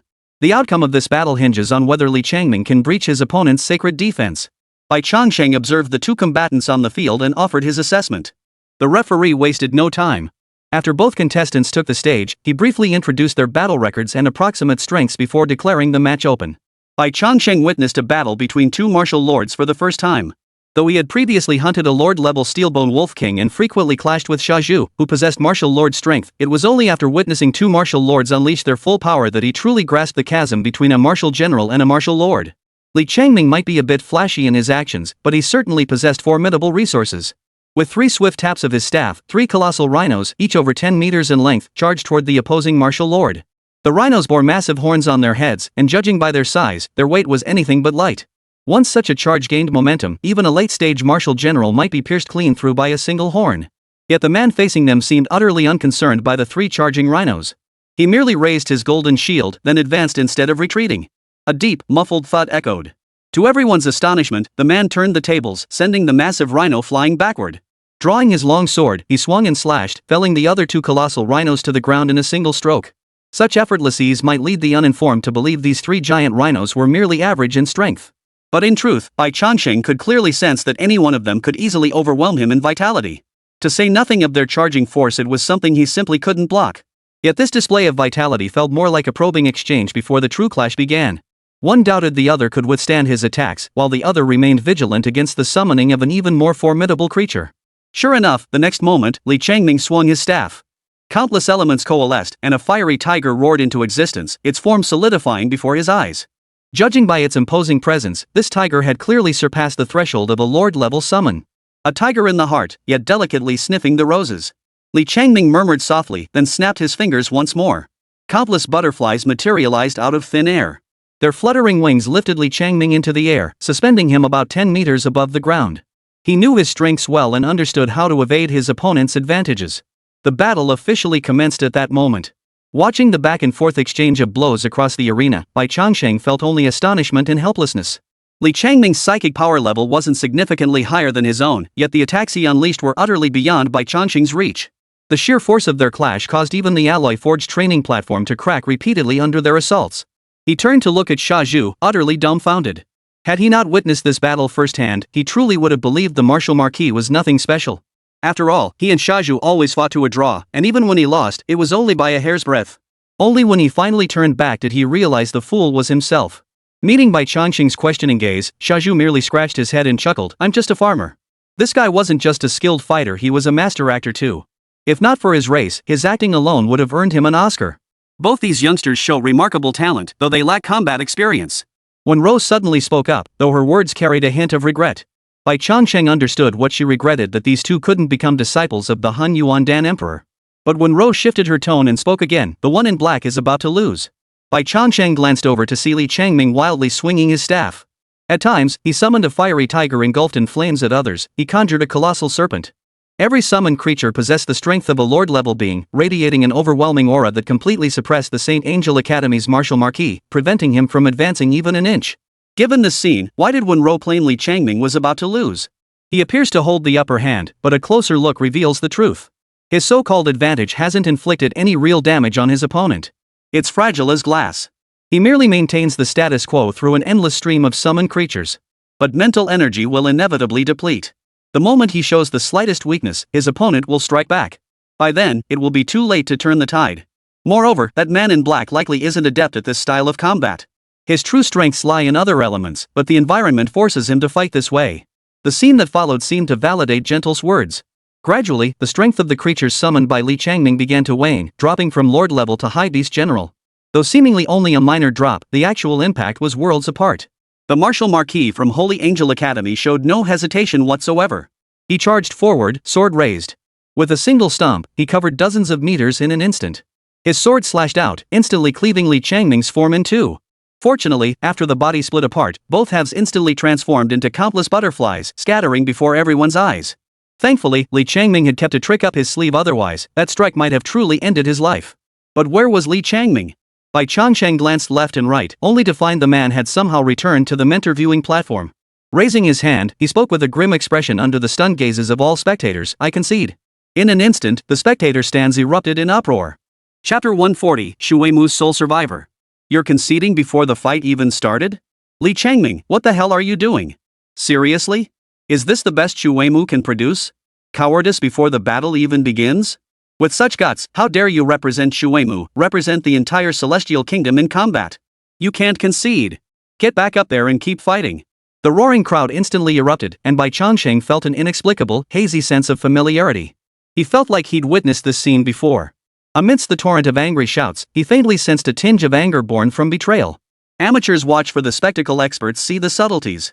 Constrained by the terrain, one's true strength cannot be fully displayed. Instead, the limited size of the ring amplifies the opponent's advantages. This is inherently an unfair contest. It's clear the one in black has tried everything, but attacks of this caliber simply cannot breach the opponent's defenses. Defeat is only a matter of time. As for that final strike, had he not swapped out his physical form at the critical moment, that blade would have truly sliced through his waist. To achieve this level of skill is truly a genius among geniuses. Yet why do those outside seem unsatisfied? She offered a gentle explanation, though only Bai Changsheng and Zhiyu could hear her words. As for her final question, Bai Changsheng found himself at a loss for words. An event that captured the nation's attention could not tolerate even the slightest flaw. Perhaps in everyone's eyes, only the first place mattered, everything else was insignificant. Listening to the growing chorus of angry shouts outside, Bai Changsheng could already imagine the torrent of criticism Li Changming would face after this incident. And that was just in reality, where only a handful of spectators were present. Online, the criticism would likely be far more numerous and vicious. At the same time, Bai Changsheng could foresee that if he also lost in the upcoming battle, the torrent of abuse awaiting him in Jiang Zhiyu would likely surpass even Li Changming's. After all, the audience wouldn't care if Jiang Zhiyu had some hidden circumstances. They would only believe what they saw, that Jiang Zhiyu, despite possessing formidable strength, had coasted through the entire match, never even properly gripping her weapon. Her gaze shifted slightly, yet Jiang Zhiyu's expression remained as serene as ever, seemingly untroubled by the storm of criticism that might soon engulf her. In terms of mental fortitude alone, Jiang Zhiyu utterly outclassed both Bai Changsheng and Li Changming. Teacher, I. Li Changming opened his mouth to explain, but Dean Li raised a hand, signaling him to stop. We can all see you gave it your all. Don't dwell on it, and don't let the gossip get to you. Though he spoke these words, Dean Li's mood was still affected by the loss in this match. Of the 12, only Bai Changsheng remained standing. They had secured just one second-place finish and one third-place finish. On the surface, it seemed passable, but the real issue was that this marked Xu Weimu's fifth consecutive tournament without a gold medal. The voices questioning Xu Weimu's prospects grew louder, and the doubts about the three students' abilities never ceased. This result only fueled those criticisms. On the martial arts stage, the instructor overseeing the competition heard the angry shouts echoing around him and momentarily didn't know what to do. According to the rules, Li Changming had left the platform and explicitly conceded defeat. The outcome was clear. Yet, with the crowd's fury raging, who dared announce the result? His gaze shifted to the mentor's viewing platform. Only when Dean Ji finally nodded did he dare utter the words, "The match is over." Jiang, keep fighting. Li Changming spoke only 5 words, yet they seemed to carry far more weight. Jiang Zhiyu glanced at him, nodded, and rose to walk off the stage. The audience's angry shouts didn't last long, as only 10 minutes separated the third and fourth matches. After a quick repair of the combat platform damaged by the two martial lords, the matches proceeded as scheduled. Bai Changsheng emerged from his spirit storage pouch, coiling his body slowly to shield Jiang Zhiyu behind him. His gaze settled on Sophia in the distance, clad in light, soft armor and a long, flexible golden whip coiled around her waist. Setting aside their positions, Sophia was undeniably stunning, especially with that unique blend of Eastern and Western aesthetics that carried no overtly aggressive aura. Still not planning to step in? Sophia spoke in fluent Celestial Dynasty language. Jiang Zhiyu remained unarmed, her brows slightly furrowed. Her jade-like eyes held a faint trace of confusion. Jiang Zhiyu offered no response, merely staring at Sophia's face as if deep in thought, yet also as if struggling to recall something. Crack! The soft golden whip coiled around her waist was unfastened, then lashed violently against the ground, producing a sharp crackling sound. Though I'm not sure where your confidence comes from, you'll pay for your arrogance. Bai Changsheng watched the two women converse as if he didn't exist, a hint of resignation in his expression. Sure, your nearly 20,000 vitality points are absurdly high, but my martial marquis level mental power isn't exactly lacking either. Is it really necessary to ignore me completely? Still, Bai Changsheng had no intention of deliberately drawing their attention. Underestimating his opponent before the match was precisely the opening he needed to strike. As the tension between them reached a boiling point, the supervising instructor wasted no time and promptly declared the match open. The surrounding spectators were still hurling insults. Shifting their attention was crucial, otherwise, at this rate, Li Changming might be cursed all the way until the next global college martial arts tournament began. The moment the referee's voice fell, both combatants erupted from their previous calm. Bai Changsheng simultaneously formed 8 fireballs around his body, then unleashed them with brutal force, clearly aiming to blast Sophia off the platform right from the start. Watching the fireballs hurtle toward her, Sophie's emerald eyes showed no trace of panic. With a sharp flick of her soft golden whip, the tip's metal bar shot toward the fireballs. With a sharp crack, the nearest fireball exploded upon contact. As flames scattered wildly, the whip arced through the air, striking the next fireball in its path. A weapon only unleashes its true power when wielded by the right person. Clearly, this whip was perfectly suited to Sophia. Moreover, her vitality was exceptionally high. The fireballs that had once posed a grave threat to Baplo now seemed like mere toys, easily handled by Sophia. Seeing this, Bai Changsheng's heart sank. His thoughts flickered, and the scattered fireballs instantly coalesced, their size nearly doubling. Such immense elemental control strained even Bai Changsheng to the limit, threatening to spiral out of control and detonate at any moment. Yet Sophia showed no sign of evading. With another flick of her soft golden whip, she charged straight toward the fireball. Chapter 141, Hit or Miss, Just Blast It. Nearly 20,000 points of vitality erupted in that instant, her speed so blindingly fast that Bai Changsheng couldn't fully discern her movements. A question had been weighing on his mind these past few days, but he hadn't found the right moment to ask.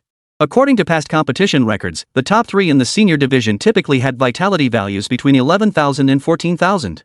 Yet this year, Sophia stood out as an anomaly. Her nearly 20,000 vitality equated to a significant advantage in cultivation time over everyone else. All the contestants were top geniuses from around the world. Why was Sophie so special? With this vitality, Sophia had undoubtedly become the top seed in the freshman division of this year's tournament. Before yesterday's battle, no one doubted Sophia would claim first place. Only Bai Changsheng's breakthrough in spiritual power to the martial marquis level cast a shadow of doubt over the final outcome. However, witnessing Sophie's full-force blood energy eruption firsthand, Bai Changsheng finally realized just how laughable Baplo's attempt to conceal his true strength had been.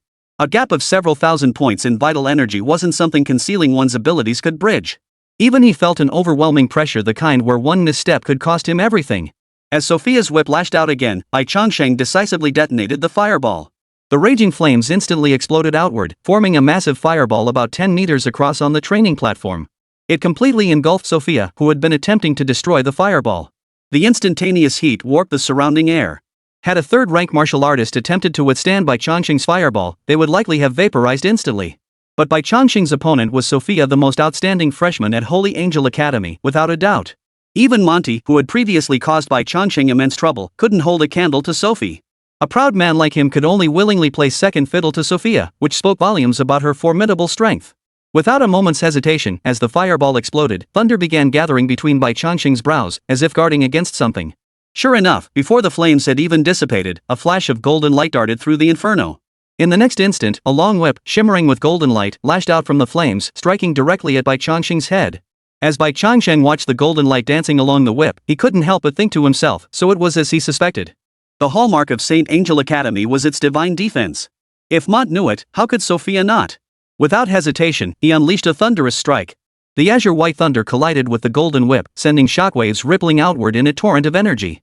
Seeing Bai Changsheng and Sophia engage in such an intense clash from the very start, the audience's attention was instantly captured. Even the curses directed at Li Changming grew noticeably quieter. But Bai Changsheng had no time to ponder whether Li Changming would thank him. His full-power thunder strike barely parried Sophia's counterattack after she activated her sacred defense. Yet the woman showed no sign of halting, charging relentlessly toward him. What the hell? Can't stop you now, huh? Seeing Sophia's determined stance to close the distance, Bai Changsheng showed no intention of holding back. With a flick of his thoughts, several fireballs solidified instantly and slammed toward the arena. Directly attacking Sophia would be blocked by her divine defense. However, if he only used the explosive shockwaves to strike, that divine defense would become useless. Neither blocking nor not blocking would be effective. More crucially, from their earlier clash, Bai Changsheng could clearly sense that Sophia's divine defense was nowhere near as refined as Monty's. Perhaps it was because she wasn't wielding a shield, but her defensive bonuses were nowhere near as exaggerated as Monty's. At the very least, that single fireball had nearly shattered Sophia's sacred defense. In battle, the most terrifying thing was losing sight of hope, for that only eroded one's resolve further. Now, having confirmed he could breach her sacred defense, Bai Changsheng's resolve surged instantly. High attack isn't terrifying. High attack paired with high defense is what's truly frightening. And Sophia clearly wasn't a true all-around warrior. Boom! Boom! Boom! Fireballs seemed poised to scrub the training ground clean, their successive explosions unleashing surging waves of scorching heat. No matter how eager Sophia was to end the fight swiftly, she was now forced to retreat, her steps drawing back one after another. Bai Changsheng, of course, wouldn't let such an opportunity slip. Though Li Changming had lost his earlier battle, it had at least shown Bai Changsheng how true ranged combat should be played. Just mindlessly blast the hell out of him, hit or miss, it didn't matter. The sheer force of it had to be felt. Even if it was just the sound, it would at least keep the opponent from daring to get close. Achieving that alone made this mage a success. And the proof was right there when a mage disregarded mana costs and started spamming spells like a madman. Warriors, tanks, and assassins alike had to scramble for cover. The spectators on the stands were genuinely stunned watching Bai Changsheng unleash fireball after fireball. Wait, is a martial sage's mental energy really this reckless? Completely unafraid of depletion, huh? Bai Changsheng, yes. Though the gap between martial general and martial commander seemed like just one rank, Bai Changsheng's mental energy had surged over fivefold. And unleashing over a dozen fireballs in succession had only cost Bai Changsheng a fraction of his mental energy. The result? Sophia was forced back step by step, nearly reaching the edge of the arena. Yet the more favorable the situation appeared, the more vigilant Bai Changsheng became. If Sophia were an opponent who could be dealt with by a barrage of fireballs, she wouldn't be unanimously regarded by so many teachers as the strongest contender for first place. To Bai Changsheng, her retreat felt more like the calm before the storm. Sure enough, the moment her foot touched the edge, her body abruptly halted. With a sudden burst of power from her legs, she leapt high into the air. Dodging Bai Changsheng's full-force fireball strike, she lashed out with her whip. Bai Changsheng, already prepared, saw the whip lashing toward him and dodged without hesitation, simultaneously unleashing a thunderbolt at Sophia as she soared through the air. Earlier, with her feet planted on the ground, Sophia had leverage to brace herself. But now, suspended in midair, there was nowhere to dodge. If this strike connected, even with her divine defense activated, she would be knocked off the stage. Yet to Bai Changsheng's utter astonishment, the whipping soft gold whip suddenly seemed to gain eyes. Defying all logic, it traced an eerie arc, locking onto him once more. Chapter 142, The Soft Gold Whip Snaps. Bai Changsheng had no idea how Sophie executed this maneuver, but there was no doubt she had caught him completely off guard. It was the critical moment of gathering thunderous power, and Bai Changsheng's reaction was noticeably slower than usual. Sophia seized precisely that split-second hesitation. The soft gold whip coiled around Bai Changsheng's body, then suddenly surged with force. Sophie's entire form shifted mid-air as she dove straight toward Bai Changsheng. Despite all his precautions, he had ultimately been outmaneuvered by Sophia. Who could have imagined that her whip could defy inertia, requiring no re-swing at all? Yet Bai Changsheng showed no sign of panic. He'd never expected to knock Sophia off the training platform so easily in the first place. This minor hiccup nearly brought everything back on track. The thunderous strike was fully charged, all that remained was to unleash it upon Sophia. Sophia, seemingly reading Bai Changsheng's mind, gave her whip-wielding right hand a sharp jerk. The soft golden whip coiled around Bai Changsheng began to retract. But before it fully withdrew, the tip abruptly changed direction, lashing out toward the patch of purple dragon scales on Bai Changsheng's forehead. Having learned from the first strike, Bai Changsheng was already prepared this time. The thunderous strike erupted with unyielding force. The soft metal whip couldn't possibly stop the thunderbolt. At the moment of impact, it only managed to delay it for an instant before being shattered by the explosion. Undiminished in its momentum, the thunderbolt continued hurtling towards Sophia. But by now, Sophia's feet had already touched the ground. With a foothold to leverage, she instantly shifted her stance. Leaning her body sideways in an exaggerated posture, she narrowly evaded Bai Changsheng's thunderbolt. The thunderbolt struck the training platform, erupting in a deafening crackle. Without pausing to adjust her stance, Sophie suddenly channeled immense force from her waist. Her chi and blood erupted violently, propelling her directly toward Bai Changsheng. By this stage of the battle, both Bai Changsheng and Sophia knew exactly how to secure victory. One sought to close the distance at all costs, while the other fought desperately to keep the opponent at bay. As Bai Changsheng retreated rapidly, he attempted to form another fireball to halt Sophia's advance. But having seized this rare opportunity, Sophia would never let him escape so easily. The whip, which had been flung aside by the thunder earlier, had somehow coiled back around Bai Changsheng's body. With a sudden surge of force, Bai Changsheng's momentum halted abruptly. In that instant, Sophia charged toward him, her leg sweeping out in a flying kick. "No, your vitality may be high, but mine is no slouch either. What makes you think that by risking everything to get close to me, you're guaranteed to win? Xiao Bai." Jiang Zhiyu's voice suddenly rang out from behind him, calling out to Bai Changsheng. Bai Changsheng didn't turn around, but he and Jiang Zhiyu shared a telepathic bond. With just that single word, he instantly grasped her meaning. Facing Sophia, who was charging recklessly toward him, Bai Changsheng shifted his gaze slightly toward the soft golden whip coiled around his body. Those in the thick of things are often blind. Earlier, Bai Changsheng had focused all his attention on Sophia herself, paying little to no attention to her weapon. Yet after several successive clashes, Bai Changsheng had begun to sense something amiss. Now, with Jiang Zhiyu's prompting, he finally identified the problem. This flexible golden whip was simply too perfectly suited to Sophia. Those bizarre attacks would have been impossible with any other weapon. Empowered by the soft gold whip, Sophia could fully unleash her nearly 20,000 vitality points.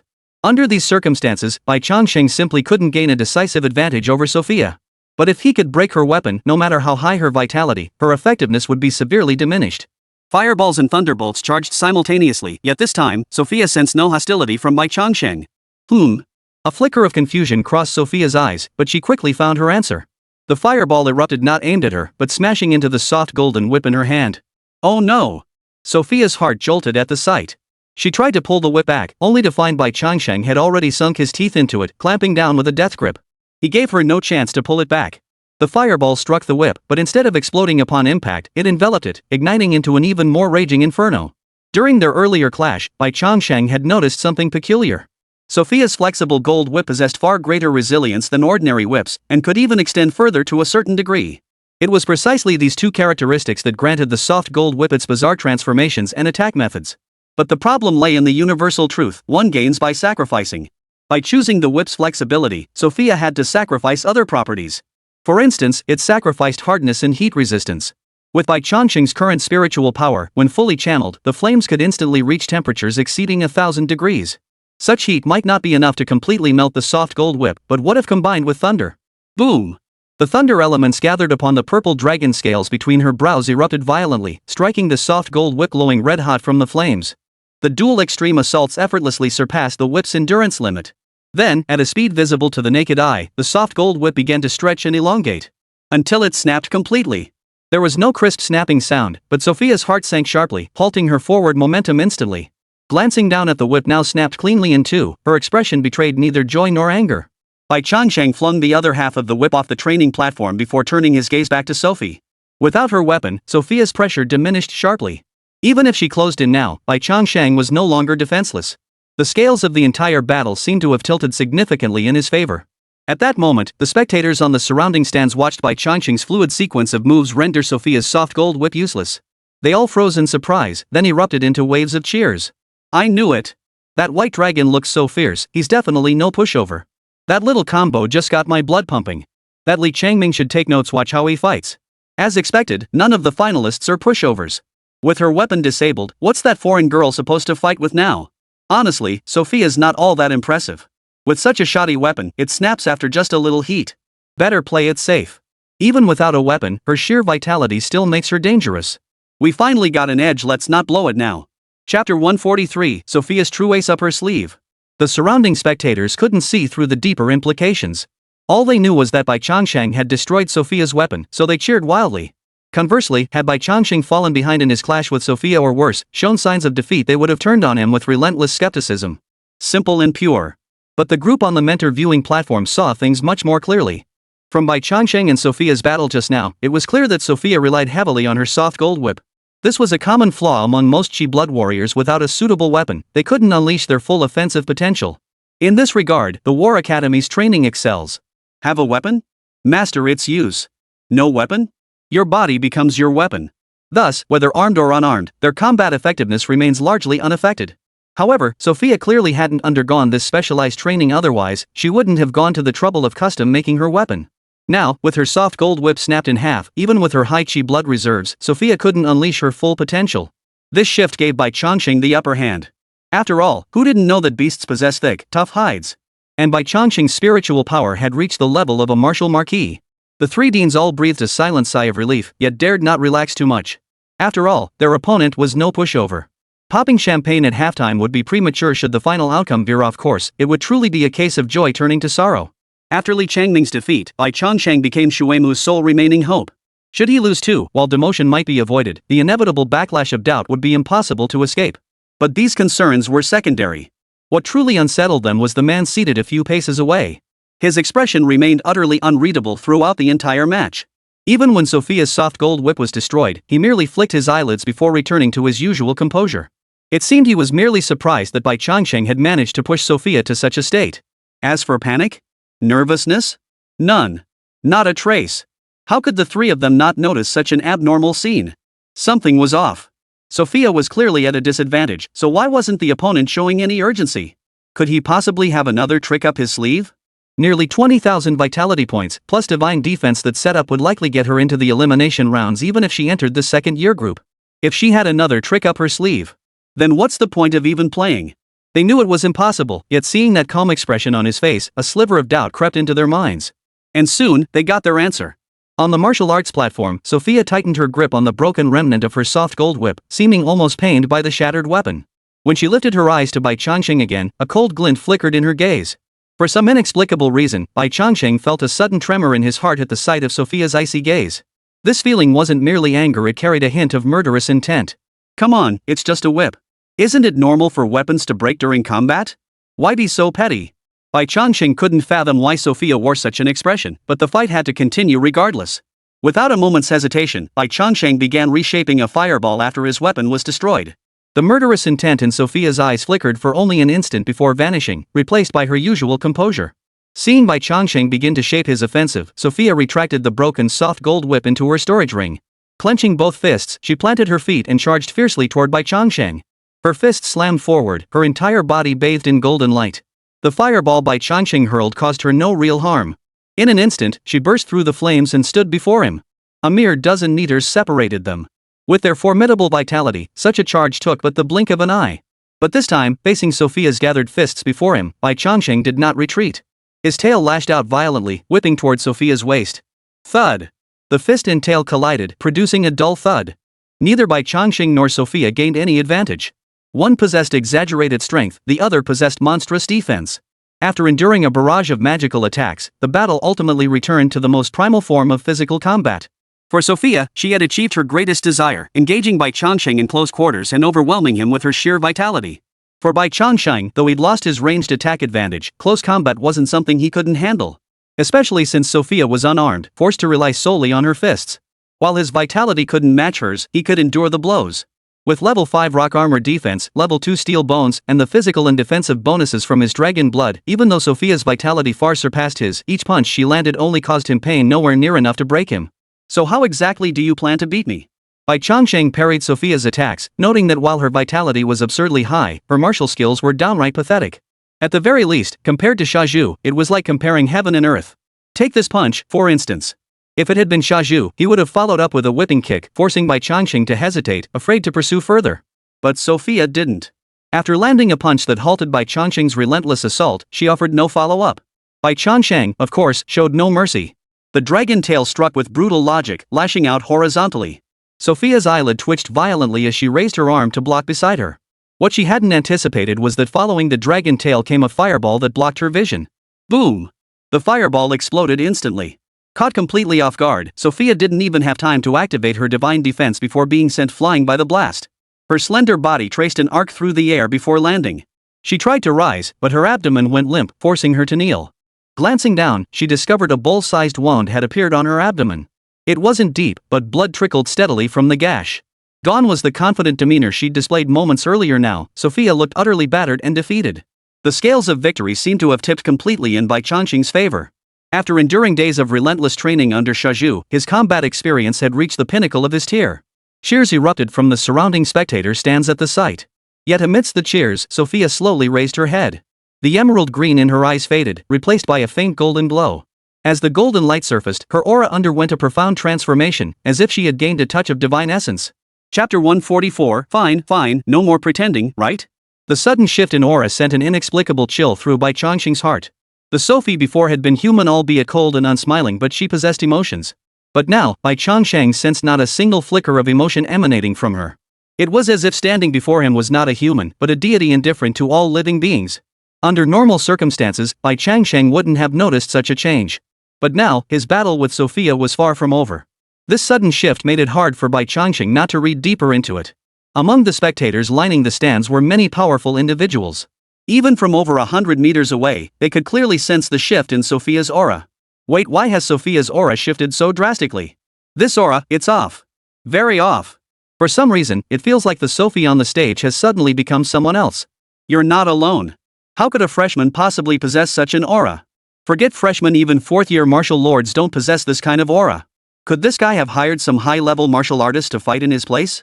I suggest suspending the match for a thorough investigation. Whispers began to stir around them, growing louder by the moment. In truth, it wasn't just the spectators who sensed Sophia's transformation. Those on the instructor's viewing platform felt it even more acutely. The moment Dean Li sensed the shift in Sophia's aura, he rose abruptly, his eyes blazing as he fixed them on the golden badge angel from Holy Angel Academy. Sog, what is going on here? I expect an explanation. Otherwise, I have no choice but to declare this match invalid. Dean Li felt it most keenly. The surge of psychic energy that erupted in that instant was clearly beyond what a low-level martial commander like Sophia could possibly possess.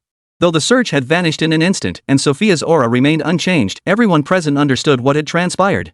Deans Ji and Xian naturally sensed the shift in aura as well, their brows furrowing as they turned their gaze toward the diminutive, 1.60 meter tall, blonde-haired elder sporting a goatee. The rules of the Global College Martial Arts Tournament were indeed lenient. Participants could use their own weapons and armor, and aside from prohibitions on potions and lethal force, there were few hard and fast restrictions, all to replicate real combat as closely as possible. But what had just transpired clearly crossed the line. A powerful being possessing someone to fight in their place? If even this wasn't stopped, what was the point of holding the tournament at all? It would just become a contest of who could summon the most powerful entity. Yet, facing the simultaneous questioning of the three deans, the blonde, goateed elder showed not a hint of panic. Instead, the corners of his mouth lifted slightly. Sophia did not violate any rules. The holy angel planted a divine consciousness seed within her when she enrolled. Beyond accelerating her cultivation, its primary purpose is to shield her from severe injury. It is essentially a pure essence of spiritual energy. However, because this seed was left by the holy angel, it carries a trace of the holy angel's aura. It's not as if the holy angel descended personally. She merely revealed a trump card she already possessed. If you possess the ability to compel an emperor-level being of the celestial dynasty to expend their divine consciousness and plant such a seed, I would have no objection. The three deans understood. This fellow was blatantly exploiting a loophole in the rules. His message remained consistent throughout. The holy angel favored this girl, hence granting her a trump card. Prove yourselves capable of securing one for your own students. They knew he was playing dirty, yet they couldn't refute it. Past regulations never addressed such a scenario. Crucially, who could have imagined an emperor-level being taking an interest in a mere student? Not even going back to the very first global college martial arts tournament had such a thing ever occurred. No wonder this guy never showed the slightest concern about the outcome of this match from start to finish. Who in their right mind would worry about a tournament aided by an emperor realm being? Even if this seed hadn't actually enhanced Sophia's vital energy or spiritual power. The three frowned deeply, searching for any flaw in his words, yet ultimately found nothing. Damn it! Next time we absolutely must add this rule. Among the three, Dean Qian was the most furious and the most helpless. Watching Bai Changsheng on the verge of victory, only for the opponent to resort to underhanded tactics, and they were utterly powerless to stop it. Who could accept that? Observing their expressions, Sog merely snorted derisively and turned away. At it? Fine, it was next year's business. But this year's freshman championship? St. Angel Academy was taking it. He calmly turned his gaze back to the martial arts platform. Meanwhile, on the stage, Bai Changsheng watched Sophia's shifting aura without hesitation. He channeled all his power into a fiery orb and hurled it directly at her. He didn't know what she was up to, but interrupting her couldn't hurt. What caught Bai Changsheng off guard, however, was that from afar, Sophia merely glanced up at the hurtling fireball.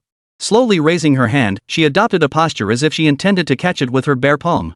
The next instant, golden light blazed intensely around Sophia. Boom! The fireball exploded upon impact with Sophia's raised right hand. Yet this time, the flames that had never failed to prevail couldn't even scratch Sophia.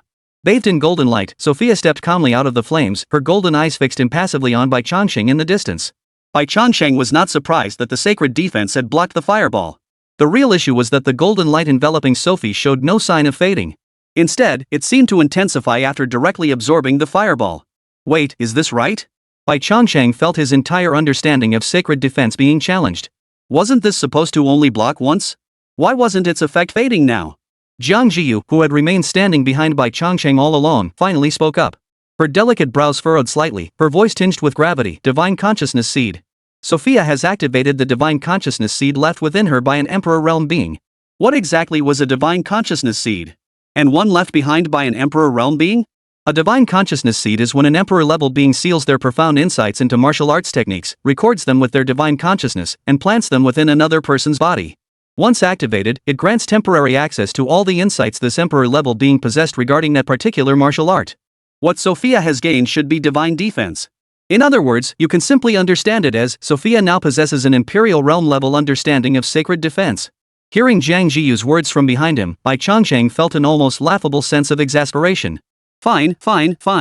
No need to even pretend anymore, huh? Chapter 145, One piece of good news, one piece of bad news. With things like this, what's the point of fighting? With such blatant cheating, why not just take the championship home and play with it yourselves? What's the point of competing? The real kicker? The three deans didn't even object? Bai Changsheng glanced up at the distant mentor viewing platform. Catching the expressions on the three deans' faces, he knew they must have tried hard, but to no avail. Gazing at Sophia, still bathed in golden light, Bai Changsheng felt an inexplicable surge of anger welling up inside him. One after another, it was either this cheat or that cheat. If he'd known it would come to this, he never would have entered the competition. But now that he'd come this far, giving up felt like throwing all his previous efforts away. He'd endured beatings, sustained injuries, and shed blood. If he didn't claim this championship, Bai Changsheng felt he'd betray his own resolve. The problem was, how could he possibly defeat Sophia with her maxed out sacred defense? Single fireballs or thunderbolts clearly couldn't harm her anymore. Good news, bad news. Jiang Zhiyu spoke up again from behind him, causing Bai Changsheng's thoughts to stir. The good news is, this divine power seed likely only enhanced Sophia's understanding of sacred defense. It didn't boost her spiritual power or vitality. The bad news is, she can maintain this sacred defense state until the residual power of the divine seed dissipates. Barring any surprises, that will last at least 2 hours. 2 hours? By then, the flowers would have wilted. After inwardly muttering a complaint, Bai Changsheng reassessed the combat disparity between himself and Sophie. In terms of vitality, Sophia far surpassed him. Yet without a suitable weapon, this gap proved less significant than anticipated. In terms of mental power, he far surpassed Sophia. The two were incomparable. Yet this advantage seemed insufficient to overcome the boost granted by her sacred defense. The crux lay in Sophia's ability to sustain her sacred defense indefinitely. As long as that barrier remained unbroken, she was effectively invincible. The more he thought about it, the more pointless this fight seemed. As if sensing Bai Changsheng's thoughts, Jiang Zhiyu behind him did not press the matter. I respect your decision. You decide for yourself. Hearing Jiang Zhiyu's words, Bai Changsheng's mind began to ponder the consequences of surrendering and admitting defeat. A deluge of insults was inevitable, but at least Li Changming stood in front of him. Even if they hurled abuse, it would be directed at Li Changning first. Bai Changsheng would be little more than collateral damage. After all, anyone could see how powerful Sophia was right now. Losing to her wasn't disgraceful. And then there was. Bai Changsheng kept telling himself that admitting defeat wasn't shameful. Yet far away, Sophie seemed utterly oblivious to Bai Changsheng's hesitation. Bathed in golden light, she stomped her foot down and unleashed a punch. Still pondering how to surrender with minimal scolding, Bai Changsheng was startled to see Sophie's fist hurtling toward him. He tried to block it, but it was already too late. Thud! A dull thud echoed as Bai Changsheng felt a heavy blow land squarely on his face, searing with pain. What the hell? Doesn't she know you don't hit someone in the face? A surge of rage erupted within him at that single blow, instantly shattering any lingering thoughts of surrender. You want this championship? Well, I'll make sure you don't get it. We're all cheating anyway, who's afraid of who? The dragon tail lashed out violently, Bai Changsheng striking with all his might. Sophia showed no intention of dodging. Seeing Bai Changsheng's dragon tail strike coming, she raised her hand and unleashed another punch. The immense recoil force sent both Bai Changsheng and Sophia staggering back a step. Yet the moment they halted, both instinctively lunged forward again. You strike me with a fist, I return with a lashing blow. You deliver a kick, I respond with a fireball. Under normal circumstances, Bai Changsheng would never have feared trading blows with Sophia. His defenses were indeed formidable now. But with Sophia activating her full-state divine defense, even his most direct hits proved futile. Instead, it felt as though the more he struck, the fiercer she became, while his own wounds multiplied. He desperately wanted to break free from Sophia's clutches, but she clung to him relentlessly, leaving him no chance to escape. In the spectator stands, sharp-eyed martial artists had already spotted the problem. While the bone-crunching exchanges looked thrilling, the reality was that if this pace continued, Bai Changsheng was certain to lose. One fighter shows no fear of blows, growing fiercer with each strike, while the other suffers mounting injuries. What's the point of this futile exchange? Where's the thunder? Where's the flame? Hit her. Just break through that sacred defense, and everything will be resolved. Easier said than done. This is a divine consciousness seed left behind by an emperor-level existence. If it were that simple to break, why would it even be necessary? I thought Jiang Zhiyu's spirit beast was supposed to be powerful. Turns out it can't even break through a sacred defense? You try it then. Sophia is currently in a state of peerless dominance. Not even a mid-tier beast general could break her sacred defense, let alone a low-tier one. Anyone can talk big, but the truth is, in this state, Sophia ranks among the top 3 in the entire history of this tournament. The spectators in the stands split into 2 factions with each successive clash. One faction remained remarkably rational, recognizing Sophie's current overwhelming strength and sympathizing with Bai Changsheng's predicament. The other faction, however, were pure armchair critics who couldn't grasp the match but refused to admit it. In their eyes, Bai Changsheng deserved criticism simply for losing.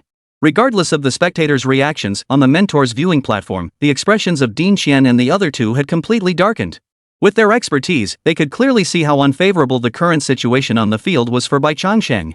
Even though Bai Changsheng was giving his all, defeat was merely a matter of time. How could they not be anxious under such circumstances? Without that divine consciousness seed, victory might already have been theirs. But it was precisely because of that seed. Across the arena, however, Sog, the one with the golden badge pinned to his chest, wore a broad smile. He even had the leisure to raise a hand and stroke the curled ends of his goatee. Once Sophia clinched this match, the Holy Angel Academy would secure 2 consecutive championships. Though Sophie had sacrificed the divine consciousness seed, the glory of 2 championships made it all worthwhile. By then, Holy Angel Academy's reputation would soar, while Shu Wei Mu's would plummet further. Undoubtedly, countless accolades and praise awaited him upon his return. Moreover, the consecutive defeats in the Global College Martial Arts Tournament might just be the catalyst St. Angel Academy needed to establish a branch campus in the Celestial Kingdom. This thought lifted Sog's spirits even further. Chapter 146, Restoring Shu Wei Mu's Glory. Meanwhile, atop the martial arts platform, Bai Changsheng's thoughts grew increasingly somber. After over a dozen consecutive clashes, he had fully grasped the true extent of the divine defense Sophia was currently wielding. With his current offensive power, there was no way he could break through that golden light. Moreover, under the blessing of the sacred defense, every strike Bai Changsheng delivered was instead channeled back to him, amplifying Sophia's attacks with each successive blow. Initially, his dragon scales and rock armor had barely held out, but now, every punch and kick from Sophia left significant wounds on his body. Dragon scales shattered, and bruises now covered his entire body. If this continued, he wouldn't last 2 hours, not even 5 minutes. As Sophia raised her fist once more, Bai Changsheng's mind raced. A fiery orb suddenly materialized in the path of her incoming punch. Boom! Her fist slammed into the fireball, causing it to explode instantly. A powerful gust of air swept out in all directions. Caught off guard, Sophie was sent reeling backward by the blast, stumbling several steps before regaining her footing. Turning back, she saw Bai Changsheng had already retreated, widening the gap between them. The distance wasn't great, just over 10 meters easily covered with a single sprint. Fortunately, this maneuver bought Bai Changsheng a moment to catch his breath. The fourth-grade dragon blood rapidly repaired the bruises on Bai Changsheng's body, slightly easing his pain. Yet this speed was clearly insufficient to restore him to peak condition before Sophia's next attack arrived. The only silver lining was that Sophia seemed to have temporarily lost her intent to charge forward. She stood still, watching Bai Changsheng from a dozen meters away. Her gaze remained as divine as before, a cold detachment lingering within its icy stare. Yet her actions showed no intention of granting Bai Changsheng even a moment's respite. A portion of the golden light enveloping her body separated and coalesced into a solid form in her right hand. Crack! Sophia's right hand whipped out violently, and a whip formed from golden light instantly lashed the ground, producing a series of crackling explosions. Bai Changsheng's expression froze as he stared at the whip solidified from golden light. Without weapons, he already felt somewhat helpless. Armed, Sophia's attacks would likely be even more devastating than before. Yet as the golden whip solidified, Bai Changsheng could distinctly sense that the divine defense enveloping her had diminished by a third. Was she sacrificing part of her defense to strengthen her attack, intending to send him flying off the stage? A vague suspicion stirred within Bai Changsheng's heart, just as he heard Sophia speak from across the ring. My apologies. I have reasons I must win. So you might sustain some serious injuries. Or, you could choose to concede now and step down. That way, you won't have to suffer any injuries. Her voice, like her expression at that moment, was filled with indifference and coldness. But Bai Changsheng shook his head at these words. You have your reasons, and I have mine. As he spoke, Bai Changsheng's mind flickered, and countless flames and thunder elements began to converge before him. He knew full well that with his current offensive power, it would be difficult to inflict any substantial damage on Sophia, who was protected by max-level divine defense. To win this battle, he would have to find another way. Sophia tilted her head slightly, seemingly puzzled. Why would Bai Changsheng, a spirit beast, have a reason to win this match? I've said it before, Dean Xian has treated me exceptionally well these past few days. He wants that first place, so naturally I must help him reclaim it. As Bai Changsheng spoke, he continued to steadily gather two elements. After staying here for several months, I've also grown attached to this once glorious academy. And now, I'm just one step away from the first place trophy. I have to consider whether this might be my only chance in life. How does that saying go? While Bai Changsheng kept rambling to stall for time, he began attempting to forcibly fuse the two elements together. Yet the thunder and flame seemed far from harmonious. They felt as incompatible as water and fire. Their contact created a palpable tension, threatening to explode at any moment. Bai Changsheng forced them under control with his mental power, preventing them from erupting on the spot. Yet achieving what Rongnua described, where the elements would blend and amplify each other, was clearly impossible. Wait, how did that saying go again? Bai Changsheng looked deep in thought, as if suddenly unable to recall the instructions, though Jiang Zhiyu was clearly not fooled. Seeing his expression, she knew exactly what he was scheming. Don't forcefully suppress them with mental energy. The more volatile the element, the less you should suppress it. Try treating your mental energy as a mediator, allowing the elements to fuse on their own. Jiang Zhiyu's voice rang out, and Bai Changsheng felt a subtle shift within him. He completely released his suppression of the two elements. Contrary to his expectation of a violent explosion, the two elements rapidly merged under the influence of his mental energy. So that was it. He'd been going about it all wrong. No wonder he hadn't succeeded the entire night. Feeling the transformation of the elements, Bai Changsheng couldn't help but feel a surge of joy. Across from him, Sophia also had an epiphany after Jiang Zhiyu's two sentences, simultaneously sensing the volatile elements drifting in the air. With a flick of her whip, she denied Bai Changsheng any chance to continue shaping his attack. Planting her foot firmly, she charged forward. But Bai Changsheng had already discovered the method to fuse the two elements. Once he stepped onto the right path, the rest became straightforward. In the blink of an eye, he completed the fusion of the two elements. A violent surge of energy coalesced at the dragon scale on his forehead, swelling visibly before their eyes. As he watched Sophia charging toward him, Bai Changsheng voiced the words he had never spoken. To restore the glory of water and wood, it is our duty. As if to validate his own words, the next instant, the violent energy gathered on his forehead erupted with overwhelming force. Within the azure white thunder, crimson flames danced. The two most ferocious energies in existence fused perfectly at that instant. Far from repelling each other, they seemed to amplify one another, the thunder igniting the celestial fire nourishing the thunder. The energy raged so fiercely that even Bai Changsheng, the one who had unleashed it, hadn't anticipated such a scene. Wait, Sophia should be able to withstand this, right? A sudden panic gripped Bai Changsheng's heart, but the arrow had already left the bowstring. Even if he wanted to recall it, it was too late. At that very moment, the assembly of martial kings on the instructor's viewing platform all leapt to their feet as they witnessed Bai Changsheng unleash this attack. Chapter 147, Our Duty Calls. Monsters. Every single one of them is a prodigy. At that moment, every person on the instructor's viewing platform, witnessing Bai Changsheng's attack, couldn't help but think this. There was no other reason. The sheer power unleashed by Bai Changsheng's attack was simply too overwhelming.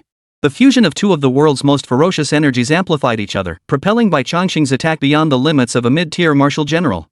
The raging elements tore through the air, churning up visible waves of air in their wake. This level of power? No need to guess, it was clearly that of a high-tier martial general. To unleash an attack of high-tier martial commander caliber with barely over 10,000 vitality points? They had thought a lord-level mental power was already absurd enough, but the moment this attack was unleashed, everyone realized they had been wrong. Especially Dean Xian. An involuntary smile now played at the corners of his mouth. This was the attack strength of a high-level military commander. It had leaped over 2 minor tiers, crossing the threshold of tens of thousands of health points. While it was known that Bai Changsheng possessed 2 innate divine abilities, making his combat prowess extraordinary, this was simply too outrageous to be real. Why was Sophia dubbed the top seed in the freshman division of this year's Global College Martial Arts Tournament? Precisely because her vitality was exceptionally high. High vitality meant high attack and high defense. Under identical conditions, Sophia's baseline was already approaching others, sealing her status as top seed was undeniable. But now, Bai Changsheng has personally rewritten that rule. When one attribute becomes so overwhelmingly dominant that its baseline surpasses others' ceilings, nothing else matters. It was like being drenched in cold water on a sweltering summer day. Dean Chen felt pure bliss radiating through every pore. Especially since this attack came after Bai Changsheng had declared, "Restoring the glory of Shuimu is our unshirkable duty." What a load of crap, that golden badge angel. Does he really think preparing a divine consciousness seed for his student guarantees him the championship? Open your mic. I said open your mic. It wasn't just the 3 deans of Shuimu who were stunned. Sog of Holy Angel Academy was equally taken aback. Heaven knew how much he had initially valued Shuimu's Jiang Zhiyu, and how confident he had become upon learning she wouldn't fight personally. He never considered Bai Changsheng a worthy opponent for Sophia, even after Bai defeated fellow seeded contenders Mont and Baplo. All because Bai Changsheng's victories had been far too precarious. But now, it seemed he was preparing to replicate his previous approach against Mont and Pablo to narrowly win this match. Impossible. Absolutely impossible. Sophia's vitality far surpassed Bai Changsheng's, and with the divine defense granted by her divine consciousness seed, she was the undisputed champion. Right up until Bai Changsheng unleashed that strike, Sog still clung to this self-comforting delusion. But when he witnessed Bai Changsheng actually fuse thunder and flame together, unleashing a strike that transcended 2 realms, he had no choice but to believe. I watched him build his tower, I watched him entertain his guests, I watched his tower collapse. Sog now felt this ancient saying was speaking directly to him and the Holy Angel Academy he represented. All his overconfidence, in the instant Bai Changsheng unleashed that attack, had turned into a boomerang, slamming back to strike him squarely in the face. Now, only 2 choices lay before him. Believe in the divine consciousness seed within Sophia, trust that she could withstand this strike and win the match. Or intervene before Bai Changsheng shattered her divine defense and claimed her life, intercepting the blow himself. Sog hesitated. And in that very instant of hesitation, Bai Changsheng's attack slammed into Sophia. Under everyone's gaze, the thunderbolt over 30 centimeters in diameter instantly unleashed its full, inherent brilliance. Crimson flames mingled within the azure-white lightning, colliding violently with the golden light enveloping Sophia. Boom! A sound far more explosive than any before echoed instantly.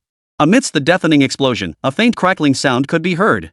The once unbreakable divine defense ultimately failed to withstand the combined assault of thunder and flame. It held for only an instant before shattering completely.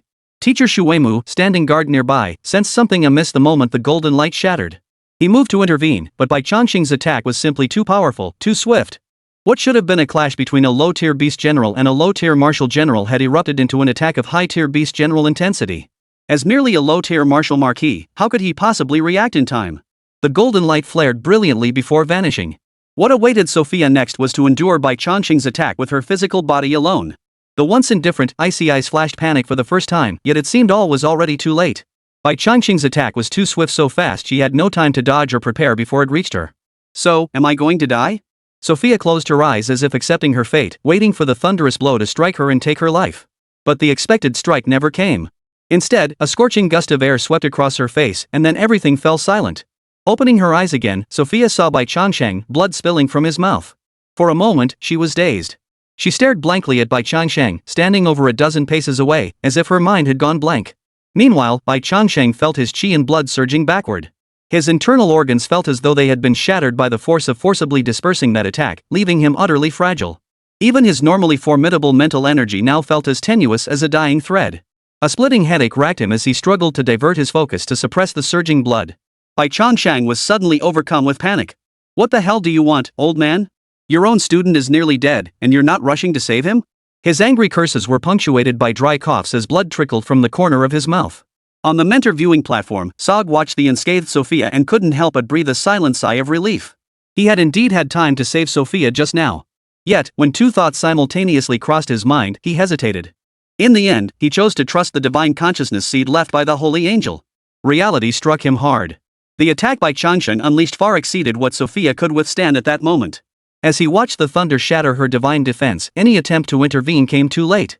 Fortunately, Bai Changsheng had forced himself to disperse that attack even as his chi and blood surged violently and his spirit weakened. Otherwise, Sophia would likely have perished under that strike. If his most promising student were to perish in this tournament, it would truly be a loss far outweighing any gain. It was precisely for this reason that Sog felt a newfound appreciation for Bai Changsheng. But this feeling had barely emerged when he suddenly seemed to notice something. His eyes lit up, and he spoke decisively. Sophia! Now! Knock them both off the stage. Chapter 148. Is it worth it? Wait, is this how things are done? Would he really throw away his dignity just to win? Hadn't he just risked severe injury to save Sophie's life? Yet now, that Saint Angel Academy brat was already plotting against him. For a split second, Bai Changsheng thought he must have misheard. But seeing the other's utterly serious expression, Bai Changsheng knew he hadn't misheard.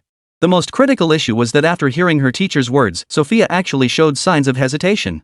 Sis, doing this would be downright heartless. A flash of alertness darted through Bai Changsheng's eyes. He strained to suppress the surging energy coursing through his veins while fighting off the splitting sensation in his head. He summoned his mental energy to communicate with the elements. He had ultimately underestimated the true nature of some people. As it turned out, certain scum were simply born rotten to the core. The surrounding spectator stands erupted into a frenzy as the entire crowd witnessed Sog's words. A torrent of curses, laced with national treasures, filled the air. The three deans on the mentor viewing platform, hearing Sog utter these words beside them, were utterly dumbfounded. They could scarcely believe such words had come from the mouth of a martial king. Old fool, what do you think you're doing? You've already lost. If Little Bai hadn't shown mercy just now, your student would have been finished. Instead of conceding defeat, you're trying to take advantage of someone's misfortune? Winning by such underhanded means? What good would that do you? The three deans spoke in unison, attempting to dissuade him from his course of action. Yet Sog seemed utterly resolute. Hearing their simultaneous rebuke, he not only showed no fear but snorted coldly. That's not how it works. According to the rules, the match only ends when one side is knocked off the stage, incapacitated by severe injury, or surrenders voluntarily. None of those conditions have been met. The match is far from over. That beast chose to disperse his attack on his own. What does that have to do with us? His words left the three deans speechless. Of course, they were more stunned by his shameless words and actions. When everyone present valued their reputation, a man who clearly knew no shame barged in. This mix of anger and helplessness left the three deans with only one final retort. Go ahead and try it if you've got the guts. I'll never let this slide. Sog clearly didn't take such threats seriously. After all, once the competition ended, he'd be heading back to Holy Angel Academy with his people. By then, even if these three were displeased, they wouldn't be able to do anything about it. They couldn't possibly follow him all the way to Saint Angel Academy to cause trouble, could they? And even if they did, he wouldn't be afraid. On his own turf, how could he possibly fear these three? Sophia, what are you waiting for? Think of your mother. She's waiting for this good news from you. Sog spoke again, his words striking straight at the core of Sophia's heart. At the mention of her mother, the hesitation in Sophia's eyes instantly hardened. She took a step forward, only to face Jiang Zhiyu, who stood before her with an expression of utter calm. With a flick of her wrist, a long alloy spear materialized in Jiang Zhiyu's hand, its tip glinting coldly. Though she uttered not a word, her mere presence spoke volumes. This very stance caused Sophie's footsteps to falter. I'm sorry. I know I shouldn't be doing this, but I need this first place. Sophia looked at Jiang Zhiyu and bowed slightly. Yet Jiang Zhiyu seemed utterly indifferent to her apology. Apologizing while continuing to do wrong, prioritizing minor courtesy over major principle, made even the most sincere apology seem utterly ironic. With just one step forward, Jiang Zhiyu's spear was already held diagonally at her side. This posture clearly stated her stance: if you want to fight, I'm ready anytime. Step back, girl. I'll give you a piece of advice that will be far more valuable to you than this first place. Jiang Zhiyu spoke, and with just those words, Sophia's brows furrowed. But right now, this first place is more important to me. Sophia tried to explain, but Jiang Zhiyu had already lost patience with her empty words. The gun barrel slowly rose, its tip pointing distantly at Sophia. Simultaneously, an intense, razor-sharp intent began to coalesce around the muzzle. Here it comes. This move had appeared in Jiang Zhiyu's previous battle footage. Both Sophia and Sog knew full well that this strike could not be weak. Back when Jiang Zhiyu was just a newly minted third-rank martial artist, she had used this very technique to crush enemies by thousands of chi blood points. How much more devastating would it be now, against Sophia? Without her weapon, her sacred defense shattered, and her final trump card rendered useless, Sophia's current state was barely better than Bai Changsheng's. If she truly clashed with Jiang Zhiyu now, defeat was inevitable. More crucially, having learned from her recent lesson, Jiang Zhiyu would hold nothing back in this rematch. So the question arose, knowing defeat was certain, was it still worth risking severe injury to fight for first place? Soj's face darkened. He couldn't fathom it. Earlier, when Bai Changsheng had been on the brink of defeat multiple times, Jiang Zhiyu hadn't shown any intention of intervening. Why had she suddenly acted now? He didn't understand, but he had to re-evaluate the situation. If they didn't fight, Holy Angel Academy could preserve some face. But if they did fight, they would lose both face and substance. Glancing at the three others beside him, their faces equally grave, Sog ultimately conceded. Hold on. We concede. Soj's voice rang out, and everyone's hearts simultaneously relaxed. The teacher who had been waiting at the edge of the stage immediately stepped forward, interrupting the two women's heated exchange. The three deans swiftly leapt onto the platform, leaving Sog no chance to reconsider. Upon hearing the words admit defeat, Bai Changsheng finally felt he could stop forcing himself to hold on. His body suddenly went limp, and just as he was about to retreat into his spirit pouch for a good sleep, Jiang Zhiyu called out to him. She retrieved a bloodshot pill and a vial of spirit-restoring potion from her storage ring. Only after watching Bai Changsheng swallow them both did she allow him to retreat into his spirit pouch to recuperate. But just as Jiang Zhiyu turned to leave, Sophia's voice rang out from behind her. Wait! Turning back, he saw that Sophia, who had just moments ago worn an expression of defiance, now bore only defeat and confusion. The teacher said that if you don't intervene, it means you've reached a critical moment in your cultivation. Once you intervene, you risk undoing all your progress. Is that true? Jiang Zhiyu nodded. Seeing this, Sophia spoke again. If that's the case, then you were pretending to be ready to act just now, right? Yes and no. Jiang Zhiyu's face remained icy. If you really intend to make a move, I'll see it through to the end. Is it worth it? Even if you lose, you'll still be second place. The rewards aren't much different from first place. Is it worth it to throw away all your hard work and years of training just for these rewards? This time, Sophia was genuinely curious. The rewards aren't worth it, but Xiao Bai is. If he wants it, I'll help him get it. Besides, it's what he deserves. Her gaze softened slightly as Jiang Zhiyu glanced at the spirit-gathering pouch fastened to her waist. The icy resolve that had held her expression melted away a little. Chapter 149, The Beast Painting Worth 100 Million. Bai Changsheng had no idea how long he slept, only that the slumber felt exceptionally deep and prolonged. He'd seen no dreams, nor could he sense the passage of time. Upon opening his eyes, Bai Changsheng felt as though his entire body had stiffened. Every movement elicited a sharp crackling from his bones. 2 steps away, Xiaozhu stared at him with a pair of silver eyes, motionless and somewhat eerie. What are you doing? Only when Bai Changsheng spoke did Xiaozhu stir. Scratching his head awkwardly, he mumbled, I thought you were dead. I was just figuring out which field needed fertilizer. Hearing Xiaozhu's words, Bai Changsheng felt his eyelid twitch violently. Enough talk. Let's fight. If I lose, I'll be fertilizer. If you lose, you're going into the steel furnace. Bai Changsheng showed no sign of backing down. His dragon tail struck out fiercely as thunder and flames began to coalesce. Whether it was Bai Changsheng's illusion or not, after waking from his sleep, his spiritual power felt several degrees stronger. With a mere thought, thunder and flame elements surged wildly toward him. Guided by his intent, the two elements began to fuse together. This efficiency far surpassed what he'd achieved during the global martial arts tournament. Xiaozhu seemed content to play along, choosing only to block rather than attack, allowing Bai Changsheng to unleash wave after wave of ferocious assaults. After several minutes, Bai Changsheng voluntarily halted. Defeating Xiaozhu was impossible. His reason for seeking a fight immediately upon awakening was purely to stretch his limbs and gauge how much his strength had grown during his slumber. The results were quite encouraging. His vitality had smoothly surpassed the 17,000 mark, and his spiritual power had also increased. If he were to enter that martial arts tournament now, he wouldn't need to struggle so badly.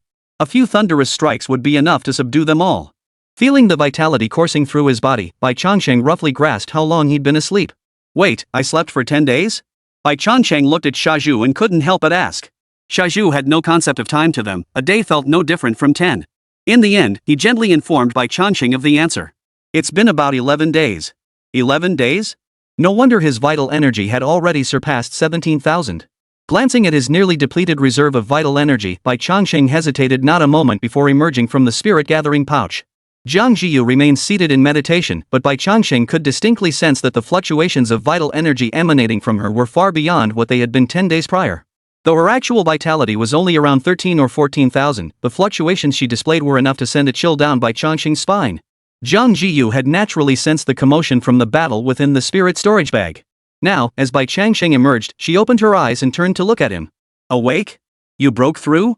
The two exchanged a glance, then smiled simultaneously. Jiang Zhiyu retrieved a bottle of tiger blood pills from her storage ring, containing 4 or 5 pills inside. Knowing Bai Changsheng had been asleep for so long without food or water, he must be starving. Without hesitation, she poured the entire contents into his mouth. Bai Changsheng swallowed them without hesitation, then listened as Jiang Zhiyu continued. On the third day after the martial arts tournament ended, my second inner sea formed. That same day, my chi and blood broke through, elevating me to the martial general rank. For the next 8 days, I focused solely on replenishing and stabilizing both inner seas. The enhancement of my vital energy and blood became merely a side effect. What a side effect! Listening to Jiang Zhiyu's explanation, Bai Changsheng couldn't help but inwardly marvel. Throughout the entire history of martial arts, possessing 2 inner seas simultaneously had never been recorded, yet Jiang Zhiyu had actually achieved it. Though her current chi and blood appeared to be only around 13,000, the explosive power she could unleash was actually double that. Yet Bai Changsheng felt neither envy nor jealousy. Success would bring immense advancement, but failure? The consequences would be too grave for anyone to bear. Therefore, without Jiang Zhiyu's Emperor Realm experience, don't even think about trying to copy this. Oh, and this Dean Xian asked me to give it to you. Jiang Zhiyu said, retrieving a rolled-up painting from her storage ring. Unfolding it revealed a massive ferocious beast, its appearance somewhat resembling a tiger. This is a beast diagram depicting a beast emperor-level creature. Simply touch it with your spiritual energy, and the pattern will be imprinted within your spirit palace. Its essence alone will sustain you until you reach the Beast King realm. Use it until the Beast King realm? It sounded promising enough, but the visualization pattern within Jiang Zhiyu's spirit palace was potent enough to remain effective all the way to the Emperor realm. The gap between the two was clearly no small matter. Compared to the one in your spirit palace, is the effect on tempering spiritual power the same? Bai Changsheng asked, his gaze lingering on the ferocious beast painting. Truth be told, this beast painting did carry an indescribable aura of majesty, allowing Bai Changsheng to faintly glimpse the beast's former glory. Naturally not. The one in my spirit palace is considerably more potent. But this painting is relatively gentler, making it quite suitable for your current state. Jiang Zhiyu was about to say more, but Bai Changsheng shook his head decisively. Why bother with all that? Since the one in your spirit palace is more effective, I'll just go practice there directly. This painting must be quite valuable, right? Wouldn't it be better to sell it and use the proceeds for other cultivation resources? Hearing Bai Changsheng's words, Jiang Zhiyu unusually remained silent. Her gaze drifted, and she glanced at Bai Changsheng once more. Seeing his expression of utter certainty, she sighed helplessly and pressed her hand to her forehead. Indeed, this single diagram alone is worth over 100 million. 100 million? Bai Changsheng was stunned by the figure, genuinely surprised that Dean Xian would be so generous. Half of that 100 million was the championship prize. Dean Xian personally subsidized another 50 million to secure this visualization painting. To be honest, it was because of what you said during the competition earlier that pleased Dean Xian greatly, leading to this outcome. After all, Bai Changsheng had publicly elevated Dean Xian to such heights before the entire world. As a billionaire, it was only natural for Dean Xian to reciprocate with a small token of immense value. In recent days, your declaration restoring Shuemu's glory is our unshirkable duty has spread far and wide. It's not confined to Shuemu alone, it's being discussed throughout the capital, and even across all Wuda universities nationwide. You've become famous throughout the entire Celestial Kingdom. Chapter 150, Fully Activating the Dragon Blood. Fame comes with both advantages and disadvantages. But for Bai Changsheng, fame itself was of little consequence. He had no intention of pursuing a celebrity path. If fame could boost his vital energy, he'd bet everything on it without hesitation. But Jiang Zhiyu was merely teasing Bai Changsheng. She had no real plans regarding the matter. But that remark of yours did earn you something. Like this, a special reward just for you from the school. Jiang Zhiyu spoke as she retrieved a red Nanmu wood box from her storage ring. Inside is a Qinglong blood pill worth over 10 million. It's refined by blending the blood of various dragon-blooded beasts. While it won't advance your dragon blood further, it can fully unlock the potential of your current dragon blood. Fully unleash the potential of my current dragon blood? What does that mean? Judging by Jiang Zhiyu's words, his dragon blood wasn't yet in its complete state? As if sensing Bai Changsheng's inner confusion, Jiang Zhiyu showed no intention of keeping him in the dark. Dragon blood is hailed as the mightiest bloodline among beasts, yet its power extends far beyond mere defensive enhancement or accelerated recovery. If that were all it did, dragon blood wouldn't deserve the title of strongest bloodline. After all, there are plenty of bloodlines that surpass it in this regard. But the truth is, even with a counterfeit dragon bloodline, I managed to open a second inner sea. If you truly possess 4th-tier dragon blood, how could the enhancement be so minimal? The true essence of dragon blood lies in fusion. Serpentine bodies, eagle talons, fish scales, deer antlers, lion manes, all these creature traits can be seamlessly integrated into the dragon's form. In that sense, you remind me quite a bit of it. Jiang Zhiyu spoke, casting a glance at Bai Changsheng. Though the implication wasn't explicit, Bai Changsheng sensed Jiang Zhiyu's pointed meaning. It was only natural, given how long he and Jiang Zhiyu had survived and fought together. Jiang Zhiyu had personally witnessed at least 3 transformations. Toxins, steel bones, dragon blood, thunder. After all, she had reached the Emperor realm in her previous life. If she couldn't sense such anomalies, then her cultivation to that realm had been in vain. But Jiang Zhiyu showed no intention of delving deeper into the matter. Instead, she continued explaining the profound mysteries of dragon blood to Bai Changsheng. Why can your flame and thunder talents fuse together? Have you ever pondered that? Jiang Zhiyu's question truly caught Bai Changsheng off guard. He hadn't given it much thought. If it worked, why bother analyzing the underlying reasons? Initially, he'd attributed it to his overwhelming mental power, possessing the mental strength of a lord while wielding the vital energy of a beast general. Calling that a rare feat in this world wouldn't be an exaggeration. But now, listening to the implication in Jiang Zhiyu's words, it seemed this had little to do with spiritual power at all. Was it because of the dragon blood? Mental power determines the quantity and quality of elements you can summon, Jiang Zhiyu continued, but it cannot fuse them together. Especially elements like fire and thunder, dry kindling and raging flames. How could they ever coexist peacefully? Unless your spiritual power reaches an absurdly extraordinary level, forcing them to fuse. In truth, it's the dragon blood within you that mediates between them, allowing the two elements to mutually amplify each other. I see. Upon hearing Jiang Zhiyu's words, Bai Changsheng's thoughts stirred. He simultaneously summoned the elements of fire and thunder, then attempted to fuse them before Jiang Zhiyu's eyes. It proved exactly as Jiang Zhiyu had described. He could faintly sense that as the elements merged, they were also stirring the dragon blood within him. During combat, this sensation had been subtle, but now, in a calm and composed state, Bai Changsheng felt it distinctly. His thoughts stirred. Dispersing the two elements, Bai Changsheng finally turned his gaze to the red nanma wood box in Jiang Zhiyu's hands.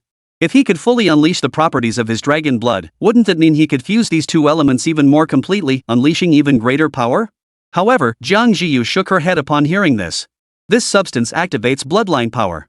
Once ingested, your entire bloodstream will boil. The agony you'll endure then won't be much better than being thrown into boiling oil. Jiang Zhiyu's words served as a warning to Bai Changsheng. She never imagined Bai Changsheng would hesitate because of this. From past experience, he was cut from the same cloth as her. If doing this meant becoming stronger, then surviving was a win. I should be able to endure it, right? Bai Changsheng pondered. At worst, the Qinglong blood pill would only match the agony he endured during his evolution. Surely it couldn't be more intense than that? Seeing Bai Changsheng's resolve, Jiang Zhiyu said no more. She opened the red nanmo box and retrieved a golden pill. The pill was no larger than a thumb, yet the moment it appeared, it stirred the dragon blood within Bai Changsheng. As if resonating with it, Bai Changsheng suddenly felt a wave of heat surge through his entire body. Wait, he hadn't even taken it yet. Just glancing at it and catching its scent had this effect. If he actually swallowed it, wouldn't he just fly straight to heaven? Bai Changsheng suddenly felt a pang of trepidation. It wasn't that he feared enduring such agony, but rather that with his current strength, if he truly lost control, the entire cultivation room wouldn't be enough to contain the destruction. Then he'd have to pay the school a hefty sum to renovate the training room. Makes sense. Come on, I'll take you to Dinxian. Although Jiang Zhiyu was no longer short of money, her wealth only covered the resources needed for her daily cultivation. Before the official production and release of the Yanling powder, she couldn't afford to splurge freely. Bai Changsheng felt the same way. After all, Din Xian wasn't short on funds, why not put him to work? As the saying goes, save where you should save, and spend where you should spend. Din Xian hadn't expected Jiang Zhiyu and Bai Changsheng to think of him first in this situation.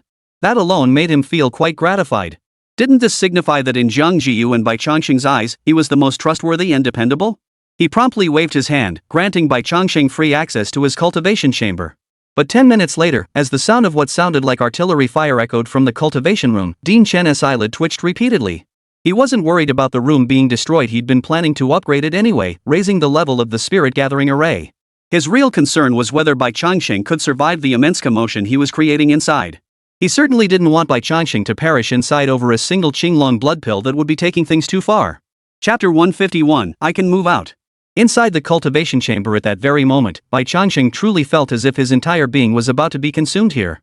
Jiang Zhiyu hadn't exaggerated one bit when she compared it to being boiled in oil. No, the agony he endured now surpassed even that.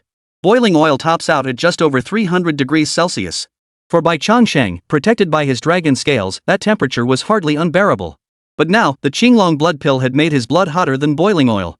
And this heat wasn't radiating outward from the surface, it was erupting from within. Without his dragon scales, his blood boiled as it coursed through his veins, searing every inch of his flesh with meticulous precision. The sensation was as if Bai Changsheng had been sliced into 100,000 pieces and simultaneously roasted over blazing fires.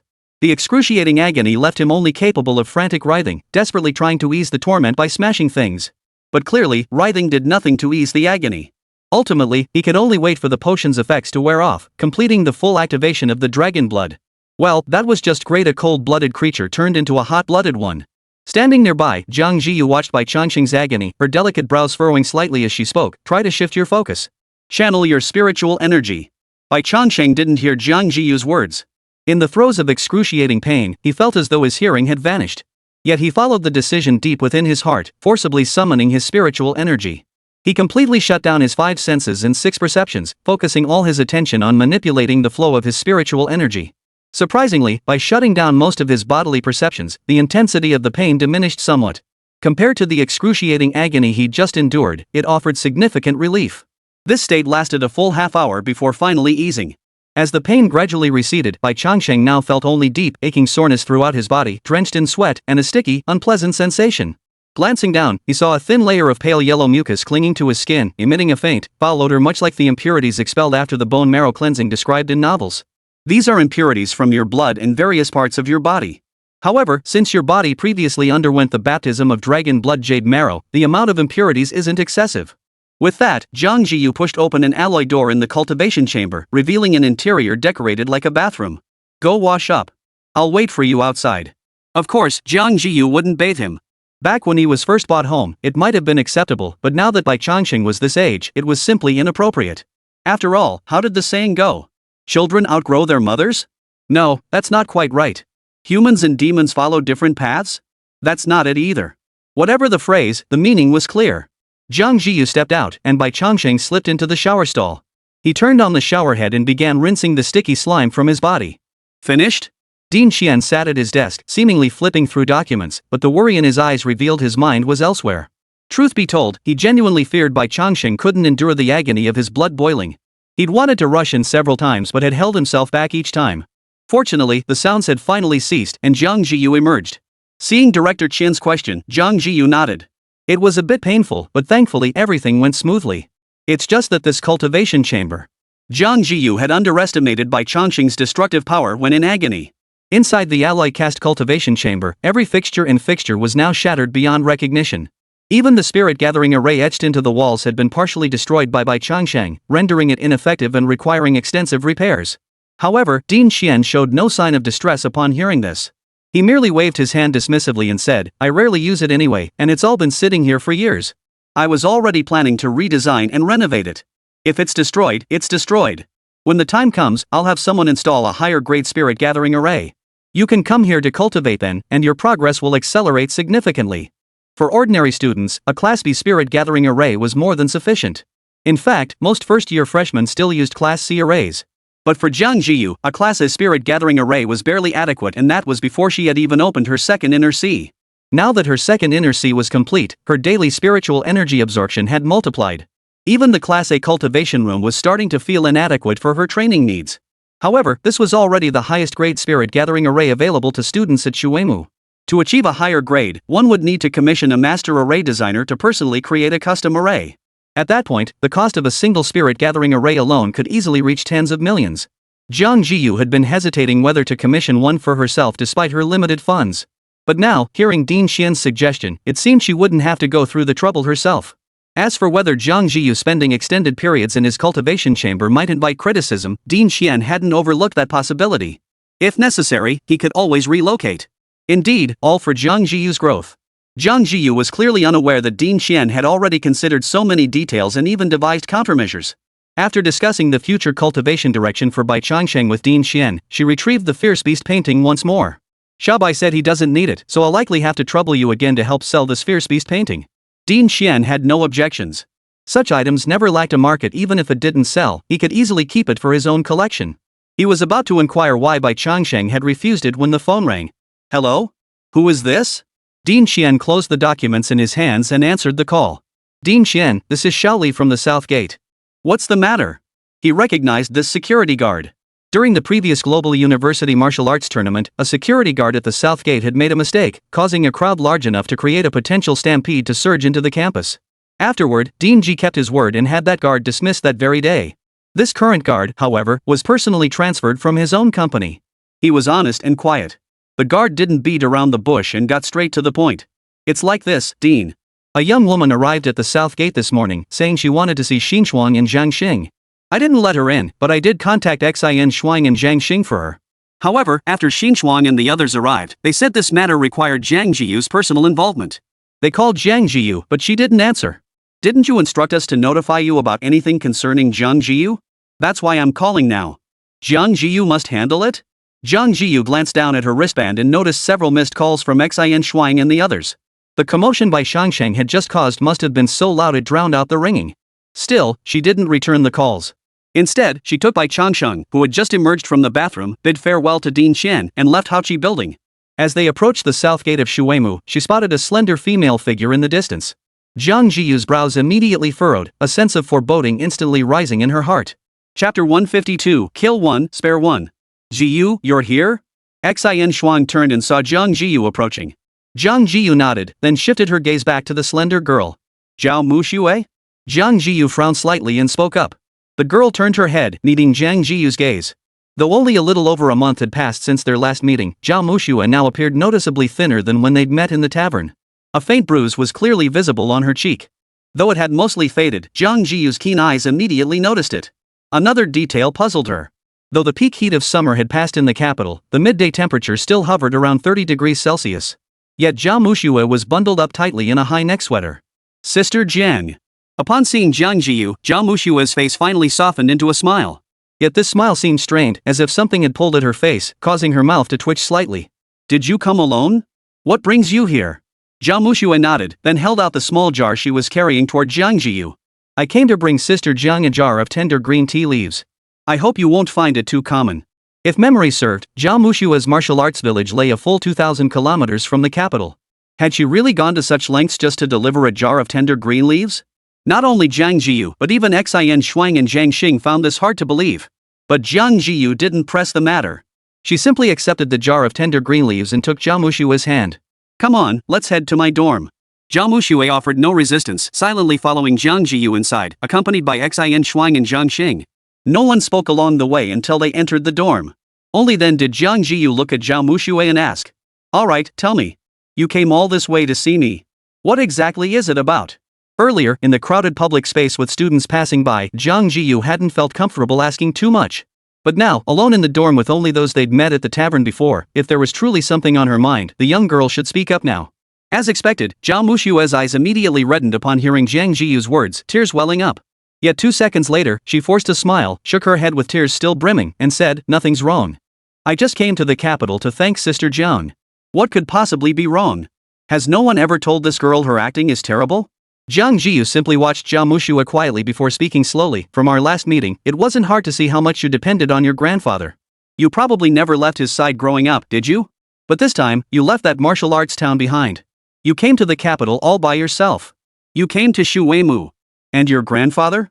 Did he really feel comfortable letting you travel such a long distance alone? The little girl was still just a little girl. She had been holding back her emotions all along, but the moment Jiang Zhiyu mentioned her grandfather, her emotions shattered. Tears welled up instantly. Grandpa. Grandpa. He's dead. At those final words, Jiang Zhiyu's brow instantly furrowed. Xin Shuang and Jiangxing exchanged glances before simultaneously blurting out a name, Wang Meng? They had both witnessed and participated in the events at Martialtown that day. Connecting it all to the dean of that Demon City Martial Arts University wasn't difficult. How did he die? Explain clearly. Jiang Zhiyu's expression held a hint of coldness, yet her voice remained utterly composed. 2 weeks ago, late at night, 2 men came to the shop. It was already late at night, and we were about to close. Grandpa didn't plan to open the door again, but those two were acting drunk, banging on the door non-stop. In the end, Grandpa told me to stay upstairs while he went down alone to open the door. Zhao Muxue's voice carried a hint of sobbing, but it was mostly fear. This had happened before, but this time was different. Not long after Grandpa went downstairs, the sound of smashing and fighting erupted.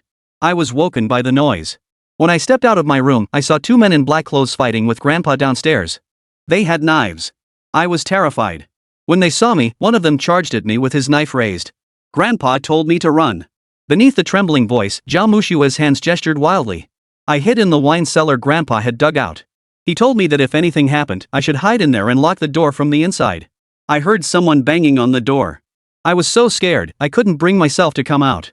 Those two stayed outside the cellar for a very, very long time before the noise finally stopped. But I still couldn't go out. I was afraid they were still waiting for me outside. It wasn't until I heard my neighbors' voices outside that I dared to come out. But Grandpa. Zhao Mushua wept with heart-wrenching anguish. At the end of the day, she was just an underage girl. Having witnessed her beloved grandfather die before her eyes, she had shown remarkable resilience to endure this far. Do you know who did this? Jiang Zhiyu's voice remained calm, yet beneath that composure lay a palpable, murderous intent. I don't know. They were all masked. Zhao Mushue trembled violently, shaking her head frantically. Seeing her like this, Xin Shuang felt a sharp pang in her heart. She reached out and pulled Zhao Mushue into her embrace. Even without Zhao Mushue's words, Jiang Zhiyu had already guessed who it was. Who else but Wang Meng could harbor such hatred toward this old man and child? 2 weeks prior, during the Global University Martial Arts Tournament, he must have calculated that she wouldn't have the energy to pay attention to the old man and the young girl, choosing this moment to strike. Kill one, spare one of the old and young, only Zhao Mushue survived. Perhaps Wang Meng felt this form of revenge would satisfy his vengeance more fully. It wasn't hard to imagine that for the rest of her life, Zhao Mushue would never escape the terror of witnessing her grandfather's murder. But he likely never anticipated Zhao Mushue would come to the capital and find her. I couldn't stay there any longer. I was afraid those two would come back. I. Zhao Mushue stammered, her tears flowing unceasingly. I have no grandfather left. I don't know where to go. Grandpa said, Sister Jiang, you're a good person. He also said he'd bring me to the capital to thank you. Listening to Zhao Mushue's words, Jiang Zhiyu's gaze fell upon the jar of tender green leaves. For some reason, she felt that this small jar of wine weighed more than 1,000 pounds. Chapter 153, The Delivery from Town 033. Zhiyu, we couldn't find the surveillance footage you requested. It had been tampered with beforehand. In Director Qian's office, Jiang Zhiyu showed no surprise at the news. The perpetrator had undoubtedly considered certain precautions before acting. At the very least, they wouldn't leave such direct evidence behind. Her visit to Din Xian had been nothing more than a long shot. However, 100 meters away from that tavern, there is one surveillance camera that was preserved. Din Xian handed a tablet to Jiang Zhiyu. She tapped it, and a video began playing. The footage was brief, lasting only 17 seconds. Within those 17 seconds, Jiang Zhiyu caught sight of two flashes of light. Sword chi? To manifest blade glints, one's chi and blood must have reached a certain level, at least that of a martial general. Moreover, it required mastering an earth-grade martial skill and cultivating it to a certain proficiency to unleash such power. Warrior rank. Earth-grade martial arts. These two factors alone made it clear that the two who had stormed into the tavern that day were no ordinary martial artists. Moreover, if Zhao Mushue's account was accurate, their target was crystal clear. They were after her grandfather. Destroy surveillance, kill, then flee without a single witness from start to finish. Finding these two now would be quite difficult. Beyond that, the fatal wound was to the neck. A single blow severed the head from the body. To this day, the victim's head has yet to be found. Jiang Zhiyu heard this, slowly closed her eyes, and took a deep breath. Ruthless. Wang Meng was even more ruthless than she had imagined. Even in ancient times, when settling scores, people still valued personal vendettas and left the body intact. Wang Meng was ensuring Zhao Mushue's grandfather would die with his eyes wide open. This case has caused a terrible stir, and since it involves martial artists' conflicts, the martial arts town has already requested official investigators to come. But so far, no results have been obtained. No evidence was preserved at the scene. Relying solely on this video footage, tracking down the killer will likely prove extremely difficult. We can't even confirm whether the perpetrator returned to the city or fled into the wilderness. A hint of resignation colored Director Qian's voice. With his experience, how could he not see the foul play involved? But some things demanded concrete evidence. Seeing Jiang Zhiyu's expression, Director Qian paused, but couldn't help but speak up. Zhiyu, this incident has caused serious repercussions. The authorities have already opened an investigation, which means they will certainly get to the bottom of it. What you should focus on now is your cultivation. Don't let these matters distract you. Do you understand what I mean? After all this time together, Din Xian understood Jiang Zhiyu's nature well. She knew when to be reasonable, when to step back, yet she also had her own convictions and principles. He hadn't really needed to say any of this, but Jiang Zhiyu's silent demeanor clearly showed she was still dwelling on the matter. I'll apply pressure to expedite the investigation results. But until they're finalized, everything remains mere speculation not to be taken seriously. Jiang Zhiyu glanced up at Din Xian, then gave a low hum of acknowledgement. Her expression remained composed, as if all his earlier concerns had been entirely unnecessary. That young lady is still in my dorm. If there's nothing else, I'll take my leave. Jiang Zhiyu rose, gave a slight bow to Director Qian, and silently exited the office. Watching the office door close behind her, Director Qian couldn't help but mutter an angry curse under his breath. Jiang Zhiyu could guess who was behind this, and he could guess it too. Precisely because he could guess, Dean Qian was so furious. He was, after all, the dean of Magic City Martial Arts University. Did he really have to hold on to this grudge so stubbornly? He'd been taught a lesson before, why the hell couldn't he learn his lesson? The devil you know is better than the devil you don't. A dean at Magic City Martial Arts University certainly wasn't a minor demon, yet this fellow gave him the distinct impression of being utterly brainless, lacking even the most basic capacity for thought. Can't you just do your job as dean? Must you stir up trouble? Dean Qian desperately wanted to call and yell at him, but he held back. Better safe than sorry. As long as everything could get back on track, he'd swallow his anger. What Dean Qian hadn't anticipated, however, was that he wanted this matter to pass quietly, but someone else didn't. That very evening, a package arrived at Jiang Zhiyu's doorstep. What's this? Jiang Zhiyu frowned slightly as she examined the box before her. It says exotic beast materials on the label, but it's coming from Martial Artist Town 033. You need to sign for it personally. The courier handed the box to Jiang Zhiyu, along with a pen. Jiang Zhiyu took it, signed her name on the form, and instructed the courier to tear off the delivery slip. Honestly, I'm pretty curious too. Who would ship exotic beast materials all the way to the capital? They'd be better off selling them locally. The delivery guy muttered, leaning in closer. The moment Jiang Zhiyu sliced open the tape on the cardboard box, a foul stench immediately wafted out. Jiang Zhiyu seemed to have guessed what was inside and immediately opened the box completely. Ugh! The delivery guy's throat clenched as he caught sight of the contents, and he immediately vomited. A moment of curiosity had earned him a lifelong trauma. Jiang Zhiyu stared at the contents, her brow furrowed. Though already decomposing, she recognized it instantly. Decapitated. The head was never found. So, it was delivered to me? She glanced at the delivery guy beside her, who was still vomiting uncontrollably. She closed the box and reached out to take the shipping label from his hand. Sender, Duan Hongtao. Duan Hongtao. Staring at the sender's name, Jiang Zhiyu found herself at a loss for words to describe her current state of mind. She had long known Wang Meng's narrow-mindedness, but never imagined it could reach such depths. The key point was that he could have easily pretended this had nothing to do with him. Once the incident blew over, without any evidence, no one could touch him. Yet this man had deliberately sent this to her, using Duan Hongtao's name. Clearly, his grudge extended beyond Zhao Mushui, and her grandfather had now encompassed Jiang Zhiyu as well. He didn't even bother pretending anymore. Was he deliberately provoking her? Or was there some deeper meaning behind his actions? Jiang Zhiyu stood rooted to the spot, pondering Wang Meng's motives. But she couldn't figure it out. Not even when the delivery guy called the police and the officers arrived did she grasp the meaning. In the end, it was Bai Changsheng who provided her with an answer. This guy is either a complete moron, thinking we can't touch him, or he's deliberately trying to provoke you. Or he's doing it deliberately to provoke you, trying to lure you out of Shuemu. I leaned toward the former. Chapter 154, Alone in the Demon City. Wang Meng's strength and status were no small matter. After all, he was a martial marquis level figure and also the dean of the Martial Arts Vitality Academy in the Demon City. For him, dealing with an old man and a youngster was no big deal. Concealing his own tracks was a piece of cake. But some things depend on who you're comparing yourself to. With Dean Qian explicitly stating Jiang Zhiyu was his student and being overly protective of her, Wang Meng causing trouble for Jiang Zhiyu would be nothing but courting trouble for himself. Especially after sending that package to Jiang Zhiyu under Duan Hongtao's name. Upon learning of this, Dean Qian felt like he'd been treated like a fool. I will give you an explanation for this matter. Tomorrow I'll head to Wuda in the Magic City and confront Wang Meng face to face, ask him exactly what he's after.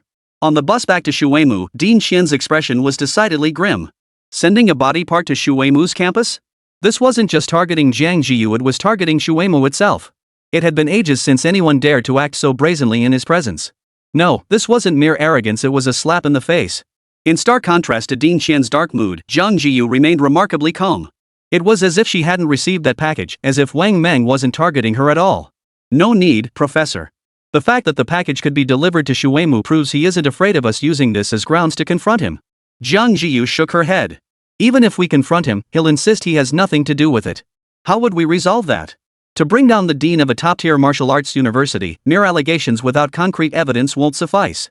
Dean Qian fell silent, turning to look at Jiang Zhiyu. He realized this student was far more composed than he'd imagined. Earlier, he offered to accompany Jiang Zhiyu to the Wuda University in Magic City tomorrow, partly out of anger at Wang Meng's actions, but mostly to steady her and prevent impulsive decisions.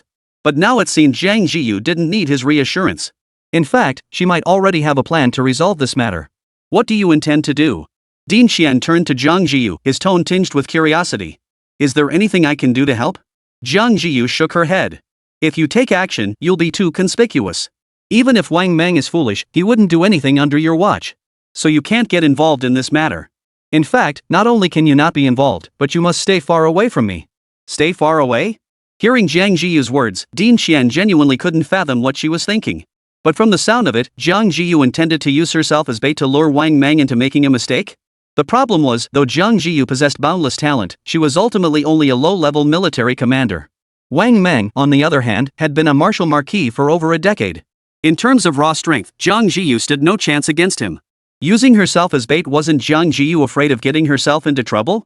Dean Xian was about to ask a few more questions, but Jiang Zhiyu had already closed her eyes, so he had no choice but to let it go. After spending most of the night at the police station, he returned home well past midnight. Yet the dormitory remained brightly lit. Upon pushing open the door, he discovered Xin Shuang hadn't left, and Zhao Muxue showed no intention of sleeping either. That girl's stubborn as a mule. She won't sleep unless you come. Xin Shuang seemed somewhat helpless, but more than that, she looked deeply concerned. Jiang Zhiyu glanced at Zhao Muxue, who was curled up on the sofa, and nodded. She told Xin Shuang to go rest first. Zhao Muxue already knew about the delivery. The little girl's emotions, which had finally begun to settle, were now teetering on the brink of collapse once more. But Jiang Zhiyu didn't offer any long-winded words of comfort. Instead, she simply rested her right hand on Zhao Muxue's head, soothing her with her psychic energy. Sleep now. When you wake up, all of this will be over. Early the next morning, Jiang Zhiyu boarded the intercity train from the capital to the metropolis. She told no one, only sending a message to Xin Shuang, asking her to keep an eye on Zhao Muxue while she was away on business. By the time Xin Shuang saw the message and located Dean Xian, Jiang Zhiyu had already been gone for 2 hours. That girl. Just yesterday I was praising her composure, and today she pulls this stunt. Dean Xian glanced at the message and instantly guessed Jiang Zhiyu's intentions. He rose and headed for the door, but his movement faltered when the office door opened halfway. Jiang Zhiyu's words from last night seemed to echo in his ears once more. Furrowing his brow, he forced down the urge to rush straight to Shanghai and sat back down at his desk. Jiang Zhiyu wasn't impulsive. If she dared to do this, she must have her reasons. The problem was, Wang Mang was a martial lord. And a long-established one at that. To hunt an eagle, one must be prepared to be pecked by it. Using a martial general's strength to set a trap for a martial lord? The slightest misstep could mean Jiang Zhiyu vanishing without a trace. How on earth did that girl dare to do this? Dean Xian felt like an ant on a hot pan, desperate to do something yet seemingly powerless to act. A sudden thought struck him, and his eyes lit up. He grabbed the desk phone and dialed a number. Meanwhile, Jiang Zhiyu was alone. After leaving the station, she hailed a taxi. Driver, take me to Wuda University in Magic City. Young lady, you're a student at Wuda University in Magic City, right? Well, so young and already a student at Wuda University in the Magic City. Your future achievements will be boundless. The driver, a local Shanghainese, was quite talkative. Even though Jiang Zhiyu hadn't responded to him once, he kept chatting away non-stop. Anyone who gets into Magic City Martial Arts University is a genius. My son's taking the entrance exam next year. If he gets into Wuda University, I'll thank heaven. It was clear the driver held Shanghai Martial Arts University in the highest regard. It made sense. As the nation's most prestigious martial arts university outside of Shuimu, Shanghai Martial Arts University held a stature in the hearts of locals that likely rivaled even Shuimu's. If this had been earlier, Jiang Zhiyu might have exchanged a few words in response. But now, she had absolutely no interest in the topic. Half an hour later, the taxi pulled up at the entrance of Magic City Martial Arts University. Watching Jiang Zhiyu step out and walk silently toward the entrance, the Shanghai driver couldn't shake the feeling that something was off. Wait, hadn't he seen this girl somewhere before? The driver turned his head uncertainly to glance at Jiang Zhiyu's retreating figure once more. It wasn't until Bai Changsheng suddenly appeared beside her that it dawned on him. So it's her. But wait, isn't she from Shuimu? What's she doing at Wuda? Wait. Stop. Within his line of sight, Bai Changsheng had already begun to shape a fireball. Then, under the driver's stunned gaze, he hurled it straight at the gates of Magic City Martial Arts University. Chapter 155, Kicking Off Campus. Boom! The fireball collided with an invisible barrier, causing no real damage to the gates. As one of the nation's premier martial arts institutions, Magic City Martial Arts University might not possess the legendary heritage of Shuimu, but it wasn't something just anyone could destroy. Besides, Bai Changsheng hadn't even unleashed his full power with that fireball. Zhiyu, are you sure this is wise? Bai Changsheng glanced at the crowd gathering to watch, feeling a twinge of unease. Smashing the gate right off the bat wasn't just about demanding an explanation. After today, both he and Jiang Zhiyu would likely be blacklisted from Magic City Martial Arts University. No, it was uncertain whether they could even leave safely, let alone think about the future. The taxi driver who had brought Jiang Zhiyu over earlier, seeing their actions, feared someone might recognize him. He floored the gas pedal and sped off, not daring to linger for the spectacle. Jiang Zhiyu didn't respond to Bai Changsheng's words. Instead, she summoned her alloy spear and thrust it into the paving stone before her. Jiang Zhiyu of Shuimu University, invited by Dean Wang Meng for academic exchange. That single statement instantly piqued everyone's curiosity. Especially among the students who had gathered earlier, eager to see who was bold enough to storm the gates of Magic City Martial Arts University. Upon recognizing Jiang Zhiyu and Bai Changsheng, their expressions turned strangely unsettled. If one were to name the martial artists who had dominated the headlines across the entire Celestial Empire over the past month, it would undoubtedly be Jiang Zhiyu and Bai Changsheng. Setting aside other achievements, their performance alone in the Global University Martial Arts Tournament was enough to turn heads worldwide. With the event broadcast live worldwide, Bai Changsheng had preserved the nation's last shred of dignity. His iconic declaration had ignited heated discussions across the entire internet. Earlier, a thread had even appeared on the Magic City Martial Arts University forum. Why can't Magic City Martial Arts University produce another Jiang Zhiyu? Though the thread was deleted by faculty within 2 hours, many had already seen it. Some even suggested the university president personally recruit Jiang Zhiyu from Shuimu University. Regardless, over the past 10+ days since the finals, Jiang Zhiyu and Bai Changsheng have certainly dominated the conversation. What they hadn't anticipated was that Jiang Zhiyu and Bai Changsheng actually showed up at Shanghai Jiaotong University under the guise of an exchange program. The problem was, their demeanor didn't look anything like that of exchange students. It seemed more like they were here to cause trouble. Some were about to step forward to inquire what had happened, but upon meeting Jiang Zhiyu's icy stare, they instinctively halted in their tracks. Jiang Zhiyu showed no sign of courtesy whatsoever. After finishing her statement, she drew her spear and strode forward. Under normal circumstances, the university security would have stepped in to block her path, or at least attempted to halt her advance. But the problem was, the one entering was Jiang Zhiyu, and she was doing so under the pretext of an exchange visit at the dean's invitation. Who dared to stop her? If they did and the dean held them accountable later, would they still want to keep their jobs? Precisely because of this, an extremely bizarre scene unfolded at the entrance of Magic City Martial Arts University. Despite Ming Changsheng having just unleashed a fireball at the university's gates, not a single one of the dozen or so onlookers dared to step forward. A person's reputation precedes them, and everyone feared the worst. Even after stepping onto the campus grounds, Bai Changsheng found it hard to believe. Seriously, what are these people at Magic City Martial Arts University doing? How could they just let us in? Observing the curious yet hesitant students surrounding him, Bai Changsheng couldn't help but chuckle. While others might not know what Jiang Zhiyu intended, he certainly did. This trip to Wuda University was Jiang Zhiyu's way of throwing a wrench in the works. Her response to Wang Meng's delivery to Shuimu. None of them were defenseless. If Wang Meng could find Shuimu, couldn't they find him? Compared to Wang Meng's somewhat underhanded move, Jiang Zhiyu's action was pure, unadulterated mockery. And right in front of all these students, Wang Meng couldn't say or do anything. He just had to swallow his pride.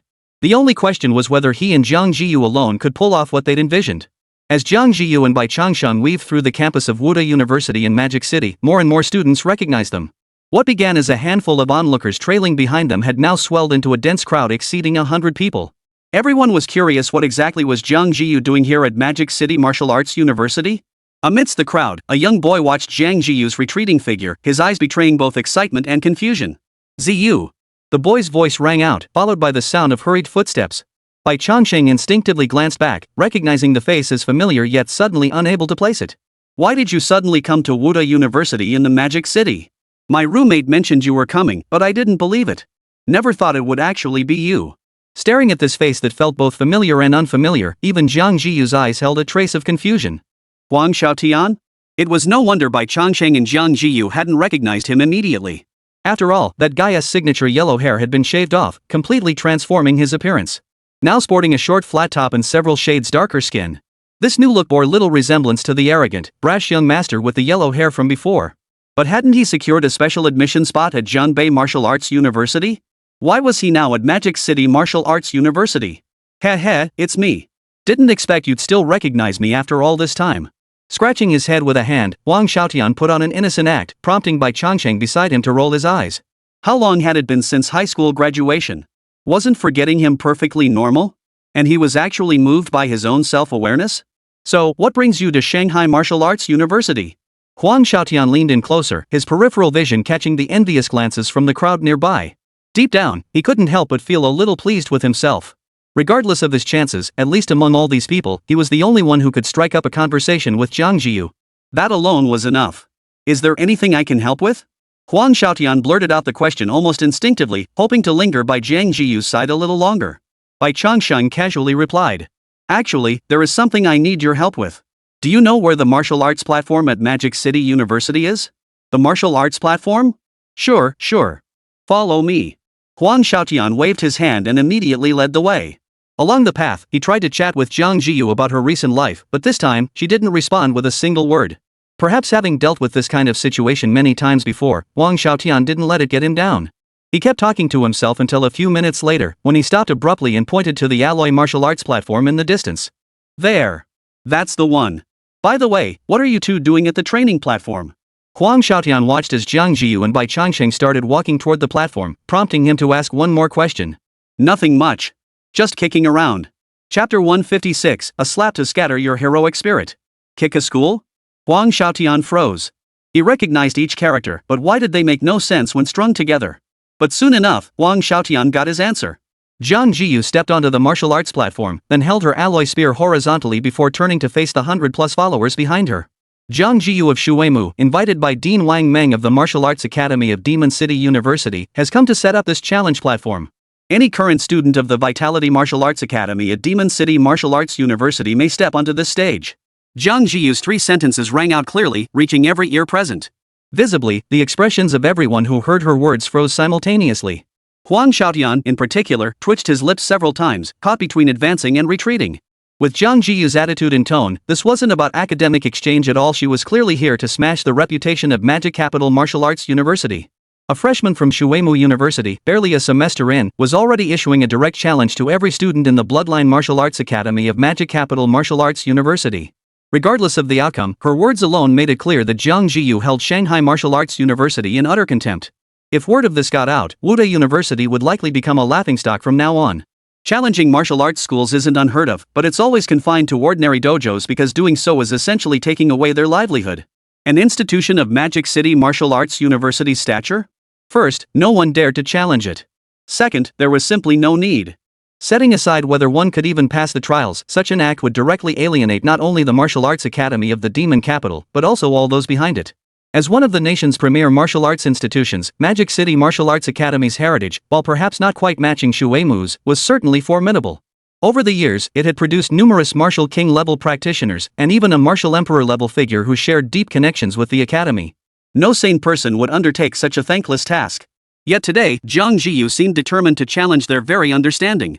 She actually uttered these words in front of everyone, and her challenge was directed at every student from freshman to senior year. In an instant, the crowd erupted in uproar.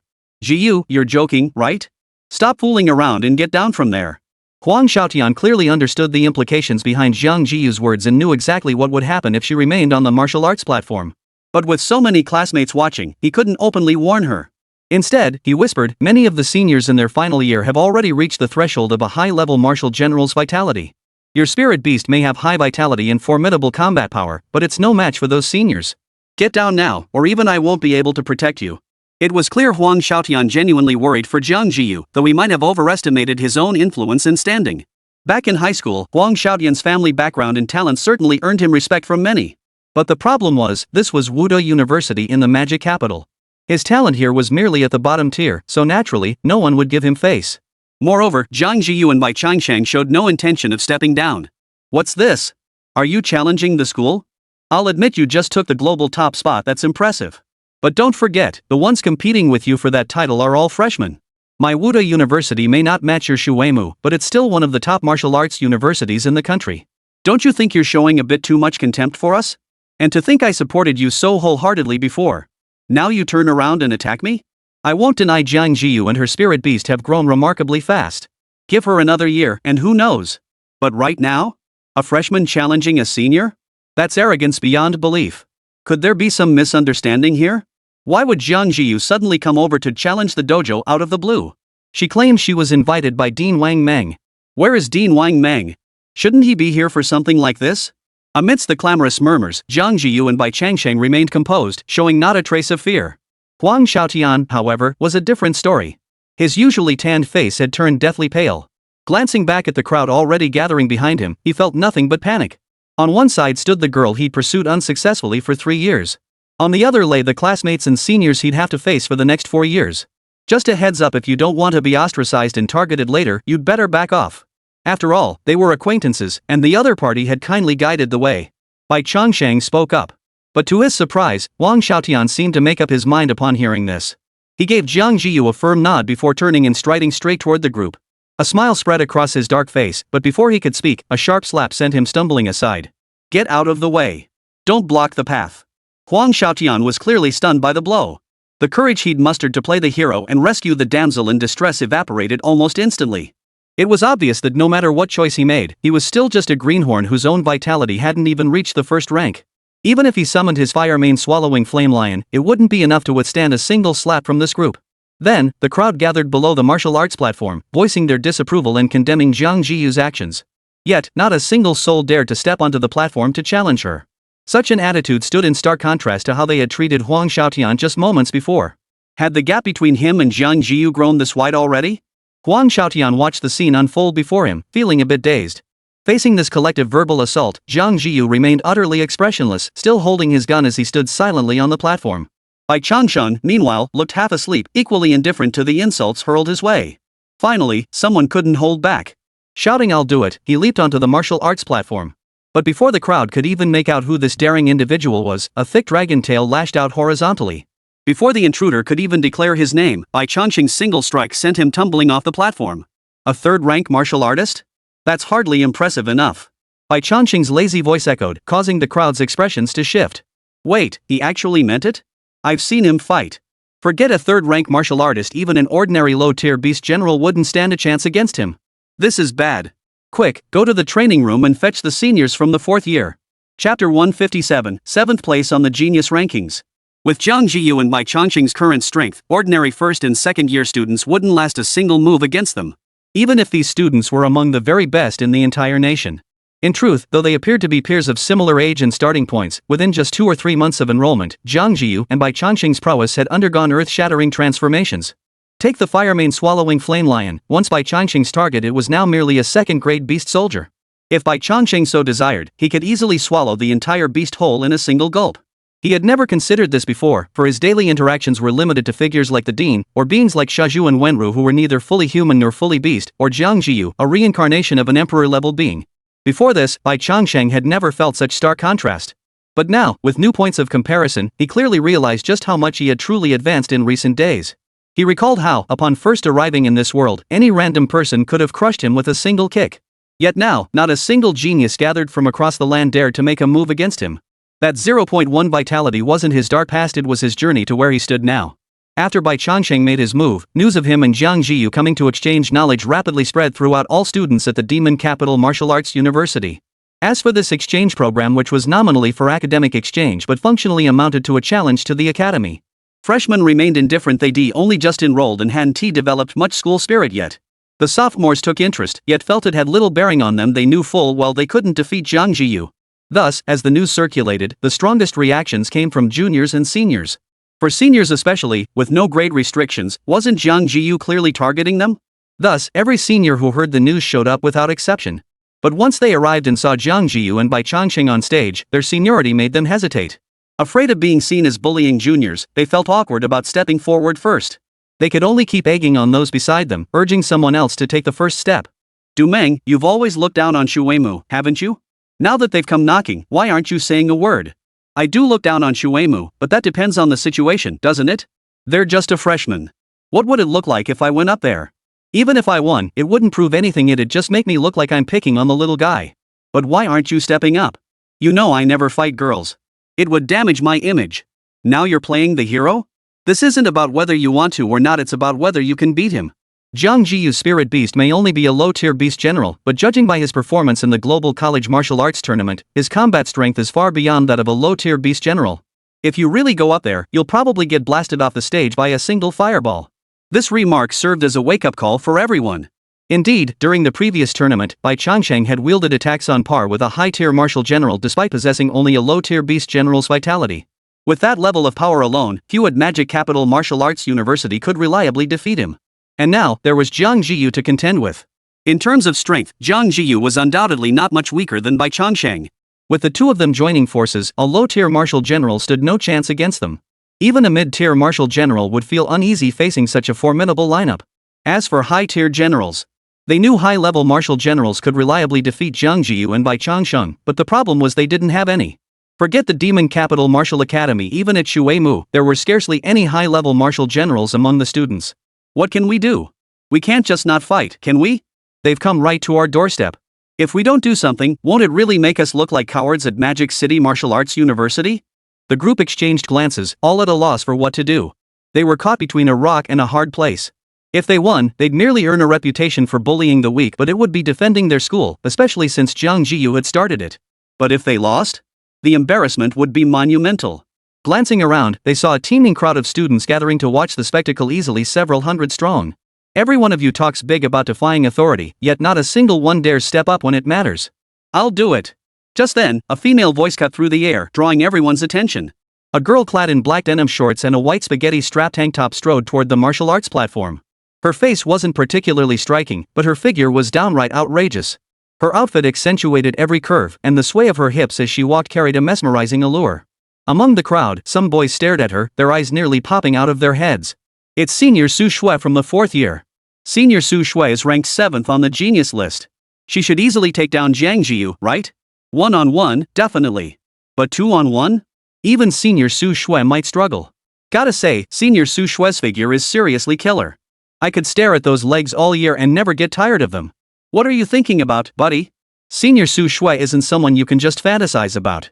She made it clear her future boyfriend has to be at least a martial marquis. A martial duke? Are you kidding? Do you really think martial dukes grow on trees? Senior Su Shui is only a senior, yet she's already an intermediate martial general. She's likely to achieve martial marquis herself someday. What's wrong with wanting a martial marquis boyfriend? I guess you're right. The crowd's clamor never ceased, but none of that mattered to Jiang Zhiyu and Bai Changsheng on stage. What mattered was that a worthy opponent had finally arrived. Bai Changsheng's eyes narrowed slightly before he noticed the weapon fastened to Su Shui's waist, a coiled whip. Another whip user? Wonder who'd come out on top against Sophia? Little sister, your talent is truly remarkable. But acting like this, isn't it a bit disrespectful to the Demon Capital Martial Arts Academy? Just apologize nicely and leave, and I'll let you off the hook.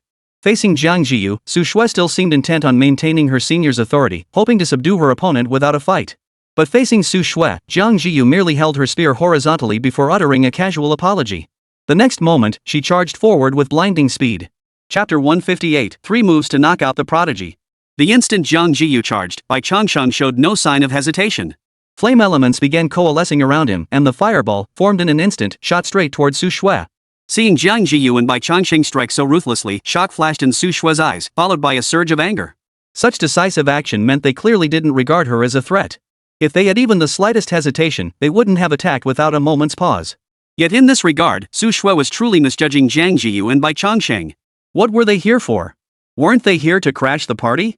If you have to worry about saving face when you're crashing a party, what kind of crashing is that? So it's not that they weren't afraid of Su Shui, they simply never even considered the idea of fear. Whoever came at them would inevitably face battle, so they might as well strike first and seize the initiative. But Su Shui was ultimately an intermediate martial general tier opponent, possessing over 40,000 health points. Regardless of other factors, her physical prowess alone was beyond comparison to Bai Changsheng and Jiang Zhiyu. His right hand gripped the handle of the long whip. With a sudden flick of his wrist, the whip instantly unfurled, crackling and snapping as it lashed out toward the fireball hurtling toward Bai Changsheng. The whip collided with the fireball. The solid orb instantly shattered under the impact, sending flames flying in all directions. From that single collision alone, Bai Changsheng could sense the sheer force behind Su Shui's strike. His fireball was no weak attack, its power rivaled that of a mid-tier martial general. Yet Su Shui had effortlessly shattered it, proving her strength was far beyond that of a mere newcomer to the intermediate level. Had this been a one-on-one confrontation, Bai Changsheng would have been on high alert by now. Unfortunately, this was not a one-on-one situation. Amidst the flames, Jiang Zhiyu's figure suddenly burst forth. Her alloy spear shot out horizontally, aiming straight for Su Shui's throat. Concealed by the flames, the spear had already been thrust forward before Su Shui could react. A low-level martial commander likely wouldn't have had time to react and would have been instantly dispatched by Jiang Zhiyu's spear. But Su Shui was no low-level martial commander. Facing Jiang Zhiyu's thrust, she hesitated not a moment. With a cold snort, she flickered her whip again. As if possessed of a mind of its own, the whip coiled around the spear the instant they touched, binding it tightly. She exerted force with her arm once more, attempting to wrest the spear from Jiang Zhiyu's grasp with brute force.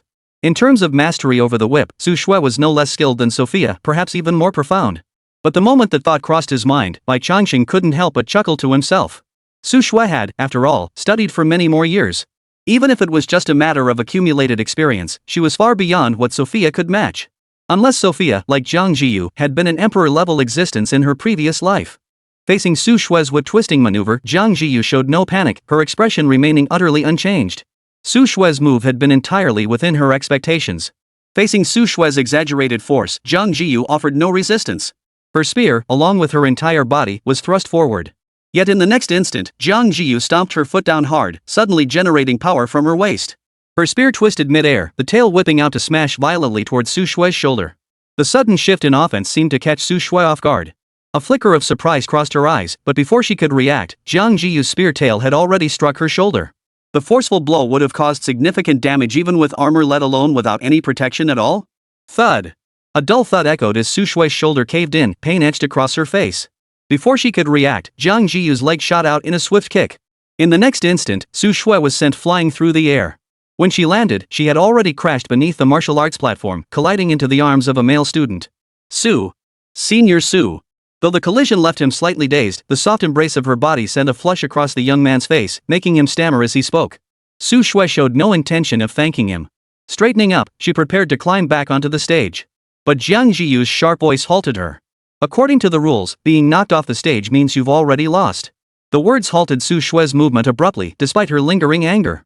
On the platform, Jiang Zhiyu stood as straight as ever, her expression cool and composed. Even after such a fierce battle, her hair, tied up in a bun, remained perfectly untouched. Clearly, she hadn't exerted herself to her fullest. Gazing at the martial arts platform mere steps away, Su Shui finally let out a cold snort. She spun violently, brushing aside the person blocking her path, and walked away without looking back. Wait, that's it? It's over? As Su Shui walked away, Jiang Zhiyu remained standing on the stage, leaving the surrounding crowd utterly dumbfounded. They had expected Jiang Zhiyu to win after all. Her performance in the previous tournament had proven she and Bai Changsheng possessed strength on par with intermediate-level martial generals. But the problem was, this victory seemed far too effortless. From the moment she launched her attack to the collision, and then Su Shui flying backward off the stage, the entire sequence had taken only a few seconds. A mere few seconds to defeat Su Shui? That didn't make sense. Wasn't Su Shui an intermediate-level martial artist? Shouldn't defeating two lower-level martial artists be a breeze? Moreover, judging by the speed of her defeat, it didn't seem like she had made any significant improvement compared to that third-rank martial artist. So the question arose, was it that Jiang Zhiyu and Bai Changsheng were simply too powerful, or was Su Shui's strength too weak? Everyone exchanged bewildered glances, seeing the same astonishment in each other's eyes. The battle ended too swiftly for them to grasp the details of the exchange. All they saw was Su Shui unleash a fireball before being sent flying backward. If even Su Shui, ranked 7th on the Celestial Genius list, could be defeated so decisively, what chance did they have against Jiang Zhiyu? This thought weighed heavily on everyone's mind.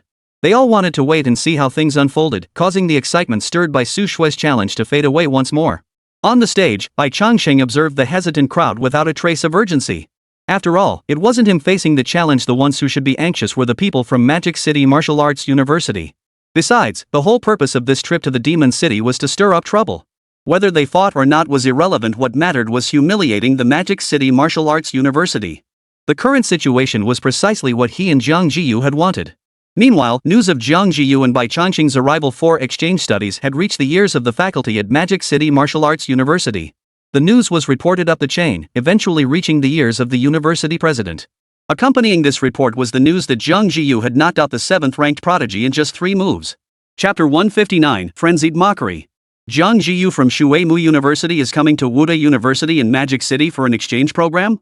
Initially, the president of Magic City Martial Arts University found the news hard to believe. Beijing and Shanghai are so far apart. What on earth would she be doing here? The president of Magic City Martial Arts University was a middle-aged man with a receding hairline, wearing square-framed gold-rimmed glasses. His belly bulged prominently, making him look less like a martial artist and more like a small company manager who had completely given up on maintaining his physique in middle age. But anyone with even a passing familiarity with him would never associate him with any corporate executive.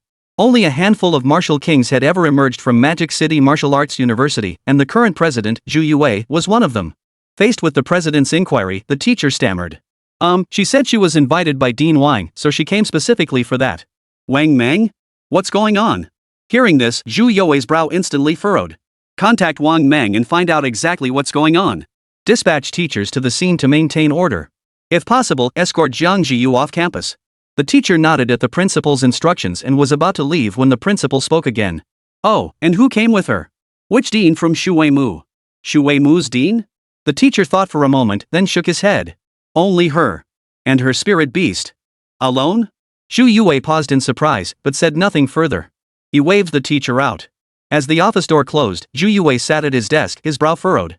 He certainly knew Jiang Zhiyu. During the previous Global University Martial Arts Tournament, Jiang Zhiyu had represented Shuimu and the Dragon Nation to claim first place in the freshman division. How could he not recognize her? It was no exaggeration to say that after that battle, every university in the Celestial Kingdom envied Shuimu for having Jiang Zhiyu. What surprised him, however, was that Shuimu's 3 old fools had actually trusted her to come alone. Didn't they fear some mishap might occur along the way? If it were him, he would have followed her every step, providing covert protection no matter what she did. Moreover, he couldn't believe those 3 at Shuimu were unaware of Jiang Zhiyu's purpose in coming to the Magic City. Yet not one of them tried to stop her. Had all 3 of them lost their minds? That didn't make sense. Shaking his head, he decided to let it go since he couldn't figure it out. Jiang Zhiyu was clearly after Wang Meng. Handling this matter was Wang Meng's responsibility. There was no need for him to intervene. If he had to step in for every single issue, would he ever have time for anything else? Jiang Zhiyu and Bai Changsheng remained unaware that the president of Shanghai Martial Arts University had learned of the incident yet chose not to intervene. But whether they knew or not didn't matter. As long as Wang Meng was aware of it. Under the pretext of accepting his invitation, she had deliberately come to offend every student at Magic City Martial Arts University. Even if no one dared speak up openly, resentment toward Wang Meng would inevitably simmer behind the scenes. And if Wang Meng learned of this, his anger toward Jiang Zhiyu would only deepen. For an ordinary student, provoking a renowned martial master like Zhuge Liang is tantamount to courting death. Yet Jiang Zhiyu's very purpose in coming here was to provoke Wang Meng. In fact, her plan included traveling to the wilderness after her visit to the martial arts university in the Demon City. Wang Meng, you must come find me in the Wasteland. Jiang Zhiyu's expression remained cool and composed, yet the turmoil within her heart was far from the calm exterior. Because of her rebirth, the story between Wang Meng and the old man and the young man had changed somewhat, yet it seemed unchanged. Originally, Jiang Zhiyu had intended to wait until her strength was sufficient, until she held enough sway, to see if there was still room for maneuver in this matter. Unfortunately, Wang Meng never gave her that chance. Not only did he kill Zhao Mushua's grandfather, but he also delivered that package directly into her hands. Given this, if Jiang Zhiyu didn't give him a proper response, she would likely be targeted by Wang Meng for a long time to come. Given that, it was better to settle this once and for all. Lowering her gaze, Jiang Zhiyu glanced at the spirit-gathering pouch fastened to her waist before turning to look at Bai Changsheng. Bai Changsheng, who shared a deep understanding with Jiang Zhiyu, knew exactly what she was thinking. Clearing his throat, he spoke decisively. Originally, I came specifically because Dean Wang Meng mentioned that Magic City Martial Arts University is teeming with talent. Turns out, all this talk of talent? This level of strength is nothing but a joke. And to think I heard that Magic City Martial Arts University has always aspired to rival Shuimu University, leaving other martial arts universities in the dust. This is the level of skill they boast? With this level of skill, they want to rival Shuimu? The entire Qishui Martial Arts Academy combined can't even beat a freshman from Shuimu. How dare they even mention such a thing? Bai Changsheng ranted on stage, his words dripping with scorn. This demeanor was a stark contrast to his composure during the grand tournament. But Bai Changsheng felt no shame. After all, he was merely a spirit beast. Besides, he was speaking nothing but the truth. Whether those below the stage could accept it was none of his concern. The effect of his words was immediate. After a barrage of mockery, someone below the stage couldn't take it anymore. You too. How dare you disparage the demon capital martial university like this? Do you really think no one is here? One man couldn't hold back, leaping directly onto the martial arts platform. Pointing his right finger at Bai Changsheng, he roared, I once had some respect for you because you fought for the nation.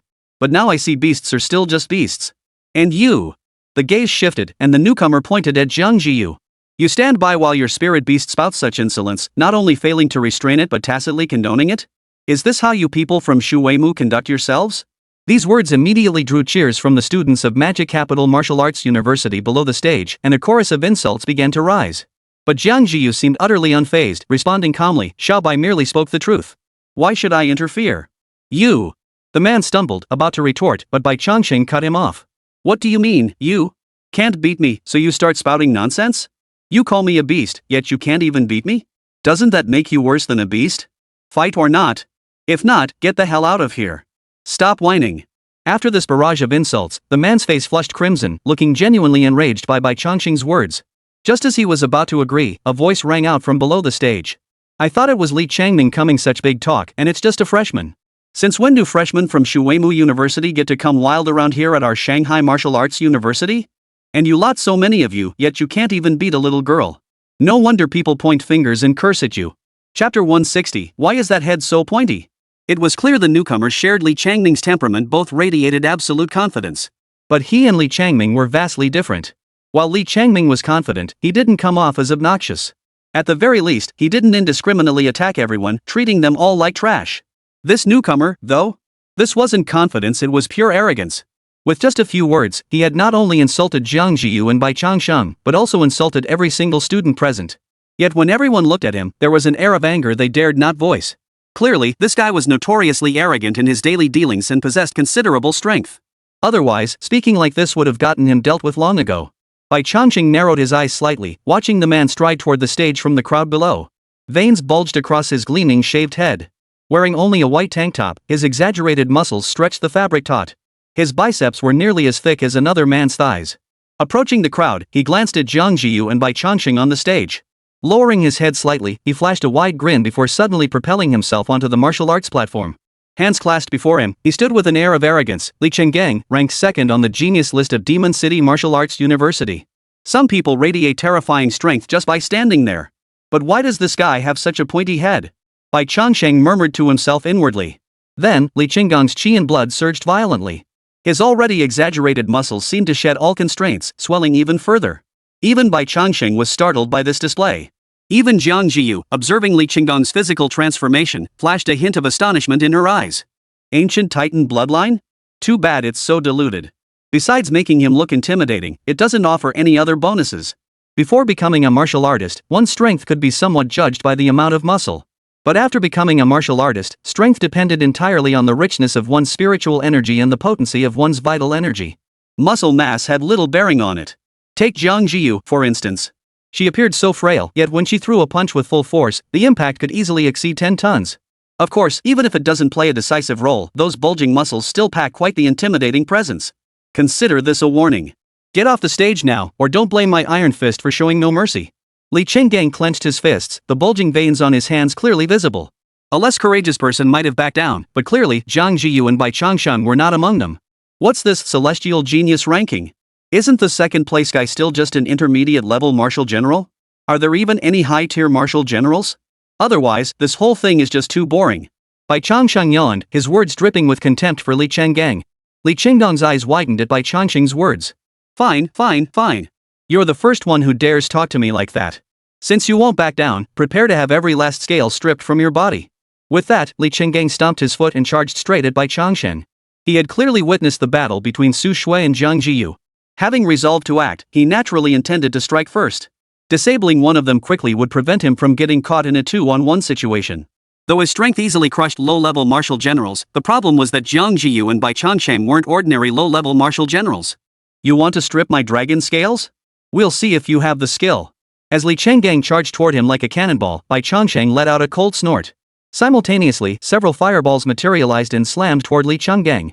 Following that, a streak of blue-white lightning shot across the sky. Boom! Boom! Boom! 3 successive explosions echoed as the fireballs Bai Changsheng unleashed burst like balloons under Li Chenggang's fists, sending bursts of flame flying but failing to halt his advance. It must be noted that with Bai Changsheng's current spiritual power, his fireballs could easily wound low-level martial generals upon contact. A direct hit would likely cause severe injury, if not death. Yet when the fireball collided with Li Chenggang's fist, it failed to inflict any damage whatsoever. This sight sent a chill through Bai Changsheng's heart. A mid-tier martial general was still somewhat overpowered for him at this stage. Fortunately, his arsenal extended beyond mere fireballs. The fireball shattered against the fist, only to instantly transform back into its purest elemental form. It then fused directly with the thunderbolt that followed. The thunder's power was formidable to begin with, and now, infused with the essence of fire, its destructive force surged exponentially in the blink of an eye. Li Changgang had intended to block with his fists again, but upon seeing the thunderbolt thick as an arm, shock instantly gripped his heart. Without hesitation, he leapt backward, evading Bai Changsheng's strike while simultaneously launching himself forward to slam into the opponent. A crow riding a plane? Seeing Li Chenggang's posture, these words involuntarily flashed through Bai Changsheng's mind. If this blow landed squarely, even with dragon scales for protection, it would be excruciating. But Jiang Zhiyu, who had been standing guard nearby, moved at that very moment. After Bai Changsheng forced Li Changgang into the air, she planted her foot firmly and swung her spear in a sweeping arc, lashing out fiercely at Li Changgang mid-flight. Simultaneously, Bai Changsheng flung out the dragon's tail. Crash! Both the spear shaft and the dragon's tail struck Li Chenggang's arms, which he had thrust forward to block the attack. The force sent him flying backward over 10 meters. But Li Changgang was no Su Shui. His body plummeted sharply, yet he regained his footing and stood firmly on the martial arts platform. He shook out his arms. Aside from a few red marks where the heavy blows had landed, there was not a single scratch. This single move alone demonstrated that Li Changgang was far more formidable than Su Shui. Not only was his vitality significantly higher than Su Shui's, but he also possessed this level of combat experience. Though Li Changgang appeared far more arrogant than Su Shui, he had actually fought with extreme caution throughout the battle, never giving Jiang Zhiyu or Bai Changsheng an opening to knock him off the platform. This guy's a handful. Bai Changsheng shot Jiang Zhiyu a glance. Clearly, Jiang Zhiyu shared his assessment. But tough or not, they had to deal with him. Since they couldn't take him down without a fight, it was time to settle this with their fists. Without a moment's pause, Bai Changsheng and Jiang Zhiyu charged forward simultaneously. Before Li Changgang could fully plant his feet after landing, they were upon him once more. As the spear once again bore down on him, Li Changgang roared, his form swelling to monstrous proportions. At that moment, he truly resembled a balloon filled to bursting, his physique stretched to an utterly absurd and unimaginable extent. Chapter 161, You Have No Martial Virtue. Despite his entire body resembling a balloon, Li Changgang gave off an overwhelmingly heavy and solid impression. There was no way anyone could mistake those balloon-like, bulging muscles for something light and insubstantial. Regardless of whether his strength had truly increased from this, the visual impact was undeniably maximized. Thud! His fist, as big as a sandbag, clenched tightly before smashing into Jiang Zhiyu's thrusting spear. Even Bai Changsheng couldn't help but feel a jolt of awe witnessing Li Chenggang's stance. Seriously, how confident does one have to be to dare clash a fist directly against a spear? Wasn't he afraid of crippling his own hand? But as it turned out, Bai Changsheng had underestimated this prodigy of the world. Li Changgang dared to do this because he had something to rely on. When his iron fists collided with the spear tip, a metallic clang echoed. Then, under Bai Changsheng's gaze, Jiang Zhiyu's alloy spear, subjected to an unbearable force, slowly bent before everyone's eyes. Junior Jiang, your talent is truly formidable. Even at the same age, I couldn't compare to you. But you shouldn't be challenging students from higher grades. After all, you're still just a low-level martial commander. Whereas I am about to ascend to the ranks of a high-level martial general. As Li Changgang finished speaking, as if to prove his words, his thick arms surged with power. Jiang Zhiyu had barely been holding her ground, but now, with Li Chenggang's renewed force, she was pushed backward, her feet losing traction. In this tug of war, Jiang Zhiyu stood no chance against him. However, Bai Changsheng, who had been watching from the sidelines, saw this and launched a sudden attack. Thunder and flame elements surged from his brow, erupting into a torrent of energy. The fusion of thunder and flame caused the air to churn violently, whipping up a whirlwind around them. This attack was even more overwhelming than the one Li Changgang had just dodged. You claim to be nearing the rank of high-grade martial general? Then try to see if you can withstand an attack worthy of a high-grade martial general. Bai Changsheng's voice boomed out. Li Changgang whipped his head around, his expression instantly turning grim as he stared at the utterly outrageous attack. Damn it! You're not playing fair! Li Changgang cursed furiously, yet dared not hesitate. Clenching his other fist, he slammed it out to meet Bai Changsheng's incoming attack. I'm a spirit beast, what martial ethics are you talking about? Bai Changsheng saw nothing wrong with his actions. He and Jiang Zhiyu were one entity, bound by a spirit pact. It was only natural for him to join the battle. The fault lay solely with Li Changgang for not having a spirit beast of his own. Boom! The energy slammed heavily into Li Chenggang's fist, sending a violent wave of energy rippling outwards. The sheer force of it made the spectators below the stage frown in alarm. The mere aftershock of the collision filled them with dread. Had they been the ones fighting on stage, they would likely have been obliterated by that single energy strike. Wait, you're telling me someone capable of unleashing an attack of this caliber is a low-level beast general? Previously, they'd only watched the battles through live streams, lacking this visceral impact. Some even felt Bai Changsheng's victories were too hard fought. If they'd been up there, it wouldn't have been a walk in the park, but at least a crushing victory. But now it was clear, it wasn't that Bai Changsheng hadn't won decisively enough. It was that his opponents were simply too formidable. If they had been in his place, a single strike would have been enough to wipe them all out. This sheer power explains why Bai Changsheng claimed the global championship. But could Li Changgang withstand such overwhelming might? Though they'd previously disliked Li Changgang, he now represented Magic City Martial Arts University. A loss would reflect poorly on them too. Naturally, they hoped Li Changgang would win. But reality wouldn't bend to their wishes, and Li Changgang possessed no mystical powers to aid him. Facing Bai Changsheng's assault, Li Changgang managed only a brief moment of resistance before he was reduced to cries of agony. An attack from a high-level martial general ultimately exceeded his limits. Seeing Bai Changsheng's strike land effectively, Jiang Zhiyu hesitated not a moment. She abruptly released her grip on the alloy spear. The twisted shaft flew backward in an arc, but Jiang Zhiyu's hands clenched around it again, gripping the spearhead tightly. She absorbed the recoil and was already poised to strike once more. This time, Li Qingdang's entire focus was consumed by Bai Changsheng, leaving him utterly unable to attend to Jiang Zhiyu's side. Under these circumstances, Jiang Zhiyu's strike drove straight through, slamming heavily into Li Qingdang's chest. Put! Li Changgang spat a mouthful of blood as his body flew backward uncontrollably. Bai Changsheng had already withdrawn all his attacks the moment Jiang Zhiyu's strike landed. Though he'd come to challenge the dojo, this wasn't a life or death battle. When it was time to hold back, Bai Changsheng wasn't stubborn. If Li Changgang had actually died, no amount of justification would have sufficed. Besides, it wasn't Li Changgang who bore them a grudge. Yet one thing remained baffling to Bai Changsheng. Is it that none of you from Magic City Martial Arts University like wearing protective gear? Or do you genuinely believe we can't scratch you? Bai Changsheng watched Li Changgang being knocked off the platform, his gaze shifting slightly as he skillfully launched into a fresh round of taunts. His contempt was directed at the situation, not the individuals equally dismissive of everyone below the stage. This time, however, Bai Changsheng's taunts had little effect. Even as the fury in every pair of eyes glaring at him reached its peak, the cold, hard truth remained. Not even Li Changgang, ranked second on the genius list, had managed to win this match. This effectively declared that Jiang Zhiyu and Bai Changsheng had together swept through the entire Magic Capital Martial Arts University. As for the top-ranked prodigy, he wasn't even on campus. And even if they managed to recall the top-ranked student, it would be of little use. If the second-ranked Li Changgang had been defeated so decisively, the gap in strength between the top two was negligible. So, should these two from Shuimu University be allowed to strut in so arrogantly and then walk away unscathed? Jiang Zhiyu withdrew her spear, glancing down at the weapon in her hands with a slight frown. This spear had been purchased after her battle with the Steel Bone Wolf King. It had been barely adequate before, but now that her strength had risen to that of a low-level martial general, it was already struggling to keep up with her demands.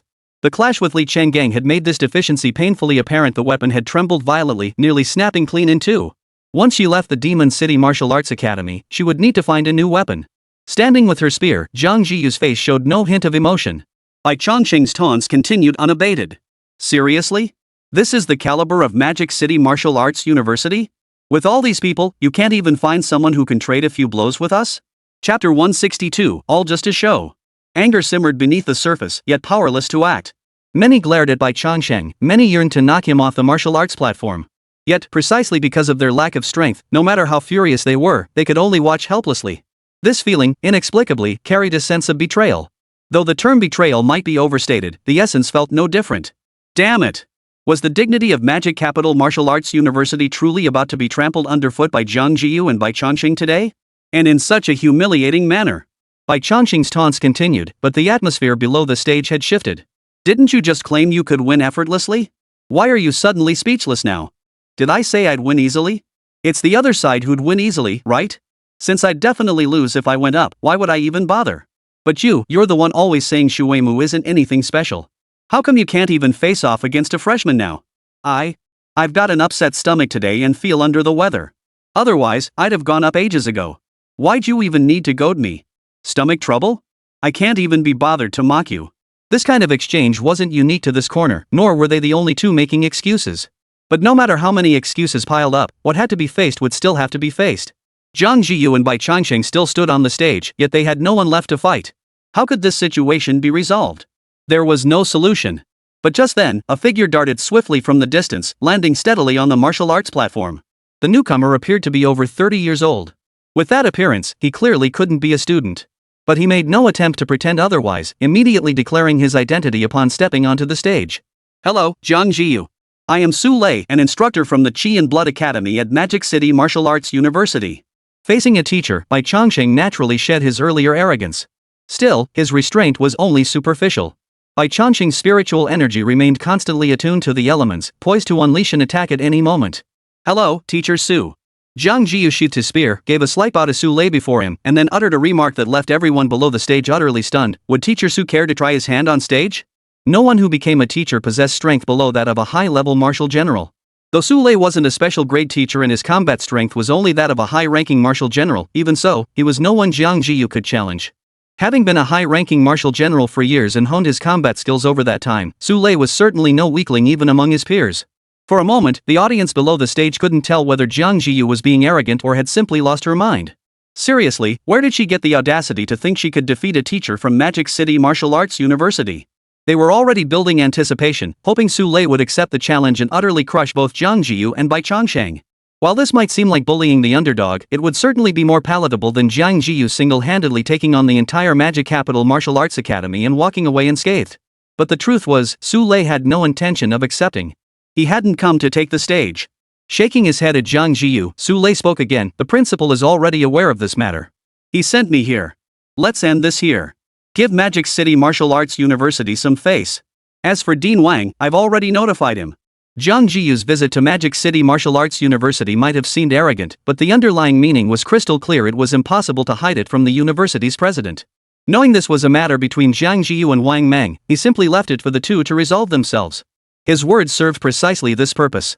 As for how the two would ultimately resolve it, or whether things might spiral out of control, he had considered it, but dismissed it as unimportant.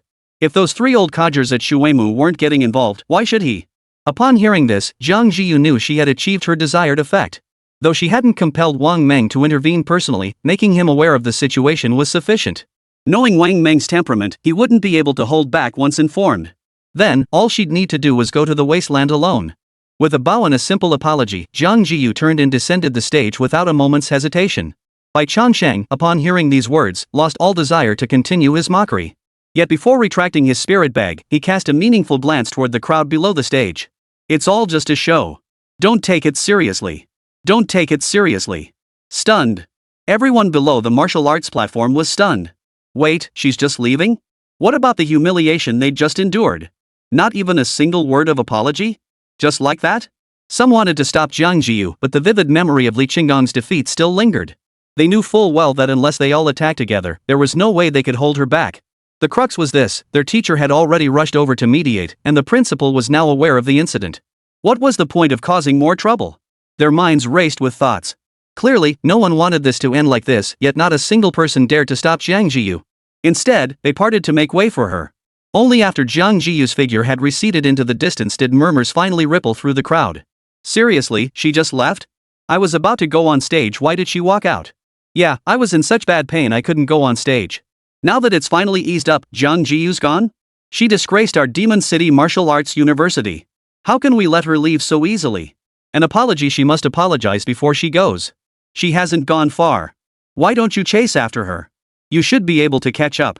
Ugh, why is my stomach hurting again? Jiang Zhiyu had no idea what the students of Wuda University in the Demon City were thinking after she left, but none of that mattered. What mattered was that the matter concerning Wang Meng must be resolved. Wang Meng is, after all, a long-established martial lord level figure. We don't know his chi blood level or the martial arts he practices. Wasn't it a bit reckless to lure him over like that? Suicidal? Jiang Zhiyu turned to glance at Bai Changsheng, who hesitated to speak, then voiced the two words he hadn't dared utter. It's blunt, but we're just low-level generals after all. Can we really rely on Xiazhu and Wenru? It wasn't that Bai Changsheng looked down on Xiazhu and Wenru, it was simply that their actual performance bore little resemblance to the image of a wuhou he had imagined. Gentle remained silent day in and day out, never once demonstrating his true strength. Xiazhu had sparred with Bai Changsheng many times, but the brute relied solely on sheer physical toughness and brute strength. As for martial arts techniques, elemental control, or psychic power, he'd never seen the man use any of it. Whether he simply didn't need them against Bai Changsheng or truly lacked them was anyone's guess. Chapter 163, To catch fish, you must cast a generous bait. Meanwhile, in the barren wasteland, Wang Meng stared at the message his friend had sent, suddenly falling silent. Teacher, what's wrong? Seeing Wang Meng's silence, a man in his early 20s beside him spoke up. Interrupted, Wang Meng snapped out of his reverie. He promptly removed his combat bracelet and handed it over. Moments later, the young man gasped in astonishment, Jiang Zhiyu, how dare she? Using your name to disrupt the event at Wuda University in Shanghai, isn't that slapping you in the face? After this incident, how can you possibly maintain your standing at the university? Any clear-eyed observer could see that Jiang Zhiyu's entire trip was a calculated move, trading one reputation for another. The harder she pressed, the more resentment the students at Magic City Martial Arts University would harbor toward Wang Meng after he left. It might not accomplish much, but it sure would be nasty. After all, she wasn't part of the university, but Wang Meng would have to face the students every day.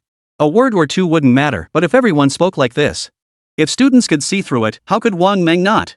Yet Wang Meng's face remained utterly expressionless. He simply closed his eyes and took a deep breath.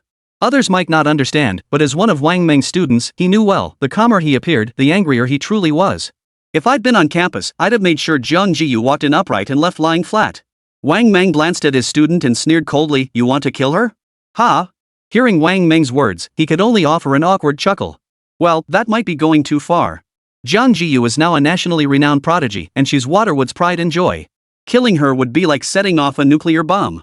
But giving her a lesson and making her suffer some injuries is perfectly acceptable. Just as he was about to say more, his combat bracelet vibrated again.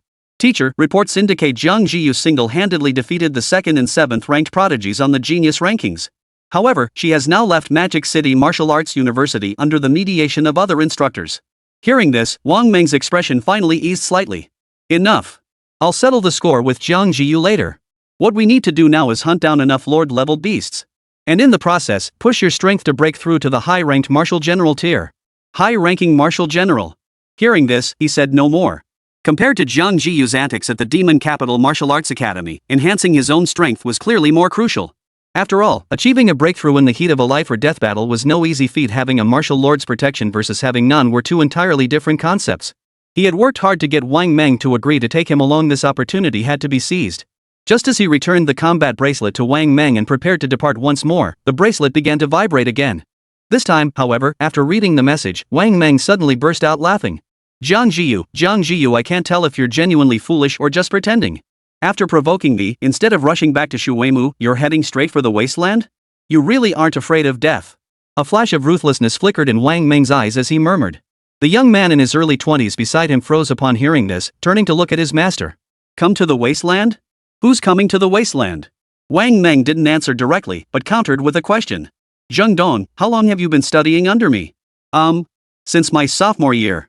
I've been your student for exactly 2 years now." Not sure what Wang Meng was getting at, Zheng Dong answered honestly. 2 years? How do you think I've treated you these past 2 years? Wang Meng glanced sideways at Zheng Dong.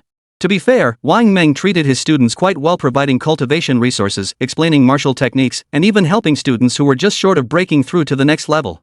If not for that, so many wouldn't listen to him so readily. Had Wang Meng asked this question at any other time, Zheng Dong would have answered without hesitation. But now, Zheng Dong had this strange feeling that Wang Meng was about to do something big. "Master, just tell me what you need me to do." After a moment's thought, Zheng Dong decided to speak up. Once he knew what Wang Meng wanted, he could think about other things later. "What if I asked you to kill Jiang Zhiyu?" Zheng Dong turned in shock at the words, staring at Wang Meng's smiling face. For a moment, he couldn't tell if Wang Meng was joking to test him or if he genuinely intended to do such a thing. His mind raced as he tried to decipher the meaning behind Wang Meng's words. After all, Jiang Zhiyu was a prodigy at Shuweimu University. She just won first place in the Global University Martial Arts Tournament. Under these circumstances, her fate inevitably drew the attention of countless people. Killing Jiang Zhiyu would inevitably lead to an investigation into her death. The consequences awaiting them afterward would likely be far from favorable. Life for life? For any other matter, Zheng Dong wouldn't hesitate. But gambling with his own life? That demanded a second thought. "Professor, this Jiang Zhiyu, she might not be so easy to kill. The dean and teachers at Shuweimu will surely be watching over her constantly. Relying only on us, I'm afraid." Zheng Dong didn't respond directly to Wang Meng's words. Instead, he began analyzing the pros and cons for him. Wang Meng waved his hand dismissively. "Enough. Gather up all these beast materials. I'll wait for you in the car." With that, Wang Meng turned and walked toward the SUV parked in the distance, leaving Zheng Dong alone to gather the beast materials. After leaving Magic City Martial Arts University, Jiang Zhiyu and Bai Changsheng boarded a train bound for the wilderness. Their destination was the nearest martial artist town to Magic City. However, upon arriving at the martial artist town, Jiang Zhiyu didn't head straight into the wilderness. Instead, she went shopping first. With her strength having increased, it was time to upgrade her armor and weapons. Especially with money no longer an issue, Jiang Zhiyu's weapons and armor far exceeded what a low-level martial commander should possess. As the salesperson put it, this set of gear was more than sufficient for a martial marquis-level practitioner to use, more than enough for Jiang Zhiyu. After resting overnight in the town, Jiang Zhiyu deliberately ventured out from the inn that evening for a stroll. Her purpose was to let Wang Meng pinpoint her location. Seeking him out would be too troublesome. It was far simpler to have him come to her. To catch a fish, one must cast a substantial bait. Upon re-entering the Wasteland, Bai Changsheng couldn't resist emerging from his spirit bag. Having reached the Beast General tier, his experience of the Wasteland now felt markedly different from previous visits. Previously, with insufficient strength, they had been cautious at every turn, fearing that an entity far beyond their limits might suddenly appear. But now, such concerns were largely unnecessary. At least within 100 kilometers of the martial artist town, there were no beasts capable of threatening them. Even if Wang Meng intends to act, he wouldn't dare so close to the town. Chapter 164, Enemies Meet Unexpectedly. In a way, Jiang Zhiyu's assessment wasn't wrong. Wang Meng was indeed cautious in his actions, especially when he knew a trap might be waiting for him. Anyone would be cautious in such a situation. The problem was, Wang Meng had taken his caution to an extreme. Jiang Zhiyu and Bai Changsheng had traversed the Wasteland for a full week without Wang Meng's arrival. Could it be he didn't know they'd entered the Wasteland? No, that couldn't be right. Before entering the Wasteland, they had deliberately revealed their location multiple times. Wang Meng had every reason to know. Could it be that Wang Meng was forcing himself to suppress his anger? That was even less likely. His shallow-mindedness was evident from his earlier delivery to Xu Weimu. It was utterly unbecoming of a martial commander. Under these circumstances, Jiang Zhiyu even went out of her way to provoke Wu Di in the demon capital. Under normal circumstances, Wang Meng would have arrived long ago. Yet the reality was this: over 7 days, they encountered strange beasts and other martial artist squads, but Wang Meng never showed up. Could it be that Ding Qian and the others contacted Wang Meng? And then warned him? Bai Changsheng was suspicious. Beyond that explanation, there seemed no other reason for Wang Meng's prolonged absence. If warnings worked, Wang Meng wouldn't have been so provocative earlier. As long as my teachers are by my side, Wang Meng will make his move sooner or later. Jiang Zhiyu flipped the meat roasting over the fire, then retrieved a bottle of chili powder from his storage ring and sprinkled some over it. The finely ground chili powder ignited the aroma upon contact with the meat's rendered fat. Bai Changsheng took just one low sniff, and his mouth immediately began watering. It must be said, Jiang Zhiyu's culinary skills had improved significantly during this time. A thought crossed his mind, and Bai Changsheng adjusted the flame beneath the meat to a gentler heat. After seasoning the meat, maintaining a gentle flame was key to letting the flavors seep in. Too high a heat would scorch the spices, ruining the presentation. After all, fine cuisine demanded perfection in color, aroma, and taste. In this regard, Bai Changsheng had his own standards. The problem now is that we've been in the wilderness for 7 days, 500 kilometers deep, and still haven't found Wang Meng. Is there any point in continuing to wait? Over these 7 days, we've hunted quite a few beasts. Your storage ring must be nearly full by now, right? Bai Changsheng glanced at Jiang Zhiyu. The flickering firelight cast a warm, hazy glow on her face, accentuating the sharp contours of her features. Without turning back, Jiang Zhiyu simply hummed in acknowledgement. Tomorrow is our last day. If Wang Meng still hasn't arrived, we should head back. 7 days had passed. If Wang Meng intended to come, he would have arrived by now. If he wasn't coming, waiting any longer would yield nothing. Though hunting in the wilderness had yielded ample provisions, it was clear they currently had no need to hunt beasts. Jiang Zhiyu split a large chunk of meat in half, keeping only a small portion for herself and giving the rest to Bai Changsheng. Bai Changsheng showed no hesitation, opening his mouth to swallow the entire piece of roasted meat weighing over 10 pounds in one gulp. Chewing slowly and savoring every bite, he glanced at the system interface. Devouring System. Host, Bai Changsheng. Species, white-scaled dragon 6 evolutions 4th stage of dragon transformation. Vitality, 18,925. Unlocked evolution tree, enhanced digestion LV8, rock armor defense LV5, toxin LV4, steel bones LV2, dragon blood LV4, thunderbolt LV2, heavenly fire LV2. Available evolution points, 1125. Remaining HP required for next evolution, 18,925 100,000, evolution points, 1,125 5,000. Over 7 days, Bai Changqi's HP steadily increased at a remarkably consistent rate. Combat slightly increased his daily consumption while also boosting the efficiency of chi absorption. However, this extra boost amounted to only about 10 points, nice to have, but not essential. His spiritual energy, on the other hand, had seen significant progress. For these 7 days, Bai Changsheng had visited Jiang Zhiyu's spiritual domain daily. He could now barely endure the golden light's illumination there. As Jiang Zhiyu put it, his spirit had developed a rudimentary defense. Though I haven't yet reached the level to master secret techniques of psychic attacks, I can now maintain mental stability under the psychic assaults of ordinary martial lords or lord-level beasts. Well, isn't that a form of improvement? I'll take the first watch tonight. If you're tired, you can get some sleep. Withdrawing his consciousness from the attribute panel, Bai Changsheng spoke. While cultivating mental power could to some extent replace sleep, going without rest entirely was clearly impossible, at least not for someone at the martial lord level. Even with formidable mental strength, prolonged sleeplessness occasionally caused a sluggishness in reaction. Jiang Zhiyu nodded, about to speak, when distant lights flickered into view from the far horizon. Deep into the night, lights clearly not the work of beasts. As the lights appeared, Bai Changsheng immediately extinguished the still raging campfire. Though he wasn't afraid, it was best to avoid any unnecessary encounters if possible. Unfortunately, the group driving in the distance seemed to have spotted the firelight and was steering their vehicle this way. Seeing they had been spotted, Bai Changsheng felt a twinge of resignation. With a sudden thought, he reignited the extinguished fire. The surrounding area was once again illuminated by the flames, and the car approaching from the distance didn't keep Jiang Zhiyu and Bai Changsheng waiting long. With a screech of brakes, several people stepped out of the vehicle, people they never would have expected. What a small world. Never thought we'd run into each other in this godforsaken place. Jiang Zhiyu frowned slightly at the figures emerging from the SUV, while Bai Changsheng simply chuckled. It was indeed a case of enemies meeting by chance. For these were none other than the Wildfire squad, the very group that had nearly killed him and Jiang Zhiyu in the wilderness. Seeing Jiang Zhiyu and Bai Changsheng weakened, they'd been driven by greed and lust. Later, in the mine shaft, they'd relentlessly hunted them down along with Xin Shuang. In the end, they hadn't gained anything, but instead suffered heavy losses. Yet some scores were clearly far from settled. Now, meeting again in the Wasteland, the long-delayed grudge was bound to be reignited. Coincidentally, Bai Changsheng had no intention of letting them off, and the members of the Wildfire squad opposite him showed no signs of letting the matter rest either. Aren't those two from Shuemu with you? If that's the case, then I'm going to settle the score with you properly today. Chapter 165, Everyone gets their share, fair and square. Hard to judge. Some things are truly hard to judge. Take these yellow-haired youths getting out of the car right now. They hadn't even noticed the unusual aura surrounding Jiang Zhiyu and Bai Changsheng. Another issue was that the Global College Martial Arts Tournament had been so widely publicized it wouldn't be an exaggeration to say the whole world was watching, yet these members of the Wildfire squad seemed completely unaware of it. Faced with this situation, they still had the nerve to demand a reckoning. For a moment, Bai Changsheng couldn't decide whether to call them brainless or simply ignorant and fearless. Oh? And how exactly do you plan to settle this? Jiang Zhiyu spoke calmly, her expression utterly unreadable as she looked at the Wildfire squad across from her, impossible to tell if she was angry or smiling. After the incident with the Steel Bone Wolf King, Wildfire squad had suffered significant casualties. Yet judging by their current numbers, they hadn't replenished their ranks. 1 third rank, 2 second ranks, and 1 missing an arm. Their eyes fixed on Bai Changsheng now were filled with extreme fury.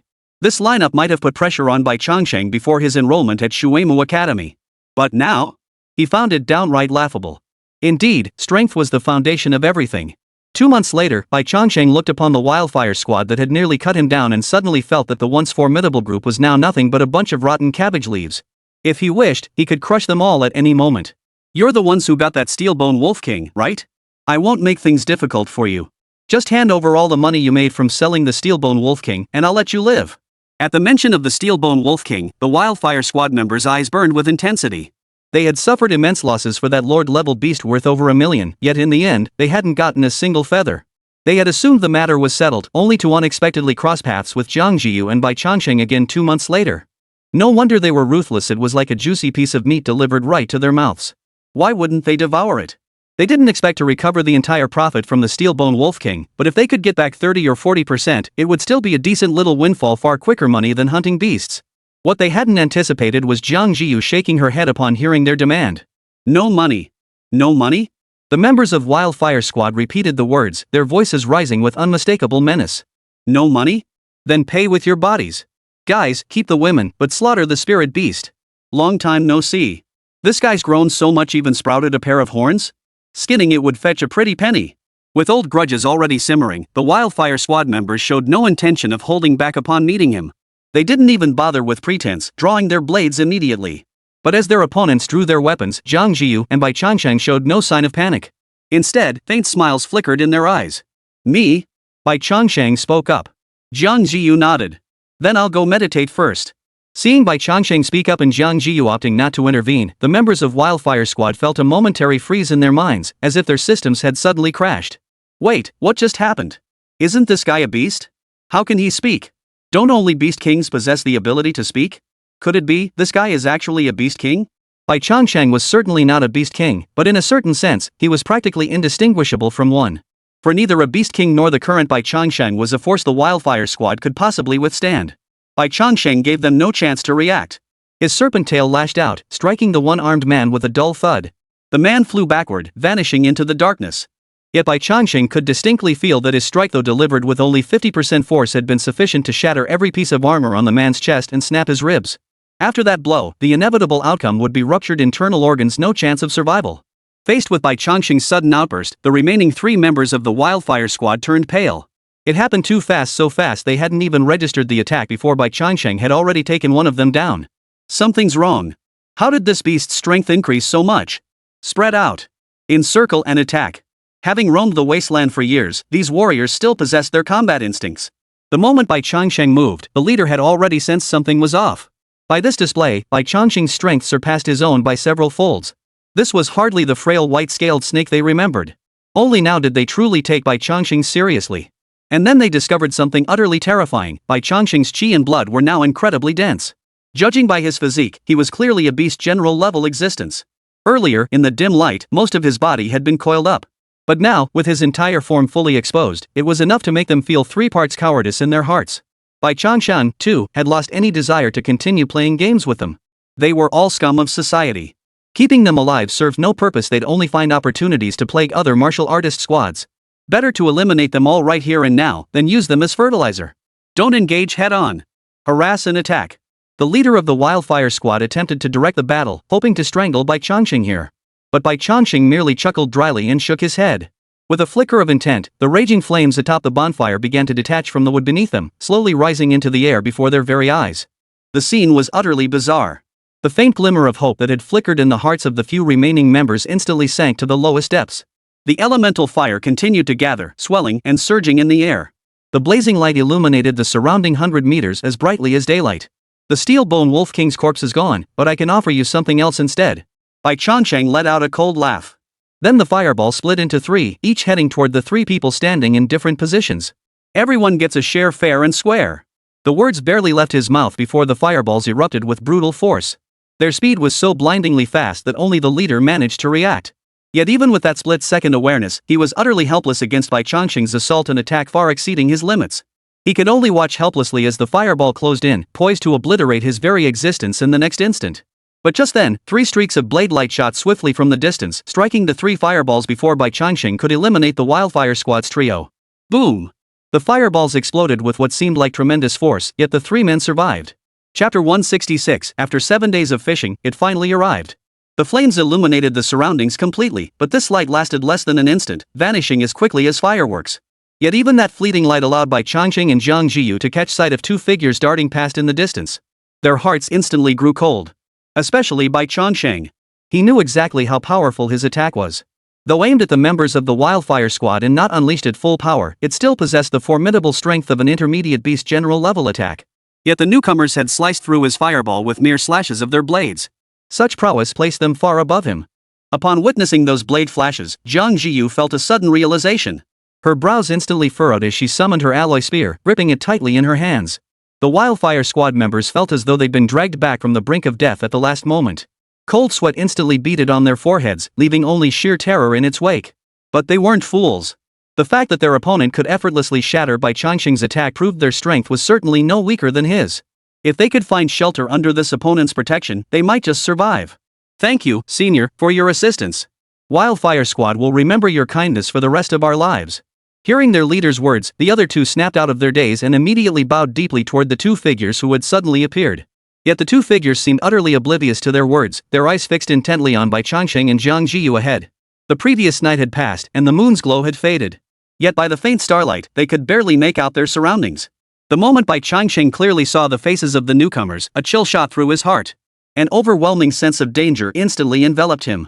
Without a moment's hesitation, thunder and flame elements surged instinctively within him. Should he choose, he could unleash his most devastating attack at any instant. Seeing Bai Changsheng's reaction, the visitor seemed quite satisfied. Yet, upon realizing Bai Changsheng was actually beginning to shape a fireball, he shook his head. Youngster, if I were you, I'd never make such a suicidal move. Look at your master, he's far smarter than you. Bai Changsheng tilted his head slightly.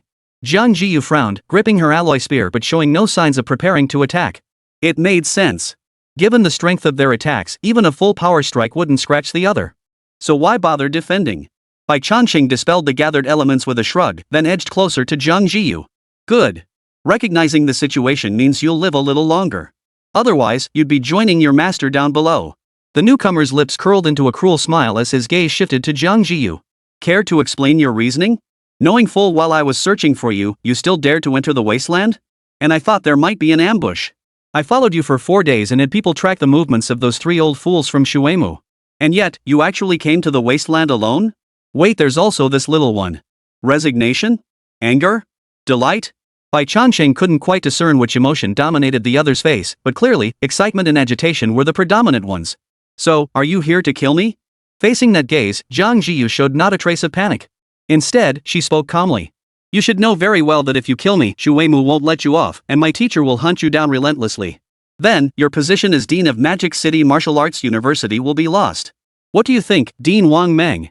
Indeed. The newcomer was none other than Wang Meng. After wandering the Wasteland for a full week, Bai Changsheng and Jiang Zhiyu had finally lured this fellow out. Judging by Wang Meng's words, he'd actually been here all alone. But out of caution, he'd never revealed his presence to Jiang Zhiyu and Bai Changsheng. Overcautious, old man. But no matter. His presence proved he'd taken the bait. As for the man beside Wang Meng, Bai Changsheng hadn't seen him before. But wielding a long blade, it was clear he was the one who had just intercepted Bai Changsheng's attack. To counter a fireball at such close range, that single move alone showed he might not match Wang Meng's strength, but he was at least a high-ranking martial general. This is going to be tough. Magic City Martial Arts Academy? Dean Wang Meng? Just as tensions flared on this side, a male voice suddenly rang out from the other. The leader of the Wildfire squad approached with a look of delight on his face. I applied to Magic City Martial Arts University before, but I was rejected. But I've always considered myself a student of Magic City Martial Arts University. Never imagined I'd meet Dean Wang Meng here today, truly a once-in-a-lifetime honor. If I must say, I could be considered half a student of the Dean. Thank you for saving me earlier, sir. With you above, please accept this bow from your student. This guy sure knows how to climb the ladder. Too bad he seems to have climbed the wrong pole. Upon hearing his words, Bai Changsheng knew the three members of the Wildfire squad were as good as dead. True to his words, Wang Meng vanished from his spot the moment he finished speaking. When he reappeared, however, it was accompanied by a sharp crack. The blonde-haired man's head snapped around 180 degrees, frozen in a bowing posture as his entire body fell straight to the ground. He probably never imagined in his wildest dreams that he'd ever get to see his own back. What a piece of trash, and he dares call himself my student. After finishing his work, Wang Meng brushed imaginary dust from his hands. The man who had accompanied Wang Meng swung his blade at the other two members of the Wildfire squad the moment Wang Meng made his move. With just 2 strokes, both lives were taken. TSK, why did you even bother saying that? Didn't you realize why Wang Meng was here? He came to kill. You heard his name and still had the nerve to point him out? Did you really think Wang Meng would spare you? Bai Changsheng inwardly scoffed, thinking it a pity. It was a shame he hadn't gotten to slaughter these bastards himself, but it didn't matter. His standards weren't high, just getting the job done was enough. Now that the nuisances were out of the way, it was time to get down to business. You went all the way to Wuda and the demon capital just to provoke me? Have you considered the consequences of such actions? Wang Meng stared at Jiang Zhiyu, his voice thick with murderous intent. If someone far weaker than you said such things, you'd only find it laughable. If they were your equal, you might feel a twinge of unease, but nothing more. After all, if you couldn't win, you could always run. But when these words came from a martial lord, the joke had gone too far. Bai Changsheng felt an indescribable chill instantly envelop his heart. However, Jiang Zhiyu's mental fortitude was clearly far superior to his. Facing Wang Meng's threat, she merely responded with a faint "oh," then replied with 2 words, "I've thought it through." Chapter 167, Battle Against Wang Meng. Your talent is truly exceptional, so exceptional that if given the chance to continue growing, you would almost certainly become a martial emperor in the future. Honestly, I almost feel reluctant to kill someone with such talent. I've even wondered if you were my student, would I pour every ounce of my effort into cultivating you? Wang Meng wore a pensive expression, but finally let out a laugh. Unfortunately, you've chosen to stand against me. And that extraordinary talent of yours, it has now become your death warrant. I must kill you swiftly before you grow strong enough to challenge me.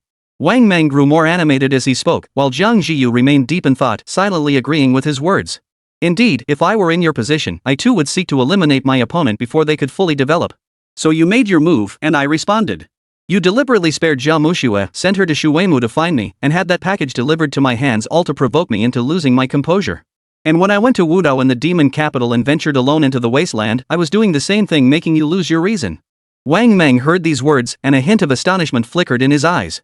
He had believed his scheme was flawless, though straightforward. It shouldn't have been exposed by a mere student.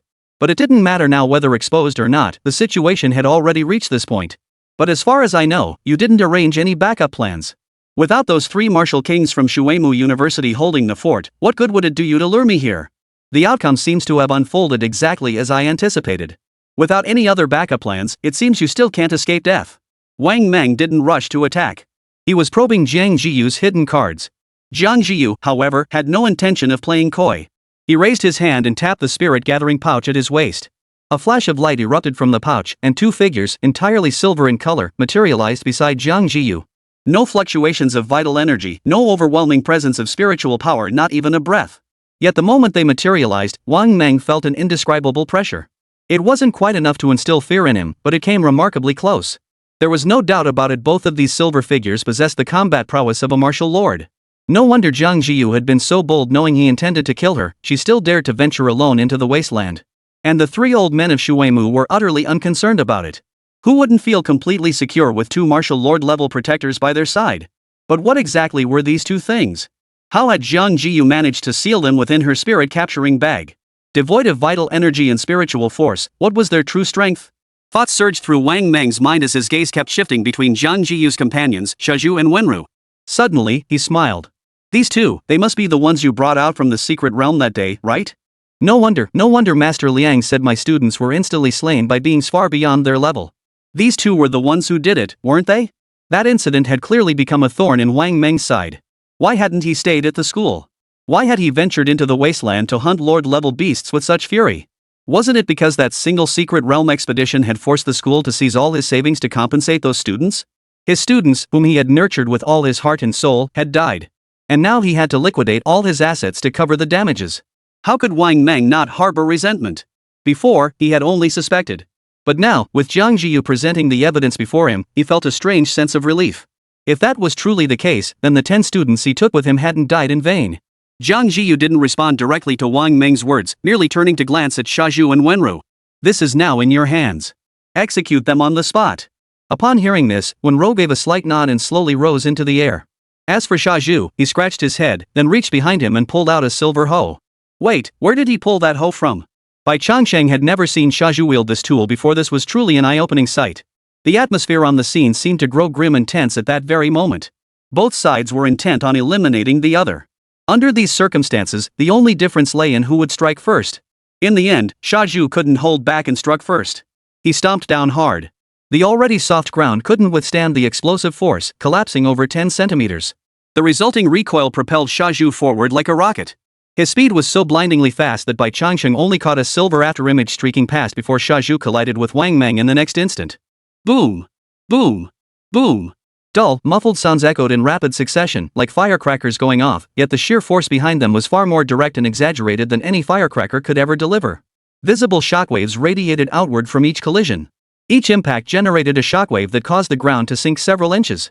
The silver-clad figure and the black-armored Wang Meng crisscrossed the battlefield, shifting their combat zone, only to collide once more in the next instant. Witnessing this scene, Bai Changsheng finally grasped one truth. Shazhu's earlier fight with him had been like playing with a child. Especially when Bai Changsheng's attacks occasionally forced Shazhu to dislocate his own limbs, leaving him with a smug sense of satisfaction. Now it became clear, Shazhu had simply feared beating him too badly, lest he lose the will to continue fighting. Shameless Shu, you've been hiding things from me all this time. Bai Changsheng rolled his eyes, then heard Shazhu's voice. I'm just a farmer. It seemed as if he were responding to Bai Changsheng, but in truth, the floating gentle had received Shazhu's warning. His right hand lifted slightly, then slammed down with force. From the soft earth, a massive earth pillar over 2 meters thick instantly surged upward. As if possessed of life, it crashed sideways toward the point where Wang Meng and Shazhu collided. Such overwhelming might far surpassed even Li Changming's capabilities back then. Bai Changsheng had never witnessed Wenru in action. Though he knew she was a secret silver guardian like Shazhu and couldn't be much weaker. But witnessing it firsthand revealed the truth. The seemingly soft-spoken gentle was the most violent of them all. And her first move was aimed squarely at burying Shazhu and Wang Meng alive. Shemu, naturally unafraid of being buried, watched the earth pillar hurtling toward them. He braced for Wang Meng's punch, then wrapped his body around the guard, locking Wang Meng's limbs in place to deny him any chance to dodge or evade. They must have practiced this move countless times, it was that polished. Watching the sudden shift in the battlefield, Bai Changsheng couldn't help but think to himself. Chapter 168, No Disguise, Only Contrast. Shazhu unleashed his full power, and Wang Meng couldn't force his way free for the moment.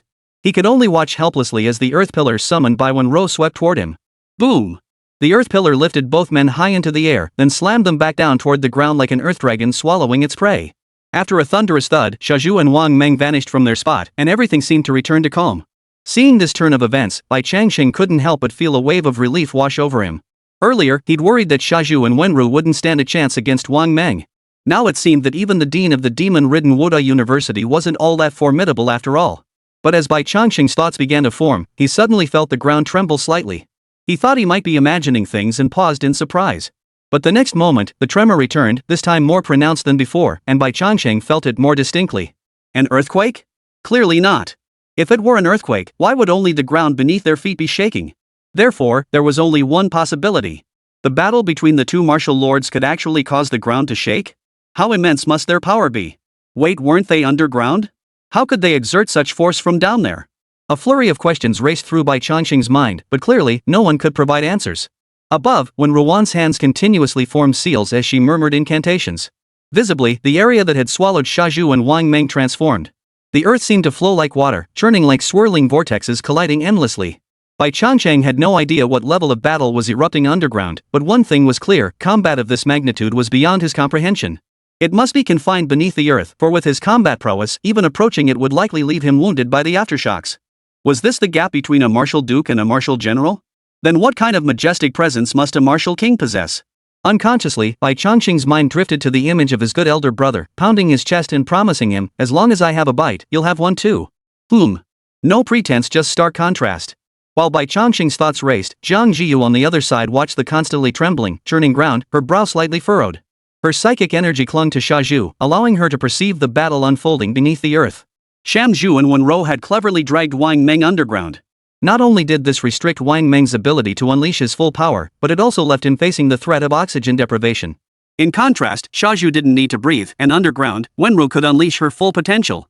It was no exaggeration to say that in this situation, Xiazhu and Wenru held all the advantages: time, place, and man. In a flash, they unleashed their full advantage. Xiazhu and Wenru truly lived up to the title of mithril guardians, beings born for battle. The problem was, even under such conditions, they were only managing a stalemate against Wang Meng. For the moment, it was impossible to tell who held the upper hand or who was at a disadvantage. This development compelled Jiang Zhiyu to proceed with utmost caution. This situation could only mean one thing. Even with Xiazhu and Wenru combined, their strength still falls short of Wang Meng's. Without new advantages, the final outcome would likely be neither side gaining the upper hand. Just as Jiang Zhiyu had anticipated, after taking Wang Meng's punch head-on, Xiazhu's body suddenly faltered. Wang Meng seized this opening, unleashing a surge of energy that propelled him upward as if the 10-meter-thick layer of earth above him were nothing but a mere formality. Even though Gentle had mobilized all her strength to pin Wang Meng beneath the ground, she lacked Xiazhu's restraining force. The resistance lasted but an instant. Wang Meng shattered through every barrier and burst onto the surface. He looked somewhat disheveled, covered in mud, but in truth, the combined attack from Xiazhu and Renwen hadn't even left him with a minor scratch. Following Wang Meng's emergence, Xiazhu burst out of the ground himself, positioning himself in front of Jiang Zhiyu to prevent Wang Meng from lashing out at her. Interesting. Very interesting. No vital energy or spiritual fluctuations detectable, yet one wields strength rivaling a mid-stage martial lord, while the other commands earth elemental magic with mastery unmatched by ordinary martial lord-level mages.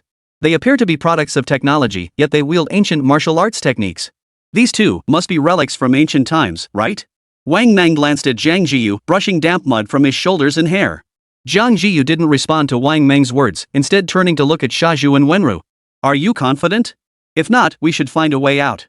Though she had already resolved to kill Wang Meng in her heart, Jiang Zhiyu remained as cool-headed as ever. Taking risks was acceptable, but not every time. If Xiazhu and Wenru were certain they couldn't eliminate Wang Meng, then leaving decisively was undoubtedly the right choice. Xiazhu scratched his head without speaking, only tightening his grip on the silver hoe in his hand. Ruawen spoke softly, "We're not afraid of death." Was this even a question of fearing death? Bai Changsheng felt too weary to retort, thinking Wenru seemed to have completely missed Jiang Zhiyu's point. But upon hearing Wenru's words, Jiang Zhiyu nodded. Then fight. With that, Xiazhu charged forward again.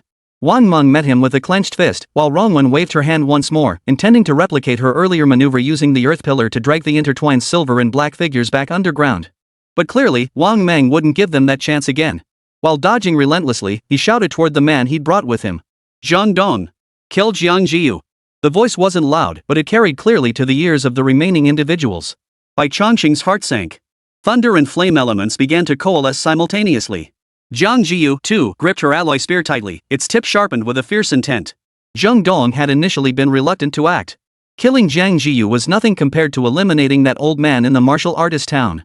Killing that old man meant Wang Meng could erase all traces, leaving him without a shred of danger. But killing Jiang Zhiyu would mean declaring outright enmity with Shuemu. Then, what awaited him would likely be the combined pursuit of all three Waterwood Academy deans. Though they were in the wilderness, they could easily stage the scene to make it look like Jiang Zhiyu had died at the hands of a beast, leaving no witnesses. But the question remained, did the martial king truly need evidence to hunt him down? Therefore, if possible, Zheng Dong did not wish to harm Jiang Zhiyu. Yet he also understood that since Wang Mang had dared to share this information with him, the decision was no longer his to make. Having studied under Wang Mang for 2 years, Zheng Dong understood his teacher's conduct and principles well. He genuinely cared for his students, yet equally, no one could defy his orders. If he didn't act, he might well die before Jiang Zhiyu. Zheng Dong said nothing more. He simply charged forward on his own, then swung his blade. Chapter 169, Is this how you treat a Japanese person? Zheng Dong possessed formidable vitality and strength. So formidable that Bai Changsheng felt his heart tighten the moment he saw him charging toward him. Such speed and overwhelming pressure made it obvious he alone would struggle to match Zheng Dong in combat. If others knew what Bai Changsheng was thinking at that moment, they'd likely think he'd lost his mind. A high-ranking martial general meant Zheng Dong's vital energy had surpassed 70,000. That was more than 3 times Bai Changsheng's own vitality. To put it bluntly, with Zheng Dong's current vitality, he could instantly kill any lower-tier beast commander. Yet Bai Changsheng merely sensed the pressure, feeling he couldn't defeat Zheng Dong alone. Zheng Dong clearly remained unaware of Bai Changsheng's inner turmoil, for his target was Jiang Zhiyu. Though Bai Changsheng was formidable, he still didn't pose a threat in Zheng Dong's eyes. Meanwhile, Jiang Zhiyu watched Zheng Dong charge toward her with his blade raised, her brows furrowing slightly. She bellowed, "Xiao Bai," as her spear shot out horizontally. The sharp intent that had long been forged now blazed brilliantly. Against the dim night sky, a golden streak of light traced a phantom trail, thrusting toward Zheng Dong. Simultaneously, upon hearing Jiang Zhiyu's cry, Bai Changsheng instantly grasped her intent. 4 fireballs materialized in succession, hurtling toward Zheng Dong. Each fireball radiated an intense heat, its blinding light impossible to ignore. Just like Zheng Dong now, his gaze darted back and forth between Jiang Zhiyu's thrusting spear and Bai Changsheng's 4 incoming fireballs. Instinct told him Jiang Zhiyu's spear was deadlier, yet under the night sky, those 4 fireballs were simply too dazzling to ignore. After a split-second hesitation, Zheng Dong gritted his teeth, abandoned his assault on Jiang Zhiyu, and shifted his stance from charge to retreat.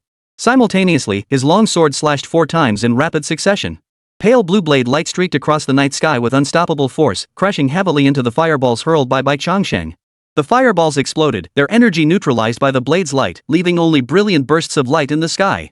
At that moment, Bai Changsheng had already obtained what he sought. Zheng Dong felt his vision go white for an instant, his eyes filled only with the blinding light of the exploding fireball. Though with his constitution, even temporary blindness would be restored in an instant. But Jiang Zhiyu seized precisely that fleeting moment. Her alloy spear thrust forward with brutal force, its sharpness intensifying at that very moment. By the time Zheng Dong reacted, Jiang Zhiyu's attack was already upon him. A sudden shot jolted his heart, but he only had time to raise his blade to block.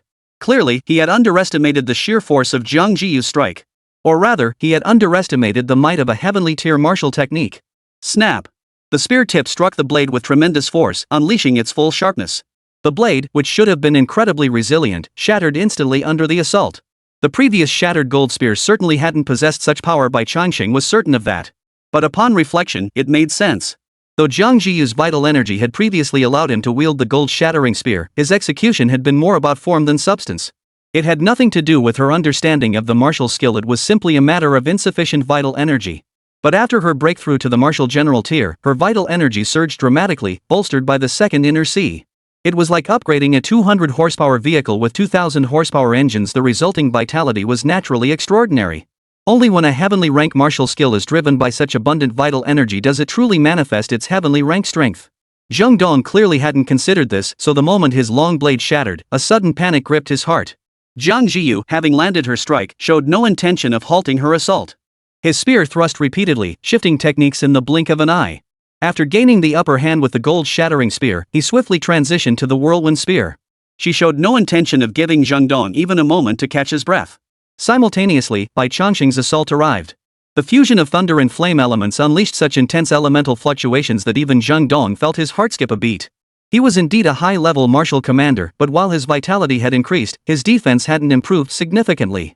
Moreover, after his breakthrough, he hadn't had time to upgrade his weapons and armor. The fact that his long sword had just been shattered by Jiang Zhiyu's spear was proof enough that his current equipment was already struggling to keep pace with this battle. If Bai Changsheng's attack struck him, he might not die, but he would certainly be gravely wounded. The thought sent a wave of panic through Zheng Dong. Under normal circumstances, even if he couldn't block Bai Changsheng's strike, evading it wouldn't be a problem. But the crucial issue was that he was currently being pinned down by Jiang Zhiyu's attacks.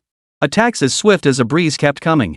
Zheng Dong had to focus on them, leaving him no time to deal with Bai Changsheng. Yet if he dodged Bai Changsheng's strike, he'd inevitably give Jiang Zhiyu an opening. Damn it! Is this guy treating me like some Japanese fighter? Zheng Dong couldn't fathom why both of them were so damn twisted. When did it become so easy to unleash attacks that span 2 entire levels of chi and blood? Zheng Dong was puzzled, but he had to make a decision. Gritting his teeth, he gripped the half-broken blade tightly in his hand and swung it fiercely at Bai Changsheng's incoming attack. Wind-severing slash. With Zheng Dong's thunderous shout, another blade aura erupted from his blade. This blade light was far more dazzling than any he had unleashed before. It was instantly clear Zheng Dong had poured every ounce of his strength into it. The blade's aura collided fiercely with the thunderous strike, producing dazzling light and an indescribable sense of dread. Seeing Zheng Dong choose to resist Bai Changsheng's attack, Jiang Zhiyu let out a soft cry. Her spear momentum, previously gentle as a breeze, abruptly transformed now like a raging storm, a torrential downpour. She intended to give Zheng Dong no breathing room whatsoever. Meanwhile, Bai Changsheng charged forward with brutal ferocity. Following Jiang Zhiyu's lead, he unleashed his full vitality, lunging toward Zheng Dong's throat. Both Jiang Zhiyu and Bai Changsheng understood clearly, given Zheng Dong's vitality, once he found his footing, their situation would become extremely perilous. Therefore, striking while he was vulnerable was the only correct course. After Jiang Zhiyu forcibly severed Zheng Dong's long sword, the assault could not pause for even a moment until victory was utterly secured. For Zheng Dong, however, this battle was utterly frustrating. He had simply failed to take this man and beast seriously enough at first. Who could have imagined that this brief moment of underestimation would lead to his current predicament, unable to advance, unable to retreat? He could only struggle to fend off the relentless assaults from Jiang Zhiyu and Bai Changsheng. Fortunately, his vitality was exceptionally high. Having reached the rank of high-level martial general, his speed, reflexes, and strength had all been greatly enhanced. Had his vitality been even slightly weaker, merely at the intermediate martial general level, Bai Changsheng would likely have sunk his fangs into his neck already. Was this the true value of being the world's strongest? Truly godlike. Chapter 170, Pierced Neck. But that was all he had. Zheng Dong was, after all, a high-level martial general. His vitality alone was enough to crush Jiang Zhiyu and Bai Changsheng. Though he couldn't force a counterattack under this relentless barrage, it was equally unrealistic for Jiang Zhiyu and Bai Changsheng to finish him off quickly. The long sword that Jiang Zhiyu had severed in two had been discarded by Zheng Dong. In its place was a new long sword. Yet the clash revealed this new blade was merely Zheng Dong's backup weapon. With his primary weapon shattered by Jiang Zhiyu's spear, wielding a backup, Zheng Dong dared not engage Jiang Zhiyu head-on. Who knew if his weapon might break again? If that happened, he'd truly be left without any weapons to use.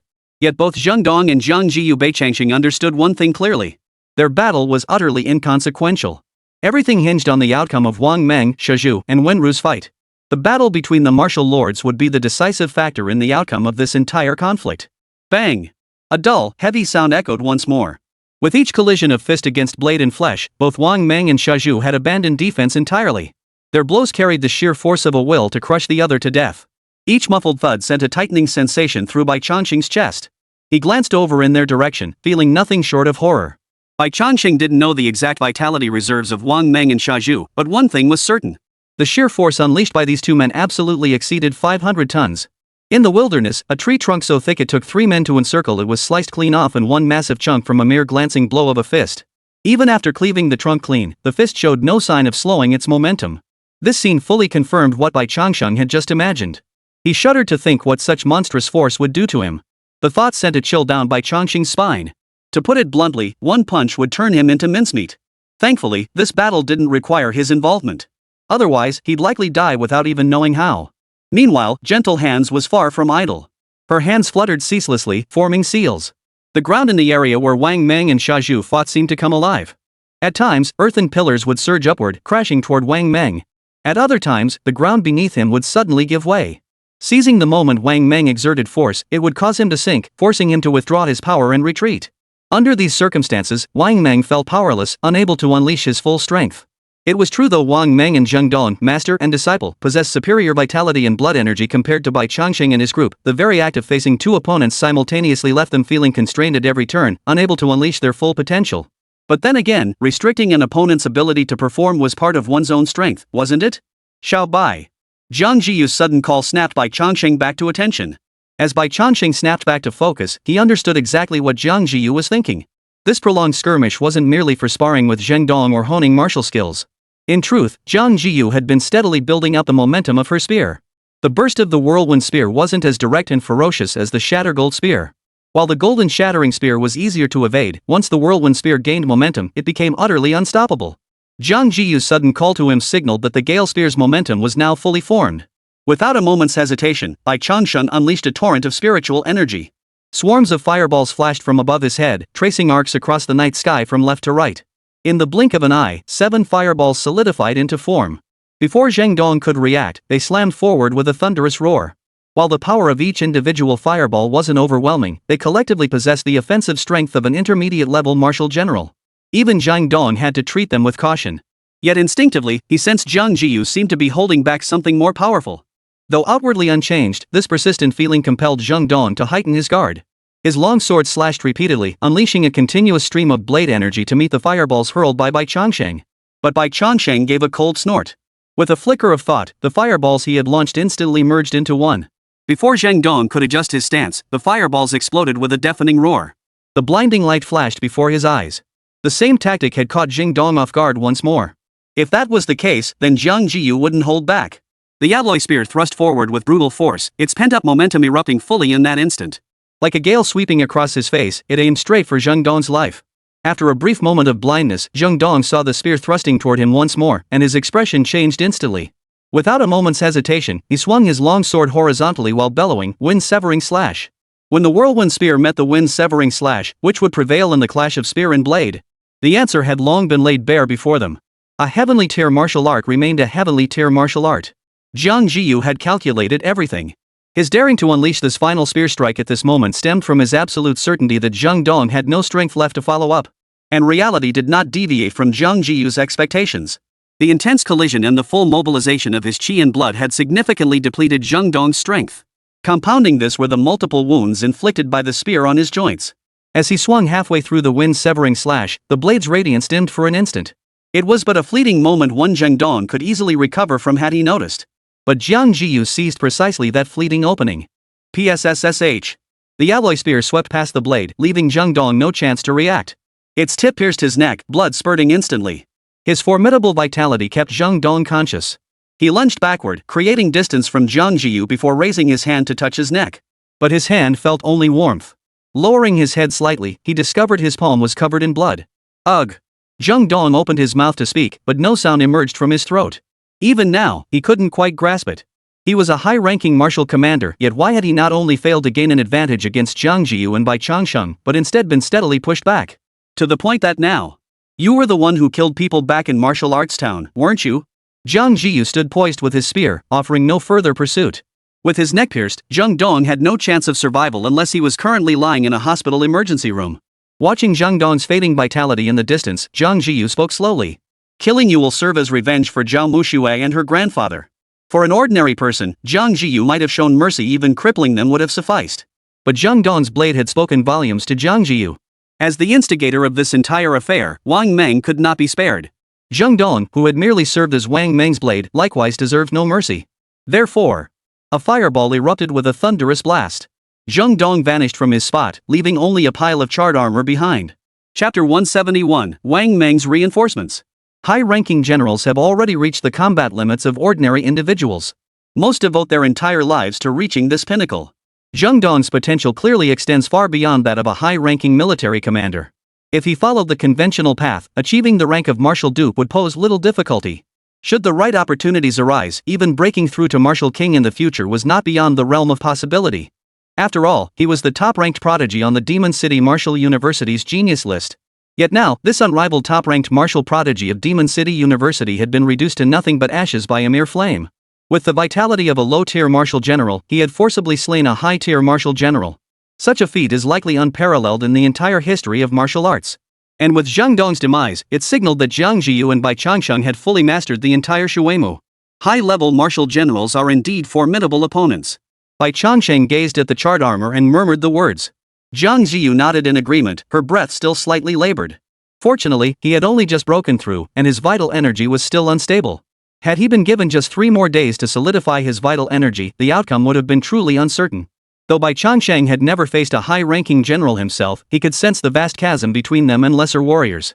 Hearing Jiang Zhiyu's words, Bai Changsheng nodded in agreement before shifting his gaze to Wang Meng and Xiazhu, who were still locked in a fierce battle nearby. While the battle here had concluded, the struggle over there remained tense. Wang Meng and Xia Zhu were both masters of close combat. One had trained in boxing for decades, a renowned martial master for years. The other had been forged from the very start specifically for combat, his entire body composed of secret silver of exceptional hardness. With both resistance and strength maxed out, each punch appeared devastatingly powerful. Yet in reality, such attacks alone were insufficient to decide the outcome swiftly. Xiao Bai, help!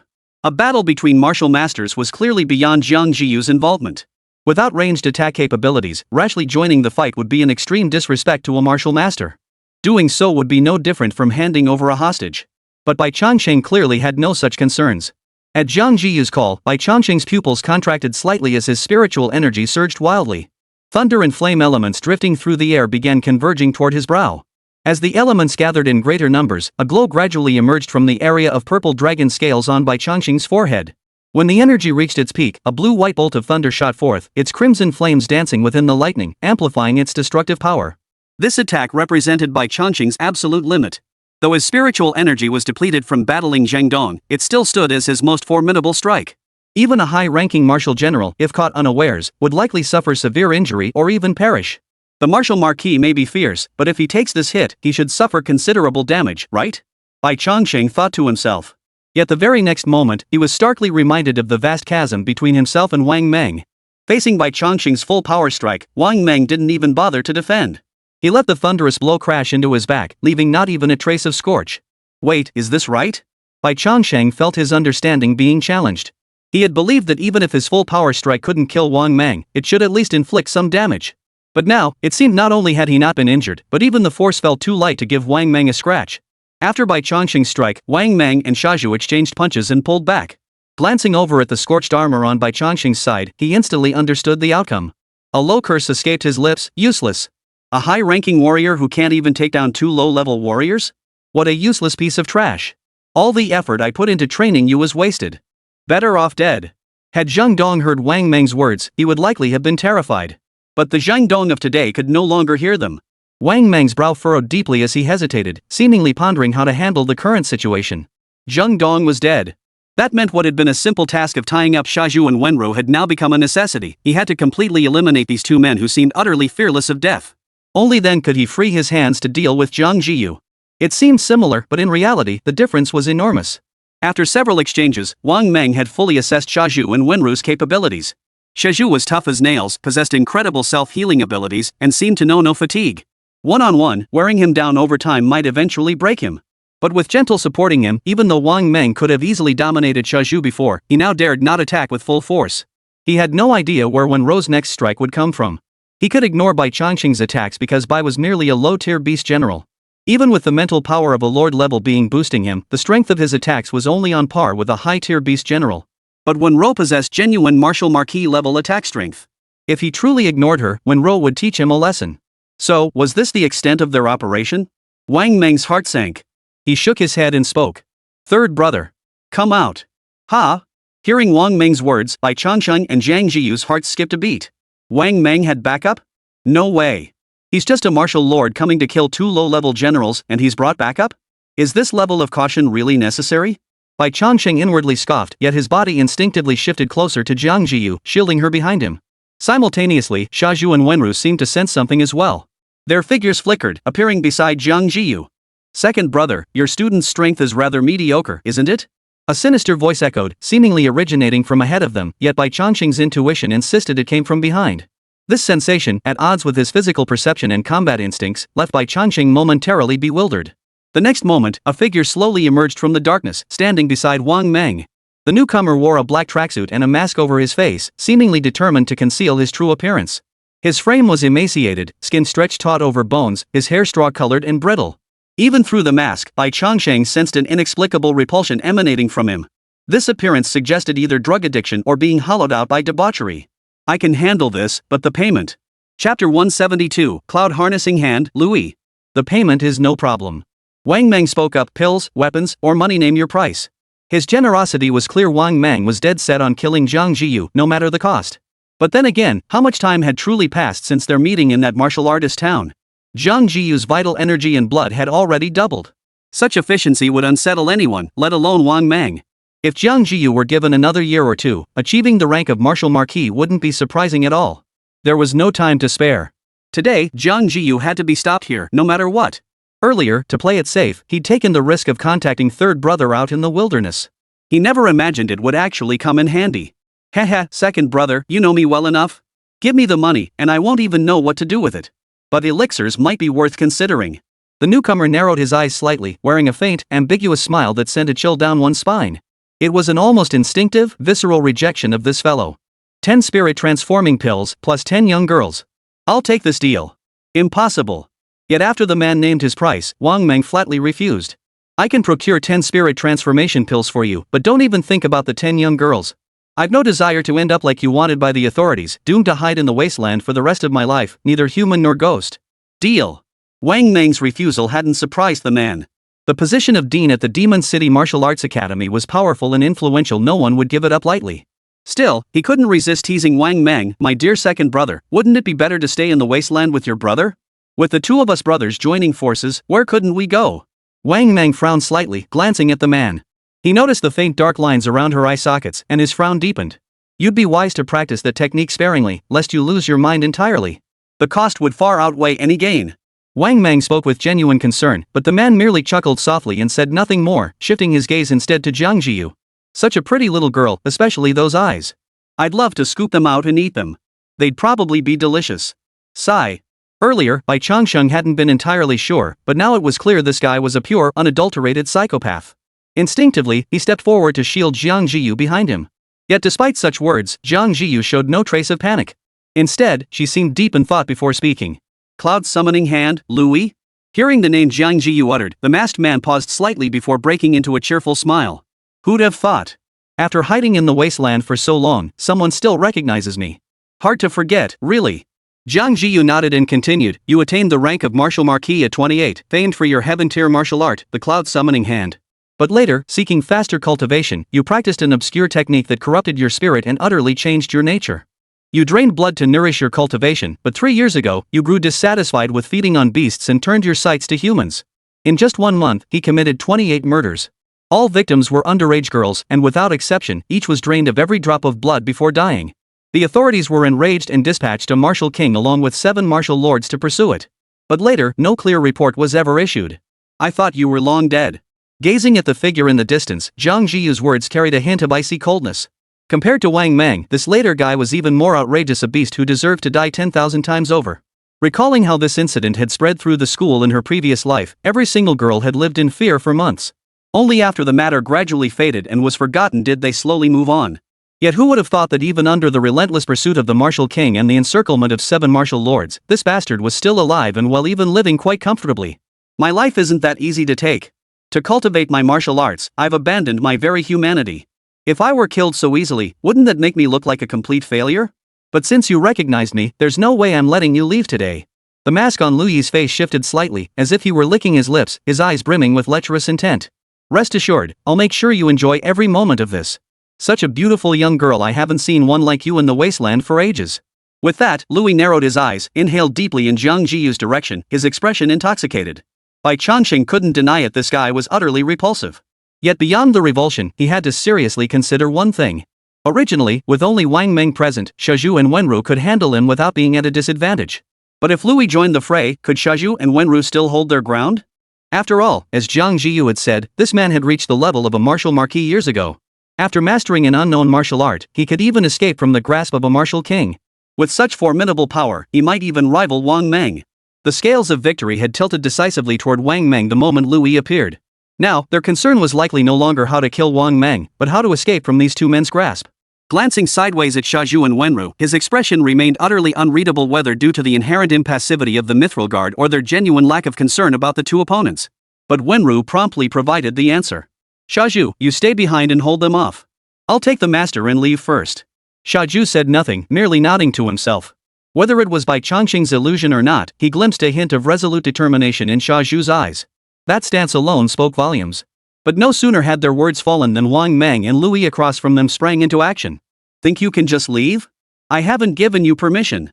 Wang Meng roared, stomping his foot violently as his entire body surged forward. Beside him, Louis chuckled darkly, took a step back, and vanished entirely into the night. Thump, thump, thump. After Louis vanished, Bai Changsheng felt his heart begin to pound violently. A silent dread instantly enveloped his mind. Compared to the visible terror of Wang Meng, Lu Yi's utterly elusive presence was the most terrifying. When would he appear? From where? And in what manner would he strike? All remained unknown. Chapter 173, The Martial Lord's Pursuit. Faced with this situation, Wen Ro's response was decisive. With a flick of her wrist, the ground within 50 meters of Jiang Zhiyu and Bai Changsheng softened completely, transforming into a rippling pool that undulated with the wind. Yet Bai Changsheng could distinctly feel his weight bearing down upon this ground solid beneath his feet, allowing unimpeded movement. Clearly, this effect did not hinder their progress, yet it effectively guarded against Lu Yi's sudden assault. Should Lu Yi venture within this 50-meter radius, even the lightest step would be instantly trapped by the liquefied ground. Without pausing for a moment, Jiang Zhiyu didn't make any foolish moves like trying to drag everyone along with her. Wang Meng and Lu Yi's target was her. Staying behind would offer no help whatsoever. Instead, it would drag everyone into danger. Once she departed, Sha Zhu could extricate himself. By then, Wang Meng would find it far less straightforward to forcibly keep Sha Zhu behind. Watching Wang Meng lock horns with Sha Zhu, her strides quickened. With over 10,000 points of vitality erupting at full force, Jiang Zhiyu's speed effortlessly surpassed the limits of an ordinary person. Yet this velocity clearly fell short of her true potential. With a single stomp, she covered over 20 meters.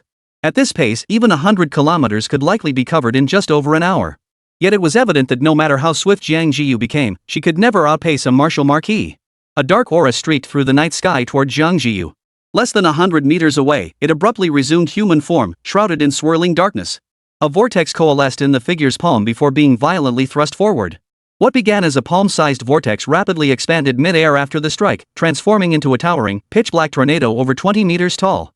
The wind's force was so immense that Bai Changsheng felt an absurdly powerful suction pulling him toward the vortex, threatening to draw him in. The consequences of being sucked in were obvious. His body froze abruptly, standing rooted to the spot as he strained against the tornado's pull. But the deadly twist was that the tornado itself wasn't stationary, it was sweeping toward him and Jiang Zhiyu. The closer they got, the stronger the vortex's pull became. Fortunately, just as Bai Changsheng felt he could barely hold on, Wen Ro raised her hand, summoning a wall of earth that severed the tornado's pull on both him and Jiang Zhiyu. Boom! The tornado slammed into the earthen wall, emitting a muffled thud before dissipating into nothingness. Bai Changsheng thought this blow would end the fight, but before he could breathe a sigh of relief, a figure burst through the earthen wall. With a single punch, it shattered the wall that had seemed as solid as a mountain in Bai Changsheng's eyes. Dust erupted skyward as Lu Yi's figure darted through the cloud of debris, reaching out to grab Jiang Zhiyu's shoulder. The speed was so blindingly fast that Bai Changsheng could only see a blur before Lu Yi was already upon him. Meanwhile, Wen Ro, mid-air, merely pressed her hand downward. Bai Changsheng felt an invisible force slam him into the mud, dragging Jiang Zhiyu down with him. Impressive. A mage's methods weren't as direct as those of a martial artist, but in terms of subtlety and ingenuity, they were something martial artists could never hope to match. Especially at the martial marquis level, a specialized mage could command the elements of heaven and earth, unleashing transformations too swift to counter. Take this move alone sinking him and Jiang Zhiyu beneath the earth. A Qi blood warrior would never have been able to accomplish it. Of course, if this were a Qi blood warrior, Gentle would likely have already charged forward by now, never giving Lu Yi the chance to approach Jiang Zhiyu. Buried beneath the earth, Bai Changsheng felt his breath catch. He gasped for air, only to find himself utterly deprived of oxygen. Clearly, even if Gentle could shield them, she couldn't guarantee their ability to breathe underground. The only glimmer of hope was that, with his and Jiang Zhiyu's current vital energy reserves, they could survive 5 minutes without breathing before oxygen deprivation set in. Simultaneously, Bai Changsheng sensed his body being carried by Wen Ro, hurtling rapidly through the earth. The sensation was utterly bizarre. Though his body lay dozens of meters below the surface, the solid earth now felt as fluid as liquid, offering none of the expected resistance.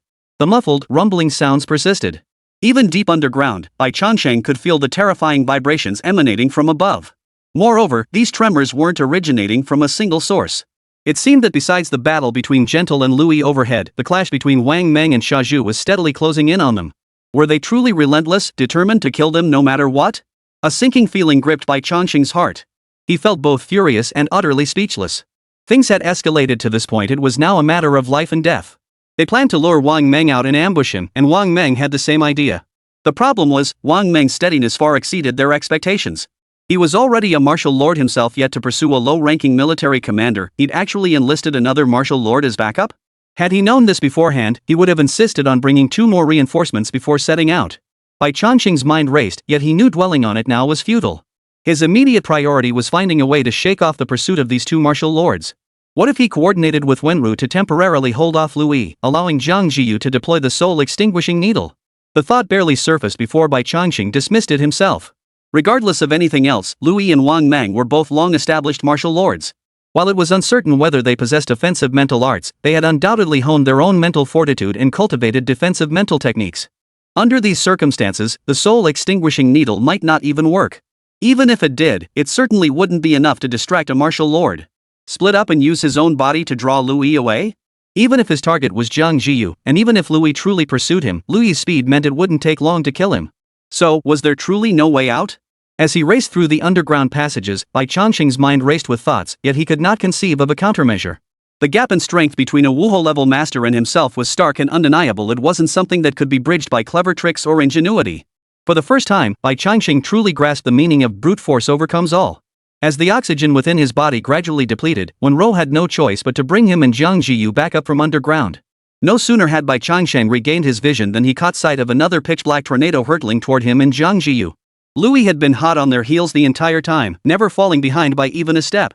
Chapter 174, Desperate Situation. Boom! Another earthen wall surged upward, blocking their path. The pitch-black tornado slammed into the wall with tremendous force, sending another cloud of dust billowing skyward. The blinding dust made it difficult for Bai Changsheng to keep his eyes open. Above their heads, Lui's attacks continued relentlessly, though he had now shifted his target. His primary target had shifted from Jiang Zhiyu to Wenro. Though they had clashed only briefly, Lui had already realized that unless he dealt with this creature whose entire body seemed forged from silver metal, it would be difficult to land effective blows on Jiang Zhiyu. The crucial point was that this creature seemed utterly indifferent to its own safety. Even if it meant taking the brunt of the attacks himself, it showed no intention of allowing Jiang Zhiyu to emerge from the ground prematurely. He'd seen reckless fighters before, usually those who knew they were doomed and tried desperately to drag him down with them. But someone like Gentle, who would sacrifice his own life entirely to protect another. This was the first time he'd ever seen it. Wait, shouldn't martial artists prioritize their own survival? Lui was baffled, yet this confusion did nothing to curb his near-frenzied assault on Wenro. If you want to die, then die. Kill Wenru, and he could still capture Jiang Zhiyu. With this realization, Lui unleashed his attacks on Wenro without holding back. And at this moment, the inherent advantage of Qishui warriors against mages was fully revealed. Since the dawn of martial arts, the adage had been, never let a martial artist close in. Whether facing a mage or a beastmaster, if a martial artist closes the distance, it spells certain death. Not to mention Lui's true combat prowess, which already surpassed Wenro's.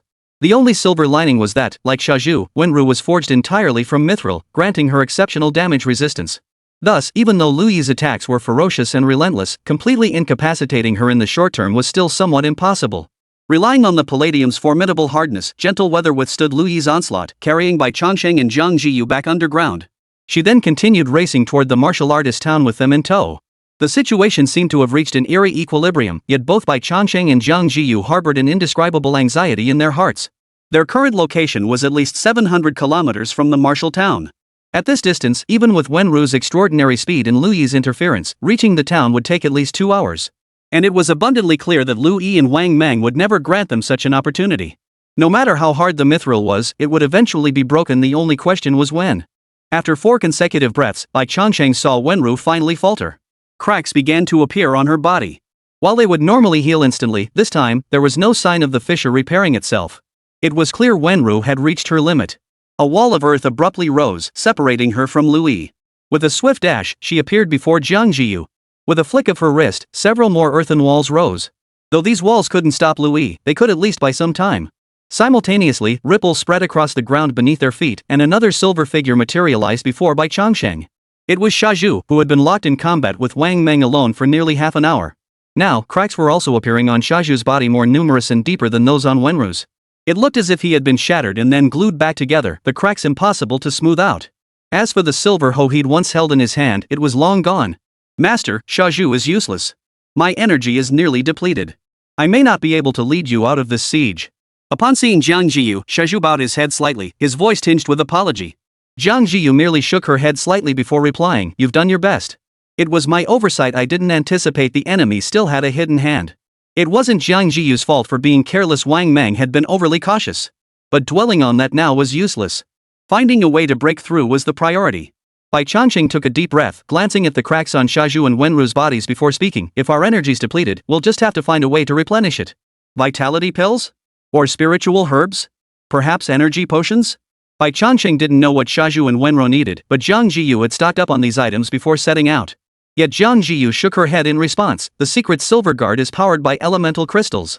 These are incredibly rare.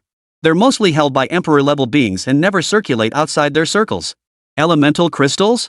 Bai Changsheng had no idea what they were, but Jiang Zhiyu's mention of emperor-level beings made him understand just how rare these so-called elemental crystals truly were. So, was this the end? The earthen wall gently erected was still being violently demolished, and the deafening roar grew ever closer. But master, there's no need to worry too much. Wenru spoke, her voice still carrying that soft, fragile tone.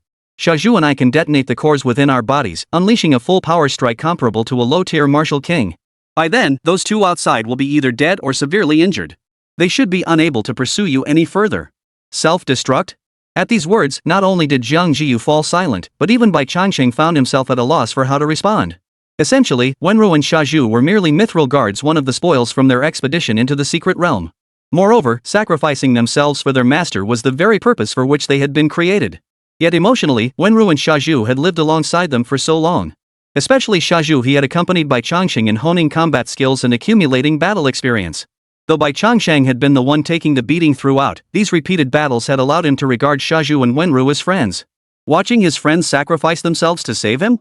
Bai Changsheng felt he could never do such a thing. Yet reality pressed upon him. This was the only option left. If Wenru and Xiaozhu didn't sacrifice themselves, they would all perish here. Die together, or survive to fight another day? If I make it out alive, I will find a way to restore you both. Bai Changsheng remained silent, but Jiang Zhiyu had already made her decision. Wenru lifted her head and smiled at Jiang Zhiyu. Xiaozhu remained his usual simple-minded self, raising a hand to scratch his head only to feel a crack beneath his fingers. At the same moment, Lu Yi's voice echoed from beyond the earthen wall. Little beauty, don't worry, I'll be right there to favor you. Chapter 175, Mutual Destruction. Lu Yi's voice sounded like a death knell. At that very moment, Rongwen and Xiaozhu both turned simultaneously, facing the direction from which the voice came. At the same time, Wenru raised her hand. Jiang Zhiyu and Bai Changsheng plunged back into the ground, their forms darting rapidly beneath the earth. When they reappeared, they were already 100 meters away from their original position. Uncertain of the explosive force of Wenru and the other self-detonation, and whether 100 meters would be safe enough, Jiang Zhiyu and Bai Changsheng showed no sign of stopping once they regained their mobility. Meanwhile, a silvery glow began to emanate from Wenru and Xiaozhu's bodies, enveloping them as if they were bathed in silver light. Yet as this silver radiance intensified, the cracks across their bodies grew increasingly severe. This was a clear sign of energy overflow.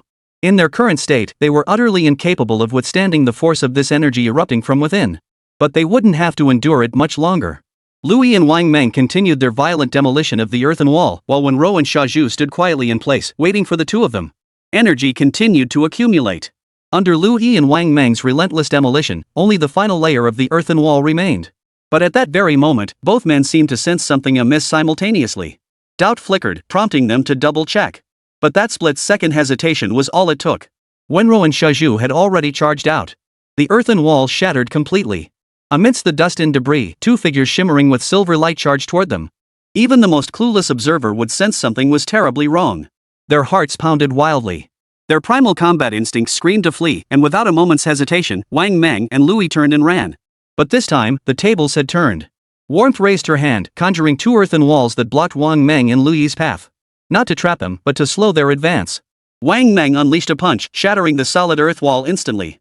Lu Yi showed no mercy either, slapping out a palm that unleashed a pitch-black tornado, completely obliterating the final earth wall blocking their path. But when Wenru and Xiaozhu had arrived, Xiaozhu, like a silver octopus, wrapped his arms around Wang Meng from behind. His limbs tensed simultaneously, leaving Wang Meng no chance to break free. Ruawan made a similar move, about to clamp down on Lu Yi, only to see him transform into a cloud of black mist. Her grasping hand met only empty air, finding no solid form to hold. How he managed this was unclear, but it didn't matter. With a wave of his hand, earthen walls rose up, sealing both Lu Yi's black mist and Wenru herself inside. Holy! A profanity erupted from within the mist. Before he could react, a brilliant silver light flared around Wenru. In the next instant, his entire body shattered. The silver light illuminated the surroundings, including the cloud of mist Lu Yi had become. Anything touched by that silver light, the surrounding grass, the trees froze for a moment before shattering completely. A gentle breeze swept through, turning them into specks of dust that drifted away. The same occurred on Xiaozhu's side. The silver light flashed, intertwining with the radiance emanating from Wenru's location. There was no thunderous roar, no blazing inferno, only the fleeting flash of that silver light. Far away, Bai Changsheng and Jiang Zhiyu sensed the light, halting their steps as they turned to look. Watching the dust storm billowing in the distance and the fading silver light, Bai Changsheng felt an indescribable sense of frustration welling up inside him. They had lost this battle utterly and completely. Even after playing their final cards, they had been pushed to this desperate edge. Wenru and Xiaozhu had sacrificed themselves to save his and Jiang Zhiyu's lives, yet they still hadn't managed to take Wang Meng's life. All they had achieved was buying them a sliver of time to escape. In such circumstances, calling it a crushing defeat was no exaggeration. The only silver lining was that they now had a chance to survive. Know if they could seize the opportunity presented by Wang Meng and Lu Yi's critical injuries. Don't stop. Keep moving. Jiang Zhiyu spoke, her gaze already fixed ahead as she continued sprinting toward the warrior town. Ruawan had already explained that even detonating the core would likely only severely wound Wang Meng and Lu Yi, preventing them from pursuing further. It wouldn't truly kill them. But the martial lord remained the martial lord. Being unable to pursue them didn't mean he was someone she and Bai Changsheng could afford to provoke. Seizing this chance to escape was paramount. Everything else could be dealt with later. The fleeting thought of turning back to kill them both had only flashed through Bai Changsheng's mind. Hearing Jiang Zhiyu's words now, he dismissed it immediately. A man and a serpent streaked across the barren wasteland. Yet in the next instant, Bai Changsheng sensed something faintly, a sudden shock gripping his heart. Without a moment's hesitation, the peculiar dragon scale on his brow flared with blinding light, while fire elemental energy surged toward that point. Boom! Before the energy reached its peak, it erupted violently toward Jiang Zhiyu's back. The blue-white thunder was interwoven with crimson flames, showing no mercy whatsoever. Jiang Zhiyu seemed to sense the attack as well, her body twisting sharply while her alloy spear shot out horizontally. Clang! The metallic clash rang out from nowhere. The next instant, Bai Changsheng's attack had already arrived. A low-frequency rumble exploded, instantly illuminating the phantom figure. Standing behind Jiang Zhiyu, Lu Yi grasped her spear with one hand while effortlessly parrying all of Bai Changsheng's incoming strikes with the other, his posture radiating effortless grace. Had he not witnessed this man endure gentle self-detonation moments ago, Bai Changsheng would have suspected Lu Yi still possessed his peak strength. But clearly, even gravely wounded, Lu Yi remained beyond what he and Jiang Zhiyu could handle. But with Xiaozhu and Wenru shattered beyond repair, he and Jiang Zhiyu stood alone, utterly defenseless. Come on, give me more. Give me more. Bai Changsheng unleashed his full psychic power, amplifying the thunder's might even further. Yet even such an attack proved futile. In the distance, Wang Meng's footsteps echoed. His armor lay shattered around him. Bare-chested, fresh wounds ran deep into the bone, spreading from Wang Meng's back toward his front. Though the bleeding had stopped, the sight was utterly pitiful. He couldn't dissolve his body like Lu Yi had done. He had no choice but to endure Xiaozhu's self-detonation head-on. Fortunately, though gravely wounded, he had at least survived. Wang Meng's gaze was icy as he watched Lu Yi hold Bai Changsheng and Jiang Zhiyu captive. His heart was filled with nothing but rage. He, a renowned martial commander, had come to hunt down a low-ranking officer. Not only had his student been killed and he'd paid Lu Yi a hefty sum, but now he himself was gravely wounded. With injuries this severe, recovery was uncertain. Even if healed, lasting complications were almost certain. This game of hunter and prey had no victor. And all of it was because of Jiang Zhiyu. Chapter 176, Dead End. Had it not been for Jiang Zhiyu, Zheng Dong would not have died, Lu Yi would not have been drawn into battle, and he himself would not have suffered such severe injuries. Therefore, after inflicting such devastating losses upon him, only Jiang Zhiyu's death could offer him any solace. Meanwhile, Jiang Zhiyu watched her full-force strike blocked with apparent ease by Lu Yi. She decisively released her alloy spear, simultaneously kicking the shaft to propel it forward. After delivering her final attack against Lu Yi, she swiftly retreated to Bai Changsheng's side. Upon Jiang Zhiyu's retreat, Bai Changsheng also withdrew the attack he had channeled with all his might. As the energy dissipated, the world once again fell into a dimness punctuated only by starlight. Yet in this stillness, Lu Yi and Wang Meng's figures loomed even more terrifyingly. Lu Yi did not choose to attack immediately. He seemed to be reveling in the fear gripping Bai Changsheng and Jiang Zhiyu's hearts.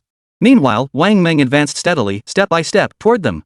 Little beauty, just surrender already. If you resist any longer, I'll make you understand what it truly means to wish you were dead. Lu Yi's voice remained as dry as ever. Even wounded, he showed no intention of sparing Jiang Zhiyu. Because of you, I've suffered such severe injuries. Unless I drain every drop of your blood and every ounce of your spiritual energy, I'll never recover from this loss. For some reason, Bai Changsheng couldn't shake the feeling that Lu Yi was licking his lips right now, his gaze lecherous. Tilting his head, Lu Yi turned his gaze to Wang Meng. Second brother, that last move wasn't part of our agreement. Add 5 more spirit transformation pills, or else my losses will outweigh my gains. That's simply unacceptable. Wang Meng's brow furrowed, his impatience growing palpable. Hurry up and deal with Jiang Zhiyu first. We'll have plenty of time to talk about the rest later. Nothing else mattered now. Wang Meng's eyes were fixed solely on Jiang Zhiyu. As for Lu Yi, he didn't dwell on whether Wang Meng might renege on the deal afterward. Having been teammates for so many years, he knew Wang Meng well enough. As long as he remained Dean of Magic City Martial Arts University, there was no need to worry about him reneging. Therefore, his sole focus now was securing Jiang Zhiyu. Watching the two figures approaching them simultaneously, it would be a lie to say he wasn't tense. Yet no matter how anxious he felt, Bai Changsheng forced himself to stay calm. His mind raced with countermeasures. Without exaggeration, this was undoubtedly the greatest threat he and Jiang Zhiyu had ever faced. Even the Steel-Bone Wolf King incident wasn't this perilous. At least with the Steel-Bone Wolf King, they had a plan. But now, that clash just now proved Lu Yi's combat prowess remained at the level of a martial lord. Even if he wasn't at full strength, he was absolutely beyond their ability to handle. How could they escape this predicament, or even turn the tables? Bai Changsheng couldn't think of a solution. He turned to look at Jiang Zhiyu, only to find her brow furrowed as well. I'll find a way to hold them off. You just run. Their target is me. They shouldn't pursue you relentlessly. Once you escape, don't return to the city. Stay out here in the wilderness. With your talent, growing stronger shouldn't be too difficult. But after I die, the Spirit God Pact may inflict severe damage on your soul. At this point, Jiang Zhiyu fell briefly silent. I'm sorry. Bai Changsheng saw this expression on Jiang Zhiyu's face for the first time, and was momentarily startled. But he quickly regained his composure. Damn it! Let's do this. Find a way to stall Lu Yi for a moment. Leave the rest to me. Bai Changsheng spoke, met with Jiang Zhiyu's puzzled gaze, as if questioning his intentions. Faced with this situation, even she had no solution. What could Bai Changsheng possibly do? But at this moment, Bai Changsheng clearly had no intention of explaining to her. All his attention was focused on the attribute panel. 900 evolution points deducted. Toxin branch level upgraded on the evolution tree. Toxicity next upgrade requirement, 2700 evolution points. Toxin LV5, attacks inflict poison status based on target strength, causing forced health drain. Thunder and Heavenly Fire required too many evolution points to upgrade, and even if evolved, they'd likely struggle to breach the Martial Marquis's defenses. The only viable way to break the stalemate now was Toxin. Unrestricted by power disparity, once Toxin is injected, it inflicts force damage regardless.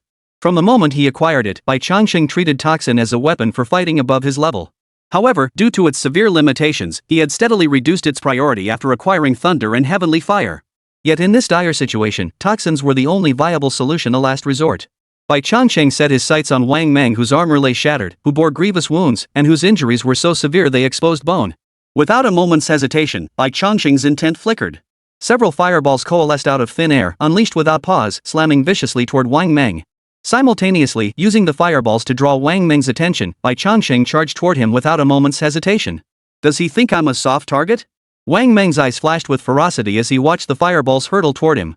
He was gravely wounded, unable to mobilize his chi and blood, yet even so, he still possessed the strength of a high-ranking martial general. For a low-level martial general like Bai Changsheng to come after him alone? That was nothing short of suicide.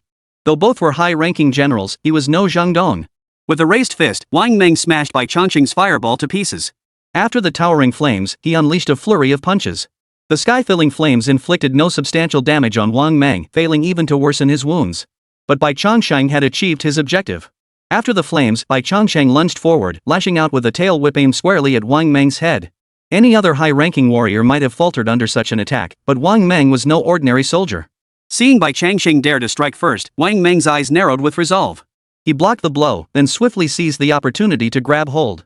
His palm clamped down like an iron band, gripping Bai Changsheng's tail so tightly that there was no chance for him to break free. But Bai Changsheng never intended to escape. Wang Meng intended to keep him captive, and Bai Changsheng, coincidentally, shared that very intention. With a swift movement, he wrapped himself around Wang Meng. Simultaneously, he lunged at the wound on Wang Meng's back, sinking his teeth in with deadly force. The venom he had prepared earlier surged forth instantly. Wang Meng likely never imagined Bai Changsheng would actually dare to wrap himself around him. For a moment, he even suspected Bai Changsheng had lost his mind. While serpentine beasts using entanglement as an attack was not unusual, the problem lay in the vast disparity in vital energy between them. Clinging to Wang Meng would not only fail to harm him but would instead provide Wang Meng with an even better opportunity to strike. When a rope faced a tensile force it couldn't withstand, rupture was the only outcome. At this moment, Wang Meng need only exert his full strength to snap Bai Changsheng's body clean in two. Chapter 177, The Spear is My Body. Seeking Your Own Demise. Wang Meng snorted coldly, about to unleash his power, only to sense Bai Changsheng tense his entire body first. The explosive release of nearly 20,000 points of vitality did indeed make Wang Meng feel a flicker of pressure. But that was all. Bai Changsheng's binding attack might pose a significant threat to opponents of equal rank, or even those with slightly higher vitality, but to Wang Meng, it was nothing. As Wang Meng's entire body surged with power, Bai Changsheng felt as if he'd entangled a monstrous beast. Every bone and scale in his body strained under immense tension. It felt as though he might snap into a dozen pieces right where he stood.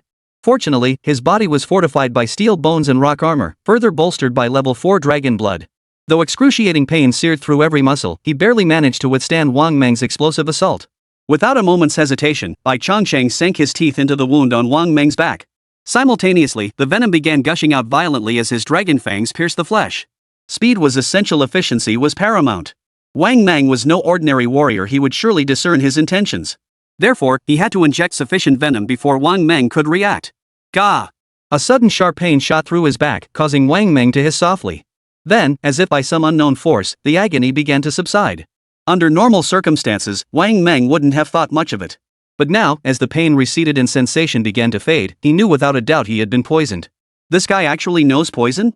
Even if he did, ordinary toxins wouldn't affect a martial lord. But Bai Changsheng's poison was so potent, and it was spreading so fast. In the blink of an eye, Wang Meng felt the numbness spreading through his bloodstream, affecting half his body. Lifting his right leg felt like lifting a 1,000-pound weight. You're asking for death. Rage surged through Wang Meng. Without giving Bai Changsheng time to act, he suddenly exerted tremendous force with both arms.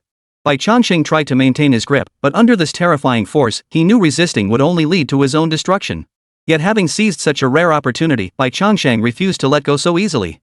Wang Meng now knew of his venom. If given another chance, he would never allow Bai Changsheng to bite him again. Therefore, no matter what, he could not let go. His mind flickered, and several fireballs materialized. Simultaneously, the peculiar dragon scale on his forehead blazed with intense light. The fireballs took shape, and without a moment's hesitation, under Bai Changsheng's control, they slammed viciously toward his own body. Simultaneously, thunder surged across the dragon scales. Instead of erupting outward, it began to spread along the scales, creeping across his entire body. Boom! The fireballs exploded, thunder raged, and the dual assaults struck simultaneously, causing Wang Meng's original momentum to abruptly falter. Clearly, Bai Changsheng's maneuver had succeeded. Wang Meng cried out in pain, feeling his already gravely wounded body grow even weaker. However, Bai Changsheng himself was not much better off. The fireball and thunderbolts struck his body as well. Though he could command both elements, that did not mean he was immune to the damage inflicted by his own condensed attacks. Whatever damage Wang Meng suffered, Bai Changsheng endured at least as much. Dragon scales shattered all around him, and dragon blood began to seep from the fine, countless wounds.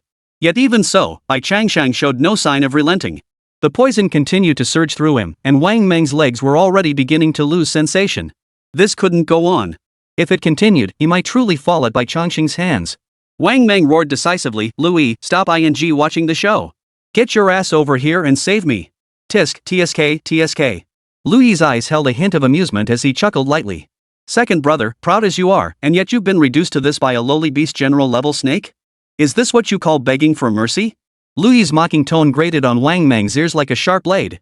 But now it's no longer a matter of saving face. Wang Meng could already feel his heart growing weaker with each beat as the poison took hold. Cut the nonsense. Do you still want that spirit transforming pill? If I die, you'll get nothing. Wang Meng's voice rang out, and only then did Louis drop his playful demeanor. His form flickered, leaving behind a black afterimage as he lunged forward. But just as Louis moved to save Wang Meng, an alloy spear blocked his path. Humph. Louis's eyes widened in surprise. Little beauty, I'm not in the mood to play games with you right now. Get lost. Facing Louis alone, who possessed the combat prowess of a marquis, Jiang Zhiyu's expression remained as calm as still water. She said nothing, but the sharp intent at the spear's tip began to solidify. This posture alone made her stance crystal clear. Not an inch. She understood Bai Changsheng's intentions and had witnessed him actually pull it off.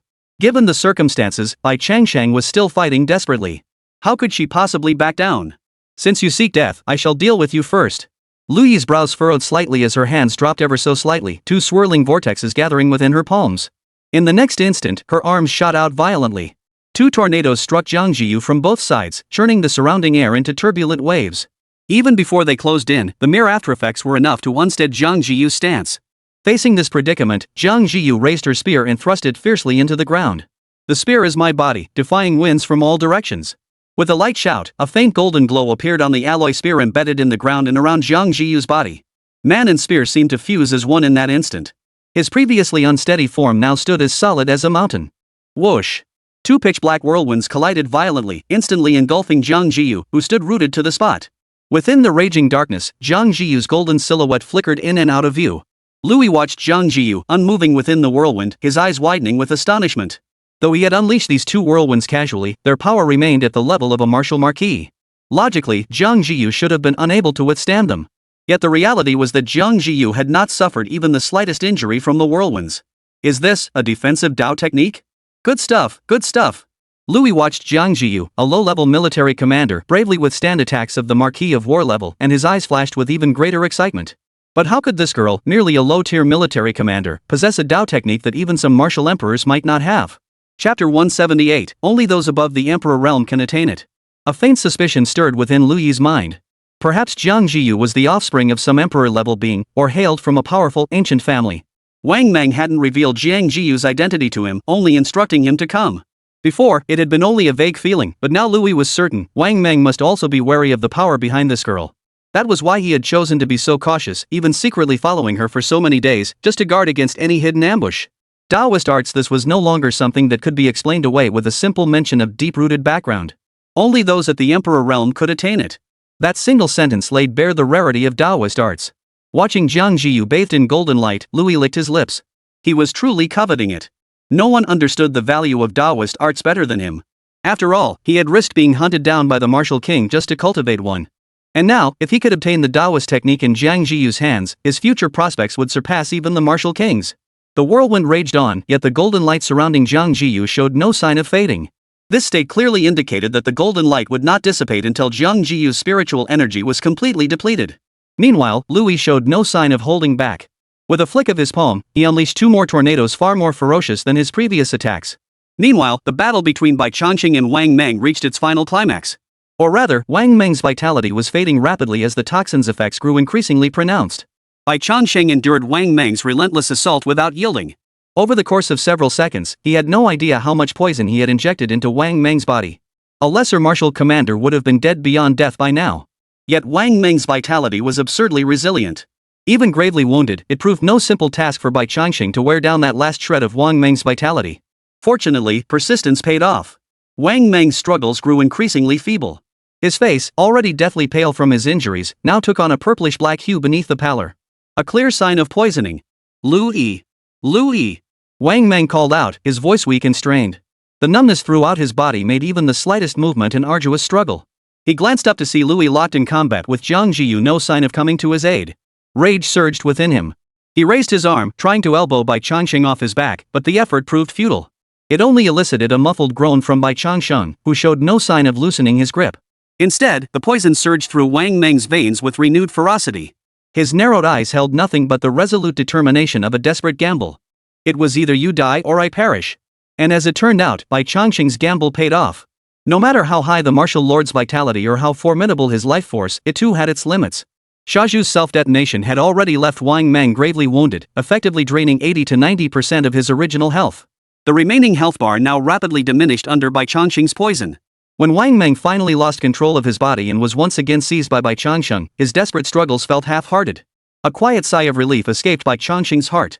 Neutralizing Wang Mang meant they now held a hostage.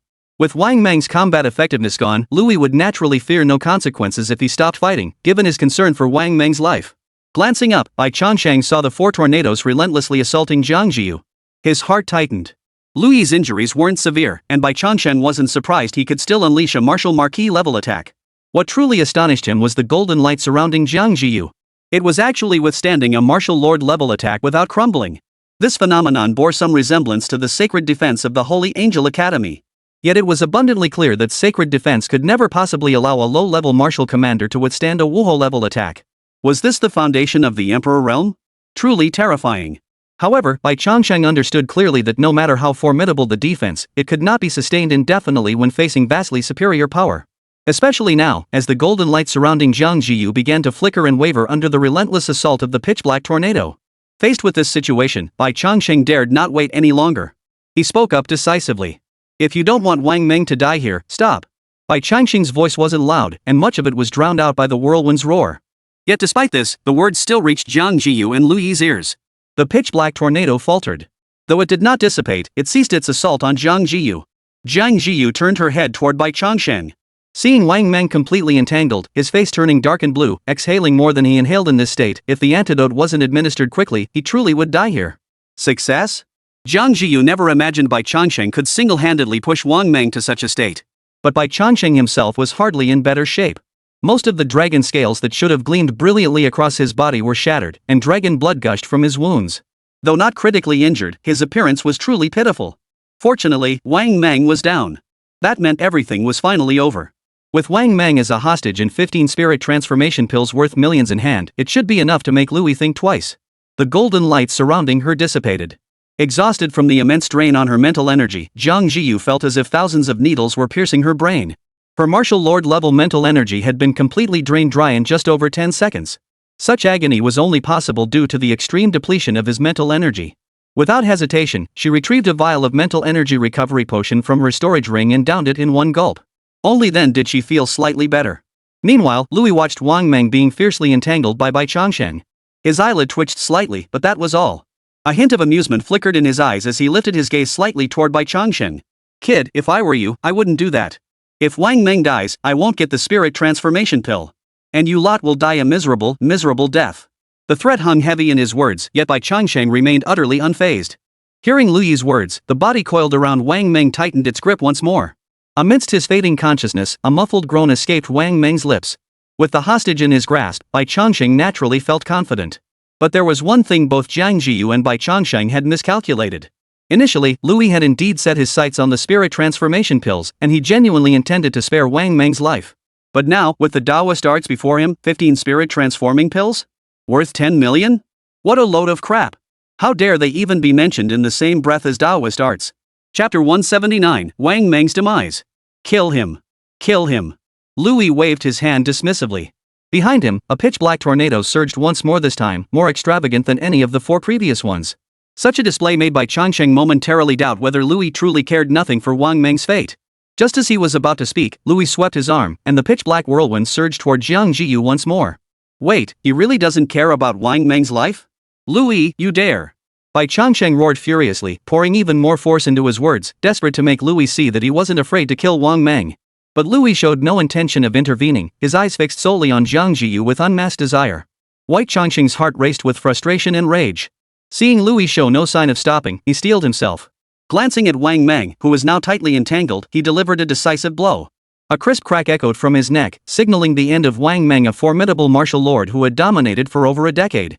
His body, already numbed by the poison, didn't even manage a muffled groan before all signs of life vanished. The only issue was that this bastard had died without suffering a single moment of pain. That was almost too easy for him. But Bai Changsheng couldn't care less whether Wang Meng had suffered in death. What mattered was that Louis hadn't glanced this way once, not even once. Such behavior was enough to make even Bai Changsheng, however slow-witted, sense something was amiss. Louis's interest in Jiang Zhiyu seemed to surpass even his interest in Wang Meng. No, it wasn't merely greater, he clearly no longer regarded Wang Meng at all, his eyes fixed solely on Jiang Zhiyu. What was so special about Jiang Zhiyu that one meeting could make him forget everything else? Bai Changsheng seethed inwardly, watching the pitch-black tornado already charging toward Jiang Zhiyu. No matter how furious he felt, he had to deal with the immediate threat first. Thunder and flame merged. This strike was undoubtedly the most powerful attack Bai Changsheng could unleash. Yet this attack, thick as an arm, streaked across the night sky, trailing a brilliant light only to be swallowed whole by the pitch-black tornado. The last glimmer flickered within the vortex before vanishing completely. Bai Changsheng could distinctly feel the connection severed the moment the thunder vanished into the vortex. From the moment the attack struck to its final vanishing, Bai Changsheng hadn't managed to shake the tornado in the slightest. Jiang Zhiyu, standing there, watched the pitch-black tornado hurtling toward her, her brows furrowed in deep concern. The situation had spiraled completely beyond their control. Their original plan had been to use Wang Meng's life to threaten Louis, thereby securing a sliver of survival for both her and Bai Changsheng. Yet now, even as Bai Changsheng killed Wang Meng before her eyes, Louis showed not the slightest flicker of emotion. Something had clearly changed. Moreover, what could cause Louis to shift her target so decisively on the spot? Taoist magic. Jiang Zhiyu's heart jolted in shock. Louis could actually recognize Taoist magic? Earlier, in the urgency of the moment, if she hadn't resisted Louis's attack, Louis would have charged straight at Bai Changsheng. Thus, with no other choice, Jiang Zhiyu had forcibly unleashed the Tao Law. But now, the entire incident had been flawless from start to finish. The only flaw was that Jiang Zhiyu hadn't anticipated Louis being able to recognize the Taoist technique. Knowing the Taoist arts meant understanding their value and the implications behind them. Yet Louis's current demeanor made it abundantly clear he was determined to capture her. Having finally seized the initiative, it now felt as though they were trapped in a deadlock once more. Bai Changsheng's condition had deteriorated to its worst, and her spiritual energy was completely depleted. Fighting again was out of the question. Even Lu Yi's current attack was beyond their ability to block. The moment her resolve solidified, Jiang Zhiyu made her decision. She could die, but Bai Changsheng must not. Lu Yi had targeted her, he would only seek her out. Therefore, the farther she could distance herself from Bai Changsheng, the greater the latter's chances of survival. Yao Yao exchanged a glance with Bai Changsheng. The resolute determination in Jiang Zhiyu's eyes was fully understood by Bai Changsheng. Their hearts were in sync, and Bai Changsheng instantly understood her meaning. But precisely because he understood, Bai Changsheng's heart tightened. Before he could speak, however, Jiang Zhiyu abruptly turned and sprinted off in the opposite direction. Oh? Now you think of running? Watching Jiang Zhiyu's actions, Lu Yi's lips curled into a smirk. His figure vanished instantly from where he stood, reappearing moments later directly in front of Jiang Zhiyu. With a flick of his wrist, another whirlwind surged from the ground, joining the one behind her to form a pincer attack. Frowning deeply, Jiang Zhiyu shifted her stance. But before she could take more than a few steps, Lu Yi was upon her again. The four pitch-black tornadoes now stood like impassable chasms before Jiang Zhiyu. She could neither advance nor retreat. Lu Yi, seemingly unhurried now, raised his right hand slightly. The four whirlwinds slowly converged toward Jiang Zhiyu, yet he did not launch a direct attack. Young lady, you should know what I want, right? Let's make a deal. Hand over the entire set, and I'll let you leave. Lu Yi's voice carried a hint of eagerness and urgency. So it was the Taoist arts he sought after all. Jiang Zhiyu smiled. Now that Lu Yi had made his intentions clear, she felt no urgency. What things? I don't know what you're talking about. As she spoke, Jiang Zhiyu's gaze flickered toward Bai Changsheng in the distance. But her response clearly failed to satisfy Lu Yi. Shaking his head slightly, Lu Yi's eyes held a hint of resignation. Something this valuable, could a young girl like you really handle it? Hand it over quietly, and I'll let you both live. Otherwise, I'll have to take it by force. Forcefully take it? My psychic power isn't much weaker than yours. How exactly would you force it from me? Besides, you should know very well that I can erase all my memories anytime I choose. Lu Yi nodded, offering no denial. However, as Lu Yi's words trailed off, Bai Changsheng suddenly felt a weightless sensation wash over him. Instantly, his entire body began to float uncontrollably. He struggled desperately, yet could not resist the sudden gale that had arisen. You care quite a bit about this little one, don't you? What if I said that if you don't hand over what I want, I'll take this little guy's life? Damn it. After all this, I'm the hostage now? Bai Changsheng felt a lump in his throat, but the moment he opened his mouth, a gale of wind rushed in, leaving him utterly unable to speak. Before Jiang Zhiyu could respond, however, a man's voice cut in. His life isn't so easily taken. Chapter 180, Hurt My Brother. Cut him into 8 pieces. The abrupt male voice caused everyone present to freeze, including Lu Yi, who had been brimming with confidence moments before. As the words fell, the green grass on the ground began to grow wildly. Over a dozen saplings, barely sprouted, rapidly transformed before their eyes, growing tall and thick.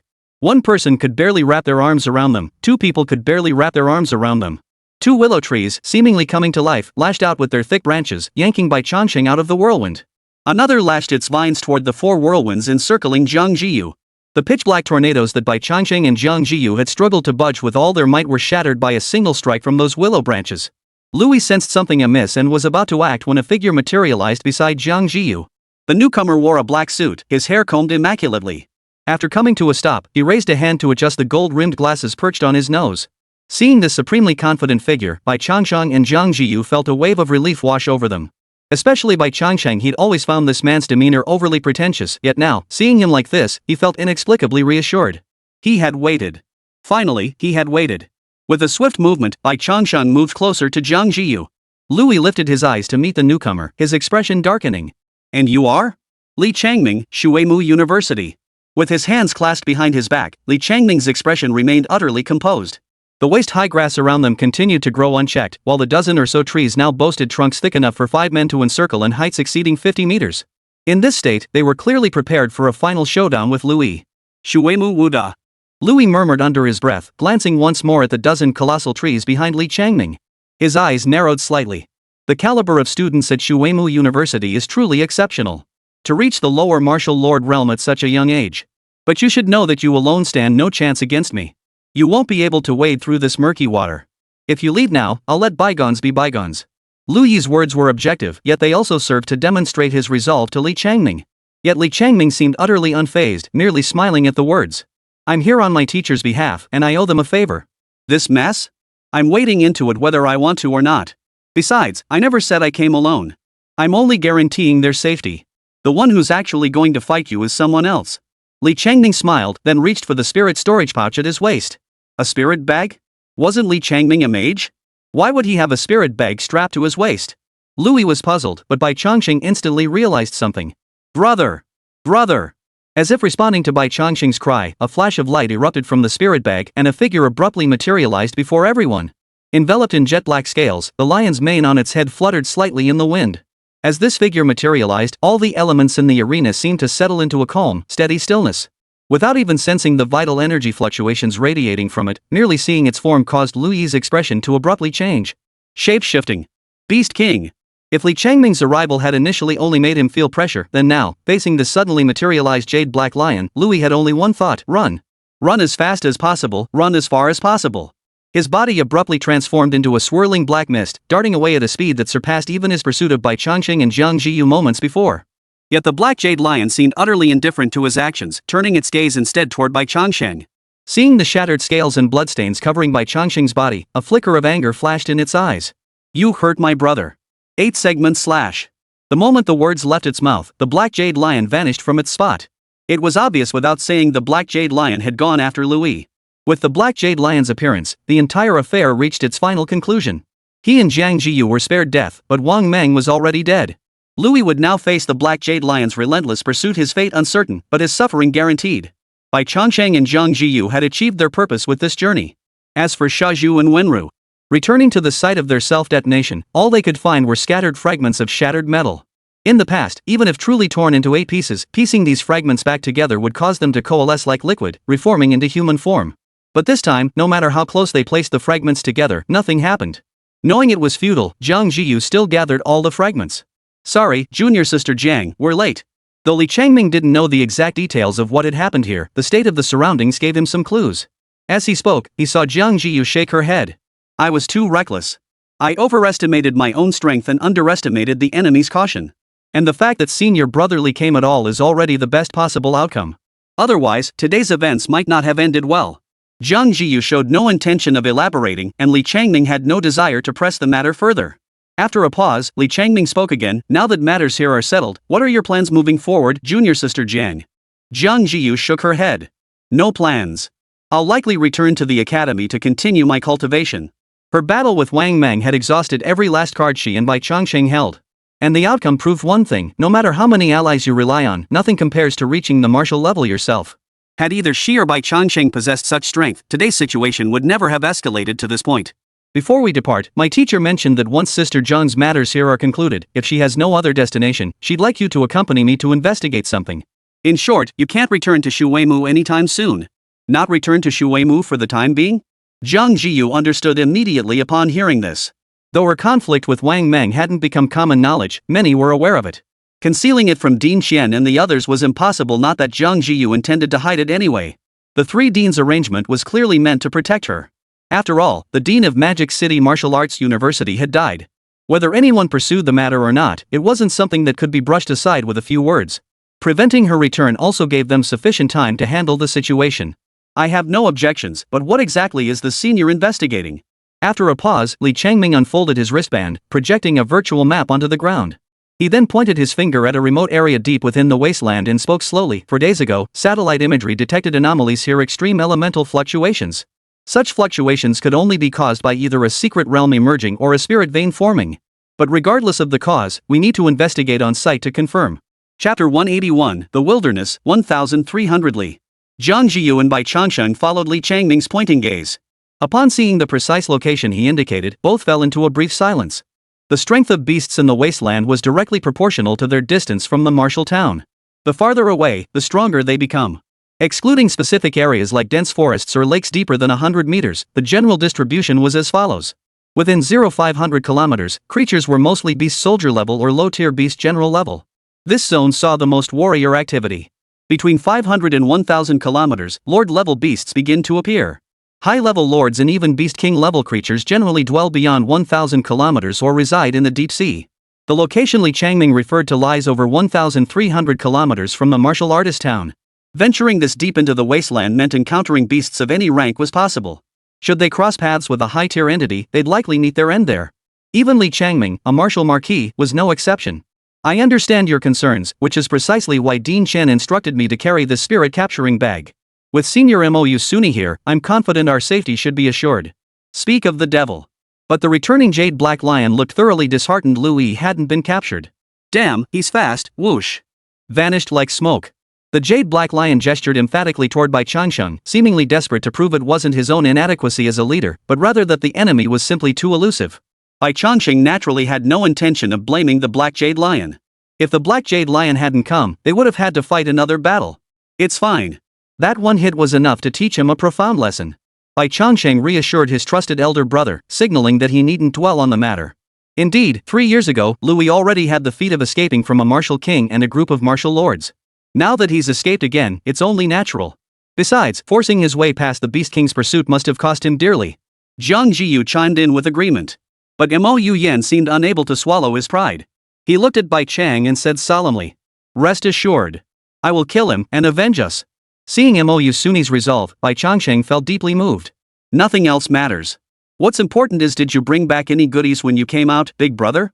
As if suddenly struck by inspiration, Mou Yan seized Bai Changsheng and pulled him into the spirit-containing bag. Inside, neatly arranged wooden boxes and over a dozen porcelain jars came into view. Good stuff, you eat all you want. Well, if you say so, big bro, I won't hold back. Bai Changsheng chuckled softly, opening each wooden box one by one. Inside were individually stored pills, obviously quite expensive. It must have been Dean Xian who specially prepared these for the Jade Lion, though now it seems to have benefited Bai Changsheng somewhat. Outside the spirit nurturing bag, after confirming the requirements for this journey with Li Changming, Jiang Zhiyu didn't dwell on it much and agreed to accompany them. Yet before departure, an incident occurred that made Jiang Zhiyu's brows furrow deeply. Wang Meng's body was gone. Jiang Zhiyu was certain her memory served her correctly. Wang Meng's body should have been right there. Yet now, aside from a patch of dark, dried bloodstains proving he had indeed lain there, there was not a trace of his corpse to be found. Such evidence left no doubt Wang Meng's body had undoubtedly been taken away. At that moment, 50 kilometers away from Jiang Zhiyu and the others, a dark mist abruptly materialized, then coalesced into a human form that collapsed onto the ground. It was Louis, who had just escaped from the Black Jade Lion's grasp. But Louis's face was deathly pale, devoid of any trace of color. Cough, cough, cough. After 2 violent coughs, Louis retrieved 2 chi blood pills from his storage ring and swallowed them. Only then did his complexion ease slightly, no longer so deathly pale. The Beast King truly lives up to his name. I thought I was going to die here. No, if not for the Taoist arts protecting me, I would have perished. Taoist arts. Taoist arts. The word Taoist arts sparked an indescribable yearning in Louis's eyes. He truly hadn't expected that Jiang Zhiyu, a low-level military commander, would possess something like Taoist arts. The only regret was that he had it within his grasp. Jiang Zhiyu was trapped, and Bai Changsheng was captured. Give him just a few more minutes, and Jiang Zhiyu would have surrendered the Taoist arts without a fight. What a pity! What a pity! Now, not only had he failed to obtain the Tao Law, but his own vital essence had been depleted from forcibly activating it to escape. Such a massive loss would take at least 3 years to recover from through cultivation alone. However, Louis raised his hand, summoning a humanoid presence from his storage ring. On the soft grass lay a corpse, entirely purple-black in color. Its neck was bent at an unnatural angle, clearly dead beyond any doubt. Second brother. My dear second brother. How could you die so horribly? Gazing at the motionless corpse on the ground, Louis suddenly burst into wailing sobs. Yet after a few cries, he abruptly began laughing maniacally. His laughter echoed eerily beneath the night sky. Well then, you shall become my nourishment, helping me cultivate my vital essence. You have no idea how long I've coveted your body. But your strength surpassed mine, leaving me powerless to claim it. But now it's settled. You're dead, and everything you were is mine. Ha ha ha ha. Louis raised a hand to remove the black mask covering his face. A tongue far longer than any normal human's extended, licking his lips before sinking directly into Wang Meng's broken neck. After a long while, Louis lifted his head again, his expression satisfied and intoxicated, as if he had just savored the finest wine. Yet within that intoxication lingered a hint of dissatisfaction and disdain. Such fine martial blood from a martial lord-level warrior, yet tainted by something it shouldn't have been. This poison ruined the delicacy. But it doesn't matter. With this essence blood, I can fully replenish the energy I just depleted. Jiang Zhiyu, you'd better wait for me. Having drained all of Wang Meng's essence blood, Louis was about to begin circulating his cultivation techniques to regulate his chi and practice when he heard a low, guttural growl echoing from nearby. He looked up to find a leopard covered in black spots staring at him from the distance. Judging by its size and vital energy, it appeared to be a third-grade beast soldier. Under normal circumstances, Louis wouldn't mind having dessert after his meal, but now he had no such inclination. He grabbed Wang Meng's now shriveled corpse, removed the storage ring from his finger, and tossed it forward. Chapter 182, Guard Against Arrogance and Impatience, Live Off Others. Bai Changsheng and the others knew nothing of Luyi's actions after his escape, nor did they realize Luyi had already set his sights on Jiang Zhiyu. Yet some things, even unseen, could be guessed at. If Jiang Zhiyu and Luyi had swapped places, she too would likely be haunted by thoughts of Taoist arts. But worrying about such things was pointless. After all, once this journey through the wasteland concluded, nothing would likely disturb her again. Then, she would enter seclusion to cultivate directly. With a top-tier cultivation chamber paired with the second inner sea, her cultivation progress would see a qualitative leap even compared to her previous life.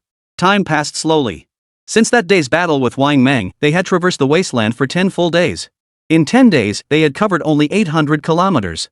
Under normal circumstances, such progress would be considered abysmally slow. Yet given their location deep within the wasteland, over 1,000 kilometers from civilization, caution was paramount. Though the black jade lion kept watch, causing 99% of beasts to give them wide berths, there was a difference between something that wasn't afraid of being provoked and something that actively sought trouble. These 10 days also saw Bai Changsheng's vital energy surge by 2,200 points. His vitality had now surpassed the 20,000 threshold, reaching over 21,000 points. Moreover, thanks to the valuable items brought by his esteemed elder brother, Bai Changsheng's evolution points had rebounded to 1,000. Such progress was quite gratifying. At the very least, Bai Changsheng was thoroughly satisfied with the sufficiency. At this rate, within another year, he could build his vitality up to the lord level. From a third-grade beast soldier to a lord within a single year of enrollment? Such a feat would likely be unmatched anywhere in the world. Consider this: Li Changming, a genius rarely seen in Shuemu, took a full 3 years to reach the martial marquis rank. Stay humble and avoid complacency. Keep eating and drinking. Bai Changsheng knew his strength wasn't enough to be proud of, so he pestered his good big brother for food again. According to the satellite imagery, the source of the spiritual energy fluctuations is right here. Li Changming frowned slightly as he surveyed the city before him, now obscured by trees and vines, its original form utterly lost. Over a century had eroded the once soaring skyscrapers beyond recognition. Roads lay shattered, buildings collapsed, and dense vegetation had reclaimed the urban landscape. Bai Changsheng even spotted a colossal tree growing directly from the ruins of a skyscraper, its branches lush and sprawling, using the crumbling structure as its clothing. Such a scene could only be witnessed in the wilderness. Yet it wasn't these bizarre sights that troubled him. What troubled him was the city's complex layout. Standing here, he couldn't grasp the full picture. To uncover the cause of the spiritual energy and elemental disturbances, they would have to venture deep into the city. Once they entered, the danger level would skyrocket. What they might encounter then was anyone's guess. Let's go. We've come this far. If we don't investigate, wouldn't it be a wasted trip? Compared to Li Changming's hesitation, Jiang Zhiyu was much more decisive, a trait consistent with her nature. Once she made a decision, she never wavered. Seeing Jiang Zhiyu speak so decisively, Li Changming said no more. After 10 days together, they had established a basic understanding of each other. Especially Li Changming, who had come to understand his place within this small team. Although Dean Xian had instructed him to bring the Jade Lion Cub, it had completely ignored him after encountering Bai Changsheng. Moreover, Bai Changsheng unconditionally supported Jiang Zhiyu's decisions. Thus, in a sense, he, a mere martial lord, found himself the one with the least say, a situation that was rather hard to stomach. Before the catastrophe, this was a metropolis housing over 4 million people. The urban area spanned more than 30 kilometers in diameter, with over 100 structures exceeding 100 meters in height. However, it's worth noting that there are no mineral deposits in this vicinity. At least, no mineral resources were detected prior to the cataclysm. Thus, the possibility of a spirit vein is significantly diminished. Spirit veins emerged only after the revival of cosmic spiritual energy. This energy is drawn to mineral veins, clinging to them and gradually altering their inherent properties while transforming the ore into spirit stones imbued with spiritual energy. If such a spirit vein formed within the defensive perimeter, it would be a tremendous boon. But if it formed in the wasteland, over 1,000 kilometers from the martial town, then its emergence would be a curse rather than a blessing. Unable to mine it, they would inevitably benefit the beasts of that region. A year or two might show little effect, but stretch the timeline to 10 or 20 years, and the power of the beasts in the spirit veins vicinity would surge dramatically. If the spirit veins grade is exceptionally high, the emergence of beings capable of breaking through to the sovereign level would not be uncommon. The Heavenly Dynasty's consistent approach to such situations has always been, if we cannot possess it, we destroy it. It's hard to say whether the news of the spirit veins' non-existence is good or bad. For if no spirit vein exists, what awaits them is likely a newly emerged, unexplored secret realm. To play it safe, Jiang Zhiyu summoned Bai Changsheng, who remained constantly vigilant for any abnormal auras in the vicinity. Meanwhile, Li Changming was far from idle. Under his command, the surrounding weeds seemed to come alive. His eyes were half closed, yet he appeared to perceive everything around him. In this state, the weeds appeared as if they were his very eyes. Bai Changsheng carefully savored the scents drifting through the air before giving a definitive answer. Within 10 kilometers, there are at least 12 Lord-level beasts, countless General-level beasts, and as for King-level beasts, I can't sense any, so I can't confirm whether they exist or not. 12 Lord-level beasts. Such numbers could easily trigger a beast tide if they made the slightest misstep. Under normal circumstances, they would have turned tail and fled long ago. But now, they had no choice but to grit their teeth and press on. With the Jade Black Lion present, these Lord-tier beasts posed little threat. But since its bloodline rank had risen, the Jade Black Lion frequently fell into prolonged slumber. As Dean Xian put it, the beast was using deep sleep to adapt to its enhanced bloodline. Having slept from yesterday noon until now, it was uncertain whether it would awaken in time if genuine danger arose. Fortunately, both Li Changming and Jiang Zhiyu were seasoned martial artists who knew precisely what actions were permissible and which were not in such circumstances. Sneaking quietly into the city, with the dual safeguards of Bai Changsheng and those weeds, the entire process proceeded without incident. Yet sometimes, things going too smoothly isn't necessarily a good sign. They searched the city for an entire day without uncovering any anomalies. No spirit veins. No secret realms. Apart from a slightly higher concentration of high-level beasts, it seemed no different from any ordinary city deep within the Wasteland. Chapter 183, The Beast Kings Roar Under the Morning Sun. But sometimes, no problem is the biggest problem of all. Satellite imagery clearly showed spiritual energy fluctuations and elemental disturbances here. Having searched the entire area without finding anything could only mean they hadn't found the key. We've spent a whole day searching every corner of the city and still nothing. Looks like we'll have to venture into the central area tomorrow. A light flared on Li Changming's wristband, projecting a three-dimensional map of the city before the catastrophe. As Li Changming pushed his hands forward, the projected image shifted. The perspective shifted from a side view to a bird's-eye view. At first light tomorrow, we'll find a way to infiltrate this building. Li Changming's right hand pointed toward the tallest structure in the city. Though not located in the city center, its height of over 200 meters would provide a clear view of the entire central district. At the very least, any hidden realm entrances would be easily detectable from there. Jiang Zhiyu had no objections, as this was precisely her plan as well. Xiao Bai will take the night watch tonight. You just rest well. In such a complex urban environment, the night watch duty naturally fell to Bai Changsheng and Li Changming. One could detect unusual scents in the air, while the other relied on the surrounding vegetation for vigilance. Compared to them, no matter how experienced Jiang Zhiyu was, she still couldn't match their capabilities. Having spent most of the day inside his spirit-gathering pouch to avoid trouble, Bai Changsheng was the obvious choice for night watch. Bai Changsheng had no objection, it gave him a chance to get some fresh air. Night fell, bringing gentle breezes. With October's arrival, the weather had turned cooler, and the light wind felt quite pleasant against the skin.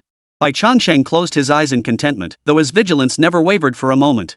The first half of the night passed without incident, not even a stray beast wandering their vicinity. But just as the horizon began to glow pale and misty with the first light of dawn, a thunderous beast roar erupted, freezing Bai Changsheng in his tracks. Jiang Zhiyu and Li Changming, who had been in a state of cultivation, instantly opened their eyes at the sound of the beast's roar. Did you hear that? From the sound of it, it seems to be coming from the city center. We're at least 10 kilometers from the city center, yet the roar carries so clearly over such a distance. Whatever made that sound is definitely not some low-level beast. A beast king. They spoke in unison, yet fell into complete silence afterward. Though they had long suspected the presence of a beast king-level creature in this area, hearing that cry now felt like it had thrown all their plans into disarray. With the knowledge that a beast king lurked in the city center, whether to proceed had become a pressing question. They had the black jade lion, but its thunderous snoring still shook the heavens, showing no sign of being roused by this call. Relying on it was clearly out of the question, unless they were willing to wait here indefinitely for it to wake. It sounds like he's suffered some serious injuries. The cry is filled with agony. If we just observe from a distance, it should be manageable. Li Changming and Jiang Zhiyu spoke in turn, seemingly concerned about the overwhelming power of that sovereign-level being. Yet in truth, their minds were already elsewhere. Anyone could tell that, whatever the reason, that king-tier beast was in no good shape right now. If they could take advantage of the chaos.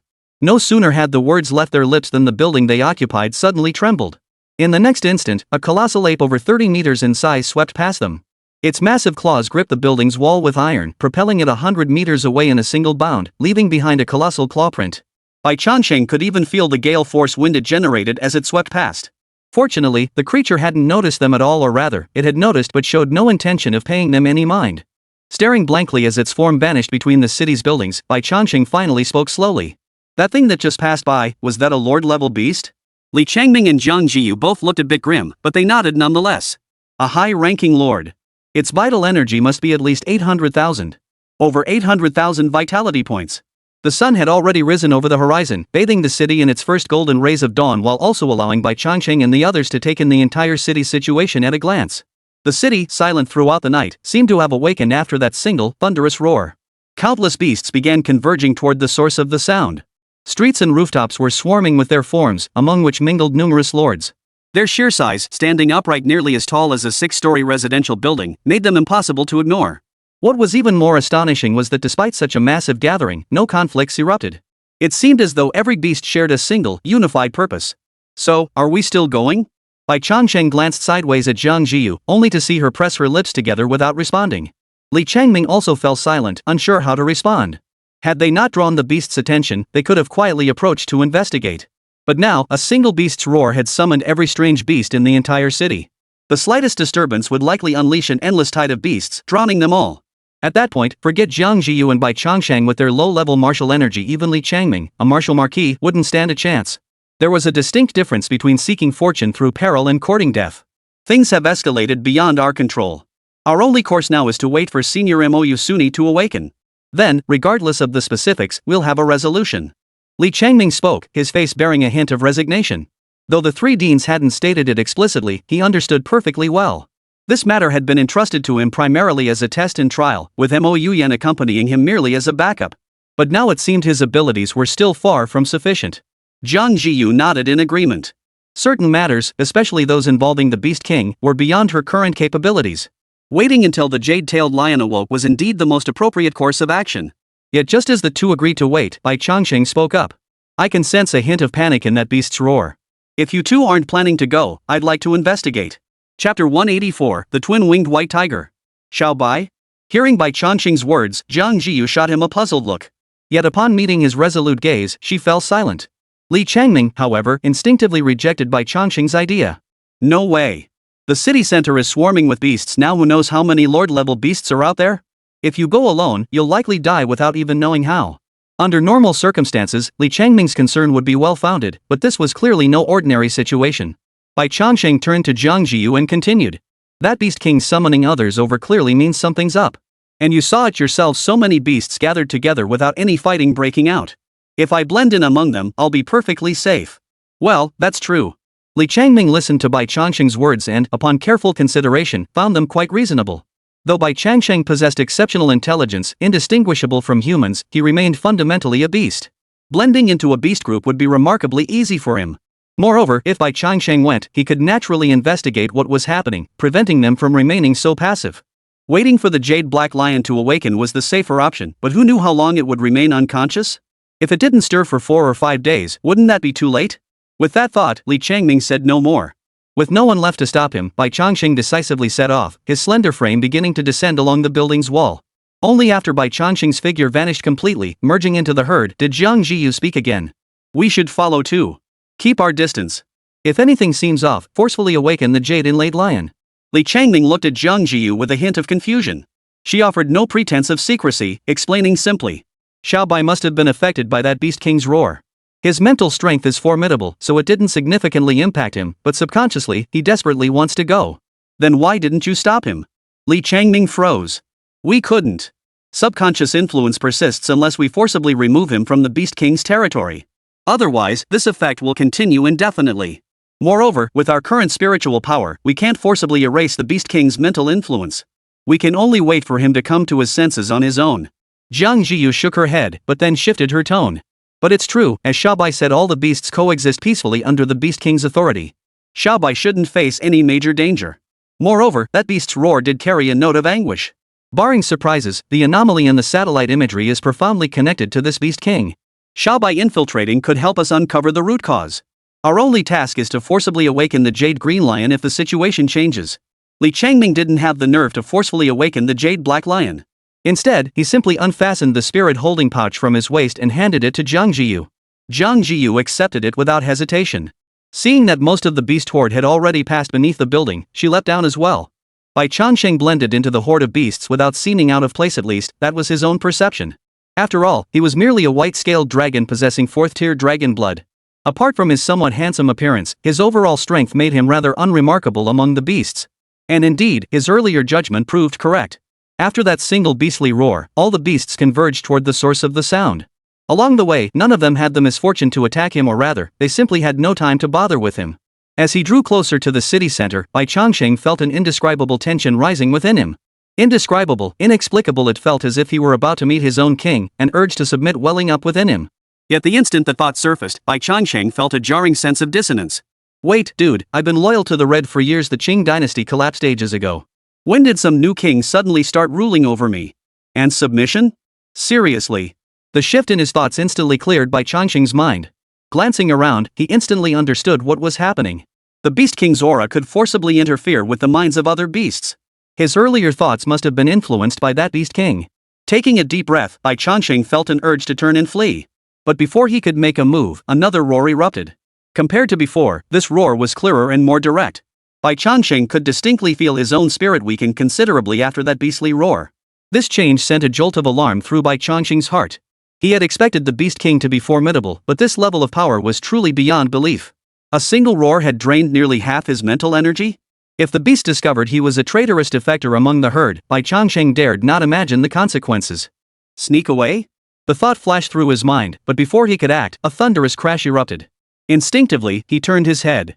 His gaze swept past the surging tide of beasts before him, landing hundreds of meters away where a towering 10-story building collapsed with a thunderous crash, sending a cloud of dust billowing into the sky.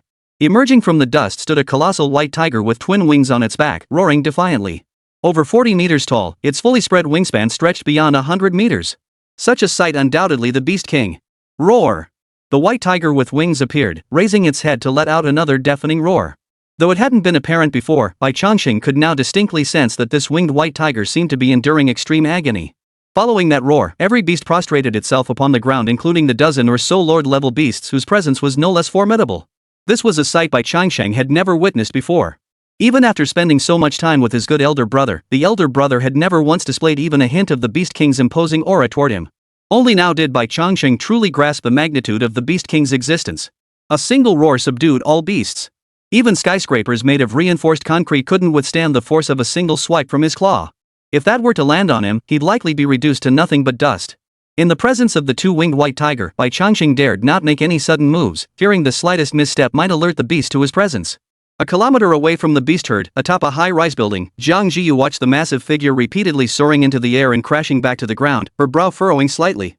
A twin-winged white tiger at the Beast King tier. In this state, it seems she is about to give birth. Chapter 185, The Beast King Gives Birth. After the spiritual energy revival, beasts underwent mutations, their genetic sequences undergoing significant changes. However, their reproductive processes still followed the rules established before the mutations, whether oviparous or viviparous. Previously, without seeing the two-winged white tiger itself, only its roars could be heard, and one could sense it seemed to be enduring excruciating pain. But now, seeing it from afar, its swollen belly and that heart-wrenching expression, it was easy to deduce the truth. Giving birth? At Jiang Zhiyu's words, Li Changming's eyes also lit up. Oviparity was manageable, but viviparous beasts invariably suffered severe depletion of vital energy during birth. Though they eventually recovered, their power would be significantly weakened for a short time. If they seized this opportunity, perhaps they could.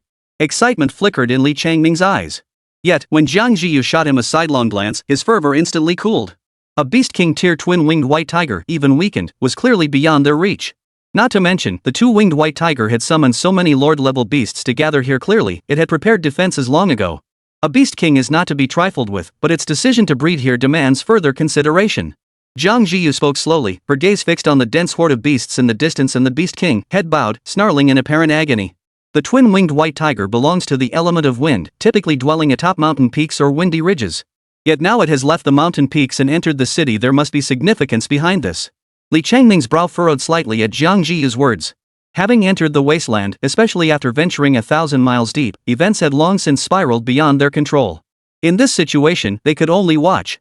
Meanwhile, the two-winged white tiger seemed to have fully entered its birthing phase, its roars echoing incessantly as its agony grew ever more palpable.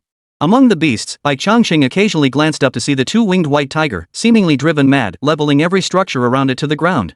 Amidst the swirling dust, it would suddenly flap its wings and soar skyward, only to crash back down onto the ground. Even as a mere observer, Bai Changsheng could sense the sheer agony the creature was enduring. To inflict such agony upon a Beast King was truly beyond belief. Fortunately, though the twin-winged tiger writhed in agony, it retained enough sanity to keep its rampage confined to the battlefield, sparing Bai Changsheng and his companions. Otherwise, a rampaging Beast King could easily wipe out most of the beasts here with a single sweep. Shifting his gaze, Bai Changsheng scanned the domain-level beasts whose forms were noticeably larger than the other beast generals. These beings, each capable of crushing him effortlessly, now cowered like timid kittens and puppies, lowering their heads, not daring to meet his gaze. Fortunately, the two-winged white tiger's frenzy did not last long. After about 10 minutes, it collapsed onto the ground as if drained of all strength, its roars fading into whimpers. Silence descended upon the surroundings, broken only by the weak sounds of the twin-winged white tiger. It was hard to imagine that these beasts, whose ferocity had intensified after their mutations, were now also docile. Time passed slowly. Bai Changsheng had no idea how long this scene had lasted until the sun stood high in the sky, and the two-winged white tiger suddenly roared again. This roar was louder than any before, followed immediately by an indescribable aura of vital energy and blood pressure that descended upon Bai Changsheng. Visibly, crimson ripples spread outward from the heads of all the beasts. The two-winged white tiger, having suppressed its power for so long, now found its vital energy spiraling out of control. Roar! As if torn apart by agony, amidst the beast's roar, Bai Changsheng could distinctly sense the vital energy pressure from the distant two-winged white tiger rapidly weakening. So weak, in fact, that Bai Changsheng even experienced a fleeting illusion that he might actually be able to exchange blows with this creature. But the thought vanished as soon as it arose. Regardless, the twin-winged white tiger remained a beast king. Even now, weakened as it was no foe for a low-level beast general like him to even consider challenging. However, it was clear that Bai Changsheng wasn't the only one who could sense the two-winged white tiger's weakened vitality. At the very least, the lord-level beasts now dared to turn their gaze toward the twin-winged white tiger. Yet the twin-winged white tiger seemed utterly oblivious to them, or perhaps it had simply lost the will to suppress these beasts. Though Bai Changsheng remained at a distance, he could still make out the outline of a cub beneath the white tiger. The cub bore an almost identical resemblance to its mother, its body still coated in mucus, yet its formidable presence was already evident. Judging by its head alone, the cub stood well over 2 meters tall. Such stature meant it possessed the combat prowess of a peak third-grade beast soldier from the moment of its birth. This sight left Bai Changsheng feeling nothing but envy. Compared to the two-winged white tiger cub, his own frail appearance when he first hatched seemed pitifully meager. The cub was born at the peak of a third-grade beast soldier, while he himself had struggled for so long, endured countless hardships, and only barely reached the third-grade beast soldier level. And it was obvious, barring accidents, the two-winged white tiger cub would continue growing steadily from birth to adulthood. By then, even if it didn't reach the Beast King tier, attaining the Lord tier would be no challenge at all. Now that's what you call talent. Bai Changsheng sighed bitterly inwardly, yet felt his mouth water at the thought. If only he could eat a single cub. The first twin-winged white tiger cub landed successfully, violently shaking the mucus from its body before lowering its head to lick itself clean. Yet the mother white tiger showed no sign of rising. She merely glanced back at her young, and the mournful whimpering resumed. The second, the third. With each cub's arrival, the white tiger's vital energy weakened further. After 4 cubs in succession, Bai Changsheng could clearly sense that the white tiger's vitality had weakened to below that of a beast king. The overwhelming pressure it once radiated had diminished significantly. The two-winged white tiger was so weakened that even attempting to rise seemed an arduous task. Yet even in this state, the white tiger was not entirely unprepared. With a single swipe of its paw, it struck down a high-ranking beast general-level iron-armored boar, crippling it. A wail of agony rang out, yet it failed to make the twin-winged white tiger release its grip.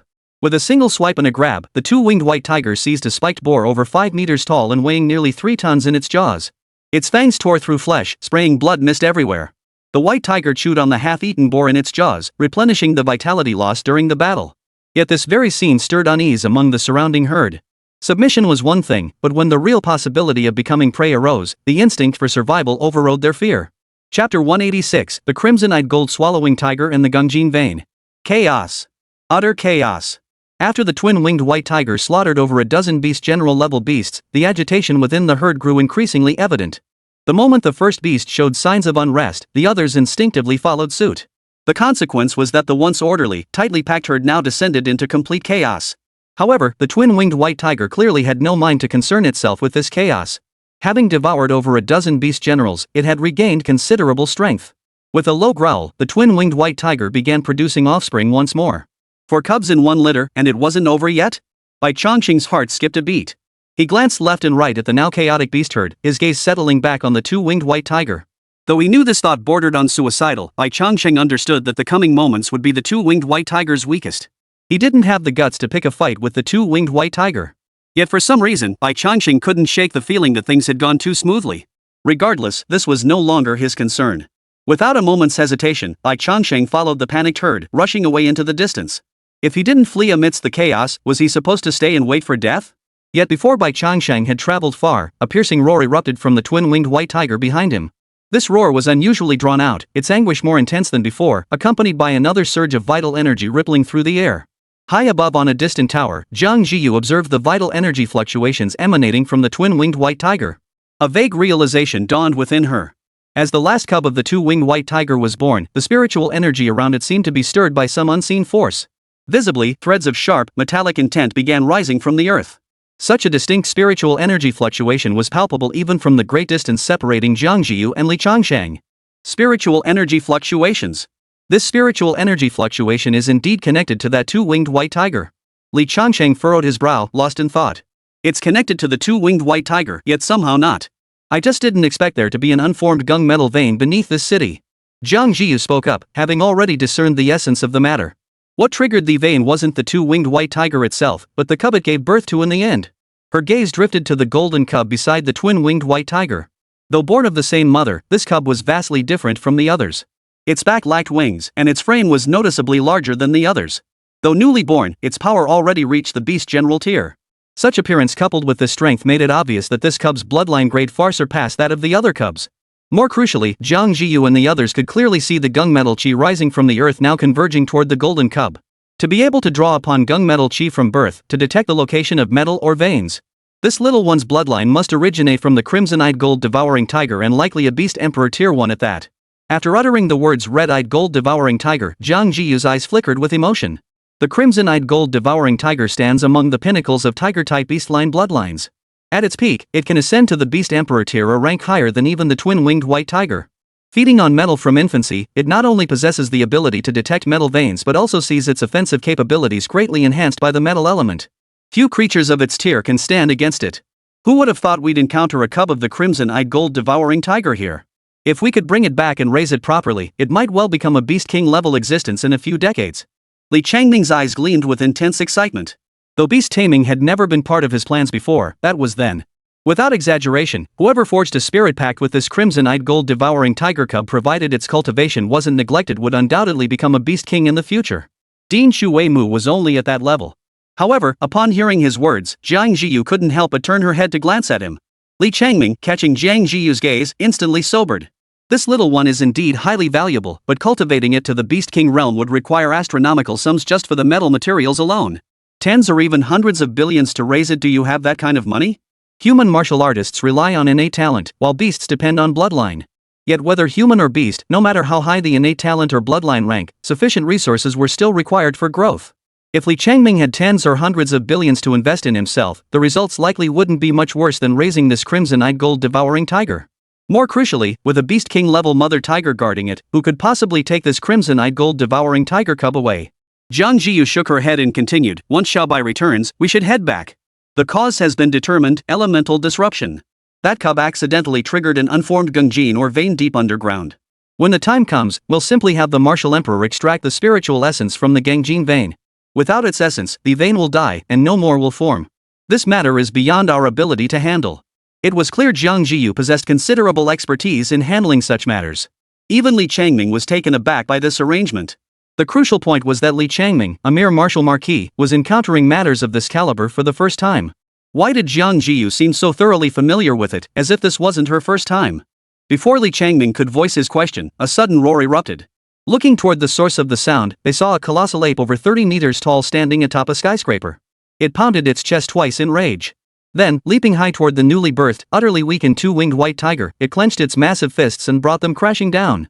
This ape was broad-shouldered and thick-waisted, radiating formidable vitality that rivaled a late-stage lord-level beast. Under normal circumstances, it would never dare to cross the path of a Beast King level two-winged white tiger. But now, after 5 consecutive births, especially the final crimson-eyed gold devouring tiger that drained over half its vitality, where was the two-winged white tiger's Beast King's majesty? Originally, the intention was to gather these lord-level and beast general-level beasts together to guard against potential threats. But now, its vigilance has backfired. The two-winged white tiger clearly hadn't expected this ape to dare attack it. A flash of murderous intent flickered in its eyes as it sprang to its feet, snapping its head back and lashing out with a claw strike. For a moment, Bai Changsheng felt the earth tremble beneath him, his heart pounding with shock. Chapter 187, Once a god bleeds, it ceases to be a god. The sudden attack from its subordinate lord-level beast was entirely unexpected for the two-winged white tiger. Or rather, the natural authority a beast king held over lord-level beasts meant it never considered the possibility of being attacked by them. Yet it had ultimately underestimated the damage inflicted by giving birth. The drastic depletion of its vital energy caused it to plummet from Beast King status to Lord level. Even if this demotion was temporary, even if it remained infinitely close to the rank of Beast King, a lord is a lord. Once a god bleeds, it ceases to be a god. This saying perfectly captured the dual-winged white tiger's predicament. What appeared to be merely a minor gap in rank had stirred the ambitions of these lords. The reason the twin-winged white tiger hadn't instantly obliterated that colossal ape with a single claw was precisely because of that single drop of blood it had shed. In an instant, all the lord-level beasts began to stir with restless ambition. The colossal ape, its initial strike repelled, now gathered its strength for another charge. Its speed and ferocity were so overwhelming that Bai Changsheng felt his heart leap in his chest. Without a moment's hesitation, he fled at full speed toward the battlefield's edge. A battle of this caliber was clearly beyond his involvement, and his current position still placed him within the range of collateral damage. But in the next instant, a massive ape was violently flung through the air, crashing down just over 10 meters in front of Bai Changsheng. Its massive body crashed to the ground, instantly crushing several low-level beasts to death. Its body slid horizontally across the ground for dozens of meters, grinding countless more beasts beneath it. Had Bai Changsheng been even a fraction faster, he would likely have been among the beasts caught in that unforeseen catastrophe. His feet halted abruptly as Bai Changsheng watched in horror. The colossal ape rose to its feet, pounded its chest twice, then casually snatched a nearby mid-tier beast general, a fire-mane swallowing flame lion, and hurled it like a boulder directly at the twin-winged white tiger. Wait, that was an intermediate beast general. A beast general over 5 meters tall with vitality exceeding 50,000. And it was just tossed aside like a rock?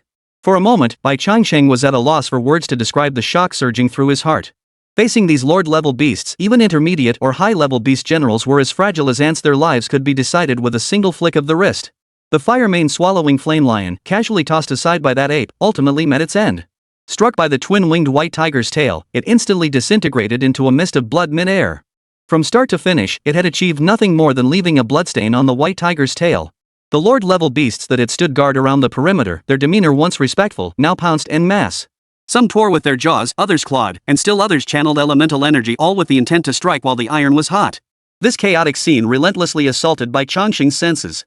He had believed his own size and vitality were formidable enough, but only upon entering this true wilderness did Bai Changsheng fully comprehend why humanity had been forced to retreat inland. Without witnessing it firsthand, it was hard to imagine the sheer spectacle of over a dozen beasts, each exceeding 30 meters in length, launching a frenzied assault. Especially now, with each frenzied attack threatening to crush him at any moment, Bai Changsheng felt his heart pounding violently while everything around him seemed to slow to a crawl. At that moment, he had only one thought: run. Run as fast as you can. Run as far away as possible. But before Bai Changsheng could make another move, a piercing tiger's roar erupted. That single cry seemed to strike directly at his soul. His mind went blank instantly, completely losing control of his body. To Jiang Zhiyu and the others, it appeared as though the two-winged white tiger had suddenly raised its head and let out a long roar. Wherever the sound waves traveled, all the lower-tier beasts turned their heads and began charging toward the dozen or so lord-level beasts like a surging tide. This is bad. Though the twin-winged white tiger's vitality has waned due to childbirth, its spiritual power remains unquestionably at the martial king level. Even if it can't suppress these lord-level beasts, it still affects those below lord level. It's using these beast generals and beast soldiers to launch suicide attacks against the lord-level beasts, buying time for its own vitality to recover. Watching the beast horde below suddenly change course, Jiang Zhiyu instantly grasped the two-winged white tiger's true intent. Under normal circumstances, she would have gladly watched the beasts fight amongst themselves. After all, the more that perished, the less threat they posed to the celestial dynasty. If they were all wiped out, they could even collect a batch of beast materials. But the critical issue was that Bai Changsheng was still within the horde. Her heart sank. Jiang Zhiyu sat cross-legged, unfastened the spirit-gathering pouch at her waist, and summoned the jade black lion still slumbering within. Turning just in time to tell Li Changming, "Protect me," she closed her eyes. Xiao Bai. Xiao Bai. In the haze of his dazed consciousness, Bai Changsheng faintly seemed to hear Jiang Zhiyu's voice. The voice grew urgent and louder until the third cry of Little Bai exploded in his mind, snapping Bai Changsheng back to consciousness. His gaze fell upon the enormous ape near 20 meters away and the frenzied horde of beasts charging toward it. If things hadn't gone wrong, Bai Changsheng would have been part of that very herd moments ago. Holy! As the ape's eyes turned bloodshot, charging toward him as if driven mad by the sight of the winged white tiger, Bai Changsheng felt a sudden jolt of terror. He spun and fled, only to feel a powerful gust of wind strike his back. The next instant, he was sent flying. The good news was that the palm strike hadn't connected solidly, merely knocking him off balance. The bad news was that he was now flying straight toward the two-winged white tiger. As he saw the two-winged white tiger standing on the open ground, its jaws still chewing on some unfortunate victim, lift its head to look at him, Bai Changsheng felt like crying. Wait, I swear I didn't mean to. Would you believe me? Bai Changsheng tried to explain, but the two-winged white tiger clearly wouldn't give him the chance. Its claws were already raised, poised to strike the moment he drew near. This time, he was surely doomed. Bai Changsheng knew full well that with his current defenses, surviving a full power strike from a high-level martial general 2 tiers above his own was already pushing his limits.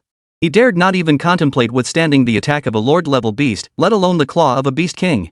Watching the twin-winged white tiger close in, Bai Changsheng resigned himself to his fate and closed his eyes.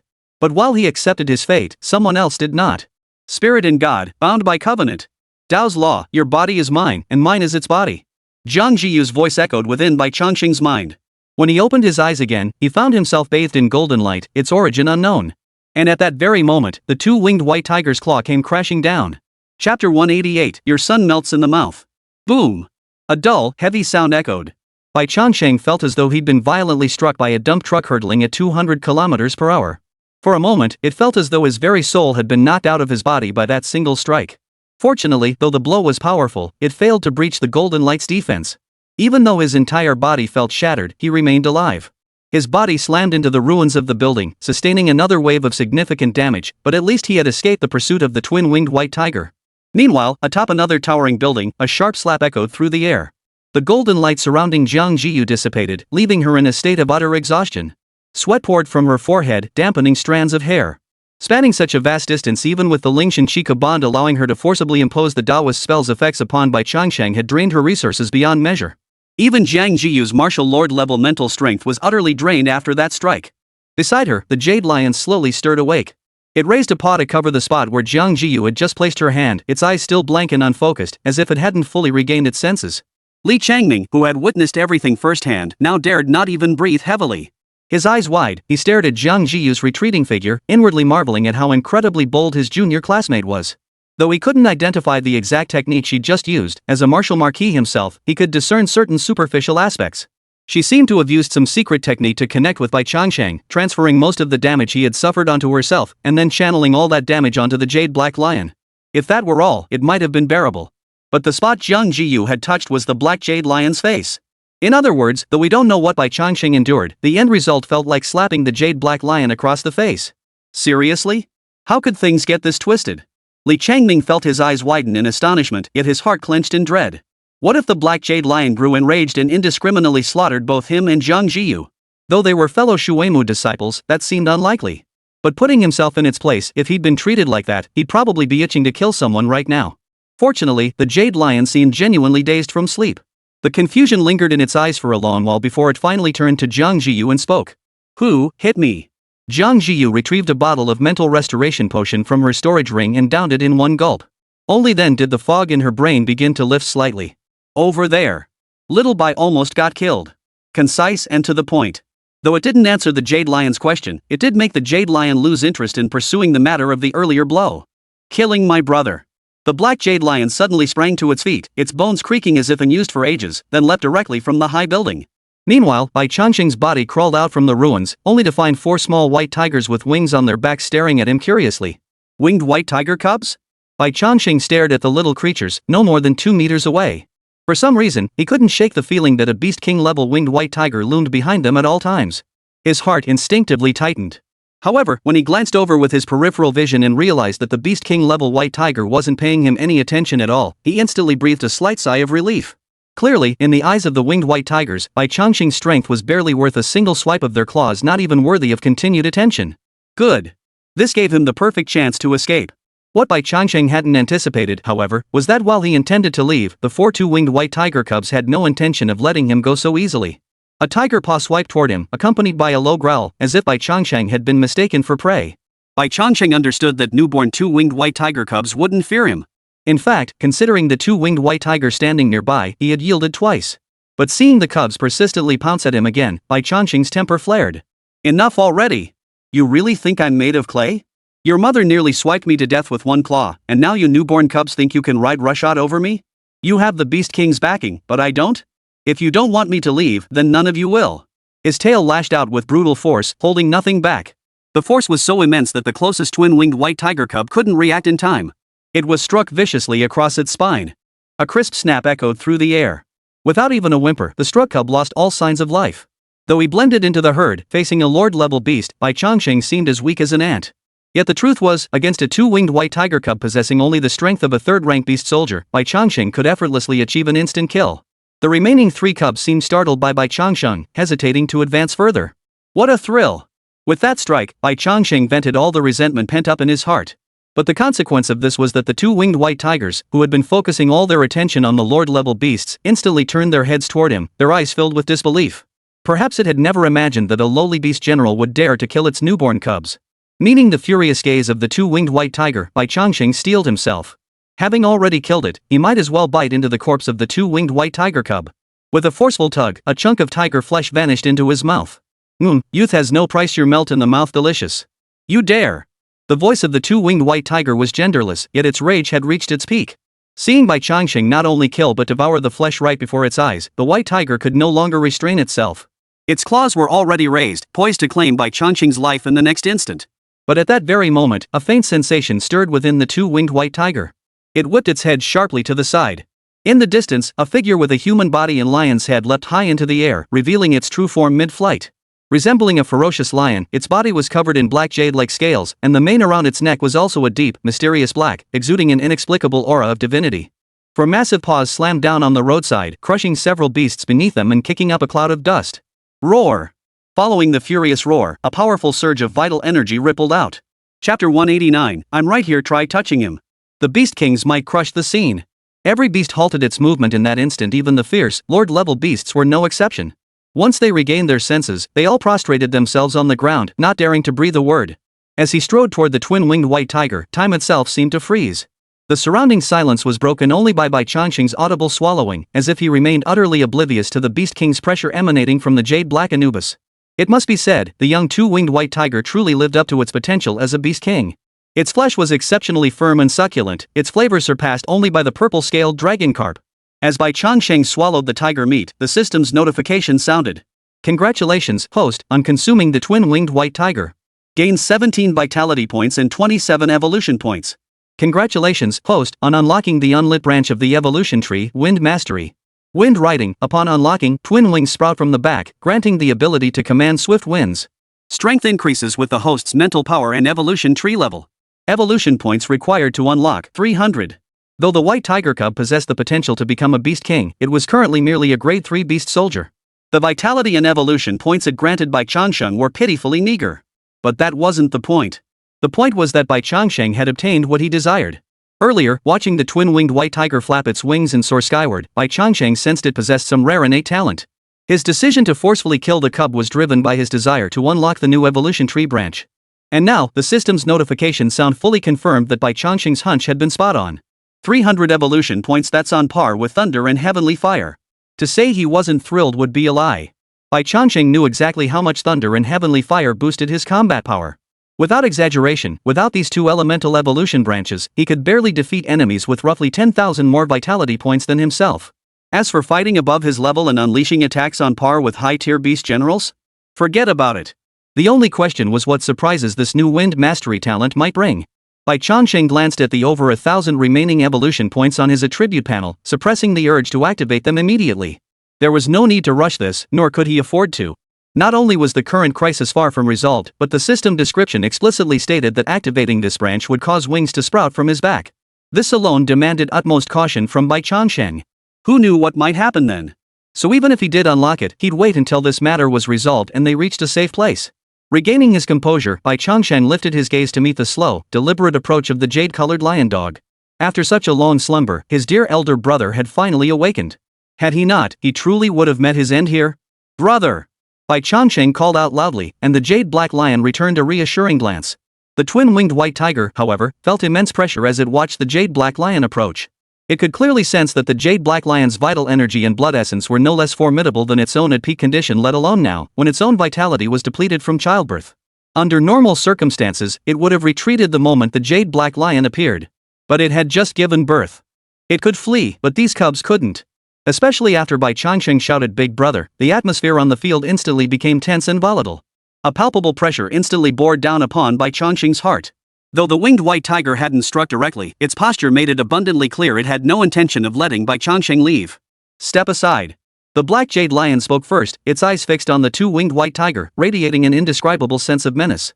Impossible. He killed my cub and devoured its flesh. I will kill him. The two-winged white tiger's fury was utterly unmasked, its stance unyielding. Yet this very display drew a dismissive snort from the jade black lion. I am right here. Try to lay a finger on him. So this is what it feels like to have a big brother who's got your back. Bai Changsheng felt a warm glow in his heart at those words. But the twin-winged white tiger responded with a cold snort. Its raised paw came crashing down. A single blink could turn Bai Changsheng into a pile of minced meat. Yet the moment it moved, the jade black lion stirred. A claw stomped out violently, sending ripples spreading outward from beneath it. In an instant, they extended over 400 or 500 meters, engulfing both Bai Changsheng and the two-winged white tiger. To Bai Changsheng, time seemed to slow considerably after that ripple, slowing so much that he could even discern the movements of the two-winged white tiger. Though he still couldn't evade it, that brief delay was enough for the black jade lion's attack to land. Boom! The two claws collided violently, instantly stirring up 1,000 whirlwinds in their wake. Even the ground itself trembled violently at that moment. Bai Changsheng had no idea how powerful the Beast King truly was, but the sheer force of the collision's aftershock sent him flying backward. His body rolled twice through the ruins before coming to a halt. Looking up, he saw the black jade lion and the two-winged white tiger locked in a fierce battle. They tore at each other, claws slamming down with such blinding speed that Bai Changsheng could only see streaks of afterimages. The collision between the black jade lion and the twin-winged white tiger successfully demonstrated to Bai Changsheng what a Beast King truly was. Elements surged chaotically, unleashing a deafening roar. In its wake, buildings collapsed and dust billowed everywhere. The beasts crawling on the ground were mowed down like weeds. Even powerful domain lord-level beasts now trembled in fear at the sight of the Beast King's battle, daring not to intervene. Wait, wasn't the twin-winged white tiger's vitality already depleted to lord level? How could it still be fighting my good brother? Bai Changsheng was perplexed, but regardless of the outcome, it was none of his concern. The twin-winged white tiger soared skyward with a flap of its wings. Its wings beat violently, unleashing two visible gusts of wind toward the jade-black swanee. Wherever the winds passed, both beast soldiers and beast generals were torn apart. Facing this assault, the black jade lion merely raised a paw to strike, dispersing both gusts. The residual shockwaves claimed the lives of countless more beasts. Without pausing after blocking the attack, the obsidian swanee charged forward, all four claws thrusting simultaneously. In the next instant, its massive body soared into the air, one claw reaching out to strike the white tiger soaring 100 meters above. The two-winged white tiger anticipated this, flapping its wings to retreat. Yet the eerie ripples appeared once more, causing its retreating body to halt abruptly. Witnessing this, Bai Changsheng knew this battle was no longer one he could afford to watch. He dared not linger for a moment. The key was to quickly distance himself from the center of their battle. Chapter 190, a new branch on the evolutionary tree, Wind Mastery. Xiao Bai, over here. Li Changming's sudden shout caused Bai Changsheng's tense body to relax slightly. With Li Changming present, at least he wouldn't have to worry about being crushed by the aftershocks of the Beast King's battle. Though the black jade lion wouldn't deliberately target him, the flying debris and scattered gusts of wind didn't discriminate between friend and foe. Climbing all the way up, Bai Changsheng finally managed to catch his breath. High above, Li Changming stood guard, while Jiang Zhiyu's face was deathly pale, her brows slightly furrowed. Seeing Bai Changsheng return, Jiang Zhiyu also let out a slight sigh of relief and asked, "Are you okay?" "I'm fine." The ordeal still left Bai Changsheng feeling shaken, but at least he'd returned safely and with significant gains.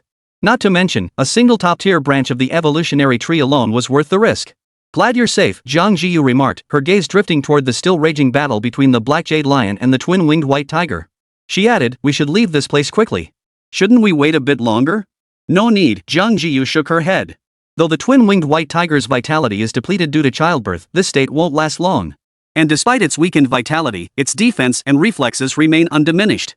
Just look at their fight right now. Even the jade black lion only holds the upper hand, it can't crush her. If the fight continues, the twin-winged white tiger will gradually recover its vitality, making a decisive outcome even less likely. The black jade lion is formidable, but the twin-winged white tiger is no slouch either. Under these circumstances, the outcome was already predetermined. Bai Changsheng couldn't comprehend the battle between king-tier beasts, but Jiang Zhiyu certainly could. Since she had spoken, Bai Changsheng naturally had no objections. As for Li Changming, after some thought, he realized staying behind wouldn't be of much help either, so he said no more. The group descended the stairs and, without a moment's delay, headed toward the city gates. The clamor of battle behind them grew ever louder, showing no sign of abating. If nothing unexpected happened, once the battle between the black jade lion and the twin-winged white tiger concluded, half of this city spanning over 30 kilometers in diameter would likely be completely flattened. Standing at the city's edge, watching the billowing smoke and collapsing buildings within, Bai Changsheng found it difficult to maintain his composure. This was the true destructive power of a king-tier beast. He had always held the Beast King as his ultimate goal, constantly calculating how far he still was from that pinnacle. Yet, only by witnessing it firsthand could he truly grasp the answer. Even though these past months had transformed him from a frail white-scaled snake into a low-tier beast general, before a beast king, the white-scaled snake and the low-tier beast general were, in essence, no different. The path to becoming a beast king is long and arduous. Bai Changsheng sighed inwardly. Jiang Zhiyu sensed his mood, glancing at him. Seeing the melancholy in his eyes, she instantly understood his thoughts. The realm of the king may be distant, but it is not beyond reach. With your bloodline and innate talent, achieving the rank of beast king is merely a matter of time. The Beast King's path was certainly not unattainable, but there was a difference between sooner and later. The battle within the city seemed to be drawing to a close. The explosive sounds had ceased for quite some time. After about 10 seconds, a dark figure appeared in the distance. In just 3 or 4 seconds, that shadow had covered nearly a kilometer, arriving before them. "Big brother, are you all right?" Bai Changsheng spoke as he looked at the black jade lion, now restored to human form. The jade black lion shook its head. Though its appearance was somewhat disheveled and it bore several wounds, fortunately, injuries of this nature could only be considered minor. Yet even from the Swanee's injuries alone, one could roughly guess how fierce the battle in the city district had been. It can fly, impossible to catch. Otherwise, kill it and soak it in wine. Only the black jade lion would utter such a suggestion, soaking a beast king in liquor. But as long as it was unharmed, the rest didn't matter. The cause of the elemental disturbance had been identified, and the remaining matters were beyond their capacity to handle. After over 10 days in the wilderness, though the journey hadn't been grueling, weariness had settled upon them all. It was time to return. Hearing a mournful tiger's roar echo from the city behind them, the group resolutely set off on their return journey. The return journey passed without incident. Well, if one ignored the twin-winged white tiger circling overhead, there truly was no danger. Clearly, the two-winged white tiger harbored a grudge against Bai Changsheng, and by extension, against Jiang Zhiyu and Li Changming as well. Were it not for the occasional appearance of the black jade swanee, the creature would likely have unleashed its fury long ago. But ultimately, it still had cubs to care for. The two-winged white tiger couldn't stay with them for too long. Would it risk its life alongside 4 other cubs to avenge the one killed by Bai Changsheng? Unless the two-winged white tiger was truly blinded by hatred, it would never make such a decision. 3 hours later, finding no suitable opportunity, the twin-winged white tiger turned and departed. The weight that had hung over everyone's hearts lifted, and they felt a sudden sense of relief. To prevent the twin-winged white tiger from returning, they quickened their pace. It was not until late into the night that they found a place to rest and recuperate. The black jade lion fell back into slumber.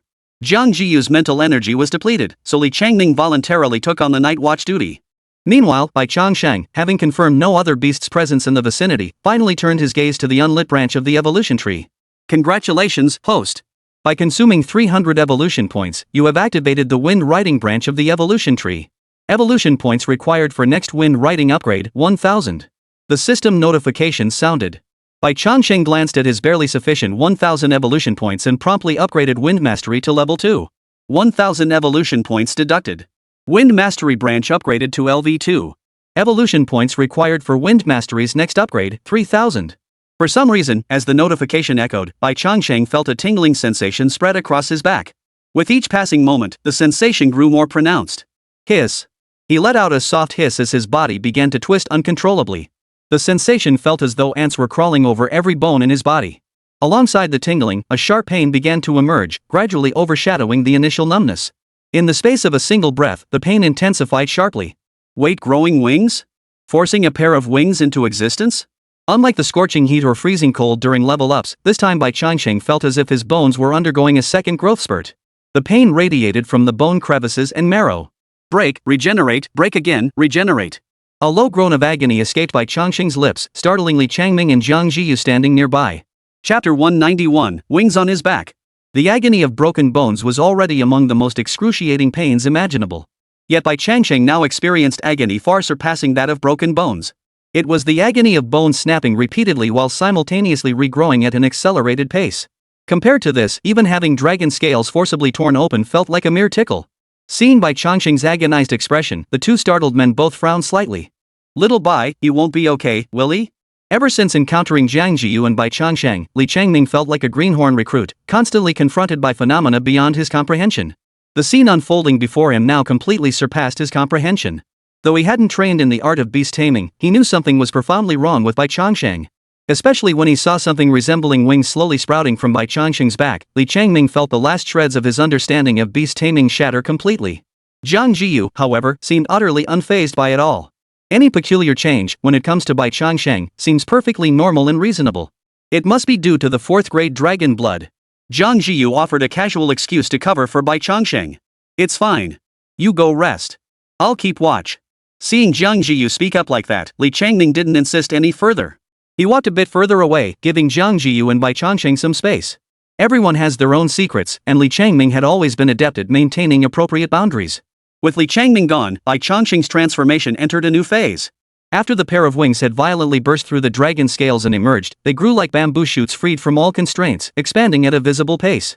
Bai Changsheng could distinctly feel his entire body's vital energy surging madly toward the site of the wings' growth. It felt as though he were nourishing their growth, or perhaps awakening them.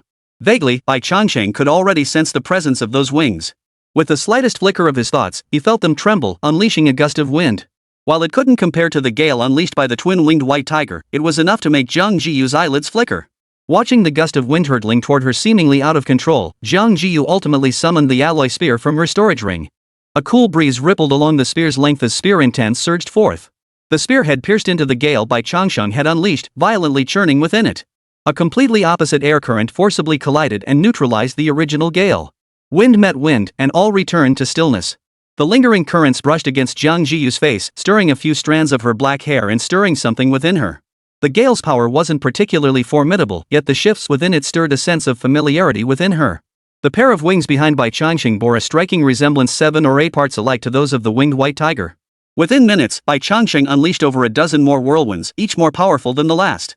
Clearly, as the wings on his back gradually matured and fully unfurled, Bai Changsheng had completely mastered control over them and was growing increasingly adept at channeling the gale force. The pain in his back abruptly diminished until it vanished entirely. At that very moment, Bai Changsheng distinctly sensed the elusive wind elemental energy drifting within the air. Unlike the explosive nature of thunder and celestial fire, wind elements remained nearly motionless under normal circumstances. Yet when Bai Changsheng deliberately stirred them, it was as if pulling one hair set the entire body in motion. Elements within a radius of over 10 meters were instantly activated. Wind has no form when air moves, wind arises. Muttering this under his breath, Bai Changsheng's wings flapped violently behind him. He could distinctly feel the ever-present wind elements coalescing around him as his wings beat, lifting his body upward until he soared into the air. Is this what flying feels like? This sensation is truly wondrous. His rudimentary control over the swift wind made his form appear somewhat unsteady in the air, yet he was undeniably, truly, flying. It couldn't match the speed of an airplane, yet it gave Bai Changsheng a profound sense of freedom, as if he were in complete control of everything. Below, Jiang Zhiyu watched Bai Changsheng soar upward, a faint smile playing at the corners of her mouth, lost in her own thoughts. Only after Bai Changsheng had his fill of soaring through the air and landed did Jiang Zhiyu approach him. How was the feeling of flying? Jiang Zhiyu asked, and Bai Changsheng's response was a single word: awesome. Awesome? Well, that made sense.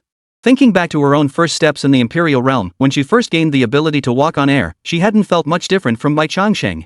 But Jiang Zhiyu's question wasn't truly about Bai Changsheng's experience. These wings of yours, they must share the same origin as the twin-winged white tiger, right?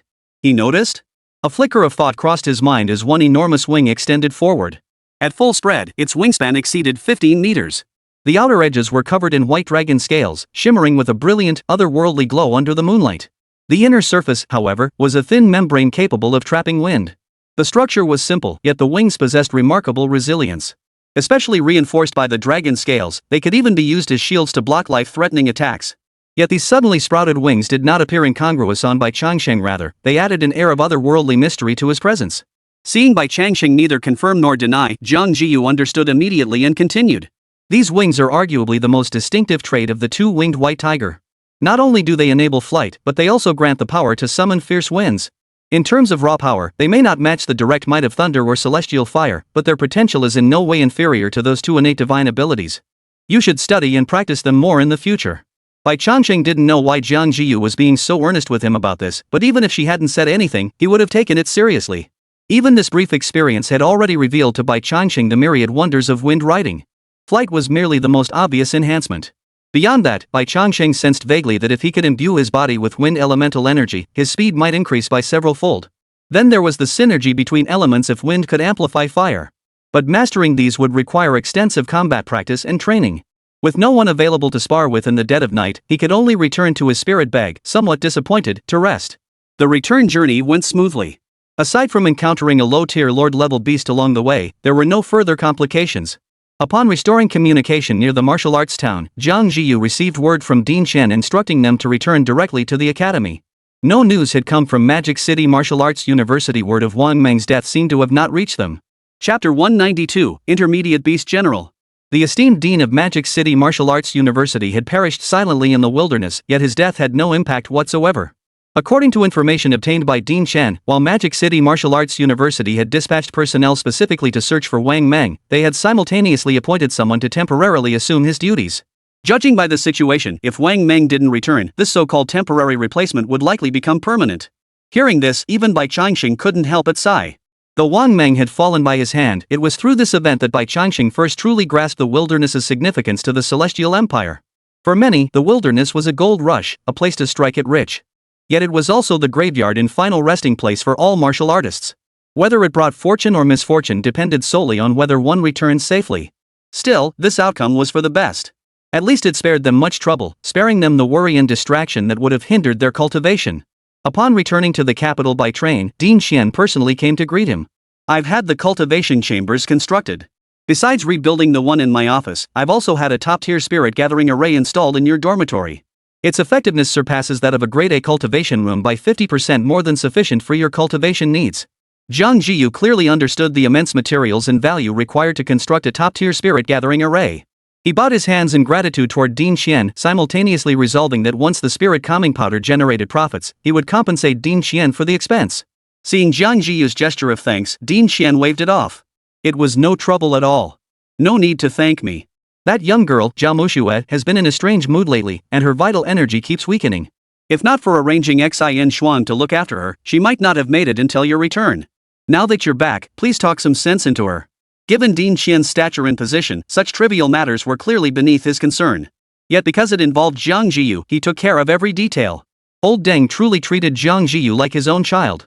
Bai Changsheng, observing everything from within the spirit gathering pouch, resolved to be less irritable with him in the future. Back in the dormitory, Jiang Zhiyu found Zhao Muxue waiting. Zhao Muxue was already frail, but now she looked so thin she might not even weigh 80 pounds. Seeing her like this, even Bai Changsheng couldn't help but shake his head inwardly. Jiang Zhiyu simply embraced her gently and said, "It's all over now. The person who deserved to die is dead." Those words made Zhao Muxue cry her heart out, yet they also untangled the knot in her heart. She took her out to eat, watched her fall asleep, and throughout it all, Jiang Zhiyu never once mentioned anything about Wang Meng again. The young girl understood that some matters weren't for her to pry into. For certain things, knowing the outcome was enough, there was no need to dig deeper. Life seemed to return to its normal rhythm at that moment. Jiang Zhiyu and Bai Changsheng resumed their daily routine of cultivation, meals, and sleep. No waves, no passion. But wasn't this what normal college life was supposed to be like? Yet while their days were uneventful, Jiang Zhiyu and Bai Changsheng's cultivation was anything but ordinary. The combined boost from the dual inner seas and the top-tier spirit gathering array meant Jiang Zhiyu's vital energy was rising at a pace that not only matched Bai Changsheng's but even seemed poised to surpass his. Within 2 months, Jiang Zhiyu's vital energy had reached 35,000 points. Meanwhile, Bai Changsheng's vital energy had just reached 40,000 points, marking his advancement to intermediate beast general. The vital energy thresholds for both martial generals and beast generals are major milestones at 30,000 points. But your strength can't be measured solely by chi blood.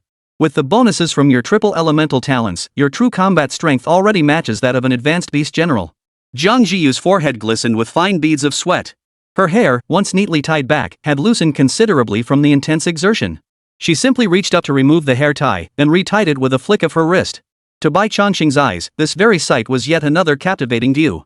Her legs were long and slender, her waist delicate, and the gesture of raising her hands perfectly showcased her figure. Ever since the dragon blood had been upgraded to level 4, these chaotic thoughts had begun surfacing frequently. Shaking his head to clear those thoughts from his mind, Bai Changsheng finally spoke up. The problem now is that the coordination between the gale and the flames still isn't smooth enough. Either the wind is too weak to provide any enhancement to the flames, or it simply disperses the gathering of fire elements, causing them to interfere with each other instead.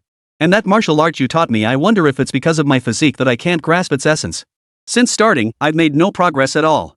Over the past 2 months, Bai Changsheng had also adjusted his cultivation regimen. Beyond the most fundamental cultivation of spiritual energy, he had been constantly pondering the synergy between his 3 innate talents. While thunder and heavenly fire shared similar attributes, making their coordination relatively straightforward, combining swift wind with heavenly fire and thunder proved far more complex.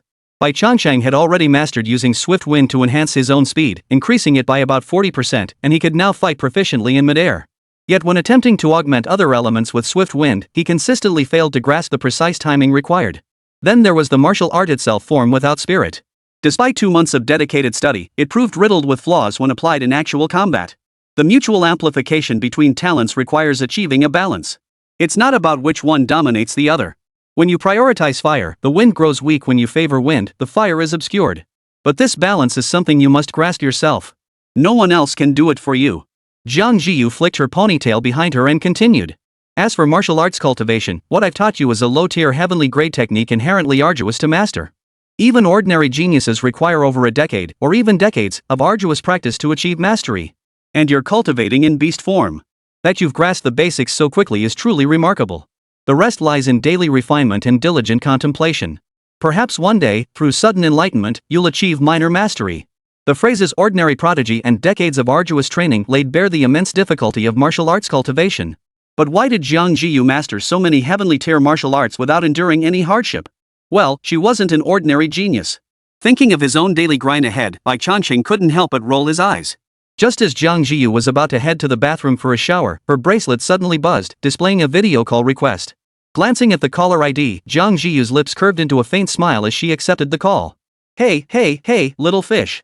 The youthful voice rang out, causing even Bai Changsheng to turn his head in curiosity. On the virtual screen, Lin Jingyao grinned. Got some great news for you. My final exam ranking landed me in the top 10 of the entire grade. Chapter 193, All the world's delicacies come from Hangzhou. Top 10 in the grade? Even Bai Changsheng couldn't help but feel a slight jolt of surprise upon hearing Lin Jingyao's words. Though Lin Jingyao hadn't been forcibly enrolled at Shuemu by Jiang Zhiyu, her current university was no slouch either. One of the 10 great martial arts universities of the Celestial Dynasty. While not on par with Shuemu, it still held considerable prestige. That Lin Jingyao had managed to rank among the top 10 in her year? That was truly impressive. Of course, that was ignoring the resources Jiang Zhiyu had provided her, along with a high-grade earth-rank martial technique. That impressive? Then your chi and blood must be incredibly strong now, right? Watching Lin Jingyao in the video, Bai Changsheng interjected. Naturally. I'm a third-grade martial artist now, with a full 3,000 chi blood. Lin Jingyao beamed with pride. To achieve such a significant increase in vital energy within just 4 months of enrollment truly qualified as remarkable progress. After all, even Xin Shuang and Zhang Xing, both top-tier students at Shuemu Academy, only managed to rank around the 100th position at this pace. If she could maintain this pace, within another half-year, Lin Jingyao might even reach the threshold of becoming a martial general. However, compared to Jiang Zhiyu and Bai Changsheng, her pace seemed somewhat lackluster. 4,000 vitality points? That's barely half a month's worth of progress for them. Not bad, not bad. You're catching up to a tenth of my pace. Bai Changsheng chimed in, teasing Lin Jingyao. Lin Jingyao, ever the good sport, flushed with embarrassment at his teasing. Little fish, look at him. Jiang Zhiyu watched Bai Changsheng and Lin Jingyao bicker, a faint smile playing at the corners of her lips. Long periods of cultivation could easily make one numb. Occasional idle chatter and playful banter served as a welcome spice to life. Little fish, when are you coming to play with me? Ignoring Bai Changsheng's teasing, Lin Jingyao remained full of energy. Let me tell you, there are tons of scenic spots around our school, plus amazing food. Ever heard the saying? All the world's delicacies come from Hangzhou. Especially that West Lake vinegar fish. My classmates say the meat is incredibly fresh and tender. But I haven't tried it yet. When you come, I'll take you to eat it. For some reason, when Lin Jingyao mentioned West Lake vinegar fish, Jiang Zhiyu felt an inexplicable flutter in her heart, as if she needed to dodge something urgently. Still, Jiang Zhiyu didn't dwell on the feeling, dismissing it as a hallucination born from recent, exhausting cultivation sessions. Calculating the time, she had practiced non-stop for 2 months. Though her cultivation efficiency hadn't slowed, the feeling of restlessness had been occurring more and more frequently lately. Given her temperament, she could force herself to overcome it, but there was a better solution. Cultivation was tedious and monotonous. Aside from the truly devoted martial fanatics, anyone with a sound mind needed rest when it was due. The principle of balancing work and leisure held true even in cultivation. For instance, many chose to pursue romance during their breaks. Jiang Zhiyu held no interest in romantic entanglements, but stepping out for a few days to accompany her best friend? That wasn't out of the question. Sounds good. I've been feeling restless during my practice lately anyway. I'll take a couple days off. Jiang Zhiyu agreed with a smile, glancing sideways at Bai Changsheng as if seeking his opinion. I'm fine with it. It's been a while since I've seen Lin Jingyao.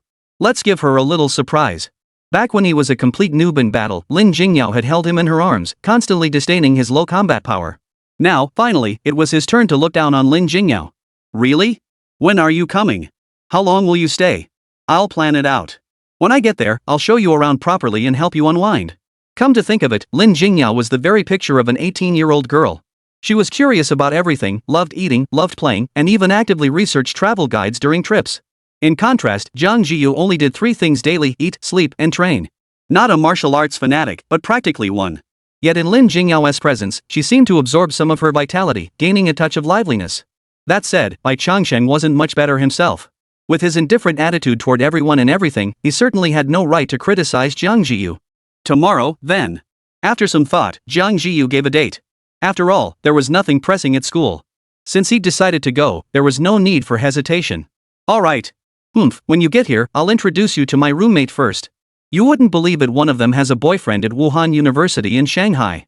She brags non-stop about how amazing he is. She also goes on and on about how good her boyfriend is to her.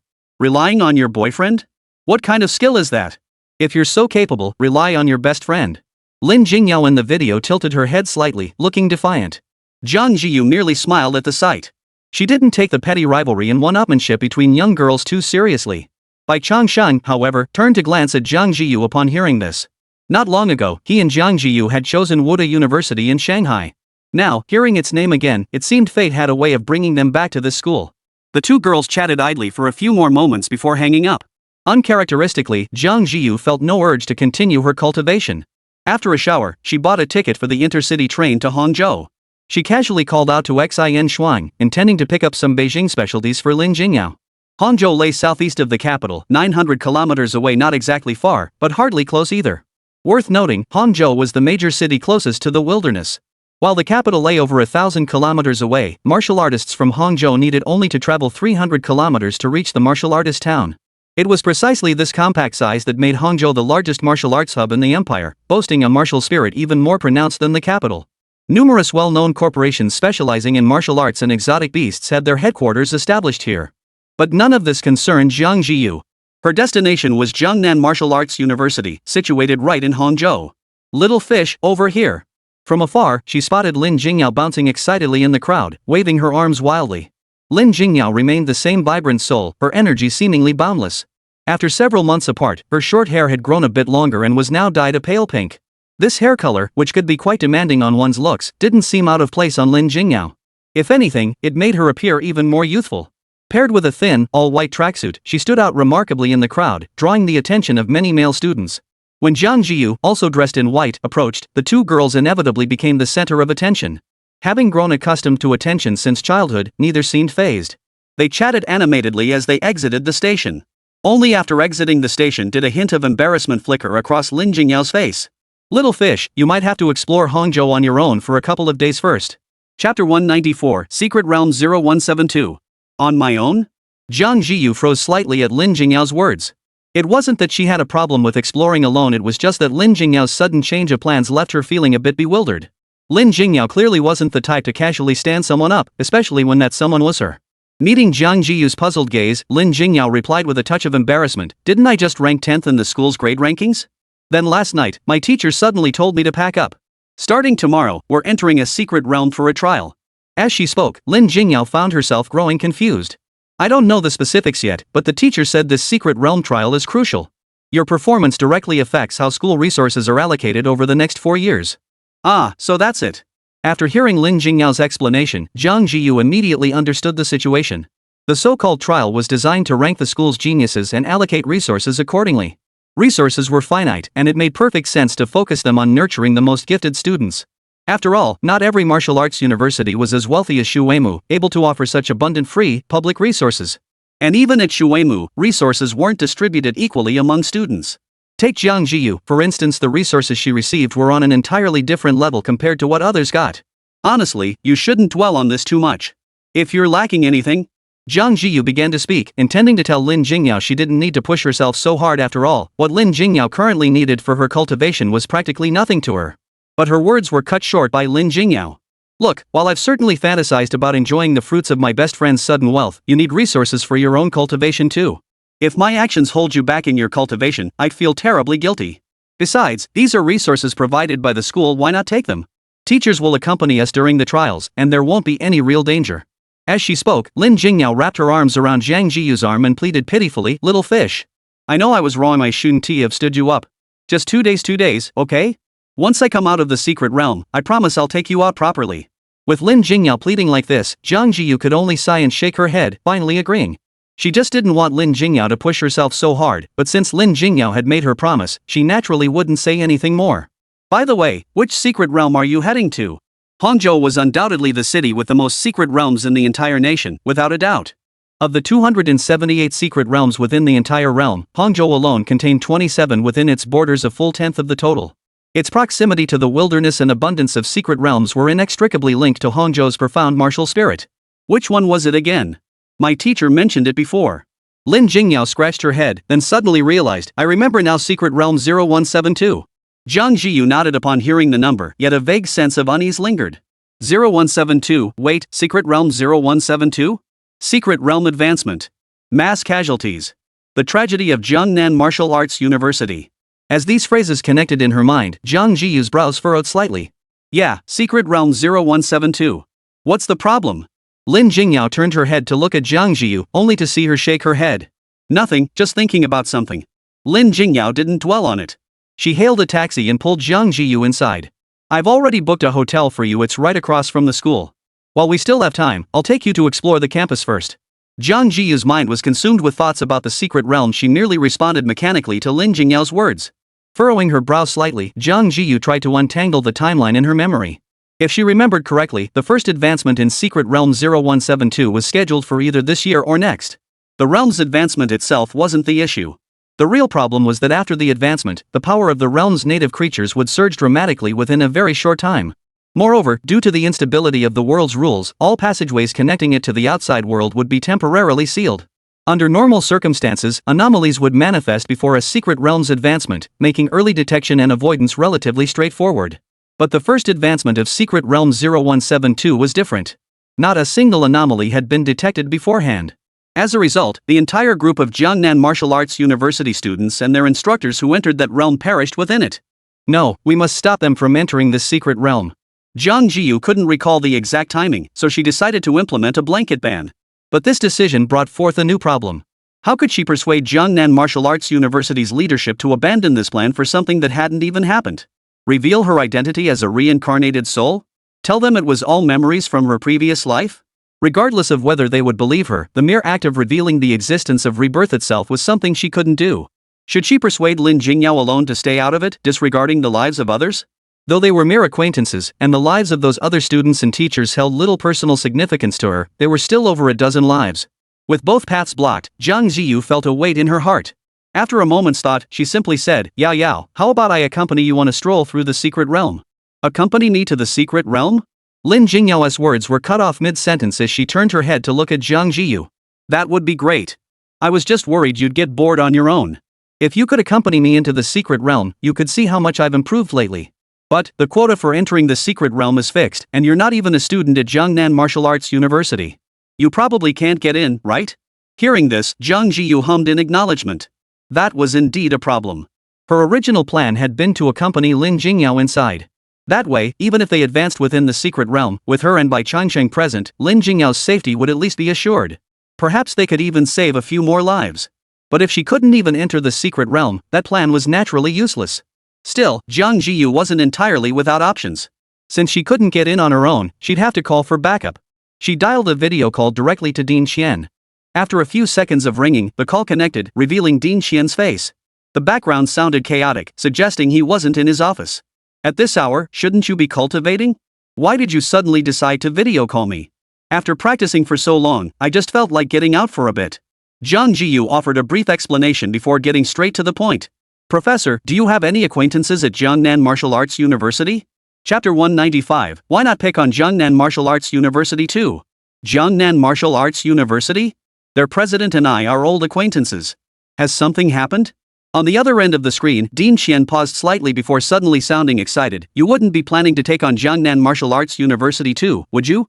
Though her original intent hadn't been to target Magic City Martial Arts University, the fact remained that she had picked on them. Now that the past was being brought up again, even someone as composed as Jiang Zhiyu found it hard to maintain her composure. Especially when Lin Jingyao turned to her with a puzzled look in her eyes, the feeling of digging up old skeletons became even more pronounced. She could only clear her throat and change the subject. No, it's my friend who's going to participate in the secret realm trial. The whole thing wasn't complicated. Jiang Zhiyu explained it briefly, and Dean Qian immediately understood what she wanted to do. No problem. It's not a big deal anyway. I'll just have a word with him. Oh, speaking of the Secret Realm trial, once you return from Hangzhou, remember to come see me. I've applied for you to participate in the Sacred Inheritance trial. Sacred Inheritance trial? Lin Jingyao looked utterly bewildered, but Jiang Zhiyu seemed deep in thought. She nodded, acknowledging the information. Just before hanging up, Dean Xian tentatively asked, "Are you really not considering Jiangnan Martial Arts University?" Jiang Zhiyu's eyelid twitched slightly as she shook her head. Dean Xian wore a look of regret, muttering twice that it was a pity. Jiang Zhiyu didn't know how Dean Xian would handle the qualification for entering the Secret Realm, but she knew he'd never let her down before.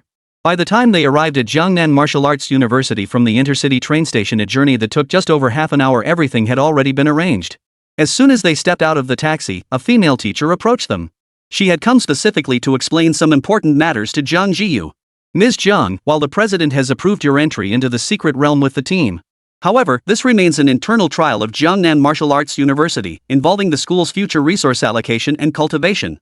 If possible, I hope you refrain from assisting Lin Jingyao to maintain the fairness of the trial." Jiang Zhiyu had no grounds to object. Her original plan had been exactly that. Accompanying Lin Jingyao into the Secret Realm was merely a precaution. After touring Jiangnan Martial Arts University with Lin Jingyao and sharing a meal with her 3 other roommates, she had thoroughly intimidated the roommate who constantly antagonized her. Truthfully, Jiang Zhiyu didn't need to do anything at all. Merely showing her face was enough to intimidate the entire crowd. With tomorrow's Secret Realm entry looming, neither woman felt like lingering. They both retired early to rest. Though the level 1 Secret Realm likely held no combat threats capable of endangering her life, one could never be too careful. Respect was respect, and it had to be given. The next morning, Jiang Zhiyu rose early, entered the Jiangnan Martial Arts University campus, and arrived at the assembly point mentioned by the female instructor the previous day. Jiang Zhiyu's arrival instantly became the focal point of the gathering, especially among the students. At Jiangnan Martial Arts University, they were absolute prodigies, figures who had always been the center of attention and admiration. They had every reason to be proud. Ranking among the top 10 in their year at one of the nation's 10 premier martial arts universities, they were the cream of the crop in terms of talent, intellect, and perseverance. Yet when all this was laid before Jiang Zhiyu, their former pride seemed utterly pale and powerless. Compared to their peak strength of no more than 6,000 vitality points, Jiang Zhiyu's 35,000 vitality points stood like a towering mountain, even surpassing the strength of most instructors at Jiangnan Martial Arts University. What was even more crucial was that Jiang Zhiyu was the same age as them.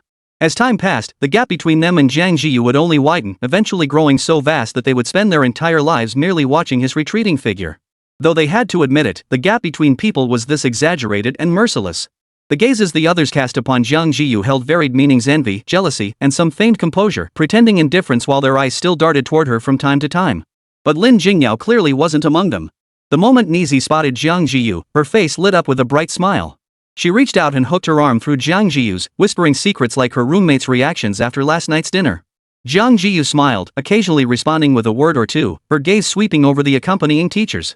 10 students were accompanied by 10 teachers, ensuring each student had constant supervision. Beyond preventing cheating, this was primarily for safety. After all, each of these 10 individuals was a prized asset of Jiangnan Martial Arts University. What Jiang Zhiyu hadn't anticipated was that among the accompanying teachers, aside from 3 intermediate martial generals, the rest were all advanced martial generals, every single one.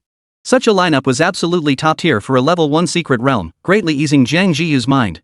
With these 7 high-level martial generals present, even if the Secret Realm's difficulty level increased unexpectedly, at least a total wipeout could be avoided. The one responsible for Lin Jingyao's safety was precisely the female instructor they had encountered at the school gate yesterday.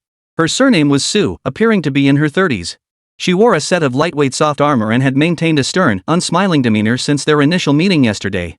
It was evident she held a high standing within the school. Not only did Lin Jingyao and the others regard her with a mix of respect and awe, but even the other teachers subtly treated her as their leader. "Let me tell you, we usually call her Abyss Extinction," Lin Jingyao whispered into Jiang Zhiyu's ear.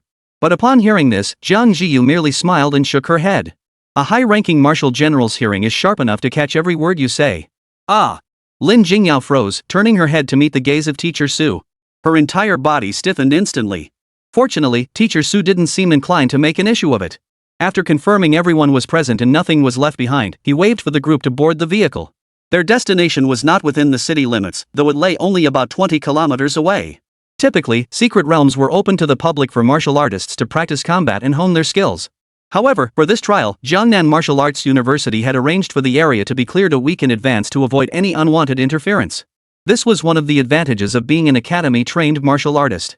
Without attending one of the 10 great martial arts universities, such preferential treatment would be unthinkable.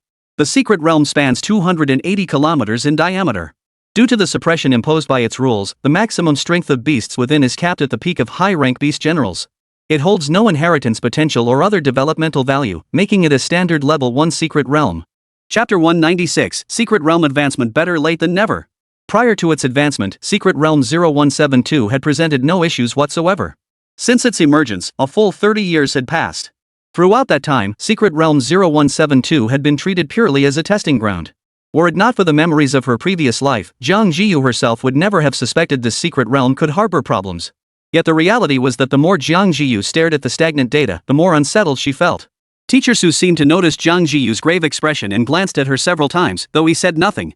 She recalled the principal's instructions from yesterday's phone call. Not only had he instructed her to bring Jiang Zhiyu along, but he had specifically emphasized the importance of Jiang Zhiyu's safety. He had even upgraded the original teacher arrangement, which had only included one high-level martial arts instructor, by bringing in all the high-level martial arts instructors from Jiangnan Martial Arts University. To those unaware, this deployment might suggest they were preparing to storm that secret realm. To say she had no reservations would be untrue. No matter how gifted Jiang Zhiyu was, she remained a student of Shuimu University. Involving her in Jiangnan Martial Arts University's affairs and attracting such heightened attention left her torn. Intervening felt wrong, but ignoring it felt equally wrong. Fortunately, the enhanced strength of the instructors was at least a positive development for the students of Jiangnan Martial Arts University, significantly boosting their safety. Under these circumstances, she had no choice but to accept. She could only hope Jiang Zhiyu would honor yesterday's agreement and refrain from causing trouble during this secret realm trial. The trial lasted 2 days, neither too long nor too short. From entering the secret realm to the end of the first day's trials, everything proceeded smoothly. This state of affairs allowed Jiang Zhiyu to breathe a slight sigh of relief. The uncertainty of the timing gave her a glimmer of hope. Perhaps the secret realm advancement would occur next year. By then, interfering with this matter would become much simpler. This thought lifted the gloom from Jiang Zhiyu's mood, and she shifted her focus to observing Lin Jingyao's battle. Compared to several months ago, Lin Jingyao had made a qualitative leap in both her vitality and combat experience. During the martial arts college entrance exam, she'd been so terrified by the beasts that she couldn't even steady her weapon. Now, she could identify their weaknesses and target them directly. Though she was only slaying first and second grade beast soldiers, whose vitality and strength were far inferior to hers, the very fact that she had overcome her fear and no longer trembled put her leagues ahead of countless others. Vital energy could be cultivated over time, martial arts could be honed through practice, but some things like overcoming fear were simply beyond reach. Jiang Zhiyu watched as her long sword sliced cleanly through the neck of a second-rank beast soldier, claiming its life. To say she felt nothing at all would be a lie. In her previous life, Lin Jingyao hadn't attended Jiangnan Martial Arts University, and her combat prowess was nowhere near what it was now.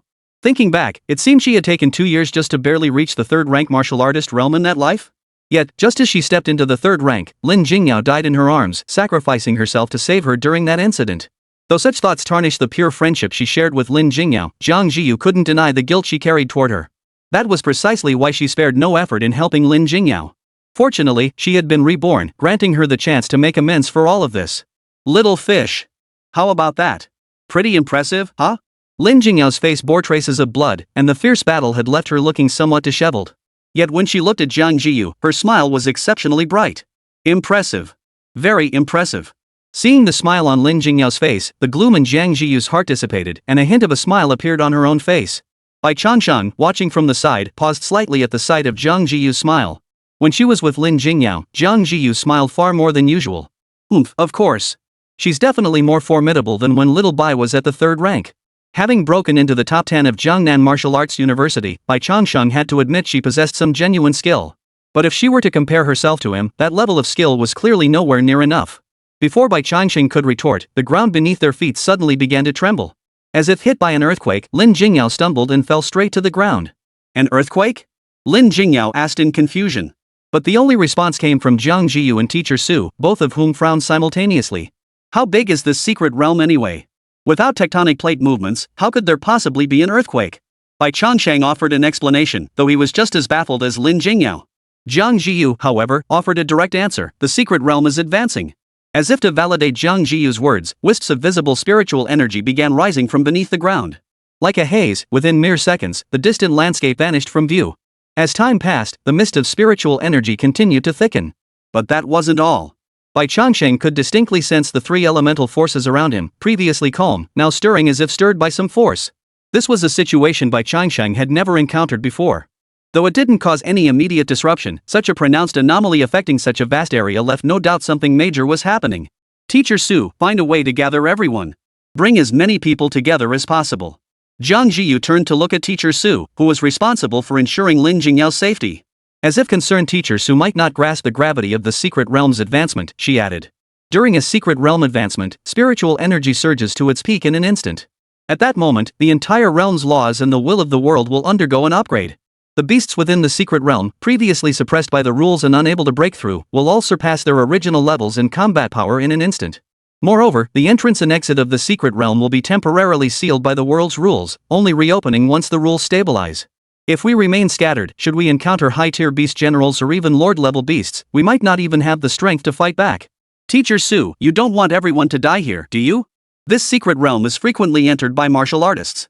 Even if there are fully developed beast generals present, their numbers are certainly not large. But who could guarantee against unforeseen circumstances? Gathering everyone together, 7 high-level martial generals plus her and Bai Changsheng might not guarantee absolute safety, but it would significantly increase their chances. After hearing Jiang Zhiyu's explanation, Teacher Su wasted no words. Nodding, he immediately began contacting the others through the combat bracelets. Fortunately, Jiangnan Martial Arts University was exceptionally well prepared. The combat bracelets issued to the instructors were top tier, allowing them to sense each other's locations and communicate even within the secret realm. Though the range was only 50 kilometers, somewhat limited in the wilderness or higher level secret realms, it proved invaluable now. Southeast direction, 27 kilometers from us, a team's been pinned down by a high level beast general. Chapter 197, Just Do It. The once tranquil secret realm suddenly came alive with this unexpected development. But this commotion was not what they had hoped for. During their rush to the rescue, Teacher Su kept updating Jiang Zhiyu on the other team's situations. Teacher Zhang's group encountered a mid-tier beast general that broke through during combat, but they've already taken care of it. Teacher Li's team encountered a high-tier beast general too, but luckily they avoided combat and are already heading this way. Teacher Wang. Jiang Zhiyu didn't recognize these instructors, but these updates painted a vivid picture of the current situation in Secret Realm 0172. The realm's advancement had abruptly lifted the world's suppressing rules, causing the beasts that had long survived within it to grow increasingly frenzied. The only silver lining was that the advancement had only just begun. Though nourished by spiritual energy, these beasts wouldn't undergo mass advancement anytime soon. They still had time. Fortunately, the faculty at Jiangnan Martial Arts University weren't fools. None harbored delusions of defying fate. Upon receiving the news, they immediately began converging toward each other. Even the farthest group was only 140 kilometers away from Jiang Zhiyu and the others. That distance could be covered in about 5 hours. Bai Changsheng hadn't understood why Jiang Zhiyu insisted on accompanying Lin Jingyao into this secret realm. His own decision to follow had been driven by sheer idleness. But now he understood. Unlike the others, Bai Changsheng knew the secret that Jiang Zhiyu was a reincarnated individual. It was only natural for him to deduce that Jiang Zhiyu had foreknowledge of the secret realm's impending advancement.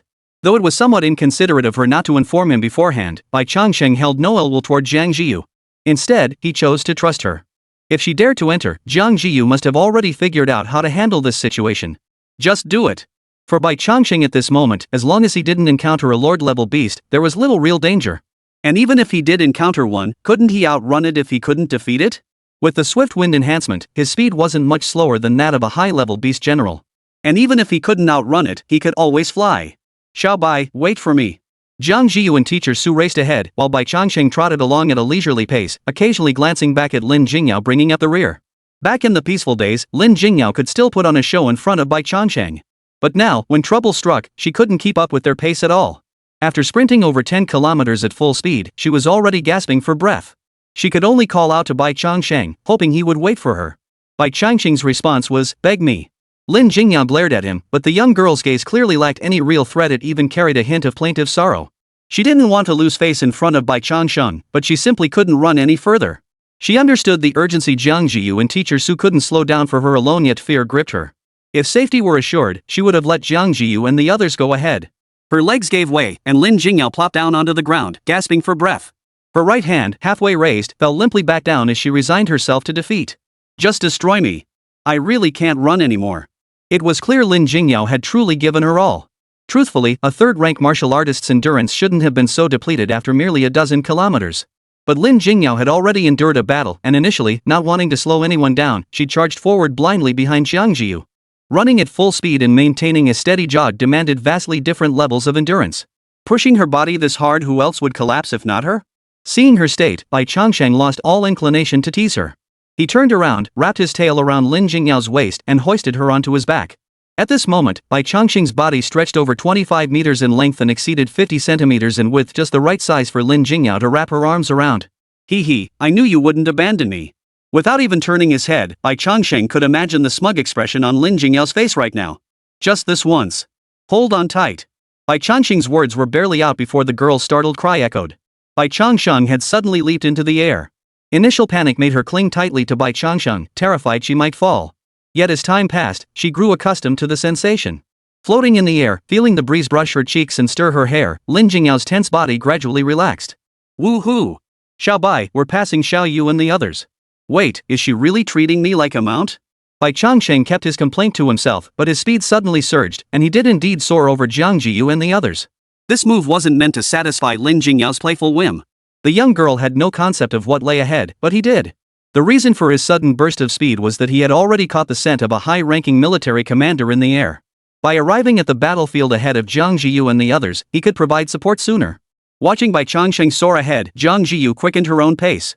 Without Lin Jingyao bringing up the rear, the entire group's speed instantly increased by 70 or 80%. A distance of several kilometers was no longer a challenge for Bai Changsheng at this moment. The closer he got, the stronger the scent became. Faintly, he could even hear the sounds of battle approaching. Xiao Bai, I see it. Lin Jingyao exclaimed, there's fighting over there. If Lin Jingyao could see it, Bai Changsheng certainly did too. Two figures were locked in a tug of war with a massive, dark brown bear-like beast. The bear stood over 5 meters tall, and when it reared up, its height reached 10 meters. A ring of white fur encircled its neck, and its body was thick and muscular. Even from a distance, it was clear this beast's strength was absolutely formidable. With such immense size and brute strength, every single blow it delivered sent shivers down the spines of its two opponents.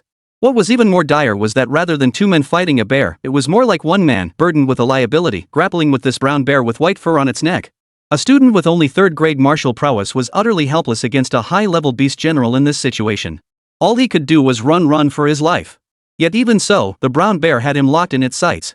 A single swipe sent the high-ranking martial arts instructor reeling backward, then the massive beast lunged forward, claws outstretched, aiming to tear into the student's back.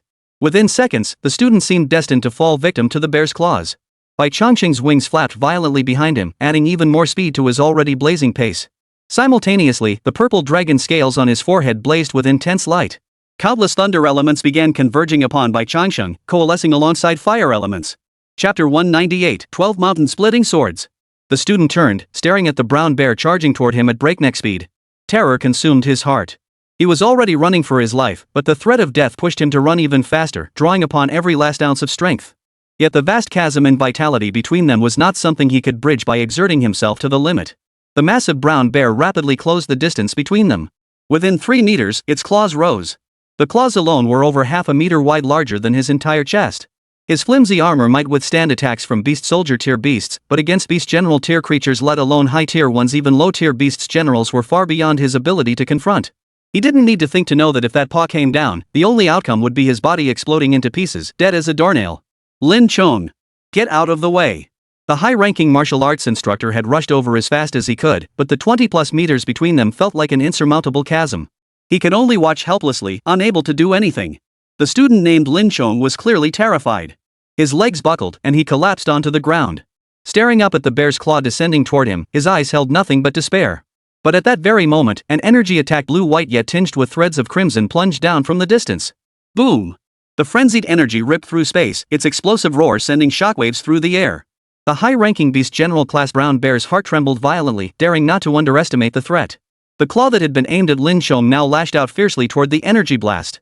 The sheer brutality and exaggerated vitality unleashed an effect, a powerful energy shockwave that detonated on the spot. The result was a powerful energy shockwave that detonated on the spot. Lin Chong was sent flying by the shockwave. Fortunately, it was only the residual force. Though the impact left him gasping for breath with a heavy ache in his chest, he had at least survived. As for the brown bear, the flesh on its paw was rotting away, blood already gushing out. 2 months ago, Bai Changsheng's attacks were already comparable to a high-ranking military commander's full power strike. How much more so now, after 2 months? His vital energy had nearly doubled, and there was no reason his attack strength wouldn't have increased accordingly. Moreover, the brown bear possessed only thick, tough hide and high durability, nothing compared to the truly formidable defensive attributes of a true beast of the wild. The instructor from Jiangnan Martial Arts University, who had been hot on his heels, watched the scene unfold. His eyes lit up instantly, perfect opportunity. Without hesitation, he swung his alloy broadsword, adopting a stance as if splitting manhwa itself. He aimed directly for the ring of white fur around the brown bear's neck. 12 mountain-splitting swings. The sheer force caused the alloy blade to emit a faint, trembling hum.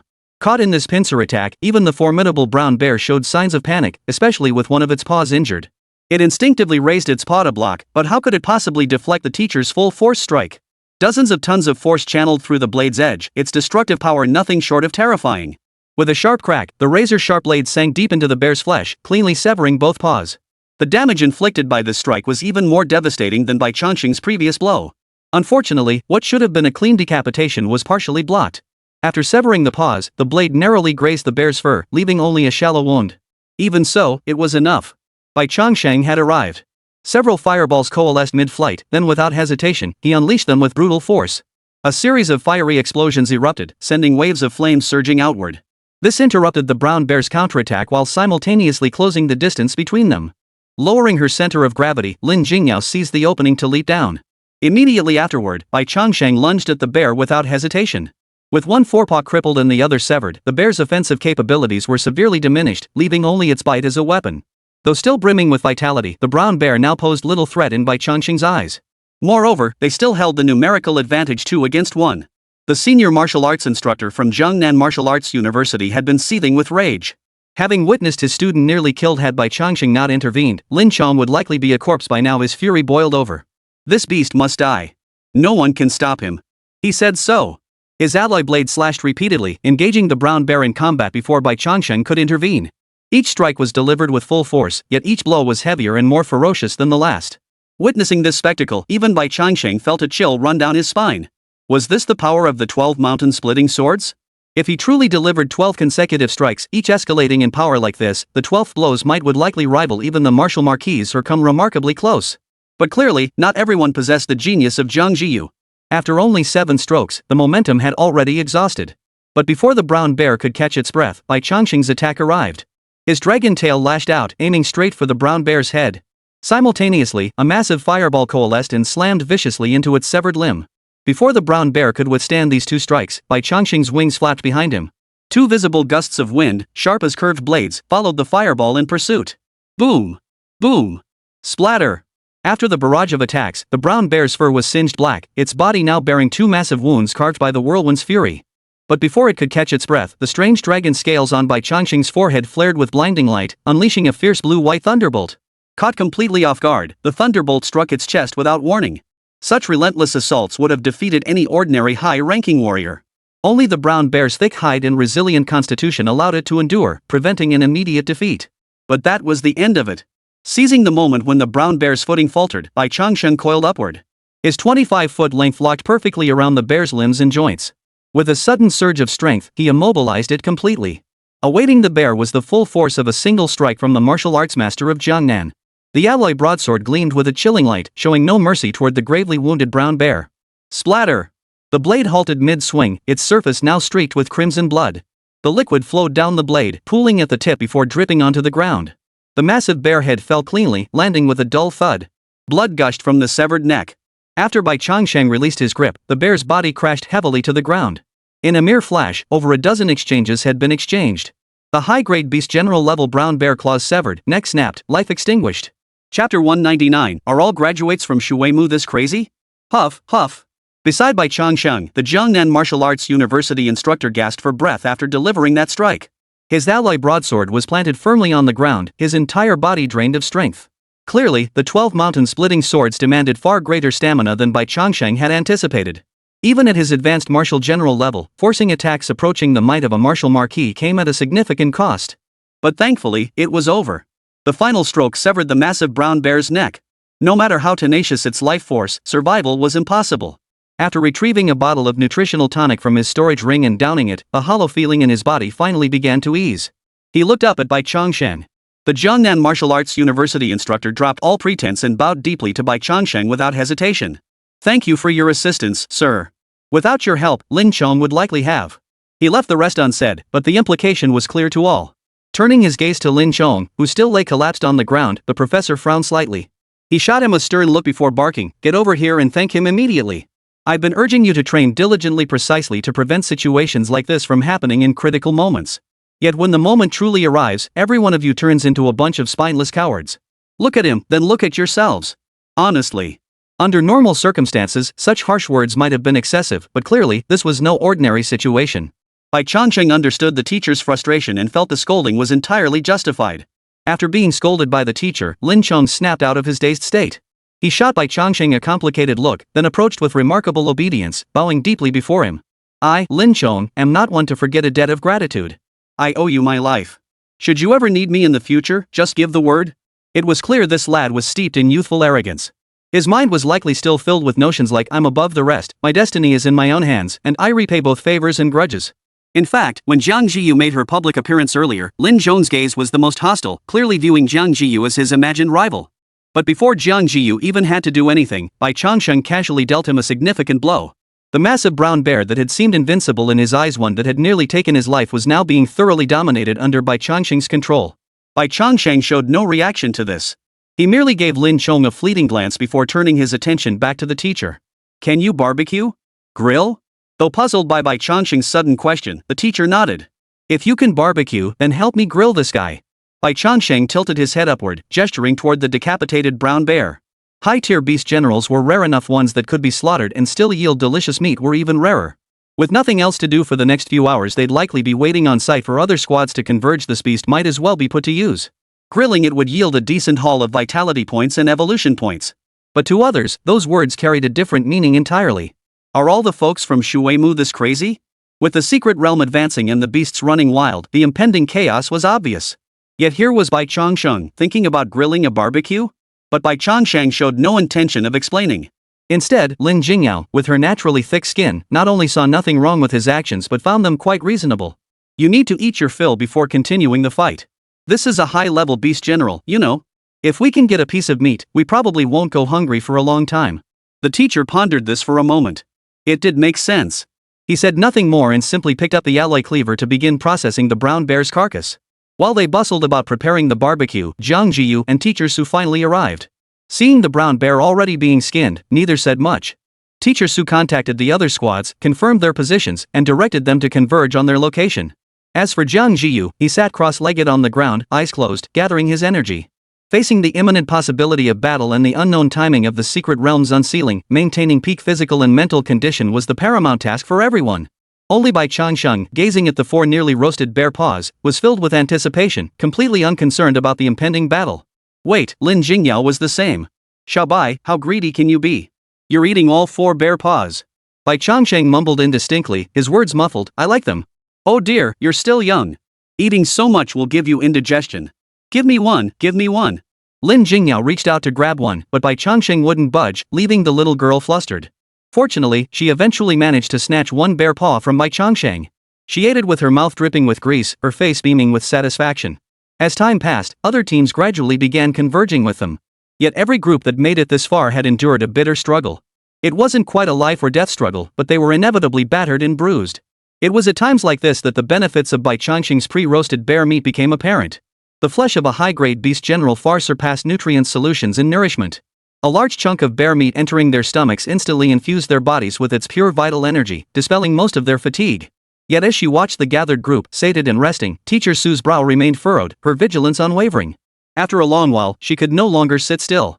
Approaching Jiang Zhiyu, she spoke. "Jiang, 2 teams remain unreachable. I must take 2 instructors to search for them. You should stay here and rest assured. With the remaining teachers present, safety shouldn't be an issue. If we haven't returned by the time the secret realm's exit opens, you should leave without waiting for us." Jiang Zhiyu opened her eyes and looked up at Teacher Su. After a moment, she pushed herself up with one hand and stood. "I'll go with you. And bring Bai along. Bai has a keen sense of smell and can fly through the air. If anything happens, he'll be the first to notice." Seeing Jiang Zhiyu intend to follow, Teacher Su instinctively refused. "No. Before we left, the principal specifically instructed me to ensure your safety. You'll be perfectly safe staying here." Jiang Zhiyu remained silent, glancing at Teacher Su before turning to look at the other members of Jiangnan Martial Arts University nearby. The teachers entering this time were all practitioners of Qi blood martial arts. Among the students, however, there were those who practiced beast taming. However, the spirit beasts contracted by these students were merely third-grade beast soldiers. Their intelligence was low. They'd be lucky not to be terrified by a beast general, let alone engage in combat. So Jiang Zhiyu's expression spoke volumes. Without little Bai to lead the way, relying solely on you lot, you'd be searching until the cows come home. Chapter 200, Golden-Backed Centipede. Though the bracelets allowed mutual contact and location tracking, their limitations were equally severe. If they were damaged or lost during combat, better safe than sorry. After all, if even a secret realm promotion could happen, what else was impossible? Upon hearing this, Teacher Su remained silent, only giving Jiang Zhiyu a deep, lingering look before sighing heavily. Though we are both among the top 10 martial arts universities, Shuemu truly excels far beyond us in student education. Regardless of how this matter concludes, Jiangnan Martial Arts University owes student Jiang a favor. Truth be told, Jiangnan Martial Arts University did owe Jiang Zhiyu a favor, though she herself paid it little mind. He merely nodded before calling out to Bai Changsheng in the distance. Compared to level 2 and level 3 secret realms, the one they were currently in wasn't particularly large. But that was only relative to level 2 and level 3 secret realms. In reality, with a diameter of 280 kilometers, this realm spanned over 60,000 square kilometers. Covering such a vast area, locating the two missing teams would be extremely difficult. Teacher Su clearly understood this, so before setting out, he requested 2 bracelets from the other teachers and handed them to Jiang Zhiyu and Bai Changsheng respectively. Spread out, maintaining 30-kilometer intervals. This ensures a sufficiently wide search area while allowing for swift mutual support should danger arise. Jiang Zhiyu handed 1 bracelet to Bai Changsheng, but since he had no hands to wear it, he simply opened his mouth and swallowed it. After securing the other bracelet on her wrist and testing the communication, Jiang Zhiyu added one final warning: don't get bogged down in a fight. If anything happens, notify me first. Bai Changsheng, the bracelet still in his mouth, didn't speak but nodded. His wings flapped behind him, propelling his slender form skyward. Within mere seconds, he vanished into the horizon. Seeing Bai Changsheng depart, Jiang Zhiyu and Teacher Su exchanged a glance. Without further words, they both planted their feet and darted off into the distance. Though they had long suspected it wouldn't be easy to locate the 2 squads within this vast, 60,000 square kilometer secret realm, only by actually searching did they grasp just how difficult this needle in a haystack task truly was. After over 2 hours, Bai Changsheng had already flown over 100 kilometers. Not a single human martial artist, let alone a single hair, was in sight. Instead, he encountered numerous strange beasts along the way, giving Bai Changsheng a clearer understanding of the current state of the secret realm. Thankfully, no Lord-level beasts have appeared yet. Otherwise, with so many beast soldiers and beast generals gathered together, everyone would be finished. He wasn't joking. Without understanding the rules, even a martial marquis would meet a bitter end facing such a beast tide. His gaze swept the surroundings. Looking up, Bai Changsheng could even see the secret realm's barrier, now only a few dozen kilometers away. They were practically touching the edge of the secret realm, yet that damn combat bracelet still hadn't made a peep.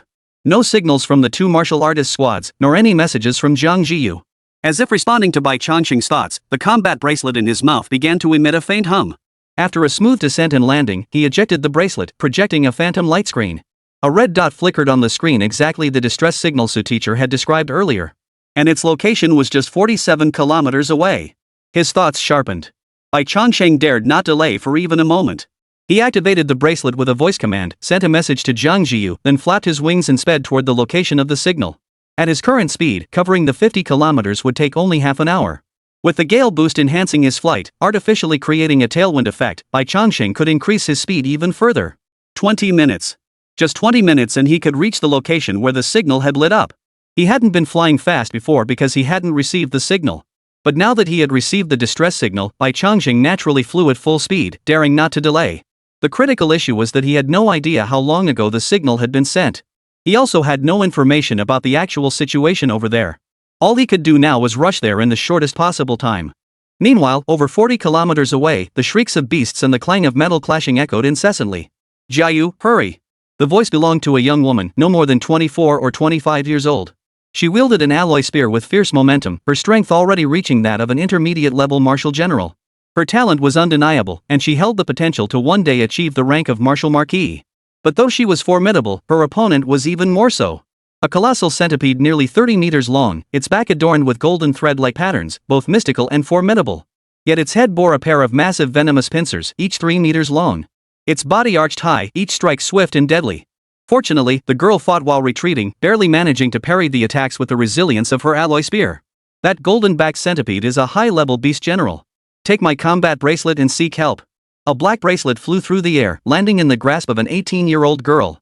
Her voice trembled as she called out, "Sui." Don't cry, hurry up and go. Sui didn't turn back, her voice firm. Lin Jiayu dared not hesitate for a moment, turning and sprinting toward the distance. But how could the golden-backed centipede allow its prey, so close to capture, to simply run away? Its mouth, lined with dense fangs, suddenly snapped open. A jet of dark green mist erupted from its jaws. At the sight of the thick, emerald fog, Sui's expression changed abruptly. She leapt backward while immediately holding her breath. Yet she had ultimately underestimated the venomous mist spewed by the golden-backed centipede. As an intermediate-level martial general, she had managed to endure its attack for so long, proving that the golden-backed centipede's assault wasn't particularly powerful. But its classification as a high-tier beast general meant it possessed exceptional qualities. In mere moments, the dark green poisonous mist spread out, sweeping past Sui and Lin Jiayu until it completely enveloped the surrounding area, covering 400 to 500 meters. Though its hue had shifted from dark green to a lighter shade, seemingly less toxic, it was precisely at this distance that its true terror lay. Lin Jiayu sprinted with all her might, yet the more she ran, the more her entire body itched. She raised her hand to scratch her neck, only to find a piece of skin had peeled off. Ulceration. In mere seconds, the skin on her neck had begun to rot. Yet staring at the skin in her hand, Lin Jiayu felt no pain whatsoever, not even panic. Her senses began to numb, her consciousness blurring. After running only a few steps, Lin Jiayu collapsed straight forward. Chapter 201, On the Brink of Life and Death. Jiayu. Sui's heart jolted at the muffled sound behind her. The moment she saw the toxic mist, she knew things were bad. She just hadn't expected its effects to be this potent. Lin Jiayu was, after all, a third-rank martial artist with robust vitality. Yet, after merely inhaling the poisonous mist for 10 seconds, he had completely lost the ability to move and slipped into unconsciousness. But it wasn't just Lin Jiayu. Even Sui herself was now affected by the poisonous mist. Her qi and blood flow began to weaken, and her reactions slowed. Though not immediately lethal, the fog felt like a shackle of weakness, slashing her strength by nearly 20%. As the fog's potency grew, this debilitating state only intensified. Fighting head-on was impossible escape. As an instructor at Jiangnan Martial Arts University, Sui possessed considerable combat experience. Her original plan was for Lin Jiayu to seek reinforcements while she held back the enemy by fighting a retreat. But now, with the situation rapidly deteriorating, she had no choice but to force a change in strategy. Her alloy spear thrust repeatedly, forcing the golden-backed centipede back. Seizing the recoil's momentum, she leapt backward. Her feet pounded the ground as she reached down, scooping up the fallen Lin Jiayu and sprinting desperately toward the edge of the toxic fog. She was never a match for the golden-backed centipede, let alone within this toxic fog where her strength was severely diminished. Staying meant certain death. But while she sought escape, the golden-backed centipede behind her had no intention of letting her leave so easily. Hundreds of legs crawled in unison as the centipede became a relentless specter of death. Though astonishingly swift, it showed no urgency to kill Sui and Lin Jiayu. Instead, it would occasionally surge forward, slamming its massive pincers into Sui's back. Though Sui managed to detect and block each attack in time, this relentless pressure accelerated the venom spread within her body. At this rate, she would likely lose all ability to resist within 20 minutes. That beast. It's trying to wear us down. After several such attacks, Sui finally grasped the golden-backed centipede's true intent. Brute force wasn't its strength, poison was its true trump card. Having already killed Sui and Lin Jiayu without suffering a scratch, it naturally wouldn't risk Sui's desperate counterattack. Besides, it relished the sensation of its prey writhing in agony within its poisonous mist. Calm down, calm down. Sui's brow furrowed as he racked his brain for countermeasures. But the fog's effects slowed her reactions considerably, constantly disrupting her thoughts. Seconds later, Sui realized with despair that she was utterly helpless against this situation. Unable to fight back, unable to escape, and constantly tormented by the poisonous mist. Death seemed to be the inevitable fate awaiting both her and Lin Jiayu. Her heart sank as the golden-backed centipede struck again from behind. Sui raised her rifle once more to block the attack. But this time, her arms felt inexplicably weak and numb, her entire body's energy and blood flow slowed to a crawl. Under normal circumstances, such fluctuations would cause little more than mild discomfort. But now, facing the assault of a high-level beast general, that slight unease was magnified infinitely. One step slow, and every step becomes slow. In this situation, even a fraction of weakened force or slowed speed pushed her to the edge of a precipice. Her right hand went limp, and the golden-backed centipede's massive claws knocked the spear from her grasp. It flew dozens of meters before the tip plunged into the soft earth. Already at a disadvantage, she now found herself off balance. Sui's expression changed abruptly. She raised her right arm to shield herself, but in the next instant, both she and Lin Jiayu were swept away by the golden-backed centipede's spinning strike, sent flying backward. Lin Jiayu was thrown from his grasp, tumbling several times across the ground without uttering a sound. Sui wasn't as badly battered as Lin Jiayu, but he was hardly in better shape. Her right arm was swollen and red. Even the slightest movement sent a piercing pain through it, clearly fractured. Her weapon lay over 100 meters away, with the golden-backed centipede blocking the path. Under these circumstances, retrieving it was utterly impossible. If stumbling off the edge had been an accident, this was a deliberate leap into the abyss. Her only hope lay in the golden-backed centipede sparing her and Lin Jiayu, a hope that was utterly impossible. The centipede's mandibles, bristling with fangs, had already opened. The gaping maw, nearly a meter wide, could swallow her and Lin Jiayu whole without even needing to chew. Watching the golden-backed centipede's body twist as it emerged from the toxic mist, slowly crawling toward her, Sui had already accepted her fate. But just then, a sudden gust of wind erupted. The faint green toxic mist rapidly dissipated under the gust's force, revealing everything on the ground. A high-rank beast general? High above, Bai Changsheng watched the golden-backed centipede gradually materialize from the pale green toxic mist, his heart tightening. Especially after witnessing the pitiful state of Sui and Lin Jiayu, he knew the two were utterly incapacitated. Fortunately, though he had arrived a bit late, he had still managed to make it in time. Without a moment's delay, especially with the golden-backed centipede now only 10 meters from Sui. The gale abruptly shifted, its threads of wind intent converging into two visible wind blades that struck directly at the centipede's head. Simultaneously, elements of celestial fire and thunder began converging toward Bai Changsheng's brow. The wind blades held no physical substance, yet the golden-backed centipede sensed a palpable intent to kill. Without a moment's hesitation, it raised its massive claws to block the wind blades. A resounding clang of metal met metal echoed, and the immense impact force sent the golden-backed centipede reeling backward several meters. The intangible wind blade had achieved the same effect as a real blade. Before the golden-backed centipede could recover, Bai Changsheng's next strike arrived. The fusion of thunder and celestial fire, propelled by Bai Changsheng's diving charge, spanned 100 meters before crashing heavily against the centipede's massive pincers. Extreme heat and devastating force overwhelmed the golden-backed centipede, a high-level beast general, leaving it unable to hold its ground. Its massive, slender form was forcibly pushed back, instantly widening the distance between it and Sui. But before it could turn to kill Sui, Bai Changsheng had already closed the gap and stood beside her. "Are you okay?" Bai Changsheng spoke up, asking. Sui looked up at Bai Changsheng, who had descended from the sky, and felt a deep sigh of relief wash over her. "I'm fine, just poisoned.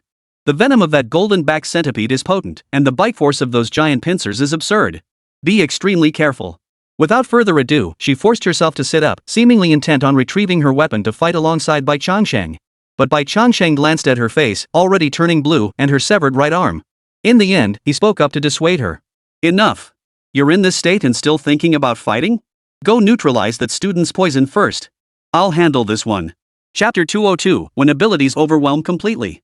Before entering the secret realm, Bai Changsheng had assessed his strength as that of a high-rank beast general. In reality, his vitality barely surpasses the threshold of an intermediate beast general, with the remaining vitality gap propped up by various evolutionary tree branches. Could he truly prevail against an opponent possessing the vitality of a genuine high-tier beast general? Bai Changsheng harbored doubts about this. But it didn't matter now. He'd come this far. With the other two either unconscious or injured, he was the only one left to face the golden-backed centipede. As for whether he could win? He'd only know once he tried, right?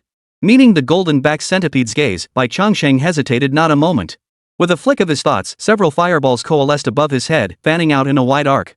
Extreme heat radiated outward the moment the fireballs solidified. Instantly, Bai Changsheng hurled them forward. Trailing visible ripples in the air, they streaked straight toward the golden-backed centipede. Simultaneously, the wings on Bai Changsheng's back quivered, and his slender body followed the fireballs in pursuit. The golden-backed centipede let out a hissing sound. Seeing the fireballs hurtling toward it, it hesitated not a moment, spewing venomous mist from its mouth once more. This time, however, it did not choose to spread the poisonous mist completely. Instead, it only allowed it to drift within a radius of 50 to 60 meters, concealing its own body. The deep green fog effectively concealed its form, but to Bai Changsheng, this poisonous mist was utterly useless. What poison could withstand the scorching heat of a 1,000-degree flame? Perhaps some could, but certainly not one that a high-level beast general could produce. The fireball plunged without hesitation into the dark green toxic mist. As Bai Changsheng had anticipated, though the poisonous mist was fierce, the moment it touched the flames, it retreated rapidly like winter snow meeting spring water, showing no intention of blocking the fire at all. The only issue was that the moment Bai Changsheng's form followed the fireball into the toxic mist, all visual perception vanished instantly. Nothing remained but the poisonous fog. Yet Bai Changsheng showed no sign of panic. His mind flickered with thought. Boom! The first fireball exploded, completely dispersing the poisonous mist within a radius of 6 or 7 meters. Though the fog would inevitably return, it granted Bai Changsheng a brief moment to observe his surroundings. Still not coming out? Seeing the golden-backed centipede still showing no sign of emerging, Bai Changsheng snorted coldly inwardly as the fireballs detonated simultaneously. The venomous mist the golden back centipede had painstakingly condensed was instantly obliterated by Bai Changsheng's barrage of fireballs. The toxic mist was replaced by a sky filled with flames. A sharp hissing sound rang out, causing Bai Changsheng's eyes to narrow slightly. Found you! As the dragon's tail lashed out violently, a massive claw lunged toward Bai Changsheng. Boom! A dull thud echoed as Bai Changsheng parried the centipede's strike. Without hesitation, it spat forth another cloud of poison mist. This time, however, it did not use the mist to conceal itself. Instead, it intended to attack with poison, catching Bai Changsheng off guard. Yet to Bai Changsheng, this tactic appeared nothing but clumsy. Blue-white thunderbolts erupted from the dragon scales on his forehead. Just as the flames had obliterated the poison mist earlier, the mist now had no chance to resist, completely annihilated by the thunder. To be fair, the golden back centipede was, after all, a high-level beast general. Its venom was potent enough to affect even other high-level beast generals, indicating its venom was of an exceptionally high grade. Yet it had the misfortune of facing Bai Changsheng. Whether it was the gale, the heavenly fire, or now the thunder, each was a top-tier innate talent perfectly suited to counteract this poison mist. When these three talents converged in one person, the result was the golden back centipede being utterly countered. What was once a deadly weapon had now become a useless talent. The golden back centipede had placed great reliance on this very ability, and the consequence of that reliance was... boom! The thunder pierced through the toxic mist, striking the golden back centipede's mandibles with devastating force. Two of its previously resilient fangs shattered cleanly upon impact. The intense pain made the centipede's screeching grow ever higher and sharper. Bai Changsheng wouldn't let such an opportunity slip away. Strike while the iron is hot. Wind blades and fireballs erupted simultaneously, striking the golden back centipede. In the next instant, a large, bloody hole was blasted open in its body by the fireball. Blue-green blood flowed out, dripping onto the ground and emitting the hissing sound of strong acid corrosion. In the blink of an eye, it had corroded a hollow patch in the ground, turning the once green grass completely yellow and corroded away. Such potent corrosiveness. Bai Changsheng witnessed this scene, his heart skipping a beat.